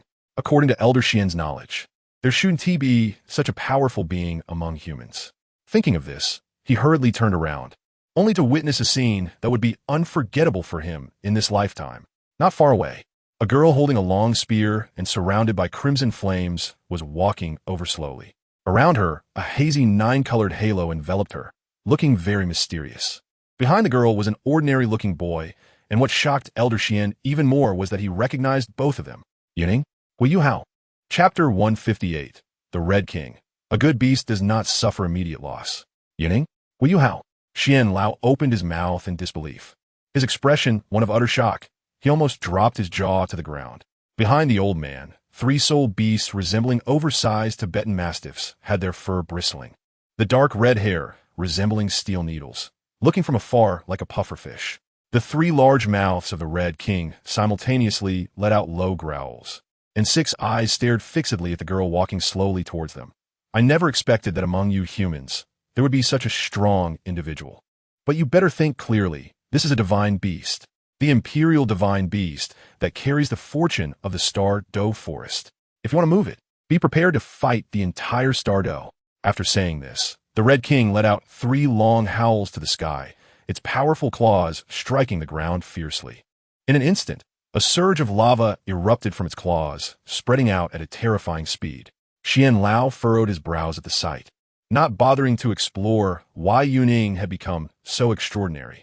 However, being able to see the living Yun Ying here was already a stroke of luck for him, alleviating some of the frustration caused by the recent series of events. Facing the flowing lava, he shouted, "You beast! Are you trying to sneak attack while I'm not paying attention?" With a wave of his hand, a rich, earthy yellow soul power surged forth, striking violently at the source of the lava. The Red King let out a painful howl, then glared with its 6 eyes at the old man and the young ones in front of it. Once again, its enormous claws struck down, and flames spewed from its 3 giant mouths, shooting directly at Xian Lao, Yun Ying, and the others. "You dare beast!" Xian Lao's eyes turned red with anger, his form swelling once more, transforming into a gluttonous divine bull, madly charging at the 3 evil dogs. "You old immortal! Even if that old dragon from Shrek Academy came today, it would be useless. This king will take down these guys who have ill intentions towards the divine beast." The Red King was also enraged, disregarding everything, and fully activated its fiery assault. Yun Ying was momentarily taken aback by the words. Ill intent towards the divine beast. She was just here to find someone, okay? She hurriedly said, Hey, don't misunderstand. I'm not a violent person. Your human lies. This king no longer wants to listen. But at this point, the Red King had already gone mad, completely unable to hear Yun Ying's words. "Oh dear, this is really troublesome." Yun Ying helplessly rubbed her forehead, then infused soul power into the bracelet on her left hand. In an instant, the 9 crystal stones on the bracelet erupted with dazzling light. This light quickly enveloped Yun Ying and Hoyu behind her, releasing a rich dragon pressure. Everyone present, except for Yun Ying, turned pale, and fear blossomed in their hearts under this powerful aura. As for the 3 flames, they were effortlessly dissolved by the bracelet, transforming into countless elemental particles dancing in the air before disappearing without a trace. "All right, now we can talk, can't we?" the girl said slowly after the light faded. There is nothing to discuss with you cunning and sly humans." The Red King was also a clever beast, seeing that its attack had not stirred up any waves. It temporarily retracted its sharpness, especially since there was a gluttonous Douluo Xian Lao eyeing it nearby. It still understood the principle that a good beast does not suffer immediate loss. "No matter what you think in your heart, I just want to say, I came here to find my senior, accidentally getting caught up in this storm. How did it turn into me plotting against your divine beast in your mouth?" the girl said with a displeased expression, glaring at the 3 dogs. "Red King, are you saying you didn't come for the divine beast? Then how do you explain those few?" The Red King was somewhat confused. Yun Ying glanced at Hoyu behind her, who was awkwardly smiling at her. The girl suddenly understood. It was likely that this brat Hoyu had been fooled by that insect and clumsily provoked the imperial divine beast, leading to this storm. At that moment, Xian Lao, who had transformed back into human form, also spoke. "Red King, the situation is not as you imagine. I do not wish to harm the divine beast either. The Red King became even more puzzled and cautiously asked, "Then what do you want?" Xianlao replied indifferently, "Not much, just that my two students are frightened. You need to find me a high-quality spirit-type soul beast with around 15,000 years of cultivation, and another soul beast with fire and metal attributes around 20,000 to 35,000 years of cultivation to exchange. Xianlao, actually 40,000 years, is also acceptable." Yun Ying secretly transmitted to the old man. Xianlao was taken aback, then told the still-dazed Red King, "Wait, let's add another 5,000 years to the ladder." The Red King stood there in a daze, then trembled and said, "Are you sure? What kind of condition is this? Compared to the divine beast, it is simply insignificant." It even doubted whether it had misheard. It wouldn't be surprised even if Xianlao had asked it to find a 100,000-year soul beast. What? Are you becoming more confused as you live? Now you can't even understand human speech? I will give you 2 hours. If you miss it, it's too late. Furthermore, I see that this three-eyed golden lion has just over 10,000 years of cultivation, perfect for my disciple-'s soul ring. As for the other one, I will look for it. The Red King immediately became anxious and shouted, "No, the three-eyed golden lion is the current divine beast. Its power cannot be absorbed by you humans and is of no benefit to you. Fine, I agree to your conditions. But how can you guarantee the safety of the divine beast? How can I trust you?" Xianlao sat down on the divine beast, coldly looking at the Red King.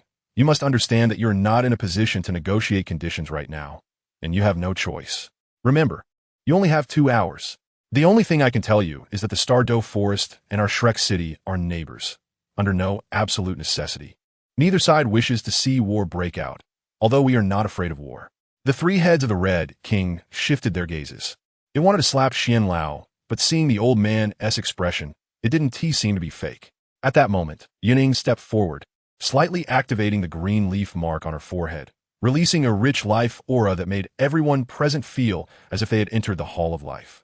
The Red King looked at Yun Ying with astonishment. The girl then said, "All right, I think you have some guesses in your heart. Do you believe us now?"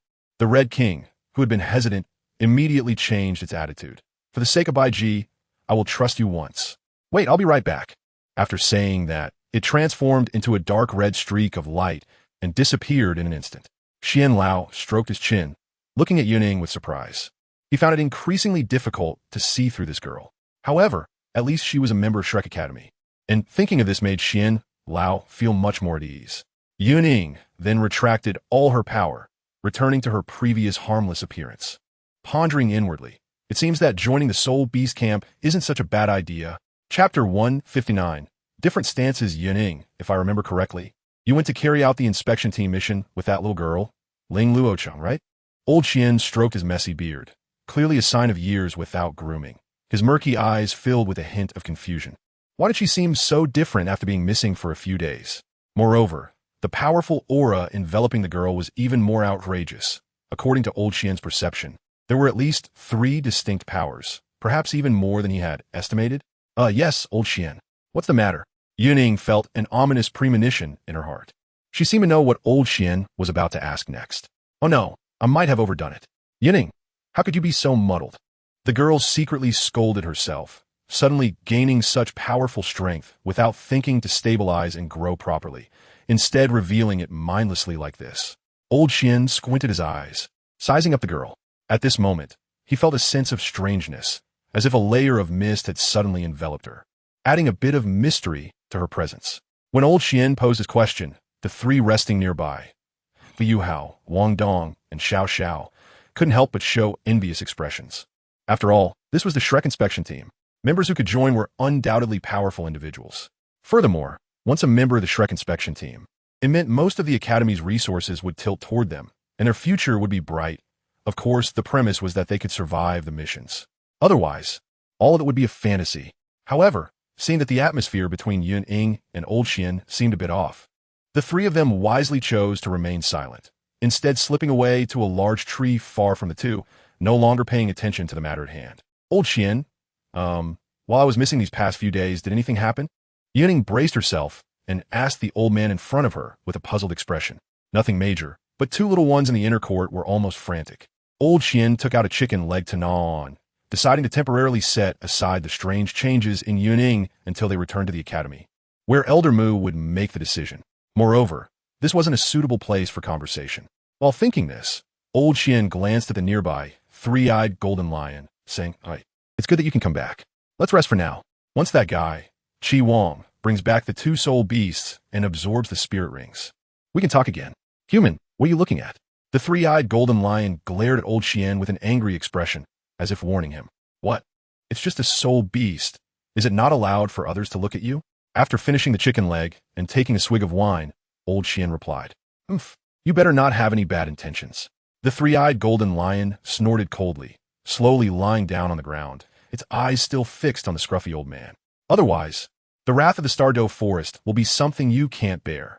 As for you, the imperial auspicious beast turned its gaze back to Yun Ying, wanting to say something threatening, but then recalled the powerful aura that had radiated from the girl earlier, akin to that of a god of beasts. Even stronger than Emperor Tian's soul power fluctuations. After thinking for a moment, it swallowed back the words it had wanted to say. After all, a good beast wouldn't suffer losses in front of it, a principle even Qi Wang understood, and it naturally understood as well. In the end, it merely let out a cold snort, symbolically expressing its dissatisfaction, then intended to close its eyes and rest. However, this cowardly attitude infuriated old Qian. Hey, you know to pick on the weak, huh? Old Qian took out another chicken leg and continued to munch while speaking. You say I'm weak? The three-eyed golden lion exclaimed in surprise. Hearing this, old Qian couldn't help but chuckle. Hey, aren't you a weakling then? His words made the four surrounding them burst into laughter, but while they were amused, the subject of the joke was not pleased. Human, I'll say it one last time, you'd better not have any bad intentions, or you'll be playing with fire and getting burnt. The three-eyed golden lion instantly flew into a rage, leaping up from the ground, its eyes fixed on the old man with a gaze filled with hatred. What's the matter? Do you from the Douluo want to go to war with me from Shrek? Old Qian was completely unconcerned, casually tossing the chicken bone he had just finished eating, which hit the imperial auspicious beast on the head and then fell to the ground. This truly infuriated the auspicious beast. It was a blatant humiliation, just as it was about to roar in anger. Old Qian immediately unleashed his powerful pressure as a 98th level super Douluo, forcing the three-eyed golden lion down to the ground, unable to move. Old Qian chuckled, slapping the three-eyed golden lion on the head, pressing it into the ground and rubbing it vigorously, forcing it to have close contact with the dirt. Threatening me? Don't think that just because it's my first time seeing a beast like you, I don't know anything about your kind. You merely carry an ancient bloodline and can influence the fluctuations of the natural spirit energy in your area with your bloodline aura. All this so-called auspiciousness is nonsense. And to say you bring us bad luck? Do you believe that I could torture you to the brink of death right now? Those beasts in the fierce beast area treat you like a treasure, but you're just a treasure, nothing more. If I were to kill you, they might really get angry and launch a beast tide against the human world. But you're living just fine, so don't think too highly of yourself. No matter how good those fierce beasts that have cultivated for hundreds of thousands of years treat you, they only see you as a valuable object, not an emperor. Your title of imperial auspicious beast is merely for show. Whether as a person or a soul beast, it's good to have some self-awareness. You're talking nonsense. The voice of the three-eyed golden lion clearly rose a few notches. Old Qian sneered. Nonsense? I've been quite polite. If you had no value, or if eating your flesh could grant immortality, just look at how those fierce beasts would treat you. Yun-Hao, come here. Yes. Hua. Yun-Hao hurriedly stepped forward. Old Qian said, press your forehead against the third eye of this three-eyed golden lion. Don't worry. I will suppress it so it won't resist. No, you dare. The three-eyed golden lion roared in fury, struggling desperately. The internal injuries it had previously suffered even caused it to bleed golden red blood from the corners of its mouth. Old Qian, what are you doing? Whether it was Hui Yun-Hao, Wang Dong, Xiao Xiao, or Yun Ying, they all felt puzzled. However, Yun Ying's doubts were significantly different from the other three. What is going on? Hui Yun-Hao no longer had the golden spirit, and now he had a third eye? Yun Ying stood in place, thinking but unable to come up with an answer, attributing it to the strength of the world's corrective power. At the same time, she curiously watched the blue-haired boy and the three-eyed golden lion press together, feeling a peculiar sensation in her heart. It was as if some force around them was affected. This feeling was wondrous, yet indescribable in words. After explaining the matter of fate's guidance, old Qian moved to stand beside Yun Ying, pulling back a distance from the closely pressed pair of one person and one beast. Yun Ying, Do you know why I called you Hao and not you? Suddenly, old Xian spoke slowly, lowering his voice. Yun Ying looked at him in confusion and shook her head. However, she also had some guesses in her heart.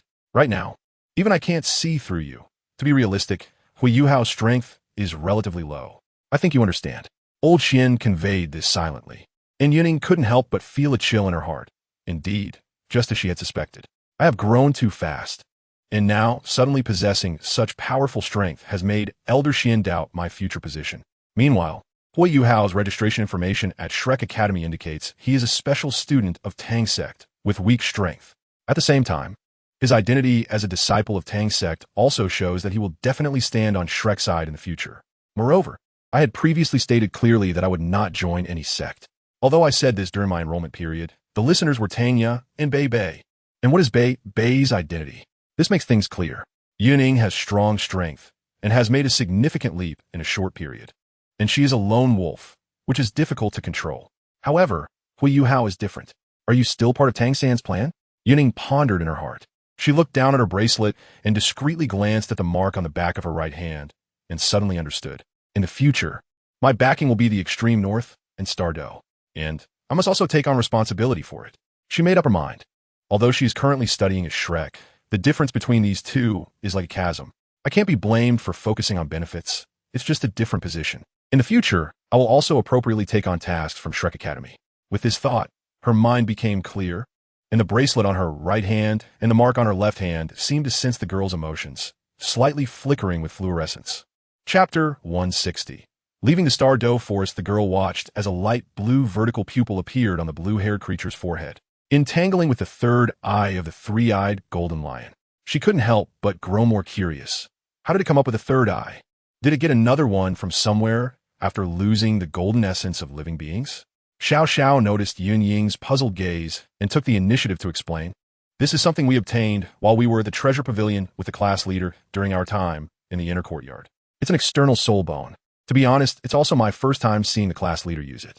Yun Ying listened quietly, silently marveling at the strong power of world correction, which had forcibly adjusted the original plot back on track. The group waited in place, and within a few minutes, a burst of golden light suddenly erupted from the point of contact between Hui Yuhao and the three-eyed golden lion, causing Hui Yuhao's body to bounce back and fly out. Seeing this, Elder Xian reached out with a hand to stabilize his body in midair. The three-eyed golden lion swayed a bit, taking a few steps back in confusion. Its third eye had turned from gold to black, and although it quickly returned to gold, the change was clearly visible to those nearby.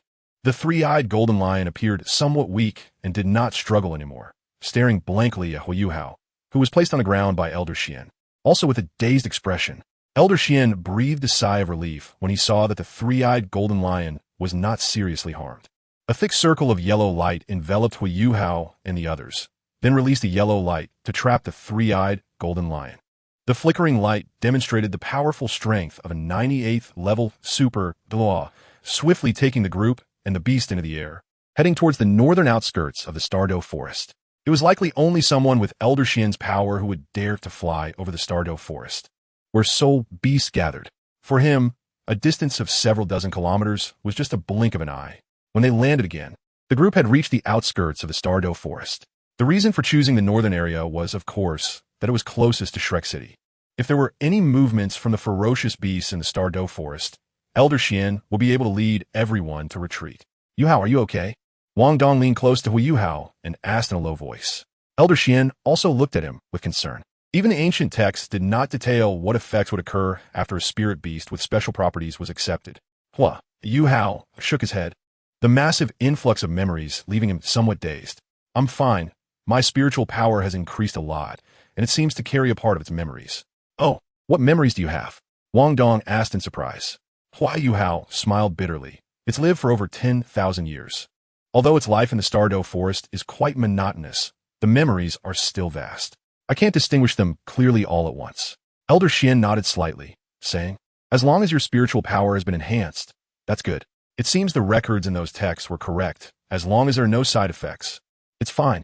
Elder Xian, I need to meditate for a while. Hua Yuhao greeted Elder Xian and immediately sat cross-legged on the ground. The Xiantian skill naturally began to operate, and his mind quickly focused on his spiritual sea. At this moment, The three-eyed golden lion's gaze also regained some brightness. It no longer attempted to struggle, watching Hui Yuhao with a somewhat confused and complex look filled with indescribable emotions. It seemed that the brief contact with Hui Yuhao had completely dissipated its fierce demeanor. Elder Xian glanced at it and said, "It seems that this so-called property acceptance hasn't harmed you. Don't worry. I keep my word. When they arrive, I'll naturally send you back." The three-eyed golden lion shot a cold glance at Elder Xian, but remained silent. After deeply looking at Hui Yuhao, it closed all three eyes and lay down, appearing to fall asleep. At that moment, a strange change suddenly occurred in the direction of the Douluo forest. The entire Douluo forest seemed to be slightly swaying, and all the treetops in sight began to sway in unison towards one direction, then slowly returned. An invisible pressure slowly overflowed from within the Douluo forest as if a tremendous change had occurred in the world. In that instant, an eerie silence fell over the Douluo forest, as if all living beings had fallen asleep at once. Elder Xian flashed to the side of the three-eyed golden lion, enveloping Hui Yuhao, Wang Dong, and the three-eyed golden lion in a rich yellow light. His expression became serious, as he could sense that the presence about to appear was even more powerful than himself, giving him a feeling of unease. A dark red light suddenly flashed, and the three-headed crimson demon hound, Qi Wang, reappeared in front of everyone. At this moment, Qi Wang was no longer angry. Its gaze was calm, filled with confidence. In its left mouth, it carried a spirit beast that was entirely dark purple, while in its right mouth, it held a beast resembling a saber-toothed tiger, covered in dense golden-red scales. Qi Wang said coldly, "Release the spirit beast. You can take these two soul beasts with you." As it spoke, it dropped the spirit beast from its mouth onto the ground. Its gaze then fell on the blue-haired creature nearby, seemingly confirming that your disciple had not been killed by the spirit beast. Elder Xian replied lightly, "Not quite. It's just a little off. If it weren't for my disciple's quick thinking and fast dodging, he would have died as well. Let's consider this matter settled. For those unwilling to show themselves, why not come out and let me see? Human, if you wish to die, this king can fulfill that for you." A deep voice echoed from within the Douluo forest. Upon hearing it, one felt a low, hoarse sensation, but in an instant, it roared like thunder. The overwhelming pressure seemed to darken the sky momentarily. Elder Xian remained expressionless. "If you have the ability to kill me, then go ahead and try. Human, are you trying to provoke this king?" The deep voice carried more anger. Elder Xian smiled slightly. "What if I provoke you? This matter can only be described as a coincidence. I left the spirit beast here instead of bringing it back to Shrek City as a favor to you. You come out to intimidate me? I think you're making a mistake. If that's the case, I'll take this imperial spirit beast back to Shrek City for strict supervision. And I'll see if the soul beast in the Douluo forest dare to launch another beast tide." As he spoke, he reached out and grabbed the mane on the neck of the three-eyed golden lion. The three-eyed golden lion opened its three eyes simultaneously, filled with anger. "Enough." The deep voice hesitated for a moment and said, "Release the spirit beast. You can go. This king guarantees, in the name of Emperor Tian, that this matter will be considered settled." Elder Xian's expression relaxed slightly, and a hint of shock passed over his face. "So, it's Emperor Tian. Good, I trust you." As he spoke, he loosened his grip, pushing the three-eyed golden lion forward with a burst of yellow light. Qi Wang hurriedly stood in front of the three-eyed golden lion and checked its body. When it found that the imperial spirit beast was mostly unharmed, with only slight injuries, it finally let out a sigh of relief. Elder Xian waved his right hand, capturing the dark purple spirit beast, and with a flash of yellow light, enveloped Yun Ying, Hui Yuhao, and the others, soaring towards Shrek Academy. Xiao Xiao couldn't help but ask worriedly, "Teacher, will the creature hidden in the forest really not attack us?" Elder Xian said calmly, "Remember, many times soul beasts have more credibility than us humans." Just as Elder Xian said, until they disappeared from the sight of the Red King, there was no more change in the Douluo forest. The previously intense pressure had also completely vanished. They directly returned to Sea God Island. And outside the Sea God Pavilion, Elder Xian finally landed with the four of them. Chapter 161. I'm here, Yun Ying and Yu Hao, absorbing their soul rings. Elder Xian tossed the two soul beasts he held onto the ground and immediately reminded the two. The two did not dare to be negligent, and hurriedly used their soul skills to kill their respective soul beasts, then began to draw the soul rings into their bodies, transforming them into their own soul rings. The soul beast that Hui Yuhao obtained was naturally not much different from that in the original work. while the soul beast that Yun Ying acquired was a very rare type.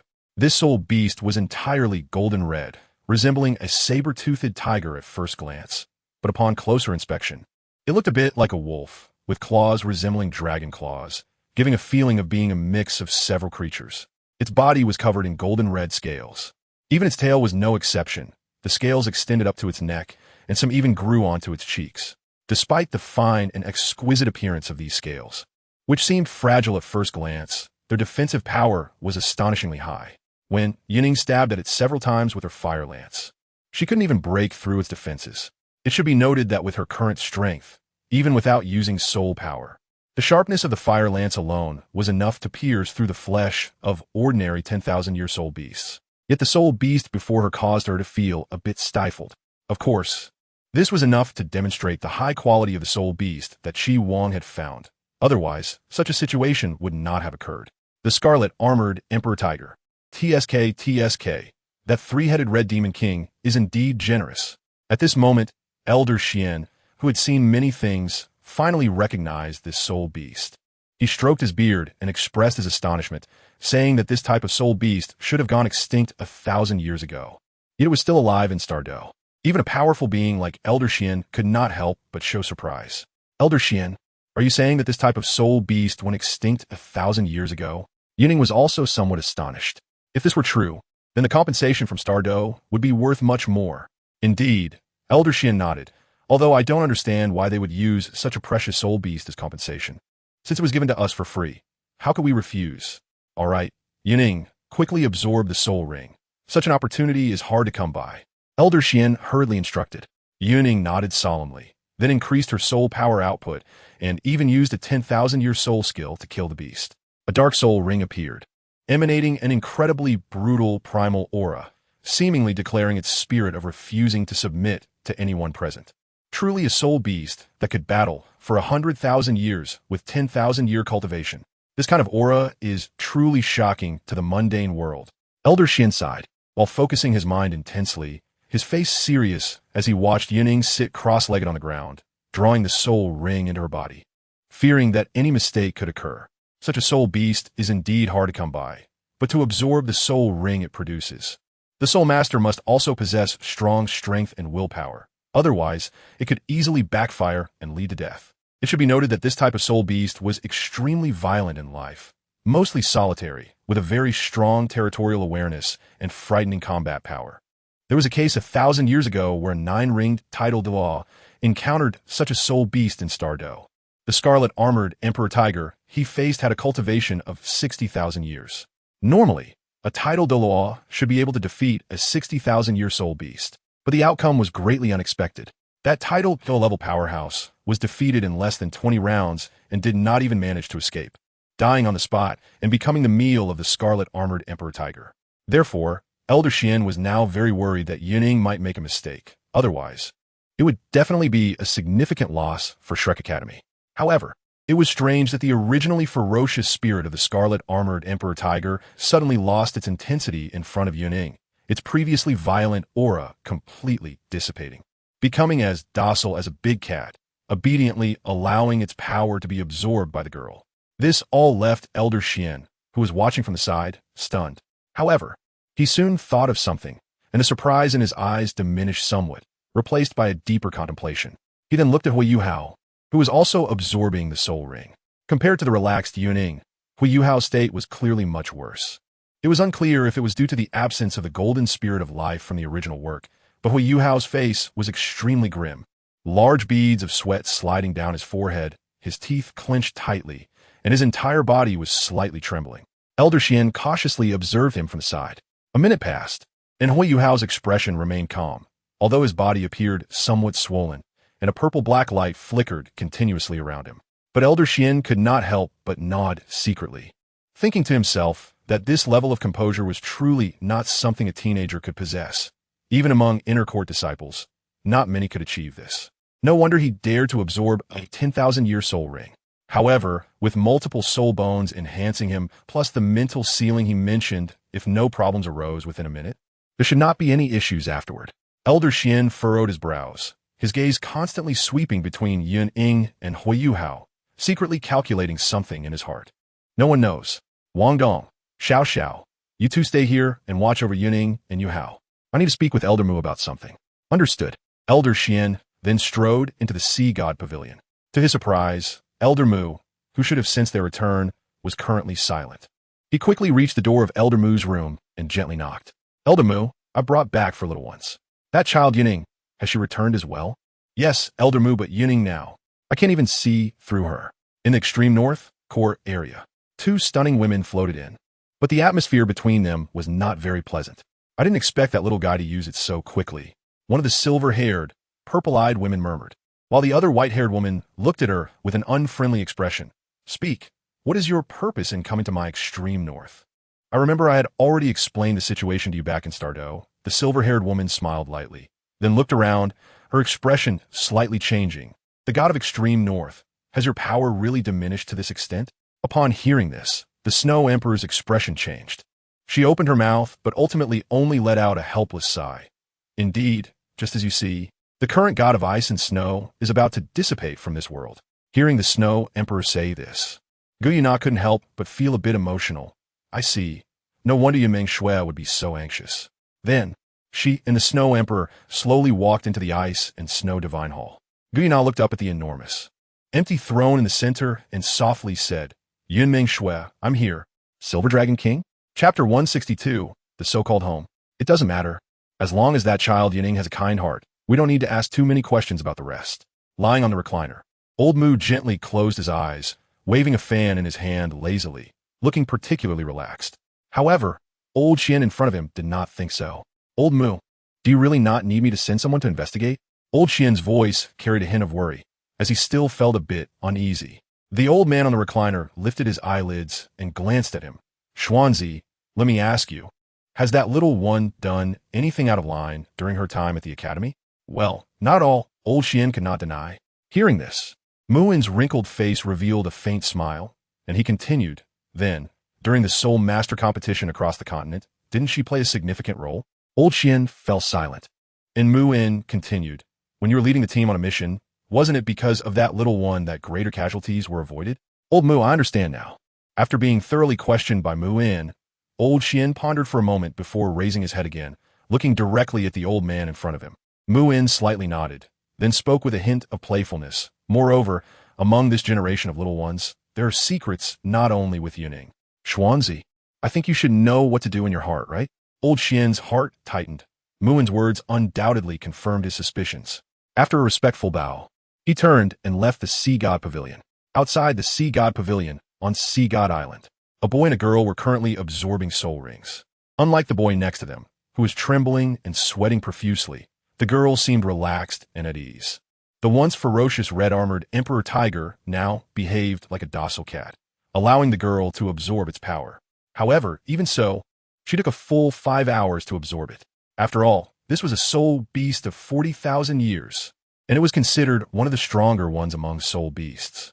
As the sky grew darker and the sun slanted to the west, a cool breeze swept over the Sea God Lake, refreshing the few people in the middle of the lake. Soon, the power of the red-armored Emperor Tiger was nearly exhausted. The girl yawned, stretched her back, and slowly stood up. She first sensed her current condition within her body. Her soul power was building up and breaking through the long-stuck level 50 bottleneck, advancing rapidly and breaking through 4 levels to reach 54. Of course, this also had to do with the contribution of the Golden Life Spirit and the Silver Dragon King's assistance in adjusting her body. It could be said that this mission for the inspection team was a mix of pain and joy. The girl couldn't help but feel a bit excited. She looked around and noticed that 2 more people had joined those meditating. She was somewhat surprised. Have you finished absorbing? Just then, a vague voice came from behind her. She turned to see Old Xian sitting cross-legged on the ground. Beside him were more than 10 chicken bones, including wings and legs, and of course, a jar of fine wine was also indispensable. Old Xian, have you been here the whole time? You are all precious disciples of Shrek. I absolutely cannot allow any mistakes to happen to you, Old Xian said lightly. The girl couldn't help but laugh and said, Old Xian, we are on Sea God Island. Who would be foolish enough to cause trouble here? Ha ha. Old Xian laughed heartily and continued, I'm not just here for you, Yun Ying. Saying this, he nodded towards the blue-haired boy across from him who was frowning. I'm actually more worried about that brat Yu Hao. After all, the soul beast brought in by the Red King while indeed good, had the downside of being too good, which made the old man, at his age, worry about this and that. Of course, this was only directed at Hu Yuhao. Don't worry, old Xian Hu Yuhao is fine. After all, he is the protagonist of the original story. If he can't even overcome this little difficulty, what's the point? Better to just eat and drink. Okay, I see you're quite energetic. Just right. Ling Luozhen and Xiao Tao have been very worried about you during your disappearance. Old Xian stroked his beard, his hands inevitably getting a bit greasy, especially Ling Luozhen, who would have run across the entire continent looking for you if it weren't for Wu Ming and Xiao Tao advising him and comforting him. He probably would have done so already. Hearing old Xian say this, Yun Ying felt a bit embarrassed. After all, she went with senior sister Ling to carry out the inspection mission, and in the end, she mysteriously disappeared. What kind of situation was that? Well then, old Xian, I'll be going now, Yun Ying quickly said. Old Xian smiled and waved his hand. Go on, go on. Being young is great. Just as Yun Ying was about to leave, she turned back and looked at old Xian. Old Xian. What is it? Old Xian was about to continue gnawing on the chicken leg in his hand when he noticed Yun Ying's expression and curiously followed her gaze. His expression became strange. Are you planning to steal my chicken leg? Yun Ying was taken aback and quickly retorted, how could that be? What I meant was, old Xian, about my disappearance. All right, I know what it's about. Don't worry, I won't ask too much, and this is also old Mu's intention. Just rest assured and continue living at Shrek. This will always be your home. Old Xian waved his hand nonchalantly. These words left Yun Ying stunned in place. After a long time, she came back to her senses, looking at the old man who had lowered his head to eat the chicken leg again, and then glanced at the ancient and grand sea god pavilion. She took a few steps back and solemnly bowed to both, then left. This little one sigh. Old Xian did not raise his head. As a powerful being like him, he could sense what was happening around him through his own spiritual power. Seeing Yun Ying's actions, he did not say anything, but felt a bit sentimental in his heart. Meanwhile, the departing girl was now running swiftly across Sea God Island, and on her delicate face, a crystal tear unknowingly slipped down. It turned out that in this otherworldly space, she also had a home. I wonder what brings the Silver Dragon King to my humble abode. In the Ice and Snow Temple, a little girl about 1.50 meters tall stood in the hall, her ice blue hair cascading down to her waist, and her ice blue eyes held both confusion and a hint of vigilance. Chapter 163. Both sides reached consensus. It's been many years since we last met, and I didn't expect you to still look like this. The silver-haired woman sighed in front of her. Upon hearing this, the little lowly couldn't help but darken her cute little face. Silver Dragon King. If you're here to mock me, I would appreciate it if you leave. The extreme north does not welcome you. The silver-haired woman, hearing this, showed a hint of confusion. Actually, I've always been puzzled about why your attitude has always been like this. Besides, I haven't done anything excessive, right? Yun Mingxue was momentarily stunned, then turned her little face away in a haughty manner. My attitude has always been like this. Okay? You don't need to say it. I can guess a bit. The silver-haired woman continued. I came here this time to talk to you about that human girl. Yun Mingxue ignored what she said earlier and instead focused on the next statement, frowning in confusion. Human girl? Which human girl? I don't know anything about it. Also, Silver Dragon King, when did you start paying attention to humans? The silver-haired woman was amused by Yun Mingxue's words. You don't need to play dumb with me. Compared to my interest in humans, I actually want to ask you, as a remaining deity of the soul beast side, why do you care so much about a human? Don't talk nonsense. I tell you, without evidence, you are slandering. Slandering? Huh. After not seeing you for thousands of years, you haven't learned anything else, but your skill in verbal sparring has definitely improved. Gu Yuna's expression remained calm, but her words made the little lowly furious. Hey, what do you mean I'm just playing with words? You came to my extreme north without any greeting and started talking about some nonsensical matters. What? Do you want to fight? With your current state as a remnant soul, how much power can you exert? Gu Yuna snorted coldly, then waved her jade hand, and a 9-colored light curtain appeared, showing the appearance of Yun Ying. You've been shouting about not having evidence, right? Here, this is the evidence you want. You. Yun Mingxue was rendered speechless, grinding her teeth in silence, and couldn't help but feel a bit more cautious. So what do you want? She didn't foolishly say something like I warn you, because those words would be useless in the context of their unequal strength, and saying them would only confirm the other party's facts. Moreover, without knowing the other's intentions, speaking rashly might bring trouble to that girl and put herself in a passive position. It seems you can listen to me now. Gu Yuna opened her red lips, her expression slightly smug. When I first discovered this girl, I was shocked by the vitality contained within her. And then I noticed something else. It seems someone has already gotten ahead of you. Saying this, she glanced at Yun Ying.However, whose face was fluctuating between emotions but surprisingly did not refute. I originally thought you wanted to use this human's body as a vessel to resurrect yourself, but later I was wrong, because her martial soul is of the ultimate fire attribute, which clashes with your attribute. I began to ponder why you would grant her your power. Soon, I found the answer within her. I think the hidden power within her is your ultimate goal, right? After all, a very small part of your power is indeed similar to that power within her. So, I made a bold guess. You bestow her power not to have her inherit the position of the ice and snow god. In fact, this position has become somewhat dispensable in the divine realm after nearly 10,000 years since the war broke out. I was wondering what your true purpose is, to go so far as to achieve it. After saying this, she took 2 steps forward, getting closer to the little lowly, and continued. And now, I can be sure of your goal, which is to take revenge on that sea god. Am I right, Lord of the Extreme North, Yun Ying.However? The little lowly was left speechless, unable to respond for a long time. Guyena wore a slight smile, stepping back a few paces to return to her previous position. And my purpose for coming this time is very simple. I believe you have guessed it. You want to complete that unfinished battle? Exactly. 3 days later, Douluo Forest. Looking somewhat disheveled, Mo Feyun rushed out of the Douluo Forest, his expression appearing somewhat grim. Originally a group of 8, including Weina and Mushua, only 5 remained. The 3 soul kings were forever left in this great forest. They had also failed to hunt the soul beast they wanted. All of this was related to the 3 young people who had left one after another, even going so far as to say they were missing. After Hu Yuhao and the others went missing, the clash between Xian Lao and the 3 scarlet demonic hounds released a terrifying aura that sent Mo Feyun's soul flying. This aura made him panic and flee blindly with his group. In their desperate escape from the direction of that terrifying aura, they inadvertently went the wrong way and encountered opponents they could not contend with. The outcome was predictable. After sacrificing the lives of 3 soul kings, they barely managed to escape. After searching for several days, they ultimately found no suitable gains and had no choice but to exit the Douluo Forest. Miss, Your Highness, it seems we must make a trip to the extreme north, Mo Feyun sighed. Mushuet comforted him. Master Mo, it's all right. We can take our time searching. My and Weina's martial souls are indeed more suited for acquiring soul rings in the extreme north. It's just a pity about those 3 masters. When we return, the sect will certainly provide heavy compensation to their families. Please rest assured. Mo Feyun nodded and said, Sai, it's all my fault. I'll let these brothers down. If it weren't for me taking the wrong direction and leading everyone deep into the mixed area, Mushua snorted coldly and said, If you're going to blame someone, blame those 3 guys.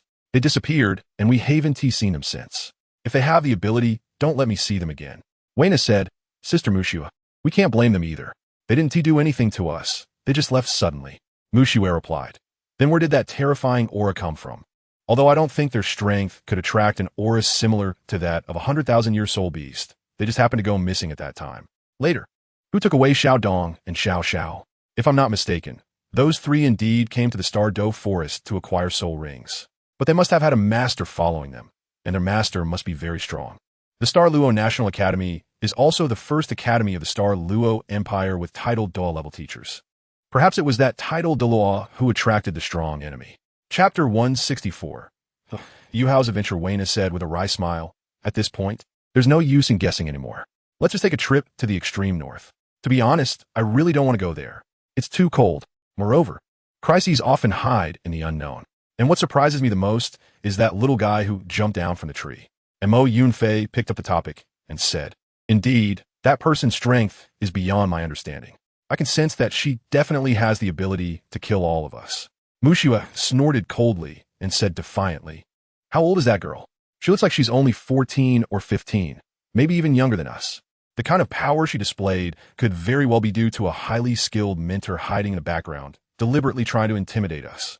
Weina, hearing this, helplessly said, Sister Mushua, are you saying that little guy did it on purpose just to show off in front of us? There's a high probability of that, you know. You are the princess of the Heavenly Soul Empire. Mushua's tone remained aggressive, filled with defiance. Weina could only let out a few bitter laughs and turned her gaze towards Mo Yunfei. Mo Yunfei quickly mediated, saying, all right, let's head back to Heaven Do City to rest for a bit and replenish our strength. With more preparation, We won't be afraid of the extreme north. That's right. But Wayna, you really surprised me. As a princess of the Heavenly Soul Empire, you've never complained about the hardships along the way, which is hard to imagine. Mushiwa exclaimed in amazement. Wayna chuckled and said, "Let's go, my sister Mushiwa. If we need to rest, we should do it sooner rather than later. It's been almost a month since we hit the level 30 bottleneck. I don't want to continue like this." While chatting and laughing, they finalized the location for hunting soul beasts. However, their journey to the extreme north was destined to be anything but smooth. At Shrek Academy, Sea God Island. At this moment, Hui Yuhao was in the final step of absorbing the soul ring. After finally merging with the third soul ring, the accumulation from his training during this time burst forth completely with the breakthrough of his bottleneck. Both the ice blue scorpion's left arm bone and the dark golden terraclaw's right palm bone were incredibly powerful soul bones, greatly beneficial for the cultivation of soul masters. Additionally, Hui Yuhao had never slacked off in his training with Wang Dong. When a Shantian gong broke through the bottleneck and his soul power erupted suddenly, it was as if a dam had broken, surging forth. Hui Yuhao could clearly feel that his soul power spiked straight up after breaking through level 31, and it only gradually slowed down after surpassing level 32, finally stopping at the peak of level 32. Hui Yuhao, being a supreme martial soul master, was different from ordinary soul masters. After his soul power broke through level 30, the density of his soul power was much greater than that of ordinary soul masters. Elder Mu had warned him early on that after breaking through level 30, the speed of his soul power increase would significantly decrease. For ordinary soul masters, obtaining these two soul bones would allow them to increase their soul power by 4 or 5 levels in a 3-ring situation. Nevertheless, Hui Yuhao was already very pleased. This undoubtedly set a good start for his upcoming difficult training. Completing all this took about 4 hours, which far exceeded the normal time for a soul master to merge with a soul ring. Just as Hui Yuhao was about to relax after his great achievement, suddenly, his spiritual sea began to stir. A suction force came from the external soul bone on his head, causing Hui Yuhao's previously joyous mind to tighten. What's going on? What happened? Could it be that the special situation Elder E mentioned about the combination of destiny power and external soul bones is occurring? Indeed, it was exactly as Hui Yuhao had imagined, but it came much faster than he expected. The memory fragments of the three-eyed golden lion that he had absorbed quickly converged, accompanied by his own spiritual power being rapidly siphoned away. Hui Yuhao felt as if his spiritual sea had been punctured like a deflated balloon, with spiritual power pouring out wildly. The originally weak connection between the external soul bone and him also began to strengthen during the process of absorbing his spiritual power. Fortunately, this absorption did not cause him pain. It merely felt like the memories of the three-eyed golden lion he had previously experienced flashed by quickly again. And this time they seemed much clearer. Everything became strange. Hui Yuhao felt that his spiritual sea began to undergo indescribable changes. As his spiritual power poured out, it seemed as if a part of his spiritual sea was being siphoned away. His consciousness flickered as that strand of soul origin entered the external soul bone on his head. The entire process felt like just a moment to Hui Yuhao. It also seemed to last for eons. When he awakened from his training, the morning sun was just rising slowly from the distant east. Subconsciously, Hui Yuhao turned his gaze towards the distant east, and he noticed that the purple hue flashing beneath the fish-belly white sky seemed to shine much brighter than before. A warm feeling surged into his eyes, and Hui Yuhao was astonished to find that in that brief moment, his eyes felt as if they had been nourished by that fleeting purple energy. This was something he had never experienced before. With his eyes slightly closed and his mind focused, Hui Yuhao felt a momentary dizziness. Then his perspective slightly elevated and everything in the outside world became completely different. In the air, countless golden light spots floated gently, and the entire world seemed to become vibrant and colorful. The rising sun in the distance surprisingly did not have any blinding glare. Instead, it was a rich blend of red and gold. This is Hui Yuhao's mind stirred, and everything before him suddenly disappeared, and the third eye on his forehead that had just opened also closed. When he reopened his eyes, everything returned to normal, but the sensation from that brief moment filled him with shock. Hui Yuhao tried to use mental detection, and to his astonishment, he discovered that using the same soul skill with the external soul bone consumed 4 times the soul power compared to using the spiritual eye, and the soul power consumption was also quadrupled. The mental detection skill, which originally consumed little soul power and mental power, caused his mental power to drop by over 30% in just a short while. However, despite the enormous consumption, the surprises it brought were even more shocking. The mental detection released by the external soul bone had a range 3 times that of normal mental detection, reaching nearly a diameter of 600 meters. Don't think that a 4-fold consumption for only 3-fold effectiveness is a loss. In fact, it is quite the opposite. Using the external soul bone to release soul skills allows the spiritual, martial soul to instantly generate powerful explosive force, equivalent to giving Huayuhao the true strength of a 4-ring spiritual I with his 3-ring cultivation. This hidden method could directly elevate his strength by 1 level, but it cannot be used too often due to the enormous consumption. After all, a single soul impact would consume almost 40% of his soul power, and using it twice would leave him dizzy. Chapter 165, Extreme Individual Soldier Plan. Martial Spirit System, it seems that your luck is quite good. At this moment, Elder Yi's voice sounded, and Huayuhao quickly calmed his restless heart. Elder Yi, the situation you mentioned has occurred this. There's no need to worry too much. The current situation is far more beneficial than harmful for you. Right now, that external soul bone of yours, which is just over 1,000 years old, can be said to have been forcibly enhanced by several levels and has already fused with your soul. Elder Yi also felt a sense of emotion about this situation. Is that so? Then, Elder, can my external soul bone of the one-eyed owl now also be called the one-eyed owl external head soul bone with the power of destiny?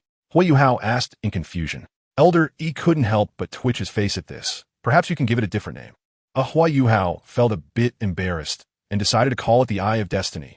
Yuhao, come over here. Elder Mu's calm voice rang in Huayuhao's ears, waking him from his surprise.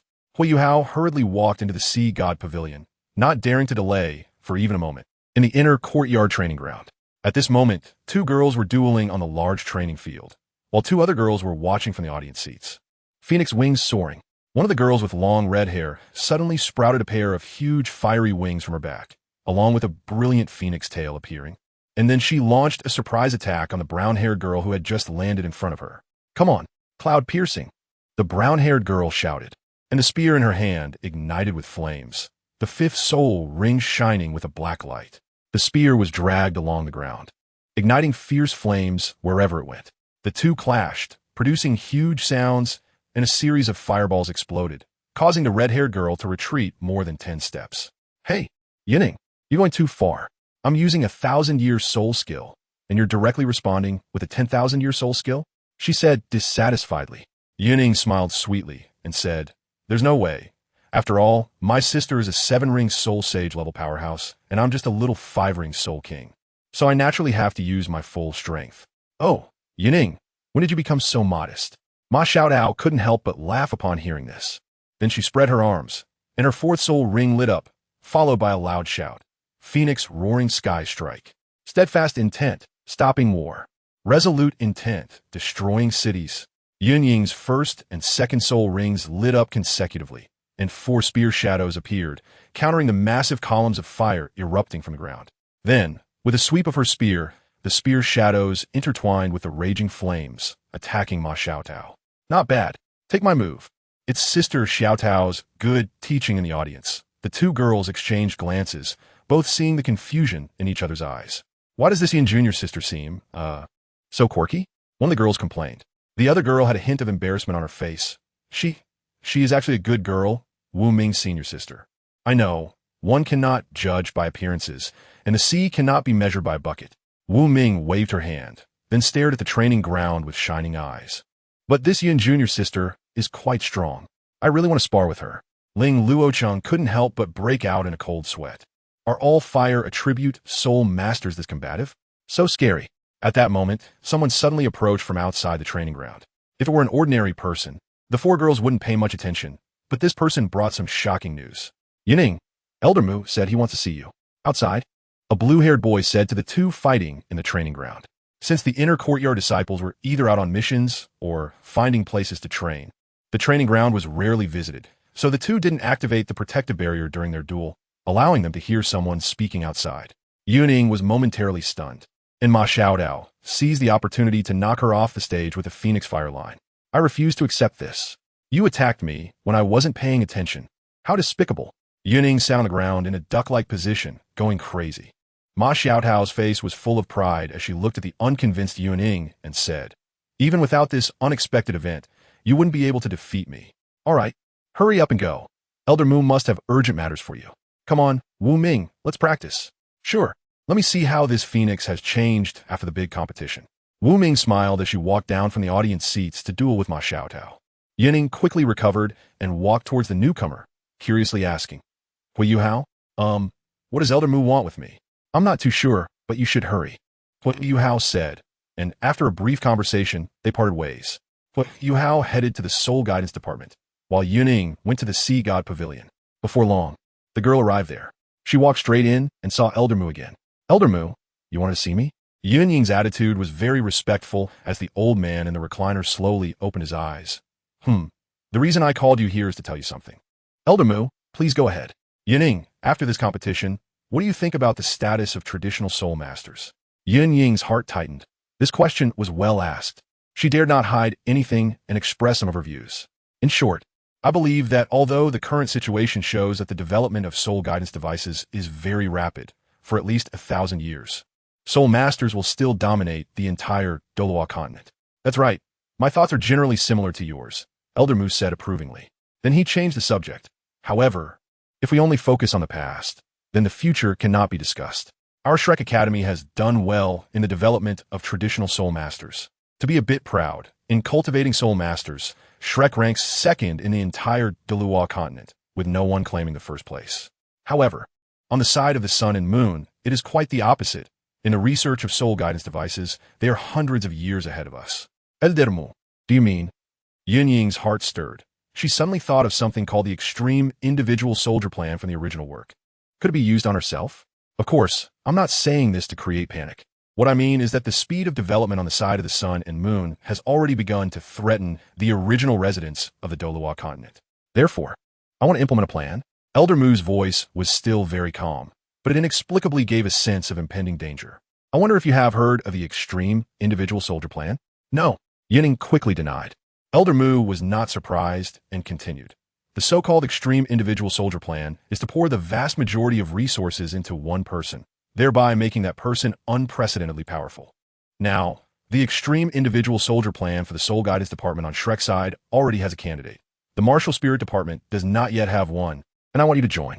Chapter 166. Becoming a Disciple. Do you know about the Extreme Individual Soldier Program? "No," Yun Ying quickly denied it. Hearing this, Old Mu was not surprised and continued. "The so-called Extreme Individual Soldier Program is to pour the majority of resources into one person, making that person extraordinarily powerful. Now, the Extreme Individual Soldier Program for the Soul Guidance Department at Shrek has already selected a candidate, but there is none for the Martial Soul Department yet. I want you to join." Yun Ying was greatly shocked. How did they come up with an Extreme Individual Soldier Program for both the Soul Guidance and Martial Soul Departments? However, joining wouldn't be too harmful for her. After a brief contemplation, she raised her head and said firmly, "Old Mu, I am willing to join." Good. Old Mu repeated 3 times, showing that he was in a very good mood. He bent his body, trying to stand up from the recliner, and Yun Ying hurried over to support him. Old Mu's originally half-closed eyes slowly opened, looking at Yun Ying with a calm, yet somewhat serious gaze. "Yun Ying, from now on, you must enter a rapid growth phase. Having an ultimate martial soul not only means a bright future for you, but also means you will bear greater responsibilities. I hope that before the next Continental Advanced Soul Master Academy competition begins, you can possess the strength to stand on your own. Time is a bit urgent, but time is not on our side. The relations between the countries on the continent are chaotic, and the Sun-Moon Empire is stirring, while the body sect is resurfacing." "Old Mu, I will." Yun Ying nodded seriously. A smile appeared on Old Mu's face as he said, "All right, go find Yin Xiaozha. He will explain the specifics to you in detail." "Okay, I understand, Old Mu." As Yun Ying was about to leave, she suddenly turned around and said to the old man, "Old Mu, you take care of your health." After receiving the life force from the Golden Life, she could now roughly sense the vitality contained in the surrounding living beings. Although it was not very accurate and somewhat vague, she did indeed sense that Old Mu's vitality was quite low, which made her a bit worried. It's nothing. This old bone of mine. The longer I live, the more I can protect Shrek for another day. Don't worry about me. Go quickly." Old Mu waved his hand, speaking in a carefree tone. "All right. However, Old Mu, there is one thing I want to tell you," Yun Ying said cautiously. Old Mu raised his hand to signal her to continue. I would like to ask you to accept me as your disciple. Oh, Old Mu looked somewhat surprised. Yun Ying continued. Ever since I finished the Continental Advanced Soul Master competition, I have been living on Sea God Island. During this time, I have disturbed you often, and you have patiently taught me and even helped me. I also want to do something to repay you, but thinking it over, it seems you such a strong person don't really need my help. So, I boldly request you to accept me as your disciple.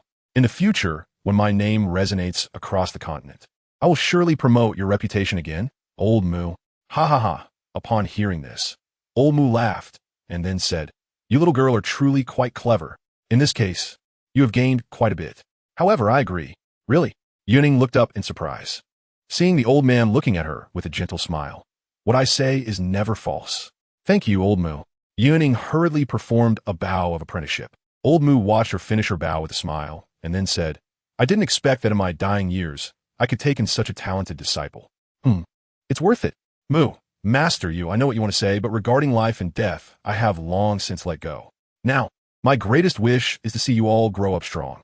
Crossing the wide sea god lake, just as Yun Ying set foot on the lakeshore, she noticed a middle-aged man walking towards her. Din Yan, Yun Ying said respectfully. Yin-Xiaozhe patted the girl's head and spoke gently. No need for so many formalities. Yun Ying, you have also been accepted as Old Mu's disciple, right? From now on, we're fellow disciples, so just call me senior brother. Yun Ying was taken aback, but still replied, Hello, senior brother. Hey, all right, little junior sister, let's go. I'll explain the specifics to you on the way. Yin-Xiaozhe said with a smile. Yun Ying secretly complained in her heart, feeling as though she had inexplicably risen above Ma Xiaodao in seniority. On the way, Yin-Xiaozhe spoke seriously. Starting today, the Extreme Individual Soldier Program is officially launched. Although it may be somewhat difficult for you to bear at your current level of cultivation, there is no turning back. You need to put in 12 times the effort to have any chance of completing the training. I and the other deans of the Martial Soul Department will guide you. The first lesson today is to explain the significance of the Extreme Individual Soldier Program. The so-called Extreme Individual Soldier Program aims to cultivate powerful individuals who can change the course of a war. The wars referred to here are large-scale confrontations at the legion level. In the 4 nations of the continent, regardless of which country, all legions will be equipped with soul masters, and a legion commander must at least reach the cultivation level of soul sage. A well-trained and coordinated legion, if equipped with a sufficient number of soul guidance devices, can easily confront even toDouluo-level powerhouses without fear. As a selected candidate for the Extreme Individual Soldier Program, you must learn not only about martial souls, but also about the use of soul guidance devices, infiltration, disguise, reconnaissance, sabotage, stealth, military tactics, and other knowledge. The Academy's original plan was to attempt this program over 10 years. However, now Old Mu has given us the order that we must see initial results in you within 2 years. Of course, the same applies to the Soul Guidance Department. Little junior sister, your training direction will focus on reconnaissance, sabotage, infiltration, rapid response, wilderness survival, stealth, etc. The secondary training direction will be the use and sabotage of soul guidance devices, strategy, escape, and lurking. The Academy's goal for your training is to have you take the path of destruction while ensuring high explosive power and high mobility, enabling you to break through an enemy army of 10,000 on the battlefield by yourself. Yun Ying's face was filled with complex emotions. It was clear that Shrek Academy had a clear understanding of her positioning. Isn't this just the role of Yun Ying in the game King of Glory? Assassin, warrior. Thinking about it, she felt a strange excitement. Could it be that, deep down, she was actually, cough cough as can't be said, saying too much might get the book banned? Even now, I still have a chapter that has been banned from the author's grievance. Chapter 167. Flame, Tiger, the two walked together, leaving the inner courtyard and arriving at the beast fighting area outside Shrek Academy. Here, several people were already waiting. Upon seeing Yin-Xiaozhe and Yun Ying approaching, an elderly man quickly walked up to them. Din Yan, I must speak frankly, won't this level of test be a bit too harsh for this little girl?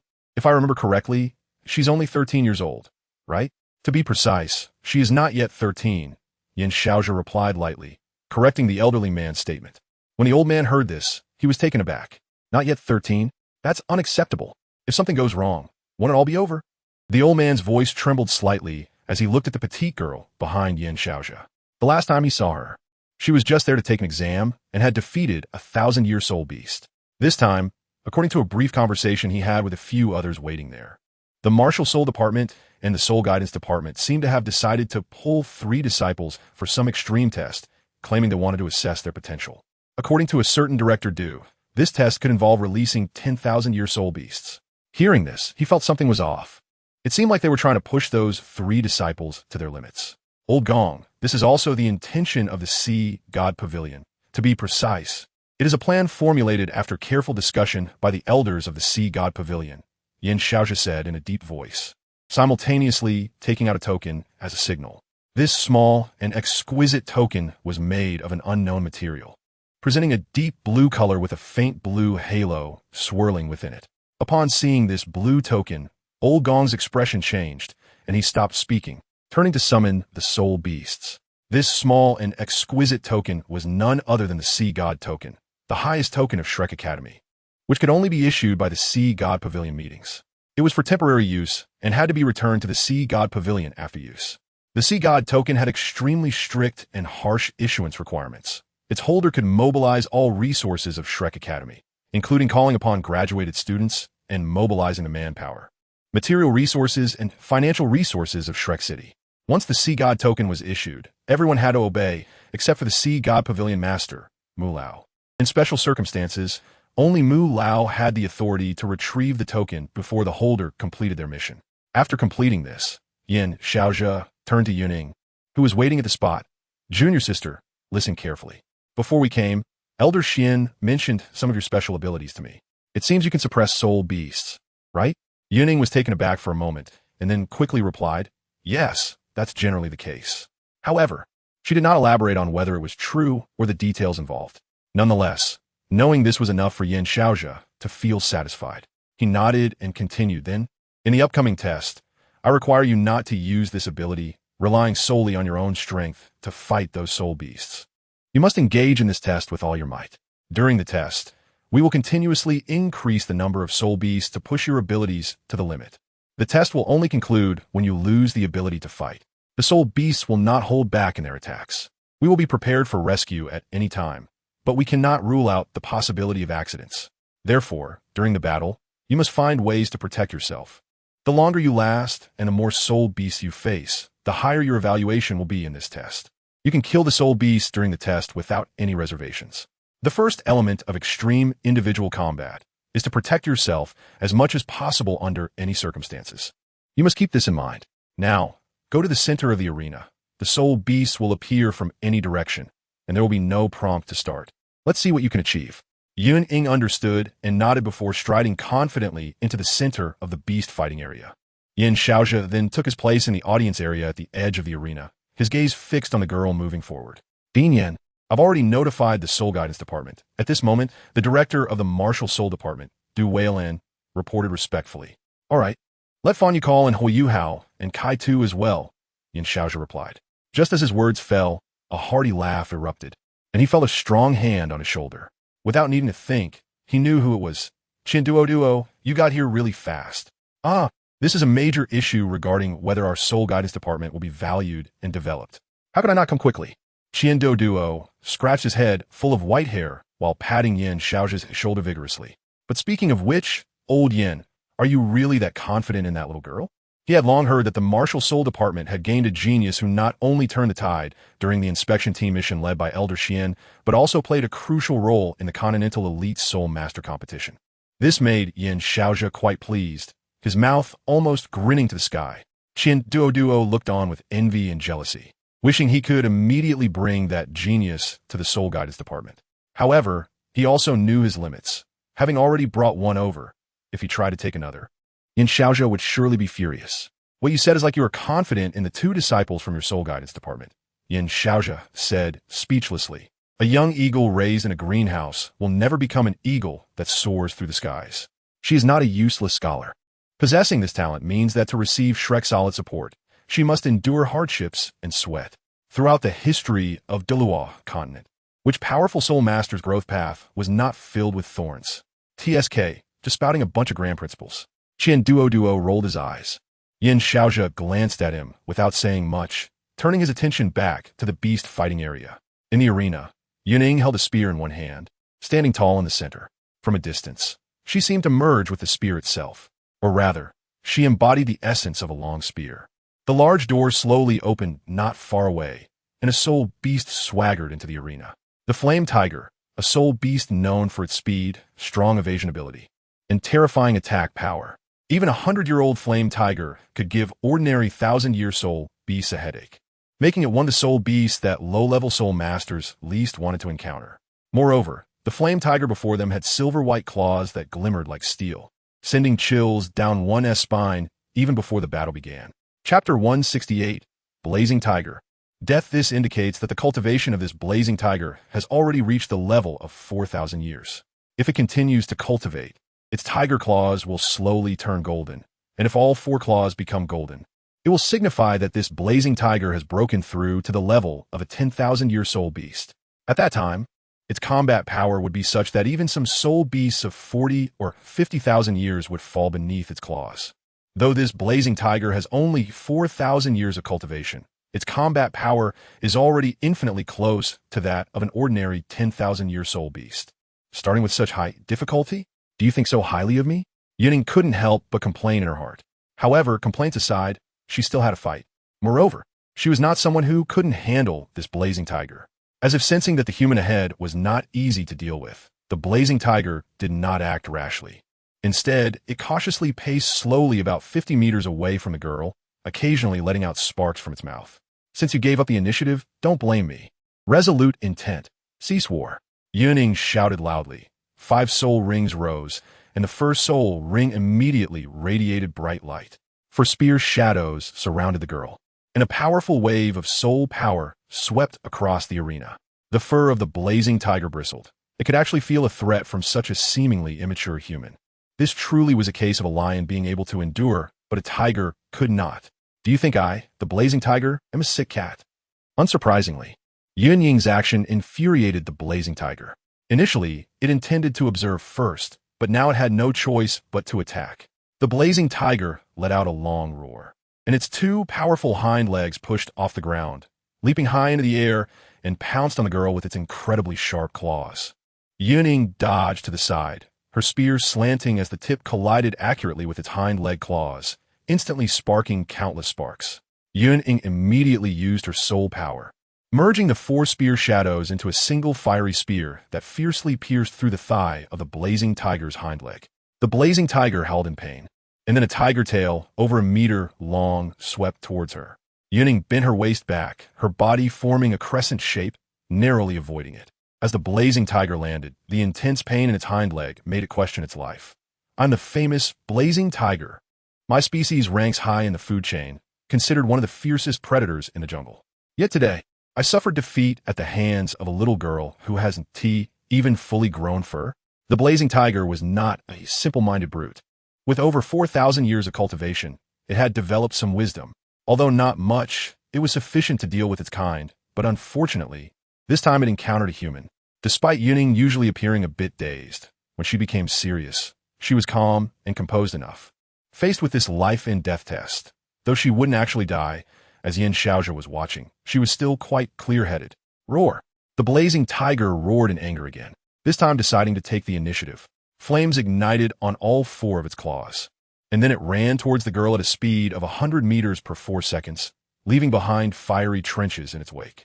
Gradually, the blazing tiger's speed increased, even creating afterimages, while the circle of flames surrounding Yun Ying began to shrink and the temperature in the arena soared to several hundred degrees Celsius.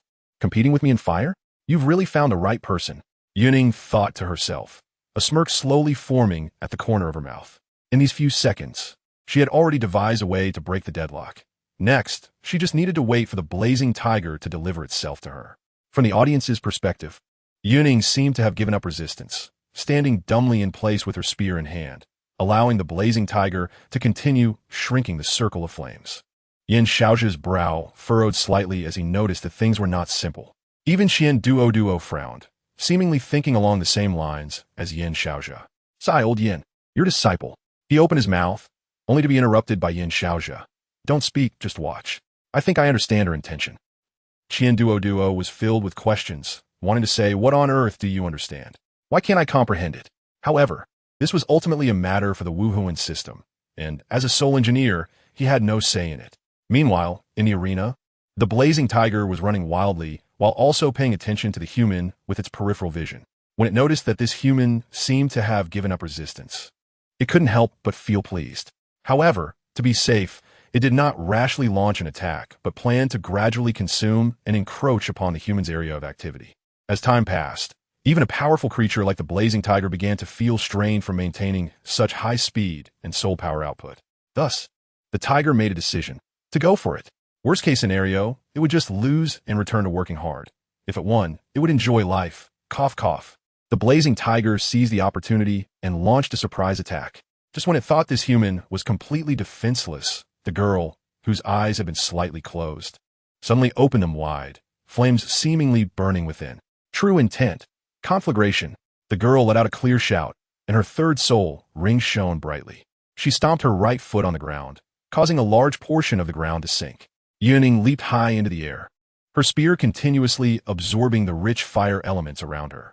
The fiery encirclement that the blazing tiger had created to trap her became her source of power. On the ground, the blazing tiger swiped a paw, only to find that the seemingly dazed girl had vanished from her original spot. No, wait, vanished? How could a living person just disappear? The blazing tiger suddenly felt an inexplicable pressure rise in its heart. It quickly looked up, only to see a long spear made of golden red flames, over 10 meters long, piercing straight towards it. What the hell? This is just ridiculous.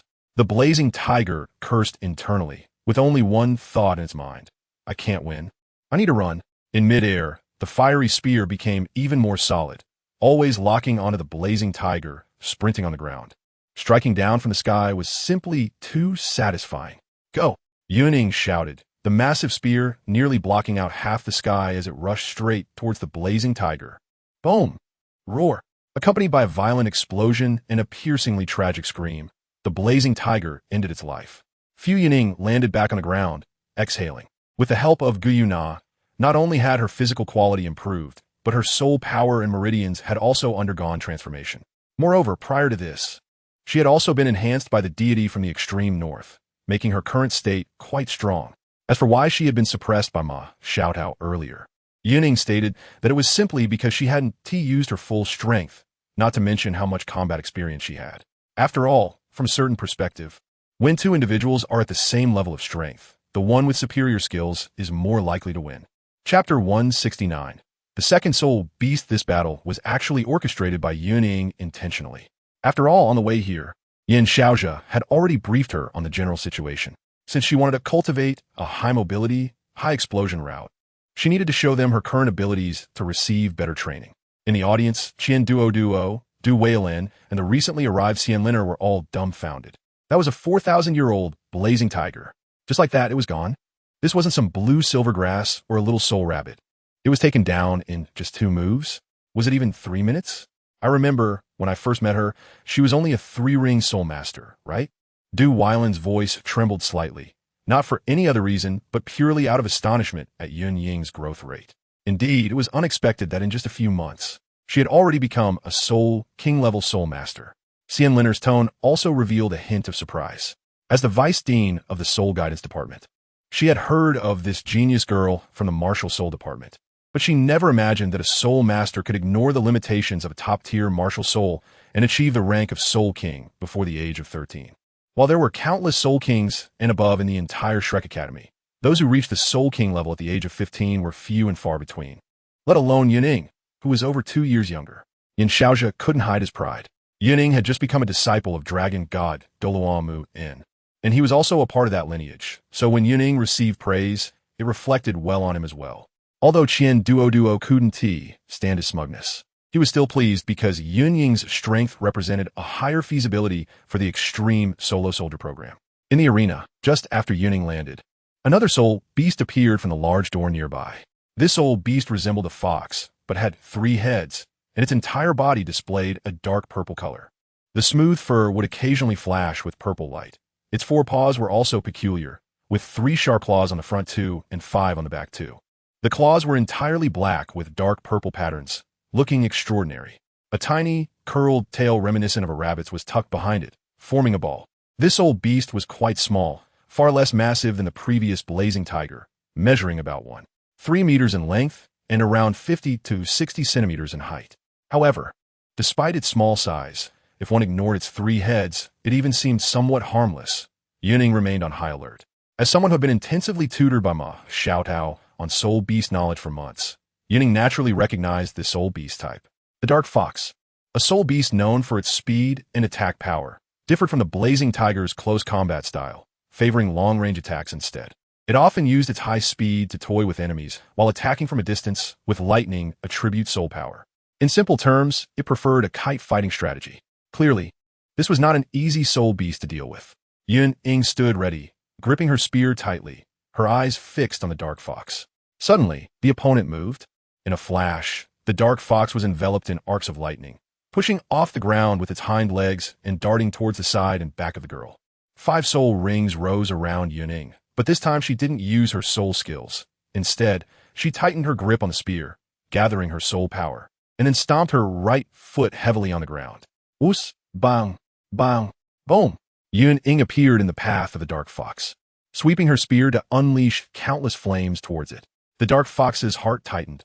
All 3 heads emitted dazzling lightning simultaneously, stopping its forward momentum by using this force as a counterpush, while 3 bolts of lightning rushed toward Yun Ying. The girl's eyes turned cold as her first and second soul rings lit up and 4 spear shadows emerged.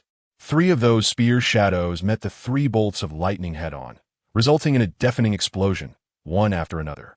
The remaining spear shadow merged into the sweeping flames, enhancing the spear's power as Yun Ying bent her body and thrust the spear forward fiercely. Breaking the void style, the dark fox let out a long howl, its fur standing on end, lightning flashing all over its body. It struck with its claws, unleashing purple-black thunder that slammed towards the incoming spear. Howl! The dark fox let out a roar, its claws suffering minor injuries, which infuriated it. How could a mere human injure the noble fox? The dark fox's claws struck the flames, sending sparks flying, while the recoil from a spear made its front legs tingle. The 2 quickly separated. The girl twirled her spear, her eyes filled with fighting spirit.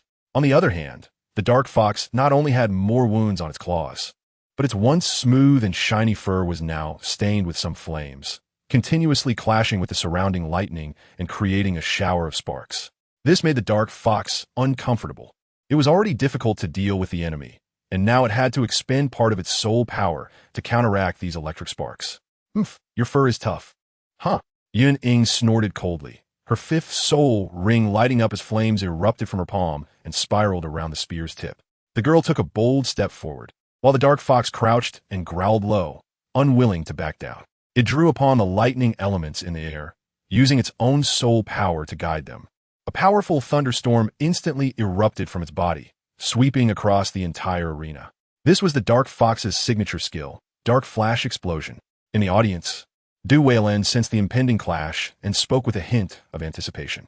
He wanted to witness what would happen when a 10,000-year soul ring skill collided with the dark fox's signature move.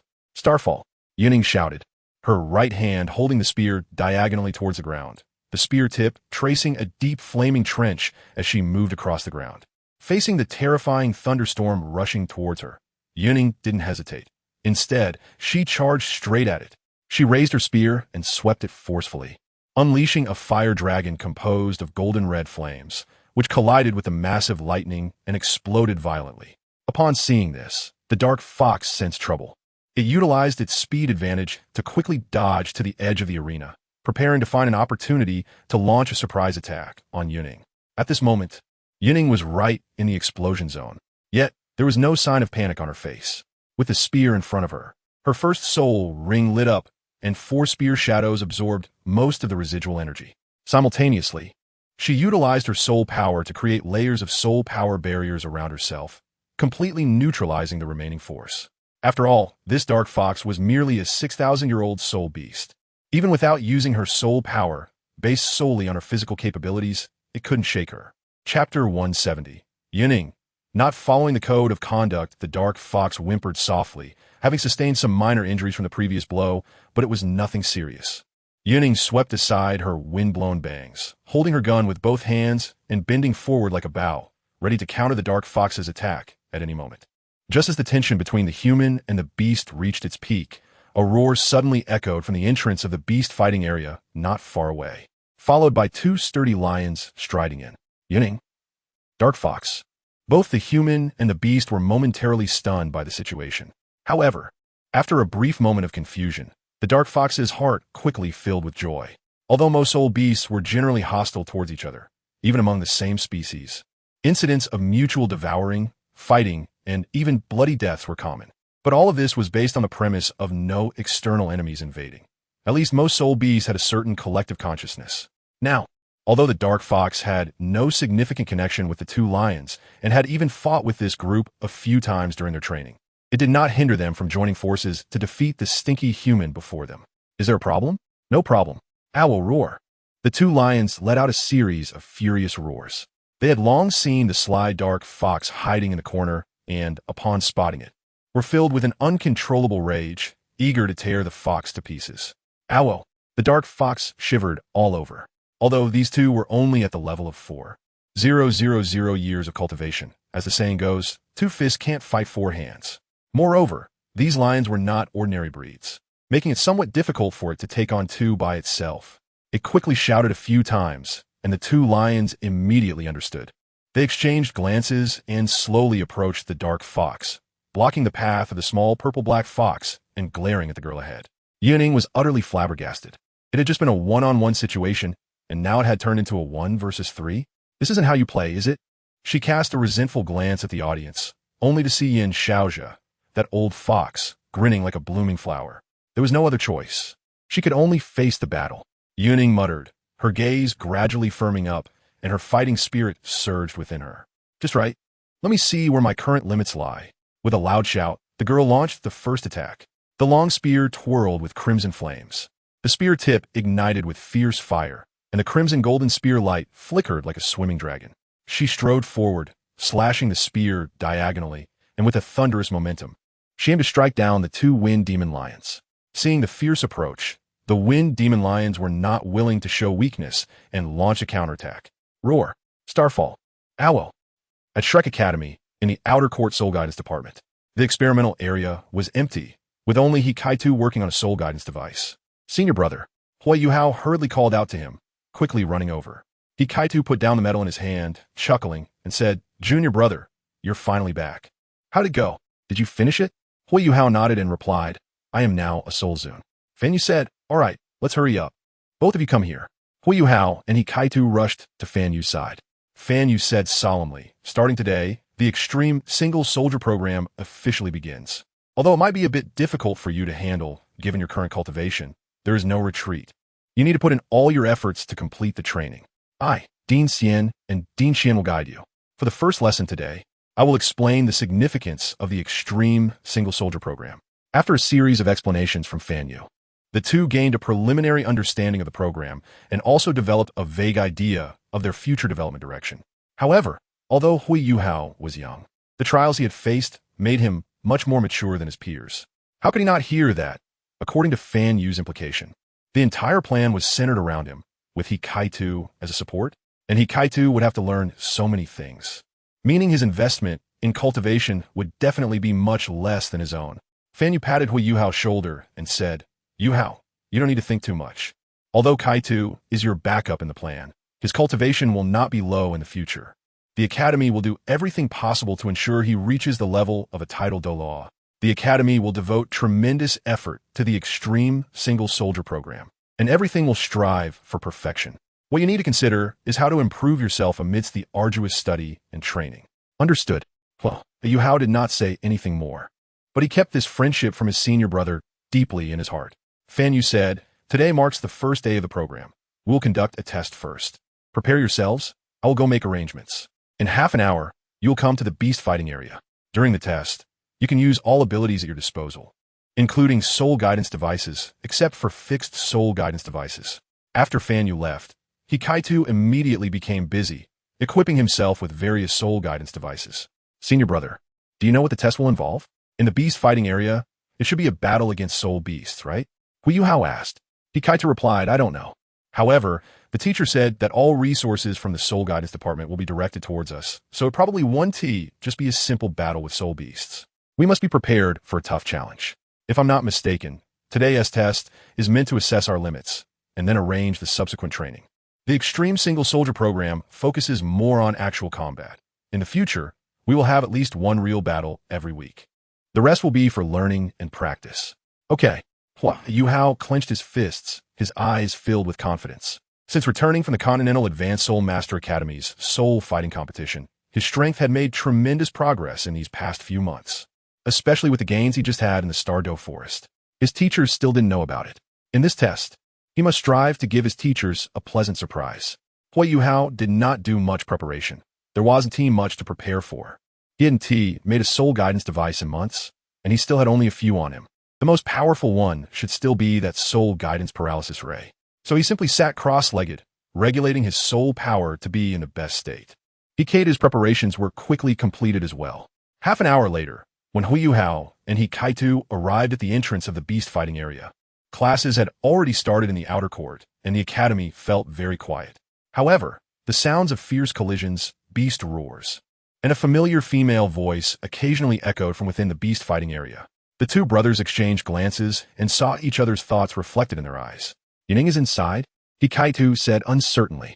Yu-Hao rubbed his chin and, after a moment of thought, replied, "Didn't teacher Fan you say that the Martial Soul Department also started the Extreme Single Soldier program?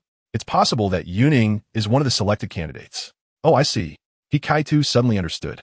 Indeed, given that girl's talent, it was not surprising that she became a selected candidate for the Extreme Single Soldier program. "All right, senior brother, let's go in quickly," Yu-Hao said, and the two did not delay any longer, directly walking into the beast fighting area. Chapter 171, Twilight Wolf Yu, Gong Changlong. Have no idea what to say anymore.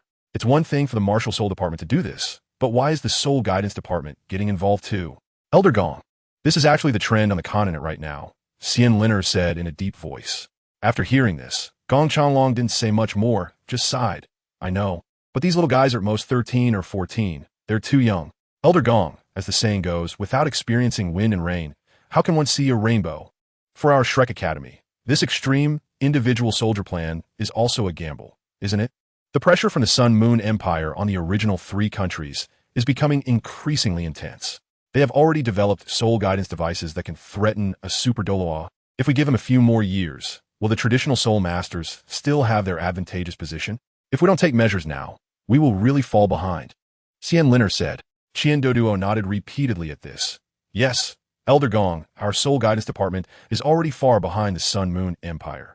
If we don't work hard, we really won't have a chance. Fine, do as you please." Gong Changlong waved his hand and turned to leave. At this moment, one of the wind demon lions on the field had already been dealt with by Yun Ying, and the remaining one was still stubbornly resisting along with the dark fox. According to Yin Shaoji's previous statement, they need to constantly apply pressure on the students to force out their maximum potential. So Gong Changlong was prepared to bring out a tough character.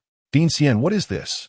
A sudden feeling of unease arose in Yu-Hao's heart, and even Hikaido, who was following beside him, couldn't help but break into a cold sweat.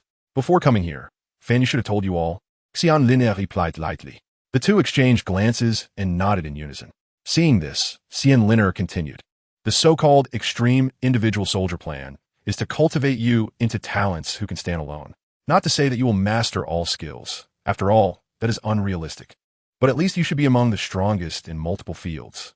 Hikaido and Yu-Hao couldn't help but gasp. The impact of Xian Liner's words was too much for the two who were still young and had little experience. Gulps. Hikaido touched his bald head, swallowing hard. His dark face revealed an unmistakable tension, but if one looked closely into his eyes, they would find a hint of excitement. His hands, resting at his sides, trembled slightly. It was hard to tell whether he was excited or scared. The one who felt the deepest impact was naturally Yu-Hao beside him. Since they were close together, Yu-Hao could clearly feel his senior brother's current state. He gently nudged Hikaido, signaling him to calm down first. Hikaido's body trembled, but he quickly regained his composure. On the beast fighting platform, Yun Ying was fiercely battling the soul beasts. The two wind demon lions had long been slain by her, and now there was still a little guy left to deal with. A smile appeared on the young girl's delicate face. But this smile seemed somewhat sinister in the eyes of the injured dark fox not far away. No, it should be said that this human is bad to the core. Completely black-hearted. No, it should be that the black-heartedness is even more pronounced after being cut open. Humans are all big bad guys. The dark fox roared indignantly in its heart, gritting its teeth, its fur bristling, resembling a porcupine ready to attack. "Don't worry, I'm very gentle," Yun Ying laughed, holding her spear in front of her chest, her expression becoming firm. Returning the spear, the first soul ring lit up, and 4 crimson spear shadows appeared, soaring into the air under the girl's precise manipulation of soul power, attacking the dark fox from 4 different directions. Dark fox? What the heck? It was enveloped in electric light, with intense dark purple lightning snakes wrapping around its body, forming a hemispherical shield in front of it in an attempt to resist. Seeing this, Yun Ying immediately changed her attack strategy, manipulating the 4 solid spear shadows to circle around, coming up behind the dark fox, startling the little guy. "Oh, whoa!" A scream came, and the dark fox fell into a pool of blood, its eyes filled with grief and anger. 4 spear shadows made of crimson flames pierced through its body. Coupled with its previous injuries, it could only meet its end in the northwest. Just as Yun Ying was about to breathe a sigh of relief, a wolf howl echoed from the gate of the beast fighting area not far away, followed by an enormous giant wolf striding in, with 6 smaller wolves following closely behind. "Yun Ying? Wait, are there 7 wolves?" A sense of familiarity inexplicably arose in her heart, as if she had heard about this countless times before, but she couldn't think of it at the moment. Forget it. Let's just fight first. The girl decided not to think about these trivial matters and focused on the upcoming battle. But she couldn't help but secretly complain. This academy really doesn't treat people well. It's only the 3rd battle, and it's already won against 7. The power disparity is too great. Moreover, looking at this wave of soul beasts, all 7 wolves belong to the same species, twilight wolves. The leading one had a cultivation level of 15,000 years, while the other 6 ranged mostly from 3,000 to 6,000 years. In some sense, Shrek Academy was being quite conscientious, at least not sending out 7 10,000-year soul beasts at once. The Twilight Wolf is not an ordinary soul beast, in some ways. It can rival the dark gold Terraclaw bear. They prefer to appear in groups, making them even harder to deal with than the dark gold Terraclaw bear. After all, when you fight a dark gold Terraclaw bear, you're fighting one, and if you're unlucky, you might encounter a family, with at most 2 adults and 1 cub surrounding you. But the Twilight Wolf is different. They like to outnumber their opponents, and not only are they vicious, but they also enjoy ambushing and have a strong sense of revenge. Once they set their sights on you, it won't just be 1 or 2. When they're numerous, it could be dozens or even hundreds surrounding you. Yun Ying naturally knew the terrifying aspects of these soul beasts, so even though the few in front of her were not particularly high in cultivation, she did not let her guard down. The girl's expression became solemn, her right hand gripping the spear tightly, her body tensed, upper body bent forward, forming a bow shape, ready for battle at any moment. The leading giant wolf growled lowly a few times, and the little wolves surrounding it echoed in response, seemingly strategizing. Both sides knew that a bloody battle was inevitable. Chapter 172. Battle erupts. The girl decided to take the initiative, her spear stirred slightly, igniting countless red flames as fiery serpents danced wildly, merging into a flaming dragon that rushed towards the 7 wolves with lightning speed. Yun Ying's target was also clear: eliminate the lead giant wolf first. After all, there's a saying: to shoot a person, shoot the horse first; to capture a thief, capture the king first, especially when facing a pack of wolves. Killing the head wolf would at least serve as a deterrent. Though it was impossible to completely demoralize the remaining wolves, it would still have a certain diminishing effect. Crimson flames erupted, and the surrounding air filled with a charred scent. The giant wolf howled, slamming its powerful front paws against the ground. Thick, sturdy branches broke through the earth, spiraling up with a faint silver glow, showcasing their extraordinary nature. According to conventional wisdom, fire elements counter wood elements, especially when it comes to the extreme fire that ranks among the best in flame quality. However, on this battlefield, the situation severely defied logic. The enormous silver branches released by the Twilight Wolf pierced straight through the fire barrier, and the fierce flames had no effect on these silver branches at all. Just based on this point, it was enough to prove the Twilight Wolf's tremendous strength and its quality far surpassing ordinary soul beasts. The massive silver branches, like a dragon breaking through a blockade, thrust toward the girl with unstoppable force. If struck by such an attack, even a soul master at the level of a typical soul king wouldn't withstand it. Yun Ying's expression was serious. Since the start of this test, she had not underestimated her opponents, treating every battle with utmost seriousness. Facing the oncoming attack, she gripped her blazing spear, the tip angled toward the sky, and clashed directly with the silver branches. Clang! A crisp sound of metal colliding rang out. The spear's body bent slightly under the impact, causing Yun Ying to frown. It seemed her opponent was stronger than she had anticipated. Moreover, this Twilight Wolf not only possessed a powerful wood attribute, but also had a gold attribute that ranked among the top in the Soul Beast world, which explained the metallic sound produced upon collision. Yun Ying hesitated not for a moment. She injected her soul power into the spear, transforming the golden red flames into slender serpents that coiled around the spear, funneling into the tip. Gathering at a point, they exploded, and the raging flames instantly enveloped an area with a radius of over 10 meters, engulfing both the girl and the giant wolf. Meanwhile, the minions following the lead wolf saw their leader being attacked and launched their own offensive. Dozens of branches of varying thickness broke through the earth, shining with silver light, and hurled toward Yun Ying. TSK, what a hassle. Yun Ying frowned slightly. Although most of the shining silver branches were blocked by the firewall, a few managed to break through. The girl gripped her spear, planting its tip on the ground, and performed a pole vaulting motion, leaping out of the circle of flames. As she swept the spear, a Twilight Wolf noticed the movement, howling loudly before leaping high to pounce on her. In midair, Yun Ying couldn't help but sneer. Flames ignited at the spear tip, the golden red spear light flickering unpredictably, and with one thrust, she split the Twilight Wolf in two. Alwu. The remaining Twilight Wolves on the ground were filled with confusion in their small eyes. Where's my companion? How did such a big wolf become two pieces? However, despite the loss of their companion, the remaining wolves showed no sign of panic. A few wolves in the front row slammed their claws against the ground, and hundreds of tiny vines erupted from the earth, forming a massive vine wall that sparkled with silver-gray light. Yun Ying stepped on the half of a wolf in midair, her spear dancing, flames roaring as a golden red fire dragon erupted from a spear tip, crashing violently against the vine wall. Oh, on the other side of the vine wall, several Twilight Wolves exchanged glances, realizing that this human was not to be trifled with, especially with their leader. A furious roar rang out as the previously trapped head wolf broke through the fire barrier, charging aggressively toward Yun Ying. This is a bit troublesome, but not a big problem. The fifth soul ring lit up at this moment. The dark red patterns swirling around the spear glowed, and golden red flames surged upward. The spear angled back, tip raised, to block the sharp claws of the oncoming wolf. Clang! The crisp sound of metal colliding echoed, and the head wolf's eyes revealed a hint of human-like surprise. In the next moment, it was toppled by the gust of wind generated by the spear, while Yun Ying maintained her body parallel to the spear and kicked away the two attacking wolves with swift kicks. It's worth noting that even though she didn't focus on physical training, her physique was undoubtedly exceptional among her peers.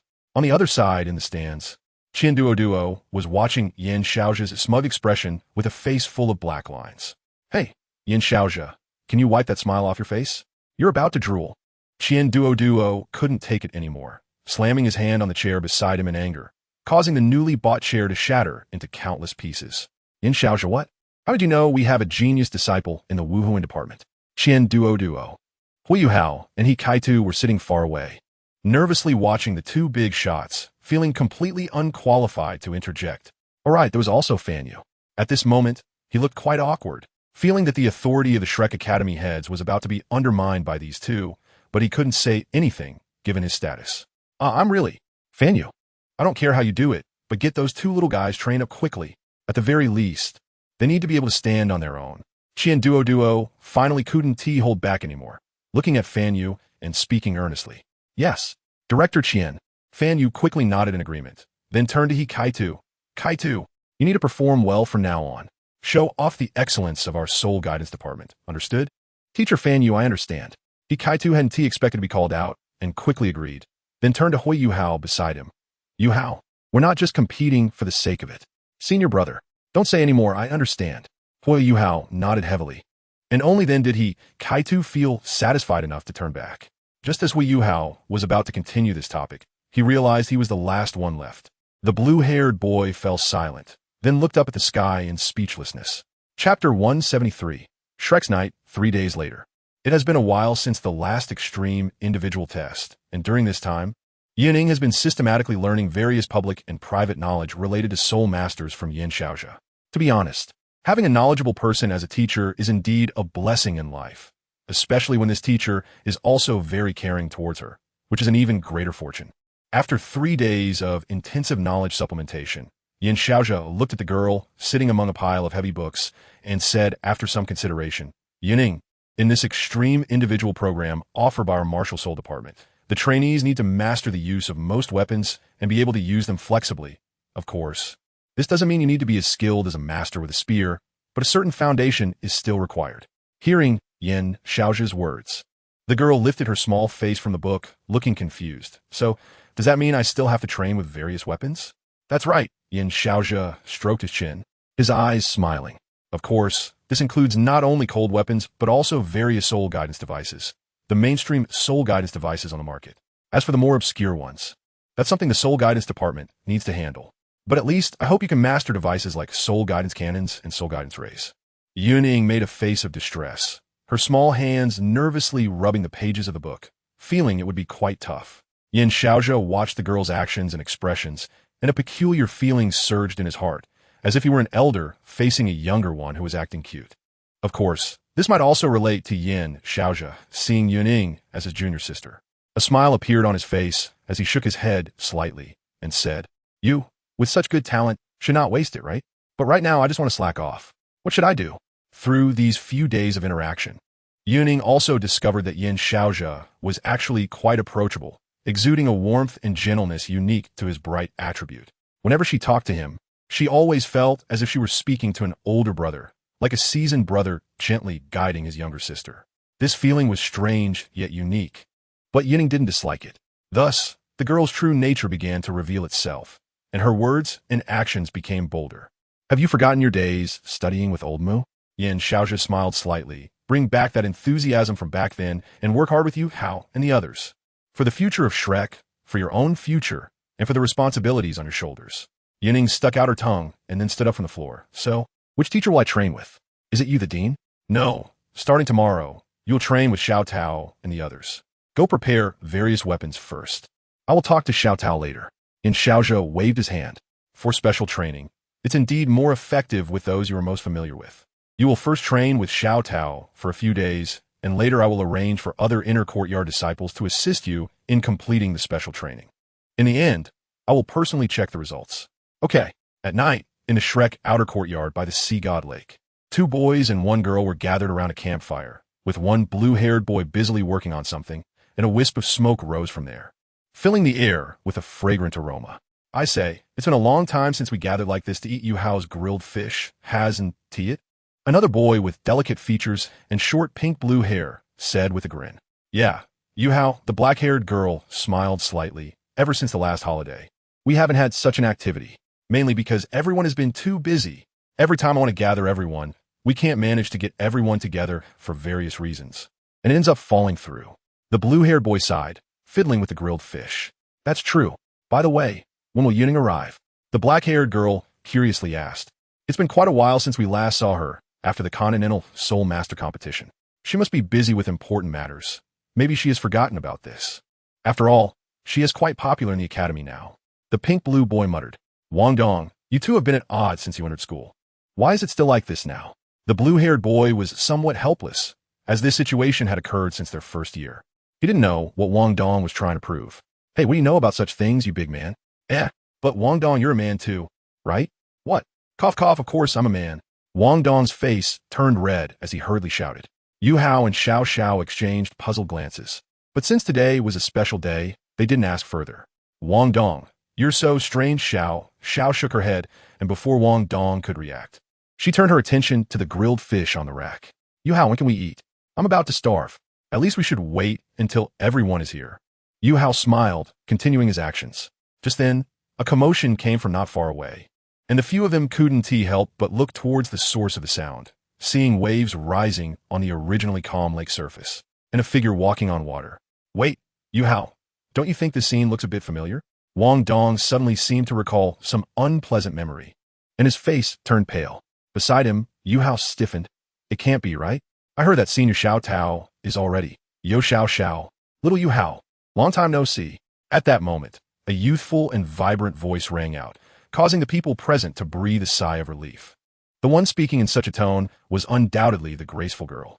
Class leader, long time no see, Xiao Xiao exclaimed in surprise as the figure quickly approached them. Stirring up a spray of water, which was then dissipated by a stream of flame-like light. Seeing the person she wanted to meet, Xiao Xiao directly rushed over, catching Yun Ying, who had just steadied herself on the shore, off guard, and the result was that both of them fell into the water. "Yu Hao, Wang Dong, what should we do? Should I pull him up?" Yu Hao said as he prepared to stand up and take action, but Wang Dong suddenly pulled him back. "Hey, what are you doing?" Yu Hao was somewhat displeased. He had fallen hard on the ground. Wang Dong had a slightly unnatural blush on his face. "You're a man. They are two girls, and besides, their cultivation is higher than yours. Why are you trying to be a hero?" Yu Hao. Chapter 174. Barbecue Fish Feast Pahaha. Yun Ying poked her head out of the sea god lake, holding the equally soaked Xiao Xiao in her arms. Seeing Yu Hao and Wang Dong staring blankly in this direction, with a faint blush on Wang Dong's face, she couldn't help but feel a bit embarrassed and annoyed. With a graceful lift of her hand, a fiery red spear appeared, which was indeed the flame spear. She pretended to throw it, and Yu Hao hurriedly waved his hands. Hey, don't be impulsive. Let's talk it out." He quickly pulled Wang Dong, who was still sitting in a daze, aside. The two hid far away behind a tree. Anyone who didn't know would think they were some kind of peeping Toms. "Hey, what are you doing?" Wang Dong looked at Yu Hao, who was gripping his hand tightly.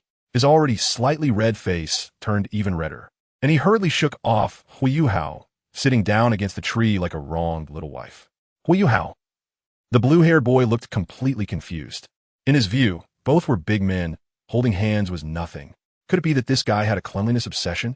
After thinking for a moment, he couldn't help but say, "Wang Dong, you all right? Men shouldn't be so close to each other." Wang Dong interrupted loudly, his face flushed. This reaction left Yu Hao a bit puzzled, and he could only attribute it to Wang Dong's cleanliness issues. "I didn't see you being so picky when using the martial soul fusion technique," Yu Hao complained softly. Upon hearing this, Wang Dong instantly became furious and was about to teach this oblivious kid a lesson when a pleasant voice rang out. "Oh, Xiao Yu Hao, Xiao Wang Dong. Long time no." See, the two turned their heads simultaneously to find Tanya, Bei, and Jiang Nan approaching. Tanya was as lively and cheerful as ever, though there was a hint of sorrow in her brows, while Bei wore a smile, exuding a scholarly and friendly demeanor. Tanya affectionately linked arms with Jiang Nan. The two had a good relationship, so this gesture was not strange. "Ah, senior brother and sister Xiaoya." Yu Hao's eyes lit up as he quickly ran behind Bei like he had found savior, then made a funny face at Wang Dong. "Senior brother, save me, ouch." Before Yu Hao could finish speaking, he received a punch on the head from Tanya. "Calling Bei senior brother is fine, but calling me sister Xiaoya? Am I not important enough? I'm sorry, master. Please spare me." Yu Hao quickly begged for mercy, which finally made Tanya lower her fist. This scene drew laughter from everyone present. Even Wang Dong, who had wanted to hit Yu Hao, couldn't help but chuckle. "By the way, where are Yun Ying and Xiao Xiao? Aren't they with you?" Bei asked in confusion. It was understandable that Yun Ying wasn't there, but it was strange that Xiao Xiao, who usually hung out with them, was also missing, especially at this rare gathering. Yun Ying and Xiao Xiao. Yu Hao's face turned awkward, unsure of what to say. Fortunately, Wang Dong stepped in just in time to explain. Xiao Xiao was so happy to see Yun Ying that she threw her into the sea god lake. What? Tanya, Bei, and Jiang Nan felt their brains couldn't keep up. What did it mean to throw her into the sea god lake? It couldn't be what I think, right? Even Jiang Nan, who usually had a cool demeanor, couldn't help but ask. "Well, I think it is exactly what you think," Wang Dong said, stroking his chin thoughtfully before revealing a harmless smile. I say, that's enough, Wang Dong." A voice filled with resentment spoke up. The group turned to see Xiao Xiao and Yun Ying walking over, with Xiao Xiao being the one who had spoken. Looking at their clothes, it was clear they had changed out of their previous outfits. "Hey, you changed clothes?" Wang Dong didn't continue the previous topic. Yu Hao led everyone to the spot where they had been roasting fish.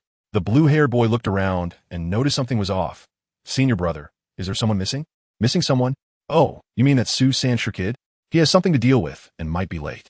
Don't worry about him. Let us eat." Bei waved his hand grandly. "Oh, you black-hearted Bei." Just then, Su Sanshur's frustrated voice rang out. Bei scratched his ear, looking a bit dark in the face. Black-hearted Bei. When Yun Ying and the others heard this, they all laughed. What a strange nickname. Bei helplessly rubbed his forehead. "It's all because that guy's too foolish and always gets tricked. Bastard. That's obviously you. All right, senior brother, since Senior Su is here, let's get started." Yu Hao quickly mediated. The two exchanged glances and simultaneously snorted, turning their heads away. If it weren't for the little junior brother being here, I would definitely have to stretch my muscles today. Your words make it sound like I'm scared of you. Meanwhile, Yun Ying curiously poked Tanya. Sister Xiaoya, how did Bei Ji's nickname come about? Yay? Xiao, Yun Ying? Tanya exclaimed in delight, rushing over to hug her, then rubbed her face vigorously. Let me hug you first. By the way, I haven't properly thanked you yet. Huh? Thank for what? Yun Ying looked confused. Tanya gently tapped the girl's forehead with her finger, smiling. If it weren't for you, Xiao Yun Ying, I might not be who I am now. You mean that incident? Oh, Sister Xiaoya, you helped me a lot before. This is nothing. But how are you doing now? Yun Ying held Tanya's soft little hand, her eyes filled with seriousness. Well, much better, but, speaking of which, I'm really a failure as the sect master. Not only do I fall short in cultivation compared to my peers, but even my character has deteriorated. Tanya's brows showed visible sorrow. Yun Ying leaned forward and hugged her. It's okay, Sister Xiaoya, you still have all of us. Don't think about those unnecessary things. Live well. Besides, if you really choose to go that way, Beige would be heartbroken. Tanya wiped away her tears and then fiercely embraced Yun Ying, teasing.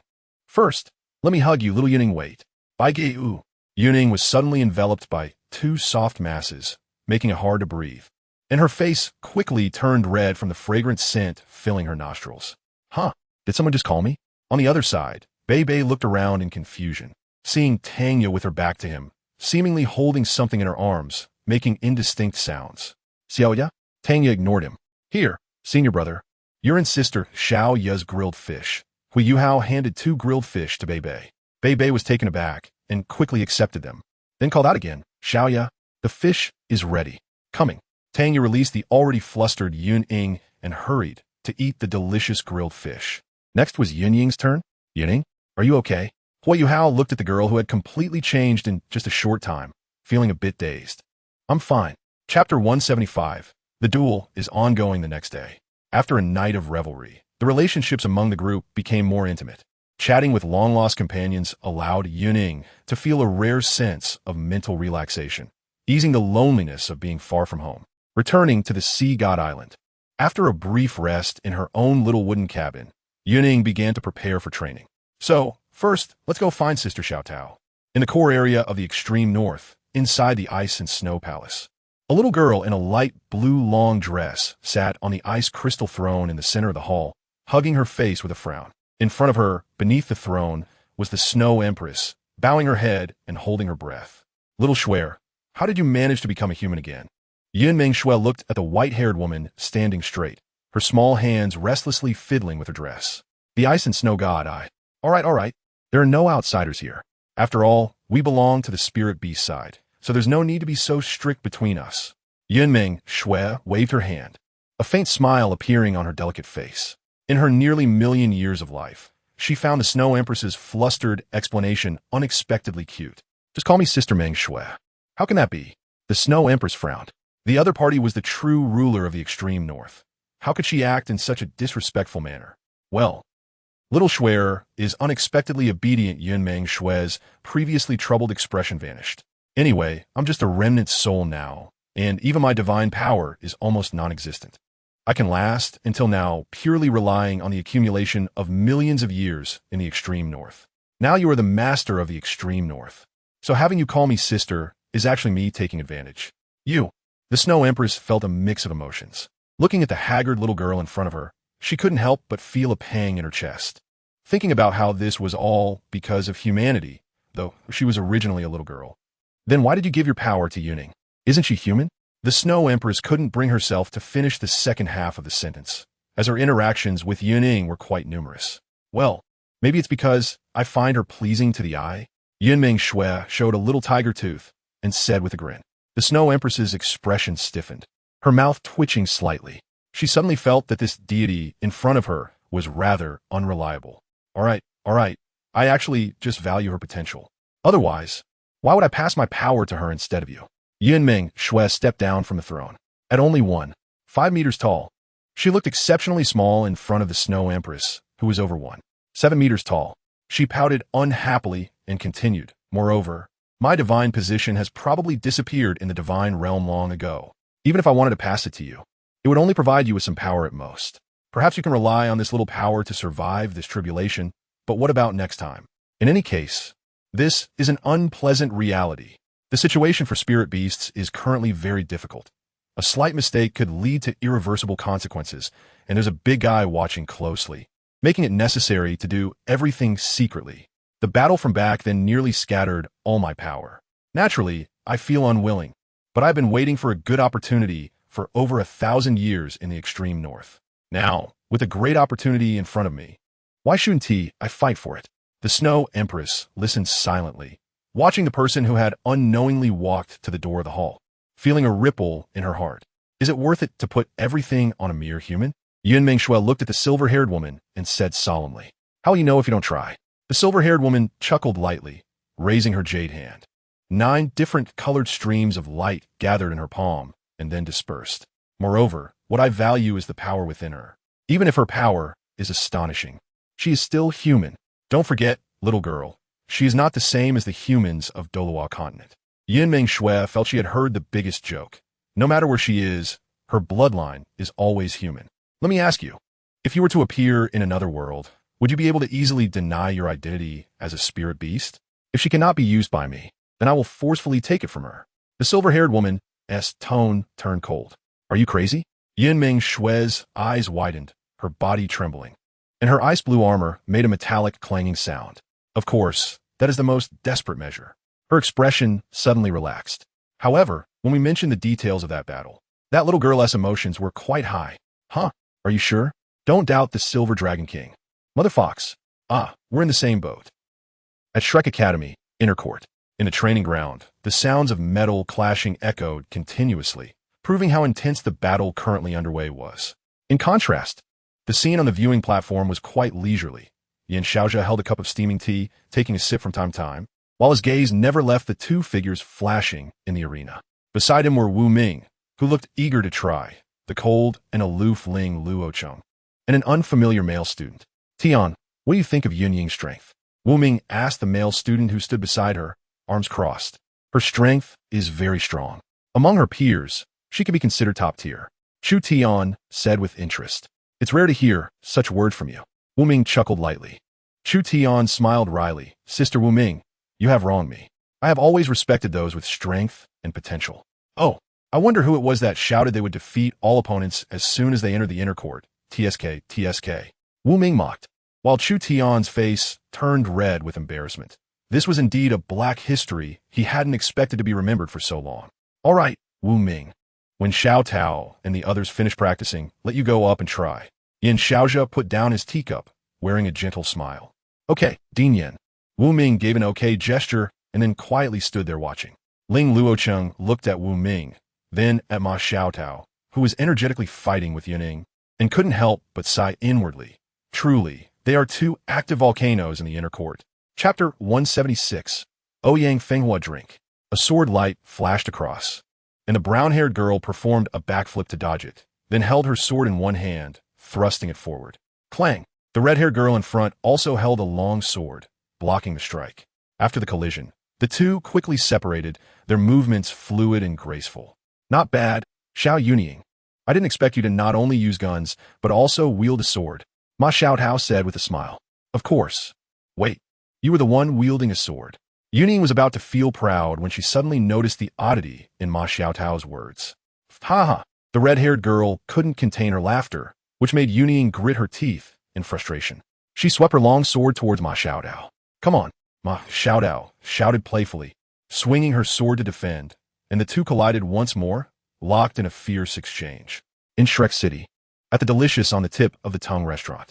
I say, little sister, you really have a lot of energy all day long.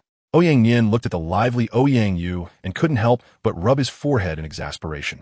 What's wrong, stinky old brother? Ouyang Yu dismissed it and continued to busily work at the counter.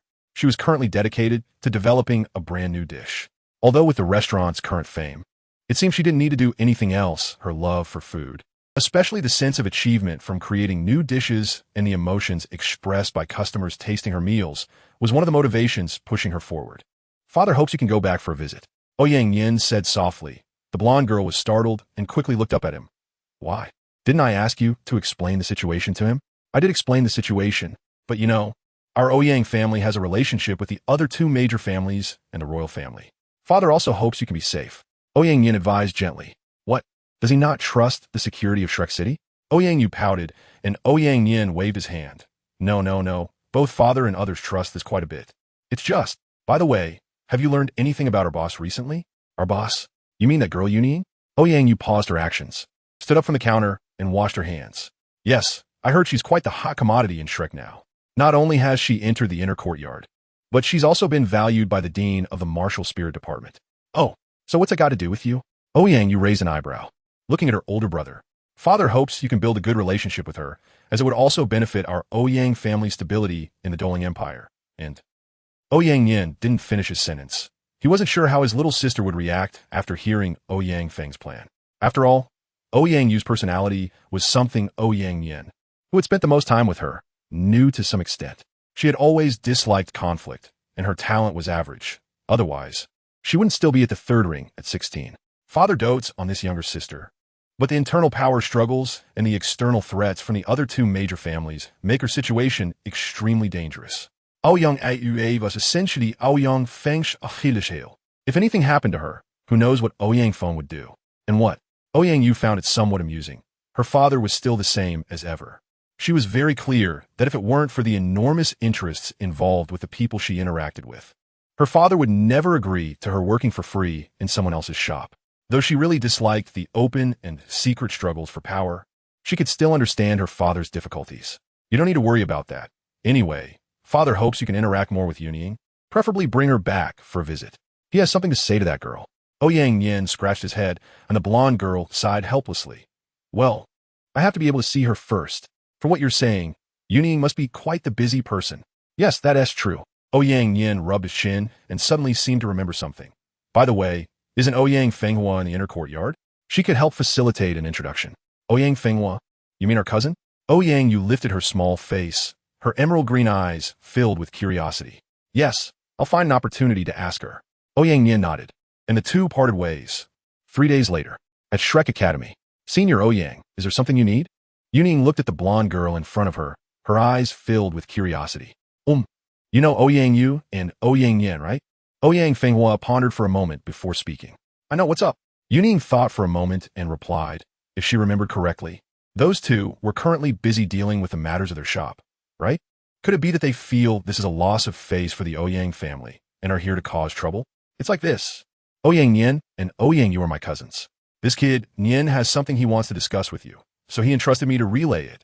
Since they can't enter the inner courtyard, Ouyang Fenghua revealed a gentle smile and reached out to pat the girl's head. Surprise Angli-soft. That is fine. But could you not pat my head? Yun Ying's expression darkened. Why do older girls always want to pat her head? Not to mention that there's also that pervert Tangya. If she hadn't read the original work, she might have doubted whether Tangya had similar inclinations. I'm sorry. You're just too cute. I couldn't help it. Ouyang Fenghua bent down, towering at 183 meters in front of Yun Ying, who was just over 6 meters tall. Looking at the blonde girl's smiling face, Yun Ying sighed. After all, she meant well, didn't she? Moreover, getting patted a couple of times wasn't a big deal. Why not? You pat me back. Ouyang Fenghua poked her cheek with her right finger, tilting her head. Yun Ying looked at the girl's enticing demeanor and, with some difficulty, raised her hand, slowly patting her head twice. All right, let us go. Ouyang Fenghua squinted her eyes, looking like a satisfied cat, then straightened up and took Yun Ying's small hand, preparing to leave. Hey, okay. Just in time, given the current timing, there's a treasure appreciation event in Shrek City. Do you want to go take a look together? Ouyang Fenghua invited with a smile. I could go take a look. It just so happens that I haven't been in almost a year. Yun Ying nodded, a hint of excitement on her pretty face. Let's see if we can find some treasures. Conveniently, I also have a red VIP card, which promises that I can take one item for free each year. Counting the time, it's been a year, so I might as well go take a stroll. Chapter 177. The end of the gathering, the two left the academy and arrived in the bustling Shrek City. It's been so long since I've been here. And Shrek City is still as prosperous as ever. Ouyang Fenghua stretched lazily, her proud curves fully exposed. Yun Ying felt a bit embarrassed and turned her head, touching her nose.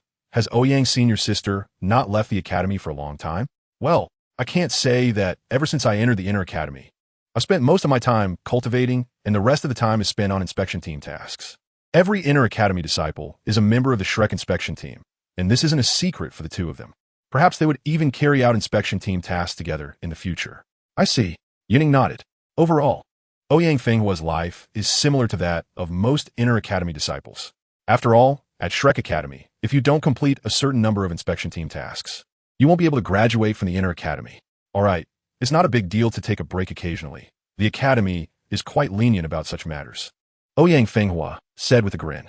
The two walked through the busy streets and arrived at a restaurant called Delicacies on the tip of the tongue. You brat, I brought someone for you. Seriously, all day long you don't do anything serious, just know how to wander around. As soon as she entered the restaurant, Ouyang Fenghua saw Ouyang Yin sitting at a table smiling at them and couldn't help but feel annoyed.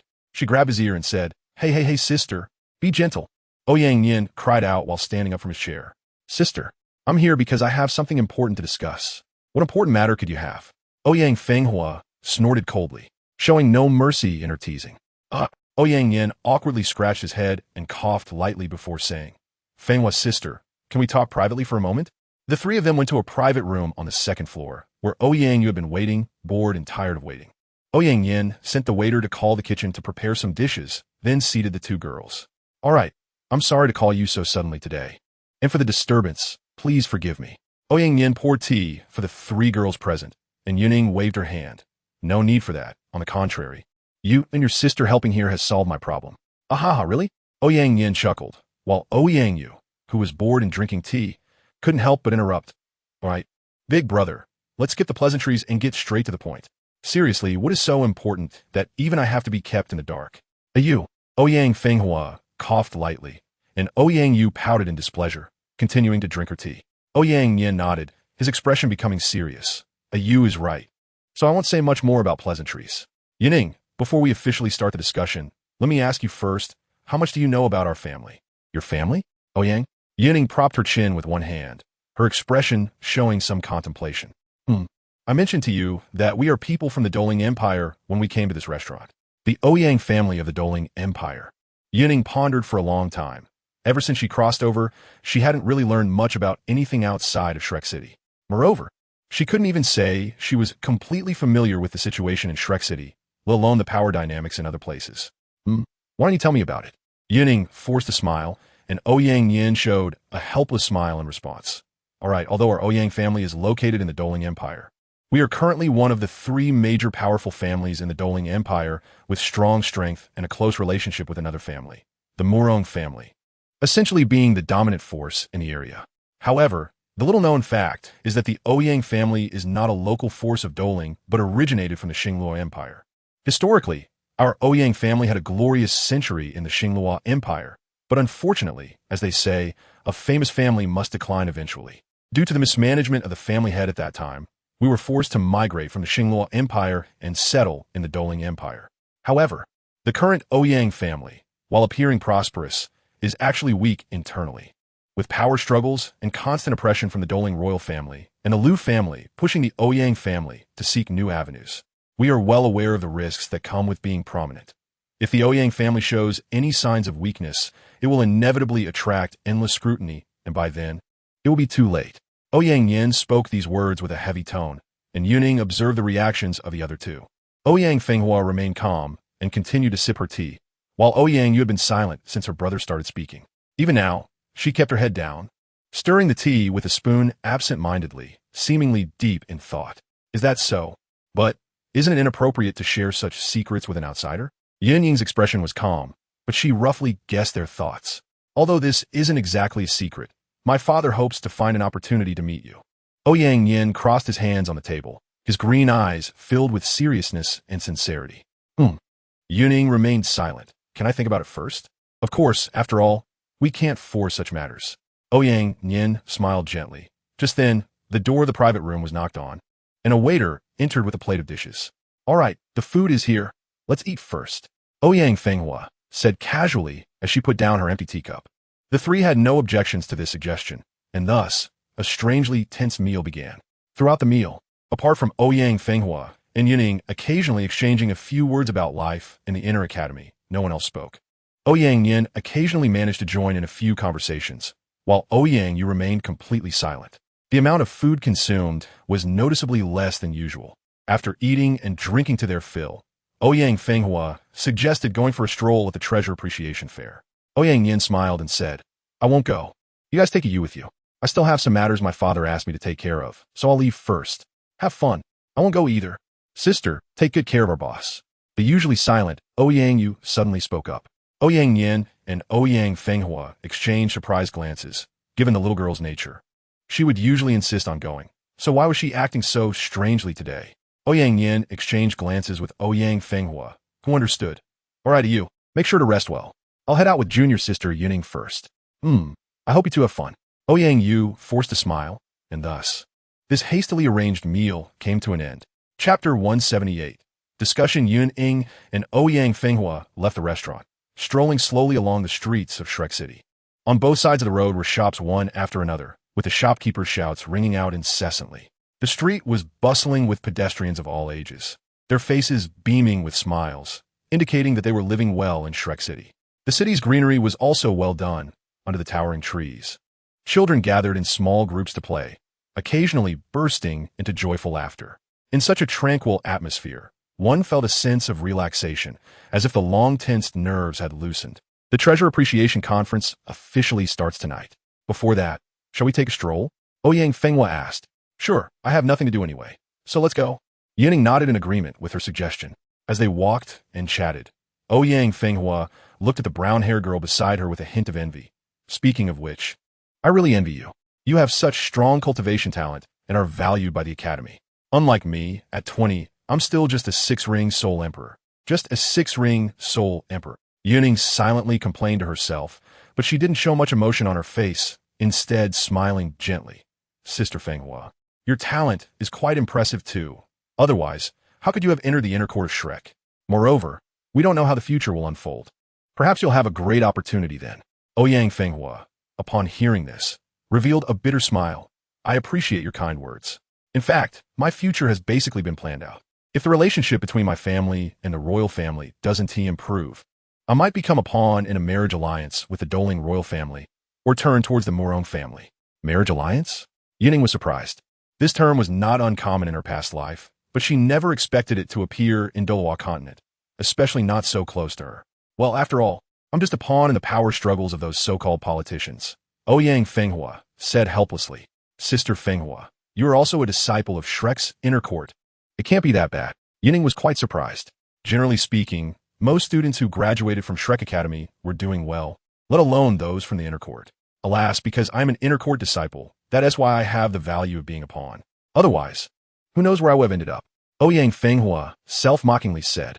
However, from her words, Yun Ying did not hear much dissatisfaction. It seemed she had long accepted this established fact. Yun Ying hesitantly spoke. Then, Sister Fenghua, haven't you thought about changing the situation? Ouyang Fenghua smiled bitterly. Yun Ying, you don't really understand my situation. Well, there's a nice tea house nearby. Let us go there and talk. The two arrived at a simply decorated tea house. Unlike the busy shops around, this tea house seemed to have few customers, and the environment was unexpectedly quiet. Ouyang Fenghua led Yun Ying to a seat by the window. After sitting down, she ordered a pot of green tea, and they began to chat while sipping. Actually, I was adopted by the Ouyang family. Ouyang Fenghua's first statement was a bombshell, leaving Yun Ying's mind in a whirl. So, Sister Fenghua, I still don't know the names of my biological parents. From the moment I gained consciousness, I have been living in the Ouyang family. After I awakened my martial soul and soul power at the age of 6, I was given a new identity, the distant cousin of Ouyang Yin and Ouyang Yu. Since then, I have been living with this identity. Ouyang Fenghua took a sip of tea and turned to look out the window, her calm eyes concealing an unknown emotion. Sister Fenghua, Yun Ying looked at her, momentarily unsure of what to say. Then, why are you telling me this? As it stands, this is our first meeting, right? If we're to say there's a connection, it's only because of Ouyang Yu and Ouyang Yin that we got to know each other, right? Upon hearing this, Ouyang Fenghua fell silent. After a long while, she spoke. I can guess a bit about what the family head wants to do.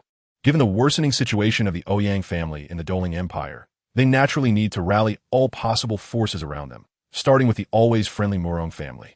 I am to be a marriage alliance with the second son of the Murong family, Murong Sheng. Your reputation is well known throughout Shrek Academy, and even in Shrek City. You are quite famous. Therefore, Ouyang Yin, who is related to you, informed the family head about this matter, which is why he came to find you. Ouyang Yin. Yun Ying was momentarily speechless. Ouyang Fenghua took another sip of tea and continued. A genius girl like you, who has no background but possesses exceptional talent and strength, is a key target for all factions, whether in the academy or family. Moreover, now that you have gained the attention of Shrek Academy and even have ties to the Sea God Pavilion, the family head will certainly try to win you over. Of course, a large part of this reason is due to Ouyang Yin and the others being associated with you. Yun Ying fell silent. Indeed, she had thought about what Ouyang Fenghua mentioned. After reading so many books and hearing countless stories in her past life, she had lived for over 10 years. So she wasn't oblivious to these simple truths. However, what surprised her the most was that the forces to which Ouyang Yu and the others belonged were interested in her. The family head also contacted me not long ago to discuss your situation.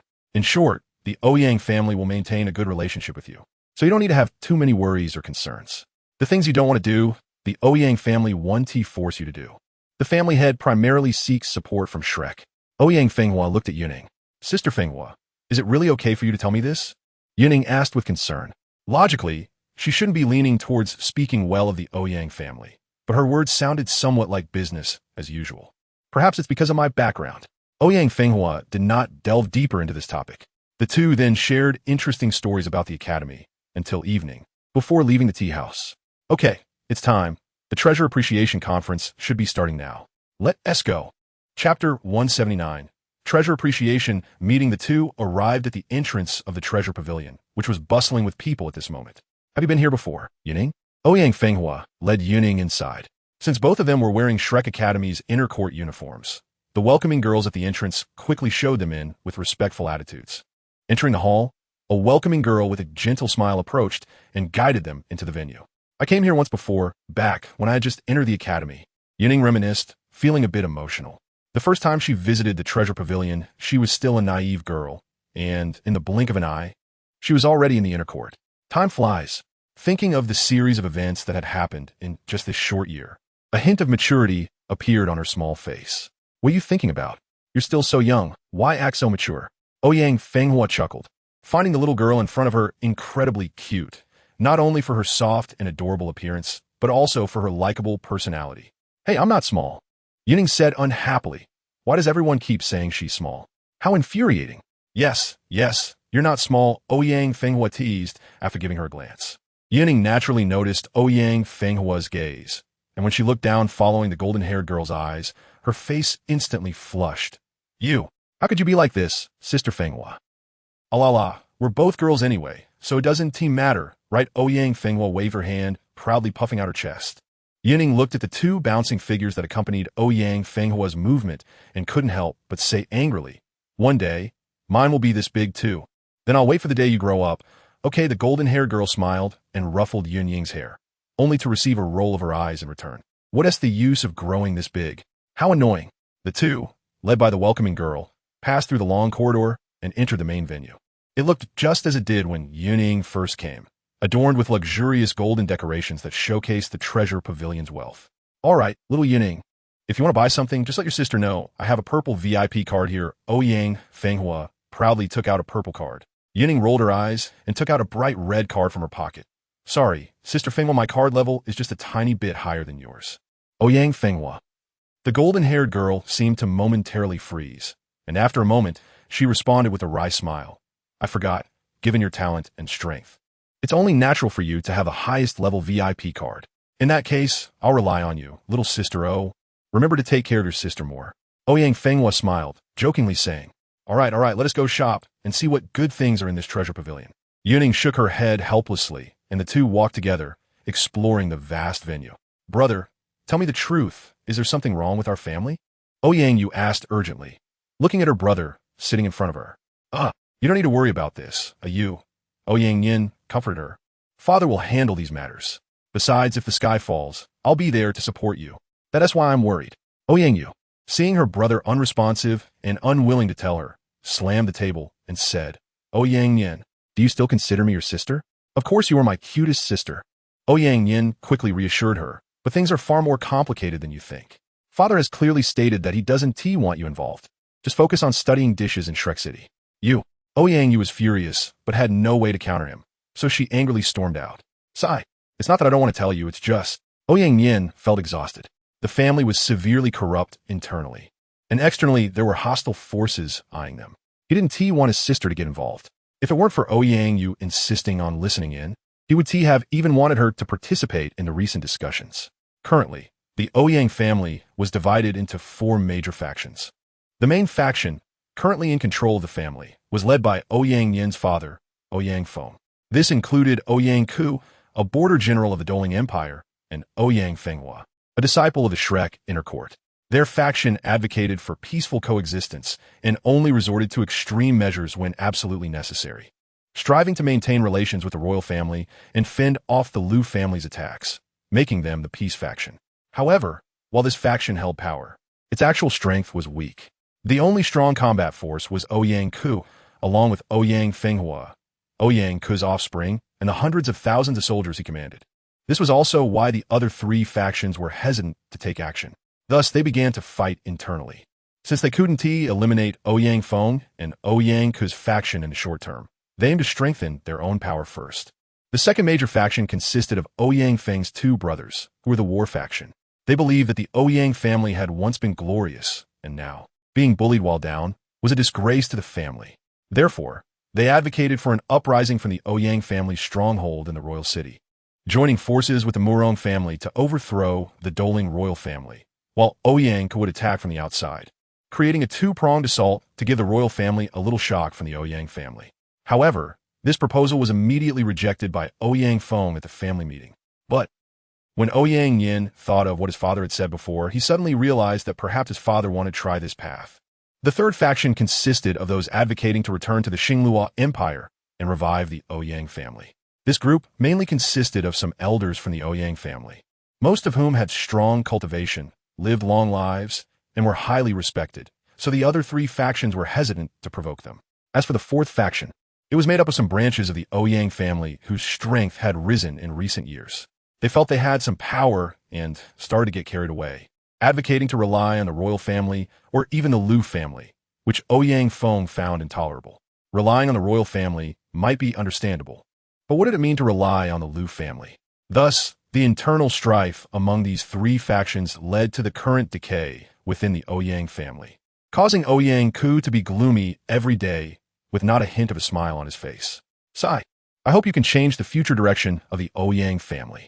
Ouyang Yin thought of that girl, as brilliant as fireworks, and couldn't help but sigh deeply.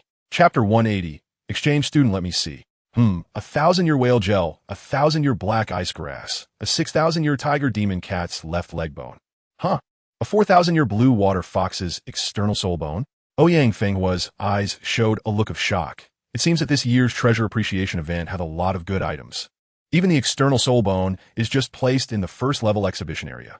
Yun Ying leaned over to take a look and nodded in agreement. Indeed, even the external soul bone is here. The girl changed the topic and curiously asked, "By the way, Fenghua, I still don't know what your martial soul is?" Ouyang Fenghua was taken aback, then smiled and said, "Me? My martial soul is the Sea Viewing Pearl, which is more of an auxiliary weapon martial soul." Sea Viewing Pearl? Yun Ying thought for a moment. She had some impression of this martial soul, as Ma Xiaodao had previously explained it to her.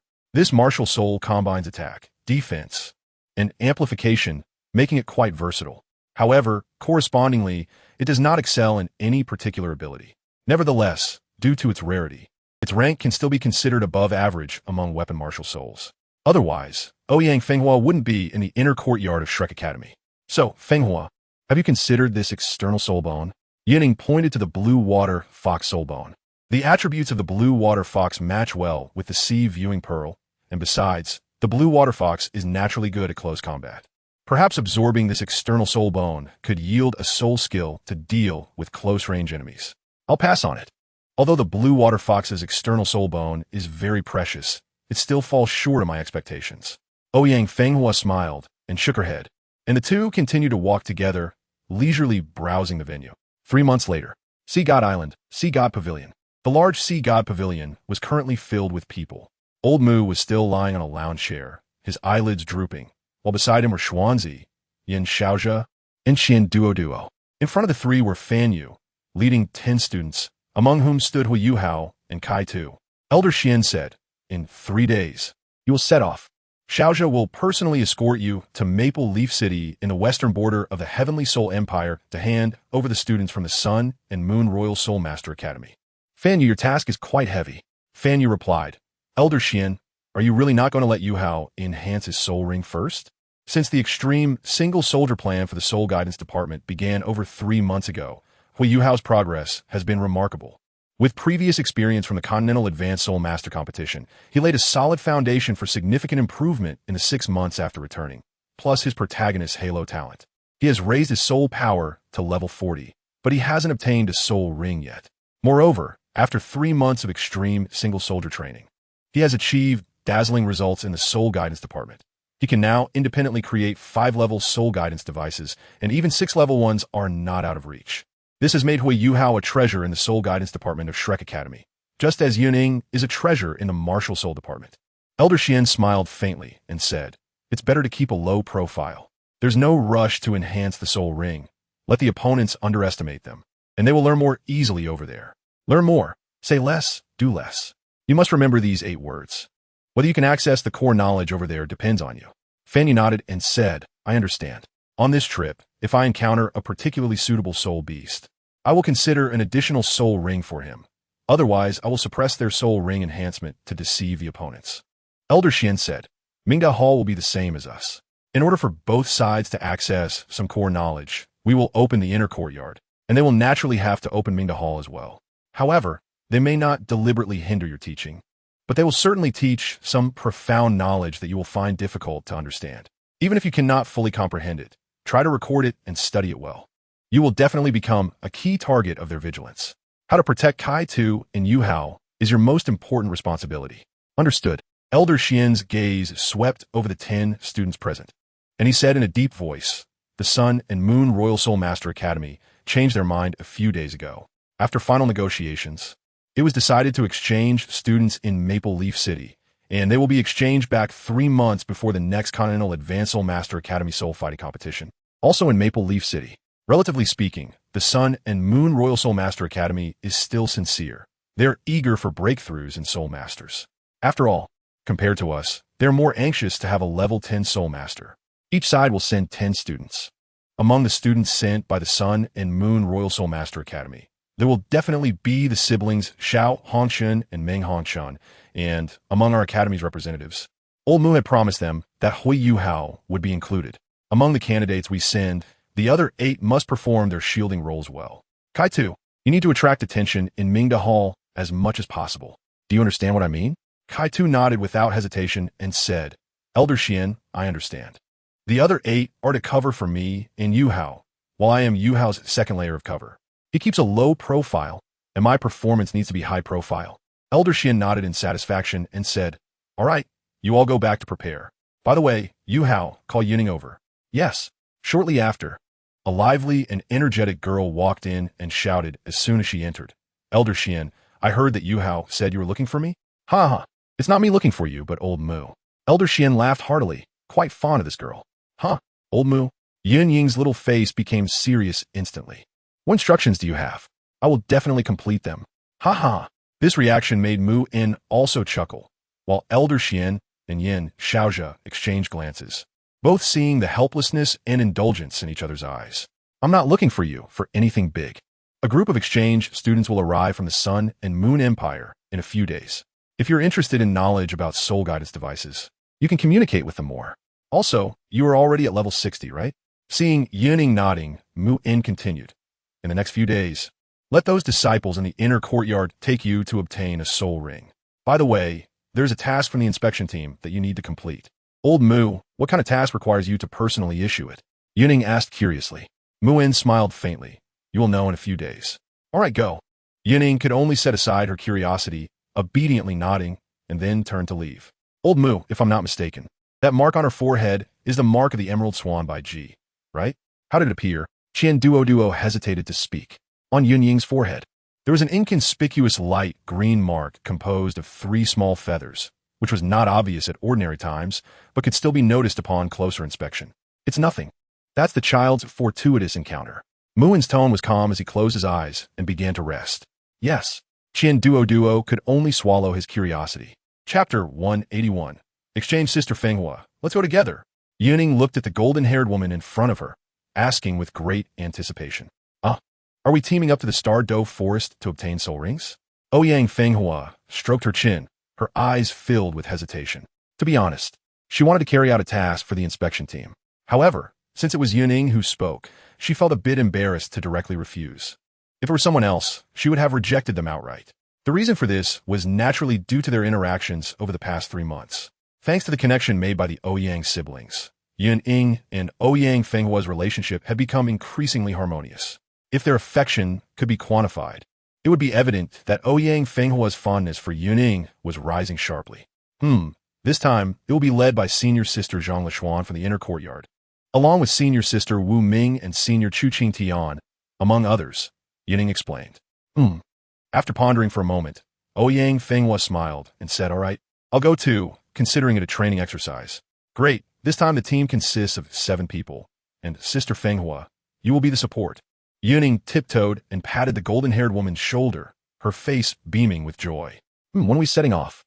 Ouyang Fenghua nodded, playfully ruffling the brown-haired girl's hair before saying happily, Hey, I told you not to mess with my hair. The girl exclaimed unhappily, fixing her hair and walking ahead with her hands behind her back.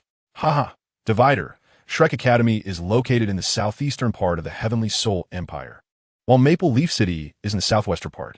Continuing west from the border of the western frontier leads into the territory of the Sun Moon Empire. The distance covered during this flight is equivalent to twice the distance from Shrek City to Douluo Empire's Douluo City.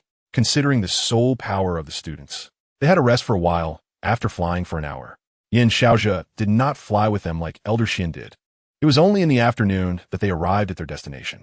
Maple Leaf City is a major city on the frontier. Although the Douluo Empire is the target of the Sun Moon Empire, the western frontier of the Heavenly Soul Empire also shares a border with the Sun Moon Empire. Maple Leaf City itself is an important supply city for the Western Frontier's army, and also a key trading city on the border. While it may not be as prosperous as Shrek City, its scale is not to be underestimated. Upon entering the city, Yin Xiaozhe took the group of students to find a hotel to stay. He reminded the students to rest well. The 8 students from the inner courtyard were quite familiar with each other, while He Kaitu and Hui Yuhao were younger. Since they decided to start an extreme individual training program, Shrek Academy had intentionally kept all information about them confidential. Therefore, these inner courtyard seniors were not well acquainted with them. However, the level 6 Soul Engineer badge on Hikaitu's chest certainly caught the attention of these seniors. After all, Hikaitu had not yet entered the inner courtyard and was only 17 years old. The next morning, Shrek Academy and the Sun Moon Royal Soul Engineer Academy were set to meet. Early in the morning, the students had already packed and, under the guidance of Yin Xiaozhe and Fan Yu, arrived at Maple Leaf Square located in the center of Maple Leaf City. Hui Yuhao quickly spotted familiar faces. After not seeing them for a while, the Xie Hongchun and Meng Hongchun siblings had clearly grown a lot. At 17, they didn't look much different from adults. The siblings stood at the front of the Sun Moon Royal Soul Engineer Academy's team. To Hui Yuhao's surprise, the head of the Mingda Hall, Jing Hongchun, had personally come. The leading teacher was the same Mr. Ma who had led the Sun Moon Royal Soul Engineer Academy in a previous competition. And he was also the grandfather of the chief, Ma Rulong. This time, the Sun Moon Royal Soul Engineer Academy was indeed determined.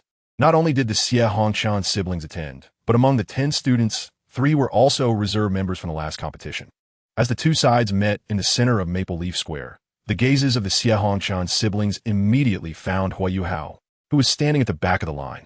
When Xie Hongchan's eyes landed on the level 3 Soul Engineer badge on Hui Yuhao's chest, he couldn't help but curl his lips and shot Hui Yuhao a provocative look. He had a vivid impression of Hui Yuhao, Wang Dong, and that mysterious brown-haired girl. However, due to Hui Yuhao's performance in the last competition leaning more toward support and his 2 white soul rings, Xie Hongchun found it hard to muster any interest. His goal was that mysterious brown-haired girl, and others like Ma Xiaotao and Dai Yuang. After the competition ended, he had even used his connections in Mingda Hall to investigate everything about the brown-haired girl, but she was well protected by Shrek Academy. The information he found was limited to her being a talented student at Shrek Academy and quite young. Even now, she was only about 13 or 14. Is she not coming? Could it be that her talent in the Soul Engineer department is not as good as others? Or does she look down on the Soul Engineer department? Xie Hongchun muttered to himself. However, this only fueled his competitive spirit. If he could defeat that talented girl, wouldn't it prove that he was even more talented than the legendary genius? From childhood to adulthood, the most he had heard was how he was a genius with exceptional talent. Now, suddenly there was someone even more talented, an existence that could be described as a monster. How could he not be curious? Brother? Brother? What are you thinking about? Meng Hongshun looked at her older brother, who seemed overly excited, feeling a bit embarrassed. What is wrong, Meng? Xia Hongshan came back to his senses, somewhat awkwardly realizing he had embarrassed himself in front of his sister. Nothing. Just felt like you were acting like a pervert just now. Meng Hongshun said with a look of disdain, and upon hearing this, Xia Hongshan felt helpless. As the two were talking, the leaders of both academies finished their conversation. Yin.However smiled calmly and said, "At least I can guarantee that they will learn real things during their time at Shrek. The door of the inner courtyard will be open to them. I hope Hall Master Hongshun can demonstrate enough sincerity during this exchange activity." Jing Hongshun laughed heartily and said, "Of course. The elites from your Shrek Academy will receive the best teaching in Mingda Hall." Yin.However smiled and said, "If that's the case, it's settled then." As he spoke, he raised his right hand. Jing Hongshun also raised his hand to meet his, and the two old foxes smiled happily on the surface. But what they truly thought in their hearts was probably only known to themselves. Meng Hongshun smiled, her cheeks slightly flushed, gazing into the distance, secretly thinking, he didn't participate in this exchange study, so he must be at Shrek Academy. After 2 years, what kind of person has he become? He must be even more handsome. I will see him soon. His pink-blue eyes are so beautiful. Meanwhile, Xia Hongshun was pondering matters related to the brown-haired girl who occupied his thoughts.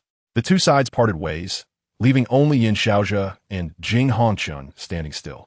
Yin.However smiled lightly and said, "Then Hall Master Hongshun, farewell." Jing Hongshun replied, "Brother Yin, take care." Chapter 182. The Frustrating Entrance Exam, Shrek Academy, Inner Court. After 3 days of high-speed flight, Yin.However led a group of students from the Sun Moon Royal Soul Engineer Academy to this place, known as the #1 academy on the continent. Alright, next you all need to undergo a simple entrance test. As everyone knows, our Shrek Inner Court places great importance on the comprehensive development of soul masters. Therefore, not only do we need practical assessments and tests of physical fitness, but we also require a certain degree of written tests. Yin.However said with a smile, resembling a cunning old fox revealing its tail. Previously in Maple Leaf City, due to the presence of Jing Hongshun, both sides refrained from showing their true selves. But now it was different. This was his home ground, and the rules were set by him. Even if you had objections, so what? You still had to behave yourself. The so-called written test was Yin.However's first lesson for these naive kids from the Sun Moon Empire, serving as a show of force. Both sides had looked down on each other for 1,000 years, and with this rare opportunity, how could he let it slip by? As for the certain degree part, that was naturally up to Yin.However to decide. The student from the Sun Moon Royal Soul Engineer Academy were somewhat confused, but thought of it as just a simple entrance exam. After all, they had experienced similar things before, so they didn't take it too seriously. Of course, this was assuming they hadn't seen the questions yet. Meanwhile, on the training ground, Golden Crow, True, Fire Ring. A delicate shout rang out as a ring made of golden red flames expanded outward from the red-haired girl, engulfing everything in blazing fire. Oh no, this is a bit troublesome. Not far from the red-haired girl, Yun Ying's expression was serious as she gripped her crimson spear tightly. She pointed the spear at the ground, pressing her toes against it, and with a slight effort, leaped into the air. Crimson flames erupted from the spear tip, spiraling out to form a fiery net around the girl. With a light shout, she brought the spear down, causing the condensed flames to collide with the golden-red fire ring, leading to a surprising scene for the red-haired girl. The fire ring she had created was actually turned against her, slipping out of her control. How is this possible? Is your martial soul stronger than the Golden Crow? Wu Ming couldn't comprehend this. The Golden Crow martial soul was definitely not weak. After all, if a soul master with the Golden Crow martial soul claimed to be weak, then there would be no powerful martial souls left in the world. However, this unbelievable scene was happening right before her eyes. It made Wu Ming fall into self-doubt as she tried to regain control, only to find that her connection with the fire ring had already been severed when the two had collided. This Senior Wu Ming, I'm not too sure either. Maybe, just maybe. Yun Ying floated down, scratched her head, and after much deliberation, finally spoke. However, as soon as she spoke, she almost infuriated Wu Ming. What do you mean maybe? What do you mean possibly? Do you hear yourself? Is this even human language? Perhaps realizing that her words were not appropriate, Yun Ying hurriedly added, Senior Wu Ming, In this vast world, there are all kinds of wonders. Perhaps my martial soul is just particularly outstanding in some aspect? Particularly outstanding? Are you saying your martial soul's control over fire even surpasses the Golden Crow's? Wu Ming said, "Forget it. I don't want to think too much about it. Let's just have a good fight, and I'll show you how to deal with you, little girl." In the audience, Ma Xiaotao looked at Wu Ming, who seemed ready to eat Yun Ying alive, and couldn't help but frown. Next to her, Chu Qingtian hurriedly explained, "Sister Tao, don't get worked up. After all these years in the inner court, you should know what Wu Ming's personality is like, right? She's just talking. She actually likes the little genius Yun Ying. Of course, if Sister Ma misunderstands something and rushes up to fight Wu Ming, that would be a big deal. After all, the two of them have had their fair share of quarrels and fights before. And since Ma Xiaotao still had the evil fire in her body back then, she couldn't fight freely, which made it quite frustrating. But fortunately, her cultivation was above Wu Ming's, so it wasn't too bad. However, things are different now. Having resolved the evil fire issue, Ma Xiaotao has cleared a major obstacle in her path as a soul master. Now her cultivation has surpassed Wu Ming. And if they were to fight, she'd worry about Wu Ming getting hurt. Not to mention, he secretly has feelings for Wu Ming. I know that. Ma Xiaotao rolled her eyes in annoyance. And you little brat, don't you know my character? As an older sister, I naturally have to let my younger sister win. Yes. Chu Qingtian smiled awkwardly. He didn't know who it was that chased after people daily and caused chaos in the inner court. In the end, it was Zhang Lishuan who stepped in as a mediator to reconcile the two. Moreover, I say, you brat, if you like her, go after her boldly. Hiding in the shadows isn't your usual style. Ma Xiaotao changed the subject, leaving Chu Qingtian stunned, who then bitterly smiled and replied, "Sister Tao, please don't tease me. With my small stature, I'm not even a match for her with one hand." Ma Xiaotao shrugged and continued to focus on the fight on the stage. "I came to your Shrek to learn, not to take some ridiculous soul beast test." In a room, a young man was furiously yelling at the old man sitting on the podium. "Young man, don't be so impatient. You came to our academy to study, so naturally, you have to follow our academy's rules. Besides, doing these questions is also a form of alternative learning, right?" The old man leisurely took a sip of tea, smiling. "Rules? To hell with your rules." The young man stubbornly protested, holding up a sheet of paper that was half his size and slamming it onto the old man's desk. Pointing at the words angrily, "Is this how you set questions? Giving such a big paper with such small print? And this question, what postpartum depression treatment for a basketball frog, football skills training for a basketball frog? How the hell was I supposed to know that basketball frogs also like football?" All right, Brother Hanshun, don't be impulsive." Behind Xiao Hanshun, a purple-haired youth stepped forward to persuade him. "Yes, don't be angry. How about we help you with it?" "Exactly. Although this question is indeed." Once the first person spoke, many quickly echoed, This question does have some issues." The old man pondered for a moment, then suddenly brightened up, saying, "How about we change it to volleyball training methods for the basketball frog?" I roll you. Chapter 183. The storm is rising, damn Shrek. After leaving the examination room, the group from the Sun Moon Royal Soul Engineer Academy was filled with indignation, especially the leader, Xiao Hanshun, who was the most furious. That old man just wanted to give us a warning. That's why he did it on purpose. How unreasonable. All right, Xiao, with our hall master's temper, those people from Shrek won't have it easy when they come to our academy either. Just take it easy, said the purple-haired youth who spoke earlier. Of course I know. Xiao Hongchuan pouted, grumbling a few words. By the way, Yinfeng, help me look into someone. A genius girl with brown hair. Even someone as proud as Xiao Hongchuan had to admit that the mysterious brown-haired girl had unparalleled talent in the field of soul masters, at least within the entire Sun Moon Empire. It was hard to find a peer who could match her. No, perhaps it would be difficult to find one across the entire continent. All right, Brother Chun, I'll take care of it right away. Yinfeng nodded quickly. His family was not as affluent as the Xiao siblings, though they were considered a well-off family. They were still far behind Jing Hanshun, the hall master. Thus, he wouldn't miss this chance to build connections. After all, matters of human relationships and power struggles are not uncommon, even in another timeline. After all, as the saying goes, wherever there are people, there's a world. Watching Yinfeng walk away quickly, a hint of mockery flashed in Xiao Hongchun's eyes. Growing up in a family of power and privilege, he was already used to similar situations. How could he not know Yinfeng's thoughts? Since he wants to attach himself, let him come. After all, he happens to need a lackey. Brother, I have some things to attend to, so I'll leave first. Dream Hongchun's eyes sparkled, and her face was filled with anticipation. Eager to see Wang Dong. Seeing his sister's budding feelings, Xiao Hongchun couldn't help but frown, Dream, it's not that I'm saying anything. Do you really like that ambiguous guy? What do you mean by ambiguous? Xiao Hongshun, can you even speak? Dream Hongshun retorted, clearly displeased. That guy is called Sunny and handsome. Do you understand? Besides, aren't you also interested in that girl? What? Do you like her? You. Dream. How could you think of your brother that way? Xiao Hongshun was heartbroken. I just want to spar with her. I didn't fulfill my dream in the last competition. So I specifically applied to Shrek Academy this time. Oh, Dream Hongshun dragged her tone and then looked at him with disdain. Do you think I believe that? Whatever. There is nothing to talk about with you. I'm leaving. You.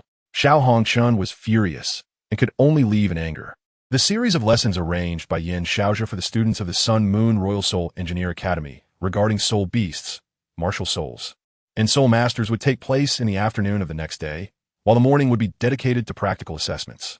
Thus, they had a whole day to explore Shrek City. However, it was evident that the group from the Sun Moon Royal Soul Engineer Academy did not think this way. In their view, conducting the practical assessment as soon as possible was the top priority. Using their proud soul devices to defeat those from Shrek Academy and redeem their honor, while also collecting various information about Shrek Academy, was their main task. Just like how Hui Yuhao secretly transmitted a large number of soul device production blueprints from the Sun Moon Empire in the original story. The Sun Moon Royal Soul Engineer Academy had the same mission, to uncover Shrek's secrets and gather as much information as possible about their recent activities. After all, knowing oneself and knowing the enemy ensures victory in 100 battles. The two rivals had been at odds for thousands of years, and naturally, they wouldn't miss this rare opportunity. Meanwhile, back at the training ground, Yun Ying and Wu Ming had already finished their battle, and the remaining participants began a new round of special training in a 3-on-3 format. On the observation platform, a gray-haired woman in a deep purple cloak stood with her arms crossed, looking composed, while beside her, Wang Yin was taking notes, fully focused. On the training field, the two teams faced off from a distance. One team consisted of Yun Ying, Wu Ming, and Ouyang Fenghua, while the other team included Ma Xiaodao, Chu Qingtian, and Han Ruoruo. To be honest, judging by soul master cultivation alone, this matchup was not balanced at all. Among the 6 on the field, only Yun Ying had 5 soul rings. Although she had the cultivation level of Soul Emperor, she hadn't obtained her 6th soul ring. In contrast, Ma Xiaodao and Han Ro from the other team had already reached the level of Soul Saints. However, the outcome of battles often surprises people, so no one could predict how this confrontation would ultimately end. The match begins with a command from the gray-haired woman on the platform. The 6 participants quickly sprang into action. As the Golden Crow and Fire Phoenix cried out, the arena was instantly engulfed in golden red and fiery flames, creating a sea of flames that obscured what was happening for a moment. In the arena, Sister Wu Ming, what are you doing? Yun Ying was somewhat speechless. From her perspective, it seemed that Wu Ming and Ma Xiaodao were competing over who could unleash more spectacular and grand flames. As a result, this overwhelming fire came crashing in, damaging both their vision and that of their opponents. It could be said that they were harming 1,000 enemies while losing 1,000 themselves. However, this was the perfect environment for someone like her, who possessed an ultimate fire martial soul. Ahaha. Wu Ming's face was awkward, and then she said, it's fine. Just consider it as creating an output environment for you. First soul skill, Blessing of the Sea. Second soul skill, Observing the Sea. Fourth soul skill, Feeling the Mountains. Ouyang Fenghua unleashed 3 soul skills in succession, and 4 faint blue lights converged into 2 streams, flowing into Yun Ying and Wu Ming's bodies. Subsequently, 3 small azure rings, each engraved with mountains and rivers, appeared above their heads, illuminating them. Huh, what is this? Yun Ying was a bit surprised. She clearly felt that her total soul power had increased, and her strength, speed, and defense had also improved. My soul skills. The first one increases the target's total soul power by 20, the fourth one enhances all aspects, and the second one amplifies the power of soul skills, with the former being around 10 and the latter about 20. Ouyang Fenghua said with a smile. Beside her, Wu Ming looked excited. I've been wanting to experience the supportability of your martial soul. Now I can go all out against Ma Xiaodao. Yun Ying. Ouyang Fenghua. Shouldn't I have not given her support? Chapter 184. 3 verses. 3. Special training. Alright, it's time to go, Yun Ying. Wu Ming shouted excitedly. And 6 soul rings, 2 yellow, 2 purple, and 2 black, rose up, a soul ring configuration that could be considered the best match. The first soul skill, Golden Crow True Fire Break. The yellow first soul ring lit up, and a golden-red flame arrow shot out from Wu Ming's mouth, piercing through the blazing fire that engulfed the training ground, attacking the opposing team of 3. Just Wu Ming, and you dare fight me? Ma Xiaodao scoffed disdainfully as her 2 yellow, 2 purple, and 3 black soul rings rose up, with the first and 3rd soul rings shining brightly. In an instant, flames surged on the field, both sides possessing top-tier beast martial souls, entangled in a fierce battle. Understood. Yun Ying was filled with confidence, with Wu Ming holding off Ma Xiaodao and Han Ruo. She only needed to take down Chu Qingtian to achieve their initial combat goal. Next, the 3 of them would work together to easily handle Ma Xiaodao and Han Ruo. Piercing cloud, the girl shouted, holding a spear as she charged forward rapidly, the spear tip spitting unpredictable red flames. Even a training ground capable of withstanding toDouluo attacks was nearly eroded. Around her, 5 soul rings, 3 purple and 2 black, lit up, and at this moment, the 4th soul ring was shining with black light. First soul skill, Thunderclaw. Not far away in the flames, a low roar sounded, followed by a beast claw flashing with golden lightning tearing through the fiery net, slamming toward her. Watch this. Yun Ying remained unperturbed, sweeping her spear horizontally.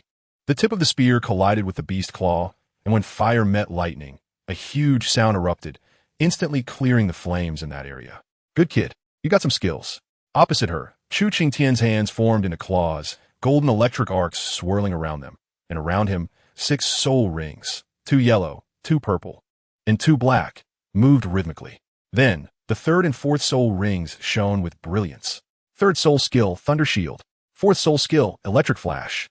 A thin armor made of fine lightning elements appeared around the young man's body, with electric lights surging, as if warning enemies not to approach rashly.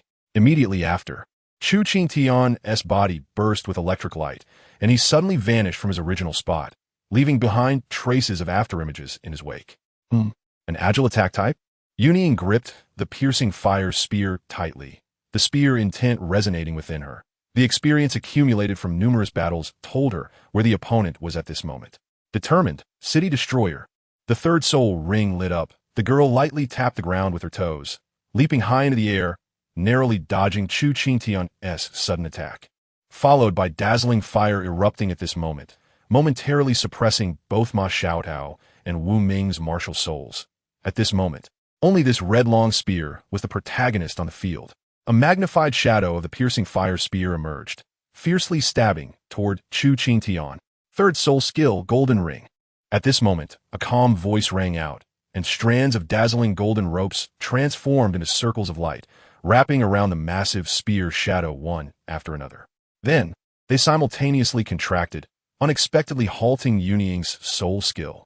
Chu Qingtian also did not miss this excellent opportunity, immediately retreating from the attacked area, and his claws flashed with electric light once more, fiercely pouncing toward Yun Ying. What is happening? Is this Han Ruo's illusory golden rope? Yun Ying recognized it at a glance. Since Han Ruo can intervene here, then Wu Ming's side. She couldn't help but turn her head to look, only to find that Wu Ming was not only dealing with Ma Xiaodao's ferocious attacks, but also had to split her attention to contend with the illusory golden ropes drifting in the air. She then raised her eyes to the location of Ouyang Fenghua, discovering that the blonde girl was holding a slender soft sword, diligently dealing with the golden ropes swaying around her. This is bad. Yun Ying frowned slightly. There was a significant problem with their tactics from the very beginning. She initially thought that relying solely on Wu Ming would be enough to hold off Ma Xiaodao and Han Ruo, but now it seemed that this thought was quite unrealistic. No, it was rather naive. Those who could enter the inner academy were all exceptional talents, standing out in their own right. Moreover, everyone present was among the top students even in the inner academy, so the gap between them was minimal, unless one possessed a monstrous talent like Yun Ying, who achieved Soul Emperor at just 14.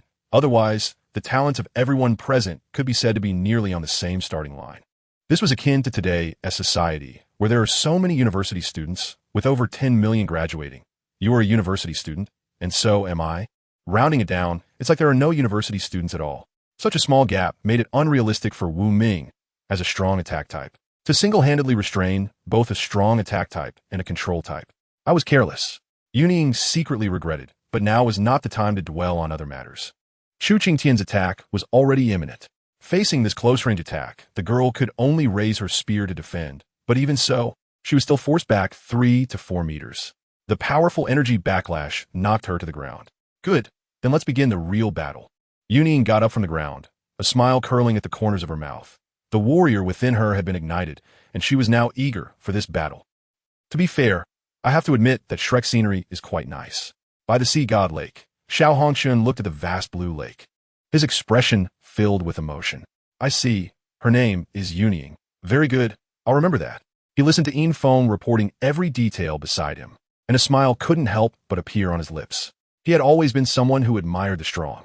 The reason he joined the Sun Moon Royal Soul Engineer Academy was partly because his grandfather worked there, and partly because this academy had the best faculty in the entire Sun Moon Empire, providing him with more opportunities to challenge powerful opponents. Of course, the latter reason was more important. All right, you did well. I will mention a few words to my grandfather. Xiao Hongchun waved his hand, and Yin Feng left with countless thanks. Meng, what do you think? The boy turned to look at Meng Hongchun beside him, who rolled her eyes at him. What else can I think? I'm just standing here watching. What's wrong? Are you also getting spring fever? Xiao Hongchun. This sister cannot be taken. By the way, why don't you go find your ideal husband? Xiao Hongchun decided to counterattack, but unexpectedly, the other party was completely uninterested. There's still 2 years left. It's still early. No rush. By then, it'll be a joke if he doesn't tea like you. Xiao Hongchun snorted coldly, while Meng Hongchun ignored her brother, who was always acting crazy, and continued to enjoy the beautiful scenery of the lake. Chapter 185. Ominous object? Let's go. Void-breaking style. The girl shouted loudly, her spear swirling in her hand. The sound of breaking wind echoed as the crimson flames surrounding her coiled into the shape of a long snake, circling repeatedly before gathering at the tip of her spear. She then stepped forward, her spear shooting out like a dragon, directly targeting Chu Qingtian. Oh, does she think I'm an easy target? Chu Qingtian chuckled upon seeing this. After all, he was a disciple of Shrek's inner court, known for his speed and attack in the academy. Since that's the case, I'll play along to the end. Fifth soul skill, Radiant Thunder Ring. The pitch-black fifth soul ring lit up, and in the next moment, Chu Qingtian transformed into a dazzling bolt of golden lightning, swiftly circling around Yun Ying. His running style was unique. He made Yun Ying the center and randomly selected a distance to perform a regular circular motion. Lightning flashed, and thunder roared. The blinding golden lightning streaked across the arena, and Yun Ying suddenly realized she had found herself within the strange skill of her opponent. Controlling the fiery long snake, she swept her spear, and the flames struck the electric net, causing explosions, but her opponent's skill remained unaffected. Oomph! Yun Ying snorted coldly, her gaze locking onto Ma Xiaotao, who was fiercely clashing with Wu Ming not far away. Sorry, Sister Tao, spatial exchange. The soul bone fused into the girl's left leg flashed with black light, and the next moment, the charging Ma Xiaotao appeared in Chu Qingtian's electric ring net, looking dumbfounded. Ah! Chu Qingtian didn't care who it was. His most powerful skill was fully charged, and he instinctively attacked the fiery red figure at the center. In an instant, the electric ring net converged, and the golden lightning that filled half the arena struck Ma Xiaotao, instantly waking her up, her body flickering with electric light, resembling a child who got electrocuted by touching a high-voltage power line with wet hands. Chu Qingtian, Ma Xiaotao gritted her teeth. Even someone as strong as her didn't dare to recklessly confront this fifth soul skill, let alone facing his attack in a completely unprepared state. Chu Qingtian was bewildered and hurriedly shouted his innocence. Sister Tao, I'm innocent. How was I supposed to know that Yun Jr. still had this move? I'm telling you, after this match, we need to practice properly. I see you're itching for a fight. Ma Xiaotao didn't care about anything else, speaking with resentment. Then she turned her head to look at Yun Ying, who was attacking Han Ruo together with Wu Ming, and noticed that the corner of Yun Ying's mouth couldn't stop rising, which made her even angrier. And you little Yun Ying. Yun Ying, oh no, I'm doomed. Separator, in the extreme north. A long-haired beauty dressed in snow-white clothes flew at low altitude with an expressionless face, wherever her beautiful eyes gazed. Passing soul beasts trembled and bowed their heads in respect. Only one place made her feel perplexed. From the air, it appeared as a dark red pool. In the enormous deep pit, blood-like water continuously bubbled, and strangely, in this icy world, the pool was still emitting steam. At the edge where it met the snowfield, the ice and snow melted at a visible speed. The blood water surged continuously, and the entire pool pulsated like a heart. With each pulse, the blood water expanded outward. At this rate, it wouldn't be long before it completely spread across the entire extreme north ice field. The long-haired woman slowly landed, her cold eyes fixed on this mysteriously appearing blood pool that showed no signs of movement. Her intuition told her that life seemed to be brewing within. However, this blood water was quite peculiar, able to resist her probing. It should be noted that with her strength, she was undoubtedly among the top tier of powerful beings in the entire Douluo continent. Now, she couldn't see through even a small blood pool. If this were to be known, wouldn't it be utterly shocking and laughable? She attempted to condense several ice-long swords to stab into the blood pool, but they sank as if into the ocean, causing not even a ripple to appear, as if they were absorbed. Moreover, after absorbing her attack, the blood pool felt like it had suddenly received food after being extremely hungry, and she could sense a jubilant feeling emanating from it. No matter what you are, I will not allow you to harm the lives in the extreme north. The long-haired woman, the visible ruler of the extreme north, the Snow Empress, snorted coldly. She decided to uproot this pool along with part of the surrounding ice field and throw it into the territory of the Evil Eye. After all, the native soul beasts of Douluo continent had long been displeased with the soul beasts from the Sun Moon continent, and her conflicts with the Evil Eye tyrant, ranked second among the top 10 fierce beasts, were not new. This was a perfect opportunity to annoy the other party. With that, the Snow Empress mobilized her entire soul power, transforming it into dozens of crystal-clear long nails, which she forcefully drove into the area surrounding the blood pool, encircling it. Then, with a grab of her hand, she directly uprooted the blood pool along with the surrounding area of dozens of meters, controlling it to fly towards the direction of the Sunset Forest.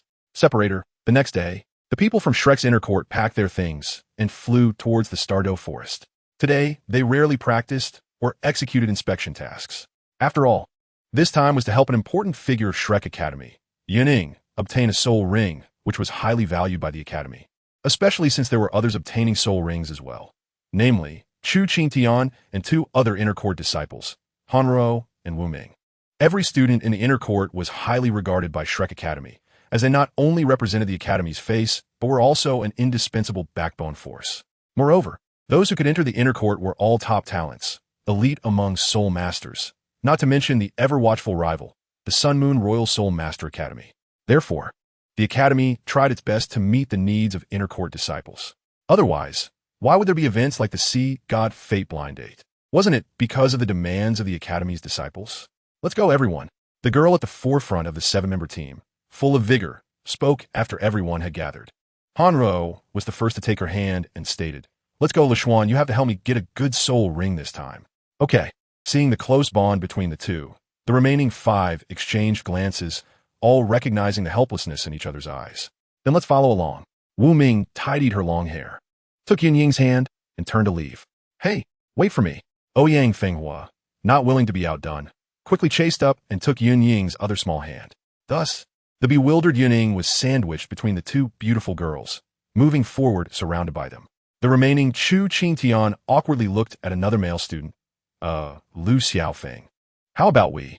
After thinking for a moment, Lu Xiaofeng shivered. "Forget it, Chugu, I have someone I like." Chu Qingtian. "I didn't even ask you that." Chapter 186. The mysterious boy the toDouluo forest was as peaceful and serene as ever, with fresh air and millions of soul beasts living together. Although this forest, known as the largest on the continent, appeared calm on the surface, it was actually fraught with hidden dangers.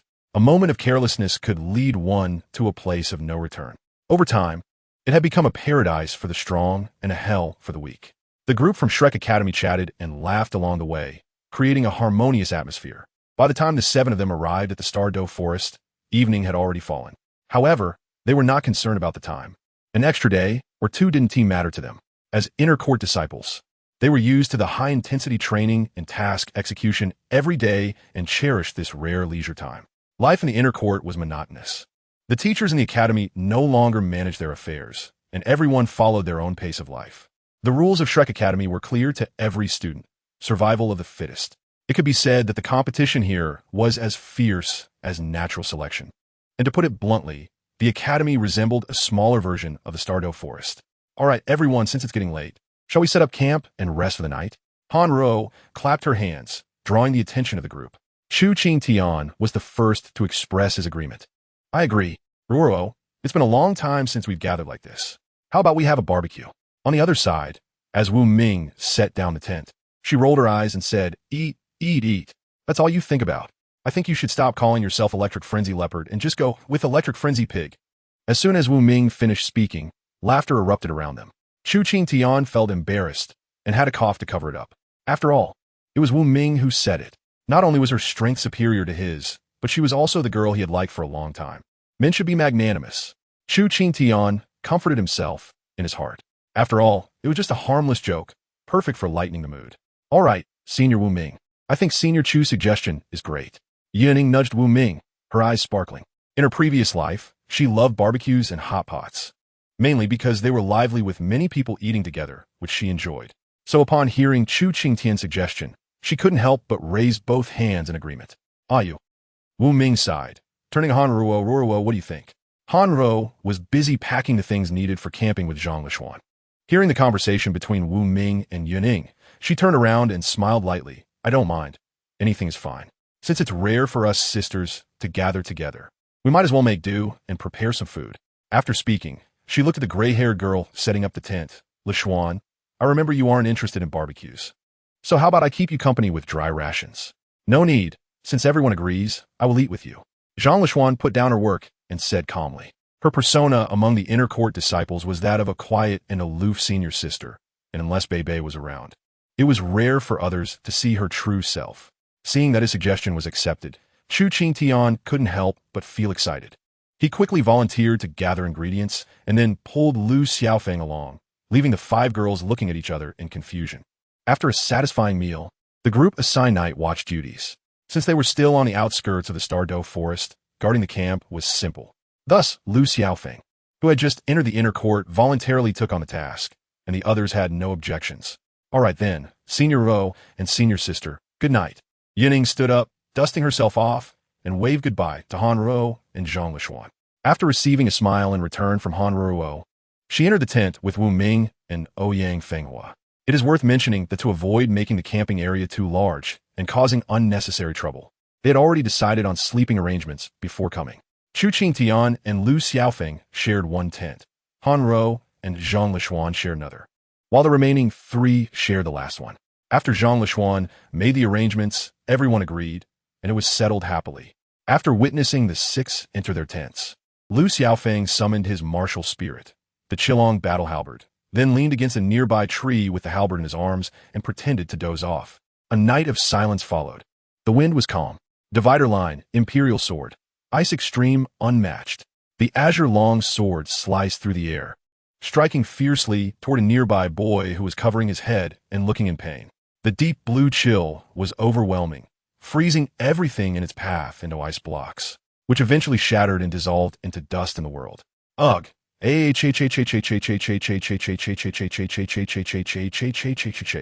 The boy not far away roared a few times, his right arm suddenly swelling slightly, muscles bulging continuously, only to quickly rot away, followed by new flesh emerging from within, with veins bulging, making one wonder if they would explode at any moment. This is the real me. A low roar like that of a demonic creature echoed. The boy's eyes were bloodshot, and the capillaries in his face bulged, sending chills down one spine. Then the entire right arm of the boy underwent a terrifying transformation. The boy's already inflated arm, which was 2 or 3 times larger than normal, swelled again, muscles hard as steel bulging out. His right hand, along with his forearm, transformed into an enormous axe, blood-red patterns decorating its surface. What was even more terrifying was that this axe was made of flesh and blood. Aya! With one swing, he shattered the ice sword wielded by the white-haired woman. The Snow Empress frowned at this sight. She had originally been transporting a blood pool, but before she could exit the extreme north, the blood pool had exhausted all her energy and catalyzed the birth of a life. Then came the battle between herself and this monster, the creature born from the blood pool. However, she was deeply astonished that, as the ruler of the extreme north, she was at a disadvantage in the exchange of moves. While it was true that she hadn't used her full strength, it still indicated many issues. In that case, the Snow Empress decided not to hold back any longer, fully mobilizing her soul power. With a graceful lift of her jade hand, thousands of azure long swords exuding cold air floated behind her, transforming into one ring after another. Then you shall fall here. Chapter 187. Deep into the great forest 5,000 years of resentment. How can one talk of letting go? You mixed practitioners. The up my Hans. The young man roared. And he was now almost unrecognizable as human, except for his lower half, which still retained a human form. His upper body had almost entirely transformed into a terrifying sight of flesh and blood, with a pair of blood-red eyes filled with hatred for all things in the world. Even the Snow Empress, who had lived for 10,000 years, couldn't help but be slightly moved by this emotion. However, that was not a reason for her to show mercy. Imperial Sword. Ice Extreme unmatched. Killing Formation. The same technique. Different effects. Thousands of azure ice crystal longswords pierced towards the boy who was in a frenzied state. The boy gritted his teeth, seemingly enduring immense pain. His already monstrous right arm flailed wildly. With each swing, several ice crystal longswords shattered. But alas, the enemy's offensive was too fierce, and the boy could only fend off for a brief moment before being pierced through by the longswords, leaving him feeling cold to the core. "Ah!" the boy shouted, his blood and flesh writhing as he forcibly pushed the longswords embedded in his body out. Blood quickly stained the snowfield, and where the blood flowed, the ice and snow melted upon contact, seemingly unable to withstand the power of its master. This is bad. If this continues, the pristine environment of the extreme north will be destroyed. The Snow Empress pondered, while the longswords behind her continued to unleash their might, crashing fiercely against the boy who had already undergone significant transformation. Since it has come to this, seeing the situation, the Snow Empress no longer hesitated. Her delicate hands controlled several longswords to fall to the ground, sealing off the area where the boy was located. Then she clasped her hands together. Surging soul power erupted, and all the ice swords previously released began to shine with an ice blue brilliance, brilliant and eye-catching. A thin shield appeared, trapping the boy in place. His blood-red pupils flashed with madness, accompanied by waves of flesh writhing, and his massive right arm expanded again into a giant hammer, smashing fiercely against the ice-blue light shield that confined him. Stardew Great Forest. Morning, accompanied by the chirping of birds and the calls of small animals. A beautiful day dawned once more. In the camp where Shrek's group was stationed, Chu Qingtian was the first to step out of the tent. While not far from the tent, Lu Xiaofeng had already started a fire, cooking the leftover wild game from yesterday. Having someone who can cook in the team is great. Chu Qingtian laughed heartily and sat beside Lu Xiaofeng, skillfully grabbing the freshly prepared roasted hare and devouring it. Brother Chuyu. Lu Xiaofeng wanted to say something, but stopped short. After all, it was food meant to be eaten, so he didn't say much more. As the sun continued to rise, the remaining members of the group woke up from their slumber. Without time constraints or pressing events, everyone felt an endless sense of relaxation. Sister Ruoro, let us help Yun Ying find a suitable soul ring first, Chu Qingtian suggested, and his words received unanimous approval from the others.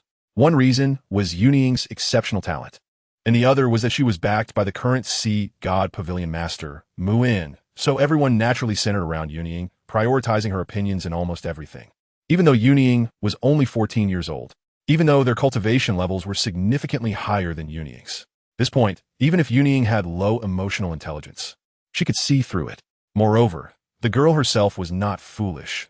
Otherwise, she wouldn't have become a core student of the Inner Academy, a talented disciple valued by the Sea God Pavilion.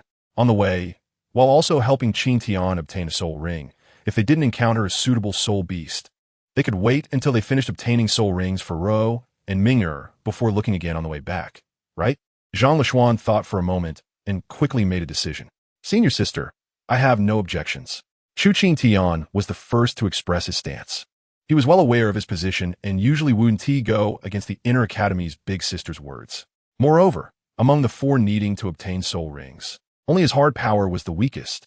Having followed his father in the political world since childhood, he had long mastered the skill of speaking appropriately to different people. Hanro glanced at Wu Ming and Yun Ying, finding that the two kids were each holding a roasted rabbit leg and whispering to each other, and she couldn't help but show a helpless expression. Ming'er, Yun Ying, you two. Sai, forget it, Lishuan. I suggest we bind Wu Ming and Yun Ying together. This way, we can also reduce the time spent looking for soul beasts. Besides, both of them are top-notch fire attribute users, so there's no need to be overly specific. Zhang Lishuan directed a questioning gaze at Wu Ming, only to find that the girl was still doing her own thing, completely disregarding the meeting. Zhang Lishuan. Wu Ming. Ah, I'm here.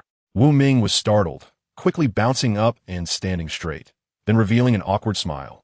Lishuan? What happened? It seems that you didn't hear a word of what we just discussed. Zhang Lishuan's expression gradually turned dangerous, her delicate fist unconsciously tightening, seemingly ready to give the girl in front of her a full-body massage. Wu Ming. No, please. After the small morning incident, the relationships among the seven became noticeably more harmonious. As the saying goes, where there are people, there are conflicts. Even in a place like Shrek, internal student factions abound. Although the atmosphere in the inner academy was better than that of the outer academy, human hearts are always difficult to gauge.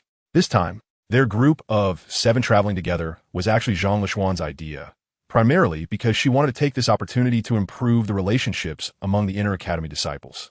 Even a slight change would prove that her efforts were not in vain. Han Ro quickly arranged the team, with Yun Ying and Wu Ming at the front, herself in the middle, followed by Ouyang-Fenghua, who was responsible for buffing the team during battles and observing the situation. Behind her was Zhang Lishuan, responsible for the rear, while Chu Qingtian and Lu Xiaofeng were on either side.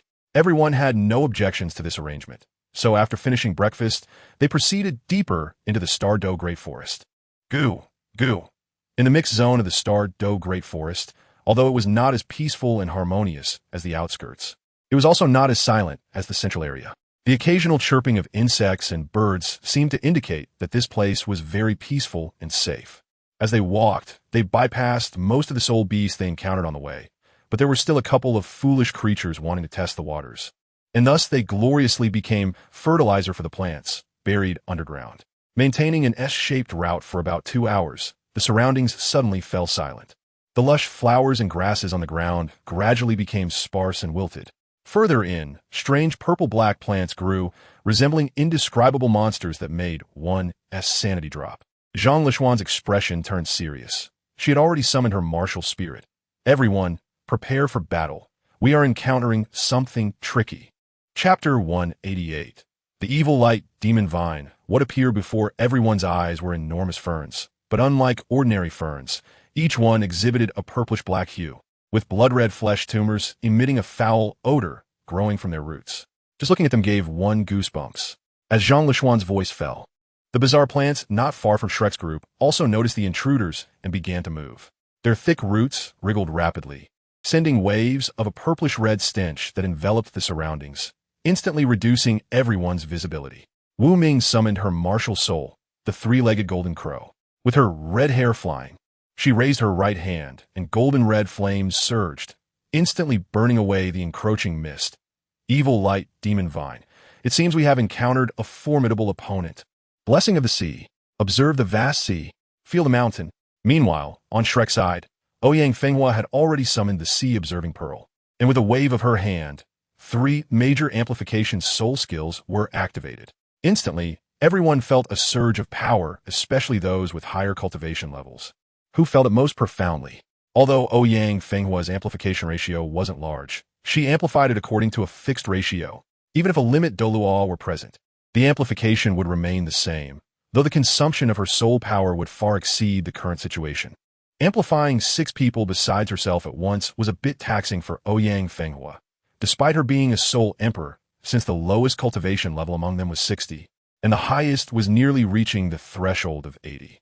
At this moment, the drawbacks of the fixed ratio amplification became evident, especially since she was amplifying 6 people at once. The sea-observing pearl was indeed powerful, but it couldn't amplify itself, which diminished its status among auxiliary martial souls. Though it remained a top-tier auxiliary martial soul, Wu Ming's delicate hand opened slightly, and she exclaimed, "Golden Crow, true fire explosion."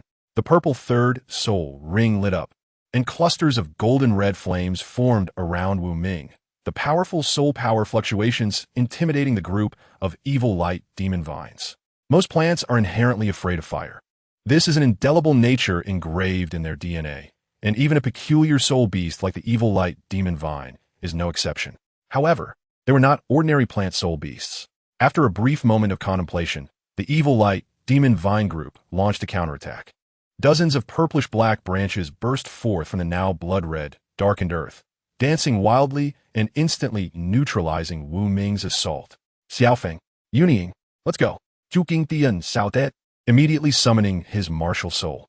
The shadow of the electric crazy leopard appeared, flashing past as his palm transformed into a leopard's paw, muscles bulging, and his body adorned with features typical of leopards.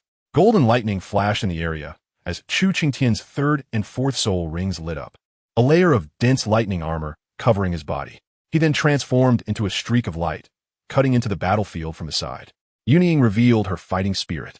Her thoughts synchronized, wielding a blazing spear, 5 soul rings fluctuating rhythmically around her. Flames erupted around her, and with a light step on the ground, she charged towards the evil light demon vine. Xiaofeng said nothing, summoning his dragon battle halberd. Like Yun Ying, he was also a powerful attack-type battle soul master.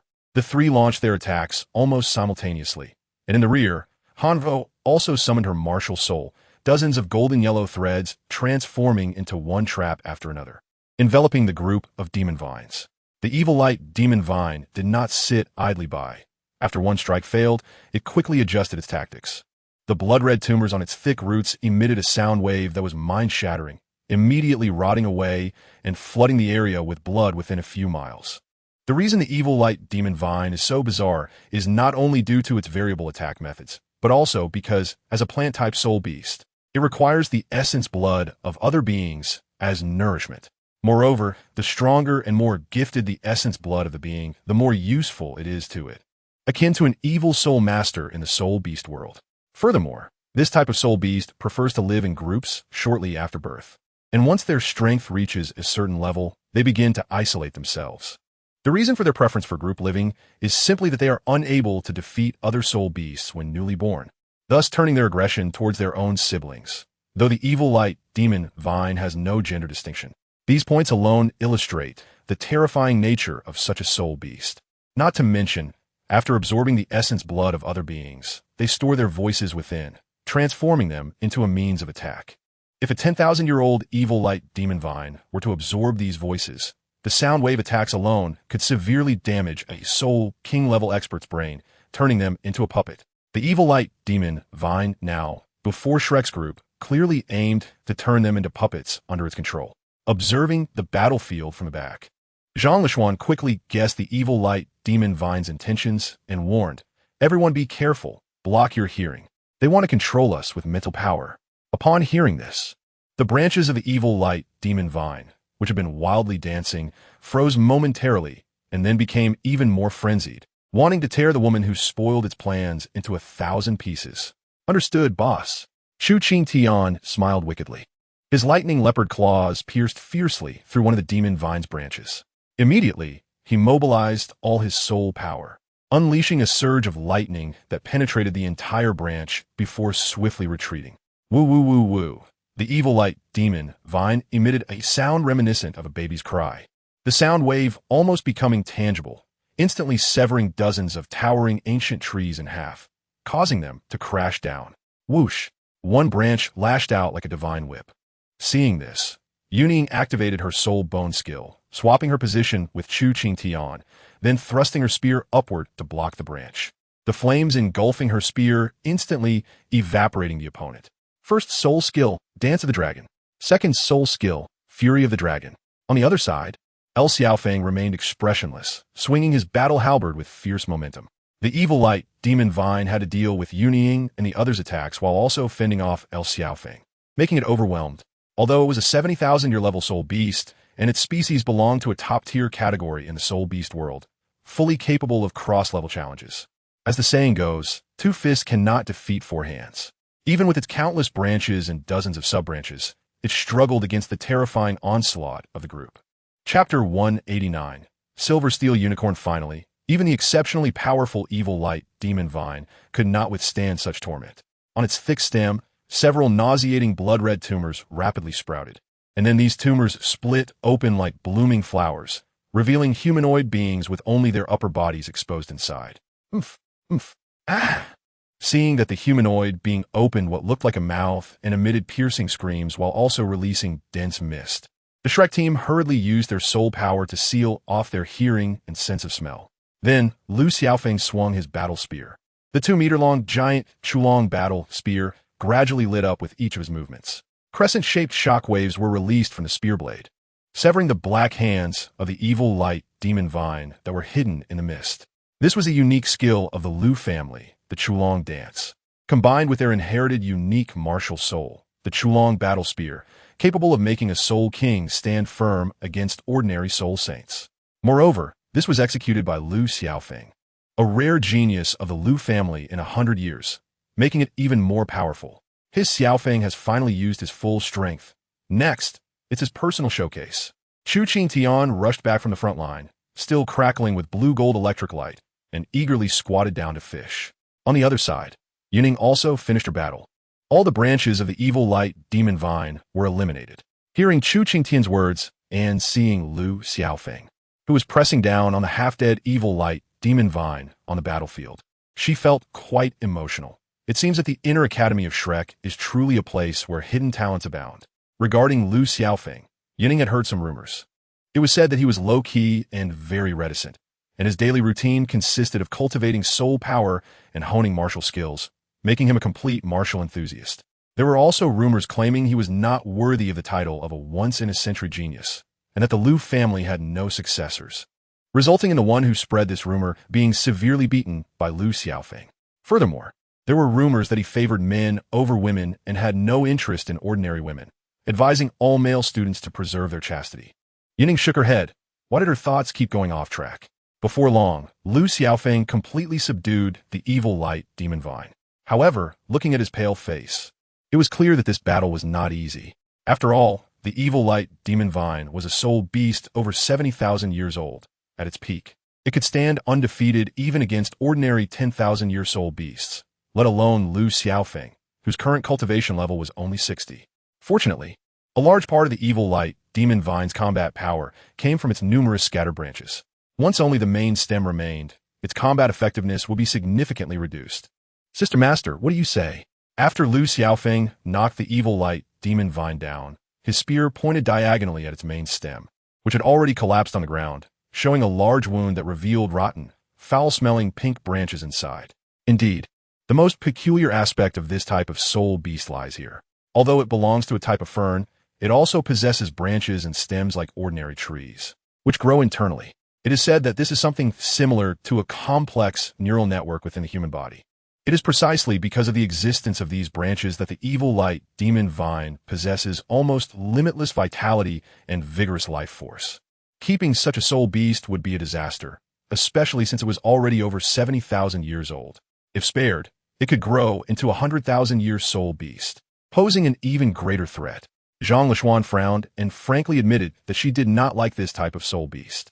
To be precise, she held no good feelings towards soul beasts or soul masters that only sought to plunder the living space of other beings. Let's deal with it. Break apart the soul ring and clean up here. Han Ro picked up the conversation, speaking coldly. The area within a few miles had already been shrouded in the mist released by the evil light demon vine, making it a place where not a blade of grass could grow. Even the soil had been corroded into a dark red color, emitting an unpleasant smell. Lu Xiaofeng nodded, silently going to carry out the task assigned to him, moving like an emotionless machine, only igniting his primal emotions during battle. After everyone dealt with this obstacle and handled the subsequent matters, they officially set off on the journey to find soul beasts. Before setting off, Zhang Lishuan had already conducted investigations. In the small team she led, those who needed to obtain soul rings were first, her good sister Hanruo, second, the Academy's rising star Yun Ying, then the martial enthusiast Lu Xiaofeng, and lastly, the unproductive Chu Qingtian. As for Wu Ming and Ouyang Fenghua, along with herself, they were merely there to boost battle power. Therefore, this journey was a heavy and arduous task, not to mention the three who needed to obtain the 6th soul ring. Just the 7th soul ring required by Han Ro was enough for them to exhaust themselves. After all, among them, the highest cultivation level was only over 70, with an average level around 60. Of course, there were also teachers following them secretly, but they would not intervene unless it was an emergency. Moreover, the composition of this small team was also considered by the Academy. The main goal was to leverage the guidance of a few senior students to help the newcomers Yun Ying and the newly turned 16 Lu Xiaofeng grow rapidly.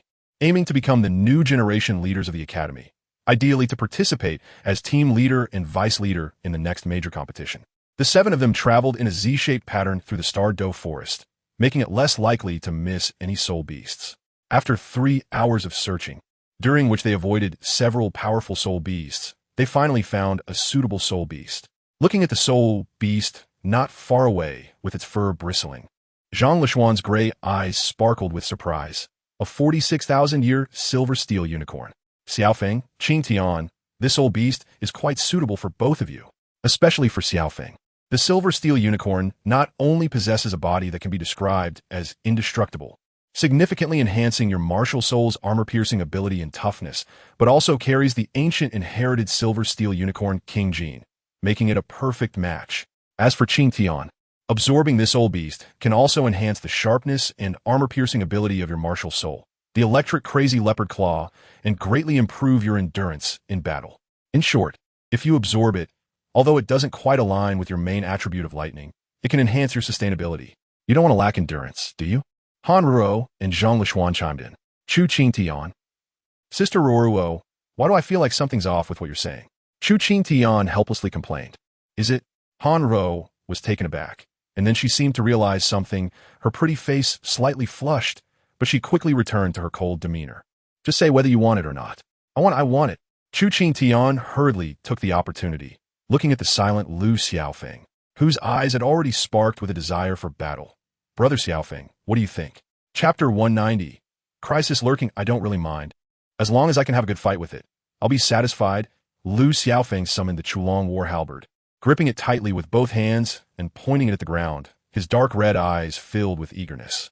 Chu Qing Tian scratched his head, secretly sighing.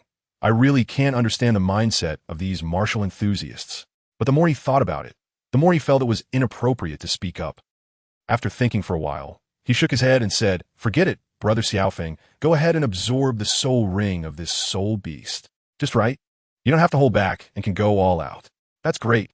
Lu Xiaofeng's eyes brightened, giving Chu Qing Tian a thumbs up. Brother Chu, if there's anything in the future, just find me. I will do my best to help.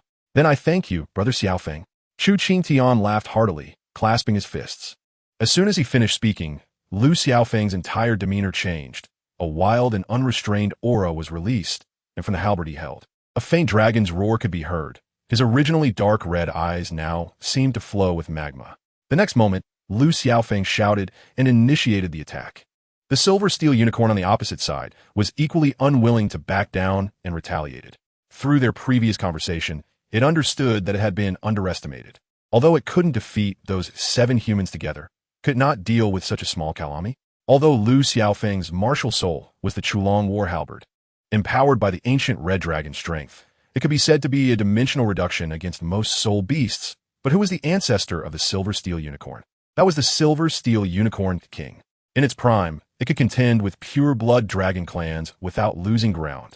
If it hadn't unfortunately fallen in the Battle of the Divine Realm 1,000 years ago, it would definitely have a seat among the top 10 fierce beasts today. While Lu Xiaofeng was happily battling the silver steel unicorn, another unexpected guest arrived. The nerves of everyone, who had just relaxed, tensed up again, with Zhang Lishuan frowning, her beautiful eyes filled with coldness. Senior sister, it seems that the other party has some grievances with this silver steel unicorn. But they should also be wary of our strength. Otherwise, they wouldn't hide in the shadows and keep quiet. Ouyang Fenghua's pretty face was marked with several light blue lines due to the detection ability of her observation pearl martial soul, glowing faintly, looking particularly enchanting. Usually, the observation pearl martial soul didn't have such side effects, but it seemed that Ouyang Fenghua's awakening was incomplete due to her personal constitution. Typically, soul masters with the observation pearl martial soul would only experience greater soul power consumption when releasing its small-scale detection ability. And having blue lines like those on Ouyang Fenghua's face was unheard of. Of course, this was also one of the reasons why Ouyang Fenghua became a marriage candidate. An incomplete martial soul destined her to be unrelated to achieving the title of Douluo in this life. To be honest, the head of the Ouyang family had invited a more reputable titled Douluo in the empire to check her body, but the conclusion was very despairing. In the best-case scenario, Ouyang Fenghua would only reach the level of a 7-ring soul sage in her lifetime. In contrast, she was already over level 60 now. Zhang Lishuan pursed her lips, her thoughts moving. The moon martial soul appeared behind her, hovering in midair and illuminating the surroundings. She stared at that spot, which looked no different from the other bushes for a long time, and said, "If the other party doesn't actively provoke trouble, then we will treat it as if it doesn't exist. Let Xiaofeng absorb the soul ring and leave. During this time, we must protect him." "Okay, senior sister." Everyone nodded, fully alert, prepared for any unexpected troubles. As Lu Xiaofeng defeated the silver steel unicorn, a circle of pitch-black soul rings rose from its corpse. Under Ouyang Fenghua's observation, the unexpected guest seemed to watch its enemy die and then quickly left, which relieved everyone. Zhang Lishuan hurriedly called for Lu Xiaofeng to absorb the soul ring, while the other 6 surrounded Lu Xiaofeng to protect him. Yun Ying leaned against an ancient tree with the fire lance in hand, maintaining silence throughout and observing the development of the situation like an outsider. After entering the Douluo forest, the 9-color jade bracelet on her wrist faintly glowed, indicating that Gu Yuna sensed her arrival. Now the problem arose. She still hadn't found a suitable answer to Gu Yuna's earlier question, but that day would ultimately come. Yun Ying looked up at the blue sky, where white clouds occasionally drifted by, pondering how to proceed on her future path. "I've already found the 6th soul ring you need to advance to Soul Emperor. Find an opportunity to come to the Lake of Life. And by the way, I also want to hear your answer." Suddenly, an ethereal and melodious voice rang in her mind. Yun Ying was startled, immediately realizing it was Gu Yuna communicating with her. As a Silver Dragon King who masters elements and spiritual power, Gu Yuna could do this. And it was no surprise to Yun Ying, especially since she was currently in her territory and had her token in hand. Yun Ying snapped back from her thoughts, tidied her long-neglected hair, and patted her cheek, internally encouraging herself. There will be a way when the car reaches the mountain, and the boat will go straight when it reaches the bridge. Come on, Yun Ying. What's wrong, Yun Ying? Are you anxious because you haven't found a suitable soul beast?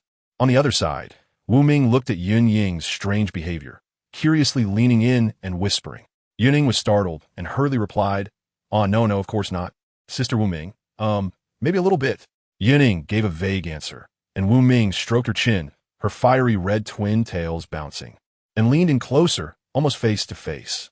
Looking at Yun Ying's delicate and cute profile, Wu Ming reached out and pinched her cheek, grinning. "Hey, it's okay. We will work hard to help you find a suitable soul beast." "Then, thank you, Sister Wu Ming." Yun Ying felt helpless inside. That wasn't what she was worried about.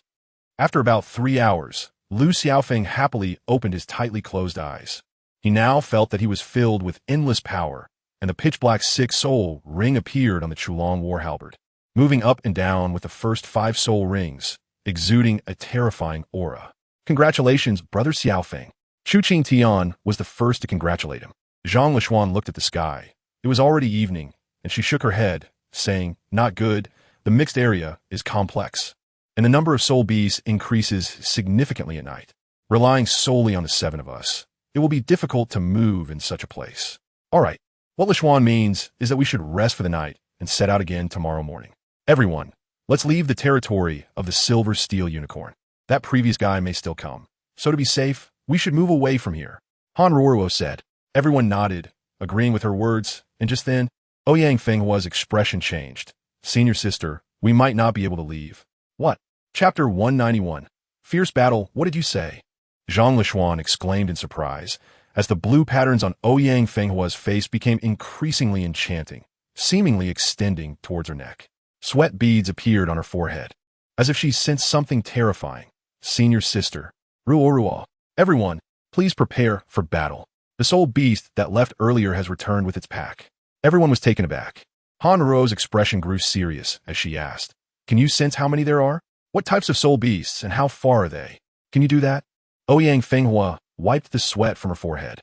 Experienced as she was, she quickly recovered from her initial panic, but maintaining this ability for a long time, combined with the high-level buffs she had been giving everyone, caused her to show such signs. "Now, calm," she hurriedly replied.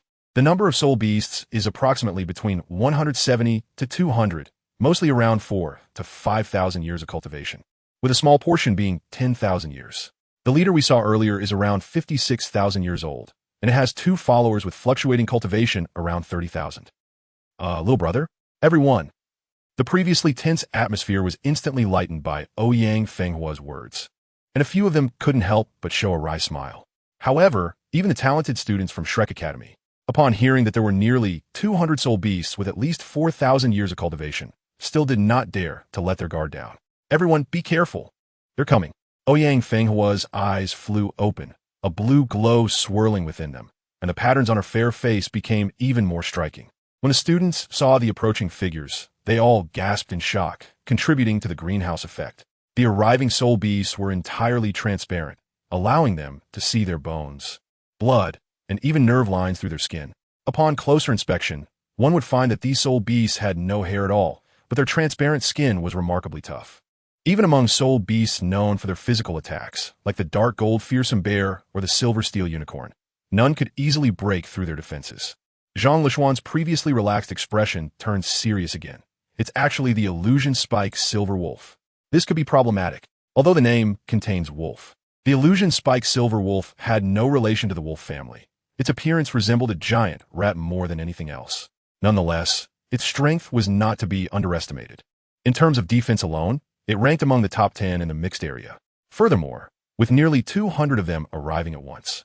Even if the majority had 4,000 to 5,000 years of cultivation, the talented disciples of Shrek Academy couldn't help but feel a sense of tension and pressure. However, for Zhang Lishuan and Han Ruo, they were relatively unconcerned, as there was a true powerhouse lurking in the shadows. So even if their 7-member team ultimately lost, there was still a powerful presence to rely on. This was also a great opportunity to test their abilities. Han Ruo then coldly commanded, "Maintain formation and prepare for battle." Understood. The Douluo forest, surrounded by ancient trees, was constantly showcasing battles, where the law of nature dictated survival of the fittest. In a mixed area, located slightly closer to the core area, the camps of soul beasts and humans faced each other from a distance.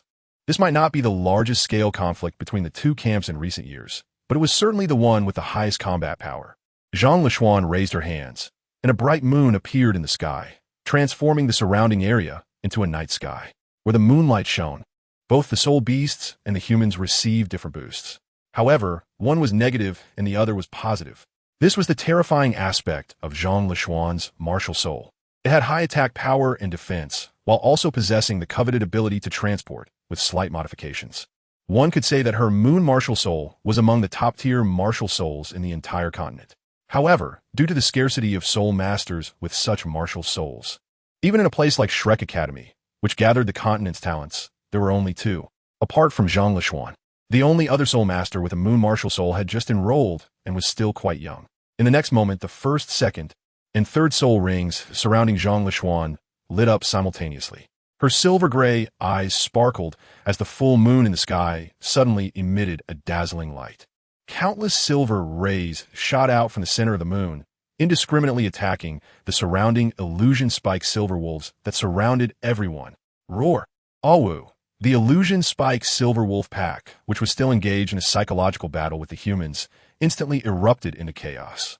The silver wolves scattered in all directions, creating a sound that shook the forest. The leading illusion spike silver wolf let out an angry roar to stabilize its troops, and its eyes burned with fury. To the surprise of the waiting humans, flames actually appeared in its eyes. It was truly enraged. "Charge! Brother Xiaofeng, let's go." Chu Qingtian instantly activated his electric fury leopard form. With his 3rd and 4th soul skills activated, he was enveloped in electric light. He transformed into a blue-gold flash of lightning, charging fiercely towards the vulnerable rear of the illusion spike silver wolf pack. His leopard claws swirled with ferocity, injuring several illusion spike silver wolves with each strike, igniting their anger. Roar! Damn humans! This king will turn all of you into human puppets. Wu Ming released her martial soul, and her 1st and 3rd soul rings lit up, creating swirling flames that transformed into various weapons, greatly enhancing their penetrating power and lethality. Her gaze was calm as she raised her delicate hand forward, and the surrounding flames moved according to her will. "Go, Yun Ying. I will provide cover for you." "Thank you, Sister Wu Ming." Yun Ying wasted no time, summoning the flame spear. Streams of pure soul power flowed into it, causing the spear to emit a low hum. The girl made a throwing motion, and with the flames dispersing around her, she hurled the flame spear with great force. Whoosh! The sharp spear sliced through the air, producing a sound explosion. In the next moment, it instantly expanded. This was another variant of Yun Ying's 3rd soul skill, which she had finally made progress on after days of research. The next moment, The dazzling golden-red spear pierced into the wolf pack, accompanied by a series of explosions. Yun Ying's legs shimmered with silver light, and she quickly swapped places with the spear. Then, with a thought, the flame spear that had been sent flying toward the distance rapidly returned, piercing through several illusion-spiked silver wolves before she caught it in her hand. This was a soul bone she had obtained while still in the Outer Academy, with the ability of spatial exchange. Chapter 192, Burning Essence Blood. Breaking through shackles, it is well known that after the third layer of gun intent is fully stacked in the Game Kings, one can release a flame spear to attack enemies, with a range comparable to that of a marksman's basic attack. In this real world, the proper combination of skills can yield unexpected results. For instance, Yun Ying has developed a deep understanding of her martial soul over a long period. Similarly, she drew inspiration from the last competition when Su Sanxia ran out of the arena and used the skill Xianming exchange to switch positions with his opponent, causing them to fall off the competition platform. This led her to extend a variant of her third soul skill.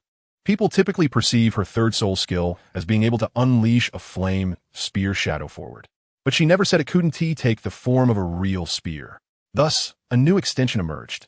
First, she would throw a long spear surrounded by flames to lock onto the enemy, enhancing the attack power and creating significant psychological pressure on the opponent. Then, she would use the power of her soul bone to lock onto the fierce fire spear, swapping positions with it, and subsequently summon it back using the close connection between soul masters and their weapon martial souls. This way, she could compensate for her inability to confront highly mobile enemies, thereby playing an unexpected role in group battles or individual fights. Ha ha ha, this girl is simply a genius. Wait, why am I referring to myself as this girl? In the midst of battle, Yun Ying suddenly froze. This small oversight allowed the furious, illusionary silver wolf, which had been cultivating for thousands of years, to use its soul skill and swipe at the girl's abdomen, tearing her clothes and leaving 3 shallow scratches of blood. Illusionary silver wolf. Although a bit confused as to why this human only received such minor injuries from its strongest melee skill, it didn't hinder its continued attack. After all, before coming, the clan leader had promised that during this territory war, anyone who could kill an enemy would be rewarded with a beautiful female illusionary silver wolf. Moreover, the more effort put in, the greater the reward, which thrilled this pack of mostly single wolves, as they were usually dominated by the illusionary silver wolf king. And any females that occasionally appeared would be fought over by other wolves. A true case of too many wolves, too few females. Ugh. Yun Ying's body trembled involuntarily. Then she quickly gathered her scattered thoughts, focusing entirely on the fierce battle between humans and soul beasts.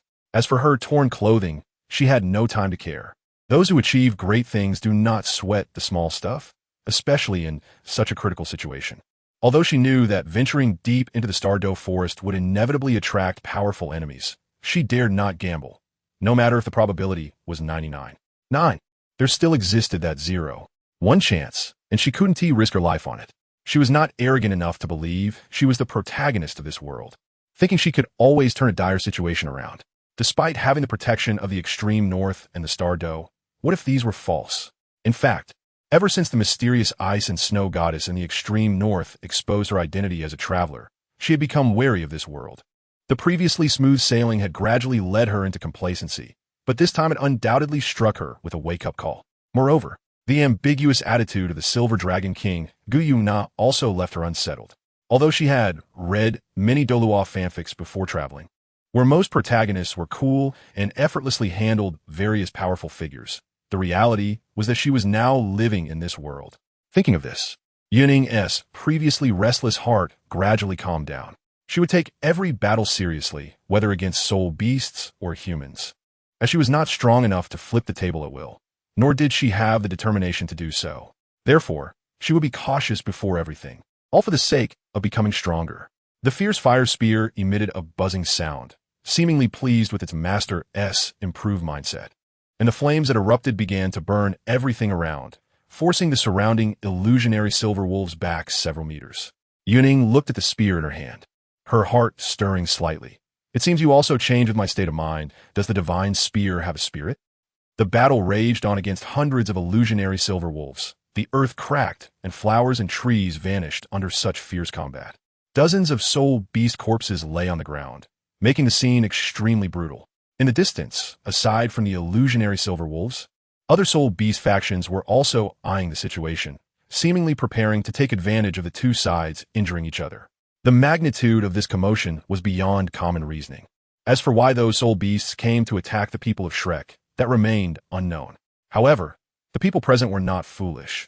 They sensed something was off, and, while repelling the illusionary silver wolves' attacks, began to retreat towards the outskirts, ready to break through at any moment.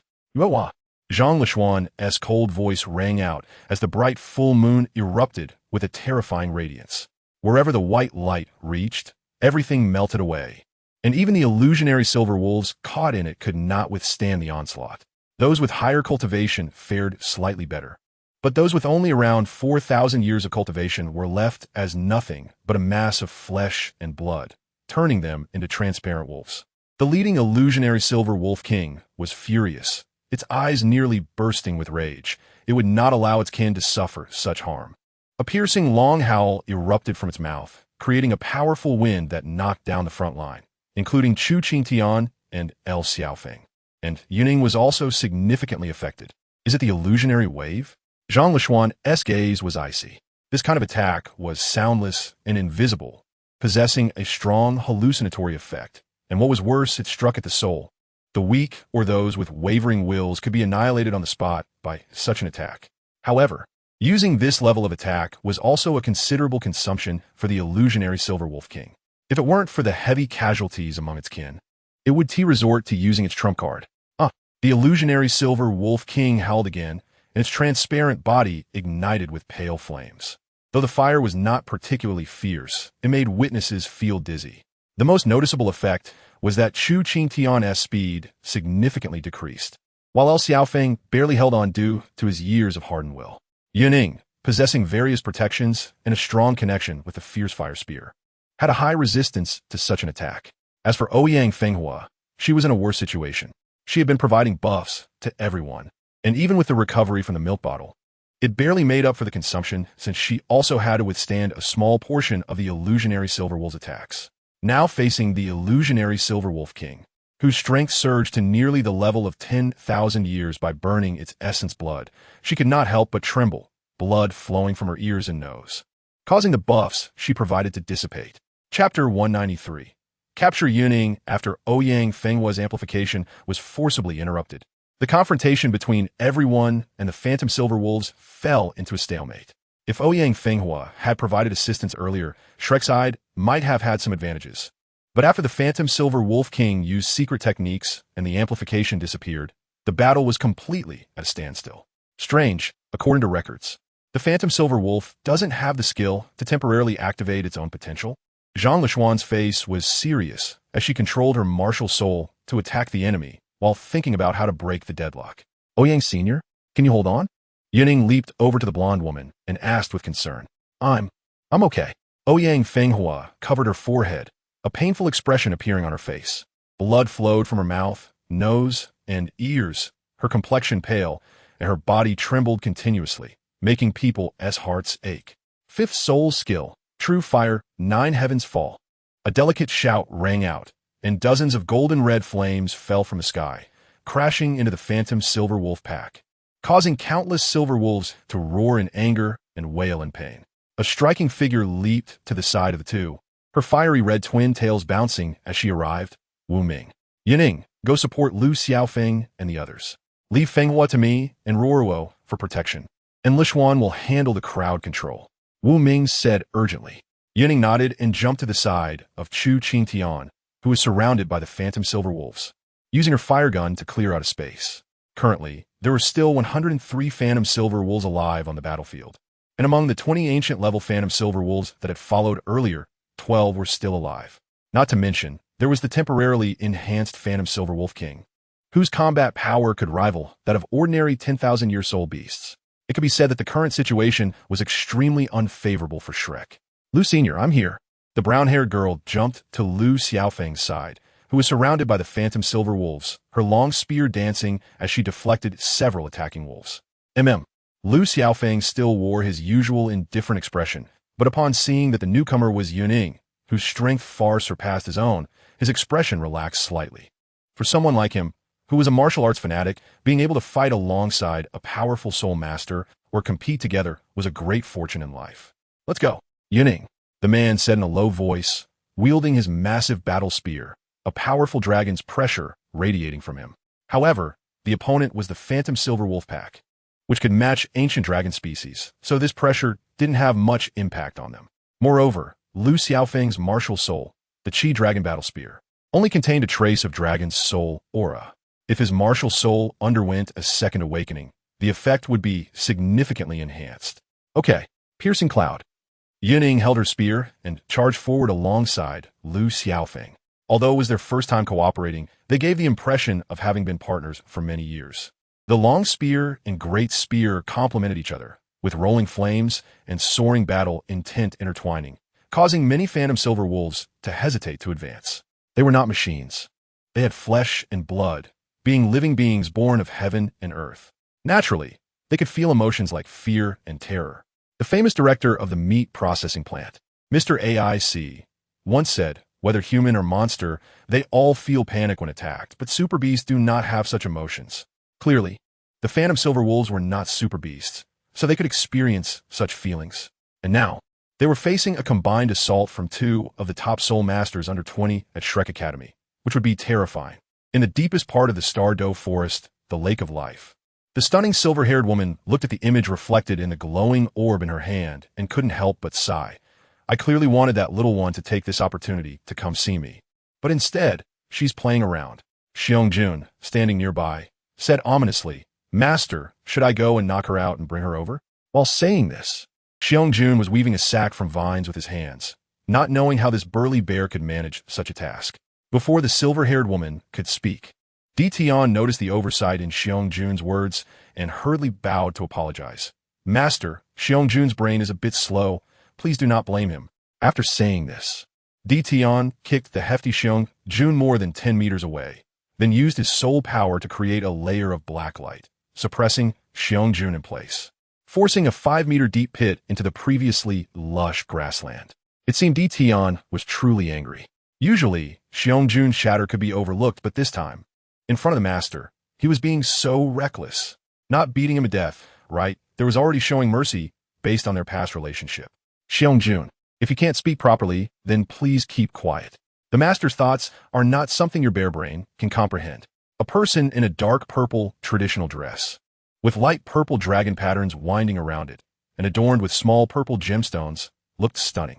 This person was the Hell Dragon King, ZG, ranked 9th among the 10 fierce beasts. The aura she exuded, like blooming in the hellfire, spread completely, causing even a 6th-ranked soul beast like Xiong-jun to tremble under such pressure. All right, little Z, Xiong-jun was just being straightforward. Don't be angry. Being angry will stunt your growth. The Emerald Swan approached ZG in a childlike manner, smiling cheerfully. ZG helplessly rubbed her silky, bright purple hair, her delicate skin feeling a bit flustered in front of the beautiful girl, and she could only huff in pride before sulkily walking to the lake's edge to play with the water. The Emerald Swan, Bai Ji, seeing this, said nothing more. As her longtime good friend, she knew ZG's temperament well. Her current behavior indicated that she was no longer angry. However, she still had some lingering feelings, which is what people commonly refer to as being stubborn. Then, Silver Dragon King, shall I go and bring that little one over?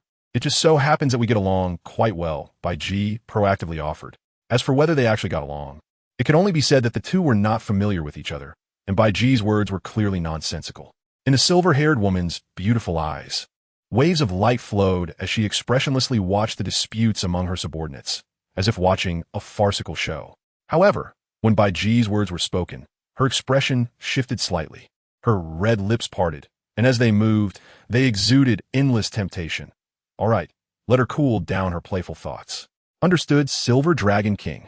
Chapter 194. The arrival of Bai Ji under a wave of indiscriminate attacks. The illusion Thorn Silver Wolves began to feel fear. Not only because the wolves at the 10,000-year level were dying one after another, but also because their leader, the illusion Thorn Silver Wolf King, was on the brink of death. This made them, who were originally full of confidence, hesitate, especially since this group of humans, although not numerous, were exceptionally fierce in battle. A few higher-level illusion Thorn Silver Wolves let out low growls, and then, as if confirming something, They unleashed a powerful attack together and fled with their tails between their legs, joining the surrounding wolf pack. Hey, I'm not done fighting yet, Yun Ying said with disappointment, angrily using her sweeping fire gun to shoot several holes in a nearby illusion thorn silver wolf corpse, then disdainfully kicking it away. Lu Xiaofeng, who had been leaning towards a fervent mood, gradually calmed down. Holding his large war spear, he seemed to find some peace. Let us go. We need to find senior sister to regroup. During the previous battle, the two combat-obsessed individuals had chased the fleeing illusion thorn silver wolves, unknowingly straying far from the defensive perimeters set by Zhang Lishuan, having pursued them for over 10 miles.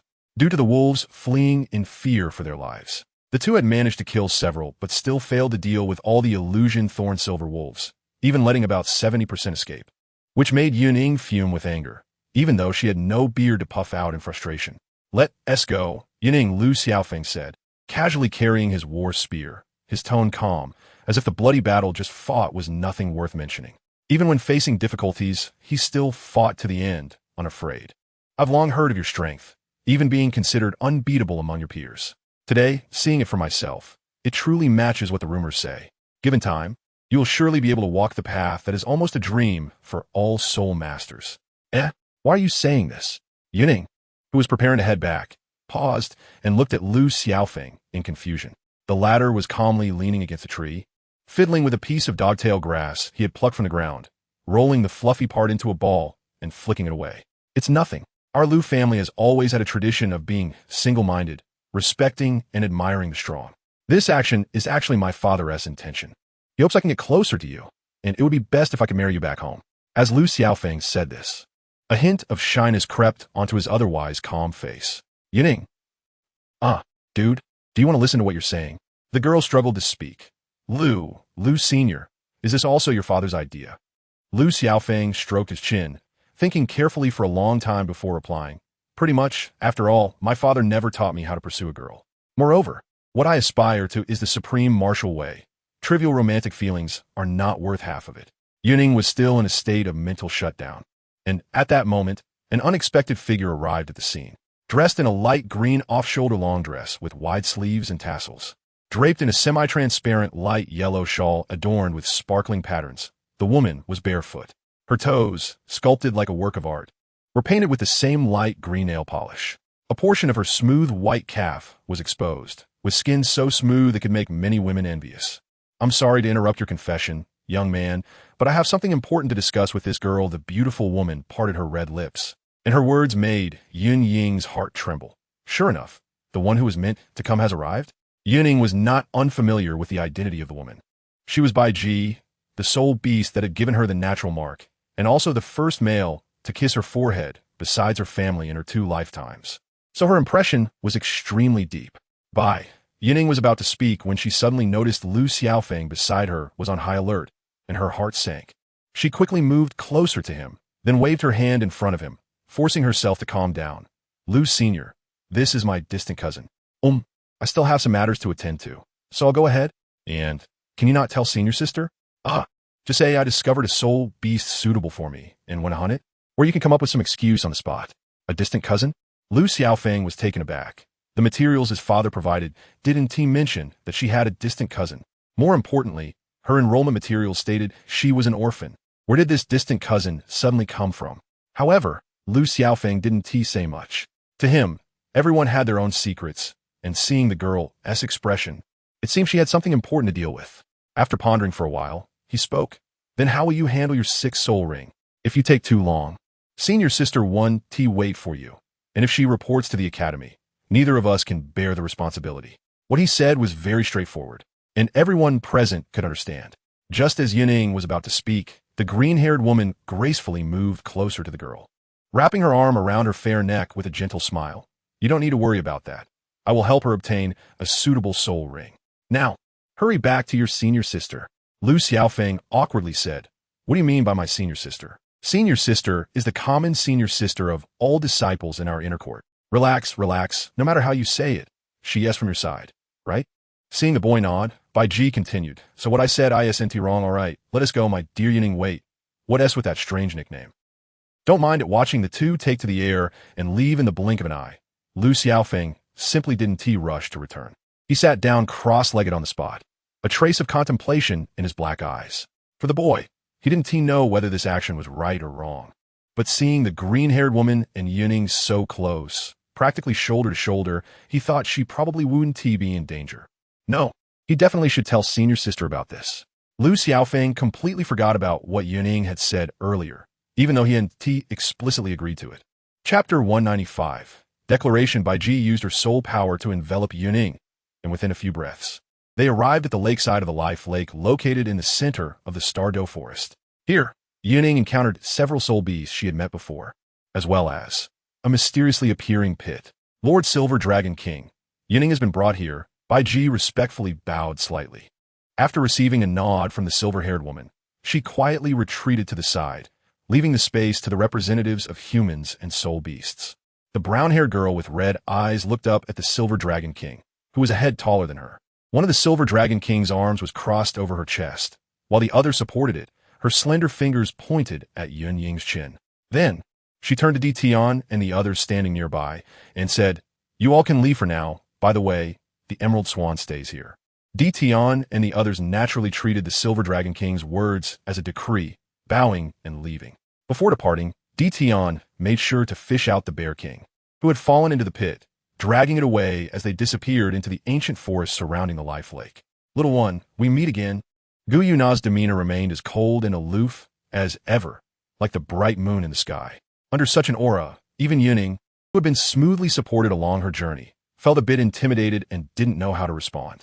This feeling was akin to running into a homeroom teacher years after graduation, where even the most rebellious thoughts would involuntarily rise.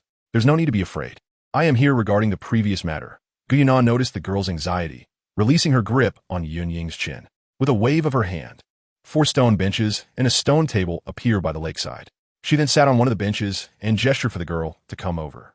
Once the girl sat down, she continued, "My promise still stands.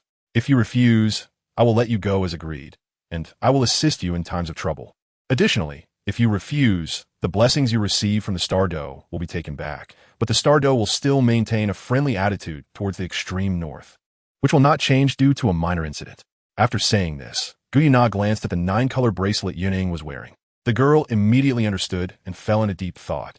Seeing this, Gu Yuna was not in a hurry. She leisurely sipped the tea that Bai Ji had personally brewed, trying to add nectar from the 10,000-year-old sandflower to make the originally slightly bitter tea taste a bit sweet. "Lord Silver Dragon King, I wonder if you're satisfied?" Bai Ji cautiously approached, extending her hand to massage the shoulders of the silver-haired woman while asking. Gu Yuna narrowed her eyes, enjoying the service. "Not bad. At least much better than that purple dragon." Bai Ji continued her movements, her eyes bending into a smile like a gentle spring breeze on her beautiful face. "As long as it pleases you, my lord." Gu Yuna fell silent, occasionally taking small sips from the tea placed on the table, her eyelids lowered, her amethyst-like eyes hidden in the shadows, making it hard to discern her emotions. Bai Ji's rise from a weak emerald swan to her current position was not without reason. Although she appeared amiable and delicate, as if anyone could bully her, her strength was not low, and she was very adept at reading the room, with an emotional intelligence that could be considered the highest in the toDouluo. Seeing both women silent, Bai Ji did not take the initiative to do anything else, continuing to massage the Silver Dragon King's fragrant shoulders, applying just the right amount of pressure to keep her comfortable while also stimulating her acupoints to relieve fatigue. Sitting directly opposite Gu Yuna, Yun Ying was now staring blankly at the cup of steaming tea in front of her, recalling many things, including the environmental protection advocated by relevant departments before crossing, caring for plants and animals, and looking after the ocean, as well as her life after crossing into the Douluo continent. The human companions she met at Shrek Academy. All these were precious memories. Now, she had to make a choice in this toDouluo forest, whether to side with the humans who had gone through countless hardships with her or with the soul beasts, who had a similarly harsh environment as before crossing. At this moment, the girl was lost. She did not know what path to take. No matter how great the danger, she would strive to break through, and against the strongest enemies, she would fight with all her might. Yet when faced with this particular question, she fell into deep contemplation for a long time. She was still burdened with the heavy responsibility given to her by the extreme north, along with the bond with the Snow Empress. After accepting the divine power bestowed by Yun Meng Shui, It meant she was completely at odds with the sea god and his faction in the divine realm. Where should she go from here? Perhaps the best solution was to never become a god, thus avoiding conflicts in the divine realm. Or perhaps the best solution was to call upon the Snow Empress now, instigating a conflict between the extreme north and the Douluo forest. But that would inevitably lead to severe losses for the extreme north. Moreover, she was still uncertain to what extent the Snow Empress and the soul beasts like Yun Ying.However would go to help her. The girl was filled with thoughts of escaping reality, and the relentless breakthrough path she had just established in the Sea God Pavilion seemed to waver. It felt as if she had let down old Mu's expectations, disappointed her supportive companions, and also failed the hopes of Yun Ying.However. Yuning painfully closed her eyes, and across from her, Guyuna remained silent, merely having Bai Ji pour another cup of tea, continuing to sip leisurely. Choosing the soul beasts. But I'm essentially human. Choosing humans. Wouldn't that expose my crossing when they erase my memories? After all, this is not the real world. She had no idea what Guyuna's temperament was like. There was no guarantee that upon discovering she was a traveler from another world, she wouldn't imprison her. After all, if Yun Ying.However could see that her soul did not belong to this world, how could the renowned Silver Dragon King not? Yuning struggled to open her mouth, uttering a few unclear syllables. I choose. Choosing the soul B-side does not mean you are completely opposed to humans. After all, isn't Tang San, that guy who married a rabbit? Guyuna spoke in a tone devoid of emotion, as if it were the most ordinary matter. Moreover, it is said that he caused a life-and-death struggle with the martial soul hall for that rabbit, leading to the eventual god war. Yuning fell silent, understanding that this was Guyuna offering her a way out, a concession. If she didn't realize this now, she would be living a very failed life. I choose you all.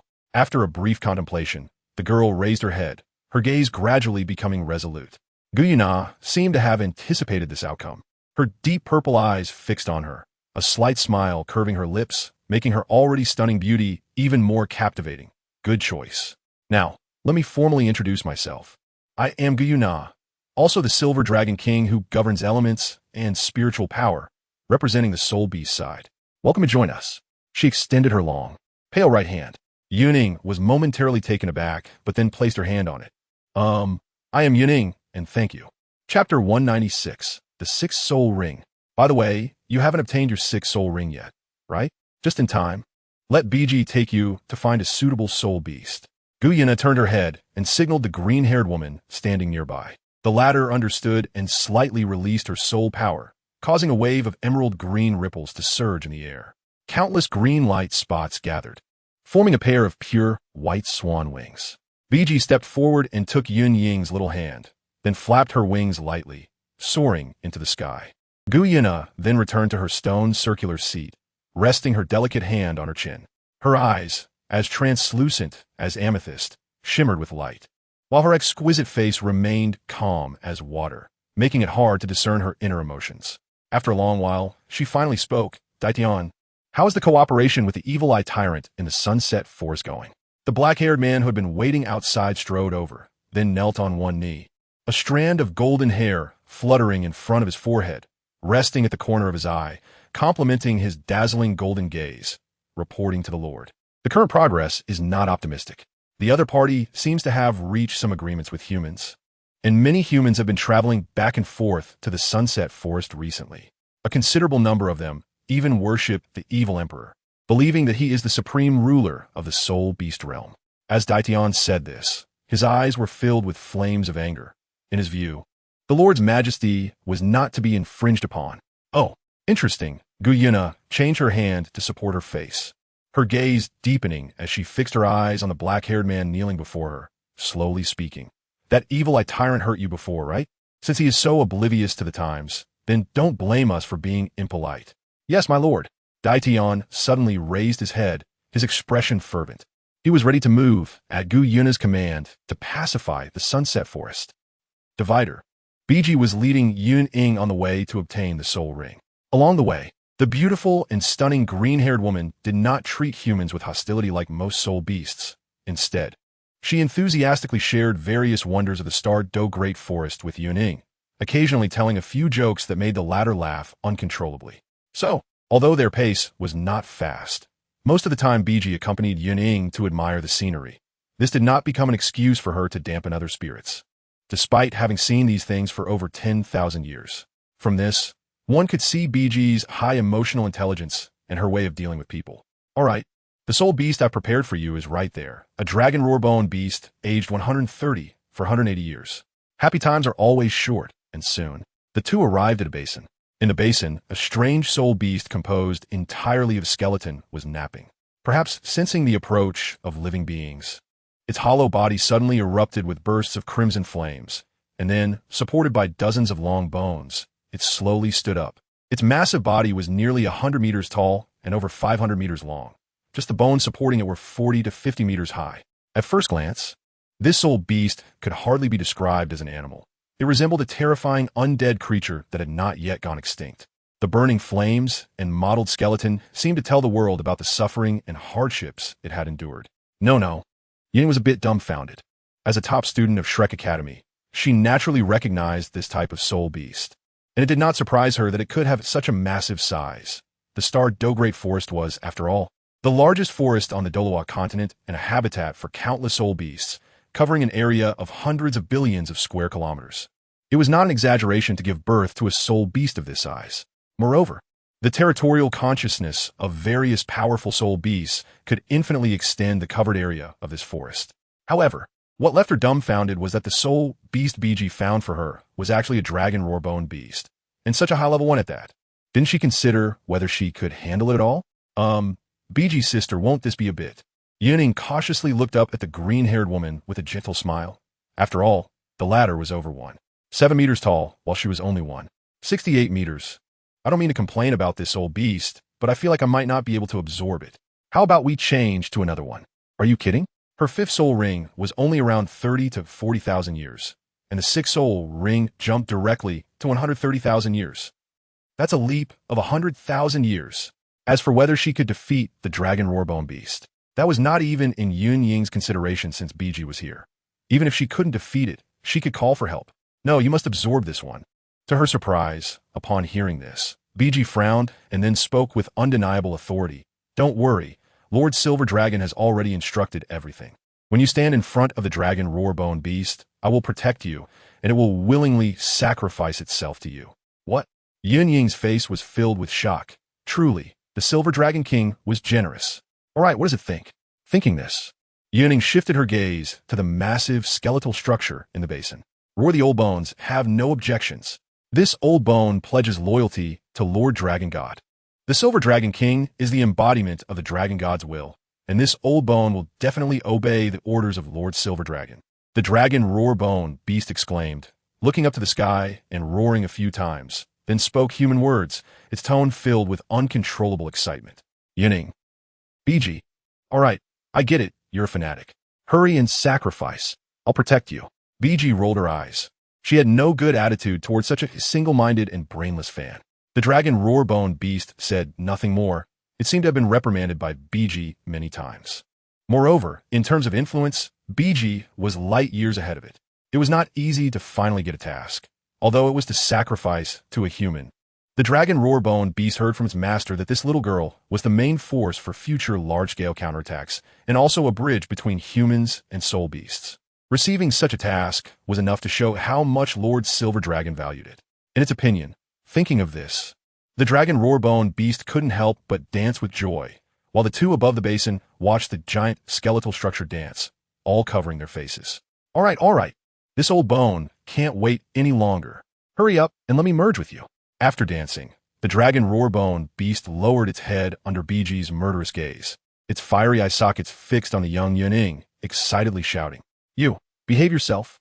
BG could no longer tolerate it, concentrating her soul power and firing a vitality bomb at the dragon roarbone beast, causing the latter to let out a woof and stumble to the ground. Chapter 197. Night like a shuttle. All right, next you sit cross-legged, and I will guide this part of the energy into your body.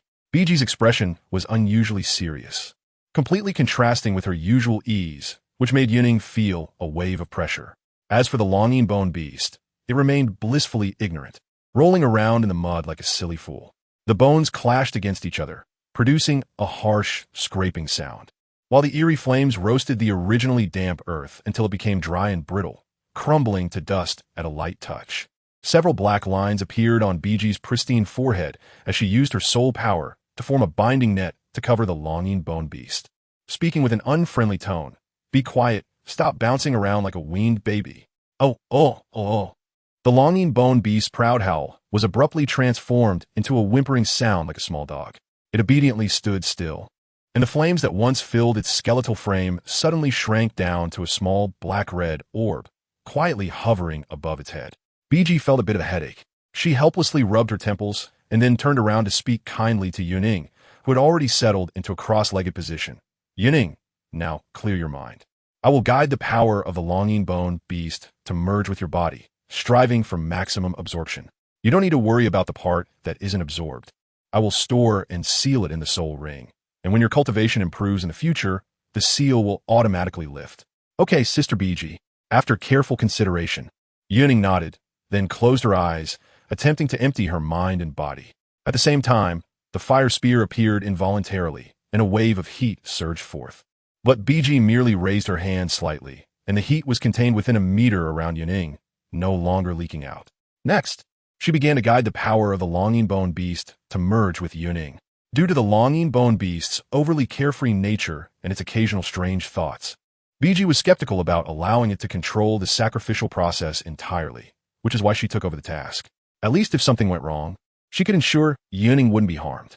It could be said that the soul beast was genuinely treating Yun Ying with all its heart, and Yun Ying, who had calmed her mind, secretly remembered this friendship, promising to repay it 100-fold when she achieved success in the future. Segment. What did you say? You let Yun Ying go to obtain the soul ring by herself? Zhang Lishuan looked at the uncertainly gazing El Xiaofeng, her face filled with shock. No, how can you let her go alone? This is near the core area. Zhang Lishuan became anxious upon hearing this. What a joke. Yun Ying was the prize jewel of Shrek Academy, more precious than her own heart. If something went wrong, how would she explain it to the academy? Han Ruro, at this moment, was also feeling exasperated. How could you so easily trust her words? Although she did survive alone in the Douluo forest years ago, it was only in the outermost areas. Moreover, she hasn't truly obtained her 6th soul ring yet. At most, she can only fight to a standstill with the soul sage. You. Seeing the two most esteemed women in the inner court looking worried, El Xiaofeng contemplated whether to tell them about the green-haired woman's appearance and the conversation among the three. After all, he had promised Yun Ying, and he didn't want to be seen as untrustworthy. It was not easy to find a similarly combative partner with comparable cultivation. What if he was rejected for this? Furthermore, when he saw that green-haired woman, he felt an unprecedented sense of familiarity, as if she were a compassionate saint filled with maternal brilliance. However, what El Xiaofeng didn't know was that all of this was merely an illusion created by Gu Yuna. Perhaps BG did have such charm, but it was not strong enough to influence a martial fanatic with considerable cultivation. As for why Gu Yuna affected him, it was due to the 9-colored gemstone bracelet Yun Ying was wearing. Through it, Gu Yuna could imprint a trace of her spirit and subsequently achieve certain goals. However, Gu Yuna was the Silver Dragon King and looked down on using such petty tricks, unless absolutely necessary or on a whim. It's useless to talk now. The most important thing is to find Yun Ying.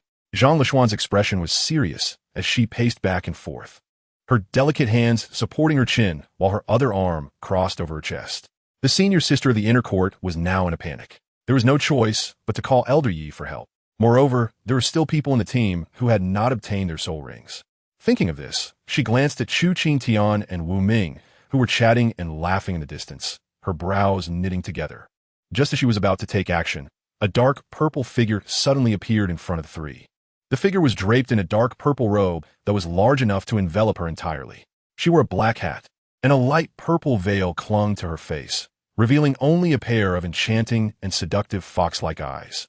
At that moment, her light purple eyes radiated a chilling, killing intent. After her appearance, the temperature around them dropped by several degrees. El Xiaofeng couldn't help but shiver. The forest was already damp and cold, and now there was someone radiating cold air like a giant ice block, making it hard to breathe. Moreover, whether it was his illusion or not, he felt that the coldness was particularly aimed at him. While Zhang Lishuan and Han Ruro seemed to converse with the mysterious figure as if nothing were wrong. However, he quickly thought of the reason and couldn't help but smile wryly, quietly standing still and waiting for the outcome. "This is how it is, Elder Yi. Please lend your assistance," Zhang Lishuan respectfully said.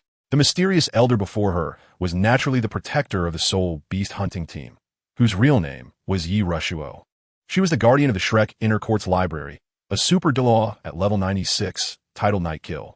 Years ago, the name Night Kill struck fear throughout the continent, as she possessed almost all abilities and techniques related to assassination, combined with ghost-like speed and explosive power that could rival the limit Douluo, making her a nightmare for many evildoers.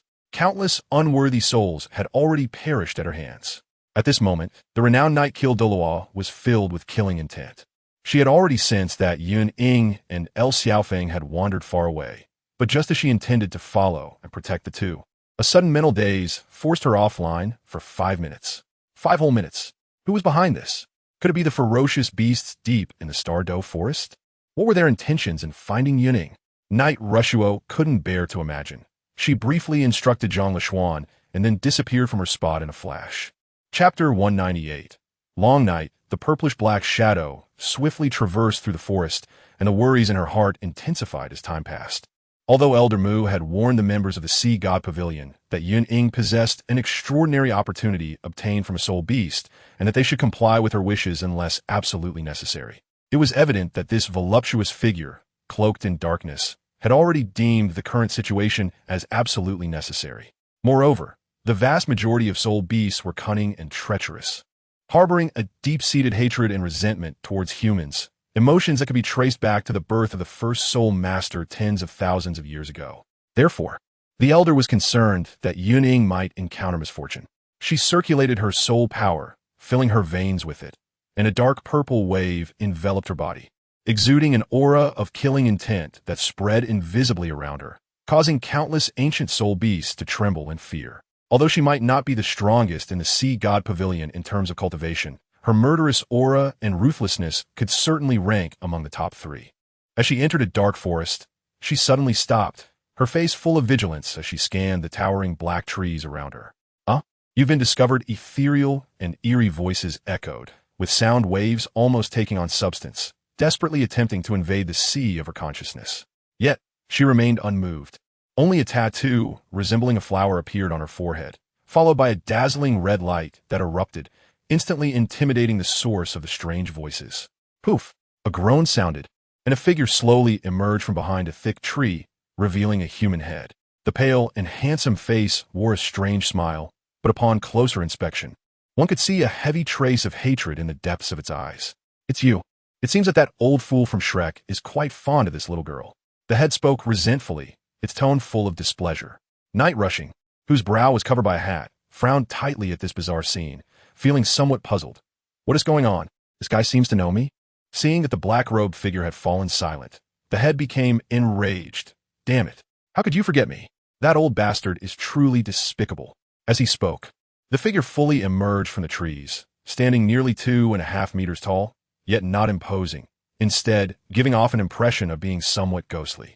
His skin was as pale as his face, and he wore a tight-fitting black suit, making one wonder if he was some noble's butler. The moment she saw him, a figure suddenly matched in Night Rushing's mind.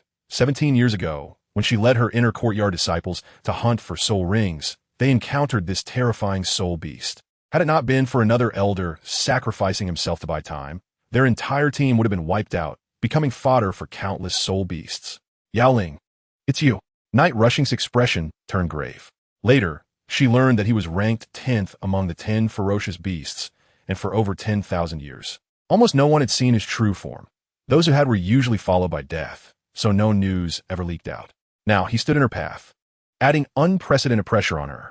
Even with her cultivation level at 96, she still dared not confront him, simply because the methods of this Yao Ling were too bizarre. And the horrifying image of the elder's tragic death still haunted her dreams, interfering with her cultivation. He finally remembered Elder Knight. Yao Ling coldly laughed. Raising his right hand, a ball of green flame appeared and then hurled violently towards Night Rushing. She dared not be negligent, summoning her martial soul, and the surrounding sky instantly darkened. 2 yellow, 2 purple, 3 black, and 2 red soul rings rose up. The 7th black soul ring suddenly shone brightly, and in an instant, the dim environment turned pitch black, with only Yao Ling's flame burning on the ground. Yao Ling disdainfully curled his lips, clasping his hands together as a torrent of ghostly green flames erupted, instantly dropping the temperature to below zero, causing the tall trees around to catch sparks. Night rushing. The grudge for killing my beloved. I said I would find you one day and make you fall into hell. Burn fiercely, spirits that have perished here. A roar echoed, and phantasmal figures emerged from the burning ground, gradually coalescing into various beings, including soul beasts and humans. They howled, seemingly lost to madness. Like puppets on strings, charging towards Night rushing. This trick again. Night rushing snorted coldly. The third and fourth soul rings lit up in succession, and in the next moment, several light orbs appeared at her fingertips, which she hurled with force. Upon impact, they expanded several times and then exploded. The long night is endless.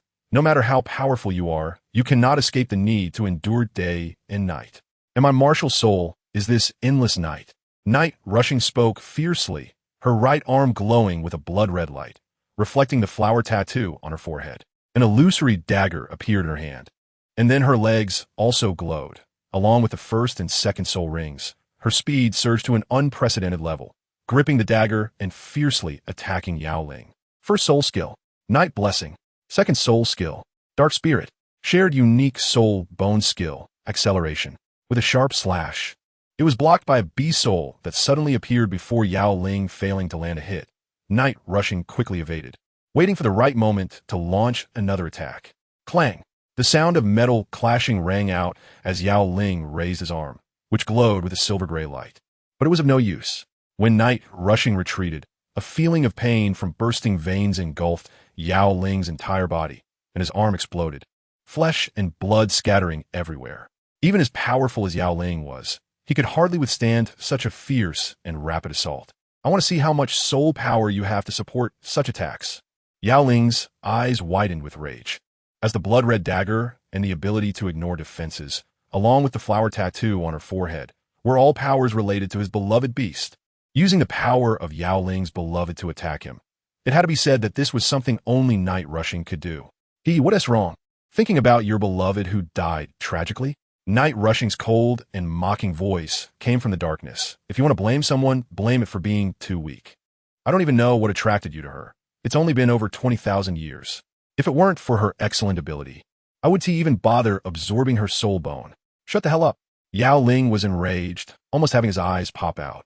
Filled with boundless hatred, he spread his hands, releasing overwhelming soul power, and a small black ball with a halo appeared. Are you crazy? The surrounding environment and soul beasts won't escape unharmed either. Night rushing looked at the small ball, her expression grim. Ha ha ha. If it weren't for that old fool, Tion, repeatedly stopping me, I would have self-destructed in your broken Shrek Academy long ago. Even if I die, I would definitely take a few down with me. My heart has been dead since the moment Xiaoyan was killed by you humans. This expression was frenzied, completely devoid of the dignity expected of one of the top 10 fierce beasts, instead resembling a madman willing to risk everything. Just as it was about to throw the small ball, Yi Russo was prepared to fight to the death to block the opponent, when an unexpected change occurred. Chapter 199. Emperor Tion Roar. The deafening dragon roar echoed, causing the light sphere that the demon spirit had painstakingly gathered to almost dissipate from the shock. Seeing this, the weak man hurriedly increased the injection of the remaining soul power within his body, barely maintaining stability. Stop it, demon spirit, a deep voice came from the east. The two turned their heads simultaneously to see a man in a black and gold robe walking over with steady steps. That disciple of yours from Shrek is quite safe. There's no need for you to worry. Now go back. The visitor was indeed Emperor Tion, and his appearance was well known among the teachers in Shrek's inner courtyard. Yi Russo naturally recognized him and couldn't help but look a bit distressed. The demon spirit's face was as cold as water, and the light sphere in his hand emitted a terrifying aura. The man looked at Emperor Tion, trying to find something in his eyes, but unfortunately, Emperor Tion simply shook his head lightly, signaling the demon spirit to leave. The demon spirit was furious. The enemy who killed his wife was right in front of him, yet he couldn't take revenge. How could he accept that? The man spoke ominously, his tone laced with a hint of threat. Emperor Tion, I advise you not to meddle in this. That old biting slaughtered countless soul beasts in my Stardew forest, and is also the murderer of my wife. I hope you won't stop me again this time. Emperor Tion raised an eyebrow, his dark golden eyes locking onto the demon spirit. His imposing demeanor made the latter break into a cold sweat. Demon spirit, are you threatening me? Oomph. Emperor Tian, don't think I don't know. You were injured in the battle against the evil Eye Tyrant back then, and your current combat power is far from your peak. You have repeatedly obstructed me from seeking revenge on Shrek. I respected you as the ruler of Star Doe, but now that my enemy is right in front of me, I want to see what you can do to protect her. The demon spirit stopped wasting words, and the pitch-black light sphere in his hand suddenly expanded to a height of several meters, with a bright incandescent halo circling around it, emanating an aura that made Yi Russo's heart race, causing her to break out in a cold sweat. The demon spirit pointed his right hand skyward, and the light sphere floated hundreds of meters into the air. Following this, the man's feet also left the ground, flying up near the light sphere. Looking down from above, Emperor Tian, if you dare to stop me again, I will destroy this forest, along with this old man and that so-called lake of life. Emperor Tian sighed softly, then transformed into a massive black dragon over 1,000 meters long, his dark golden eyes fixed on the demon spirit. Speaking in a voice like thunder, demon spirit, all of this is the result of our joint discussion. That child carries the hope of the Soul Beast clan. And this is also the method approved by the master. I don't care. The demon spirit was unfazed, having grown tired of hearing about the so-called master from Emperor Tian. If your master exists, he should have appeared to stop me long ago, not letting me complete this soul skill. Besides, even though I didn't experience that battle 1,000,000 years ago, my parents died in it. I ask you, do you not have any hatred for those humans? Do you pin your hopes on that girl who is also human? Demon spirit, if you continue to be stubborn, don't blame me for being merciless. The gigantic black dragon's eyes gleamed with ferocity, and his tone turned harsh. Loyal to the Silver Dragon King, he would never allow any being to slander Guyunana, even if the opponent was a soul beast, even if he was the 10th ranked among the 10 great beasts. Then come at me. Emperor Tian, I've long been displeased with you. The demon spirit scoffed, then let out an angry roar. His originally 2.5-meter tall humanoid body transformed into a mass of green smoke, quickly spreading across the entire sky. On the ground, Yi Russo was filled with shock. She was puzzled as to why a demon spirit with less than 200,000 years of cultivation dared to challenge the number 1 ranked golden-eyed Black Dragon King. Emperor Tian, despite her doubts, she hurried back to the location of the inner courtyard disciples. After all, a fight between 200,000-year soul beasts was no trivial matter. Flattening tens of thousands of square miles was just the beginning. In the air, the two figures faced each other from a distance. Emperor Tian looked at the blood-red light vaguely emanating from a mist. A wave of pain surged through him, making him instantly understand why the opponent dared to challenge him. Realizing this, Emperor Tian quickly shouted, "Demon spirit, the evil Eye Tyrant is using you. Regardless of your success or failure, the final outcome will only be a tragic death. That will be best." The demon spirit retorted sharply, "My heart has long since died with Xiaoyan, so I might as well go crazy before I die." With that, the demon spirit unleashed his soul power and charged at Emperor Tian like a madman. "You stubborn fool." Emperor Tian couldn't help but curse, then focused on responding to the sudden attack. Segment break. In the Divine Realm, an incredibly luxurious Western-style building sat atop the mountains, surrounded by swirling clouds, while below, small beasts frolicked joyfully. Inside the building, the opulent decor reflected the extraordinary status of its owner, with countless items that would drive many priests, celestial hunters, and second- and third-tier deities madly crazy. The entire interior of the building also followed a Western-style layout. If Yun Ying were here, she would immediately recognize this incredibly modern decoration style. At this moment, in the vast reception room, a young man dressed in a blue-fitted ancient outfit, with long hair draped over his shoulders, was glaring angrily at a man in a purple-black cloak sitting on the sofa opposite him. "Destruction, don't go too far." "Too far?" The man referred to as Destruction repeated these words, unconsciously lowering his crossed legs. He suddenly laughed, looking at the young man with a chilling tone that sent shivers down the spine. "Tang-san, wasn't it excessive when you brought so many people up here back then? I just want to cultivate a successor, and you call that excessive?" Tang-san propped his elbows on his knees, hands crossed, his gaze intense. "If you want to choose a successor, that's fine. However, you can choose anyone except that girl. Then I choose the Silver Dragon King." "No way." Tang-san slammed the table angrily, shouting, "Destruction, are you trying to cause trouble? I sincerely invited you here to reminisce. And you give me this?" The man sneered. stood up from his sofa and forcefully poked Tang San's shoulder, knocking him back 2 steps. Sincerely?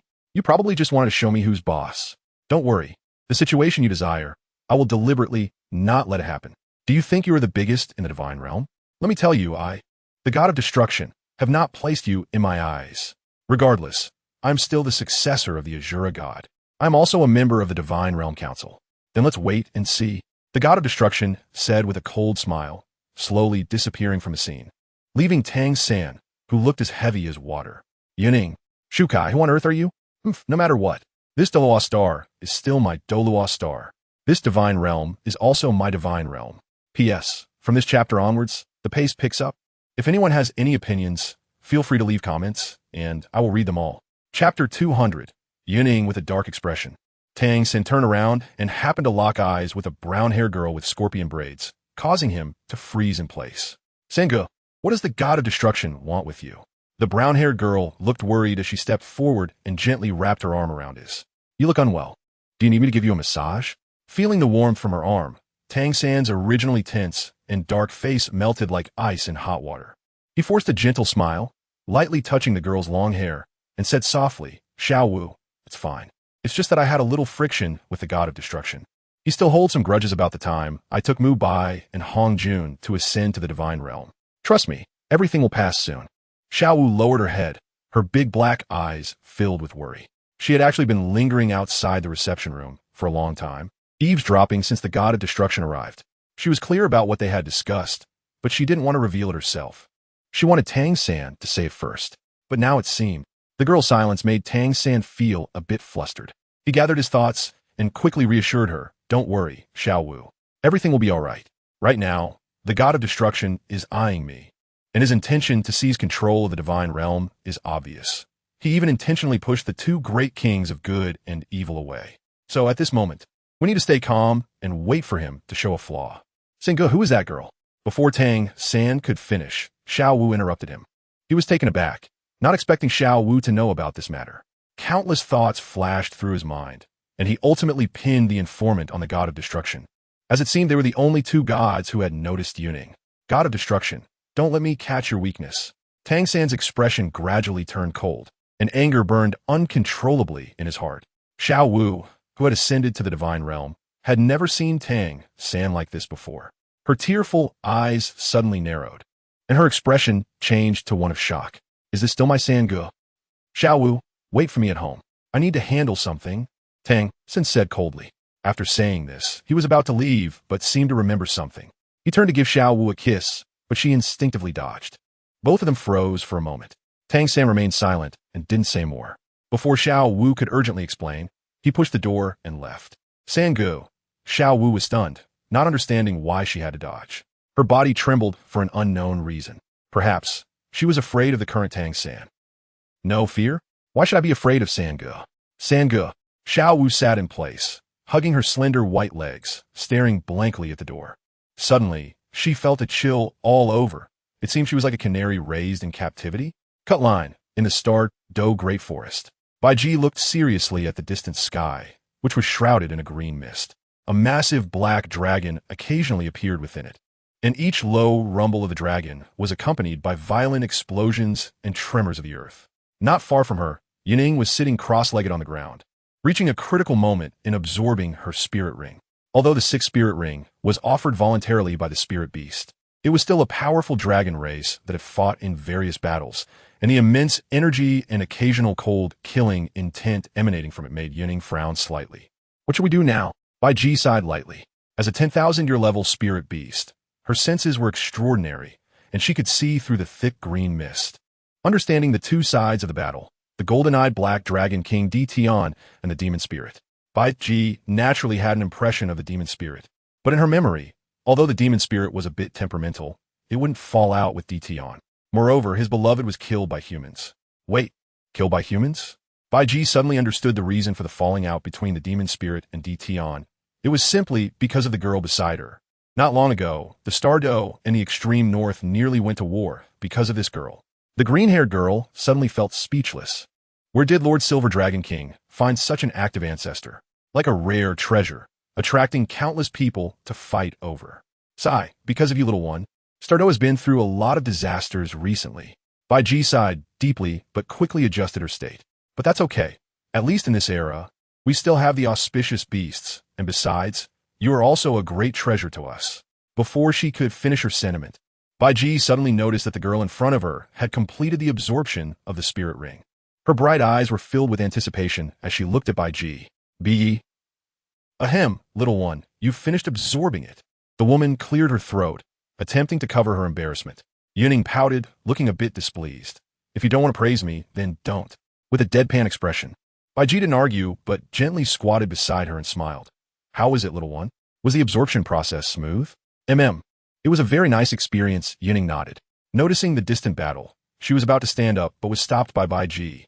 Seeing the girl's confusion, she explained, don't rush. You need to consolidate your strength first. By the way, the life force within you can now be partially unlocked by the Silver Dragon King. I'll take you there now. Yun Ying was pulled along the path they came from. Listening to the occasional dragon roars from afar and feeling the strong pressure, though it was blocked by Bai Ji, she still sensed some of it. This made her worry. Is there a spirit beast fighting?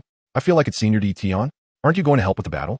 Bai Ji was momentarily at a loss for words by her 3 questions. She continued walking, saying, don't worry about that for now. Lord Silver Dragon King's task for me is to help you absorb the 6th spirit ring and consolidate your cultivation. Tion is fighting with other spirit beasts. But since Lord Silver Dragon King hasn't appeared, it means there's not much of a problem. Let's go. The Lord can't wait too long. All right. The two returned to the lakeside of the Lake of Life, where they still saw the stone table and 4 stone seats. The exquisite silver-haired woman was leisurely drinking tea. Lord Silver Dragon King, Yun Ying has completed the absorption of the 6th spirit ring. Please help her consolidate her cultivation. Bai Ji said respectfully, bowing, and Yun Ying followed suit. Upon hearing this, Guyuna waved her hand, her red lips slightly parted, stepped back and handled Tion's matters. Yun Ying, come here. Yes. Bai Ji bowed again and quickly left. The girl walked forward, watching Guyuna finish a cup of tea, and then the silver-haired woman waved her hand at her. Understanding what was needed, Yun Ying went to her side to pour tea. As she filled the cup with fragrant tea again, Guyuna pondered for a moment and said, Yun Ying, you can remove your clothes. Yun Ying. Chapter 201. The death of the demon spirit, perhaps realizing that her words were inappropriate. Guyuna's pretty face turned slightly red. She cleared her throat, picked up her teacup, and took a few sips, trying to conceal the fact that she was blushing.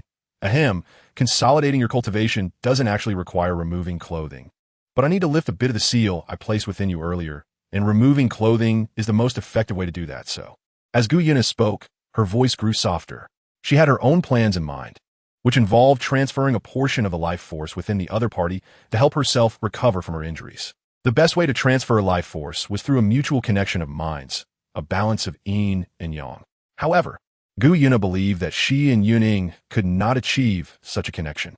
After all, one was a spirit beast and the other was human, and the vast difference in their ages and experiences made any kind of mental connection impossible. The idea of balancing yin and yang was even more absurd. Although Yun Ying was female, her martial soul was the ultimate fire, which could be considered yang, while Guyuna could be classified as yin. But setting aside whether Yun Ying would agree, just the idea of 2 girls being together was already strange. Not to mention that it was a cross-species relationship between a spirit beast and a human. While Guyuna was lost in her thoughts, Yun Ying, after a brief moment of contemplation, asked with some uncertainty, Lord Silver Dragon King, are you sure this is effective? Removing clothing? Now, in front of others. The girl felt a bit shy, her cheeks slightly flushed, while Guyuna cleared her throat a few times, her expression returning to the calm demeanor from when they first met. Of course, I wouldn't stoop to deceiving a being weaker than myself. All right, you said it. Yun Ying gritted her teeth. It was just removing clothes. Besides, the other party was also a stunning beauty, so she wouldn't be at a disadvantage. Thinking this, Yun Ying decisively stripped off her red and white outfit and removed her little white boots, revealing her well-developed figure. As it was her first time doing such a thing, Yun Ying's smooth, fair face turned extremely red, resembling a ripe peach that made one want to take a bite. Next, what should we do? Her stammering voice broke the silence. Guyuna did not speak, but the girl suddenly felt a sharp pain in her spiritual sea, and then, with an expression of disbelief, she slowly collapsed onto Guyuna's back. The silver-haired woman sighed, feeling somewhat helpless. She used her soul power to envelop Yun Ying's entire body. then threw her into the lake of life.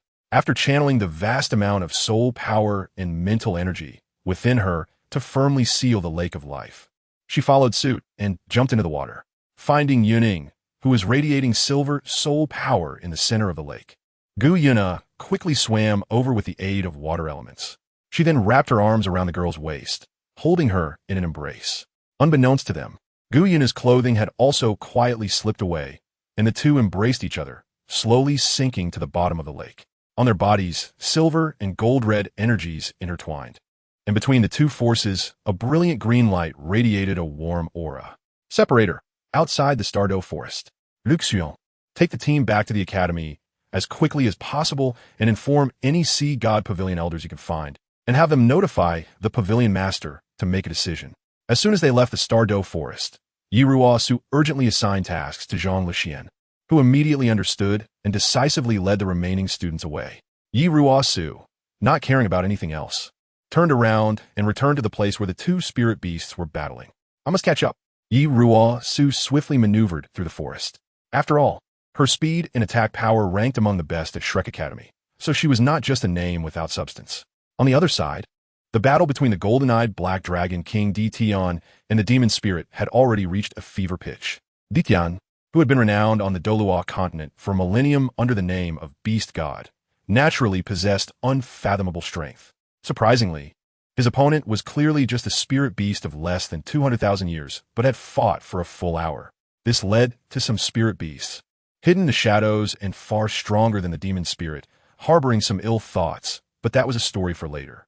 In the sky, Ditian seized an opening and unleashed a dragon breath, shattering the demon spirit's defenses completely.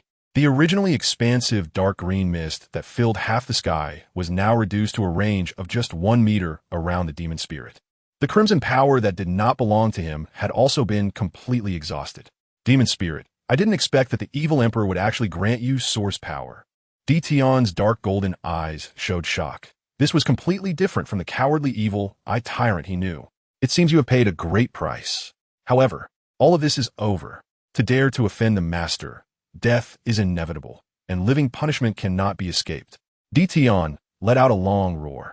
The deafening dragon's roar echoing throughout the Douluo forest, the sound waves spreading thousands of kilometers away. Today, the demon spirit is expelled from the spirit beast realm. The low voice spread across the Douluo, causing countless spirit beasts to tremble in fear. Ditian, one day you will fall into a place where there will be no complete corpse. I, the demon spirit, swear with my life force.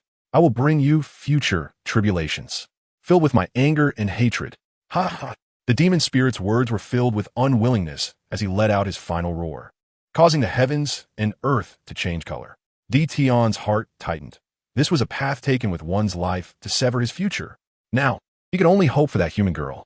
Ditian sighed deeply, feeling a bit melancholic, watching the demon spirit's form dissipate between heaven and earth. The thousands of meters long black dragon transformed into a handsome man with black hair and golden eyes, standing in mid-air, his expression inscrutable.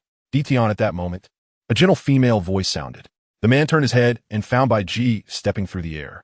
The Lord Silver Dragon King has sent me to assist, and she is helping Yun Ying consolidate her cultivation, ordering us to guard the Lake of Life. I understand. As someone who had followed the Silver Dragon King for many years, Ditian naturally understood what Gu Yuna meant by consolidating cultivation. He said nothing more. For him, obeying orders was what a subordinate should do. As he descended from the sky, Bai Ji followed him down slowly. Ditian instructed her, "You handle things with the teacher leading Shrek. I will return first." "All right. Thank you for your hard work, Ditian." Bai Ji nodded, forever gentle and considerate, making the man feel a moment of daze. Shaking his head to clear his thoughts, Ditian turned and left. Watching him walk away, Bai Ji prepared to set off. But she heard his voice. "Thank you for today." The green-haired woman was taken aback, instinctively turning around, but the vast forest was empty of any figures. "Ditian, will you change too?" Chapter 202.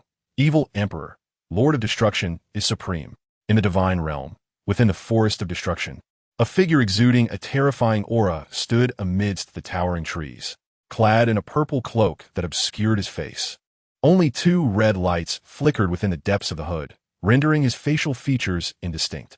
Within that cloak, it seemed as though an endless and profound terror emanated. This was none other than the god of destruction, one of the 5 divine kings and a member of the divine realm council. Not far from him was a dark purple vortex over 3 meters tall, crackling with lightning and echoing with the roars of wild beasts.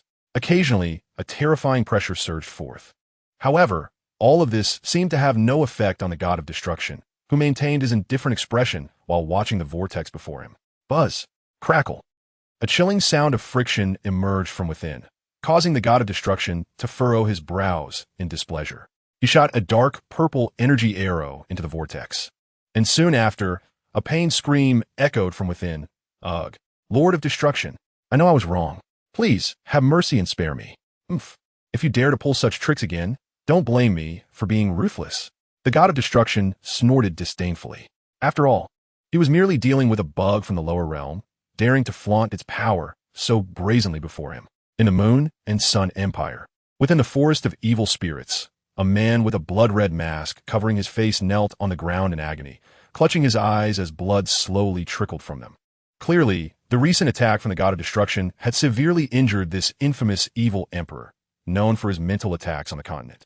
Furthermore, the god of destruction's method was the most straightforward mental impact, which struck a heavy blow to the evil emperor's pride and self-esteem. Truly a god-king level. Just a casual strike, and I almost couldn't withstand it. The evil emperor covered his right eye, filled with shock. During his communication with the god of destruction, he had attempted to forcibly open the vortex connecting the 2 realms created by the god of destruction to enter the divine realm and achieve a goal that no soul beast had accomplished in thousands of years. But clearly, this little scheme was insignificant in the eyes of the god of destruction.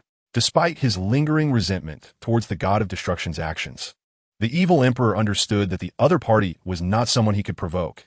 Just being instantly killed on the mental level was enough to show that. Thus, the tone of the evil emperor became somewhat flattering as he bowed his head and addressed the purple-black vortex, now reduced to a 5-centimeter radius. As you command, Lord of Destruction. Additionally, I have made some progress on the matter you instructed me to handle. Following your directives, I successfully exploited the conflict between the Douluo soul beasts to turn that demon spirit against Emperor Tian. They then erupted into a fierce battle.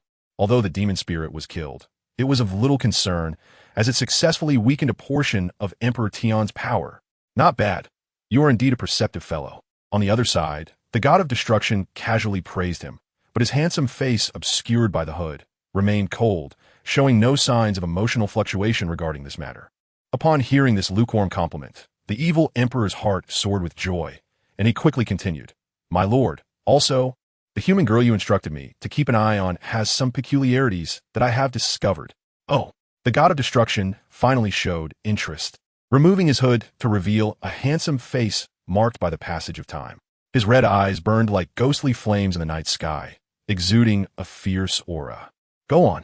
Yes, my lord, previously I sent some soul beasts from my territory to infiltrate the Douluo Great Forest, and, with a bit of trickery, they reached the vicinity of the core area. I discovered that the human girl not only bears the mark of the Emerald Swan, but also possesses a token from the one referred to as Master by Emperor Tian.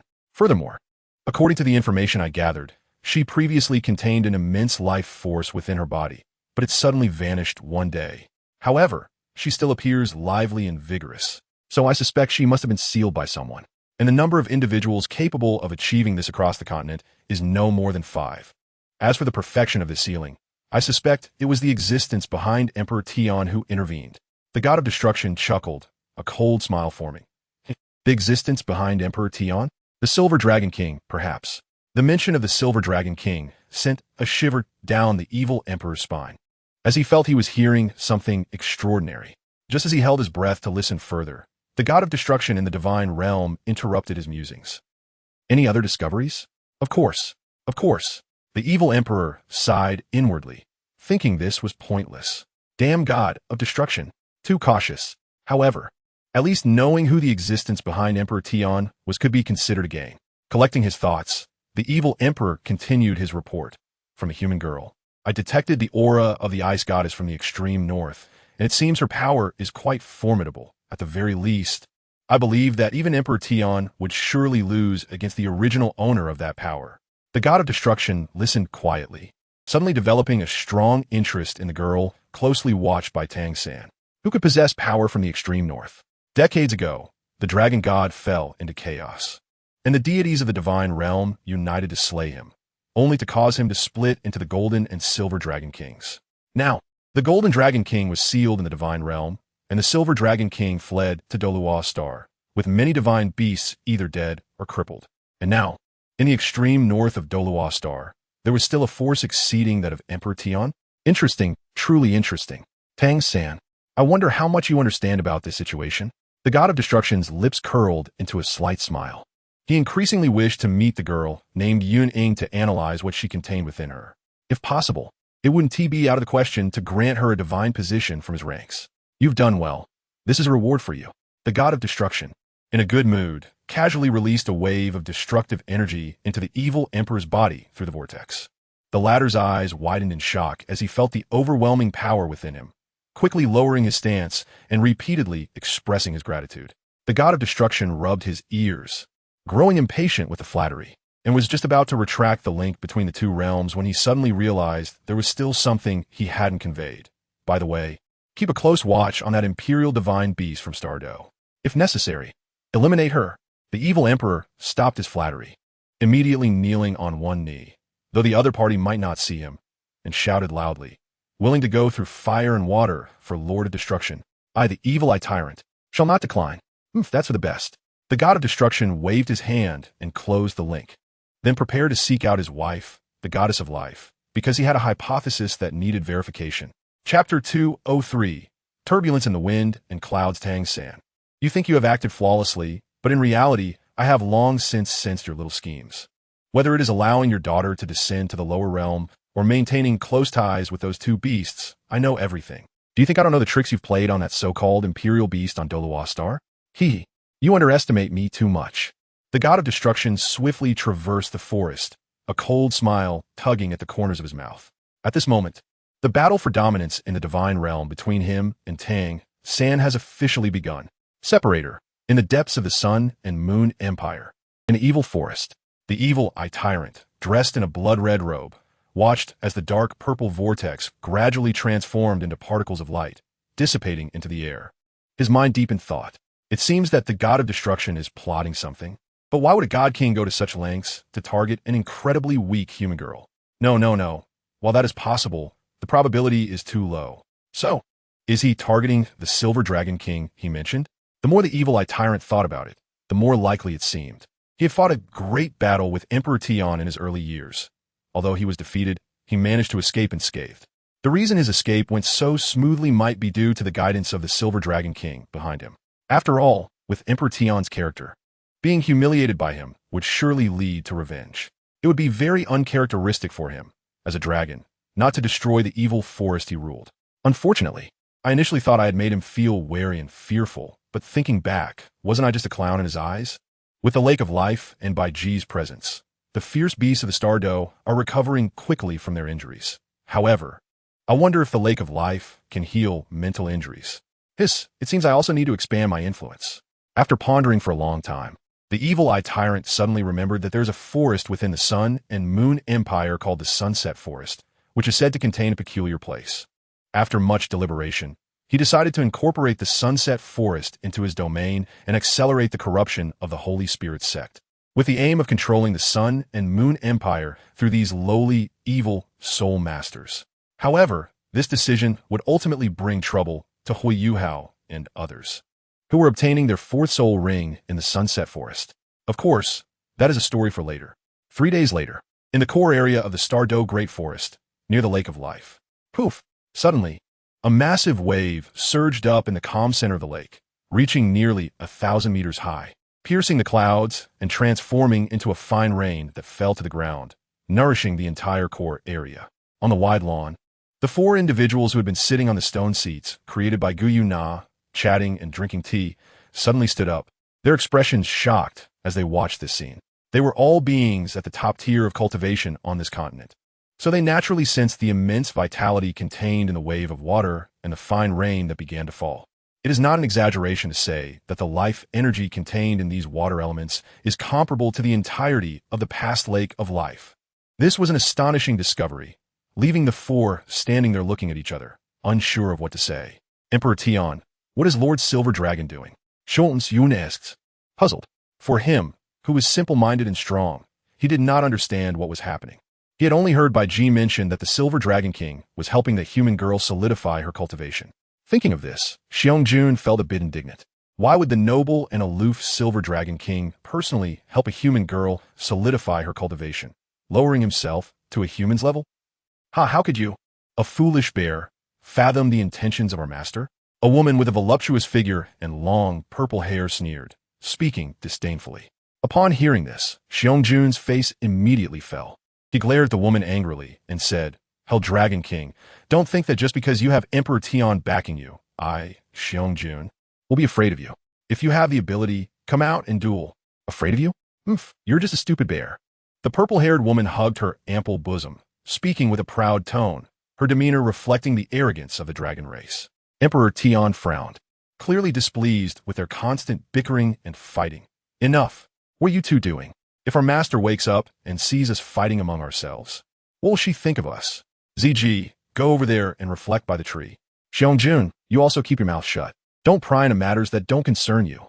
The purple-haired woman, ZG, rolled her eyes and unhappily walked over to a towering ancient tree, lowering her head and contemplating something against the damp bark. Meanwhile, Xiong-jun snorted coldly and sat down on the stone seat, closing his eyes to feign sleep, leaving Emperor Tian and Bai Ji still active. Splash! The overwhelming waves returned to the Lake of Life, and the few were surprised to find that the already sizable lake had expanded further, with the water even reaching the stone seat and stone table created by Gu Yuna, leaving Xiong-jun momentarily stunned. It seems our master has succeeded. Emperor Tian was very excited. As the sole beast that had followed the Silver Dragon King the longest, he naturally understood some of her plans. So, how could he not be thrilled to see this scene? The lake's surface returned to calm, and the next moment, a breathtakingly beautiful silver-haired figure soared into the air, cradling a brown-haired girl in a princess carry. Both were dressed in form-fitting silver-white kipeos, giving the impression of a mother-daughter outfit. Separator, returning to the bottom of the lake. With a soft hum, the brown-haired girl quietly opened her tightly closed eyes. The next moment, what met her gaze was a naked and delicate body. She widened her eyes in shock and instinctively tried to pull away, but unfortunately, she was held too tightly to move at all, so she had no choice but to accept it, though she was quite pleased in her heart. After openly admiring the beautiful scenery for a moment, the girl suddenly had an evil thought. She slowly extended her sinful hands, exploring the other body for quite a while. After indulging herself, Yun Ying's gaze just moved upward when she met the silver-haired woman's seemingly smiling expression. Yun Ying, I say this was an accident. Do you believe me? Gu Yuna suddenly laughed.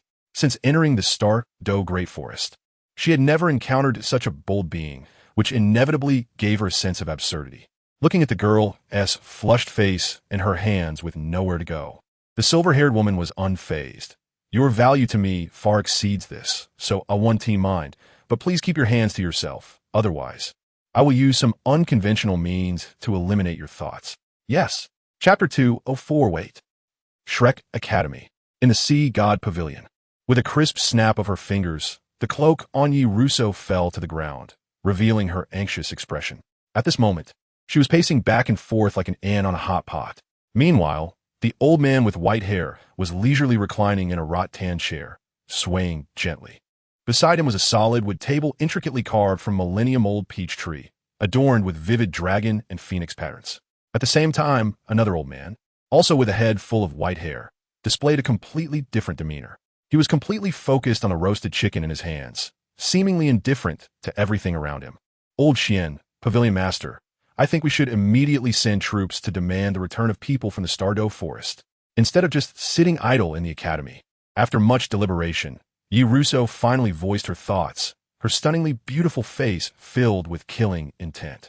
Time seemed to have left no marks on her. She was still the renowned night demon that once shook the entire Douluo continent. The old man who was engrossed in his meal paid her no mind, for old Xian, elegantly eating the roasted chicken, was far more interesting than what she had to say. The old man in the reclining chair gently waved a fan, his drooping eyelids quietly opening to reveal bright eyes, which contained a sharpness that even the legendary demon god Yi Russo couldn't help but retreat from. Russo, I know you care about that little guy, but everyone has their own fate. We need to relax our control over them appropriately, allowing them to grow on their own.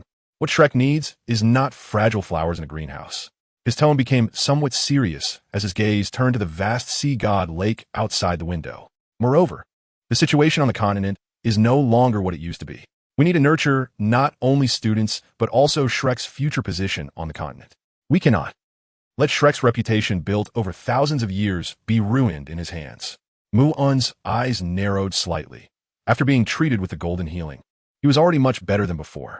In terms of lifespan, he could definitely last another 10 years without any problem.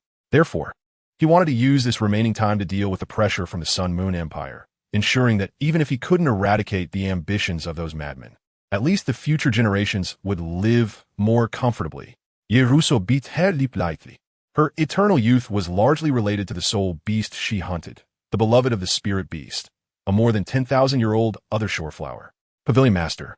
But the other party is a soul beast, and moreover, it is among the most powerful soul beasts of the Douluo forest. If we just neglect Yun Ying, I'm worried. Yi Russo wanted to say more, but was interrupted by old Xian, who had finished his roasted chicken. Elder Yi, you also said that they're the strongest among the Douluo. Then let me ask, in a situation where the disparity in strength between us is so great, if they're truly unwilling to release people, won't Shrek be in a difficult position? If it leads to a new round of war between humans and soul beasts, who will take responsibility for that? This.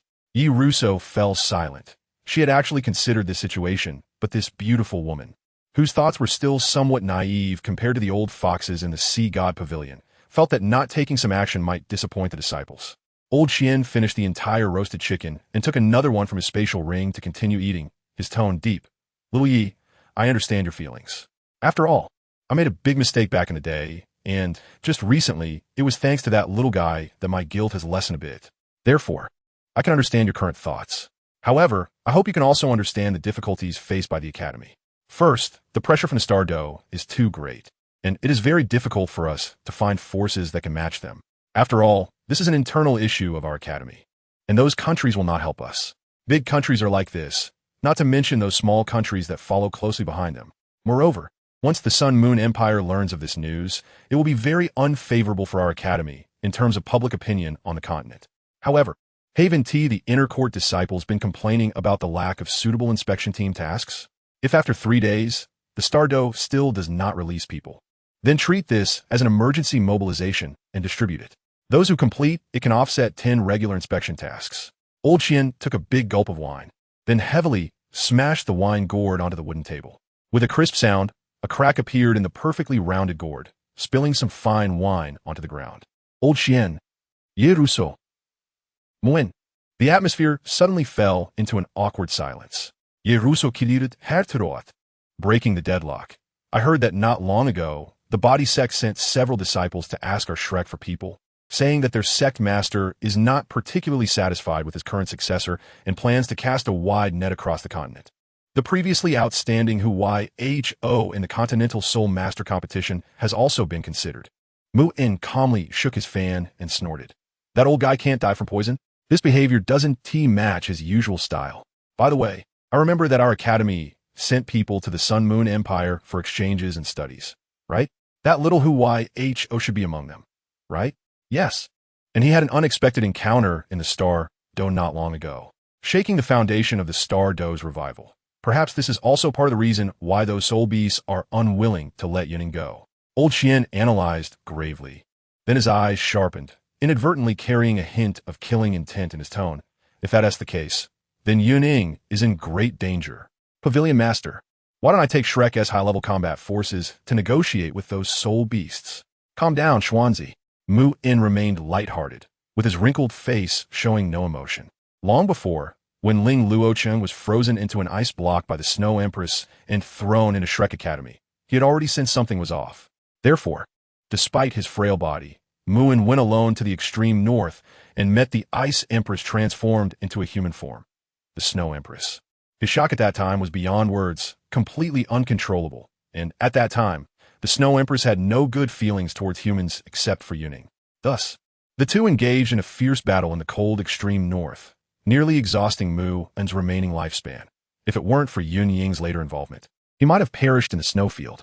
After thousands of rounds of battle, Mu-In was defeated, and the Snow Empress, knowing that he was an elder respected by Yun Ying, did not kill him completely. After briefly summarizing her plan, she drove Mu In away. Before leaving, the Snow Empress kindly warned this once mighty dragon god, Douluo, deep in the Douluo forest. There exists a great terror whose strength far exceeds that of the current 10 ferocious beasts, and that being was closely watching Yun Ying. She advised Mu In to behave like a kind elder and not to overstep. The old man, already a flickering candle in the wind, felt bitter, but in the end, he had to admit that his era had passed. Moreover, he had spent his entire life without the favor of the divine. Despite Mu In's past glory as the dragon god Douluo, in reality, there were far too many existences stronger than him on the entire Douluo star. The higher one climbs, the more one can sense their own insignificance. Mu In also deeply understands this truth. Chapter 205. Clarifying intentions. The reason Mu In could hold on for so long was due to the pure life energy emanating from the essence of living beings. The old man sensed the platinum bead in his dantian and secretly made up his mind. This bead, known as the dragon pill, was due to be given away. Although Yun Ying was usually carefree and still young, her mind was exceptionally mature, comparable to some individuals in their 30s. This was what Mu In contemplated. He pondered for a long time, swaying in his reclining chair, his figure hunched, resembling someone at the end of their life. The only thing we need to do now is to quietly stay in this academy.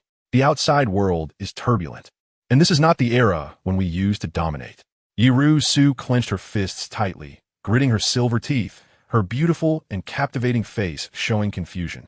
She now genuinely felt powerless, not just because of Yun Ying's situation. Her previous suggestions had all been rejected by the Sea God Pavilion, leaving this woman in her 70s. Yet still enchanting, mentally exhausted, she had even been reassigned to guard the library far from the center of power. With her head bowed, Yiru respectfully saluted and left. Her stunning face, hidden beneath her veil, could not conceal her anger. The academy has decayed, allowing the Sun and Moon Empire to expand and invade. It's just a matter of time before the original 3 countries of Douluo continent and those small city-states fall. Yet Shrek is still doing nothing. Yiru muttered to herself, her aura cold as a chilling wind, the uncontrollable killing intent raging in her eyes. Looking up at the still blue sky, Yiru seemed to make a decision, clenching her fists tightly as she left, not even bothering to glance back at the Sea God Pavilion. Inside the Sea God Pavilion, Elder Xian's murky yellow eyes were filled with worry. He stared at the spot where Yiru had just stood. His wrinkled right hand unconsciously picked up the wine gourd on the table. Just as he was about to take a sip, he suddenly noticed a crack at the bottom of the gourd, causing the old man to put it down in frustration. "Mulao, are you sure you want to do this? I'm afraid it will hurt little Ye's feelings." Elder Xian stroked his messy beard, his brows furrowed, his face filled with helplessness. "There's no other way." Mu In sighed softly. "I can see that little Yi wants to go back and help the Douluo Empire. But saying it outright doesn't align with the Academy's stance, so we have to resort to this drastic measure. I just hope the child won't hold a grudge against the Academy." "Is that so?" Deep in the Douluo forest, at the bottom of the Lake of Life, 2 pale bodies floated in the lake water, the silver-haired figure cradling the brown-haired, energetic girl, who was tightly hugging her, her cheeks rubbing against the other, her mouth almost drooling. "Hena! Lord Silver Dragon, please stop holding me. I'm about to suffocate," while playfully rubbing against her. The girl wore a silly smile, leaving Yuna speechless. Slap! Water gathered and formed a giant hand. Then Yuna lifted her jade leg, her knee pressing against the girl's abdomen, applying slight force, sending the girl several meters away. Following that, the silver-haired figure summoned the giant hand and struck Yun Ying's completely dazed face. A cry of pain erupted as the girl covered her face, instinctively curling up, indignantly shouting, "I said, do you know that this hurts?" Because her consciousness had just awakened, the girl instinctively overlooked the identity of the Silver Dragon King, her words carrying a hint of audacity.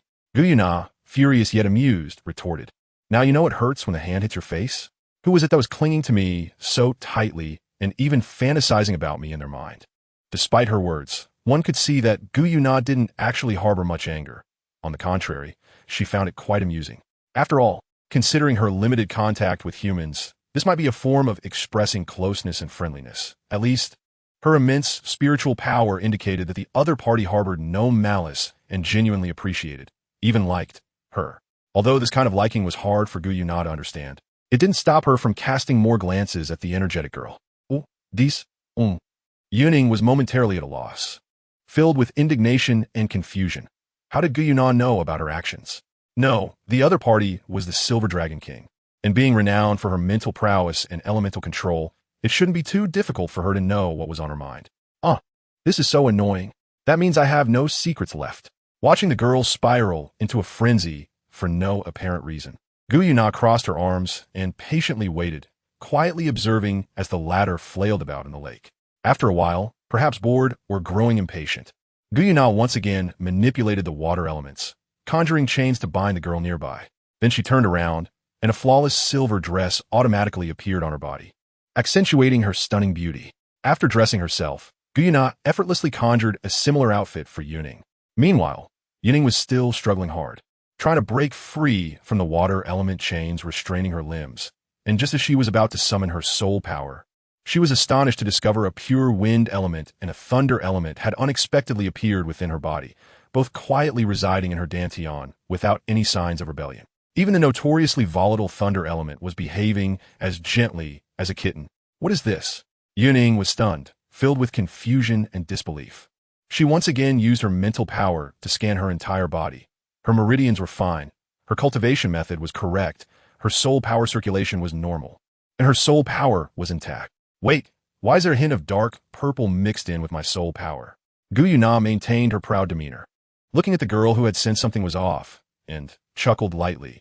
Have you finally discovered the problem? I infused some extreme thunder element into your soul power, but you don't need to worry about any adverse effects. As long as you have that bracelet, it will protect you. Saying this, the silver-haired beauty pointed to the exquisite bracelet made of 9 colored crystals on Yun Ying's wrist, her tone casual. Yun Ying felt a sudden rush of joy, leaving her a bit flustered. It is well known that combining thunder and fire elements equals a potential explosive situation. Moreover, both elements are of the extreme attribute category, which would significantly enhance her destructive power and attack potential. Furthermore, due to the absorption and transformation properties of the fire spear, it would allow her to gain further mastery over the extreme thunder element that Douluo had infused, and even she might very well possess the extreme thunder element martial soul as a result. Lord Silver Dragon, you shall have also gained a lot from you, so I won't be stingy in returning the favor. Similarly, now you're also considered a member of the Soul Beast camp, although you do not belong to the Soul Beasts. You also do not belong to humans. Of course, I mean on the Douluo star. As for whether there are other life planets in the universe, and whether such advanced civilizations exist on those planets, I think only the hypocrites in the divine realm who govern the lives and deaths of countless beings know the answer. The smile on the Silver Dragon King's face gradually turned to silence as she gazed at the trembling Yun Ying, suddenly reaching out to embrace her. Of course, you don't need to worry too much. I'm not like Tang-san, who goes back on his word. What I promise, I will definitely do. Moreover, both of us are beings that are not accepted in this world managed by the divine realm. So we should band together for warmth, to resist the power struggle instigated by Tang-san and the god of destruction in the current divine realm. Do you understand? Understand. Chapter 206, Stirring Waves Again. 3 days later. Sun Moon Empire, setting Sun Forest. The figure shrouded in a blood-red cloak was indistinct, but one could feel the intense emotions emanating from his trembling body. This was not surprising, as soul beasts, they had been expelled from the divine realm for thousands of years without a single record of ascension, let alone any connection with the lofty gods of the divine realm. Now, he was actually able to establish a relationship with a deity. Not to mention, this deity was one of the 5 great gods of the divine realm. The god of destruction. How could this not excite the blood-red figure and stir his ambitions?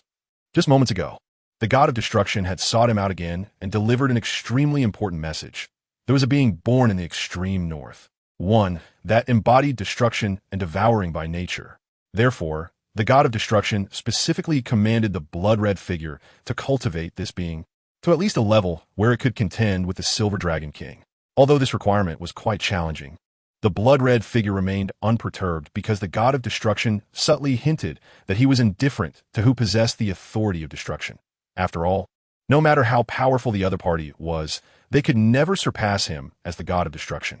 However, he was somewhat tempted by the authority of devouring. It's important to note that destruction is not equivalent to devouring, just as life is not equivalent to creation.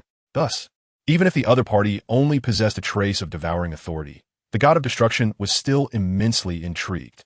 For this small trace of devouring authority, the god of destruction even promised the blood-red figure that if he completed the task assigned to him, he would grant him a divine position among the 7 deadly sins, even if the other party was a soul beast. Of course, the validity of the promise rested solely with the god of destruction. But the blood-red figure, also known as the evil eye tyrant, trusted it. He had coveted the lake of life in the Douluo forest for a long time. However, due to the powerful soul beasts like Emperor Tian residing there and his previous reckless attempt to go there, which resulted in him being beaten back to the setting sun forest, the evil eye tyrant had delayed taking action. Especially after hearing that a royal beast had emerged in the Douluo forest, he felt hopeless for this lifetime. But now he had unexpectedly found a golden opportunity. The extreme north, huh? Interesting.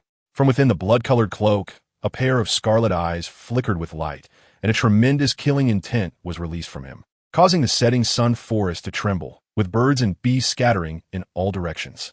Channeling his soul power, the evil eye tyrant soared into the air, locking onto the extreme north, and flew straight there.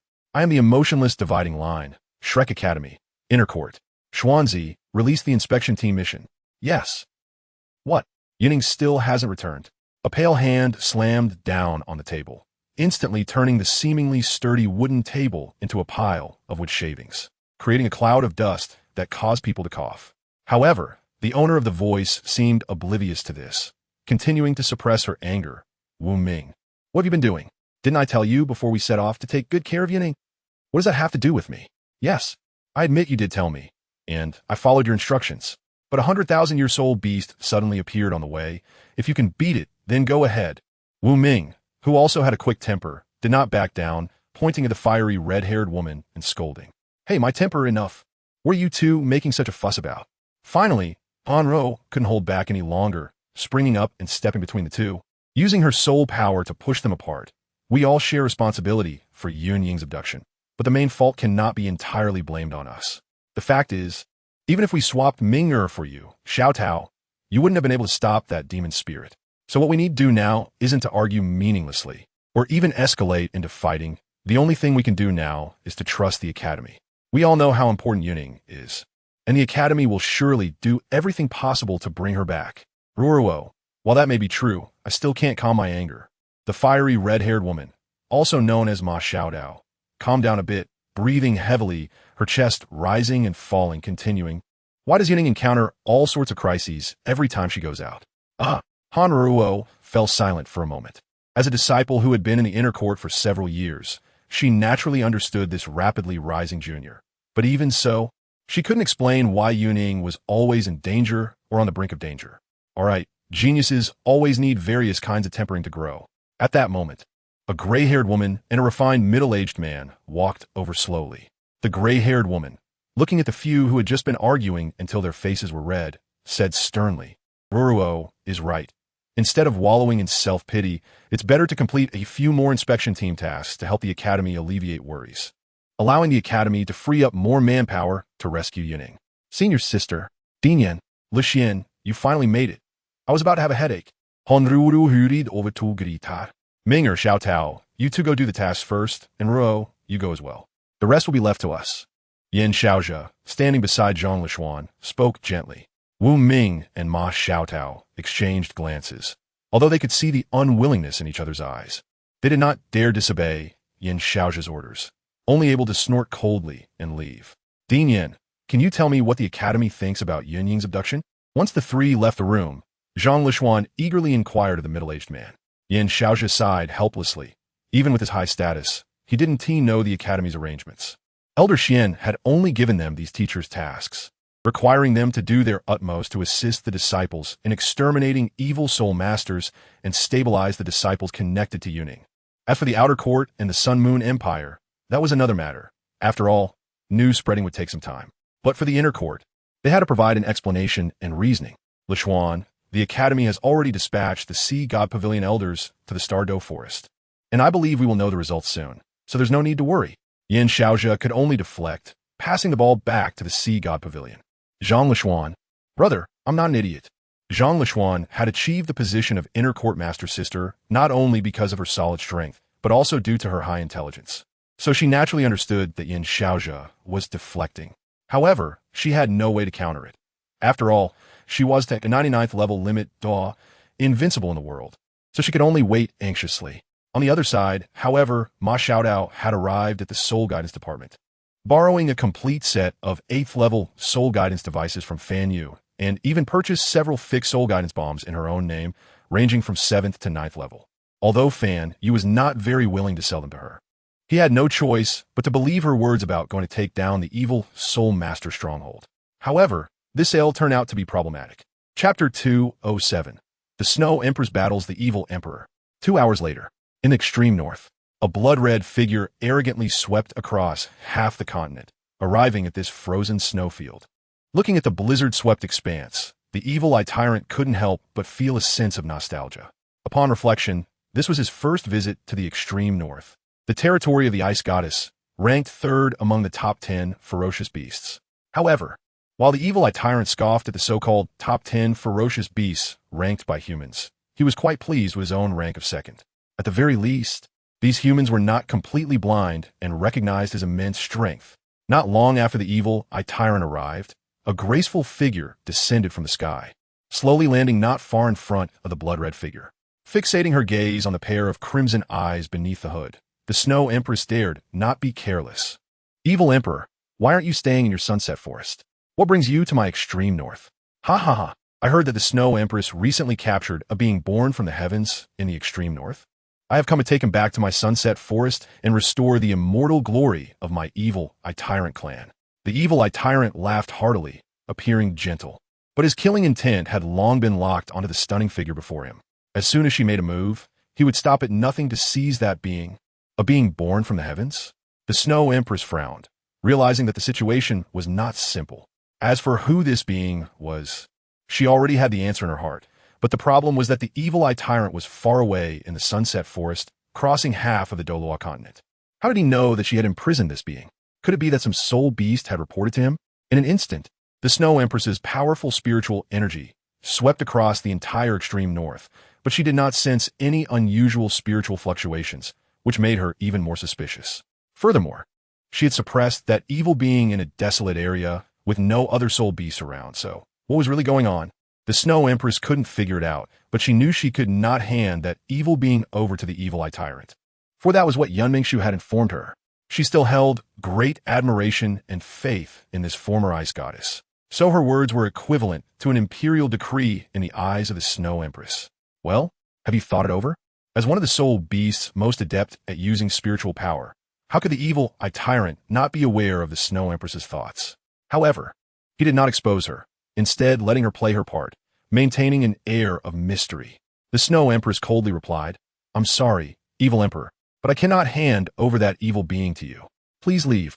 The face hidden beneath the hood of the evil tyrant hardened, his crimson eyes flickering uncertainly. Are you sure? Snow Woman, my request is not so easily refused. Evil emperor, although I don't know where you heard this news, one thing I can assure you is that if this being is allowed to grow freely, the entire Douluo continent will face unimaginable calamities. Likewise, not only the extreme north but also the Stardow forest and your sunset forest will be destroyed. By then, don't mention our clans. Even we ourselves may not be able to escape unscathed. The Snow Empress spoke earnestly, causing the evil tyrant to momentarily fall into a daze. Could the words of the god of destruction be true? Let's not forget, that group of hypocrites from the divine realm has an intense hatred for soul beasts. But soon, the evil tyrant cast these thoughts aside. For him, becoming a god was the most important thing. It seems you're determined to oppose me.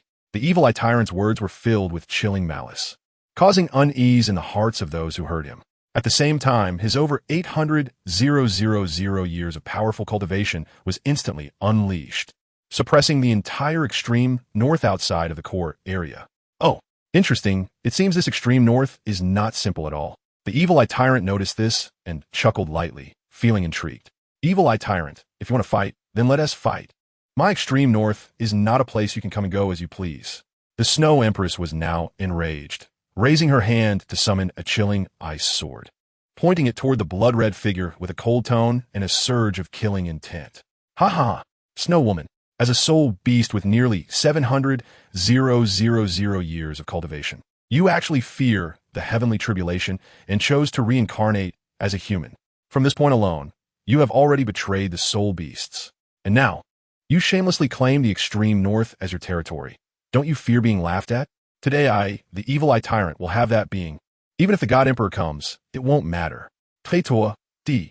The evil eye tyrant laughed wildly, and blood-red whirlpools gathered from the air, piercing blue light shooting out from them, directly blasting toward the snow-colored figure. Imperial sword. Ice extreme unmatched formation. In an instant, 36 ice blue swords, each 3 feet long, appeared in front of the ice empress, forming a bagua formation, with dazzling light flickering in the center, and the entire killing array began to rotate rapidly. The snow empress held the sword array, using it as a boomerang, and hurled it fiercely toward the blood-red figure. I am an emotional dividing line. Outer Star Doe Forest. Phew, this old guide is really useful. No wonder the Sun Moon Empire can rise so quickly, even threatening Shrek Academy. A fiery red figure slowly descended onto the grass, her 3 pairs of crimson wings retracting and then disappearing. If you all won't go find Yun Ying, then I'll go myself. Ma Xiaodao gritted her teeth, looking at the wooden sign standing not far from the Stardow Forest. This was the place where Huo Yuhao's dream began, and also not far from where Yun Ying appeared. Then she channeled her soul power and dashed into the perilous forest. This direction is not right. Then another 2,000 meters south. Not here either. Then 2,000 meters east, 2,000 meters north, 2,000 meters west. Good. Back to the starting point. This time another 2,000 meters north. I don't believe that in such a large mixed area, I can't find anyone. At worst, I'll go directly to the core area. After searching for 4 hours, it was almost dark, and Ma Xiaotao still found nothing. Damn it, where could it have gone? She couldn't help but curse in her heart, her anger nearly reaching its peak, causing her fair skin to flush red. Forget it. I'll search the core area for half an hour more, and if I still can't find it, I'll retreat and try again tomorrow. The night in the Stardow Forest was terrifying, and even someone as proud as Ma Xiaotao did not dare to be careless. Taking advantage of the fact that it wasn't completely dark yet, Ma Xiaotao decided to give it another try, saying it was time to act. She once again channeled her soul power and sped toward the core area. At this moment, her soul power was only at 60% of its original state, which was related to her continuous encounters with various soul beasts along the way. As someone already prone to anger, facing the soul beasts that occasionally jumped out, she had gone on a killing spree. Having 60% left was still due to the fact that she had brought a milk bottle. But what Ma Xiaotao didn't know was that because she was being too reckless, a massive creature had quietly set its sights on her. Chapter 208. Level 8 Fixed Soul Guidance. Shell, don't move here. I'll be back soon. The colossal being with 3 heads said to a peculiar creature beside it that had 3 eyes. After that, regardless of whether the other party heard its words, the 3-headed being mobilized its soul power and rushed towards the direction where Ma Xiaodao had left. 3-eyed golden lion. Why do I feel like I've been offended? Forget it. It doesn't matter. I should think about how to avoid Detion's supervision and transform into a human to go to Shrek Academy to find that boy named Huo Yuhao. By the way, I remember Detion mentioning that if one day I suffer a loss in the human world, I can look for a girl named Yun Ying, and she will help me seek justice. The 3-eyed golden lion's eyes rolled around as it silently pondered. However, the most important thing right now is to convince Detion to agree to let me transform. Otherwise, everything is out of the question. On the other side, Ma Xiaotao leaped and landed on a branch of a towering ancient tree. Her eyes were bright, and her brows sharp as she searched through the intertwining deep green and dark brown of the forest. Gao! A crow's cry suddenly rang out, startling Ma Xiaodao. She quickly turned her head and saw that the sky had turned a deep blue at some point. Holding her breath and focusing, Ma Xiaodao realized that this sky-covering deep blue was actually composed of countless soul beasts. 1,000 illusion thunder crow. Damn, this is troublesome. The girl's expression turned grim, and her 2 yellow, 2 purple, and 3 black soul rings rapidly rose, surrounding her as they pulsed with her breath. The powerful soul power of level 78 spread out, instantly intimidating most of the 1,000-year soul beasts among the group of 1,000 illusion thunder crows. However, they quickly regained their previous arrogance because in front of them were their clan leader and a group of powerful beings leading them. So even when facing this human soul master with a fire phoenix martial soul, they showed no fear.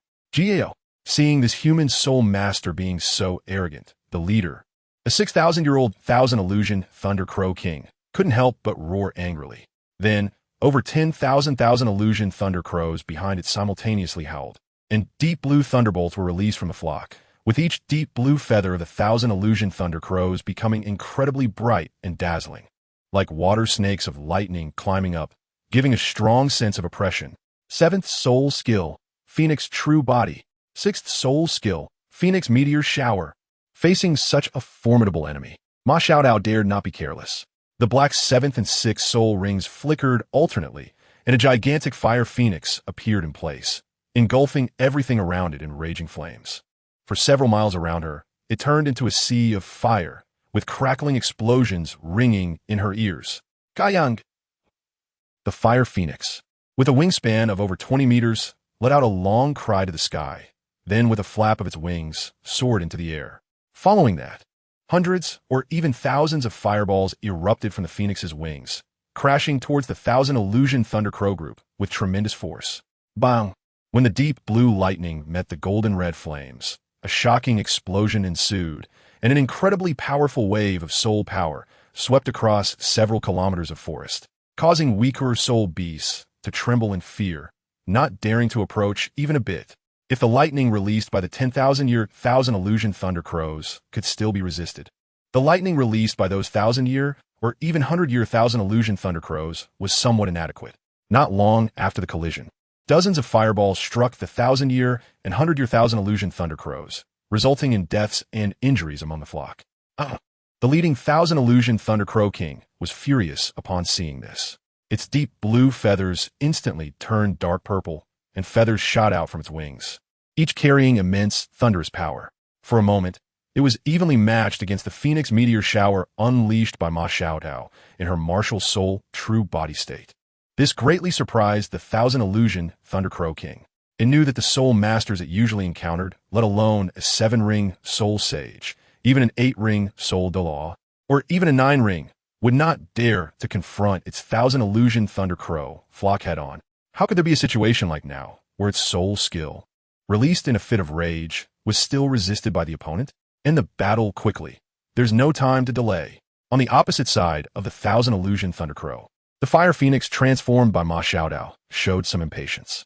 As a top student of Shrek Academy, she naturally understood a lot about the Thousand Illusion Thunder Crow and knew that if these weaker Thousand Illusion Thunder Crows were not resolved quickly, it would only make the leading Thousand Illusion Thunder Crow King stronger. Because this Thousand Illusion Thunder Crow had a particularly disgusting soul skill called Assimilation Absorption, which could convert the soul power of allied units for its own use, greatly enhancing its combat power in a short time. Moreover, if any one of the Thousand Illusion Thunder Crows was harmed during this period, the damage would be evenly distributed among all the Thousand Illusion Thunder Crows. In short, the more one fought, the more exhausted and uncomfortable they became. However, this disgusting soul skill also required a great price. After using this soul skill, the user would instantly drain 50 of their current vitality. It was essentially a life-risking skill. Therefore, the Thousand Illusion Thunder Crow King would never easily use this soul skill unless absolutely necessary. Taking advantage of the fact that the Thousand Illusion Thunder Crow King had not yet used this trump card, Ma Xiaodao aimed to quickly eliminate those 1,000-year and 100-year Thousand Illusion Thunder Crows, which would give her a slim chance of victory. Jiao wow wow wow wow wow. The 1,000-year and 100-year Thousand Illusion Thunder Crows simultaneously let out strange sounds, their tones bizarre, making Ma Xiaodao feel a wave of irritation, almost subconsciously reminding her of her martial soul that had not been purified by Yun Ying earlier, that surge of evil fire. She felt utterly powerless, thoughts of destruction and madness flooding her mind, almost to the point of self-harm. Seeing the enemy affected, all the Thousand Illusion Thunder Crows over 10,000 years old revealed excited expressions.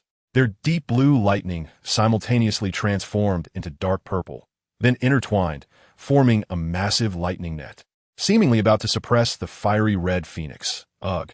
Pooh!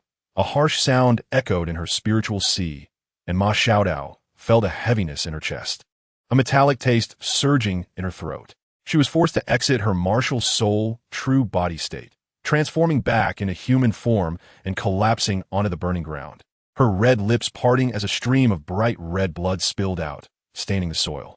Enduring the discomfort, Ma Xiaotao looked up at the lightning net, intending to suppress her, the corners of her mouth curling into a cold smile. Since that's the case, don't blame me for being merciless. Fix soul guidance shell, go. You scoundrel. You dare. Just as Ma Xiaodao took out a level 8 fixed soul guidance shell and threw it towards the lightning net, a deafening roar sounded, causing her scalp to tingle. What is that? Boom! A mushroom cloud rose from the forest, and the destructive shockwave instantly swept across 100 miles, leaving only the dazzling white light flickering in the heavens and the earth. Chapter 209, The Second Martial Soul. Ultimate Thunder Element. Boom! The deafening explosion echoed through the sky, startling several fierce beasts near the Lake of Life. They instinctively took to the air, their expressions grim as they stared at the source of the sound. Damn it! These humans really have a death wish. How dare they disturb your grandpa bear? Tion, I can't hold back any longer. Let me go. I want to see which blind fool is responsible for this. A tall and robust man spoke fiercely, his dark golden eyes fixed on the center of the explosion, as if trying to see through the mushroom cloud. However, he was not very skilled in mental aspects, and with the overwhelming aftermath of the level 8 fixed position soul-guided cannonball explosion, he found it difficult to grasp who exactly had caused this. Tion's expression was as dark as water. As the strongest soul beast on the Douluo continent, how could he not see through the white light? But precisely because he could see through it, his expression became even more unsightly. For among it was the fiery red-haired woman connected to Yun Ying. Tion naturally recognized the woman's identity. There were only so few people in the inner courtyard of Shrek Academy, and if he couldn't recognize them all, how could he still be worthy of the title of strongest soul beast? The Silver Dragon King had told him before that, as the inviting party. The soul beasts must show their sincerity. Therefore, when he sensed that Ma Xiaotao had recklessly entered the Douluo forest, he did not immediately intervene. But now, it was no longer as simple as hunting soul beasts for soul rings. This was a slaughter. Xiaozi, go bring that human over here, and then return to obey the master's orders. Tion's expression changed several times, but in the end, he chose to continue following the Silver Dragon King's orders, to let Yun Ying feel the sincerity of the soul beasts. Why? Tion, why can't I old bear go? The robust man with dark golden short hair became anxious upon hearing this, shouting loudly, just wait and see if I don't take her arms off. Otherwise, I wouldn't be worthy of the title of the Dark Golden Terror Claw Bear King. Bear Lord, could you please think before you speak? Tion's words naturally have their reason. If you, a simpleton who only knows how to act violently, go, we might not even see that girl's corpse. The alluring purple-haired woman covered her mouth and chuckled, her eyes full of disdain and contempt. Hearing this, Bear Lord became furious. What did you say? Purple Princess, don't think that just because you're from the Dragon Clan, I'm afraid of you. If it comes to it, let us have a fight, and let you see how powerful I am. Enough. Tion snorted coldly, feeling more and more that the master was right. None of the soul beasts around Purple Princess were reliable. Only Bai Ji was perceptive enough to know what he was thinking. Bai Ji, you go with Purple Princess, and also treat that group of 1,000 Illusion Thunder Ravens. By the way, keep the 1,000 Illusion Thunder Raven King, bring it over, and obey the orders. Understood. The green-haired beauty nodded slightly, and then smiled gently at Purple Princess. Let us go, little sister Xiaozi. Okay, sister Bai Ji. By the Lake of Life. Gu Yuna sat cross-legged on a stone seat, her tone slightly helpless. Your friend really made quite a stir. Ahaha, please don't hold it against her too much, Lord Silver Dragon King. Sister Xiaodao is just a bit impatient, seeing that I Haven Tea returned for so long. And with the errors in the messages they sent back, it caused a misunderstanding. Yun Ying's face was full of embarrassment. Regardless, Ma Xiaodao had a good heart. At least she showed concern for her. However, on the flip side, she placed too much emphasis on emotions, and her overly sentimental nature might cause unnecessary trouble for others. But what puzzled her most was why the Academy had no action. Were they afraid of the strength of the Douluo forest? Or was there another reason? In any case, Shrek Academy's actions left Yun Ying with a significant knot in her heart. Gu Yuna chuckled lightly, not denying the girl's words. In life, having a few close friends is quite rare. As the one who governs elements and spirits, the Silver Dragon King naturally understood Ma Xiaodao's thoughts and Yun Ying's embarrassment at this moment. She did not dwell on it too much. Some things are better left unsaid. If everything is laid bare, it wouldn't be good for anyone. A lot can be hidden under a small weight. By the way, you should have condensed your ultimate thunder element martial soul by now, right? Just in time. Let the 1,000 Illusion Thunder Raven King serve as your second martial soul's soul ring. Gu Yuna slowly poured a cup of tea and took a gentle sip. Yun Ying. The surprise came so suddenly. Really, really? The girl swallowed hard, her gaze becoming fiery. It was hard to blame her for lacking composure. Mainly, it was a tremendous fortune to successfully condense the ultimate thunder element martial soul with Gu Yuna's full assistance, transforming it into her second martial soul. Now, the other party actually said they would give her the 1,000 Illusion Thunder Raven King as the first soul ring. What qualifications did she have? I know you must have many doubts in your heart, and you might even have many concerns, but I still say this to us soul beasts. You are a once-in-a-lifetime existence. Your arrival has shattered the original pattern of the Douluo continent, causing great upheaval in this land. And you are also dazzling enough.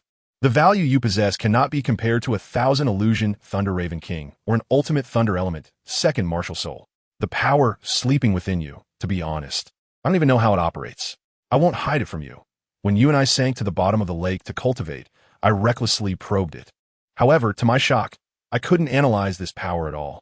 This power I have never seen on the Douluo continent, nor have I encountered it in the divine realm. I've heard of such power.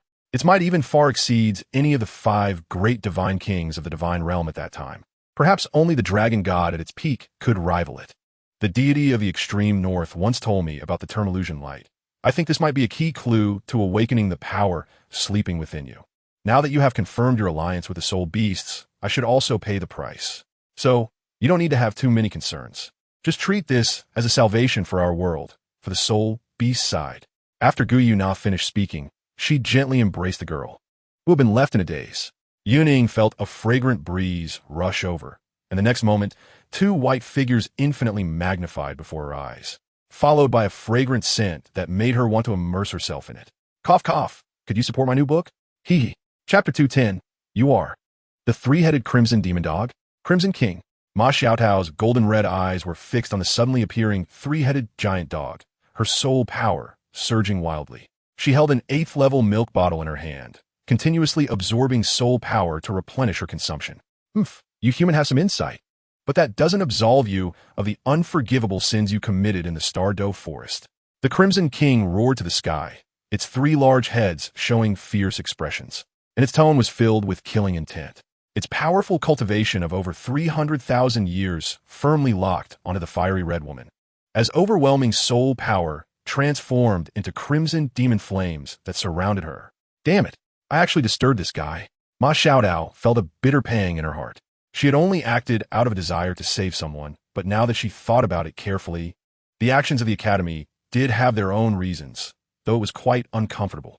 And now, she had to face this 8th-ranked beast among the top 10 ferocious beasts, the Crimson King, which made her feel a bit intimidated. However, she didn't regret her actions. For Ma Xiaotao, helping Yun Ying resolve her martial soul issues was akin to helping a second set of parents, especially considering their good relationship. Logically and emotionally, she should extend a helping hand in the other time of need. Your Majesty Crimson King, I have no intention of being your enemy. I came to the Douluo forest merely to find a dear friend of mine. I can compensate for my previous misconduct, and I hope you can be magnanimous. Compensate? How do you plan to compensate? Before Ma Xiaotao could finish speaking, the Crimson King impatiently interrupted her. Just because you are from Shrek Academy? If I let you go back now, won't you just report to your teacher and have them come back to demand an explanation from me? Ma Xiaotao's expression changed dramatically. She never expected that her identity as a Shrek Academy disciple, which had always been advantageous, would completely lose its effect at this moment. Though this was understandable, as the other side belonged to the Soul Beast camp and had long been at odds with humanity. I can swear on my martial soul as a price.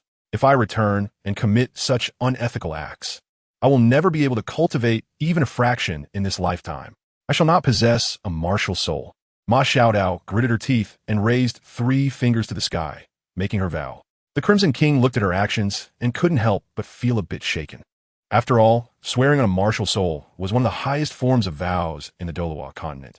Humans, unless absolutely necessary, would never make a vow with the price of losing their martial soul. Even if they did, they would try every means to play word games to deceive the gods in this world. However, thinking about the privileges that Emperor Tian granted that human, the Crimson King couldn't help but feel angry. Why should all soul beasts' hopes rest on a mere human? Even if she was a rare talent evaluated by Shrek Academy, That didn't mean she could act recklessly in the soul beast world. Although Yun Ying hadn't done anything particularly outrageous, everything made the Crimson King feel very displeased. In his view, only his own three-eyed golden lion was worthy of carrying the hopes of all soul beasts, and no human could replace that.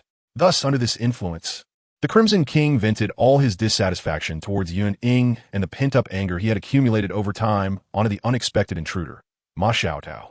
Who knows if your Shrek Academy scoundrels will keep their promises? What if you happen to have treasures in your academy that can bypass the heavenly oath? After all, 7 of your Shrek people became gods a long time ago. Surely they left behind quite a bit of good stuff. The Crimson King roared fiercely. Though he himself was uncertain if Shrek Academy actually had such treasures. After all, in the 10,000 years since Tang San and the others became gods, he hadn't heard of Shrek producing any divine relics. Anyway, he was just trying to bluff Ma Xiaotao. Ma Xiaotao. Why didn't I hear the dean mention that our Shrek Academy has such treasures? Let alone such miraculous treasures. Even divine positions are scarce, and even quasi-divine artifacts are few. Long before Yun Ying enrolled, Ma Xiaotao had already been hailed as a rare talent in 100 years at Shrek Academy, especially since she was the closing disciple of the martial soul system's Dean Yin Xiaozhe. Thus, she was well aware of many secrets of Shrek Academy that others did not know, and she had learned more secrets from other disciples in the inner courtyard that even Yin Xiaozhe was not aware of. It could be said that Ma Xiaotao had not only focused on cultivation during her years at Shrek Academy, after her martial soul successfully transformed into the ultimate fire phoenix. Her relationships with those around her naturally became much closer, whether she admitted it or not. This was evident. If there were truly treasures of such caliber, given her current status, it would be impossible for her not to know. Seeing Ma Xiaotao in silence, the Crimson King thought he had guessed right, and all 3 of its large heads showed a pleased expression, which quickly returned to coldness. I knew that the ones who came out of Shrek were not well-intentioned. It seems I was right, right? Right, your big head. My Shrek Academy would never commit such morally corrupt acts. Your Majesty, Crimson King, don't think that just because you are the 8th-ranked ferocious beast, you can slander us. Ma Xiaotao sneered coldly, anger rising from her heart, and her tone unconsciously carried a hint of resentment. The Crimson King's 3 heads simultaneously sneered. Wouldn't do such a thing? Oomph. What kind of character your Shrek has? I cannot be unaware. Just that slovenly glutton Xuanzai. You humans have a saying. Like teacher, like student. From him, I can tell what kind of place this so-called #1 academy on the continent really is. Has Shrek Academy's reputation in the outside world fallen to such a level? Ma Xiaotao frowned tightly, momentarily unsure whether the Crimson King was maliciously slandering or if the facts were indeed as such. Having spent a long time in Shrek Academy, she knew quite a bit about the Academy's many insides and scandals, so she naturally understood that Shrek Academy was not as beautiful as others imagined. Wherever there is light, there must be shadow. This is an unchanging truth. However, all right, Crimson King, you continue to fulfill your duties. This little one here, and you, the illusory Thunder Crow King, Emperor Tian would like to meet you both. A gentle voice came, startling both Ma Xiaotao and the Crimson King. They turned their heads to see 2 graceful figures, one purple and one green, standing in midair, and the speaker was the green-haired woman. You are. By gee, I won't say more. Since Emperor Tian still holds onto that unrealistic fantasy, I can only say that the future of soul beasts is already hopeless. The Crimson King snorted coldly, then glared fiercely at Ma Xiaotao before leaping away from the scene. Chapter 211. The Three-Eyed Golden Lion and the Red King entering the human world. Uncle Red King. I want to go play in the human world. The Red King, who had just been force-fed by Emperor Tian's antics, angrily returned to the side of the Three-Eyed Golden Lion. Before he could feel relieved that the divine beast was still pleasing to the eye, he heard his hard-raised cub say something that made him extremely high-strung. What did you say? The Red King never expected that the Emperor Divine Beast would one day have such an outrageous idea. A surge of unnamed anger rushed into his heart, but considering that he had painstakingly raised this cub, the Red King forcibly swallowed back the harsh words that were on the tip of his tongue. He endured and patiently advised Divine Beast. What is so fun about the human world? It's full of cunning humans who are eyeing us soul beasts, just waiting to invade Stardow and slaughter us. To put it nicely, we soul beasts still have this undisturbed piece of pure land. To put it harshly, we are like imprisoned pets. Those detestable humans can come and go as they please. The key is we can't do anything to them. In the past, there was only the Spirit Hall, which was manageable. But after the Spirit Hall was destroyed by those blind, chosen ones 100,000 years ago, we thought our situation would improve. But then Shrek Academy popped up out of nowhere. If it were just Shrek Academy, that would be fine. We could just endure a little loss and move on. But now, for some reason, the Sun and Moon continent crashed into Douluo continent, and then came the Sun and Moon Empire. And what else with those soul devices? Our soul beasts are now in a precarious situation, divine beast. Moreover, one of the 3 kings of the extreme north has gone missing. Another has transformed into a human, and the last one is a fool, just like that Bear King. The Red King was still rambling, but the Emperor Divine Beast had long grown tired of hearing these repeated words. It impatiently interrupted. All right, Uncle Red King, I know what to do. You've repeated these words at least 100 times, right? I'm more annoyed than you are. Anyway, I don't think humans are as terrible as you say. At least, the 2 humans I met had pretty good personalities. Besides, if humans were really as you said, why would Uncle Tion still choose to cooperate with them? Emperor Tion is just a singer, ugh. What good personalities. They are all pretending. The Red King suddenly became anxious, and in a moment of desperation. He forgot about the difference in status and strength between himself and Emperor Tion, almost blurting out his true feelings. Just take that group of Shrek-s bastards last time. Don't be fooled by that blue-haired kid acting all pitiful and weak. He is actually a white lotus. At such a young age, his mind is more malicious than anyone else's. I even humbly begged that good-for-nothing, but in the end, he still played me. The fate power on you is partially plundered, wasn't he it? The luck of my Douluo forest has also declined significantly, right? Otherwise, would Tion go to negotiate with that human? Are you saying all these problems are my fault? The 3-eyed golden lion felt a pang of bitterness in its heart. It didn't want this either. But that day, for some reason, there was a strange feeling driving it to press its forehead against that boy's. Otherwise, something serious might happen.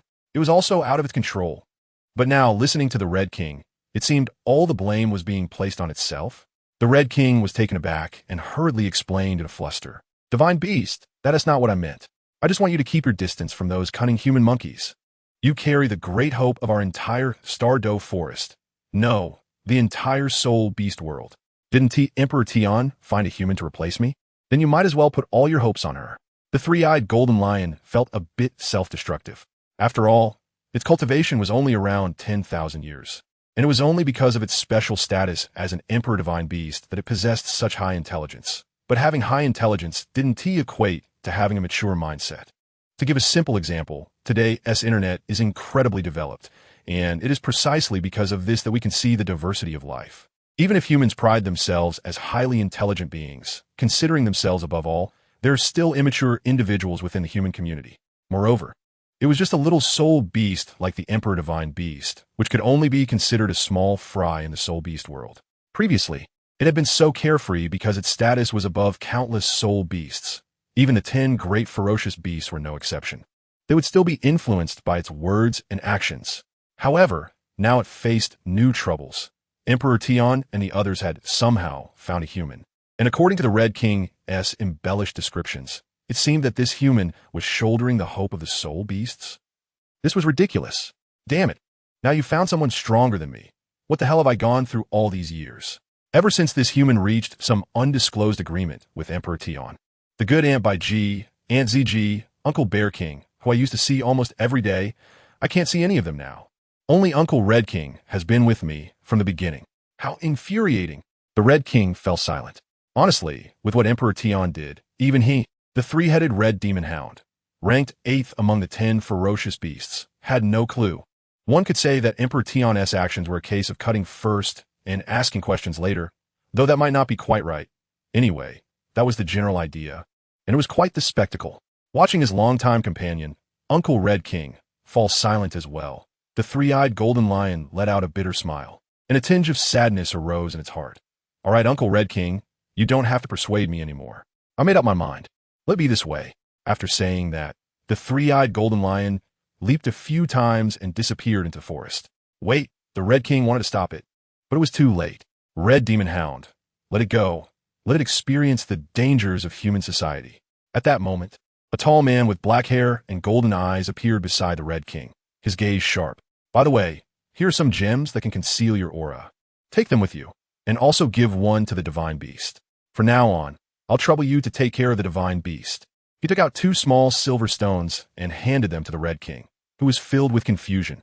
Emperor Tian, what is this? The Douluo continent will soon face a change. This is a battle between us soul beasts and humans, as well as a game between gods. As time rolls forward, we can only do our utmost to explore more paths beneficial to the survival of soul beasts.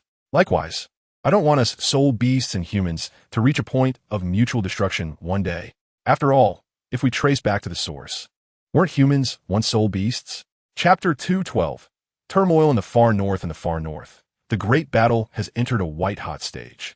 Both sides engaged in combat are dominant beings in their respective soul beast habitats, each with their own unique pride. Moreover, for the Snow Empress, the ruler of the Far North, this is an event that extremely provokes her authority and status. The evil eye tyrant has come knocking at her door. It remains uncertain whether he still acknowledges her as the ruler of the Far North. In any case, the current situation is one where neither side is willing to back down. Even if it leads to a life-and-death struggle, she will not yield an inch. Even if she ends up severely injured and on the brink of death. Snow Woman, let me take that being away, and I promise I won't touch a single bit of your Far North. The evil eye tyrant, still true to his original intention, spoke with a hint of self-satisfaction, as if acquiring this purple-black thunder was a great joy. My proposal still stands. In the future, when I cultivate that being to great success, the two of us can join forces and strike together, using the powers of the extreme south and extreme north to conquer this entire continent. At that time, you and I will be the pioneers of this new era for soul beasts. By then, my time of death will also have come, right? The Snow Empress coldly smiled, not believing a word of the nonsense coming from this guy. What a joke. If soul beasts were really that united, humans would have been long gone, looking across the entire Douluo continent. Not to mention the original Douluo soul beast groups and the soul beast groups of the Sun and Moon continent. Even the native soul beasts of the original Douluo continent often have conflicts. If it were true as the evil eye tyrant claimed, that soul beasts would act like gentlemen, respecting the wise and following the rules, united as one, it would be easier to believe in the existence of aliens. Fortunately, the evil eye tyrant specializes in mental power and is renowned for his spiritual strength. This trick to deceive children might not even convince a newborn baby. The evil eye tyrant fell silent.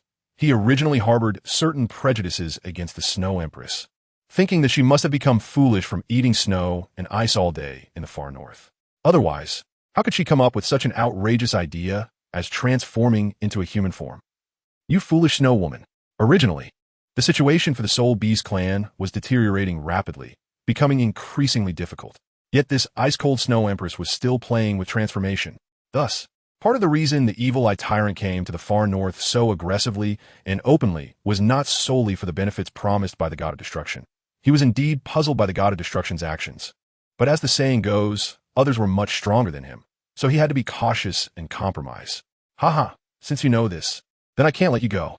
Those who are not of my kind must have different hearts. The evil eye tyrant roared, his enormous eye suddenly standing erect.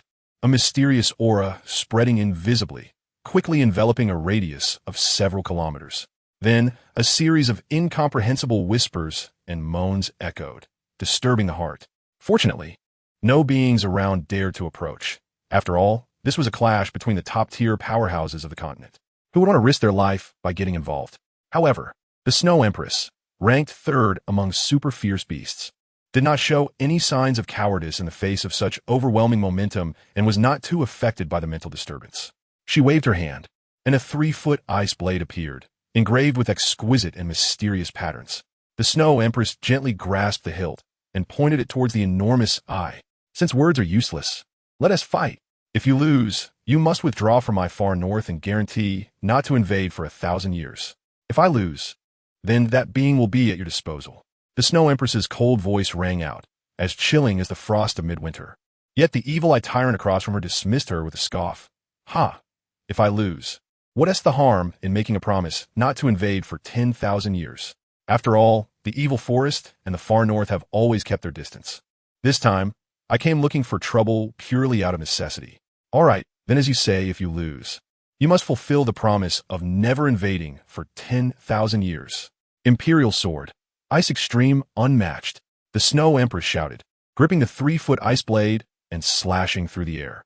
A sword shadow 5 meters wide and over 40 meters long, appeared, then fiercely struck towards the enormous evil eye suspended in the air.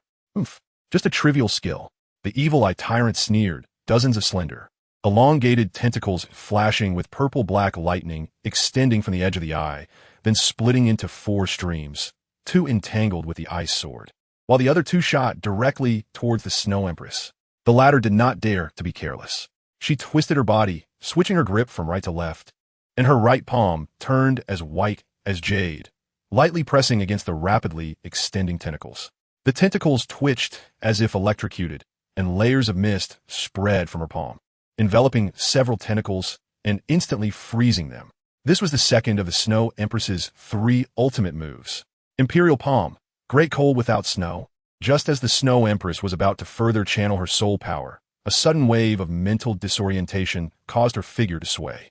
In that brief moment of pause, crimson lightning erupted from the tentacles, and streams of blood mist surged out, rapidly expanding, casting a dark shadow over the surroundings, leaving only a scarlet hue in the world. Domain, the whisper of the resurrected evil god. Damn! The Snow Empress was greatly alarmed, as she could no longer sense the position of the evil eye tyrant. Everything around her seemed like an enemy. Yet there was something different. Seemingly, the evil eye tyrant had transformed into a mass of mist enveloping the world, making this place both the evil emperor and not the evil emperor at the same time. The opponent was trying to put her to death. The Snow Empress no longer held back, uniting her mind and spirit, channeling her mental power to protect her consciousness, then fully mobilizing her internal soul power. An energy that could change the color of heaven and earth erupted, and countless piercing snowflakes were released from her body, rapidly expanding in the form of a tornado, fiercely resisting the crimson blood mist. Domain, Snow Dance Shining Sun. Chapter 213. Gusu City. At this moment, the 2 great domain soul skills instantly erupted, both sides firmly locked in combat, neither giving way to the other, causing an energy storm to rise over 100 miles. The scene was chaotic, overwhelming, causing countless beings in the extreme north to flee in panic. Along with the neighboring cities, the common people were also filled with fear and anxiety, ready to grab their belongings and run at the slightest provocation. On the walls of Gusu City, more than a dozen elegantly dressed, extraordinary individuals gathered together, all anxiously gazing northward. The leader, a middle-aged man, sighed deeply, looking particularly downcast. The heavens are about to change. In the extreme north of Douluo continent, there is likely a powerful confrontation, with at least a super Douluo level expert involved. The speaker, named Park Gukchang, was a lord of Gusu City and a formidable 7-ring soul sage. Of course, although a 7-ring soul sage is not particularly noteworthy, especially in this area close to the extreme north, his status was impressive. It should be noted that the surname Park may sound unusual, but in the northern region of the toDouluo Empire, it is a well-established, noble family, specifically a line of single inheritance. Thus, even though Park Gukchang's cultivation level was only 7-ring, he could only rank above average in Gusu City, which is on the brink of the extreme north, yet he still became the city lord.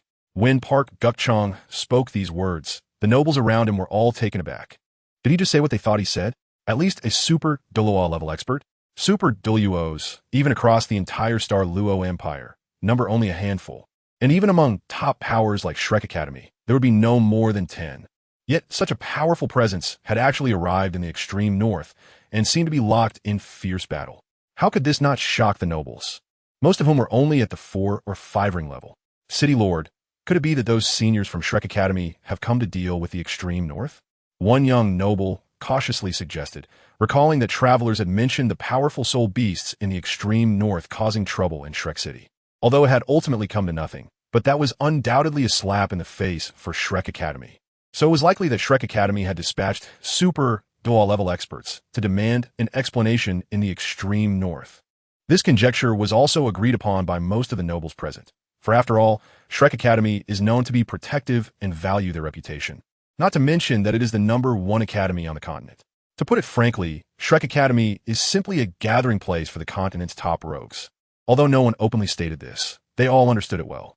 No, I can barely discern one of these auras. The opponent's strength is one of the 3 kings of the extreme north, but I don't know which beast it is. As for the other one, it seems to be a guy skilled in using mental power. Just a slight probe just now made my head feel like it was about to explode. a sharp pain like thousands of needles piercing my brain. I'm afraid that it is also one of the top 10 fierce beasts. And its rank is not low. An old man beside Park Guk-chong said gravely. The young man who had spoken earlier was taken aback, but did not rush to retort. Instead, he pondered, Elder Feng. Are you sure that both sides in the battle are existences from the top 10 fierce beasts? As soon as this question was asked, it immediately attracted everyone's attention. And even City Lord Park Guk-chong could not help but squint his eyes, instinctively clenching his right hand. 2 existences from the top 10 fierce beasts are battling? What a ridiculous joke.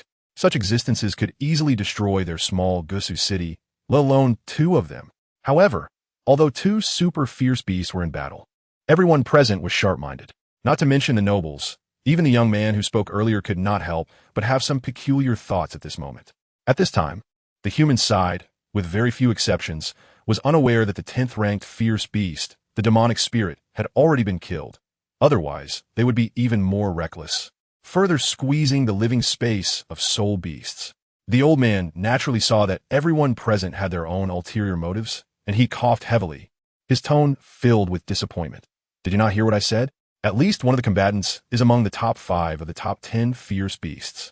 And aside from the demonic spirit, which is ranked 10th, the other 2 skilled in mental power are all of the top 5 level. If it's the Beast King, that's fine. At least Shrek can restrain Stardo. But if it's the Evil Emperor, we're doomed. On the other side is either the Ice Emperor or the Snow Emperor, but judging by the situation, it's more likely the Snow Emperor. With such strong beings in battle, you're all thinking about how to take advantage of it. The Douluo Empire is done for with a bunch of fools like you. A group of scoundrels. After being scolded by Elder Feng, the nobles, whether they had climbed up step by step or inherited their family positions, felt somewhat embarrassed. But they could not say anything, or dared not say anything, because this elder was a city guard personally appointed by the royal family of the Douluo Empire. A super Douluo level expert with a cultivation level of 96, Feng Qingtian, title, Heaven Striker. At the same time, he was one of the only 3 super Douluos in the Douluo Empire. Old Feng, please calm down. Park Guk-chong quickly intervened, sensing the situation was amiss. What you said, even if we have that thieving heart, we don't have the thieving courage. Moreover, the aftermath of their battle could kill us 1,000 times over. Why will we seek our own suffering? It's best not to even have that thieving heart. I tell you, Park Guk-chong, Gusu City really needs to be rectified. Since you chose to be here and guard the northern border of the empire, then do your job properly and not think every day about how to exploit the resources of the common people and collect fees from passing travelers. Feng Qingtian showed no mercy to Park Guk-chong. The latter's father was merely an 8-ring toDouluo, and the old Park family had been a single line for thousands of years. Even if he had allied families, he was not afraid at all. Yes, you are right. Park Guk-chong kept smiling and then shot a fierce glance at the young man who had spoken, causing the latter to tremble in fear. Elder Feng, I was just momentarily confused. Please don't hold it against me. Enough. I don't want to manage your petty affairs. And, judging by that momentum, they are already in a heated battle. Activate the city defense formation. Protect the citizens and resources in the city first. By the way, you aren't a sensitive attack type, Soul Master? Hurry to Douluo City to report to the royal family and request reinforcements. I'm worried that if the extreme north loses, they might launch a beast tide to come here for revenge. Understood. Chapter 214. The persistence of the Snow Empress in the Scarlet Blood Mist, the violent energy of ice and snow raged on, with millions of snowflakes swirling outwards, crazily weakening the murderous blood-red fog that permeated the air. However, as time passed, the mist began to show signs of liquefaction, further compressing the snowflakes and tightening their formation. This won't do if this continues. The Snow Empress gritted her teeth. She could clearly sense this change, and for her, it was definitely not a good sign. The most obvious issue was that her released soul skill, Domain, Dance of Snow in the Radiant Sun, was being severely suppressed. Not only could the temperature not drop rapidly to levels comparable to absolute zero, but the snowflakes that flew out were also being restrained by the Scarlet Blood Mist, unable to spread and could only slowly contract their front line. This was her own creation. The third of the Snow Empress's 3 ultimate techniques, Domain, Dance of Snow in the Radiant Sun. Yet now, in the contest of Domain's soul skills, she, the Ice Queen, had lost to this evil tyrant ruler. Despite the unwillingness in her heart, the Snow Empress still forced herself to endure. She gathered her soul power. Bringing her hands together in front of her chest, fingers forming a circle. The swirling snowflakes rapidly converged, and in the next moment, a massive white dragon made entirely of snowflake petals burst forth, stretching its body with all its might in the narrow space of blood mist, letting out an impassioned roar. The once arrogant scarlet mist was forcibly torn open, and the Snow Empress rode the dragon out, soaring into the sky. This was also her third ultimate technique. Domain, Dance of Snow in the Radiant Sun. It was merely a change in form, transforming from a large area of diffusion into a point-breaking surface method, forcibly breaking through the evil Tyrant ruler's domain, whisper of the resurrected evil god. Oh, this is interesting. I underestimated you. The voice of the evil Tyrant ruler seemed to come from all directions. It was at this moment that the Snow Empress was shocked to discover that everything around her had turned scarlet. The area of dozens, no, even hundreds of miles, seemed to have become the realm of the evil Tyrant ruler. Emperor Sword, Array Formation. The Snow Empress's expression darkened as she summoned her ice swords once more, now numbering 12. The so-called 3 ultimate techniques of the Snow Empress were her self-created 3 ultimate skills, divided into: the first ultimate, Emperor Sword, Ice Extreme Peerless. The second ultimate, Emperor Palm, Great Cold Without Snow. The third ultimate, Emperor's Cold Heaven, Dance of Snow in the Radiant Sun. As the saying goes, sword and palm command the heavens. Ice and snow are cold. Emperor Sword, Emperor Palm, Emperor's Cold Heaven. There was no one who understood how to use these techniques better than the Snow Empress herself. The so-called Emperor Sword was not merely about condensing a single ice sword. Just as now, the Snow Empress could manipulate multiple ice swords simultaneously, achieving the effect of sword-wielding combat like in celestial fantasy, and could further develop and improve it into a unique Emperor Sword formation, resonating with a specific number and specific soul power frequency, thereby achieving an effect of 112. Similarly, the Emperor Palm was not just a simple slap. It could also evolve in various ways. The most effective being condensing soul power into the palm and attacking the enemy with a point, inputting soul power in an instant to explode within the enemy's body, sealing their soul power meridians or turning them into a bomb that could explode at any moment. The Emperor's Cold Heaven, Dance of Snow in the Radiant Sun, was even more adaptable. The white ice and snow dragon she had previously condensed was a brand new form of use.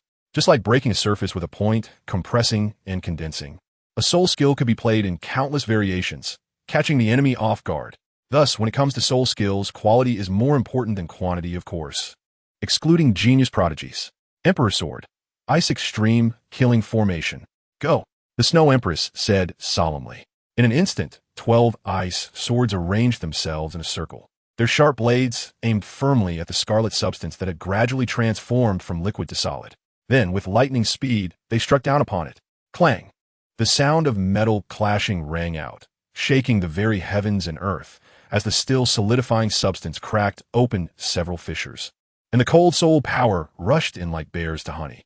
However, within just 2 seconds from those cracks emerged over 10 long tentacles, each adorned with faces of various beings, all bearing expressions of fear, as if expressing their unresolved grievances. The tentacles, seemingly unafraid of the extreme cold, swiftly attacked the Snow Empress. She frowned, and the sword formation retreated, then instantly decomposed. The 12 ice swords quickly slashed at the tentacles, which rapidly broke under the fierce assault, but soon new tentacles would replace them, as if they could never be exterminated. Psychic field, mental explosion, a cold shout came, and the Snow Empress felt a sharp pain in her head. The 12 ice swords fell uncontrollably, crashing heavily onto the ice field, while the Snow Empress herself was on the verge of collapse, as if she would perish at any moment. Ha ha ha! Snow Maiden, in the end, I'm still superior. The evil Tyrant ruler transformed into its true form. A gigantic eyeball over 300 meters in diameter appeared, a terrifying psychic pressure rampaging across the ice field. Around that eye, 81 tentacles longer than 500 meters danced wildly, its gaze fixed on the swaying Snow Empress. Although victory seemed assured, it still opted to release a soul skill. Evil Eye Gaze. Ugh! The Snow Empress's mind went blank. She ultimately could not withstand it, rapidly falling from the air and crashing into the ice field, creating a deep pit several dozen meters wide. Oof, just this much. The evil Tyrant ruler sneered coldly, ready to search for the being, but was suddenly struck with pain. It turned its eye in disbelief. discovering that the earlier white ice and snow dragon had somehow burst forth, biting down at the base of several of its tentacles. At this moment, the Snow Empress struggled out of the pit, carelessly wiping the blood from the corner of her mouth, uncaring of her disheveled appearance, and coldly said, "Don't forget, this extreme northern land is my territory. Good, good, good. Since you seek death, I shall grant it to you." The evil-eye tyrant ruler roared in fury, the enormous eyeball swirling with strange light, and in the next moment, a terrifying blood-red beam erupted, crashing fiercely toward the Snow Empress. Soul skill, light of destruction, and surrounding that blood-red beam with a diameter of 10 meters were a total of 81 smaller rays. Another soul skill of the evil-eye tyrant ruler, psychic paralysis ray. The purpose was to better annihilate the Snow Empress. The Snow Empress was greatly alarmed. She quickly mobilized all her soul power, gathering it in her right hand, and then a white beam erupted. Although it was smaller compared to the nearly annihilating blood-red beam, its power was not to be underestimated. Soul skill, pride of ice and snow. The two beams collided in an instant. Chapter 215, The Extreme North Incident. The Snow Empress is severely wounded. Boom. A deafening explosion échoué.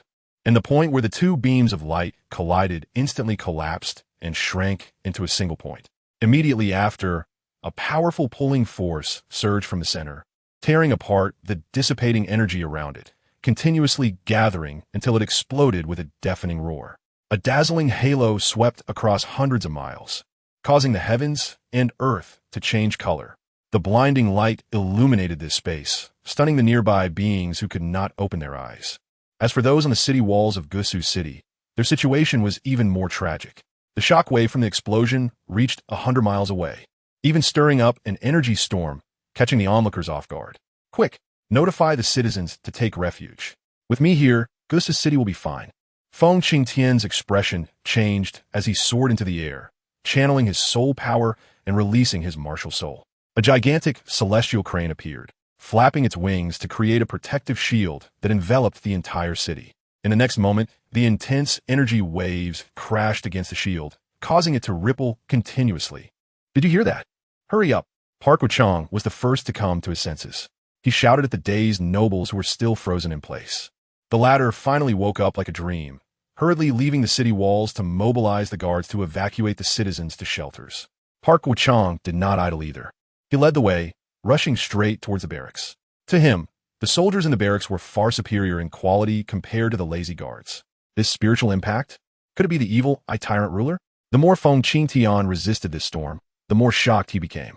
He sensed a chaotic and disorderly spiritual interference from this storm, as if it aimed to tear everything apart around him.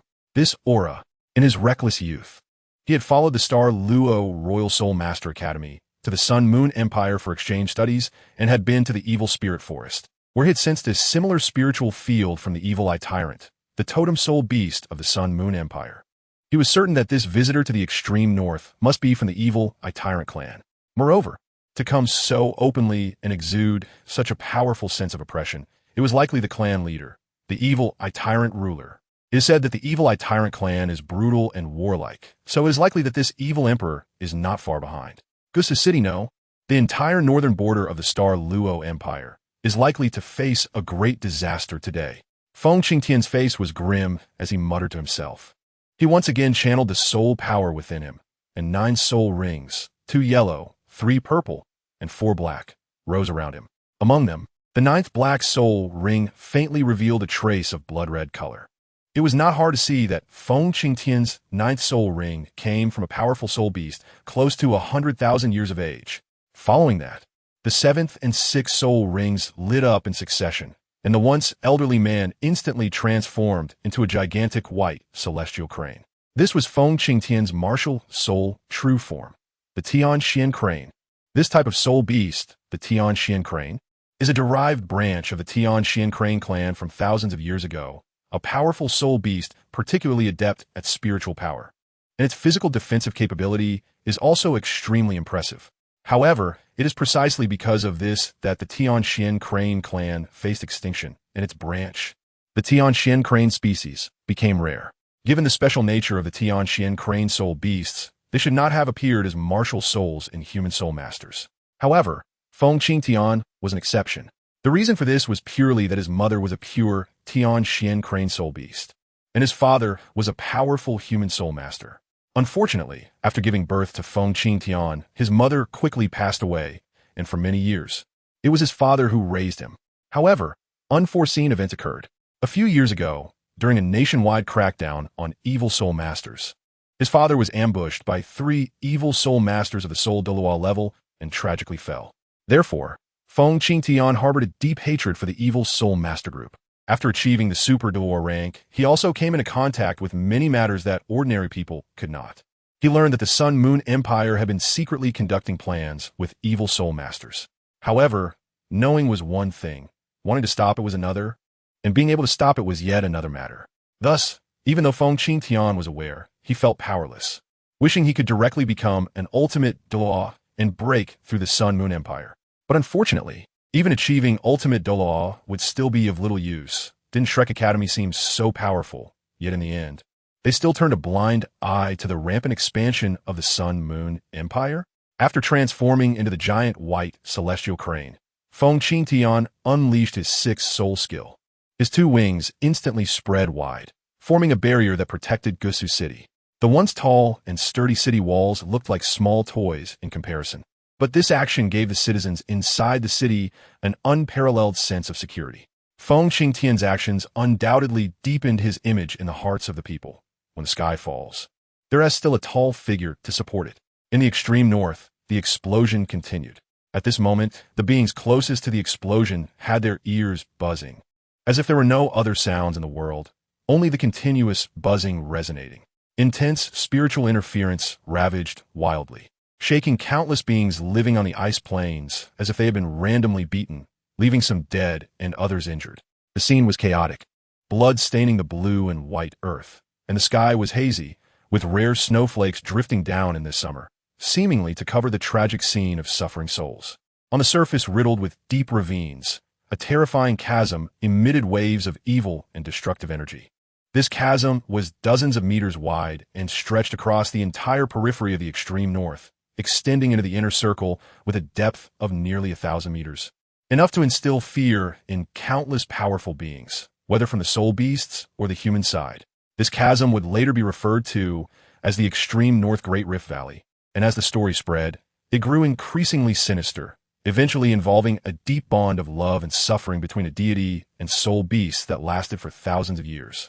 At the end of the rift, a snow-white figure lay at the deepest part. Her skin was flushed red, cracked and dry, and her disheveled hair made one wonder if this person was the once mighty Snow Empress who ruled the extreme north. Indeed, this figure was the Snow Empress, more precisely, the Snow Empress in a severely wounded state. Summary. After crossing into the world of Douluo II, Yun Ying discovers that she has become the hero, Yun Ying, who is yet to appear. Moreover, not only has her martial soul turned into the plundering fire, but her soul skills have also transformed into Yun Ying's abilities. However, none of this is important. What matters is how she is turned into a woman.